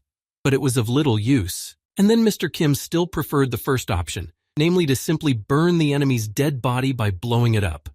After the explosion, a piece of coal flew far, far away from the boy. At the same time, the paladin girl was trying to get away from Mr. Kim, who had turned into a real monster since the last time they met. While on the girl's back, Ina Fulrumhedvin said nervously, Paladin, let me go. Mr. Brother is still there. Hearing these words from her ward, Rayanhan's Perkrid replied nervously, I will not let go. I must protect you at all costs. When Ina Fulrumhedvin heard her mentor's refusal, she said, it's not too late, at least if we join forces. As soon as Ina's proposal reached the ears of the paladin girl, she replied in confusion, no, you are mistaken. We are already late. Immediately after this answer, the girl asked in surprise, how can you be so sure? And she replied, the outcome of a battle is not determined by a simple comparison of forces. A combat priest entering the order is told to remember this first and foremost. Pointing out her mistake to Annie Fulrumhedvin, the paladin girl added nervously, please have a good assessment of your own abilities. I don't want to watch a candidate for the saintly life commit suicide. The value of your life is incredible. Hearing these words from her mentor, Ina Fulrumhedvin said thoughtfully, undoubtedly that man's life force is enormous, but he has very little mana and no aura at all. Perhaps this is the price for the ability to create such heat. After reporting that Mr. Kim has weaknesses that perhaps Rayanhan's Perkrid did not know about, Ina Fulrumhedvin added, even if we can't fight back, we can at least take Mr. Brother with us and run away. Hearing her disciple speak like this, the paladin girl said thoughtfully, perhaps this is rational thought based on common sense. Immediately after saying that, she added, teacher, no, that man is not the kind of person who can be judged by common sense. The next moment, she heard something in the air approaching them and braked sharply to dodge it. After stopping, the paladin girl added, thinking like a candidate. Before she could finish, something flew right in front of her and fell to the ground, grabbing everyone's attention. This something was the burned body of the traveler brother. The feature that made it possible to distinguish him was the broken dagger that the piece of coal was holding in his hand. Looking at the burned body, Rayanhan's Perkrid said in surprise, "Is that?" Looking at the same broken sword whose hilt had become the distinguishing element, the paladin girl added in fright, "Brother-in-law." Immediately after she said that, she felt someone approaching behind them, and she was absolutely right. It was Mr. Kim walking toward them.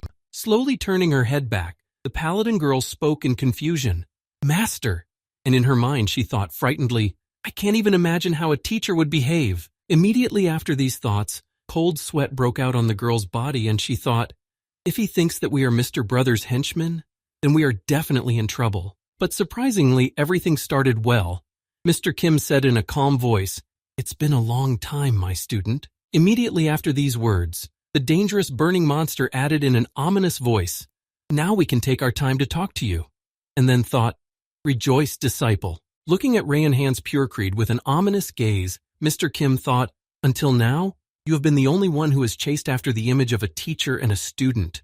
But now, I am calling you a student as well." Continuing to stare at his friend with a look of madness, Mr. Kim repeated again, "Now we can take our time to talk, student." Realizing that there was no point in running away, because it could be seen as aggression and he would attack, Rayanhan's Perkreed thought, "Now we are definitely doomed." As she rested on the paladin girl's shoulder, Ina Fulram Hedwyn looked behind her to see why her mentor was so frightened. The next moment, the girl broke free of her mentor's grasp, and the latter loosened her grip in excitement. It was the perfect chance to escape from the girl's arms. A second later, Ina Fulram Hedwyn decided to show all her courage and stood right in front of Rayanhan's Perkrid to protect her in case of danger. The next second, Ina Fulram Hedwyn shouted angrily at Mr. Kim, "Why did you kill Mr. Brat? Depending on your answer, you bastard." Before the girl could finish, the paladin girl immediately calmed her down and tried to take over, speaking nervously to her former mentor, smiling nervously.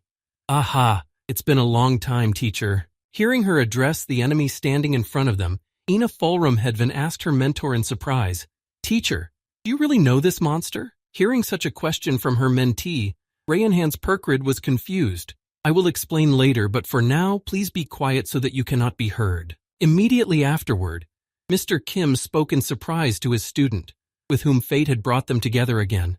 "Indeed, it's been a long time since I've met my relatives." As soon as the conversation turned to his fellow soldiers, Mr. Kim remembered one bandaged boy and said thoughtfully, "Although there was one guy who seemed to be a relative, but it turned out he wasn't." Hearing the words of her former mentor, the paladin girl immediately asked, "How interesting. And what was the person who met you after the manticore?" Then she thought nervously, "We need to gain time. We need to contact the church state." Hearing the girl's question, Mr. Kim began to recall what it was that made him feel like he had met his brother, and said thoughtfully, "He was able to transform. His name was..." After some thought to remember, the boy said, "Maiden Hulfield."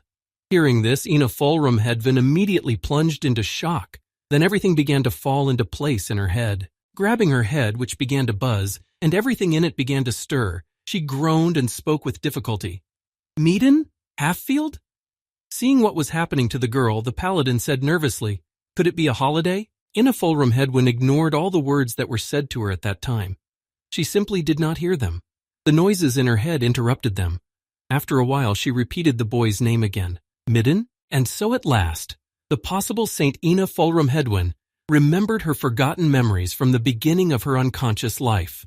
Her eyes opened sharply, and the girl, looking through her fingers at her opponent, spoke confidently, "Brother, now let's fast forward 3 years to the very moment when a giant dragon first appeared in the demon port city of Stockfleet and destroyed it to the ground. After the dragon attacked the city, it killed a large number of residents and infrastructure, leaving only destruction and despair. At the same time, somewhere under the rubble was a girl who had been buried in the debris of a house because the dragon had landed on it. After some time in a coma, the girl finally woke up looking at the ruins around her. This girl was the younger sister of Midden Hulfield. She was the result of the mixing of 2 races, a half-breed from the union of an elf and a demon, Myron Hulfield. When she regained consciousness after being trapped in the rubble, the first thing Myron did was call out for her older brother. After getting out from under the rubble on her own, being left without a home, and losing her arm, the girl continued to wander around the neighborhood, trying to find Maiden. After a while, she finally heard a rumor that there was a boy in the world who was completely covered in bandages. That's how she found out that Maiden had gone to the human world. Then she went to the human world after him. However, despite the fact that she had her own plans for her life, the girl, whose body was filled with elven blood and mana, could not prevent the church from becoming interested in her. And so when the church took the girl in, luring her with sweet promises, as a result of their activities, the order gave Myron a new arm and subjected her to memory alteration. With age, even her skin color changed. And that is how a new candidate for the Virgin Saint, Ina Fulram Hedwyn, was born. The paladin Perkrid was entrusted with protecting the potential virgin during the pilgrimage to the Holy Land. A microchip implanted in her head evaluated her behavior in real time, and the data it collected gave rise to a revision of her rank according to the position she held. And it was because of such life events that these two girls, the one who had completed 3 years of holy training, Ina Fulram Hedwyn, and the student of the monster, the paladin Rayanhans Perkrid, were born. These two, due to their circumstances, went on a pilgrimage together in the endless forest. Mastering herself and suppressing the pain that came with the girl's old memory, Ina Fulram Hedwyn gritted her teeth and asked, "Maiden Huldfield, what happened to him?" Hearing the question from the possible saint, Mr. Kim, remembering the young man, said thoughtfully, "He died." Although no, not even like that. Immediately after these words, Mr. Kim changed his mind and added confidently, "I killed him." Hearing this, the little girl was overcome with feelings of revenge, rage, and fear. Because of the sudden rush of adrenaline in her blood, she immediately began to prepare for a fight to take revenge on Mr. Kim for killing her brother. The next moment, the girl shouted out in anger, "I won't leave you alone." Before she could finish, Rayanhans Perkrid knocked her out so that she would not accidentally bring trouble on herself through rash actions. The next moment, Ina Fulram Hedwyn fell unconscious to the ground. Only the teacher and his former student, who had escaped after the fight with the Hydra, remained standing. Seeing how skillfully she knocked the girl out, Mr. Kim said in amazement, "Now you can control your strength much easier. Before, it was definitely difficult for you to cope with it." After asking that adventurer girl who had disguised herself as a nun, Rayanhans Perkrid said in confusion, "Oh, you mean those days? That's because I've been practicing properly all this time." Immediately after she said this, Perkrid threw Ina Fulram Hedwyn over her shoulders and said awkwardly, "Teacher, your pupil is now on official business. Why don't we postpone our joyful reunion until another time?" After saying this, the girl continued to pretend that everything was fine, nervously thinking, "I tried to contact the church state through the communicator, but because of the high density of magic in the endless forest, it was not possible." Hearing these words from his student, Mr. Kim suddenly stamped his foot on the ground and prepared to do something. When she saw that he had somehow dispersed, she exclaimed in confusion, "Master, I never even thought of being at odds with you, and we just met that orc. We came here only to make a pilgrimage to the Holy Land." Immediately after that, the girl added nervously, "If we die now, it will be in the church state, to tell you the truth." Before she could finish, Mr. Kim told her, "You have the wrong place." Immediately after that, Mr. Kim began a transformation. Looking at her teacher, she exclaimed in surprise, "What did you just mean, teacher?" After transforming into an almost normal human being, Mr. Kim confidently walked back toward the outer level of the endless forest and said, "They say that you can't make a connection until you get out of the thicket. Follow me." As the girl followed her teacher, who took on the appearance of an ordinary person and walked off somewhere, she could breathe a sigh of relief, realizing that they had escaped the terrible disaster. Immediately after Mr. Kim told her to follow him, Rayanhans Perkrid said with relief, "What a blessing. Obviously the fate of dying right here has passed us by." One of the sacred places in the Church of the Goddess in the Endless Forest is the settlement of the Lizard Men. Back in the early years of the church state, the name of the sacred Lizard Man Knight was heard, and that's because he came from Longtail Follyhaven. And that's why Mr. Kim headed to the outskirts of the Lizardmen's territory, where the very holy land his student was looking for was located. Arriving at the right place, Rayanhans Perkrid said thoughtfully, "The Lizard Men of the Endless Forest are closed-minded and quite aggressive, but since it is also the sacred lands of the church, the objects that were previously installed in the vicinity are still there." Immediately after these words, the girl sighed heavily and said thoughtfully, "If you are here, then the connection." She then tried to contact the church by sending a message through the receiver. "Houston, do you have contact?" The next moment she added through the receiver, "We have a problem." Immediately after that, it was as if someone had possessed her. Immediately after this incident, the girl began to speak in a different tone of voice and spoke to Mr. Kim.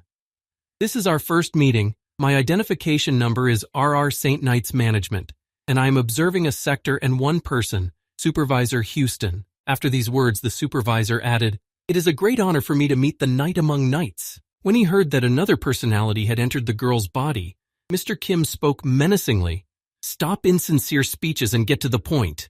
He replied, "As you wish. What brings you to this place?" Hearing this question, Mr. Kim said thoughtfully, "Why did you come here? It is not right to ask. What do you want from us?" He replied, "Mr. Kim, are you sure you understand the situation correctly?" Immediately after these words, Mr. Kim said insultingly, "I was following on the heels of a knight of the church state and a candidate for holy knighthood.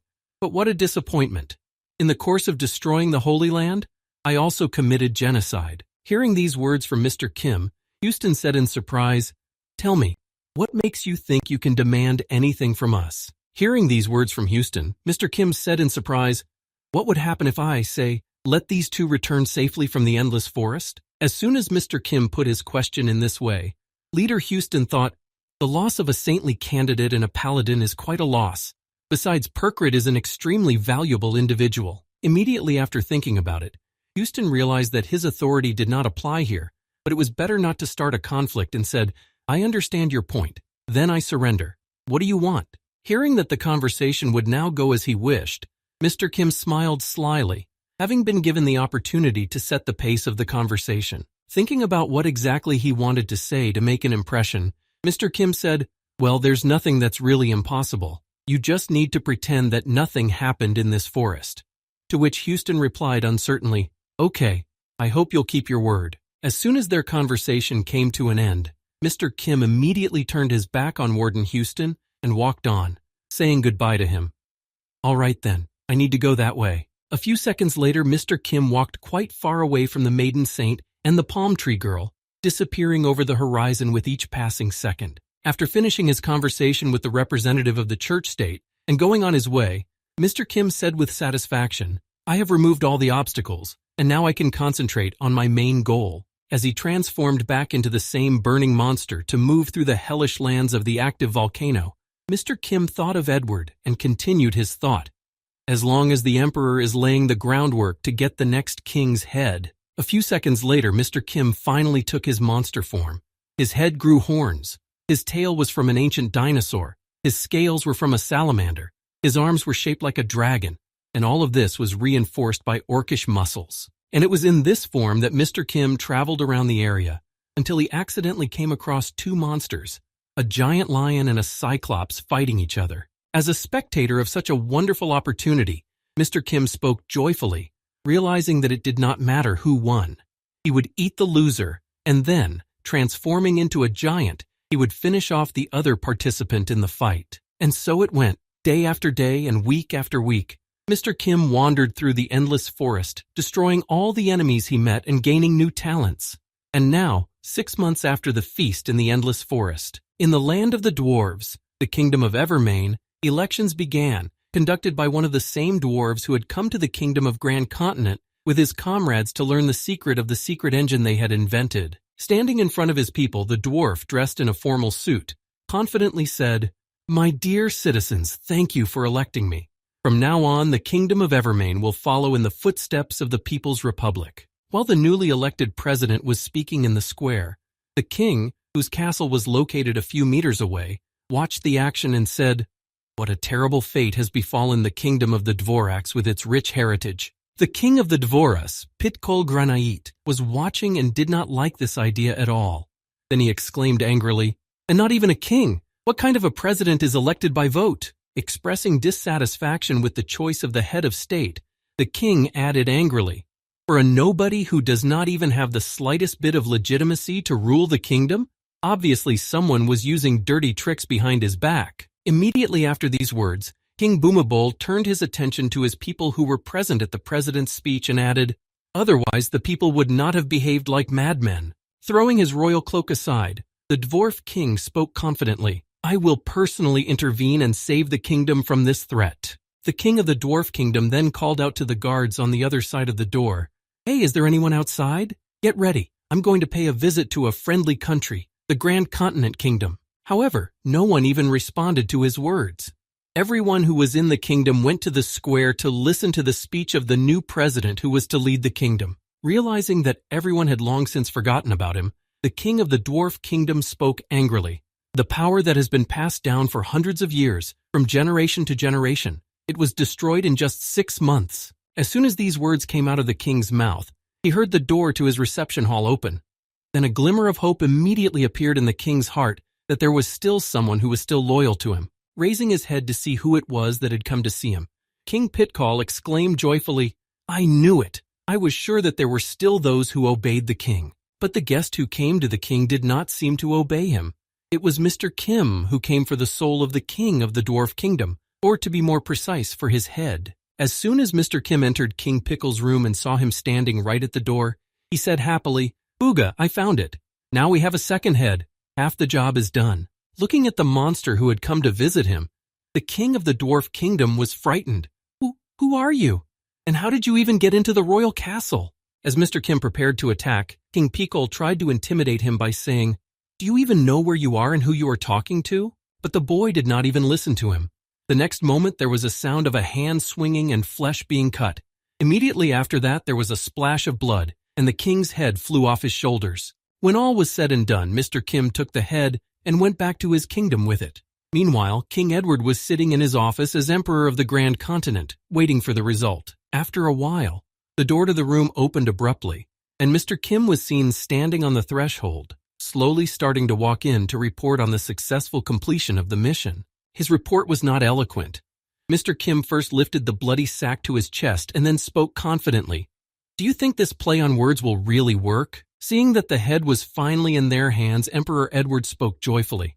"I have already received official confirmation from the goddess. She said that the king and the president are completely different, so don't worry." Hearing that the head was definitely suitable for the ritual, Mr. Kim remembered those zombified locals and said thoughtfully, "I see. Speaking of which, this brainwashing technique has clearly progressed." Hearing this news from his friend, Mr. Kim said thoughtfully, "Ah, indeed. We can say that it is close to completion. By the way, you have already received the second head, and the results of the research are encouraging, but..." Immediately after these words, Emperor Edward looked at his friend who was clearly dissatisfied with the new changes in the plans and said nervously, "Brother, we have a problem." Putting his hand to his forehead to shield his face from Mr. Kim, Emperor Edward asked, "Kim, have you ever heard of the state of Fortestille?" Fortestille. It was one of the few countries that protested the dictatorship of the Grand Continent, and it was also the only one of its kind that managed to get air defense into service. And the reason for this lies in its geographical location. It is perfectly suited for the transportation of ammunition in wartime and trade goods in peacetime.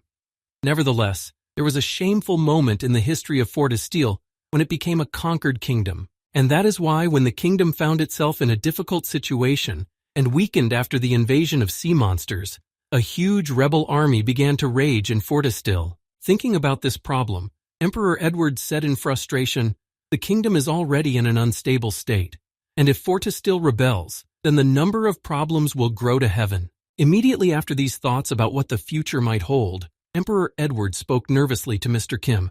"I brought you a second head on a platter while you were on vacation. Will you help me?" Hearing these words from his friend, Mr. Kim confidently said, "I have 2 options, a temporary solution to this problem and a permanent solution." Hearing that it was possible to pacify Fortestille forever, Emperor Edward stood up joyfully and asked nervously, "You can pacify them forever? This is just wonderful." Immediately after he said that, Emperor Edward sat back down in his seat, realizing that this always sounds strange, and asked Mr. Kim, "No, wait a minute. Is there a catch to this?" When Mr. Kim heard this question from his friend, he said in different tones, "There will no longer be a place called Fortestille on the continent, and it will most likely take decades for civilization to emerge on this land again." Hearing this proposal from Mr. Kim, Emperor Edward realized his mistake, and folding his hands in front of him, he said pleadingly, "Let's just settle for a temporary solution." And so, several days passed after Mr. Kim's conversation with Emperor Edward. Now all the key moments shifted to the city of Fortestille, where the temporary suppression of the uprising was to take place. Standing by the port, Navy officer Kendra Amy Baker waited for her guest, who was expected to arrive at the appointed place any minute. Closing her eyes from nervousness, she tried to collect her thoughts, speaking in her head, "Today the Lord Protector of the Grand Continent will arrive for an inspection. I need to get my thoughts together immediately. Immediately after these thoughts, she thought excitedly, please let this day pass without any problems. As soon as she said this, Mr. Kim landed a few meters in front of her. Noticing this spectacular appearance of the Lord Protector, Kendra Amaker thought in amazement, the rumors were true. He really is a master of disguise. As soon as the boy arrived in the kingdom, he went to the girl who was supposed to meet him, and she nervously exclaimed, Mr. Kim, you have traveled a long way. I, Kendra Amy Baker, on behalf of Fort Estelle, congratulate you. Before she could finish her welcome speech, a man in a cape who suddenly appeared behind Mr. Kim shouted, Long live the Free Republic of Fort Estelle! Hearing someone's voice close to him, Mr. Kim looked back to see if the shouter behind him had malicious intent. Immediately after this shout, the man in the cloak spread his arms and shouted, Go to hell, chain dogs of imperialism! When the man's cloak was pulled up, it became apparent that he was wearing several dozen dynamite bombs with fuses already lit. Immediately after these loud words, the man added menacingly, I will finish you all. Before he could finish speaking, Mr. Kim simply flapped his wing and immediately extinguished all the lit fuses on the explosives. After a powerful gust of wind created by Mr. Kim, the kamikaze pyrotechnician looked at his dynamite blocks and noticed that they were all extinguished. He was very confused. However, that was not all. Immediately afterwards, the suicide bomber took out a match and lit it, exclaiming, Ferocious! But anyway, the fire can be lit again, so this is not a critical problem for me. Before he could finish his speech and light the dynamite bombs again, Mr. Kim grabbed his arm to prevent him from causing hooliganism in the middle of the city. The next moment, Mr. Kim squeezed the man's hand tightly, shattering all the bones in his wrist and knocking him to the ground in pain. Immediately, the sailors on duty, who were acting as police, came running to the noise and said nervously, Sorry for taking so long to get here. The next moment, the patrol officer's partner spoke to the boy who had already neutralized the criminal. What's the matter with... Are you okay, Mr. Kim? Hearing the voices of the patrol officers, Mr. Kim looked back and handed the criminal over to them and said in a stern tone, Take this guy to the interrogation room. We will extract information from him. After a while, the suicide bomber found himself in the interrogation room. There was dynamite on the table, and opposite him sat Mr. Kim, who had volunteered to conduct the interrogation himself. With a stern look at the man who was about to commit a terrorist attack in the middle of the city, Mr. Kim asked, Where did you get these explosives? Do you have the support of the rebel army? Not realizing what a mess he was in, the terrorist brazenly spat on the table and said in a loud voice, Fuck you, I won't shave my head to tell you anything. Hearing these words from the terrorist, Mr. Kim got up from the table and said in a calm voice which surprised the terrorist, I don't care, you don't have to tell me. Immediately after these words, Mr. Kim began to transform to eat him and read the hostage's memoirs. Seeing him change his form, the man nervously exclaimed, What are you going to do? I repeat once again, my mouth is shut. Before he could finish speaking, he saw what Mr. Kim had become. After the transformation, the machine moved toward him, causing the man to say in fright, Mother of God! Immediately after that, screams came from the room, but no one even paid attention to it. A royal assassin stood guard at the entrance to the room, patrolling to make sure no one entered. After a while, Kendra Amy Baker appeared in the corridor and, noticing the royal assassin at the door to the interrogation room, said nervously, Excuse me. As soon as the boy standing at the entrance to the room noticed her, she added, First Lieutenant Kendra Amy Baker of the Albaflume Navy. Sir Kim has invited an assistant from the Navy. Hearing these words from the girl, the royal assassin humbly opened the door and invited the girl inside, saying, There's no need to be so anxious. I am only a messenger. Come in. Hearing this, the girl thought, I don't believe it. When she entered the interrogation room, she said, according to the rules, Good morning, Mr. Kim. Junior Lieutenant Kendra Amy Baker of the Albaflume Navy. We met the other day. After introducing herself, as is customary in the military, she added nervously, You asked me to send an assistant to see you, which is why I'm here? Noticing only Mr. Kim in the room, the girl abruptly fell silent. She stepped aside to see if the terrorist had accidentally hid behind Mr. Kim, made sure he was gone, and then said in surprise, Didn't you interrogate the terrorist? But where is... At the same time, Mr. Kim was reading the man's memories to extract all the information he knew and possessed. When he finished reading, Mr. Kim said thoughtfully, Do you know the name Red Vein? Hearing the familiar name, the girl wondered what it could be about. Immediately afterward, she replied nervously, Yes, I know the name.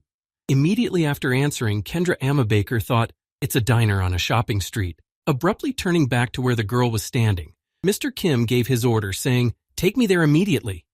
Hearing this, the girl nervously replied, "Yes, sir." When Mr. Kim read the memories of what he had eaten, he could only see the image of the leader from the back wearing a cape and thought, "There is a personality behind this whole Fortesteel rebellion. But I have only eaten a small bite.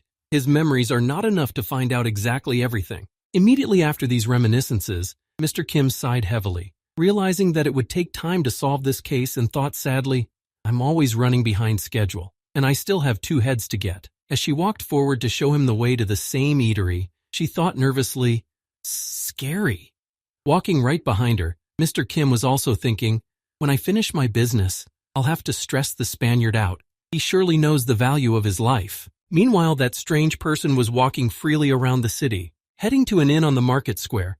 The same mastermind of the uprising smiled slyly that he was able to control everything from the shadows. The Red Weather Vane, a tavern located in the Fortesteel Army's deployment zone, was a cheerful place to be. And after a while, Kendra Amy Baker, who had been showing the way to this bustling establishment, finally put one of her hands on the door and spoke confidently, "Mr. Kim, we have arrived at the right place." The next moment she opened the door to the inn and went in first to make sure everything was okay and that there was no one there to catch her. Seeing the new guest who had just arrived, the bartender who was wiping down the dishes said happily, "Oh, Miss Captain, it's been a long time since you visited us. You must have been very busy lately." Approaching the bartender behind the bar, the girl said awkwardly, The rebels have been very busy lately, and this is Sir Kim."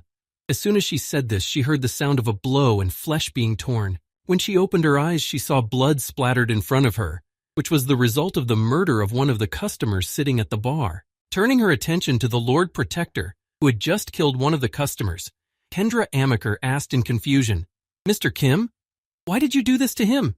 He didn't even do anything." After Mr. Kim finished off one of the bar patrons, the rest of the bar immediately began to flee the bar for their lives, screaming in fear, "He's dead! Let's get out of here!"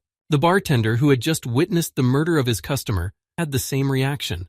Playing his role to the fullest, he said in confusion, "What are you doing in my bar?" Hearing these words from the bartender, who pretended to know nothing, Mr. Kim spoke menacingly, "I know everything, so you don't have to pretend.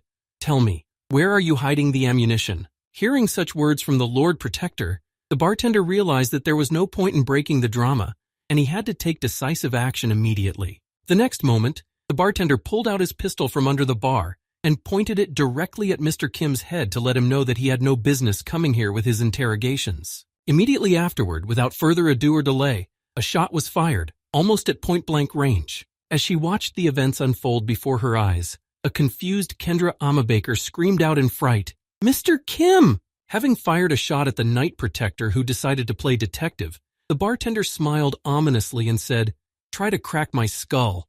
Maybe then you'll find out what you need." Mr. Kim caught the bullet fired at him with his teeth, angry at the insolent behavior, and said, "It's amazing how our thoughts coincide. That's exactly what I wanted to do." Immediately afterward, the Night Protector grabbed the bartender's head and swung it at high speed against the wall to pierce his impudent head, as he had suggested. The next moment, the bartender's large carcass pierced the wall he had his back to.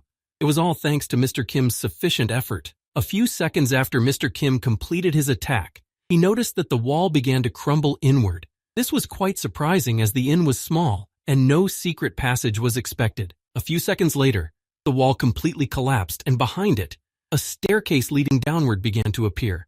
Seeing them, the royal assassin said in surprise, "Ho ho, a secret passage!" Immediately afterward, the royal assassin said to Mr. Kim, "If you had entrusted this matter to me, I would have found it without any fuss." He replied, "It would be faster." Noticing where the boys were headed, Kendra Amaker was surprised. What, a secret passage? Where could it come from in a modest inn? After some time, the three finally made it down to the warehouse where the secret passage in the inn led. Approaching the boxes in the storage room, the girl saw a rather familiar label and said in confusion, "This can't be right." Putting her hand to the anchor mark with a star on top, Kendra Amber Baker said thoughtfully, "Our army supply, and the crates have a navy mark on them. Very interesting." After examining the crates from the outside, Kendra Amber Baker opened them to see if everything was in place. Seeing that there was dynamite inside, she added thoughtfully, "Is there a traitor in the army?" Immediately after her guesses, which she said out loud, the girl added angrily, clenching her hand into a fist. While our soldiers are dying at the hands of the rebels, how could they even dare to do this? Seeing that Kendra Amy Baker could no longer control herself and keep a cool head, Mr. Kim, heading for the exit, said, "Leave this investigation to me, Lieutenant." After saying this, Mr. Kim turned to the body of the bartender, whom he had knocked out with a single punch in retaliation for the point-blank shot fired at him. As soon as he was in front of the body, he transformed into a fatal bite to be able to swallow the fat man whole and read his memories. After swallowing the fat man, Mr. Kim sat down on the floor to sort through all those memories and draw lines of correspondence. As soon as the enemy was swallowed, Mr. Kim chewed on the remains of the man he had killed first in case he knew something valuable. Meanwhile, the Navy trader was changing his location again, walking through the city in his blue cape. Leaving a crowded place, this man went into an alleyway so that no one would notice him, and at the same time to make sure he was not being followed, because it would be easier in a deserted place. When he reached the gathering place, the man looked around to make sure he was not being followed, pulled back the curtain, and went inside, where he was already expected. Taking his place among his accomplices, one of the insurgents spoke. "Our comrade Schaffler from the Red Weather Vane has been defeated." Hearing this, another replied, "Then all that remains is to switch to Plan B." Hearing the suggestion of one of his associates, the man with the eye patch said worriedly, "No, that might be difficult. The one who attacked the Red Weather Vane was the Lord Protector of the Grand Continent." Hearing who was standing in their way, the man in the green cloak said nervously, "By Lord Protector, you mean that hero? Sir Kim, right? What is such a famous person doing here?" Immediately after these words, another man in a blue cape appeared on the threshold of the meeting room and said, "I apologize for interrupting the meeting." This character who interrupted the meeting was John Funder. He was half man, half ape. When attention was drawn to him, he held out a bottle of red liquid and said, "I could barely get it." When they saw what their companion had brought, everyone in the room stood up and said, "It's the same thing. Is this the same thing you told us about?" Then the half-ape pulled back his cloak and showed us a bag with 5 more vials of the same liquid and said, "Yes, this is our springboard for the transition to the new age." Seeing that the henchman had enough vials, everyone present exclaimed with joy, "Oh great, just great news. With this we can even resist the cursed Lord Protector." Immediately after these exclamations, the sound of someone's feet was heard, and a few seconds later, Schaffler appeared at the doorway, breathing heavily. What good news! When the insurgents saw their comrade in arms, who was beaten up but standing on his feet, they were surprised to hear him say, "Comrade Schaffler, it can't be, it's you. How could you survive Asterisk?" Looking at the potion that the beastman was holding, Comrade Schaffler said happily, "Ahem, I was very lucky. I could barely get out of there, but we'll talk about that later." "Comrade Funder, is that what I think it is? That ancient thing?" Turning to his partner in the uprising, Fonder answered happily, "Boogaga, that's right. This is the very magic elixir that will help us step into a new..." Before he could finish, Comrade Schaffler's voice changed dramatically, his tone becoming quite ominous, and he said, "The evidence and the criminals themselves are all in one place." Immediately after these words, Mr. Kim began to release gas from his body, which quickly filled the entire room. Hearing the strange smell and his friend's words, the beastman said in surprise, "What did you just say?" Noticing that there was less air in the room and it was much harder to breathe, the beastman said in surprise, "What is this?" The next moment, everyone in the room began to sweat profusely. Tears were pouring from their eyes and saliva was flowing from their mouths. They could not resist this sprayed poison, but simply fell down like flies. As soon as the enemies were neutralized, Mr. Kim replaced half of Schaffler's face with his own and said, "This is a tear gas based on lilac gas. How do you like it? Can you at least sing the national anthem?" After the investigation was completed and the rebellion plotters were caught, a day passed, and the next day they were brought to the main square of Fortestill, to the place where the execution was to take place. As the crowd gathered to see what was going on, Kendra Amabaker shouted for all to hear, "The rebels claim to be acting to liberate Fortestill, but in the end, their leader is nothing more than a puppet in the hands of a secret rebel." Having exposed the beastman to the public, the girl continued her speech.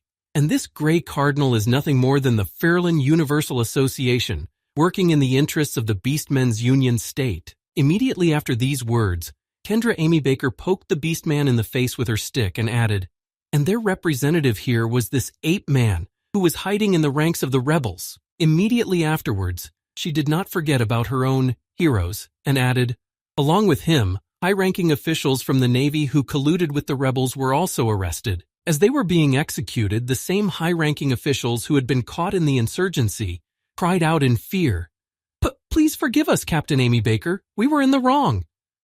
If you'll just turn a blind eye to it once." Without letting him finish, the girl took out a vial of magic elixir and added, "And this is what's in this bottle." Showing everyone present the evidence that they were guilty, she added, "This is the liquid they wanted to distribute, and it is proof of their criminal intentions." As soon as the girl reported the indisputable proof of their guilt, she immediately opened the bottle of the magic elixir. Noticing what she was doing, one of the dignitaries who had been focused on by the game said in confusion, "See, Captain, please wait." Immediately afterward, he added, "My family is from a higher society." Before he could finish, the girl shoved a vial of elixir into his mouth and forced him to drink every last drop. Swallowing the elixir, the man choked on it, trying to get at least some of it down his throat in the hope that the amount would be insufficient, but it would not work. When all the contents were drunk, Kendra Amy Baker let go of the vial, and the man was able to release it from his mouth and spit out the elixir that remained on his tongue and teeth. When the elixir was tasted, the man angrily said to Kendra Amy Baker, "What the hell? Hey, what did you just give me? Answer me now." Hearing such offensive words, the girl responded irritably, "The secret weapon of the bastards you helped. Feel on your own skin what you've gotten yourself into." Feeling some mutations on his body, a high-ranking member of the country's Navy angrily exclaimed, "How dare you do this to me, you bitch? Have you forgotten that I raised you? Ick." Before he could finish speaking, the man saw that his body was beginning to grow hair, and he exclaimed in fright, What the hell? What is happening to my body? Hey, somebody!" A few seconds later, the mutation reached the point of no return, and the man felt radical changes in his brain. Now he became a real beast with only bloodlust. When the mutation was complete, he became a werewolf. His strength was more than enough to break the rope that bound him. This proved that the vials contained a dangerous substance. Seeing what the experimental rebel turned into after drinking the magic elixir, the frightened people began to run away from the square, shouting, "Whoa, wolf, let's run!" Looking back to see if it was following them, someone in the crowd shouted, "It's a man-wolf! It's a demon!" After that incident, I had to tell my superior everything that had happened. First, how the experiment was conducted on one of the rebels who was caught red-handed. Also about what he had been transformed by the magic elixir. He turned from a demon into a werewolf. The lowest demon, the Kori, have always been subordinate to higher-ranking demons. That magical liquid was a mixture of the blood of an ordinary dog and that of an animal man, which had this effect on ordinary people, turning them into monsters. Those people who drank it turned into a beastman demon, and as a result of this incident, it was reported that beastmen and demons are somehow strangely connected. Moreover, when the investigation revealed that the Beastmen's Union State spy, John Funder, was related to the demon race. Following this, it was also revealed that the ruler of the Beastmen Union State is the demon race. These are the results of the trip to Fortesteel. Having described in detail everything that happened in the country of Fortesteel, the royal assistant added in conclusion, "These are all the results of Sir Kim's investigation." After hearing the information received after the investigation, Emperor Edward said thoughtfully, "Beastmen and beastmen. It was already difficult to distinguish them from each other, but who would have thought that they would use this to seize power in an allied state?" Immediately after these words, Emperor Edward recalled the campaign against the Demon King and said thoughtfully, "If we had waited a little longer to eliminate the Demon King, the Beastmen's allied state might have joined in the war against us." Thinking about the fact that they had chosen the optimal time to attack the Demon King, Emperor Edward thought, "But no, because they have already set their hands on Fortesteel. It is as if they were going to attack us." Immediately after saying these words, Emperor Edward smiled slyly and thought, "I never thought I would have such a great opportunity to start a war. For someone who just devours everything in his path, this monster will do me a great favor." Immediately after his thoughts, Emperor Edward announced, "I hereby declare the Beastmen Union State and the Furlan Universal Association to be minions of the Demon King." Immediately after announcing the new status for the two cooperating countries, Emperor Edward added in a menacing tone, "We will declare war on them." Sometime after declaring the country of the Beastmen and their allies to be the minions of the Demon King and declaring war on them, Emperor Edward led his companion to the place where the ships were moored. Looking at what was in front of him, Mr. Kim said in amazement, "Are those battleships?" Hearing this question from his friend, Emperor Edward answered him, I have just thought of a very cool thing. The next moment, looking back to his friend, the Emperor told Mr. Kim, we're going to launch these battleships on land. Hearing such a brilliant idea, as Edward wanted to launch ships on land, he said unhappily, you'd better go and get some sleep, or you'll be delirious when you wake up. Immediately after his advice about sleep, Mr. Kim added, wouldn't it be easier to use a white shark body on land? Hearing this, Emperor Edward responded in surprise. What? Listen, brother, what are you talking about? Sharks cannot move outside the water. Hearing that Emperor Edward understood the basics of navigation, Mr. Kim said to his friend, can battleships do that? Hearing this, Edward was surprised, not understanding what he meant. After a while, having thought about all of Mr. Kim's words and what he had said, Emperor Edward hit himself on the head with his fist and said embarrassedly, ah ha ha, what a garden head. I did not tell the most important part of the plan. Immediately afterward, Emperor Edward smiled slyly and said, the world's most powerful water wizard will be our ally in this war. Hearing this, Mr. Kim began to understand how those ships should move. At the same time, in the kingdom of Elphyrus, the king of the elves, Lucas Elphyrus, spoke to his loyal subjects. Elphyrus will take part in the war of Furlan as an ally. Upon hearing such sudden news from their king, the high-ranking officials who heard the news all exclaimed as one, but your highness, despite the circumstances, isn't this too sudden? As King Lucian went about his business, he continued to listen to the objections of his advisors, who tried to dissuade him from his plan by saying, our kingdom has not even had time to recover from the previous war. After picking at his ears and blowing the dirt off his finger, King Lucian heard, in my opinion, it is best to concentrate on the internal.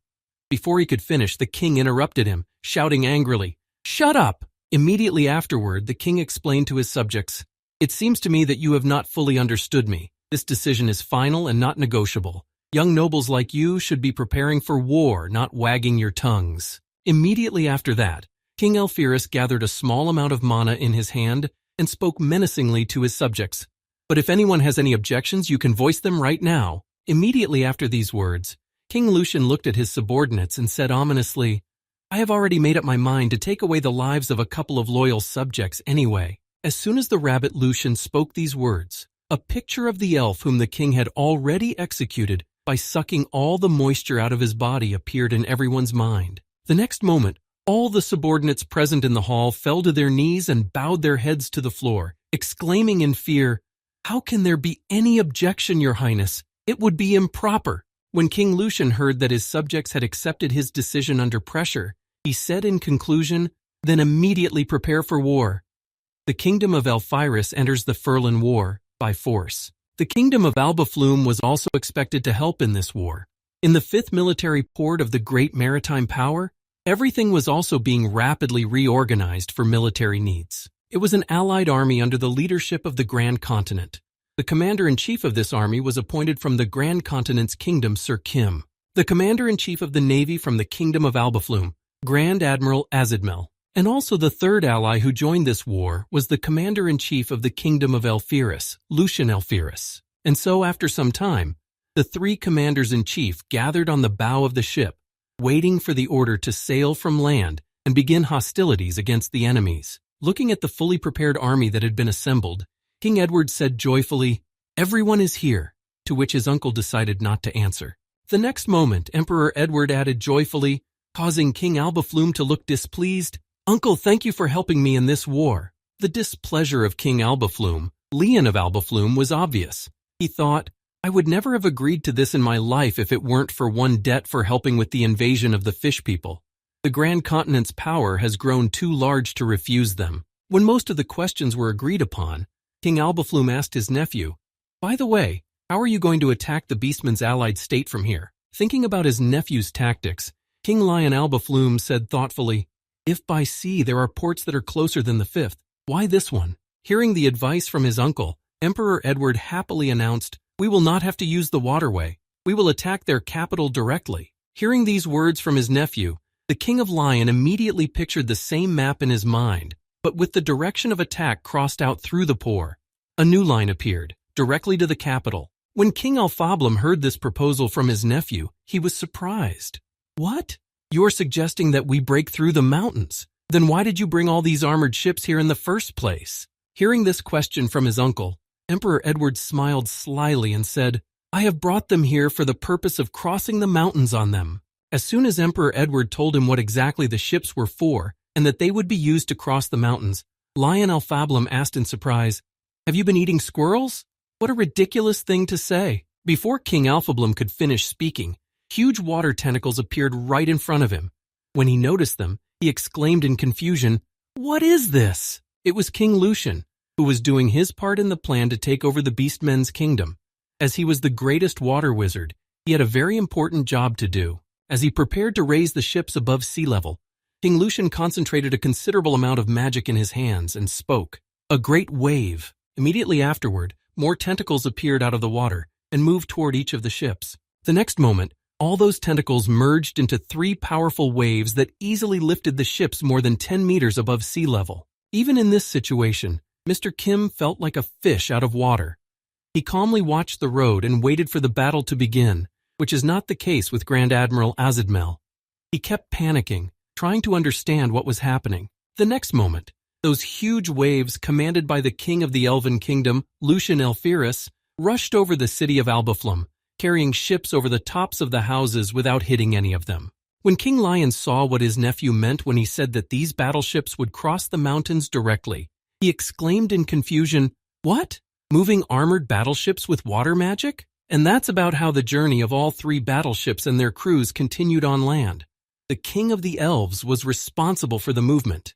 Having moved to the forest where the water was already quite far away, the elf king continued to carry the ships at the same speed, not lowering them even an inch. Water was being drawn from everywhere. Looking at the road and at how strangely the ships moved along the land, the Grand Admiral, smoking his pipe, thought in confusion, Is everything all right? Immediately after these thoughts, a royal assassin approached him and asked, Grand Admiral, is something troubling you? Seeing that he stood next to him, the Admiral continued to smoke his pipe and look at the horizons that he had never seen before while sailing. At the same time, he spoke to the assassin, Are you the Lord Protector's messenger? Ignoring the question of the Grand Admiral, who was standing next to him, the royal assassin walked over to the railing and looked down and said happily, Well, what an incredible sight this is. Hearing these words from his comrade, the Grand Admiral replied, I cannot but agree with you. But this was not the answer he wanted to hear. The next moment, focusing his gaze on King Lucian, the Grand Admiral spoke in confusion. But even if he is the strongest ally I can find, I'm still not sure I can trust the fate of an entire army to one man. Turning his attention to the man in question, the royal assassin supported him, saying, You're right, one mistake and the whole fleet could be destroyed, so the plan is quite risky. Immediately after these words, the royal assassin spoke joyfully, But there is nothing to worry about.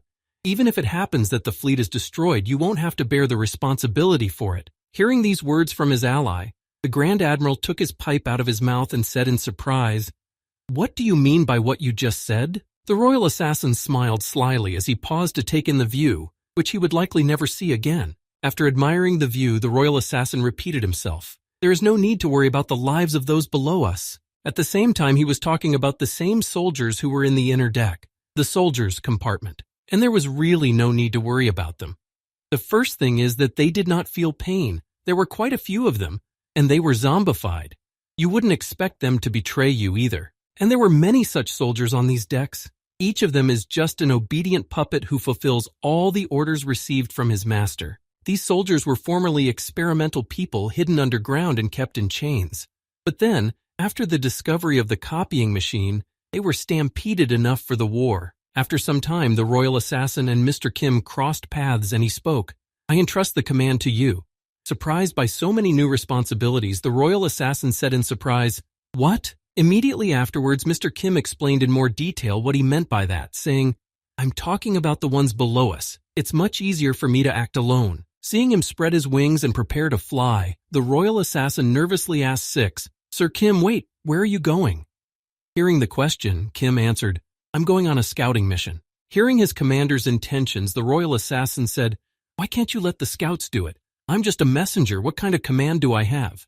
But Mr. Kim ignored this and took off into the air. After Mr. Kim left the ship, the royal assassin had no choice but to accept his new duties and fulfill them faithfully until Mr. Kim returned. Immediately after the boy left, the royal assassin thought nervously, "My plan to live safely until retirement is falling apart right before my eyes. And all because of this man." Mr. Kim disguised himself as an eagle and scouted the area to find out if there were any traps set up by the beastmen. Suddenly, from below him, Mr. Kim saw someone walking happily along the path. It was an animal man carrying a letter and saying happily, "So much to do, so much to do." Immediately after this discovery, Mr. Kim came down with lightning speed, grabbed the letter with his beak, and jumped into a nearby tree to see what it was. After untying the letter carried by the animal man, Mr. Kim began to read what it said. After reading the letter, Mr. Kim said in surprise, "A message about the Grand Continent declaring war on the Beastmen Kingdom? Has it really just reached them now?" Looking at what else was in the letter, Mr. Kim said thoughtfully, "It doesn't look like the messenger was headed to Sharpen, but then where would it be? Isn't Sharpen the capital of the great state of the Beastmen?" While reading the letter to himself, Mr. Kim felt a strange shaking of the tree, which did not bode well, and looked down. From below, the tree was being chopped down by a beastman with his sharp claws to get his lost letter back and to capture the bird that had stolen it from him. As soon as the tree was cut down, it fell to the ground with a loud noise, but the bird and the leaf were not there. Alas, it didn't work. Raising his head up to see where the bird had flown to, he noticed a man with the wings of a bird above him and said in surprise, "A birdman?" Immediately afterward, the beastman spoke in a threatening tone to Mr. Kim. "Who do you think you are? Do you have any idea how important this message is?" Unable to stand such a superior attitude, Mr. Kim went downstairs and beheaded the monster in one fell swoop to keep it from running away. Immediately after the murder, Mr. Kim examined the letter again and said thoughtfully, "Something is definitely wrong here. I'd better check it out myself." He then left the beastman's corpse on the road and went to the very place that is considered the capital of the beastmen to check his guesses. After a while, Mr. Kim arrived in the capital of the great beastmen state, Sharpen. What he saw in front of him was quite impressive. Looking at this infrastructure, the boy said thoughtfully, "And this village is the capital?" Looking at the level of development and prosperity here, Mr. Kim added thoughtfully, "This was very unexpected. Maybe no one could have known about it because of the closed policy of the country of the beastmen." Flying a little further, Mr. Kim also saw a giant statue standing in the middle of the city and said in amazement, "There is even a temple here, so that the church state has no doubts." After flying over the city for a while, Mr. Kim finally realized the situation and said angrily, "We've been deceived. Their capital is just a fake to mislead us." Meanwhile, the ships continued to move with great intensity. They continued to conquer the land horizons thanks to the king of the elves, Lucian. At that very moment, somewhere on the deck of one of the ships, a royal assassin was sitting, sighing heavily at his fate, and saying sadly, "How did I come to this?" Reflecting on his wonderful old age some 50 years later, the royal assassin said, "My dream was to retire peacefully and spend the rest of my days fishing." Immediately afterwards, the assassin recalled the moment when he was presented with the Wave Conqueror and said, "Of course, I am very grateful for the gift of the Conqueror of the Seas 2000 fishing rod. But it is disconcerting that the number of cases and assignments that I'm given is growing more and more." Looking down, the royal assassin muttered under his breath, "Do I have to work until I die, eh?" No sooner had he finished his confession than Mr. Kim returned to the ship. Hearing a loud noise from the landing, the royal assassin stood up abruptly and, approaching the commander, said nervously, "Oh, Mr. Kim, you're much faster than I expected." Hearing this, Mr. Kim asked in surprise, "Why are you stuttering?" Immediately after that, the voice of the Grand Admiral came from behind the scout and asked, "Well, how are things going with the enemy?" Looking back to his comrade, Mr. Kim grudgingly told him what he had learned during the reconnaissance. "The Sharpen are a decoy. Their real capital is located somewhere else." Hearing these words from the Lord Protector, who had returned from reconnaissance, the Grand Admiral was confused. What nonsense! The cathedral of the great beastman state is located in Sharpen. A city that honors a goddess cannot be a bait. Hearing these words from his friend, Mr. Kim immediately thought of the man who had turned into a monster after taking the potion and asked, "But aren't there demons in charge of the state?" As soon as Mr. Kim finished his report, the Admiral became angry when he heard the royal assassin's reflections, and he said thoughtfully, "You know, there is some truth in this." Immediately afterward, the royal assassin expressed his guesses about Sharpen. The demon race honors the goddess as the creator of all things, but nothing more. If we are already dealing with demons, the cathedral means nothing to them. They are ready to abandon it at any time. Hearing the rather truthful reflections of one of his allies, the Grand Admiral spoke in a commanding tone. We'll have to change our plans. Hearing about the change in plans, Mr. Kim asked in displeasure, Shall we abandon the operation? The Grand Admiral replied thoughtfully, Of course not. There is no way in hell we will give up our goal. Immediately afterward, the Grand Admiral clutched his smoking pipe in his hands, which crackled, and said angrily, If they are frightened by the warships and raise the white flag, we will have to end the war in peace. The next moment, the Grand Admiral dropped his pipe, and immediately afterward he angrily kicked it, breaking it into 2 pieces. After this demonstrative display of aggression, in order to calm down a bit, the Grand Admiral, barely able to contain his anger, said, Peace is out of the question. The Grand Admiral was determined to destroy all the demons, and he went on a rampage, saying angrily, How dare they use our faith for their own purposes and mock the goddess? I will tear open the damned beast's belly and throw their intestines into the sea. I will suck out their bones and throw them to the wild animals. I will tear their throats into my own. And so, it didn't take long for the city of Sharpfen to be covered by a huge shadow from the Maheen that covered the sun in the sky. At that time, the guards who were standing guard over the city, noticing some strange weather changes, looked up to see what was happening. Right above their heads, they saw a glimmer of light coming out of the clouds, and 3 huge ships approaching their city. Then one of the guards shouted, A shooting star! Ignoring the enemy fleet, the guard folded his hands in front of him and, closing his eyes, joyfully began to voice his wishes. Send me less money and more work. Oh no, not like that. More money, less work. When he finished expressing his wishes in front of the shooting star, the guard opened one of his eyes to continue his work.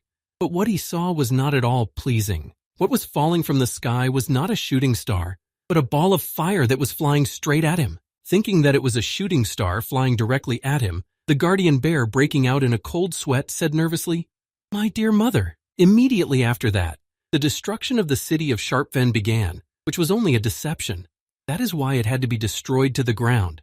This was the decision of the Grand Admiral, who was seething with anger. Having noticed the enemy coming at them from the sky, the army of beastmen naturally tried to fight back, launching everything they could at the ships, but they all just bounced off the hull. On the bow of the same battleship stood the Grand Admiral, who watched the city burn with a sinister smile and said gleefully, How dare you even joke with our religion, damned heretics? Immediately after these words, which still seemed quite restrained, an indignant shout was heard from the Grand Admiral, who explained his intentions. I will raze everything here to the ground except for the cathedral. As soon as the Grand Admiral said these words, cannon muzzles appeared from the ship's hold and began to actively fire at the city of the beastmen. Inside this hold were the same zombie and cloned soldiers who were reloading the guns and firing them. As King Lucian led the entire fleet in the assault on the beastmen's country, he heard the gloating shouts of the Grand Admiral standing beside him. Die, filthy heretics! Perish here, all of you! Embarrassed by how much his ally in this war hated those beastmen, Lucian Alphyrus thought, Lord, what a noisy man he is. And so, 2 hours had passed since the assault on the total destruction of the city began. Everything was in ruins, and it had been razed to the ground. At the same time, the Grand Admiral descended from the ship and stood in front of a statue near the temple. Bowing his head and folding his hands in prayer, the Grand Admiral said, This could not have been prevented, but I repent for the chaos I have caused in this place, Goddess. Forgive me for my sins. As soon as the prayer for forgiveness and absolution was completed, the Grand Admiral reached for his cap, which had fallen off during his prayer and repentance. Taking his cap in hand, the Grand Admiral abruptly threw it over his head and bowed once again to the statue, this time holding his headdress. After this action, the captain of the naval squadron looked up at the statue and said thoughtfully, By the way, this is the first time I've seen a statue of a goddess represented by beastmen. Noticing that she had horns on her head and wings behind her back, the Grand Admiral added in surprise, Of course, I have heard that each race has its own vision of the goddess, but this one seems to be molded in someone else's likeness. Looking at the details of the beastmen's goddess, the Grand Admiral said thoughtfully, Is there really a saint among the beastmen who is worthy of being immortalized in stone? Even if there is, it doesn't seem to be like the beastmen, rather. Before he could finish, Mr. Kim came up behind him and said in surprise, What do you mean? What is she doing here? Hearing these words from the boy, the Grand Admiral said in surprise, Do you know this face? Hearing this question from his ally, Mr. Kim spoke thoughtfully, looking at the statue. Of course, I haven't seen it for a long time. Hearing that he knew the girl depicted in the stone, the Grand Admiral was surprised. Does Mr. Kim know her? Does someone from the Beastmen state have something to do with him? Immediately after his assumptions, the Grand Admiral changed his approach to his thoughts and continued. Well, no, it doesn't have to be a Beastman. Still, it does not look like one of them. Maybe someone from the church state? Having come to the conclusion that it could be someone from the church state, the Grand Admiral thought nervously, wait a minute. If Sir Kim knows someone who is close to the church, then it must be someone from the Demon King's assassination squad. After completing his thoughts, the Grand Admiral decided to dispel his doubts and ask Mr. Kim directly, and as a result, he turned around and asked, "So this is the last holiday?" Before he could finish, the boy interrupted him, saying, "It's the Demon King." As he said this, Mr. Kim immediately recalled the image of the Demon King they had met in the castle upon arrival. When the Grand Admiral saw that statue standing in front of him, he suddenly froze in his tracks, unable to say a word. He was simply overcome with shock at the information he had learned. After a few seconds, when he realized what had just happened, the Grand Admiral exclaimed in confusion, looking at Mr. Kim with frightened eyes. "Did you just mention the Demon King?"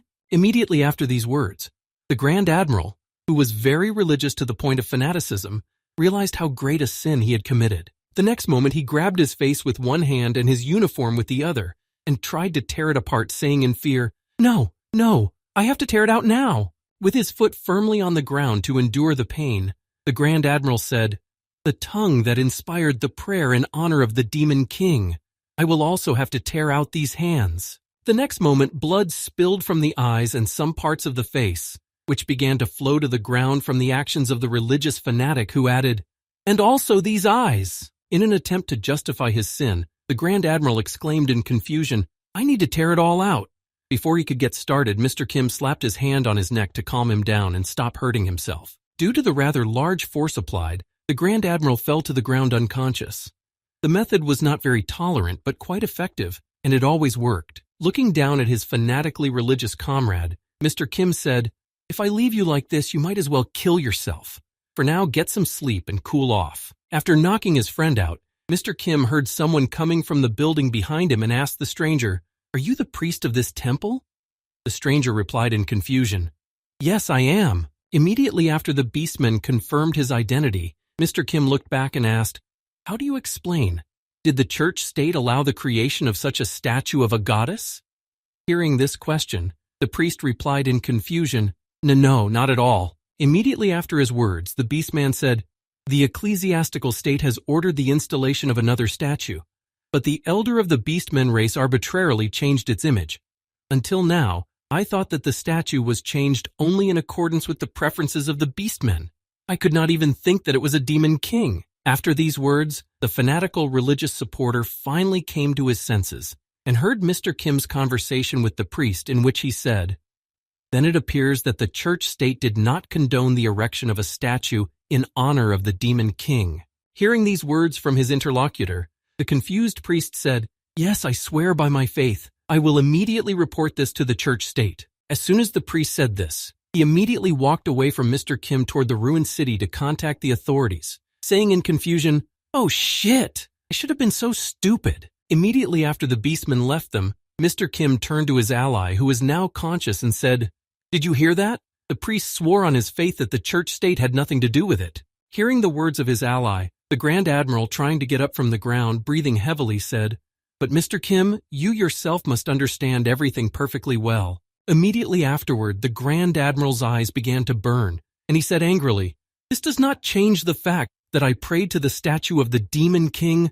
I have broken the commandment, 'Thou shalt not worship a false god.'" Hearing such words from the Grand Admiral, who still held to his fanatical belief, Mr. Kim sighed heavily and said in his head, "God, what a religious fanatic!" Rising to his knees and bowing his head to the ground, the Grand Admiral folded his hands in front of him and said guiltily, "Great goddess, I pray you, send me punishment, your negligent believer." Immediately afterward, the priest of the beastmen ran to them, exclaiming in fear, "But that is our business." As the priest approached Mr. Kim and the fanatical religious servant, he spoke in a frightened voice, "The high priest has announced a holy war." Hearing the message brought by the beastman's priest, the Grand Admiral asked in surprise, "What? Did you just announce a holy war? Surely I did not hear that." Immediately afterward, the Grand Admiral rose to his feet and added, You just mentioned the same holy war, didn't you? The priest replied in fright.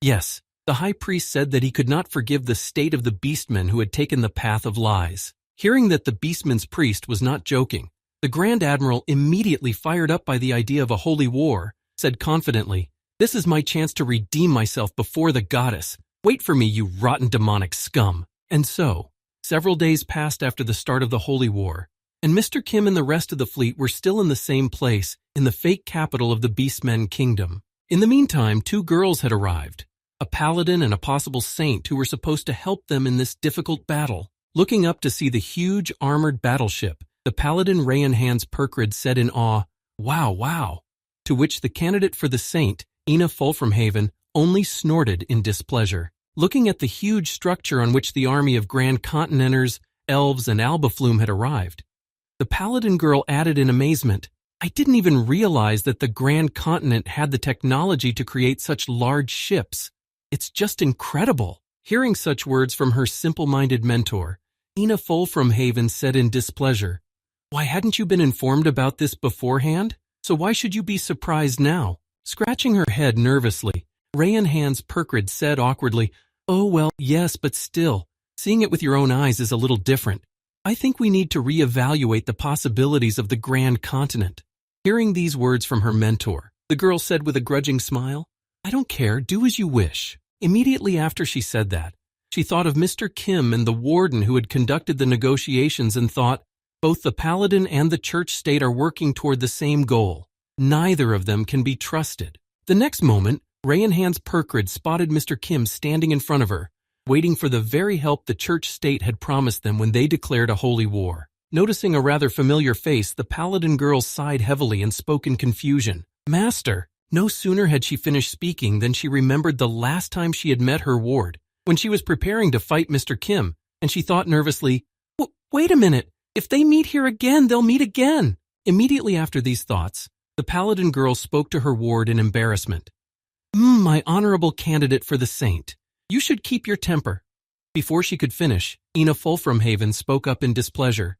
"I was sent by the church state to help in the holy war." Seeing the strange behavior of her ward, who did not immediately rush into battle when she saw Mr. Kim, Rayanhans Perkrid wondered, doesn't she remember anything from the last time? At the same time, Mr. Kim, who saw the two girls who had come to him, thought in surprise, "So these two are the reinforcements from the church state?" Looking first at Ina Fulframhaven, who was a candidate for sainthood, the boy thought, "One of the grassroots is a living weapon that is as good as a brave man, artificially created by the church." Mr. Kim then turned his gaze to the nervous Rayanhans Perkrid, who was hiding her eyes and avoiding eye contact, and added, "And the other one is a monster, like me." After analyzing the reinforcements sent to him for the holy war, Mr. Kim said thoughtfully in his head, "Even before this war is over, one of this pair will have to be disposed of." As he finished his thoughts, Mr. Kim heard Ina Fulframhaven ask him a question that sounded like this. "Lord Protector, may I ask you about the military situation at the moment?" Hearing this question from the candidate for the saint, the royal assassin behind them said, "I will speak about you." When everyone turned their attention to him, the royal assassin said, "Throughout this time we have been searching for the true capital of the great Beastman state. In the end, we were able to figure out several possible options." Immediately after this announcement, the royal assassin turned his attention to the reinforcements from the church state and said, "We are planning to divide our forces and thus attack several cities simultaneously. We wanted to send you to the city that is most likely the capital." Hearing such a report from an ally in this holy war, the paladin girl immediately asked, "Where exactly is this place?" Hearing this question from Rayanhans Perkrid, the royal assassin held out a map to her and said, "Here, you can look at this. Here are its coordinates and the essence of the strategy." As the girls began to look at the map and reread the battle strategy, the royal assassin said, "This is a Beastman's industrial miso factory called Round Year, and at the same time, in the great Beastmen state, the Furlan Universal Association, the industrial city of Round Year, was holding an immediate meeting of its key representatives. While holding a meeting of the heads of the key positions of the Beastmen state, someone's nervous voice came from the office. "Something has happened that is hard to believe. Sharpfin has been destroyed, and it happened in just one day." Having delivered some rather bad news, One of the participants of the gathering of beastmen continued angrily. But the bad news does not end there. The church has also declared a holy war on us. Hearing this news, the behemoth beastman said thoughtfully, "This is all because of the Demon King's statue. I was hoping that someone would think of dismantling it." Hearing whose fault it was, the Lion Man spoke indignantly. "It was necessary to stop it from the very beginning. Who even thought to put the face of the Demon King on the statue?"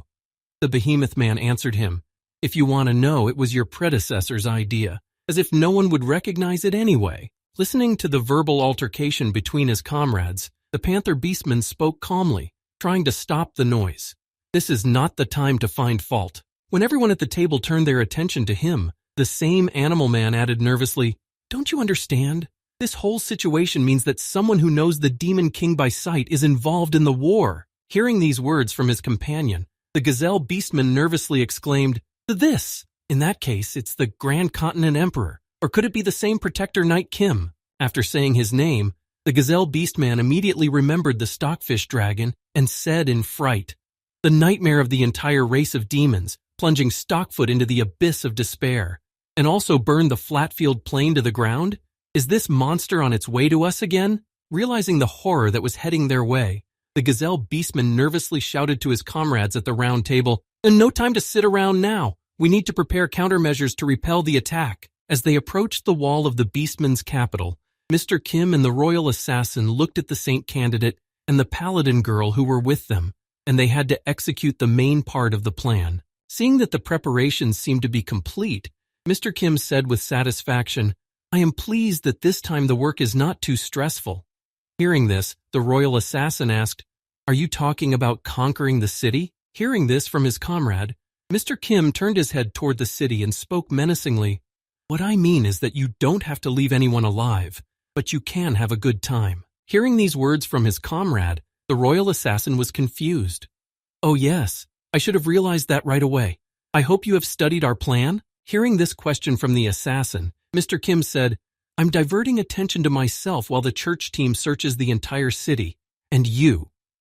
Before he could finish, the royal assassin added, "And I'll take care of the preparations the emperor mentioned." After discussing the entire plan again, and making sure no one had forgotten anything, Mr. Kim got to his feet and spoke confidently. "Well then, let us begin." Immediately after saying this, Mr. Kim leapt into the sky to launch an operation to capture the capital of the Beastmen. Transforming into a red dragon, the boy immediately went to the wall to draw the attention of all the guards to himself and allow his comrades to enter the city without hindrance. Seeing the dragon heading toward the wall, the guards on patrol shouted out in fright, "Enemy! The enemy is on the horizon!" As soon as the cry of danger was heard throughout the guard position, Mr. Kim prepared to use his fire breath skill, but was prevented.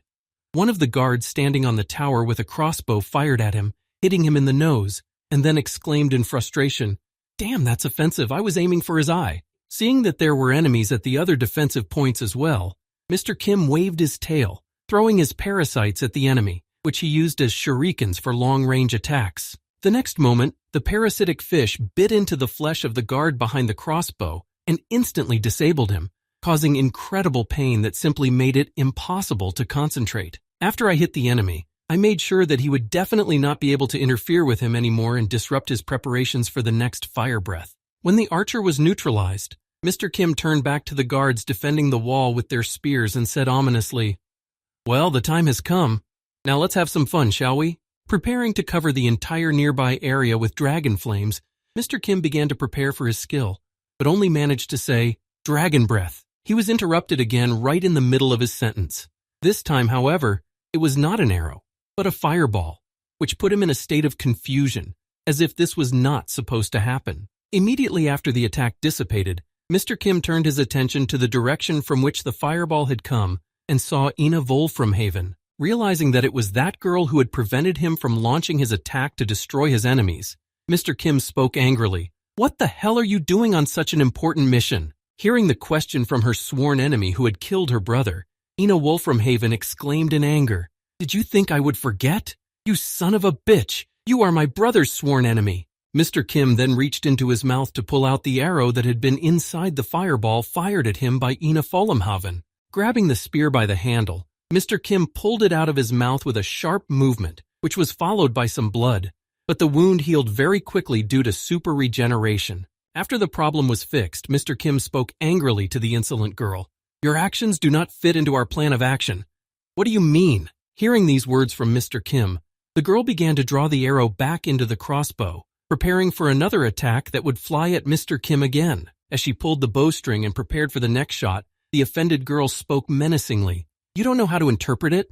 Then here, get some more." Immediately after these words, Ina Wolframhaven fired another arrow at Mr. Kim to hurt him and to avenge the death of her older brother. This time, the arrow hit him in the shoulder and made a piercing wound, tearing the boy's shoulder open. Seeing that the arrow flew on without lodging in his body, the boy did not worry too much about it. Turning his head back to Ina Wolframhaven, Mr. Kim said, "With my super regeneration, a scratch doesn't pose any—" Before he could finish, he saw another arrow flying straight at him. This arrow hit Mr. Kim in the eye. This surprise attack managed to hit the guy and even put him out of action for a while, preventing him from concentrating on the battle. However, that was not all. Immediately after the hit, the girl used her skill to cast magic circles on the spear handle to inflict additional damage on her opponent. After completing her spell, which was sure to work and destroy the boy she hated so much, Ina Wolframhaven shouted out, "Explosion!" The next moment, an explosion occurred right inside Mr. Kim's head, most likely causing serious damage to his body. At that time, the girl had already tasted the victory over her hated enemy. When the smoke from the explosion cleared, she could see that his head was gone. It was simply blown to pieces after such an attack, and the body began to fall to the ground. Hoping that she had already won, Ina Wolframhaven shed tears and said, "And all this because of a nobody like you, my big brother." Before she could finish, she turned her back on the enemy and thought smugly, "But still, I managed to realize my revenge for my older brother. Now he can sleep in peace." However, everything was not as good as it seemed to the girl at first glance. At some point, the body stopped in midair, the smoke almost completely dissipated, and some changes could be seen on the neck. A few seconds later, the neck began to recover rapidly. It was as if something was boiling in the place where the wound from the attack on the candidate had started. Having already grown 2 heads instead of 1, as the Hydra did, Mr. Kim spoke angrily to the girl, who had already turned her back and prepared to leave. "Hey, where are you going?" Ina Wolframhaven, hearing the voice of Mr. Kim, whom she had just a minute ago finished off with her own hands. Ina Wolframhaven immediately looked back and noticed that he was completely unharmed, and said in concern, "But how? I blew your head off." After completing his body restoration, Mr. Kim asked the girl who had used quite powerful magic against him, "I think you used a magic arrow unless I'm mistaken?" Immediately afterward, curious about this skill that he could acquire, Mr. Kim spoke angrily. "This is quite an interesting skill, the one you have?" As soon as Mr. Kim had finished praising Ina Wolframhaven's skill, he immediately added with dignity, "So, will you show me some other skills you have?" Meanwhile, the city was in chaos. All available forces took up arms and immediately headed for the invasion site, obeying the orders of the military command. Enemy invasion, the southern fortress. Hearing that all the troops were leaving the city for the attack site, Ray and Hans Perkreed thought happily, "The teacher has drawn attention to himself, and they have weakened the defense on the borders." Immediately afterward, she was surprised that she was still massive, wishing enough time had passed, and then thought, "Where did the candidate in the party go?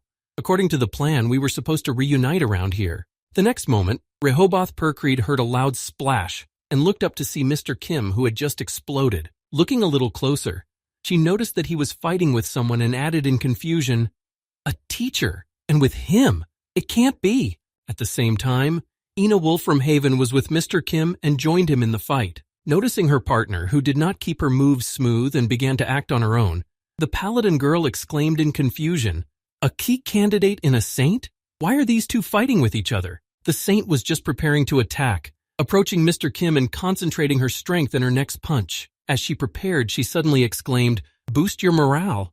Then she delivered a punch to Mr. Kim, piercing his head right through his mouth. After that, Ina Wolframhaven grabbed Mr. Kim's wing and held it tightly in her hands. Gathering her will into a fist again, and using her power, Ina Wolframhaven tore off the boy's left wing in one swift movement. Feeling pain in his body, as well as loss of balance and ability to stay in the air, Mr. Kim exclaimed in anger, "Oh shit, my wing!" Watching the fight that was taking place right before their eyes, one of the guards of the Beastman's capital said in surprise, "What the hell? What is going on here? Why are they fighting with each other? Immediately afterward, his other comrade who was standing next to him on the wall replied in confusion, "That's not important right now. First of all, we need to figure out who is our enemy and who is our ally." As they were talking, one of the guards noticed that the dragon's blood splashed directly at them. But the most interesting thing was that this blood worked like acid, and when it hit the skin it burned it, leaving burns. The next moment, all the guards who had been exposed to the dragon's blood began to run in panic along the wall, trying to hide from the acid rain. Meanwhile, the fight between Ina Wolframhaven and Mr. Kim continued. The girl was preparing to strike again, frozen in midair, and gathering her strength again, creating a magical cue in the air to push herself off of. Ina Wolframhaven created momentum for herself to make her attack as strong as possible and headed towards the red dragon. Forgetting about everything else in the world and being so engrossed in the battle, Ina Wolframhaven didn't even notice that Mr. Kim had a tail that was already approaching her. Thanks to it, the boy was able to easily deflect the girl's attack and launched her right up to the wall of the capital, destroying a large part of it. After the hard landing of the self-confident Ina Wolframhaven was over, she tried to get up after being seriously injured and moaned heavily, "You're a real monster." Immediately afterwards, the girl began to use a technique forbidden to her, saying angrily, "So this is the only thing left?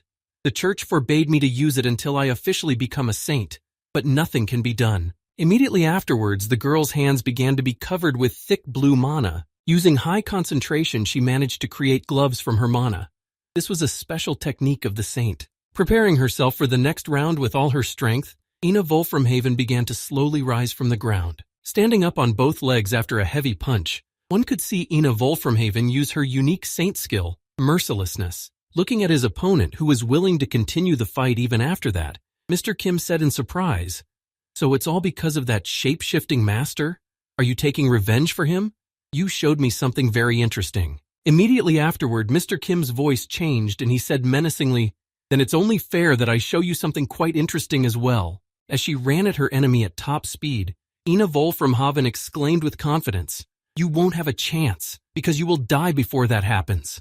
The next moment, Ina Wolframhaven's most powerful attack came right at Mr. Kim. The girl thought she had won, but after her strike, Ina Wolframhaven felt that her attack suddenly stopped in one place. Nervously raising her head to figure out what had happened, she saw a girl standing in front of her who was completely unfamiliar to her. She couldn't understand what was so interesting about her. Surprised by what had just happened, Ina Wolframhaven thought nervously, "One hand to block my equipment?" Then she said, suddenly taking the form of a woman, "Is this a psychological attack?" Immediately after these words, Mr. Kim heard a follow-up to the previous words. "Were you trying to undermine my morale?" To which he replied, "So you don't recognize this face?" After that, Mr. Kim clenched his hand into a fist and prepared to strike and said, "No, not in spirit." Immediately after saying that, he launched his attack on the enemy. At that very moment, the place was still relatively quiet, and no large-scale events had occurred, but everything was yet to come.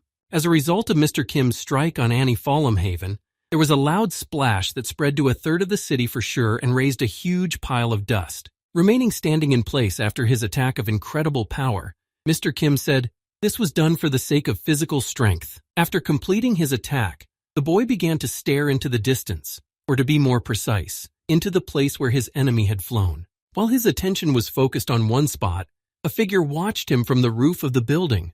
This observer was Rayanhans Perkreed, who witnessed the familiar image that Mr. Kim had transformed into. Looking at him, she said in confusion, "That face," drawing lines of resemblance between Mr. Kim's current appearance and that of the past saint. The paladin girl said in surprise, "The past saint?" Immediately after she said that, Rayanhans Perkreed thought in amazement, "The teacher was able to transform into Saint Angela. Are masters of transformation even capable of this?" As soon as this thought crossed her mind, the paladin suddenly froze in place, thinking, "No, wait. My teacher said that their transformation was just an appearance, a fiction to distract attention." Then Rayanhans Perkreed remembered what Kim's mentor had said and added, "And the true power of my teacher is in the ability to change your body into the one you previously absorbed and use all their skills and body features." The next moment, the girl's head was filled with horror as she realized, and if he transformed into Saint Angela, it means only one thing: he ate her. Immediately after these thoughts, something like a fog appeared in Perkreed's mind. Her body began to break out in a cold sweat, but she spoke eagerly. "So that means the girl's body began to undergo a transformation. She began to breathe heavily from the excitement that suddenly gripped her body, changing her image into a monster. The girl said thoughtfully, "What if I eat this saint now? I can become one myself." Meanwhile, Mr. Kim was already hovering over the body of the candidate for saint, and noticed that even though it was critically wounded, it still showed signs of life. Surprised by this will to live, the young man said in amazement, "Still alive? A body enhanced by the church-state's technology is incredible." The next moment, Mr. Kim added more orcish muscle to his arms, and as he swung to strike, he shouted menacingly, "But now I'm going to put an end to this." Before he could deliver the final blow, Mr. Kim heard his student's voice suddenly exclaim, "Stop!" Listening to him, the boy postponed his intentions for a while. After being told to stop, Rayan Hans Perkreed stood in front of the body of the virgin candidate and confidently declared, holding out her hand in front of her, "Do not come any closer. Although you are my teacher, I am a paladin." Turning her gaze to Ina Fulframhaven after these words, the paladin girl added, "I can't just stand by and watch this anymore." Hearing these words from his student, who clearly looked different from her usual self, Mr. Kim spoke slyly. "You mean you have your eye on my food, don't you?" Receiving such a question from her partner, the girl said nervously, "Oh no, of course not. Why would you think that?" Noticing the appearance of the girl who had begun her transformation, Mr. Kim said, "How can your objections convince anyone when you look like this?" Hearing her mentor's remark, the girl began to fight for her body again with her inner monster and replied, "It's not like that." Hearing these words from his student, Mr. Kim changed half of Angela's face to his own and said, "Even though you have realized your essence, you are trying to resist this impulse. Are you afraid?" When she received this remark, the girl answered with a grimace of pain, "Aya, I am not like you, teacher.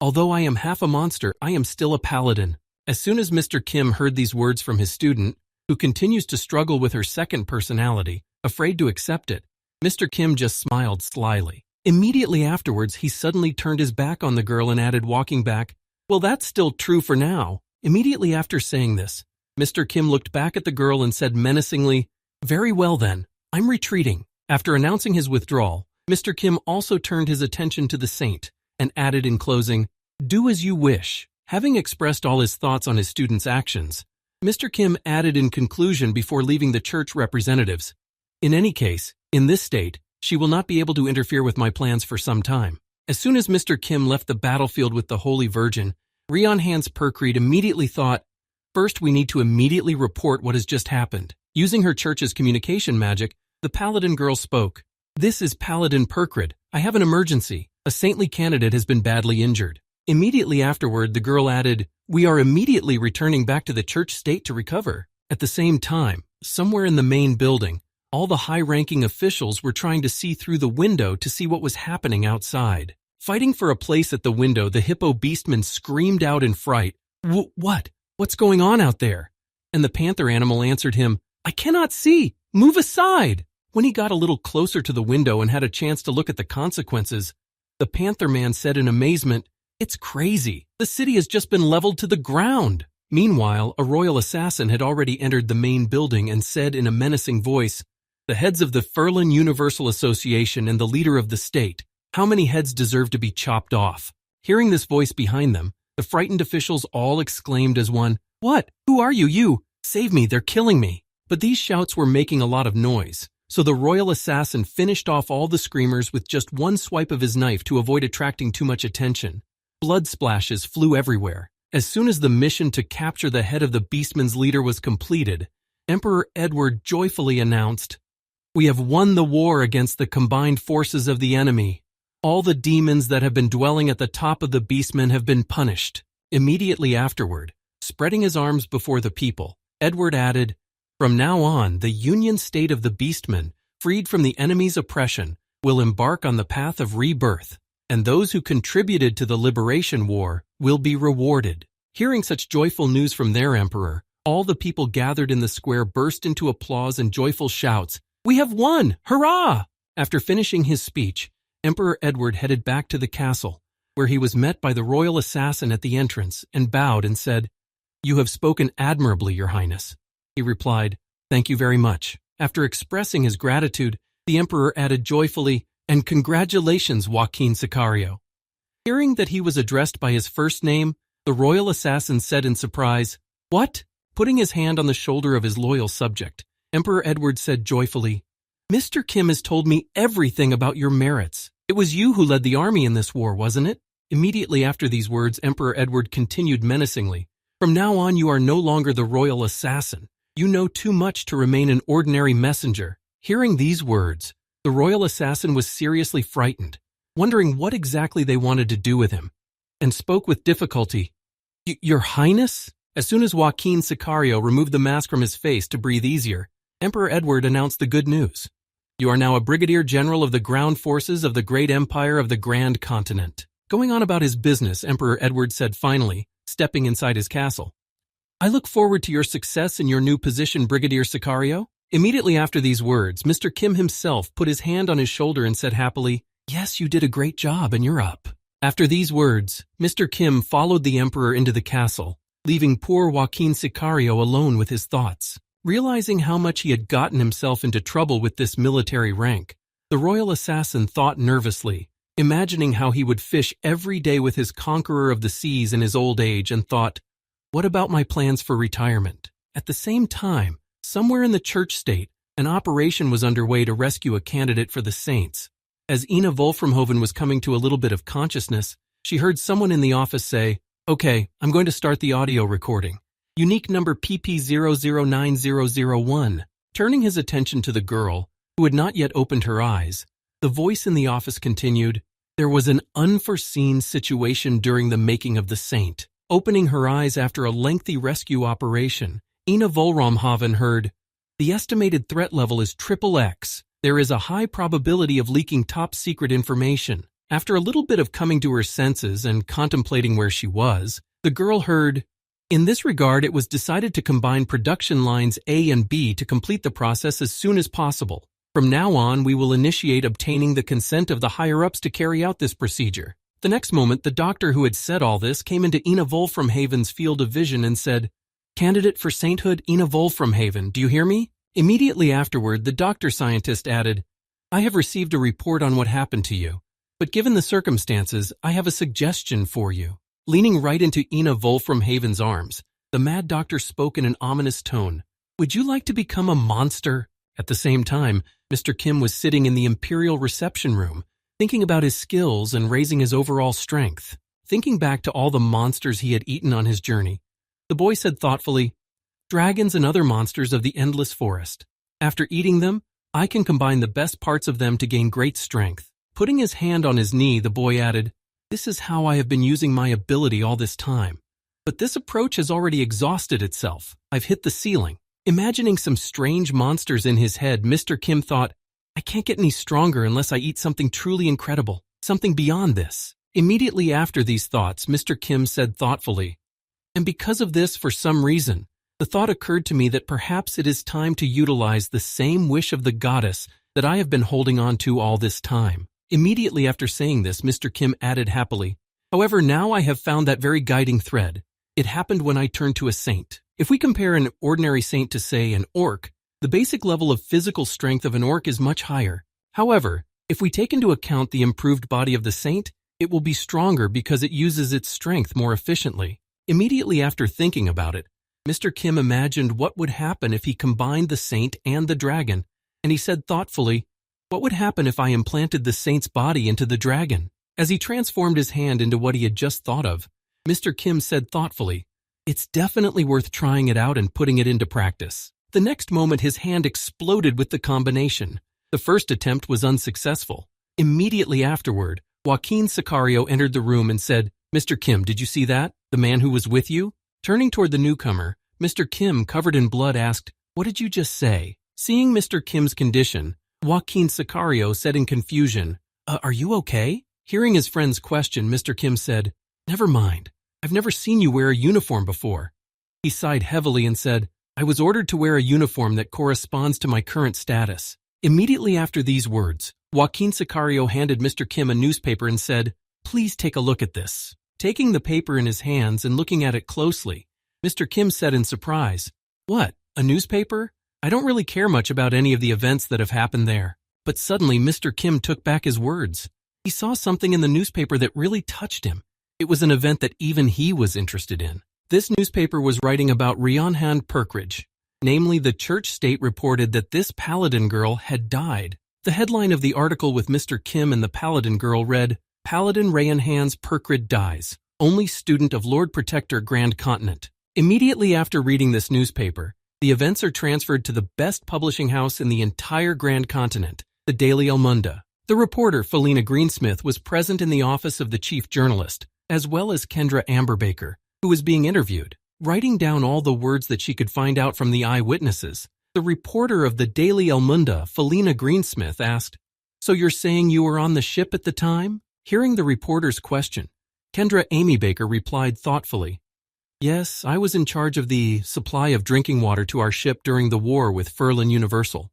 Prior to that, I was authorized to be the Lord Protector's guide to Fort Esteele." Hearing these words from her guest, Felina Greensmith thought happily, "Great exclusive material." After changing her job from street bard to journalist, Felina Greensmith gained a reputation as a trustworthy reporter. Immediately afterwards, the young reporter added, "Drinking water supply management. You don't often see a position like that. Could you tell us more about your job?" Immediately after these words, a man burst into the room. Seeing that they had a third guest who was completely uninvited, the two girls immediately turned their attention to him, trying to find out who he was. Immediately afterward, the girl reporter said indignantly, "We're conducting an interview now. Who let you in?" Hearing the girl's question, the unknown man said, "I'm looking for reporter Greensmith." When Felina learned that he was looking for a journalist, she was confused. It's me." Hearing that the person he was looking for was right in front of him, the man began to change before his eyes, saying, "Is that so? Well then, I am very lucky with this." Noticing what was happening to the man who had broken into the reporter's office, both girls were frightened to see what would happen next and how they should act. However, in a few seconds it was over. The result was quite normal. The man turned out to be a guy Kendra Amberbaker recognized and exclaimed in surprise, "Mr. Kim?" Recalling the newspaper article that Joaquin Sicario had recently brought him, Mr. Kim said, "I want to ask you something about the death of Paladin Perkrid. You'd better cooperate with me." Hearing Mr. Kim's stern tone, both girls were seriously frightened. Felina Greensmith was the one who was most afraid, because every time she met him, she got into trouble. This time, when she noticed the guy in front of her, she thought in fright, Why me again?" The next moment, Mr. Kim approached the reporter's desk with the papers, and looking for the information he needed, said, "The official report of the church state, the only student of Lord Protector Grand Continent, Paladin Ryanhan's Perkrid, has died. It says here." Looking at Mr. Kim, who was sorting through the papers on her desk, Felina Greensmith thought in confusion, "I shouldn't make him angry." After checking the report from the church state, Mr. Kim asked the journalist, "Have you checked? Did the church state really report the death?" To which she nervously replied, "Yes, I did, but it's not that simple. Death notices come even when a paladin goes missing." After hearing the reporter's words and continuing to look through the documents, Mr. Kim said in confusion, "She can't be dead. I don't believe it." Immediately afterward, an image of his only student appeared in his mind, smiling joyfully at him, having done something incredible thanks to the advice of his mentor. Remembering the power his student had, Mr. Kim thought in confusion, "It is simply impossible that the church state would get rid of such an outstanding fighter like her." After these thoughts, Mr. Kim turned his gaze somewhere out the window and added thoughtfully, "They are definitely up to something crazy. There is no other way to explain it." After a while, Mr. Kim came to Emperor Edward for help. The latter, having considered the request, replied, Such a sudden report about the death of your student." Reviewing the report from the church state that Mr. Kim had taken from Felina Greensmith, Emperor Edward added thoughtfully, "Indeed, it is suspicious." The next moment the emperor spoke in confusion. Suspicious, of course, but the emperor hit his head on the table, which was piled high with papers, and exclaimed, "I'm sorry, brother. I'm really busy right now. I can't help you." Looking at the pile of papers he had to review, the emperor said in fright, "There are not one or even two problems here that are caused by the war, and they all require my attention. How can I deal with all of them by myself?" Immediately afterwards, Emperor Edward added wearily, "In any case, these are internal affairs of the church state, and it will be very difficult to find out what happened there. Perhaps we should first observe." Hearing his friend's unsatisfactory answer, Mr. Kim stamped his foot on the floor and said, "Well, if you are so busy." Immediately after his action, Mr. Kim added menacingly, This first thing of yours could take a very long time, and I don't have much time." Hearing Mr. Kim's threatening tone, Emperor Edward did not know what to do, because he had a lot of work to do and his life was precious. So he blurted out in fear, I... Interrupting his busy friend, Mr. Kim turned toward the exit and said menacingly, "All right, I will deal with this myself. Besides, I have something to experiment with." Hearing this, Edward breathed a sigh of relief. After saying that, Mr. Kim set off on a journey, disguised as a lizard man, and sailed to the Lizard Man Kingdom. While on the ship, the boy was enjoying the fresh air, waiting for his arrival on the continent. When he opened his eyes, Mr. Kim thought about the place he was going to and said in his head, "Lizard Man Country? Ruth Marsh Alliance." Looking up, Mr. Kim said in disappointment, "If I were to fly through the sky, I would arrive much faster, but it would be like putting up a poster saying, 'The Grand Continent Lord Protector has arrived.' Even if it takes longer, there is no other option but to sail." As he was thinking, Mr. Kim didn't even realize that he was about to have an adventure, and he continued his thoughts. Even though it's a waste of time, sometimes it's nice to feel like a carefree passenger. As soon as he thought about carefree, he heard frightened shouts from the passengers and the crew of the ship. "Attention! Pirates! We are attacked by pirates!" Enjoying the panic of everyone on the ship, the captain of the ship with the pirates gloatingly shouted, "Boogeymen! Losers! You are unlucky to run into us this time." Immediately afterward, the pirate captain added, "Give me the one-eyed Morgan everything you have." Before he could finish, a fireball came at him, neutralizing the attackers. The hit was followed by a loud explosion that tore the ship and the pirates into small pieces and saved the passenger ship from being invaded. Seeing what had just happened, all the vanity men on the ship immediately froze in their tracks, not understanding how this could have happened. Immediately afterward, they turned their heads in the direction from which the fireball had come. There they saw the ogre with smoke coming out of its mouth after the fireball was released. As they continued on their way, having been saved from the pirates who had left literally nothing behind as a result of the explosion, the captain of the ship thought in surprise, "Are lizard men capable of even this?" After some time, the ship on which Mr. Kim was traveling finally arrived at the Alliance port of Ruthmarsh, which was located on the coastal zone of the Smooth. When Mr. Kim disembarked, he was quite surprised by the local population and began to obscenely look at many things that were unfamiliar to him. Turning his head in different directions to see as much as he could around him, the boy said in amazement, "This place? There is no other way to describe it." Around him, there were lizards of different shapes, sizes, and species. Each of them was going about its business and performing some kind of work. Looking at the locals who inhabited this country, Mr. Kim continued in amazement, "It's a lizard's paradise." In addition to small and common lizard people, there were even some sea lizards that looked like crocodiles, old, young, and huge. A full range of sizes and colors. As he looked at the locals walking by, Mr. Kim thought in amazement, "All the lizard people in the endless forest look similar, but here, all the species are incredibly different." Folding his arms in front of him, Mr. Kim closed his eyes and thoughtfully said in his head, "So yes, a plan of action. First, I need to gather information." As he thought about how to identify the leader of all these beastmen, Mr. Kim thought, "Until now, the head of the lizardmen has never come out and shown himself to the public." After these thoughts, the boy began to look around again and added thoughtfully, "And if I have so little evidence, where do I start?" After that, Mr. Kim climbed to the highest point in the city to look over the city from above and thought, "I'll start with what I do best." A week after Mr. Kim arrived in the country, an angry shout came from the office of the head of the Smooth Coastal District. "That son of a bitch!" Clutching a piece of paper with a report in his hand and slamming it on his desk, the coastal chairman added angrily, "What the hell is going on here?" Looking at his secretary, who had brought him the report, the head of the port city continued in confusion.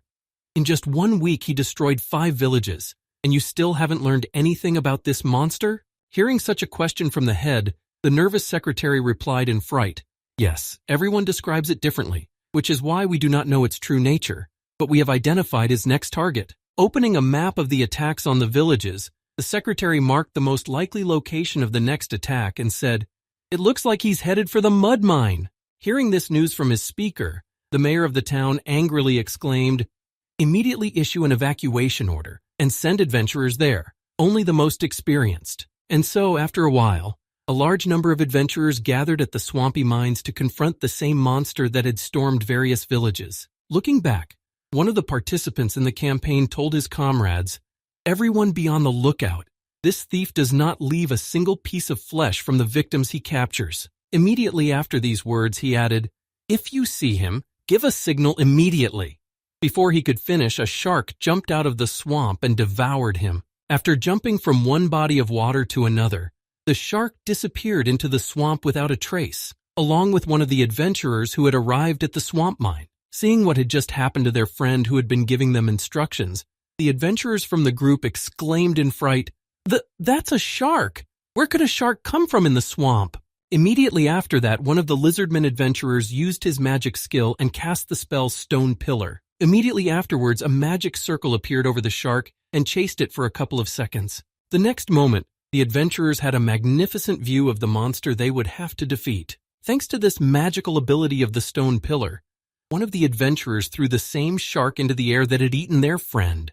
However, his hand was still on its tongue. When the monster appeared on the surface, having been thrown out of its natural environment, it growled, trying to intimidate its opponents. When one of the adventurers took a closer look at what they were about to fight, he exclaimed in fright, "Wow, it's a monster!"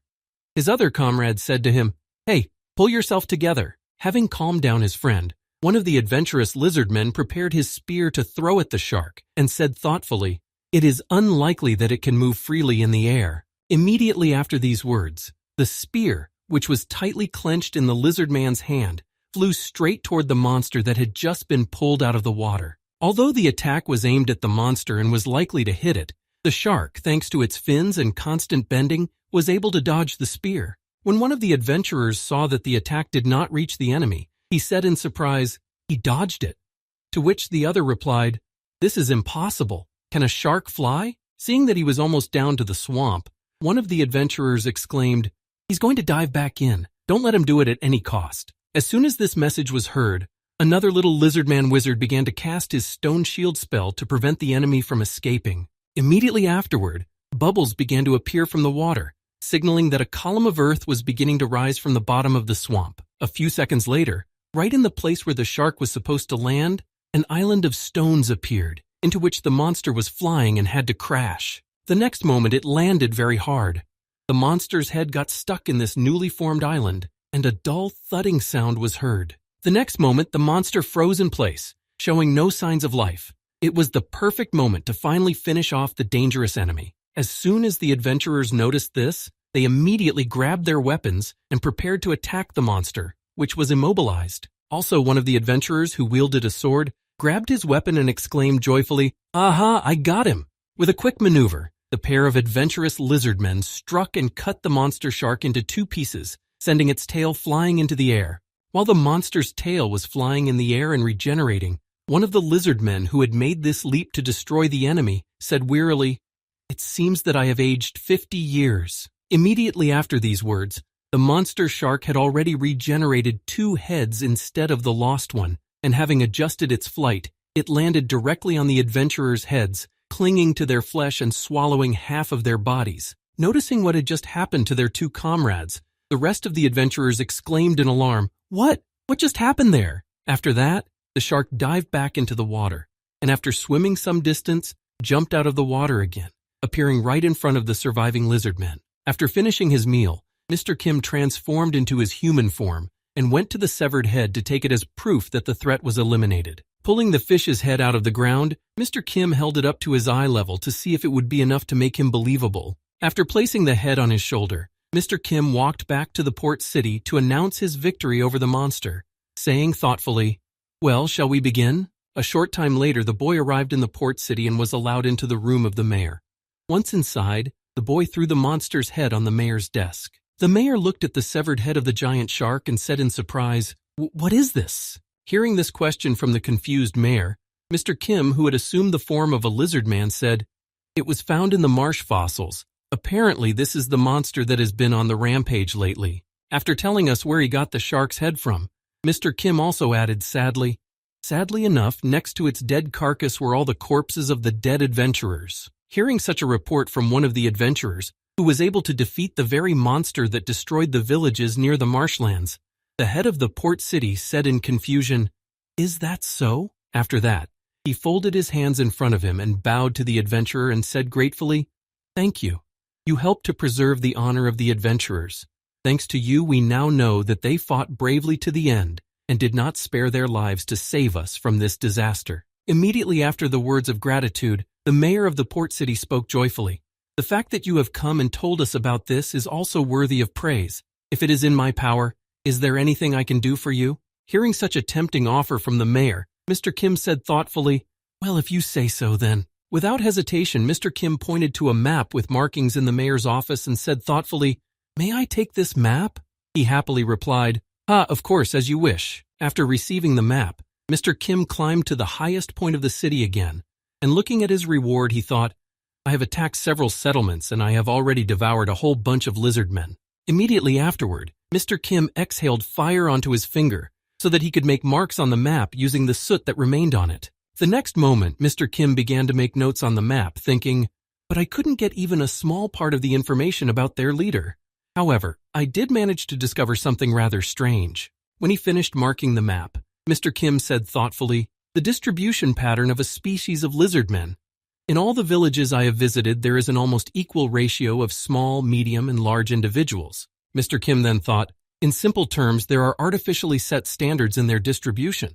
However, the strangeness does not end there. Looking somewhere in the distance in front of him, Mr. Kim said thoughtfully in his head, "I could not find information about the root cause, no matter how many heads I searched." Immediately after this thought, Mr. Kim finally realized something and said in surprise, "Speaking of which, only one thing comes to mind. A strange thing I saw." Immediately afterwards, Mr. Kim recalled the same ogre he had met in the Adventurers Guild while trying to start a rebellion in the kingdom. Recalling its features, the boy said thoughtfully, "As I recall, he introduced himself as a descendant of the dragon race, but so far I have not seen anyone in this country who looks like him." Immediately after these thoughts, Mr. Kim said in surprise, "It is possible that this red man-eater who introduced himself as a member of the dragon race is somehow related to the king of man-eaters." Jumping down from the tower that towered over the city, Mr. Kim said thoughtfully, "This is definitely worth checking out." The next moment, Mr. Kim arrived at the mayor's office. Hearing that someone had broken into his office so tactlessly, the mayor was displeased. "Who is it that breaks in without knocking?" Before he could finish, he saw Mr. Kim standing in front of him and said nervously, So it was you. What is the reason for your visit this time?" Hearing this question from the mayor, Mr. Kim immediately got down to business, asking, "Mr. Mayor, do you happen to know anything about the dragon race?" Hearing such an unexpected question from the guest, the mayor suddenly became quiet for some reason and was afraid to say a word.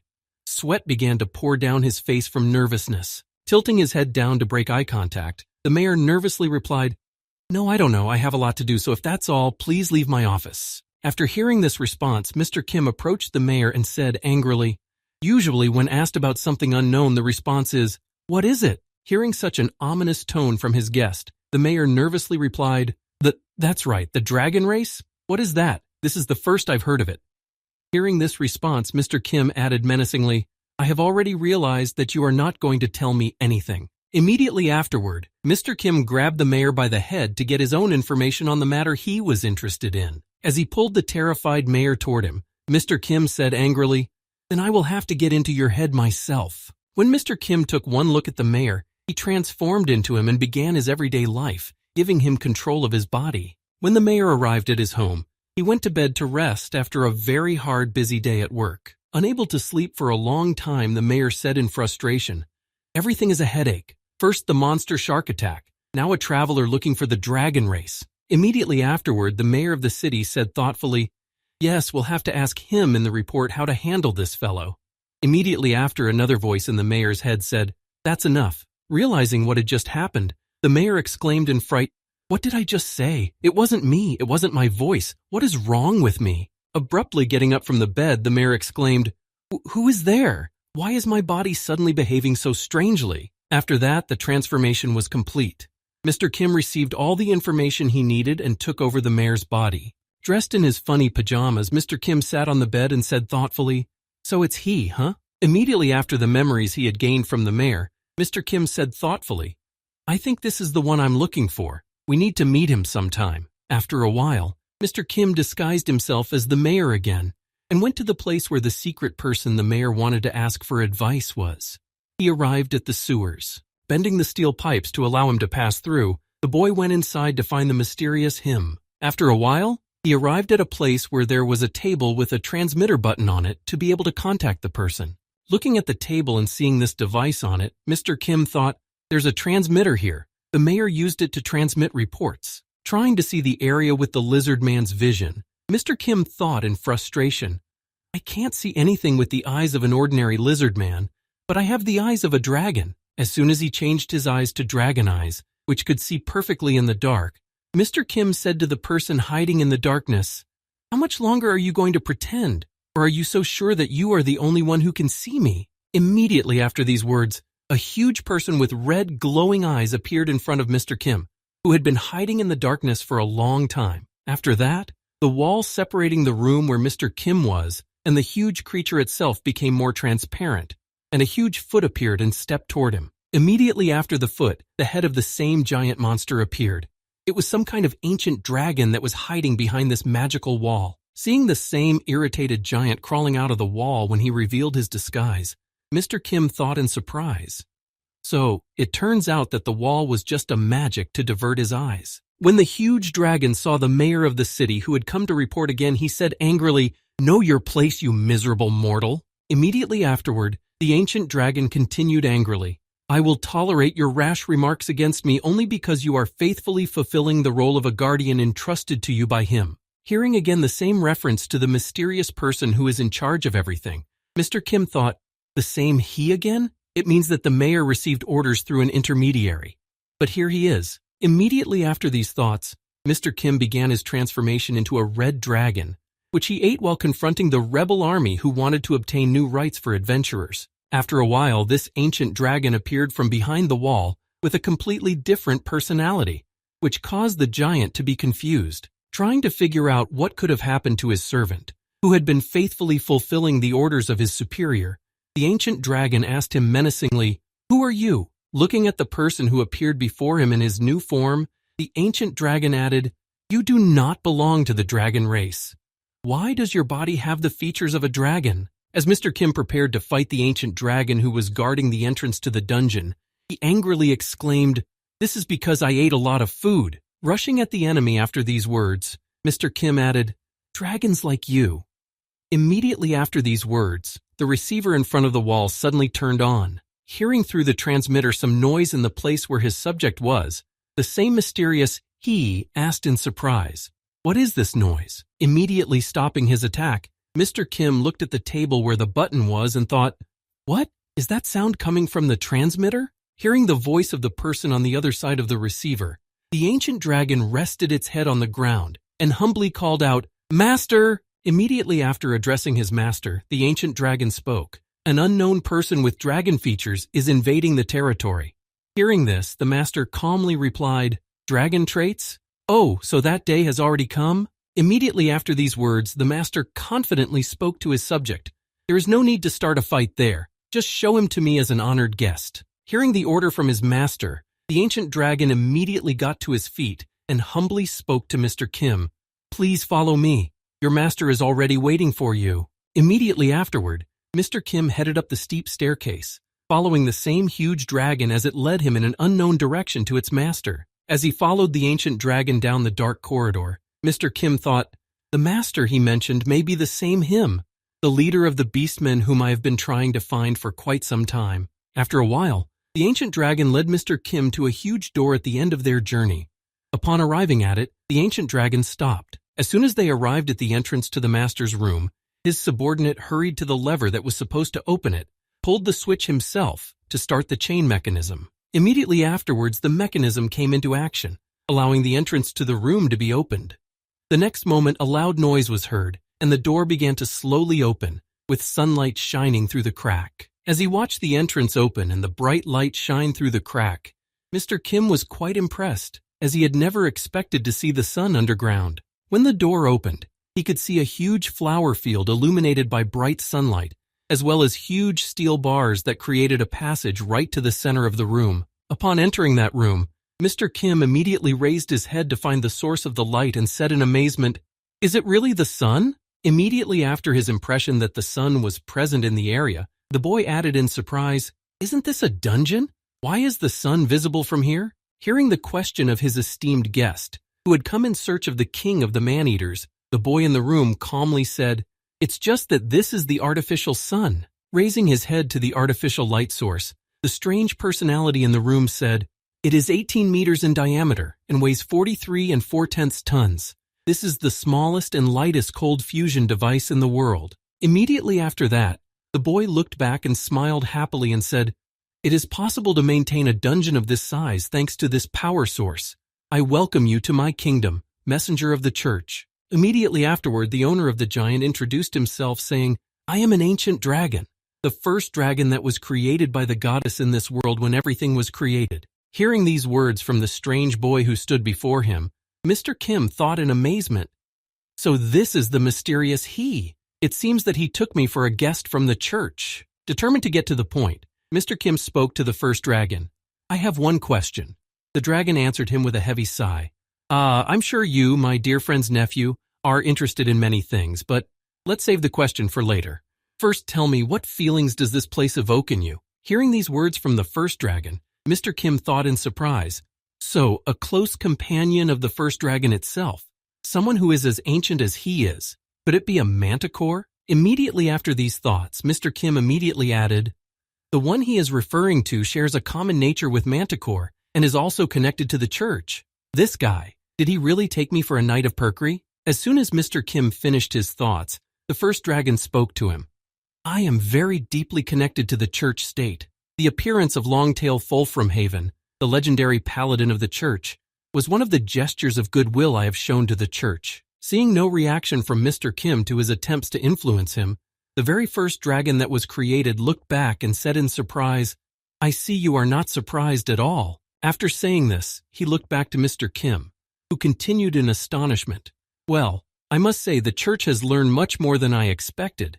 Judging by the fact that they sent a being with as much protection as you, they're progressing by leaps and bounds." Seeing no reaction from Mr. Kim even after such praise for the church and himself, the first dragon added in surprise, "Am I the only one who is excited? Then let me ask you one question as we walk to our destination." When Mr. Kim got his long-awaited chance to find out what he had been waiting for, he immediately asked, "Do you know anything about the original pet shop coming to this world?" Having received the question from his long-awaited guest, the very first dragon confidently answered, "Of course we know. Is that why you came to me?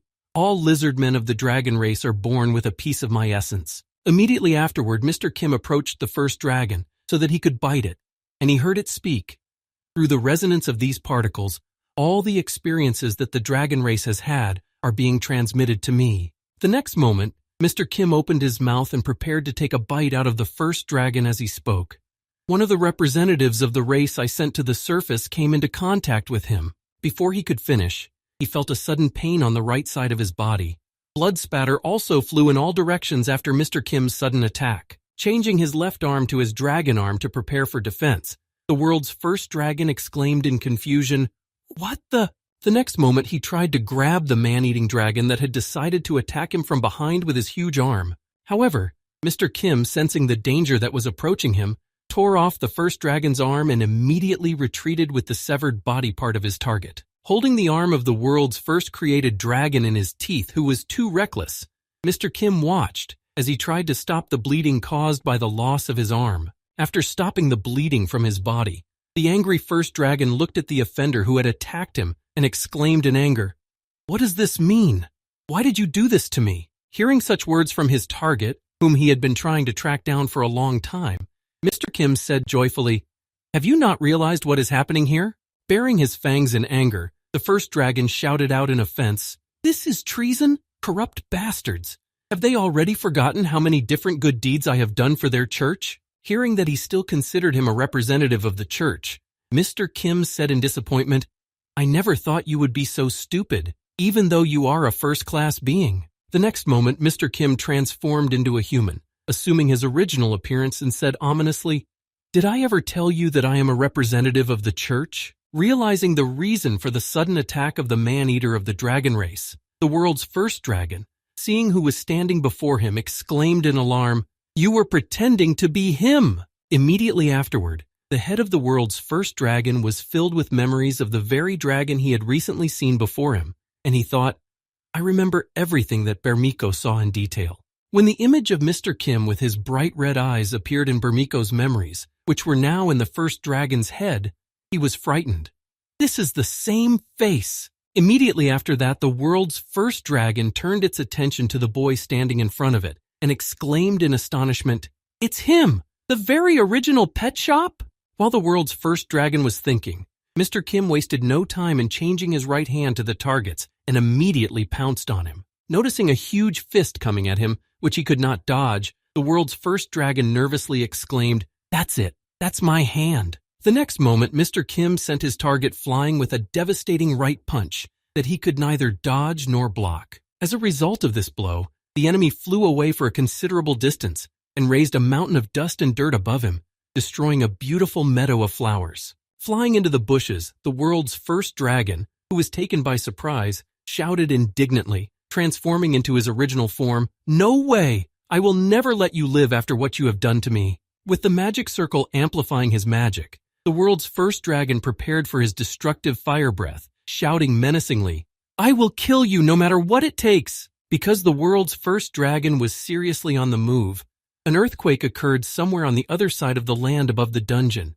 and Ina Fulframhaven, who was just passing by, felt it. Feeling the tremors that suddenly appeared in a certain part of the ground, Ina Fulframhaven said in surprise, "Is this an earthquake?" With a magic circle to amplify his magic, the world's first dragon prepared for his destructive fire breath, shouting menacingly, "I will kill you no matter what it takes!" Immediately after the spell was completed, magical circles also appeared on all the pillars on the field, and sunballs appeared on them.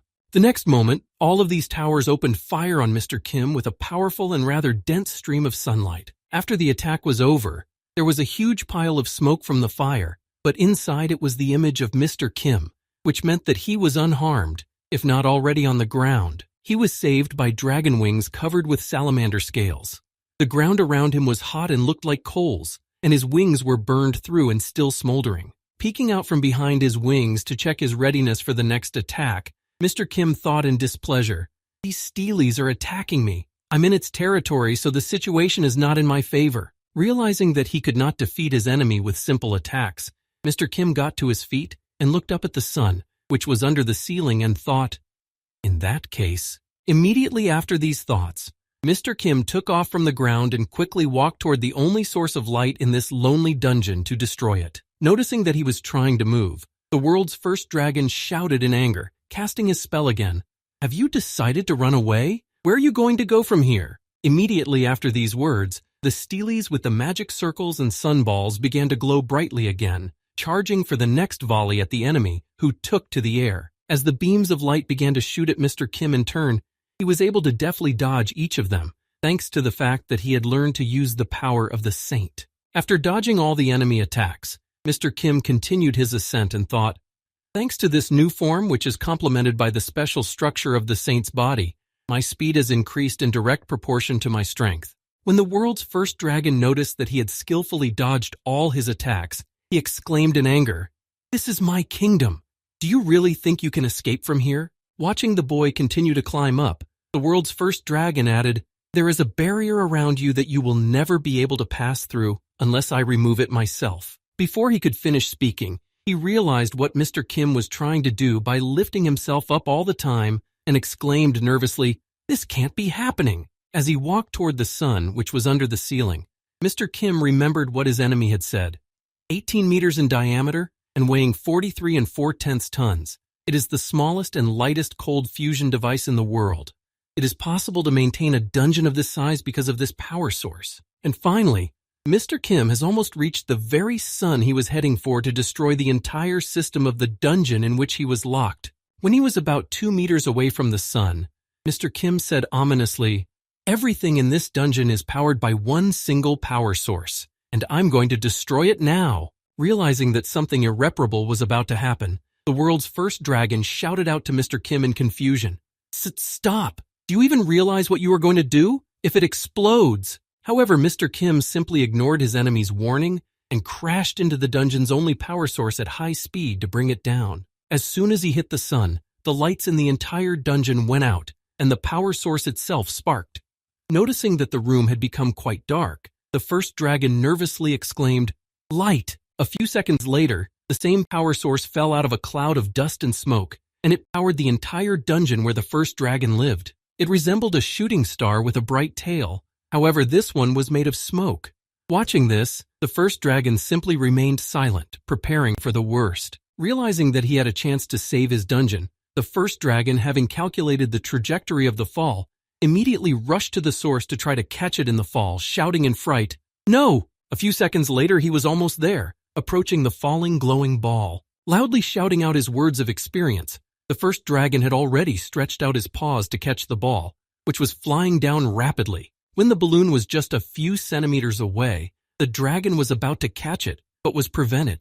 A couple of millimeters away from the ball, something pulled him back. Having missed his chance for salvation, he saw that Mr. Kim had interfered with him by grabbing his tail and preventing him from grabbing the dungeon's energy source. Realizing what had happened, the first dragon looked back at Mr. Kim, who had interrupted him, and said in confusion, "You bastard!" And so the dungeon's energy source finally fell to the ground, causing a huge explosion of great power that quickly spread throughout the room. The same explosive wave quickly covered everyone in it, destroying everything in its path due to the high temperature of the wave. And at the same time, somewhere in the port city of Smudshore, a new holy virgin, Ina Fulframhaven, arrived, having been saved by implanting body parts of another paladin into her. A few minutes before the incident in the dungeon, Ina Fulframhaven was walking around the city, fulfilling her errand given to her by representatives of the church state. After asking the locals, the Holy Virgin headed for the building where the mayor was supposed to be, saying thoughtfully, "I was told to first find the mayor of this city." The next moment after these words, she felt some strange earth tremors that looked like an earthquake. Surprised by this strange phenomenon, she said in alarm, "An earthquake? Here?" The next moment, the ground exploded a meter away from Ina Fulframhaven, and a giant column of fire appeared, bursting from the earth's interior. When she saw this strange phenomenon, which was accompanied by an earthquake, she was shocked by what she saw. This huge explosion affected a large part of the city, destroying the very building where the mayor was supposed to be. After the eruption of this earthquake, 2 dragons began to appear in the air, leaving the sinkhole with the explosion. One of them was the first dragon, who had been shaken by the explosion caused by the destruction of the dungeon's energy source. The other was Mr. Kim, who, although injured by the explosion, began to regenerate very quickly thanks to the skills of the orcs. As he healed his wounds, Mr. Kim spoke in his head. "The heat from the explosion is so high that it even damaged the dragon's scales. But thanks to the super regeneration skill, which is based on the revival gene, I can survive even this." Looking at his enemy, who had been shaken by the explosion even more than he had been, the world's first dragon said with a haughty voice, "Boogaga, look at your face." Hearing such words from his rival, Mr. Kim replied with a grudging smile, "It's better than being a one-armed man like you are now." When Mr. Kim spoke such a provocative phrase, the world's first dragon became very angry because he had been hurt, and immediately afterwards he rushed at his enemy, shouting angrily, "You bastard!" The next moment, the world's first dragon began to strike his opponent with a flurry of blows, even though he was missing one arm. The speed was enough to prevent him from counterattacking. Immediately realizing that his opponent's punching power was so insignificant that he was ashamed, Mr. Kim thought in surprise, "Wait a second, this power." Immediately afterwards, Mr. Kim interrupted the series of blows of the world's first dragon, who did not beat him, but rather played with his striking power. At the same time, Ina Fulframhaven looked up to see what was going on. Noticing the 2 dragons fighting in the air, she exclaimed nervously, "What the hell is going on here?" The next moment she exclaimed, "Is this some kind of dogfight or something?" Immediately after saying that, Mr. Kim grabbed the world's first dragon by the throat and squeezed its throat until it groaned from the difficulty of breathing. When the enemy calmed down and stopped flailing its paw, Mr. Kim said in surprise, "What's wrong with you? Haven't you ever fought anyone? You're ridiculously weak." Grabbing air in small gulps, the world's first dragon replied in embarrassment, "I am. I just used up all my mana defending myself from the explosion. If only I had magic. Done. I've lost. Let's end this." Hearing such a ridiculous suggestion from his enemy, Mr. Kim said in surprise, "Why should I stop? I have no special reason to do so." When the world's first dragon heard what he had said, he said in a hoarse voice, "Do you have any idea how much knowledge I have gathered over hundreds of years of life? Ancient wisdom known only to me. Ancient secrets. Can you imagine how priceless they are? Immediately after that, the world's first dragon added angrily, feeling at a disadvantage. And this majestic body, is it just to be your snack? Hearing this question from the world's first dragon, Mr. Kim licked his lips deliciously and said, "Don't worry, I'll inherit your vaunted knowledge." Hearing Mr. Kim's words, the first dragon, frightened, asked the manticore and exclaimed in surprise, "What? Can you, like my friend, copy the memory of those you have eaten?" The next moment, the world's first dragon decided to commit suicide so that his knowledge would not be acquired by this scoundrel. Immediately afterward, the very first dragon created a magic circle over his head to destroy himself.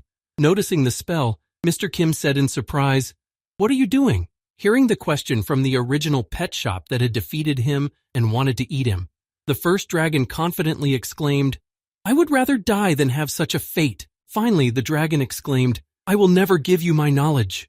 After these words, the spell worked and pierced the dragon's head, killing him instantly. When Mr. Kim saw what he had done to himself, he could only accept it, as there was nothing he could do about it. Tearing off his opponent's head to take it with him, Mr. Kim said in frustration, "Oh shit!" After that, the monster's dead carcass fell to the ground. After finishing the fight, Mr. Kim went downstairs with the head of his defeated enemy, separating it from the body to take home. Afterwards, he looked at it and thought in disappointment, "Although my goal was achieved, it didn't work out exactly the way I would have liked. However, we have what we have." The next moment, after considering the outcome of the battle, Mr. Kim, although he was unable to gain the knowledge of the enemy, said, "And yet, I was still able to collect all the necessary heads for the ritual." At the end of the battle, Mr. Kim brought the monster's head directly to Emperor Edward's palace to be taken to his vault. Seeing the size of the last head, Edward was simply speechless. After some time of thinking about what could be done with it and how to preserve it, Emperor Edward said thoughtfully, "Maybe I should have prepared a bigger shelf." Then, taking a step forward, the emperor heard something squishy under his feet.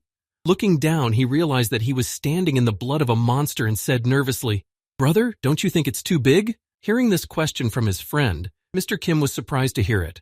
"Why is it my fault in your opinion?" To which he nervously replied, "That is also true. Well then, let it be so." After this dialogue, Emperor Edward again looked at the scale of the last head and said, "All the heads have been gathered. Now it is time to fight the church." After announcing the plan, which would come but not yet, Emperor Edward added joyfully, "You might have thought so. However, unfortunately, we have one more thing to do." Immediately after these words, Emperor Edward looked back to see his friend's reaction and happily told him his news. "I am getting married." And so a long time has passed since the emperor announced that he was getting married. Now there is not much time left before this event, just 1 week to get everything ready. Trying on the suit he would wear to his wedding ceremony in front of the mirror, Emperor Edward asked his friend, "As a man who has had experience of married life, what do you think of marriage?" To which he answered firmly, "Don't get married." Hearing such a sharp answer from his friend, Emperor Edward asked in surprise, "Eh? Why, is family life that bad?" To which Mr. Kim answered him with displeasure, "Things are not going according to plan." Immediately after these words, Mr. Kim plunged into his memories of being a model family man and what it cost him. Recalling the tragedy, he spoke angrily.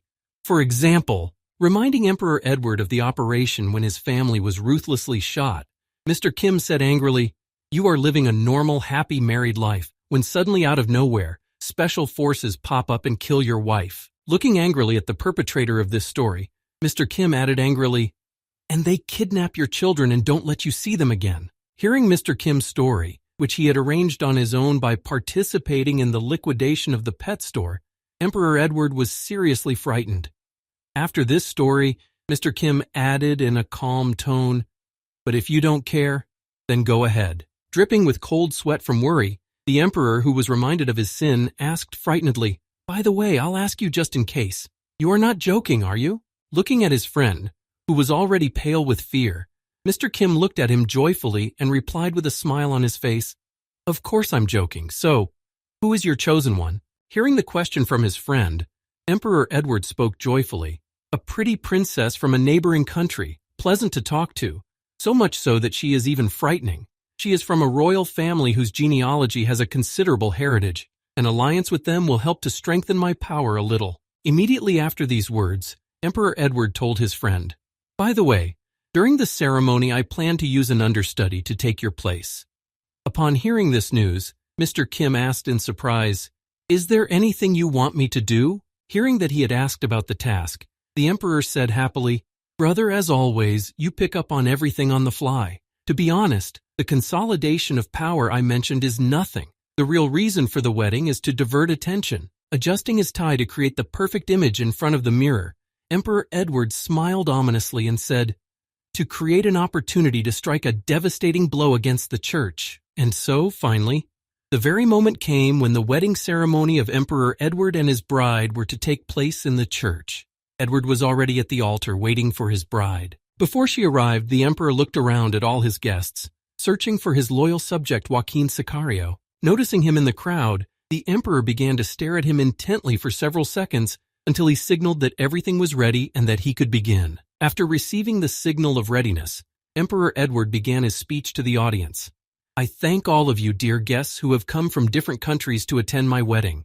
Someone once said that every man is the protagonist of his own life." After saying these words, the emperor immediately turned his attention to the guests present to see how their faces would squirm, and added, "But I'll get right to the point." Smiling sinisterly into the faces of the audience, Emperor Edward said angrily, "All this is stupid nonsense." Hearing what Emperor Grand Continent had just said, the faces of the guests immediately twisted in surprise, and the crowd began to shout in confusion. "What? I didn't hear that alone, did I?" As soon as the discontent of the audience began to be heard, the emperor added irritably, "I know what everyone here is thinking. You are deluded into thinking that you occupy a role of importance to humanity, and think like parasites, trying to establish your positions by all means necessary." When the guests finally shut up, Emperor Edward, looking at their distorted faces, added happily, "Sometimes a very obsessive thought enters my mind." Then the emperor turned his gaze to his soldiers, who had mingled with the crowd and were ready to get to work, and said, "Seeing how you're trash who can easily be replaced by others, you act like kings." As soon as the subjects heard that the moment was about to arrive, they drew their knives and continued to wait for the emperor's signal, who said, "I can't wait to get rid of you all." When the emperor saw that the soldiers were ready to work and had their knives ready, he joyfully announced, "And that is why I have decided to put my thoughts into action." Hearing these words from the ruler of the Grand Continent, one of those present exclaimed in displeasure, "What disrespect! Even an emperor is not allowed to speak like that."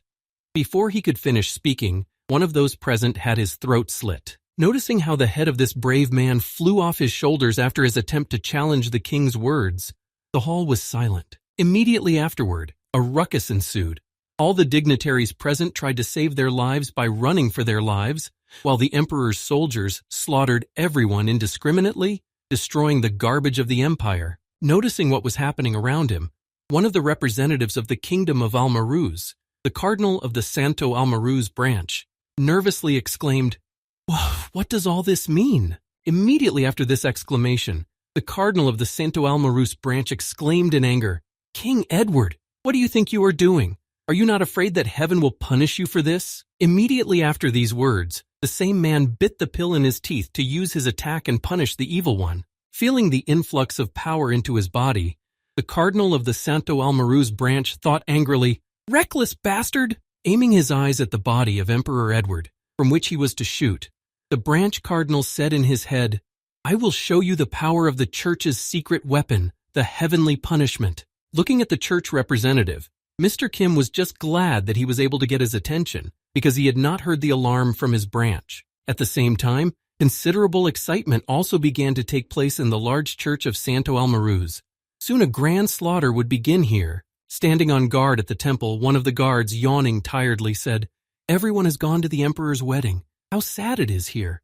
One could die. I wish I had something to do until then." No sooner had he relaxed than a strange creature appeared on the horizon, approaching the great temple of Santo Almaruz. Standing guard, one of the guards noticed this creature, which was dressed in dark colors and did not bring anything good. It was like a beast, but rather unpredictable. When one of the guards noticed it, he said in surprise, "What is that?"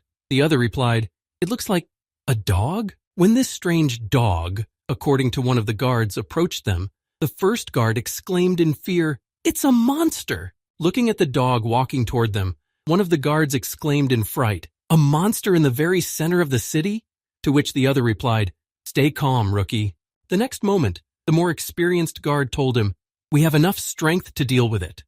Before he could speak, the monster attacked him and tore him to pieces. Noticing that the enemy was rushing at his comrade, the newcomer slowly turned his head to the left to see how his friend was doing, but only his legs remained. Realizing that things were bad, the second sentry decided to report the danger and shouted, "He's invading!" Before he could speak, the monster grabbed him with its tentacles. Having gagged the enemy with its tentacles, the monster dragged him along so that he would not make too much noise and attract attention. A few seconds later, when the guards were killed, Mr. Kim, in the guise of a monster, ate the suffering people to replenish his resources and fill his stomach. After wiping his mouth, which was dripping with blood from the soldiers he had already eaten, Mr. Kim spoke in his head, "I still feel hungry. This is not enough. I need to look further." Recalling the characteristics of his gluttony ability, Mr. Kim said in his head, "There is a limitation to my ability. I can only reproduce the parts that I have eaten." Giving an example of how to use his ability, Mr. Kim said, "For example, I ate a whole dragon. Its body is in the spatial storage. If I lose one of the dragon's arms that I used in practice, I will no longer be able to recreate the corresponding part. That's because it is not in the spatial storage. The only way I can recreate it again is if I eat the dragon's hand again. Otherwise, there is no other way." However, this problem didn't cause me any problems thanks to the troll's super regeneration.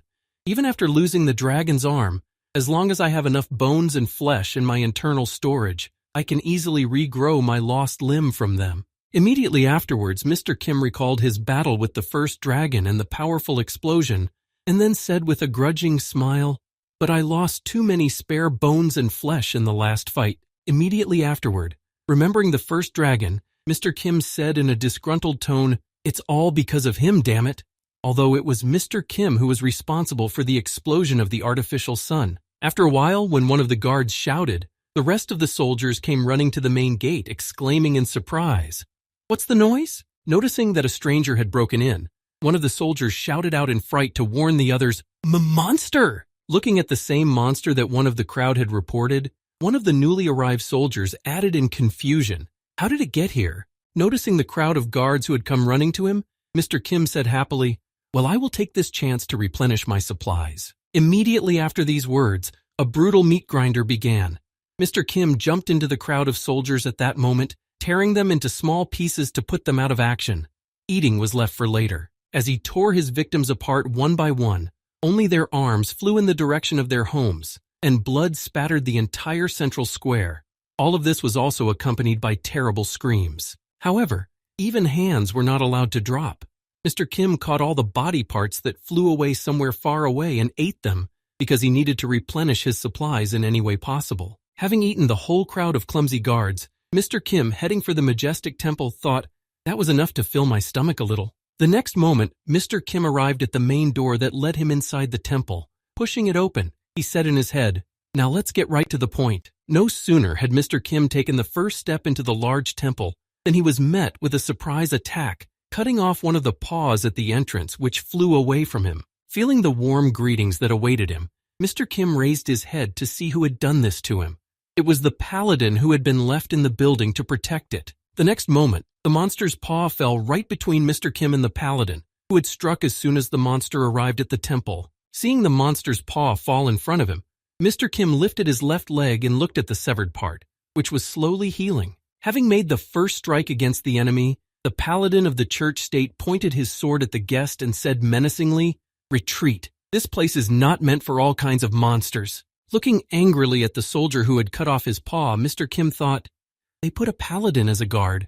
It seems that something quite important is hidden here." Realizing that there must be something truly valuable, Mr. Kim ran at the enemy with all his might to deal with him as quickly as possible and satisfy his curiosity. Noticing that he was about to attack, the paladin prepared to block the monster's attack and launch a counterattack. When the monster got close enough, the paladin immediately threw an uppercut to stop it from hoping for an easy victory. Paladins are no ordinary guards. They are not to be trifled with. The next moment, Mr. Kim grabbed the paladin by the braid of his helmet, and the paladin in turn stood on his leg. They both blocked each other's escape routes so that neither of them could escape. Immediately after the paladin seized the moment, he drove his sword straight into Mr. Kim's mouth, piercing his jaw from the bottom up. As soon as both of the paladin's hands grabbed onto the sword, Mr. Kim realized that this was the best time for him to try to lift it, and he swung his paw. It seemed like the blow would be perfectly on target to hit the enemy, but the paladin was able to block it by twisting his sword into a horizontal position. By cutting off the scythe from his helmet, the paladin was able to free himself from the monster's grip, and now all that was left was to continue to attack and deflect the blows with his paws. However, there was another factor in this battle that everyone forgot about: the severed paw at the beginning of the battle. While the paladin was concentrating all his attention on the enemy, a piece of the monster's body got stuck in his flesh, piercing his armor and lodging in his stomach. Watching himself get hit, the paladin, who was one step away from death, said in confusion, "What? How could a severed paw?" The next moment, Mr. Kim put his other paw on the paladin's body to end the fight as soon as possible, as the sword in his jaw was getting a little too much. With a bit of effort, Mr. Kim easily broke through the paladin's armor and inflicted deep scratches that would eventually lead to significant blood loss and death. After that, Mr. Kim made his final attack by biting off the paladin's head. Now it was definitely over. The final victory, we could start replenishing the raw materials for recovery. However, there was also one commandment that Rayanhan's Perkrid had told him. When a paladin is killed, a seal is placed on the killer, which signals the location of the killer to the rest of the paladins so that they can take him out. After some time, having finished eating the paladin, Mr. Kim was finally able to break into the laboratory guarded by the paladin. Breaking through the floor beneath him, he found his way inside. Looking around, the boy saw that the road led to one side and thought in surprise, "I knew there must be something interesting here, but they're going to hide it in the basement." Immediately afterward, Mr. Kim smelled the odor of flesh coming from one end of the road. Without hesitation, Mr. Kim set off in that direction, thinking happily, "Yes, the smell of flesh. This way." After running a certain distance, Mr. Kim fell into a trap. The passageways in front of him and behind him closed, forming a sealed chamber to which pipes were connected. Immediately after the structure was formed, a murmur could be heard from the pipes, and a second later the room began to fill with water. Realizing that he was trapped, Mr. Kim said in surprise, "What? Water? Do they really want to drown me?" When the water level reached the middle of the room, Mr. Kim thought happily, "I can only understand one thing from this. If they are trying to stop me, then I am on the right track." Meanwhile, in the underground laboratory of the cathedral, several screens monitored the road leading to their room. One of them was broadcasting the one where Mr. Kim was standing. When one of the scientists who had been working on destroying the monster that had broken in saw that the room was completely flooded, he said happily, "That's it, the problem is solved." Immediately afterward, another scientist standing nearby added happily, "Against a member of the mammalian class that breathes with its lungs, there is no method more reliable than this." After hearing the report from his comrades, the third scientist said nervously, "Okay, we can exhale. By the way, how did this monster get to the very center of the city? Moreover, it targeted the cathedral. Does anyone realize?" Before he could finish, his speech was interrupted by a wall breach from which water poured out of the flooded room. The same wave washed away the two scientists who were standing by the screens and observing the situation throughout the laboratory. Noticing that the wall had been destroyed, one of the scientists exclaimed in surprise, "What the hell is this?" Immediately after he said that, the scientist heard a noise coming from the destroyed wall. Turning his attention, he noticed the same monster, which was peeling away from the moisture, and exclaimed in fright, "That monster! How did it manage to survive?" After taking a closer look at the monster that had survived in the completely flooded room, the same scientist exclaimed in fright, "I don't believe it! This is simply not possible!" Mr. Kim changed his image according to the environment in which he found himself. Noticing the monster's tremendous changes, the man exclaimed in amazement, "Gills and fins! What an instant metamorphosis!" Immediately afterward, the scientist shouted to his subordinates, "Immediately activate the heavenly punishment."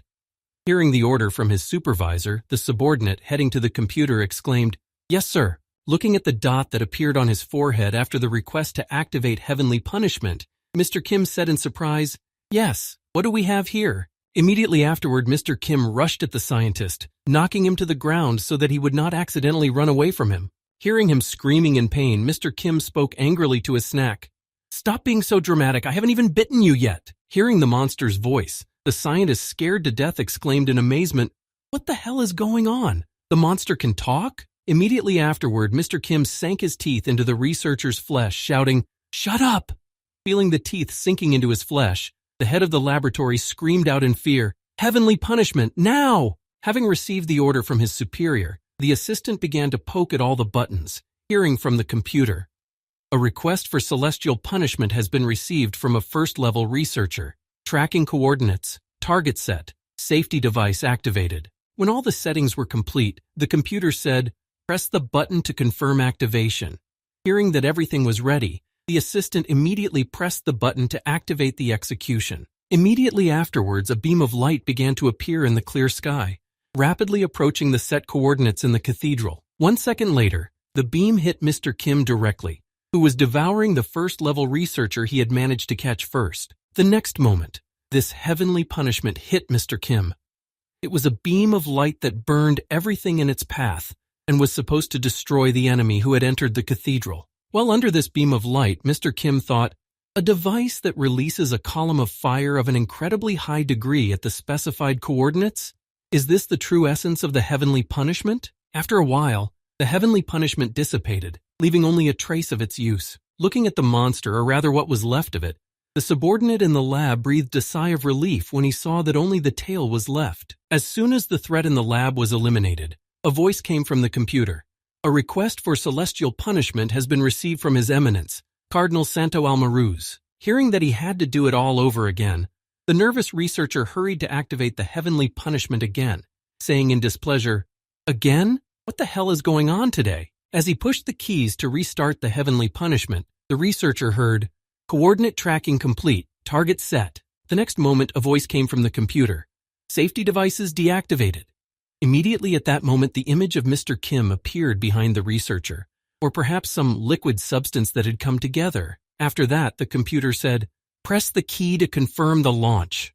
The boy reached for the button, but did not have time to press it, because Mr. Kim got to it before him. At the same time, the cardinal of the Santo Almaraz branch continued to send the coordinates of the target that was to be hit by the heavenly punishment for his atrocity. When he saw no result from sending the coordinates for the heavenly punishment to hit, the cardinal thought in confusion, "Why are they taking so long?" A considerable amount of time had passed since the request to activate the heavenly punishment, and the cardinal continued his disgruntled thoughts. "Damn it! How long has it been? But why is this so?" Turning his gaze back to Emperor Edward, who was standing right in front of him, the cardinal thought in amazement, "Has my request been rejected, after all the carnage he has caused?" Seeing that he was acting strangely, and that quite a bit of time had passed, Emperor Edward spoke joyfully, "Mr. Cardinal?" Immediately after he spoke, Mr. Kim's eyes lit up with a bright light, and he said, "You've been quiet. Is there a problem? If not, I would like to continue the ceremony. Do you mind?" Realizing that heavenly punishment would not befall him, the cardinal of the Santo Almaraz branch replied in fright, Well, yes, of course." A short time later, Emperor Edward was sitting in his study, sharing what had happened at the wedding, saying between laughs, "Boo-hoo, you should have seen the cardinal's face. It's a separate art form." Having told everything that happened there, the emperor added in conclusion, "Well, in the end, he could not say a word about the cleansing of the ceremony or about the unidentified monster that entered the cathedral." Immediately afterward, Emperor Edward added joyfully, "Well, that's understandable. He cannot explain why, after all that carnage, I was not covered by heavenly punishment. And of course, they don't have any threads that indicate that you were the monster, bro. Booga!" After telling all the good news, the emperor asked his friend, "By the way, how do you like the heavenly punishment? I was just wondering what kind of system it is." Hearing his friend's question, Mr. Kim said thoughtfully, "It's some kind of high-tech scientific device. As for the power," recalling how hot that beam of light was, Mr. Kim said, "For me, using a dragon skin would be too conspicuous, so I did without it. But if I were a dragon, I wouldn't have suffered any damage at all." When Emperor Edward heard about the device in the church, he was surprised. A scientific device, then? That is why during the investigation no trace of magic was found. Using his memories, Mr. Kim said, "According to the researcher's memoirs, the first high priest was a man from another world. Apparently, technology originates from there." Immediately after this report, Mr. Kim added nervously, "Oh, and during the implementation of the plan, a small problem arose. Just a small thing, but still worth mentioning." Hearing that something had happened, the emperor asked in surprise, "A problem? What do you mean?" Immediately afterwards, someone's voice was heard outside the castle windows. "Lord Protector Kim of the Grandon-Tyner Kingdom." Looking back, Emperor Edward said in displeasure, "That same voice." He remembered that the same voice belonged to that damned cardinal. At the same time, A company of guards arrived at the castle, wanting to see the Lord Protector, who had killed one of the paladins. When they did not hear him the first time, the cardinal shouted a second time, "Lord Protector Kim of the Grand Continent Kingdom, you must face the Holy Inquisition." After some time, Mr. Kim finally came out of the castle and was taken to the hall of the Holy Inquisition for trial. The condemned man was a Lord Protector, who was asked to remove his armor so that the mark on his back could be seen by all present and understand why he was being tried. Standing in front of the bench, Mr. Kim thought to himself, "Well, I should have expected this to happen when I killed the paladin." Immediately afterward, the boy remembered the words of his student, "Master, I never even thought of enmity with you. Moreover, if we die now, in the church state." Immediately after these words from his student, Mr. Kim recalled the moment when he was branded after killing the paladin. Standing in front of the dock, Mr. Kim thought unhappily, "They'll find out about it." By that, she meant the tracking magic that is cast on the person who killed the paladin. Recalling his foray into the temple, Mr. Kim continued his thoughts. "I tried not to leave them any clues, but at the time of the encounter with the paladin, I had no choice." When silence fell in the courtroom, it was interrupted by the cardinal of the Santo Almaruz branch, slamming his hand on the table and drawing everyone's attention to him. Immediately after his action, the chief judge spoke. "Lord Protector of the Grand Continent." Standing on his feet to announce his guilt, the judge said, "All people are equal before the goddess. No matter what the reason, you have offended her by killing the paladin." Immediately afterward, the cardinal looked at the emperor and added menacingly, "And your earthly title will not change the judgment of the goddess?" The next moment, the cardinal of the Santo Almaruz branch added joyfully, "Even if you are the Lord Protector accompanying the emperor." Looking at that crazy old man, Emperor Edward thought cunningly, "He is very angry after I intimidated him at the wedding." Immediately afterward, Emperor Edward folded his hands in front of him and said thoughtfully, "Cardinal, a little while ago you said that all people are equal before the goddess." Hearing these words from the one who defended the defendant, the cardinal was embarrassed. "Yes, that's right, Emperor, or rather, the defense team." Immediately afterward, Emperor Edward put his hand to his beard and said thoughtfully, "In that case," immediately after his pause of reflection, Emperor Edward, who was defending the defendant, asked, "Can these words be applied to a person who came from a world that was not created by a goddess?" Hearing this question from Emperor Edward, who was defending the defendant, the cardinal immediately became quiet when he heard about a world that could not have been created by a goddess, another world from which the Lord Protector came. Immediately after the chief judge became quiet, a noise began to spread in the courtroom from people who were surprised to hear him say, "What? A world that was not created by a goddess? Does it exist?" The next moment, the number of outraged residents grew larger and larger. They could not understand whether they were being fooled or not. Then one of the crowd shouted out, "What does this mean?" Realizing that the atmosphere was becoming more and more tense by the second, the chief judge, whose role was played by the cardinal of the Santo Almaruz branch, said in confusion, "I'm going to go crazy." The cardinal of the branch turned the attention of the audience away from him, as if this could not be possible. This cannot be. What he just said, does the emperor really know? Turning his gaze to the Emperor Edward, who was standing behind the defendant's defense team, the cardinal saw him smiling sinisterly and continued his reflection. "The secret of the church state. Such talk poses a serious threat to the church. Creatures from the other world are just street gossip. Under the sky created by the goddess, the existence of other worlds is denied. However, if rumors start to spread that this is not the case, and if everyone learns the truth, including the origin of the first high priest, then the entire continent of Elmond, which is united by a single religion, the Church of the Goddess, will be united. All priests and their followers will announce that they are going in search of the origins of the faith.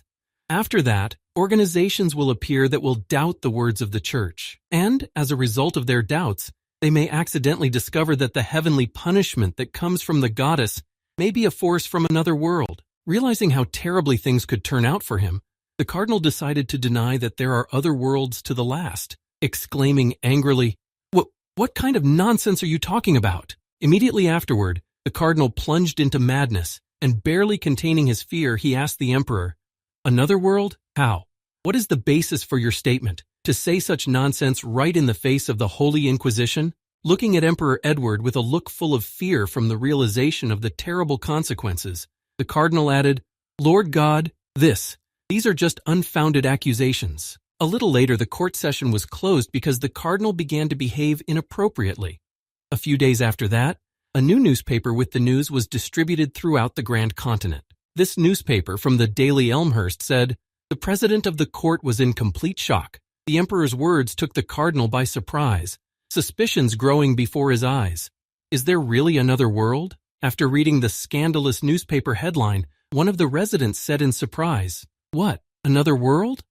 After that, the Daily Elman spread the theory of the existence of another world at a very rapid pace, and the goddess's influence began to burst at the seams. The faction of those who believed in the existence of the other world consisted mainly of ordinary believers and ordinary priests. There was also a faction of those who denied the existence of the other world by all means, which mainly united the top of the government. And so, after a certain period of time, it is unclear how, but the conflict that grew on the basis of people's beliefs, and which was constantly accompanied by violent protests by a faction of those who actively believed in the existence of another world, finally managed to cross that very line of no return. And immediately after that, it all turned into a civil war with the participation of military forces. Villagers gathered near the church with torches and decided to storm it and find out the truth. Immediately after the civil war broke out, the great temple in Santo Almaruz went up in flames. Everything was happening at a rapid pace, and it could not calm down. After the first raid on the church, it was immediately published in a newspaper with a scandalous headline on the front page. Looking through the same newspaper, Emperor Edward said joyfully, "And all that is happening now." With a sly smile as he looked at what else had happened and where, Emperor Edward added gloatingly, "Exactly as planned. The falsification of the media and the zombification by the parasites has paid off." Immediately after that, the emperor tore up the letter in his hands where the church temple was burning. His action was not in vain.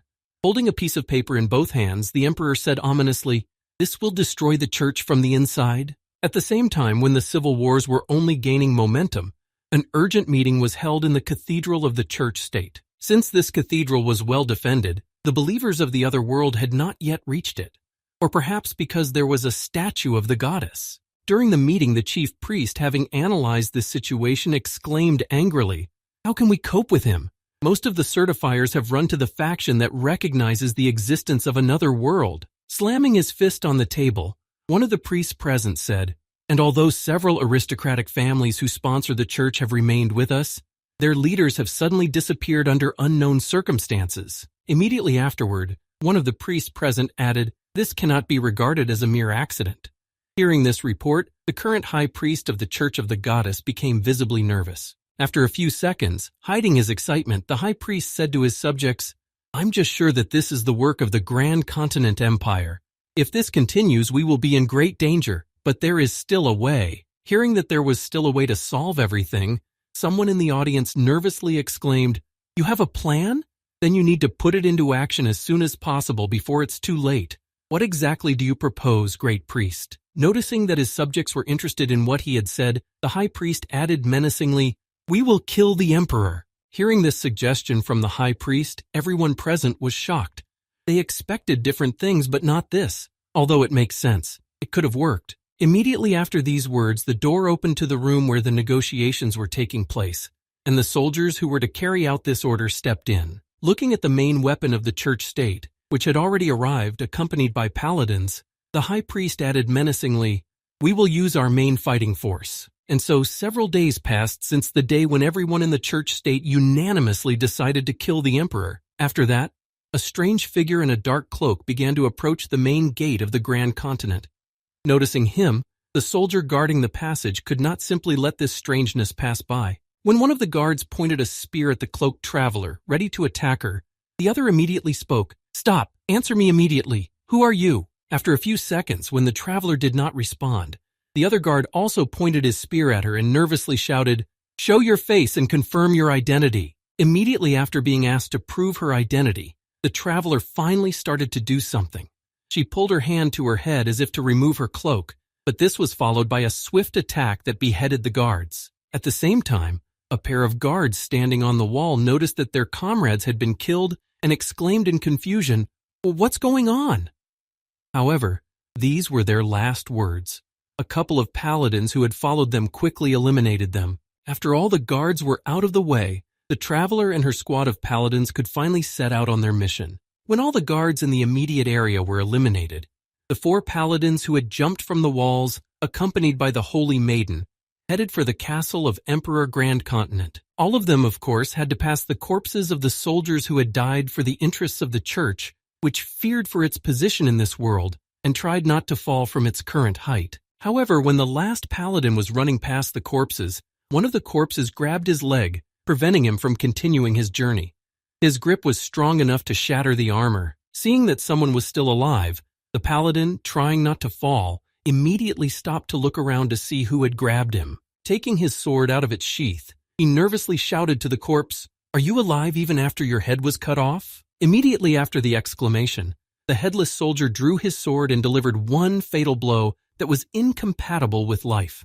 At that moment, his comrades were already walking a few meters ahead. Hearing the cry of her assistant, who for some reason had fallen behind them, Ina Wolframhaven immediately looked back to find out what the noise was about. As soon as her head was turned enough degrees, she saw a headless knight behind her, holding his own head in one hand and a dead paladin in the other. Immediately afterwards, 3 paladins attacked him with weapons to avenge their comrade, shouting in anger, "Who the hell are you?" Not even a second had passed. The paladins didn't even have time to launch an attack when they were already defeated by that mysterious headless knight.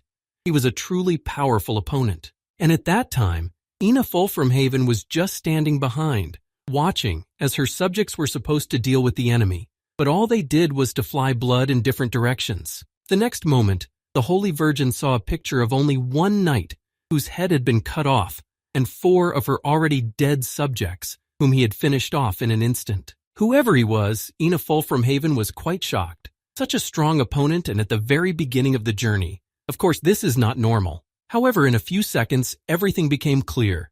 The same strong knight who had finished off the paladins changed his armor and exposed his face, and then said ominously, "Long time no see." Looking directly into the eyes of his old rival, Mr. Kim said in surprise, "Have you really become even stronger since then?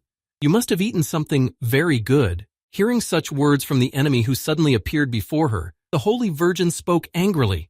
"Could you not be quiet, Lord Protector?" Immediately afterward, the girl's eyes glowed red and she exclaimed in anger, "No, it would be more accurate to say, Meden's sworn enemy." Hearing these words from Ina Wolframhaven, Mr. Kim immediately interrupted the girl's aggression, saying in a calm voice, "I don't know what you're talking about." Hearing such words from her rival, the girl exploded with anger and shouted out an insult. "Don't tell me you don't remember anything anymore. I heard you say that you killed my brother." Before she could finish, Mr. Kim interrupted her, saying the opposite. "Actually, no, that didn't happen. I meant something completely different. Didn't you understand me?" Immediately after these words, Mr. Kim scrutinized the girl standing in front of him and added angrily, "I'm asking you why you're taking someone else's hatred on your shoulders, Holy Paladin Perkrid." Nervous at being called by a different name, even though she is now a different person, the Holy Maiden said in confusion, "What do you mean by that? I am Saint Ina Wolframhaven." Hearing these words from the girl who was standing right in front of him, trying to prove her point, Mr. Kim said, "You just want to believe it, that's what you're saying." Realizing that there was no other way out, the girl became a little nervous and irritated that her perfect disguise was revealed. Immediately after that, the processes of changing the account started in the body of the Holy Virgin, after which Ina Wolframhaven began to take on the account of Rayon Hans Perkry. As she took on her new persona, the new Holy Virgin smiled with a disgruntled smile, biting her lip in disappointment. The next moment, Rayon Hans Perkrid finally gathered the courage to look her former mentor in the eye and spoke angrily, "Teacher, how did you know it was me?" Upon hearing this question from Rayon Hans Perkry, Mr. Kim did not take long to respond. Saints are the strongest asymmetric force of the church state in this war. As if to summarize the power of the girl he was fighting, Mr. Kim continued, "Such great power, it simply cannot fall into the hands of a girl in puberty who is obsessed with her own revenge." Immediately afterwards, Mr. Kim began to look closely at his student and confidently added, "Even though you can copy her image, your abilities are not enough to fully recreate the personality of another person." Hearing these words from her former teacher, an angry Rayon Hans Perkrid said, "I will give you one piece of advice as your former student and fellow human being. Give up." Hearing such arrogance in the words of his rival, Mr. Kim responded insulted, "What arrogance? Do you really think that after you combine the strength of that girl, you can really defeat me? Immediately after Mr. Kim spoke so angrily to Rayanhan's Perkri, she replied, Not at all. I am just a decoy, a small part of the distraction. With that, Rayanhan's Perkrid swung her head back to point at Emperor Grand Continent's castle and said happily, The paladins must have already arrived at the Emperor's palace. Immediately after saying this, the girl smiled maliciously and spoke sarcastically to Mr. Kim. Will they be able to protect Emperor Edward from the paladins without you, teacher? At the same time, somewhere in the imperial palace, everything seemed quite ordinary. Emperor Edward was sitting in his throne waiting for a visit. The next moment, 4 paladins jumped down from the ceiling on 4 sides. Drawing their swords and heading toward him, one of the assassins said, It is the will of the goddess. Immediately after these words, one of the paladins lunged and pierced the king on his throne with his sword to fulfill the order entrusted to him by the church state. Meanwhile, on the same street in front of the entrance to the empire, Mr. Kim, distracted by Rayanhan's Perkrid, spoke confidently, You just don't know the Emperor of the Grand Continent very well. With his hands at his sides, Mr. Kim said confidently, He may seem quite skillful, but his long life is also no mere accident. Immediately afterward, Mr. Kim pointed his finger at Rayanhan's Perkri and said in a sly tone, If your purpose in this case was to kill the Emperor to get his head, then I should have sent you. Mr. Kim's words were not unreasonable. He was saying all this because he was aware of the plan that Edward had already come up with and put into action when he learned of the attack.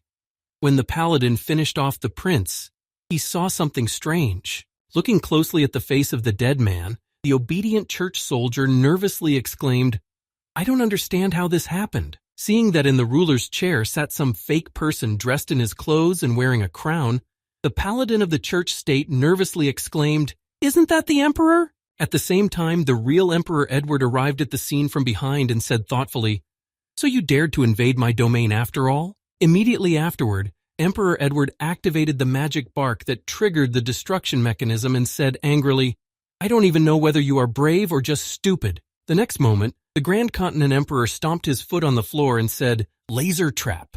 When he saw that he had activated the trap and bright dots appeared under the paladin's feet, he nervously exclaimed, This was a setup. We're trapped. Immediately after that, solar spears appeared from the floor, piercing all the paladins and burning to ashes all the insolent people who tried to kill him. Looking at the enemies falling to the ground and groaning in pain, the emperor spoke ominously. Do you really think I can't do anything if I'm walking around with the Lord Protector? Immediately afterward, Rayanhan's Perkrid heard her soldiers report over the comms transmitter, their voices hoarse. Noticing that she was not as confident as she had been before, Mr. Kim said ominously, I don't understand why you suddenly turned pale. Are you okay?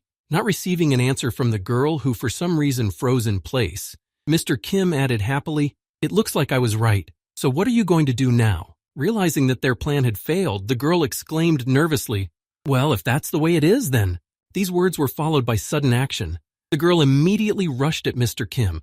He certainly did not expect such a reaction and froze in confusion. But everything turned out to be much simpler than he could have imagined. Rayanhan's Perkrid simply decided to kick his slippers. Running past Mr. Kim, she stormed out of the empire. Looking back, Mr. Kim saw that she was really running away. And then he thought, the 36 stratagem? Running away is the best strategy. Save your strength by avoiding open confrontation. At the same time, Emperor Edward had already approached the coals left by the assassins who had come for his soul to see if everyone was dead. And so, the next day, another scandalous headline appeared in the Daily Elmd with a photo of a failed assassination attempt. The article read, Breaking news, a sudden attack on the Emperor of the Grand Continent by the Church. It has been learned that a faction that denies the existence of another world, which is fighting the faction for existence, is behind this. The same attempt by the Church to assassinate the Emperor, which occurred at night, was already publicized in the morning and became a huge shock to the people of the empire. Reading the new newspaper, one of the residents said in amazement, It's crazy. What is happening in the world? It didn't take long after the attack on the Emperor for the people's shock to turn into anger against the Church, which had taken such radical measures. And as soon as this news was reinforced by the fact that the Church, targeting the Emperor, planned to break the faction for the existence of another world that was protected by the imperial palace, it was after that that the ordinary indignation of the people grew into open hatred of the Church state and all its representatives. Then people killed all the churchmen they met on the street. Although this reason was false, the people swallowed it, and the mission of this reason was fulfilled 100%. And after what happened, the church, which denied the existence of another world, completely lost its supporters and could no longer gain their faith. Further events developed clearly according to the emperor's plan. The priests could not commit murder at the will of the goddess, so they acted arbitrarily. And this suggests only one thing, that the faction that denied the existence of another world, that is, the church, were heretics. Immediately after this news and the events that were developing at a rapid pace, Emperor Edward gathered his people of the Kingdom of the Grand Continent. The attitude of his people was known to all. They all hated the church for trying to kill their ruler and re-establish authoritarianism. And so, when everything was perfect, the Emperor of the Kingdom of Grand Continent stood before his people and declared war on the heretics who had previously pretended to be clergymen. When Rayanhan's Perkrid arrived in the church state, the popular unrest of the towers gained momentum, and the high priest was aware of the latest developments. When the girl appeared before him, he exclaimed angrily, "What is this all about?" After hearing the report from the Holy Virgin, the supreme ruler of the church added, "The assassination has failed, and we not only lost our paladins?" Turning his gaze to the girl who had failed to do her job perfectly, the priest added angrily, "You also gave the cursed emperor a reason to start a war." Unable to contain his anger, the high priest exclaimed, "How much money was invested in the creation of the saint, and what do we have in the end?" Hearing this, the head of the paladin production department, and the saint, nervously replied, "We have no excuse." Hearing such words from his subordinate, the high priest spoke angrily, "You should have at least killed that serpent, his faithful henchman. And what did you do? Did you run away with your tail between your legs?" As soon as the head of the production department heard this, he immediately remarked, "If we lost another saint, we would have no way to resist them." Hearing the objection from his subject, the high priest angrily exclaimed, "Be that as it may, as long as this creature continues to live and breathe." Unable to contain her emotions, Rayanhan's Perkrid swung her fist and knocked down one of the columns in the room, thus calming the weak leaders. When everyone was quiet, Rayanhan's Perkrid exclaimed in anger, "Instead of just talking, wouldn't it be better to get busy preparing for war?" Hearing this from the girl, the high priest immediately sat up straight on his butt and realized that he was wrong. It is necessary to really prepare for war in order to deter the invasion of enemies. Meanwhile, very exciting events were taking place on the borders of the Grand Continent Kingdom and the church state itself. A real meat grinder was taking place there. Supporters of the church were fighting with those who opposed it.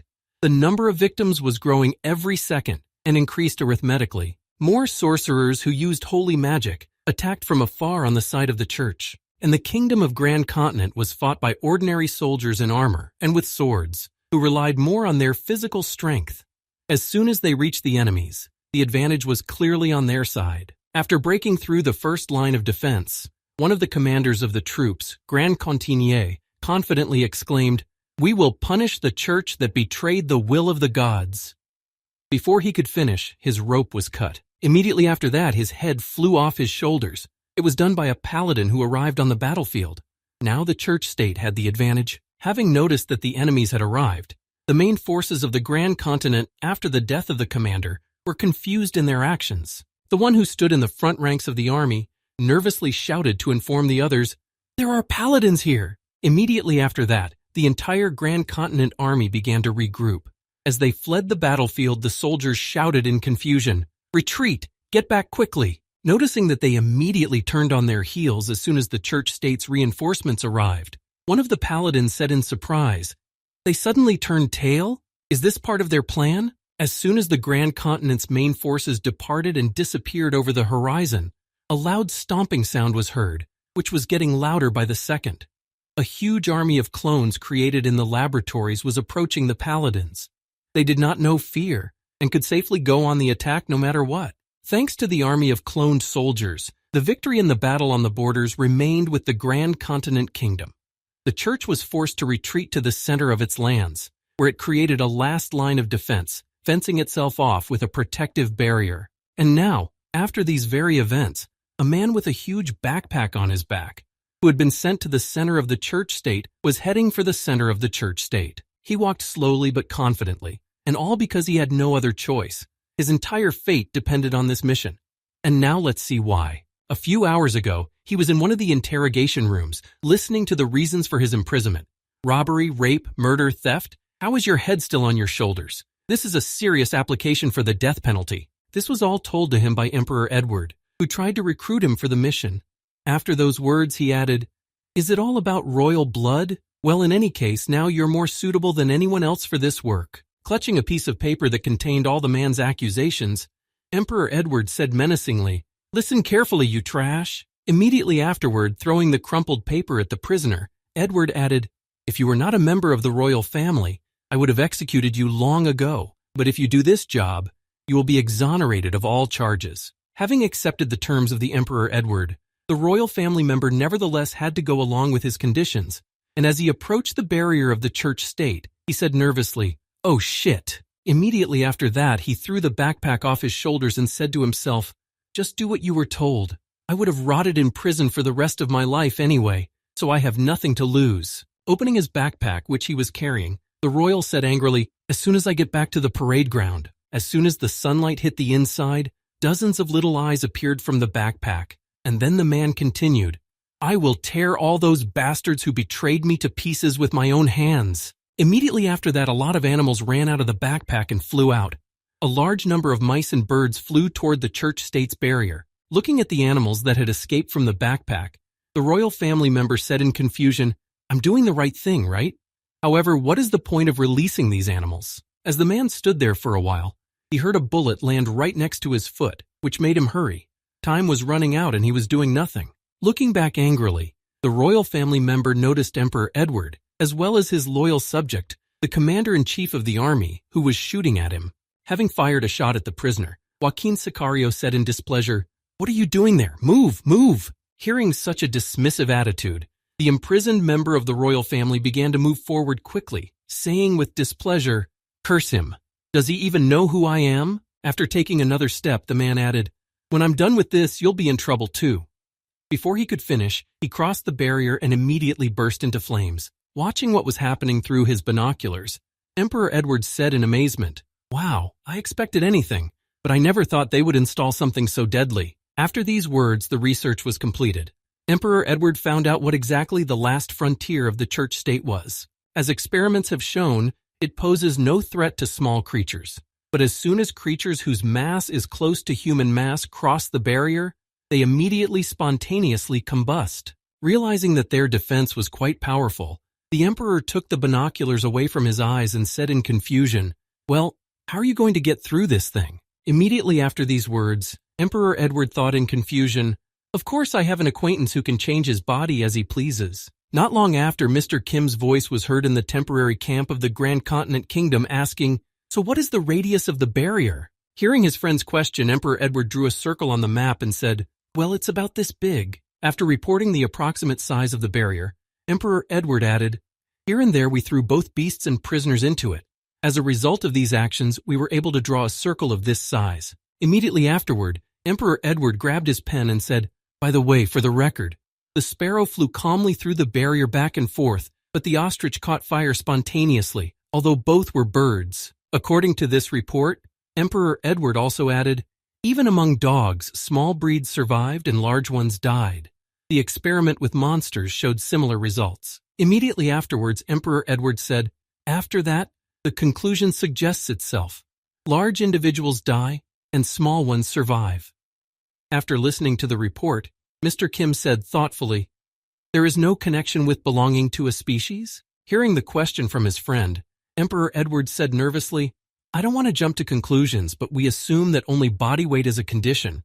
During the experiments, this was the tendency, but..." Immediately after these words, the emperor added, "Humanoid life forms such as humans, dwarves, or beastmen all burned, regardless of how much they weighed." Folding his hands in front of him and looking slyly at his companion sitting in front of him, Emperor Edward said thoughtfully, "And now, what about you, brother?" Thinking of Mr. Kim and his talents, Emperor Edward said, "Your ability to transform into non-human life forms." Also speaking in his inquiries about his ability to transform into different living beings, the emperor added, "By changing the mass of my body accordingly." Running behind Mr. Kim and putting his hands on his shoulders, the emperor said nervously, "In general, you are the only creature who can change your biological species and body weight.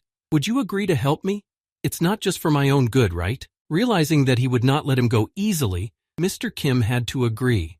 The next moment, the emperor took his chair and said, "The plan is that you will take the form of a small animal that can bypass the barrier. After that, you will sneak in and reconnoiter the interior. How about that?" After announcing the tasks that Mr. Kim would have to perform, Emperor Edward added, "I know I'm already sticking my neck out for you, but I think the plan is pretty good, don't you?" Hearing the proposal from his friend, Mr. Kim answered categorically, "No, I'm against it." Surprised that his goods were against such a plan, the emperor asked in surprise, "Against? But why?" Mr. Kim then explained why he could not agree to it, saying, "If I shrink my brain too much, my intellectual capacity will also decline." Imagining the consequences, Mr. Kim added, "And if for some strange reason the barrier works, I might just burn to death before I even start regenerating." Explaining why he does not agree to this, Mr. Kim added, "This is too risky a plan for me."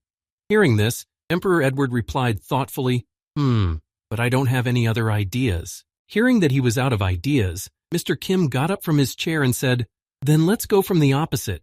I have just recently come across something big enough." Hearing these words from his friend, Emperor Edward said in surprise, "Big?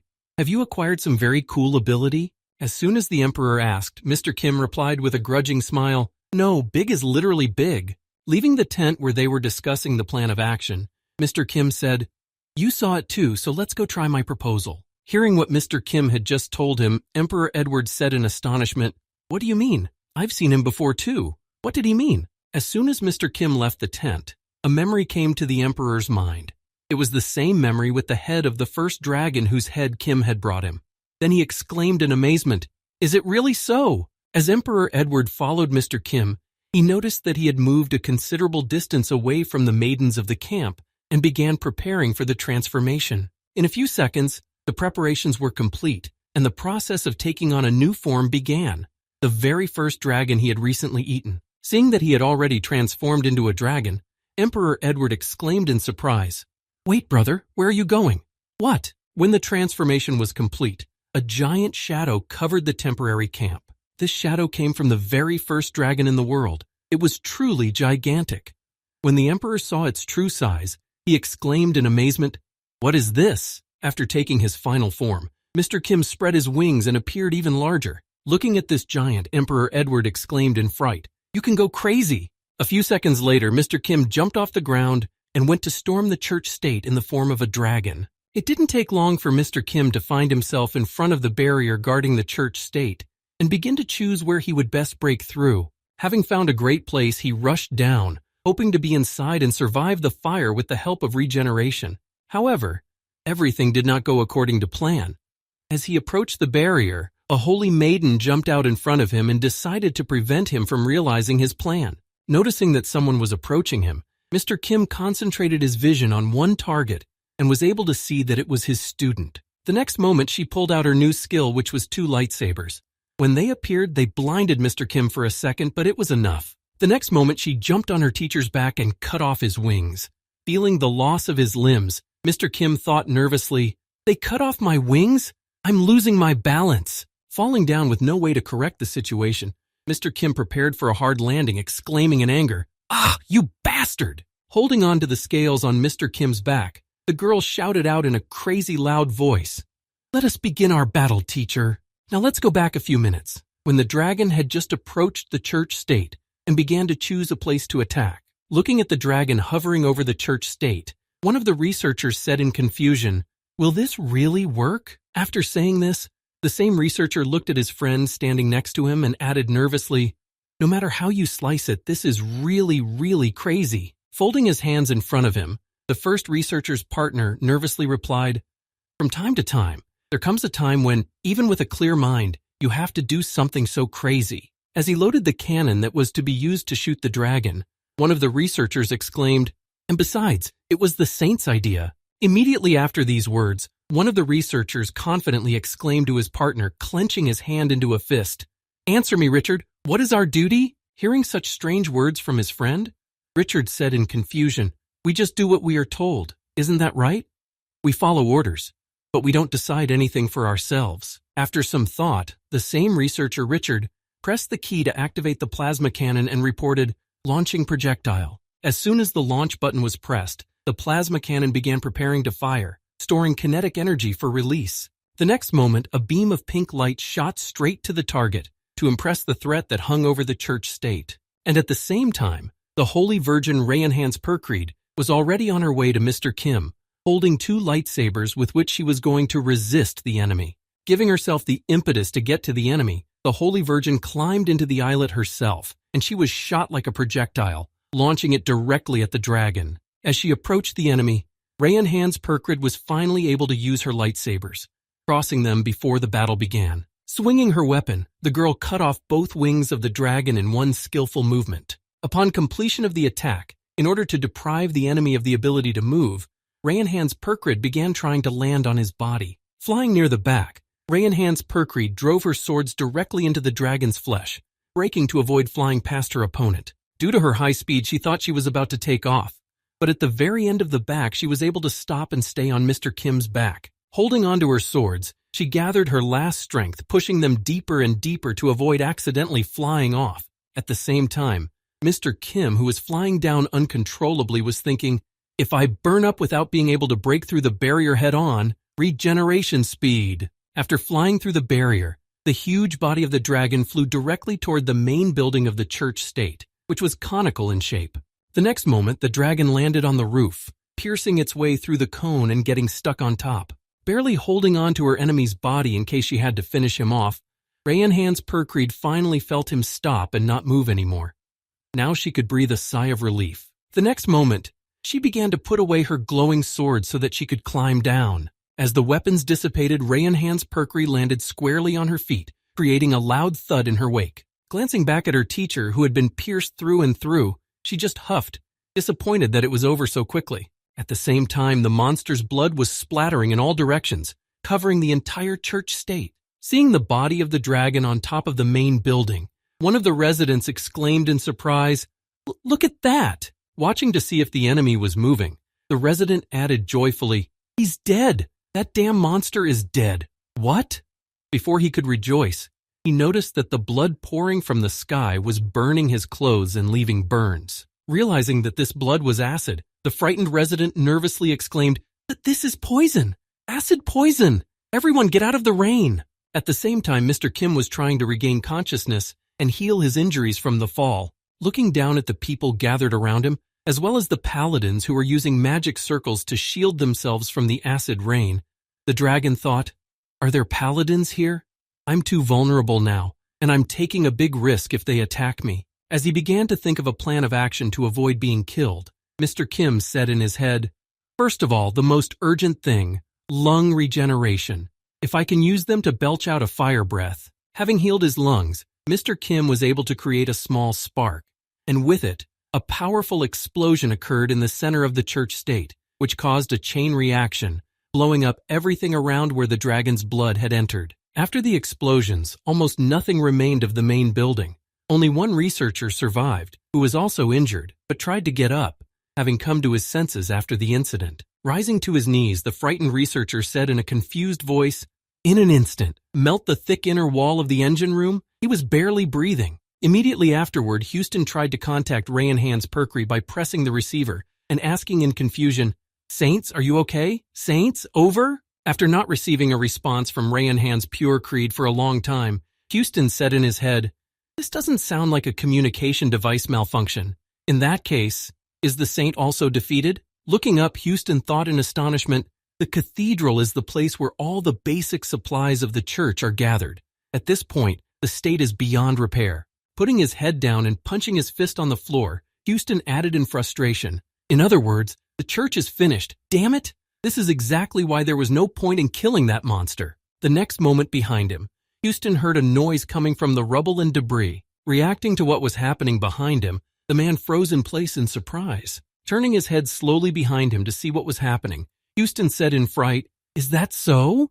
Behind him, in the flames of the church state, he saw that the dragon that had barely been breathing a few minutes ago was now standing up and walking around the city as if nothing had happened. Realizing that everything he had been told was true, Houston, backing away from the monster, said in fright, "Fuck, this is crazy. I read the reports, but I didn't think it was that serious." Immediately after these words, the man put his hand to the ground and created a magic circle on it. Immediately after, from the same magic circle, which turned out to be a storage room, Houston began to take out a gun. Putting the barrel to his temple, Houston was about to shoot himself in the head, saying in fear, "Instead of dying at the hands of a monster," as he was about to shoot himself, but could not get himself in the right frame of mind to pull the trigger. He heard some noise from the receiver. Immediately after he heard, "This is RRHQ, please respond." Realizing there was still hope, Houston put the gun away and quickly answered, "Saints, are you okay?" Hearing that her friend was still breathing, she spoke confidently, "Manhattan, I see you're still alive too. I have a plan." Sometime later, after crawling out of the rubble after the explosion in the church state, Ray and Hans Percreed finally reached her receiver and, having caught the signal, said, "This is RR headquarters, come in." Hearing his ally's voice, Houston shouted into the receiver in surprise, "The Saints?" The next moment, Ray and Hans Percreed informed Houston, "Evacuation of confirmed survivors has been successful so far. What is your situation?" Hearing these words from Ray and Hans Percreed, Houston thought in surprise, "There are survivors?" Even more than that, the Holy Virgin also managed to remain unharmed. Hearing this good news, Houston spoke encouragingly as he reached a safe place. "It turns out that the church is not finished yet." After these words, the man lifted his head and looked around the burning country and thought, "It will take us a long time, but we will be able to get up from our knees." Rising to his feet, Houston breathed a sigh of relief and said, "That's a relief, ladies and gentlemen. I'm in the engine room now." Hearing her comrade's more cheerful voice, Ray and Hans Percreed spoke up. "Fortunately, you survived.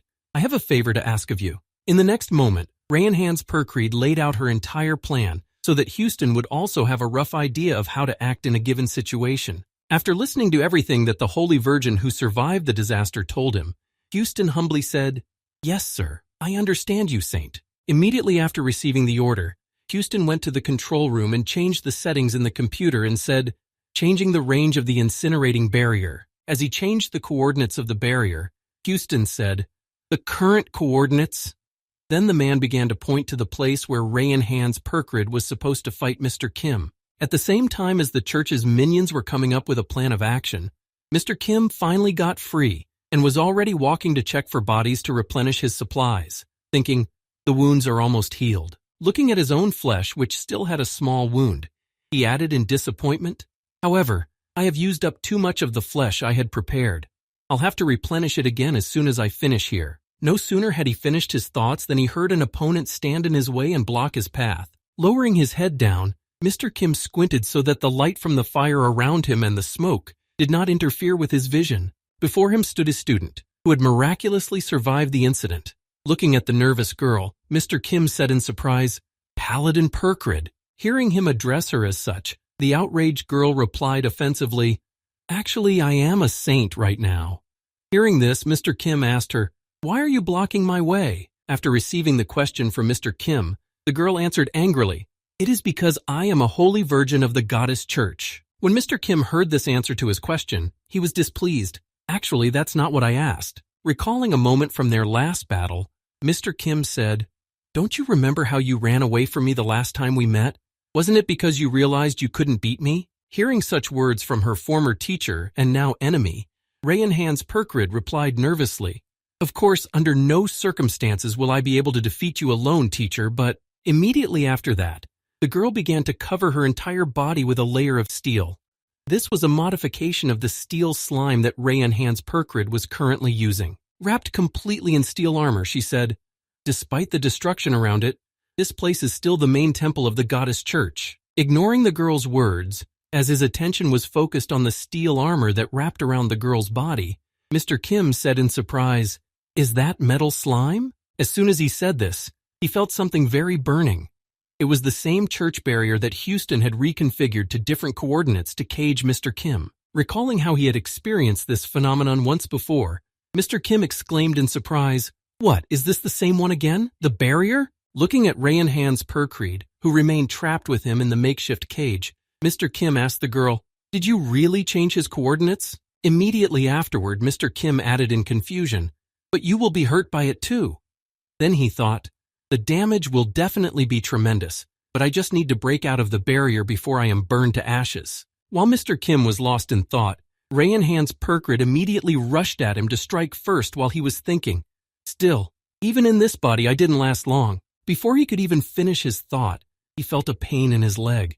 It was caused by the fact that Rayanhan's Perkrid had driven her lightsaber, created by sacred magic, into his foot. Looking down to see what had happened, Mr. Kim said in surprise, "You think you can hold me back? How can you even move inside the barrier?" When he received no response from the girl who attacked him inside the church-state barrier, Mr. Kim turned his attention back to the Rayanhan's purple circle and thought, "Is it the metal slime coating?" Immediately after these thoughts, Mr. Kim added in his head, she knew from the very beginning how she could compensate for the damage she would receive from this barrier. Slowly burning into this barrier that kept him from moving, Mr. Kim said in his head, "I can also use a metal slime."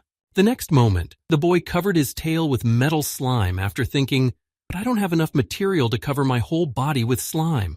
And if I shrink first, I won't have time to regenerate." In that case, staying in place to prevent Mr. Kim from suddenly escaping from this barrier, Ravenhand's Perkry spoke confidently. "Since we are tribesmen, I know. Regeneration is not omnipotent." Feeling that she had the upper hand in this battle, Rayanhan's Perkrid said confidently, "This place will be your grave." Before she could finish, she was struck by a tail strike. This attack threw the girl out of the barrier and launched her in the direction Mr. Kim had planned in advance. The next moment, as soon as the attack was successful, Mr. Kim felt that he was able to move again and said happily, "Judging by the fact that the barrier is disappearing, I was marking in the right direction." Looking back to the place where the girl had flown, Mr. Kim said in surprise, "I was wondering why there were traces of human presence here, and it turns out that a rat was hiding here." At the same time, Houston, who had been flown in by Rayanhan's Perkrid and hacked into his computer, asked nervously, "Holy Mary?" Standing up after such a powerful and unexpected attack, Rayanhan's Perkrid spoke with difficulty. "Damn, set up the barrier. Manhattan, leave this place immediately." When Houston ran away from Rayanhan's Perkrid, Mr. Kim had just approached the place where he had thrown the girl. When he saw the condition of his student, Mr. Kim said in shock, "It looks like it's over." Standing in front of Rayanhan's Perkrid at full height, Mr. Kim said, "Your magical powers are at their limit, and you've removed the coating from the metal slide. You did a great job, but even though you are my tribeswoman, this is too much even for you." After saying these words, Mr. Kim began to change his image into a human one and finally spoke menacingly. "You have no more trump cards left. This is definitely the end for you." As soon as the girl saw that he had succumbed to the provocation and changed his image to a human, Rayanhan's Perkrid spoke heavily. "You're right, that's the limit." Keeping her hand on the device that triggered the barrier to bring the steel slime slide in and repair it, she added, "Mine and yours, teacher." Hearing that the girl was up to something in her mind, Mr. Kim said in surprise, "What?" As soon as the repair was completed, the girl applied some electricity to the mechanism. A second later, it reported, "Burning barrier, recharging." As soon as the computer voice sounded, Mr. Kim's entire body shivered, and he thought in fright, "A barrier?" When he looked up and noticed that the burning barrier was flying at him again, Mr. Kim thought in confusion, "I need to turn into a dragon again." Even though he was in a great hurry, his speed was not enough, and the barrier caught his body in human form. While in the burning stream, Mr. Kim nervously exclaimed, moaning heavily, "Oh, I can't keep up." As she watched her teacher slowly burn, Rayanhan's Perkrid thought, "The barrier device is activated by electricity. If I can repair the damaged parts of my body with a metal slide and get electricity in there," after completing the repair and putting electricity inside the device, the girl thought, "I can activate it again for a while." As soon as the burning barrier covered Mr. Kim, Rayanhan's Perkrid smiled with joy and said, "I told you so." Immediately afterward, her body was filled with gloating. As she mocked her teacher, Rayanhan's Perkrid exclaimed ominously, "This place will be your grave, teacher!" Feeling that he was already burning up, Mr. Kim thought nervously, "This is really very dangerous. I reacted too late." A few seconds later, he fell to his knees and thought, "The super regeneration soybean cannot repair the damaged cells of my body in time. Is this really the end?" A few seconds later, Mr. Kim no longer felt any pain. His mind was full of other thoughts. "No more. It doesn't burn me anymore. My whole body is enveloped in endless cold and emptiness." Picking up his hand, which had already fallen to pieces, Mr. Kim thought, "I cannot even feel my arms and legs." Then, no longer able to see anything around him, Mr. Kim added, "I can't even focus my vision on one thing. Everything is blurry and dark." Realizing that he did not have much time left, Mr. Kim said in his head, "Is this really death?" After that, he felt as if a drop of water was falling into his head. Meanwhile, Rayanhan's Perkreed had healed a little and slowly walked toward her teacher to look at the poor man who had decided to challenge her. Standing proudly above him, Rayanhan's Perkreed said confidently, "That's it, teacher. You've definitely lost now." Hearing his student's voice in the end, Mr. Kim said in disappointment, "Is that so? Well, I can only say one thing. It was quite an interesting experience I had." As his body began to fall to pieces, Mr. Kim exclaimed, "It's time, goddess. Give me the Demon King Destruction reward." Immediately afterward, a dazzling light appeared in front of the girl, spreading like a wave. After that, the barrier began to dissipate, and the girl said in surprise, "What did you just say, goddess?" Looking back, she noticed that the device used to generate the burning barrier had malfunctioned and began to crack, then exploded. As soon as she looked back and lost sight of Mr. Kim, she was in for a very unpleasant surprise.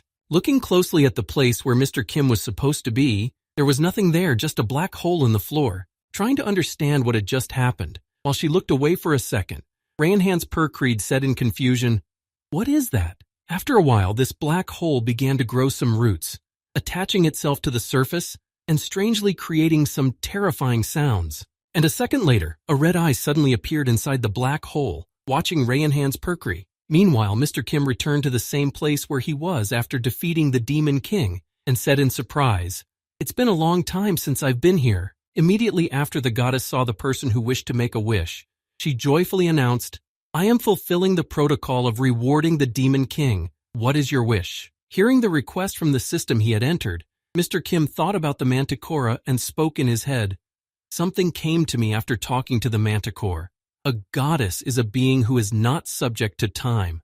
In that case, realizing that he could come up with something interesting, Mr. Kim added, "Perhaps we can use it," and then said to the goddess, "I want the most useful reward in the current situation that will help me get out of it."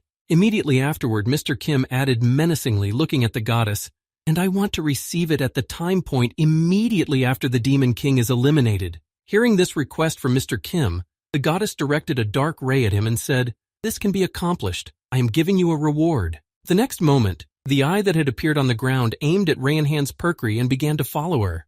As soon as the tentacles became a little longer, that unknown monster grabbed Rayanhan's Perkreed's legs, preventing her from running away. Immediately after, her eyes squinted a little, and the size of that black speck began to grow at a tremendous rate. Hearing the distraught exclamations of the Rayanhan's Perkreed, Houston went back to check on the progress, and upon his return asked, "What's going on out there?" Noticing that the ground was covered with something black and ominous, Houston exclaimed in fright as he looked down at his feet, "What the hell? What the fuck is going on here?" Immediately after that, the darkness that was spreading rapidly across the ground began to engulf Houston, grabbing his legs and pulling him in. When he noticed that the darkness was moving with the help of some tentacles and slowly engulfing his entire body, Houston cried out in fear, "Holy moly!" As soon as his body began to sink into the darkness that was slowly engulfing him, Houston raised his hand up and cried out in fear, "Save me! Save me!" Of course, no one came to help him, because the saint was also held hostage by this monster.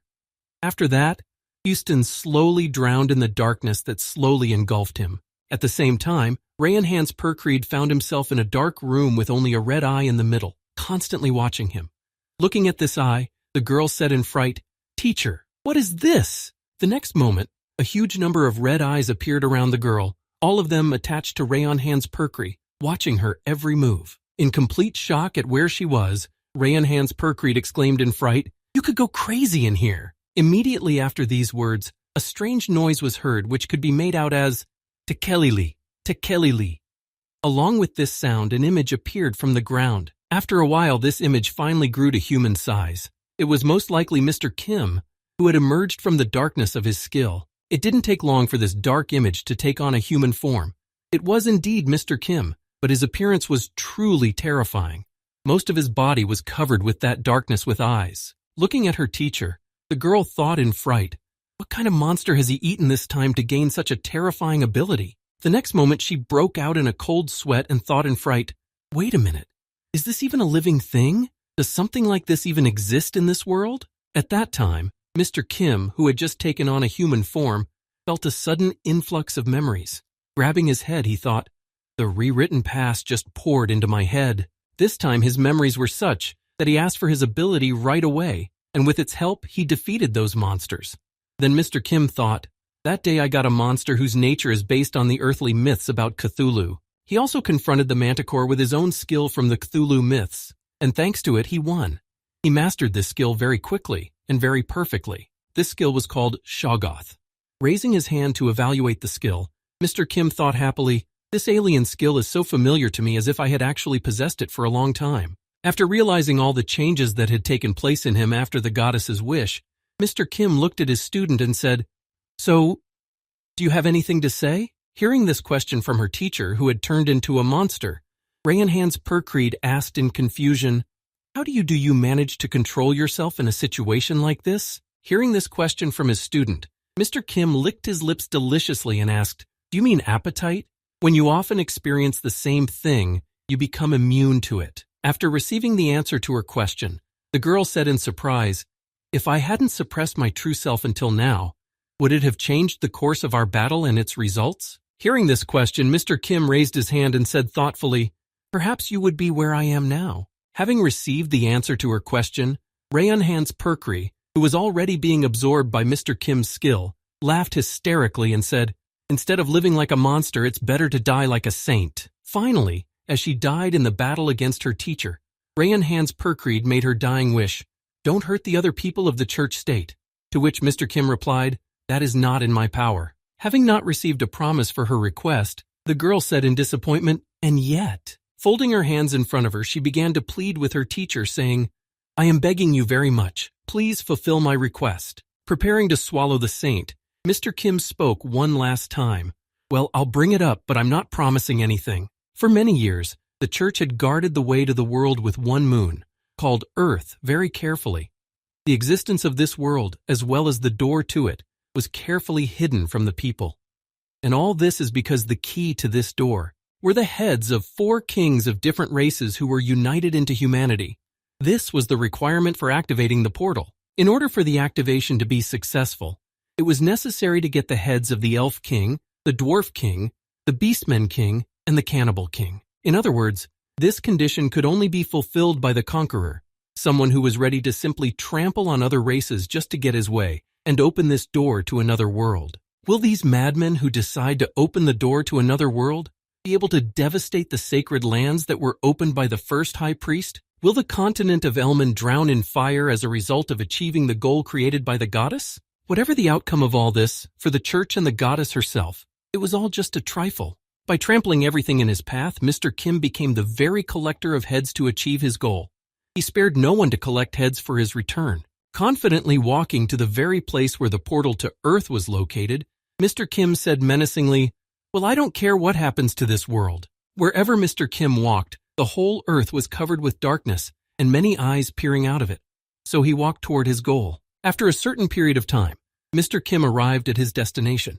And since he was already in the church state, his journey was not long. Using his tentacles, the boy was able to easily open the passage inside, which led him to the portal. Going down into that passage, Mr. Kim slowly walked down the stairs, going down to the very altar where he was to lay down his head. After walking a certain distance, Mr. Kim finally saw a light coming from the room where the ritual was to take place. Looking closely at the situation, the young man said in surprise, Is this place really here? Stepping forward into the room where the magic circle was located, Mr. Kim said in amazement, This is the altar that the goddess mentioned. In addition to this altar, he also noticed a door that was supposed to lead him home, and confidently added, It's time for me to return to Earth. A few minutes later, a noise was heard at the entrance to the dungeon. It was the sound of stomping feet. Finally, the Emperor Edward arrived and spoke to his aide. Are you sure this is the place? Of course, there was no answer to the Emperor's question, because it was rhetorical. Right behind him, Joaquin Sicario was walking slowly, carrying all those heads of the leaders of the 4 races. His head was filled with only 2 thoughts. I'm being harnessed, and when are we going to get there so I can finally get this off? When Emperor Edward got low enough, he saw his friend and said in surprise, Well, brother. You have been waiting for us here. Hearing his friend's voice, Mr. Kim looked back and said with a grudging smile, You're the one who's late. Hearing the accusations against him, Emperor Edward replied nervously, Oh, leave it alone, brother. I was already in as much of a hurry as I could. Immediately afterward, Emperor Edward turned to his subject. Smiling joyfully, he said, General Joaquin, it's all up to you now. Hearing the order, he humbly replied, "Yes, sir." Taking all the heads on his shoulders, Joaquin Sicario went to the altars to put them in their places. As he passed Mr. Kim, he said nervously, "Excuse me, I'll pass." While the subject was placing the heads in their places, Emperor Edward said happily, "By the way, brother, very soon there will be a ceremony to celebrate the victory." Before he could finish, Mr. Kim interrupted him, saying, "I decline." Immediately after the refusal, Mr. Kim added, "It will be much better for you if it happens soon." Hearing these words from his friend, Emperor Edward suddenly became quiet. After a short pause, he said thoughtfully, "Well, yes, you are absolutely right." Immediately afterwards, the emperor folded his hands in front of him, and a smile appeared on his face. Then he added, "Considering that we will have to deal with the consequences, it would be much better if you disappeared now." After reporting on state affairs, the emperor also spoke thoughtfully. "It will be most effective to announce that Grand Continent's protector General Kim died the death of the brave in the battle against the church." The next moment, the men looked at each other without saying a word. This was probably the best way to announce Mr. Kim's disappearance. After a few seconds, Emperor Edward scratched his head and broke the silence, saying awkwardly, "Well, I don't even know how to say this correctly." Seeing that he was nervous about the last few minutes of their presence, Mr. Kim said, "Just say what's on your mind." Hearing this advice, the emperor said, "You know, brother," as he began to recall the very moment of their first meeting, Emperor Edward said thoughtfully, "Now I'm so excited, as if I'm finally getting rid of a monster that has taken up residence in my house." Immediately afterward, his thoughts turned to the first meeting in this world, where they became friends and made a deal with each other. And he added, "But at the same time, His next memory was of them traveling on a ship.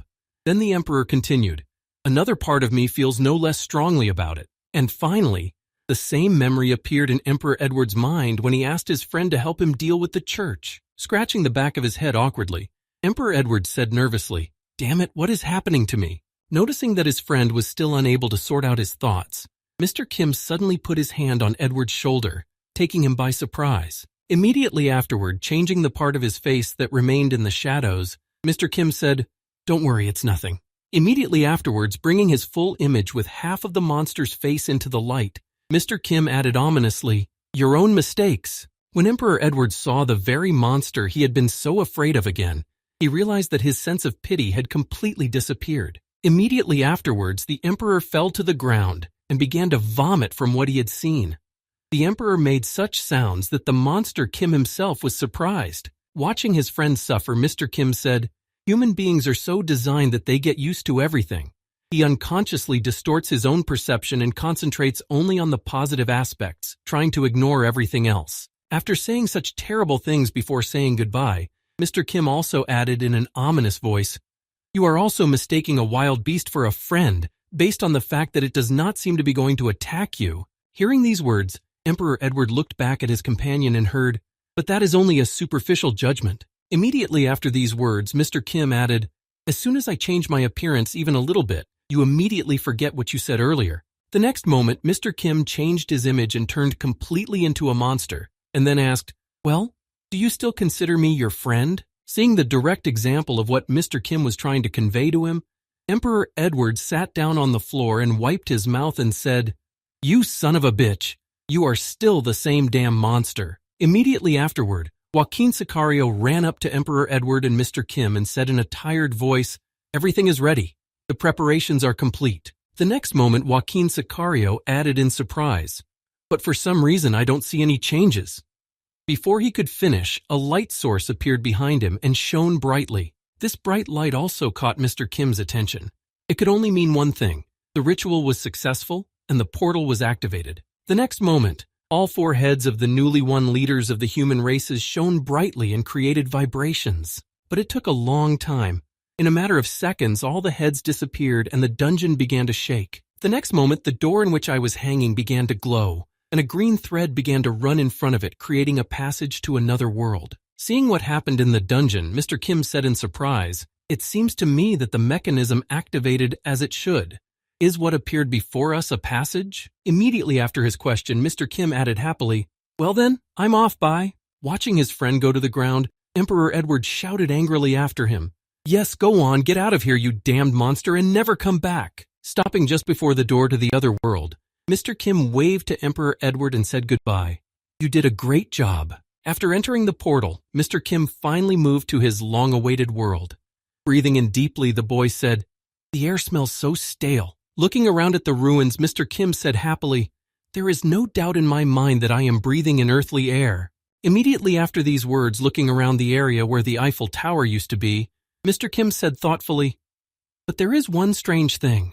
Noticing that there were ruins of a metropolis around him, Mr. Kim said in surprise, I remember that I disappeared somewhere in Central Africa. Immediately afterward, looking up at one of the world's landmarks, Mr. Kim added in surprise, But judging by the Eiffel Tower, I'm in France now? But why am I here? After that, Mr. Kim went on to find something interesting on Earth and said thoughtfully, Although assuming that Central Africa is connected to the endless forest, it is not surprising that I was thrown to a different region when I changed my starting point. The next moment, Mr. Kim looked up and saw the red moon and said thoughtfully, Okay, now what's important is different. What happened here in the first place? Did the land turn into ruins in just a few years? Immediately after asking this question, Mr. Kim heard the sound of a car's wheels. Looking around, he saw that a car was heading straight for him. Licking his lips, the boy said happily, People of the earth? Very good. I need some information. I know a great way to get it. Squaring his shoulders and holding his hands out in front of him, Mr. Kim shouted ominously, Come here, earthlings! Crouching down a bit to take a more stable position, Mr. Kim prepared to catch the car coming at him. But the next moment it just fell off. It was hit by a fireball and blown to pieces. Seeing what happened in front of him, Mr. Kim was very disappointed and just stood there looking at the remains of the car. Immediately afterwards, a dragon appeared behind the car and killed the people who tried to escape from it in the vehicle. Seeing this mythical creature in his world, Mr. Kim said in surprise, What? A dragon? But where did it come from in this world? The next moment, the dragon landed on the very top of the Eiffel Tower. Watching the monster that destroyed the car, Mr. Kim said in amazement, Isn't this the Earth? The next moment, the dragon that had stopped on the tower suddenly exclaimed, I can smell it. That smell, it is the same. Remembering the orc who had broken into his nest when his mother dragon left him, the dragon said, The smell of a vile crook. Then he remembered how the monster had thrown him against the wall and started to take his jewelry, and the dragon added, You, the one who killed my mother and injured me. The next moment the dragon shouted loudly, There was not a single second when I did not think of you. Show yourself now. Hearing the dragon say this, Mr. Kim was surprised. I don't understand, is this the official language of Elmond? Immediately after that, it was as if something switched in Mr. Kim's head. Someone else's memories began to fill his head. Looking at them, Mr. Kim saw the one with the giant mother dragon and the little dragon. Then Mr. Kim said thoughtfully, These memories. Realizing what kind of memories he was having, the boy added, The memories of the very first red dragon I ate? So this is the cub that was with it? Realizing that it was his old friend, Mr. Kim said nervously, How the hell did it get on the ground? Immediately afterwards, Mr. Kim said thoughtfully as he looked at the enemy, This is certainly very interesting, but more importantly, he, like the foreigner, also has special abilities. Immediately afterwards, Mr. Kim began to turn into a monster himself and said greedily, And my appetite, which has begun to grow at a rapid pace, is proof of this. Immediately afterwards, changing his account to a giant dragon that was combined with Cthulhu, Mr. Kim attacked the dragon and added, For a while, even on Earth, I won't have to worry about tasty food. The end.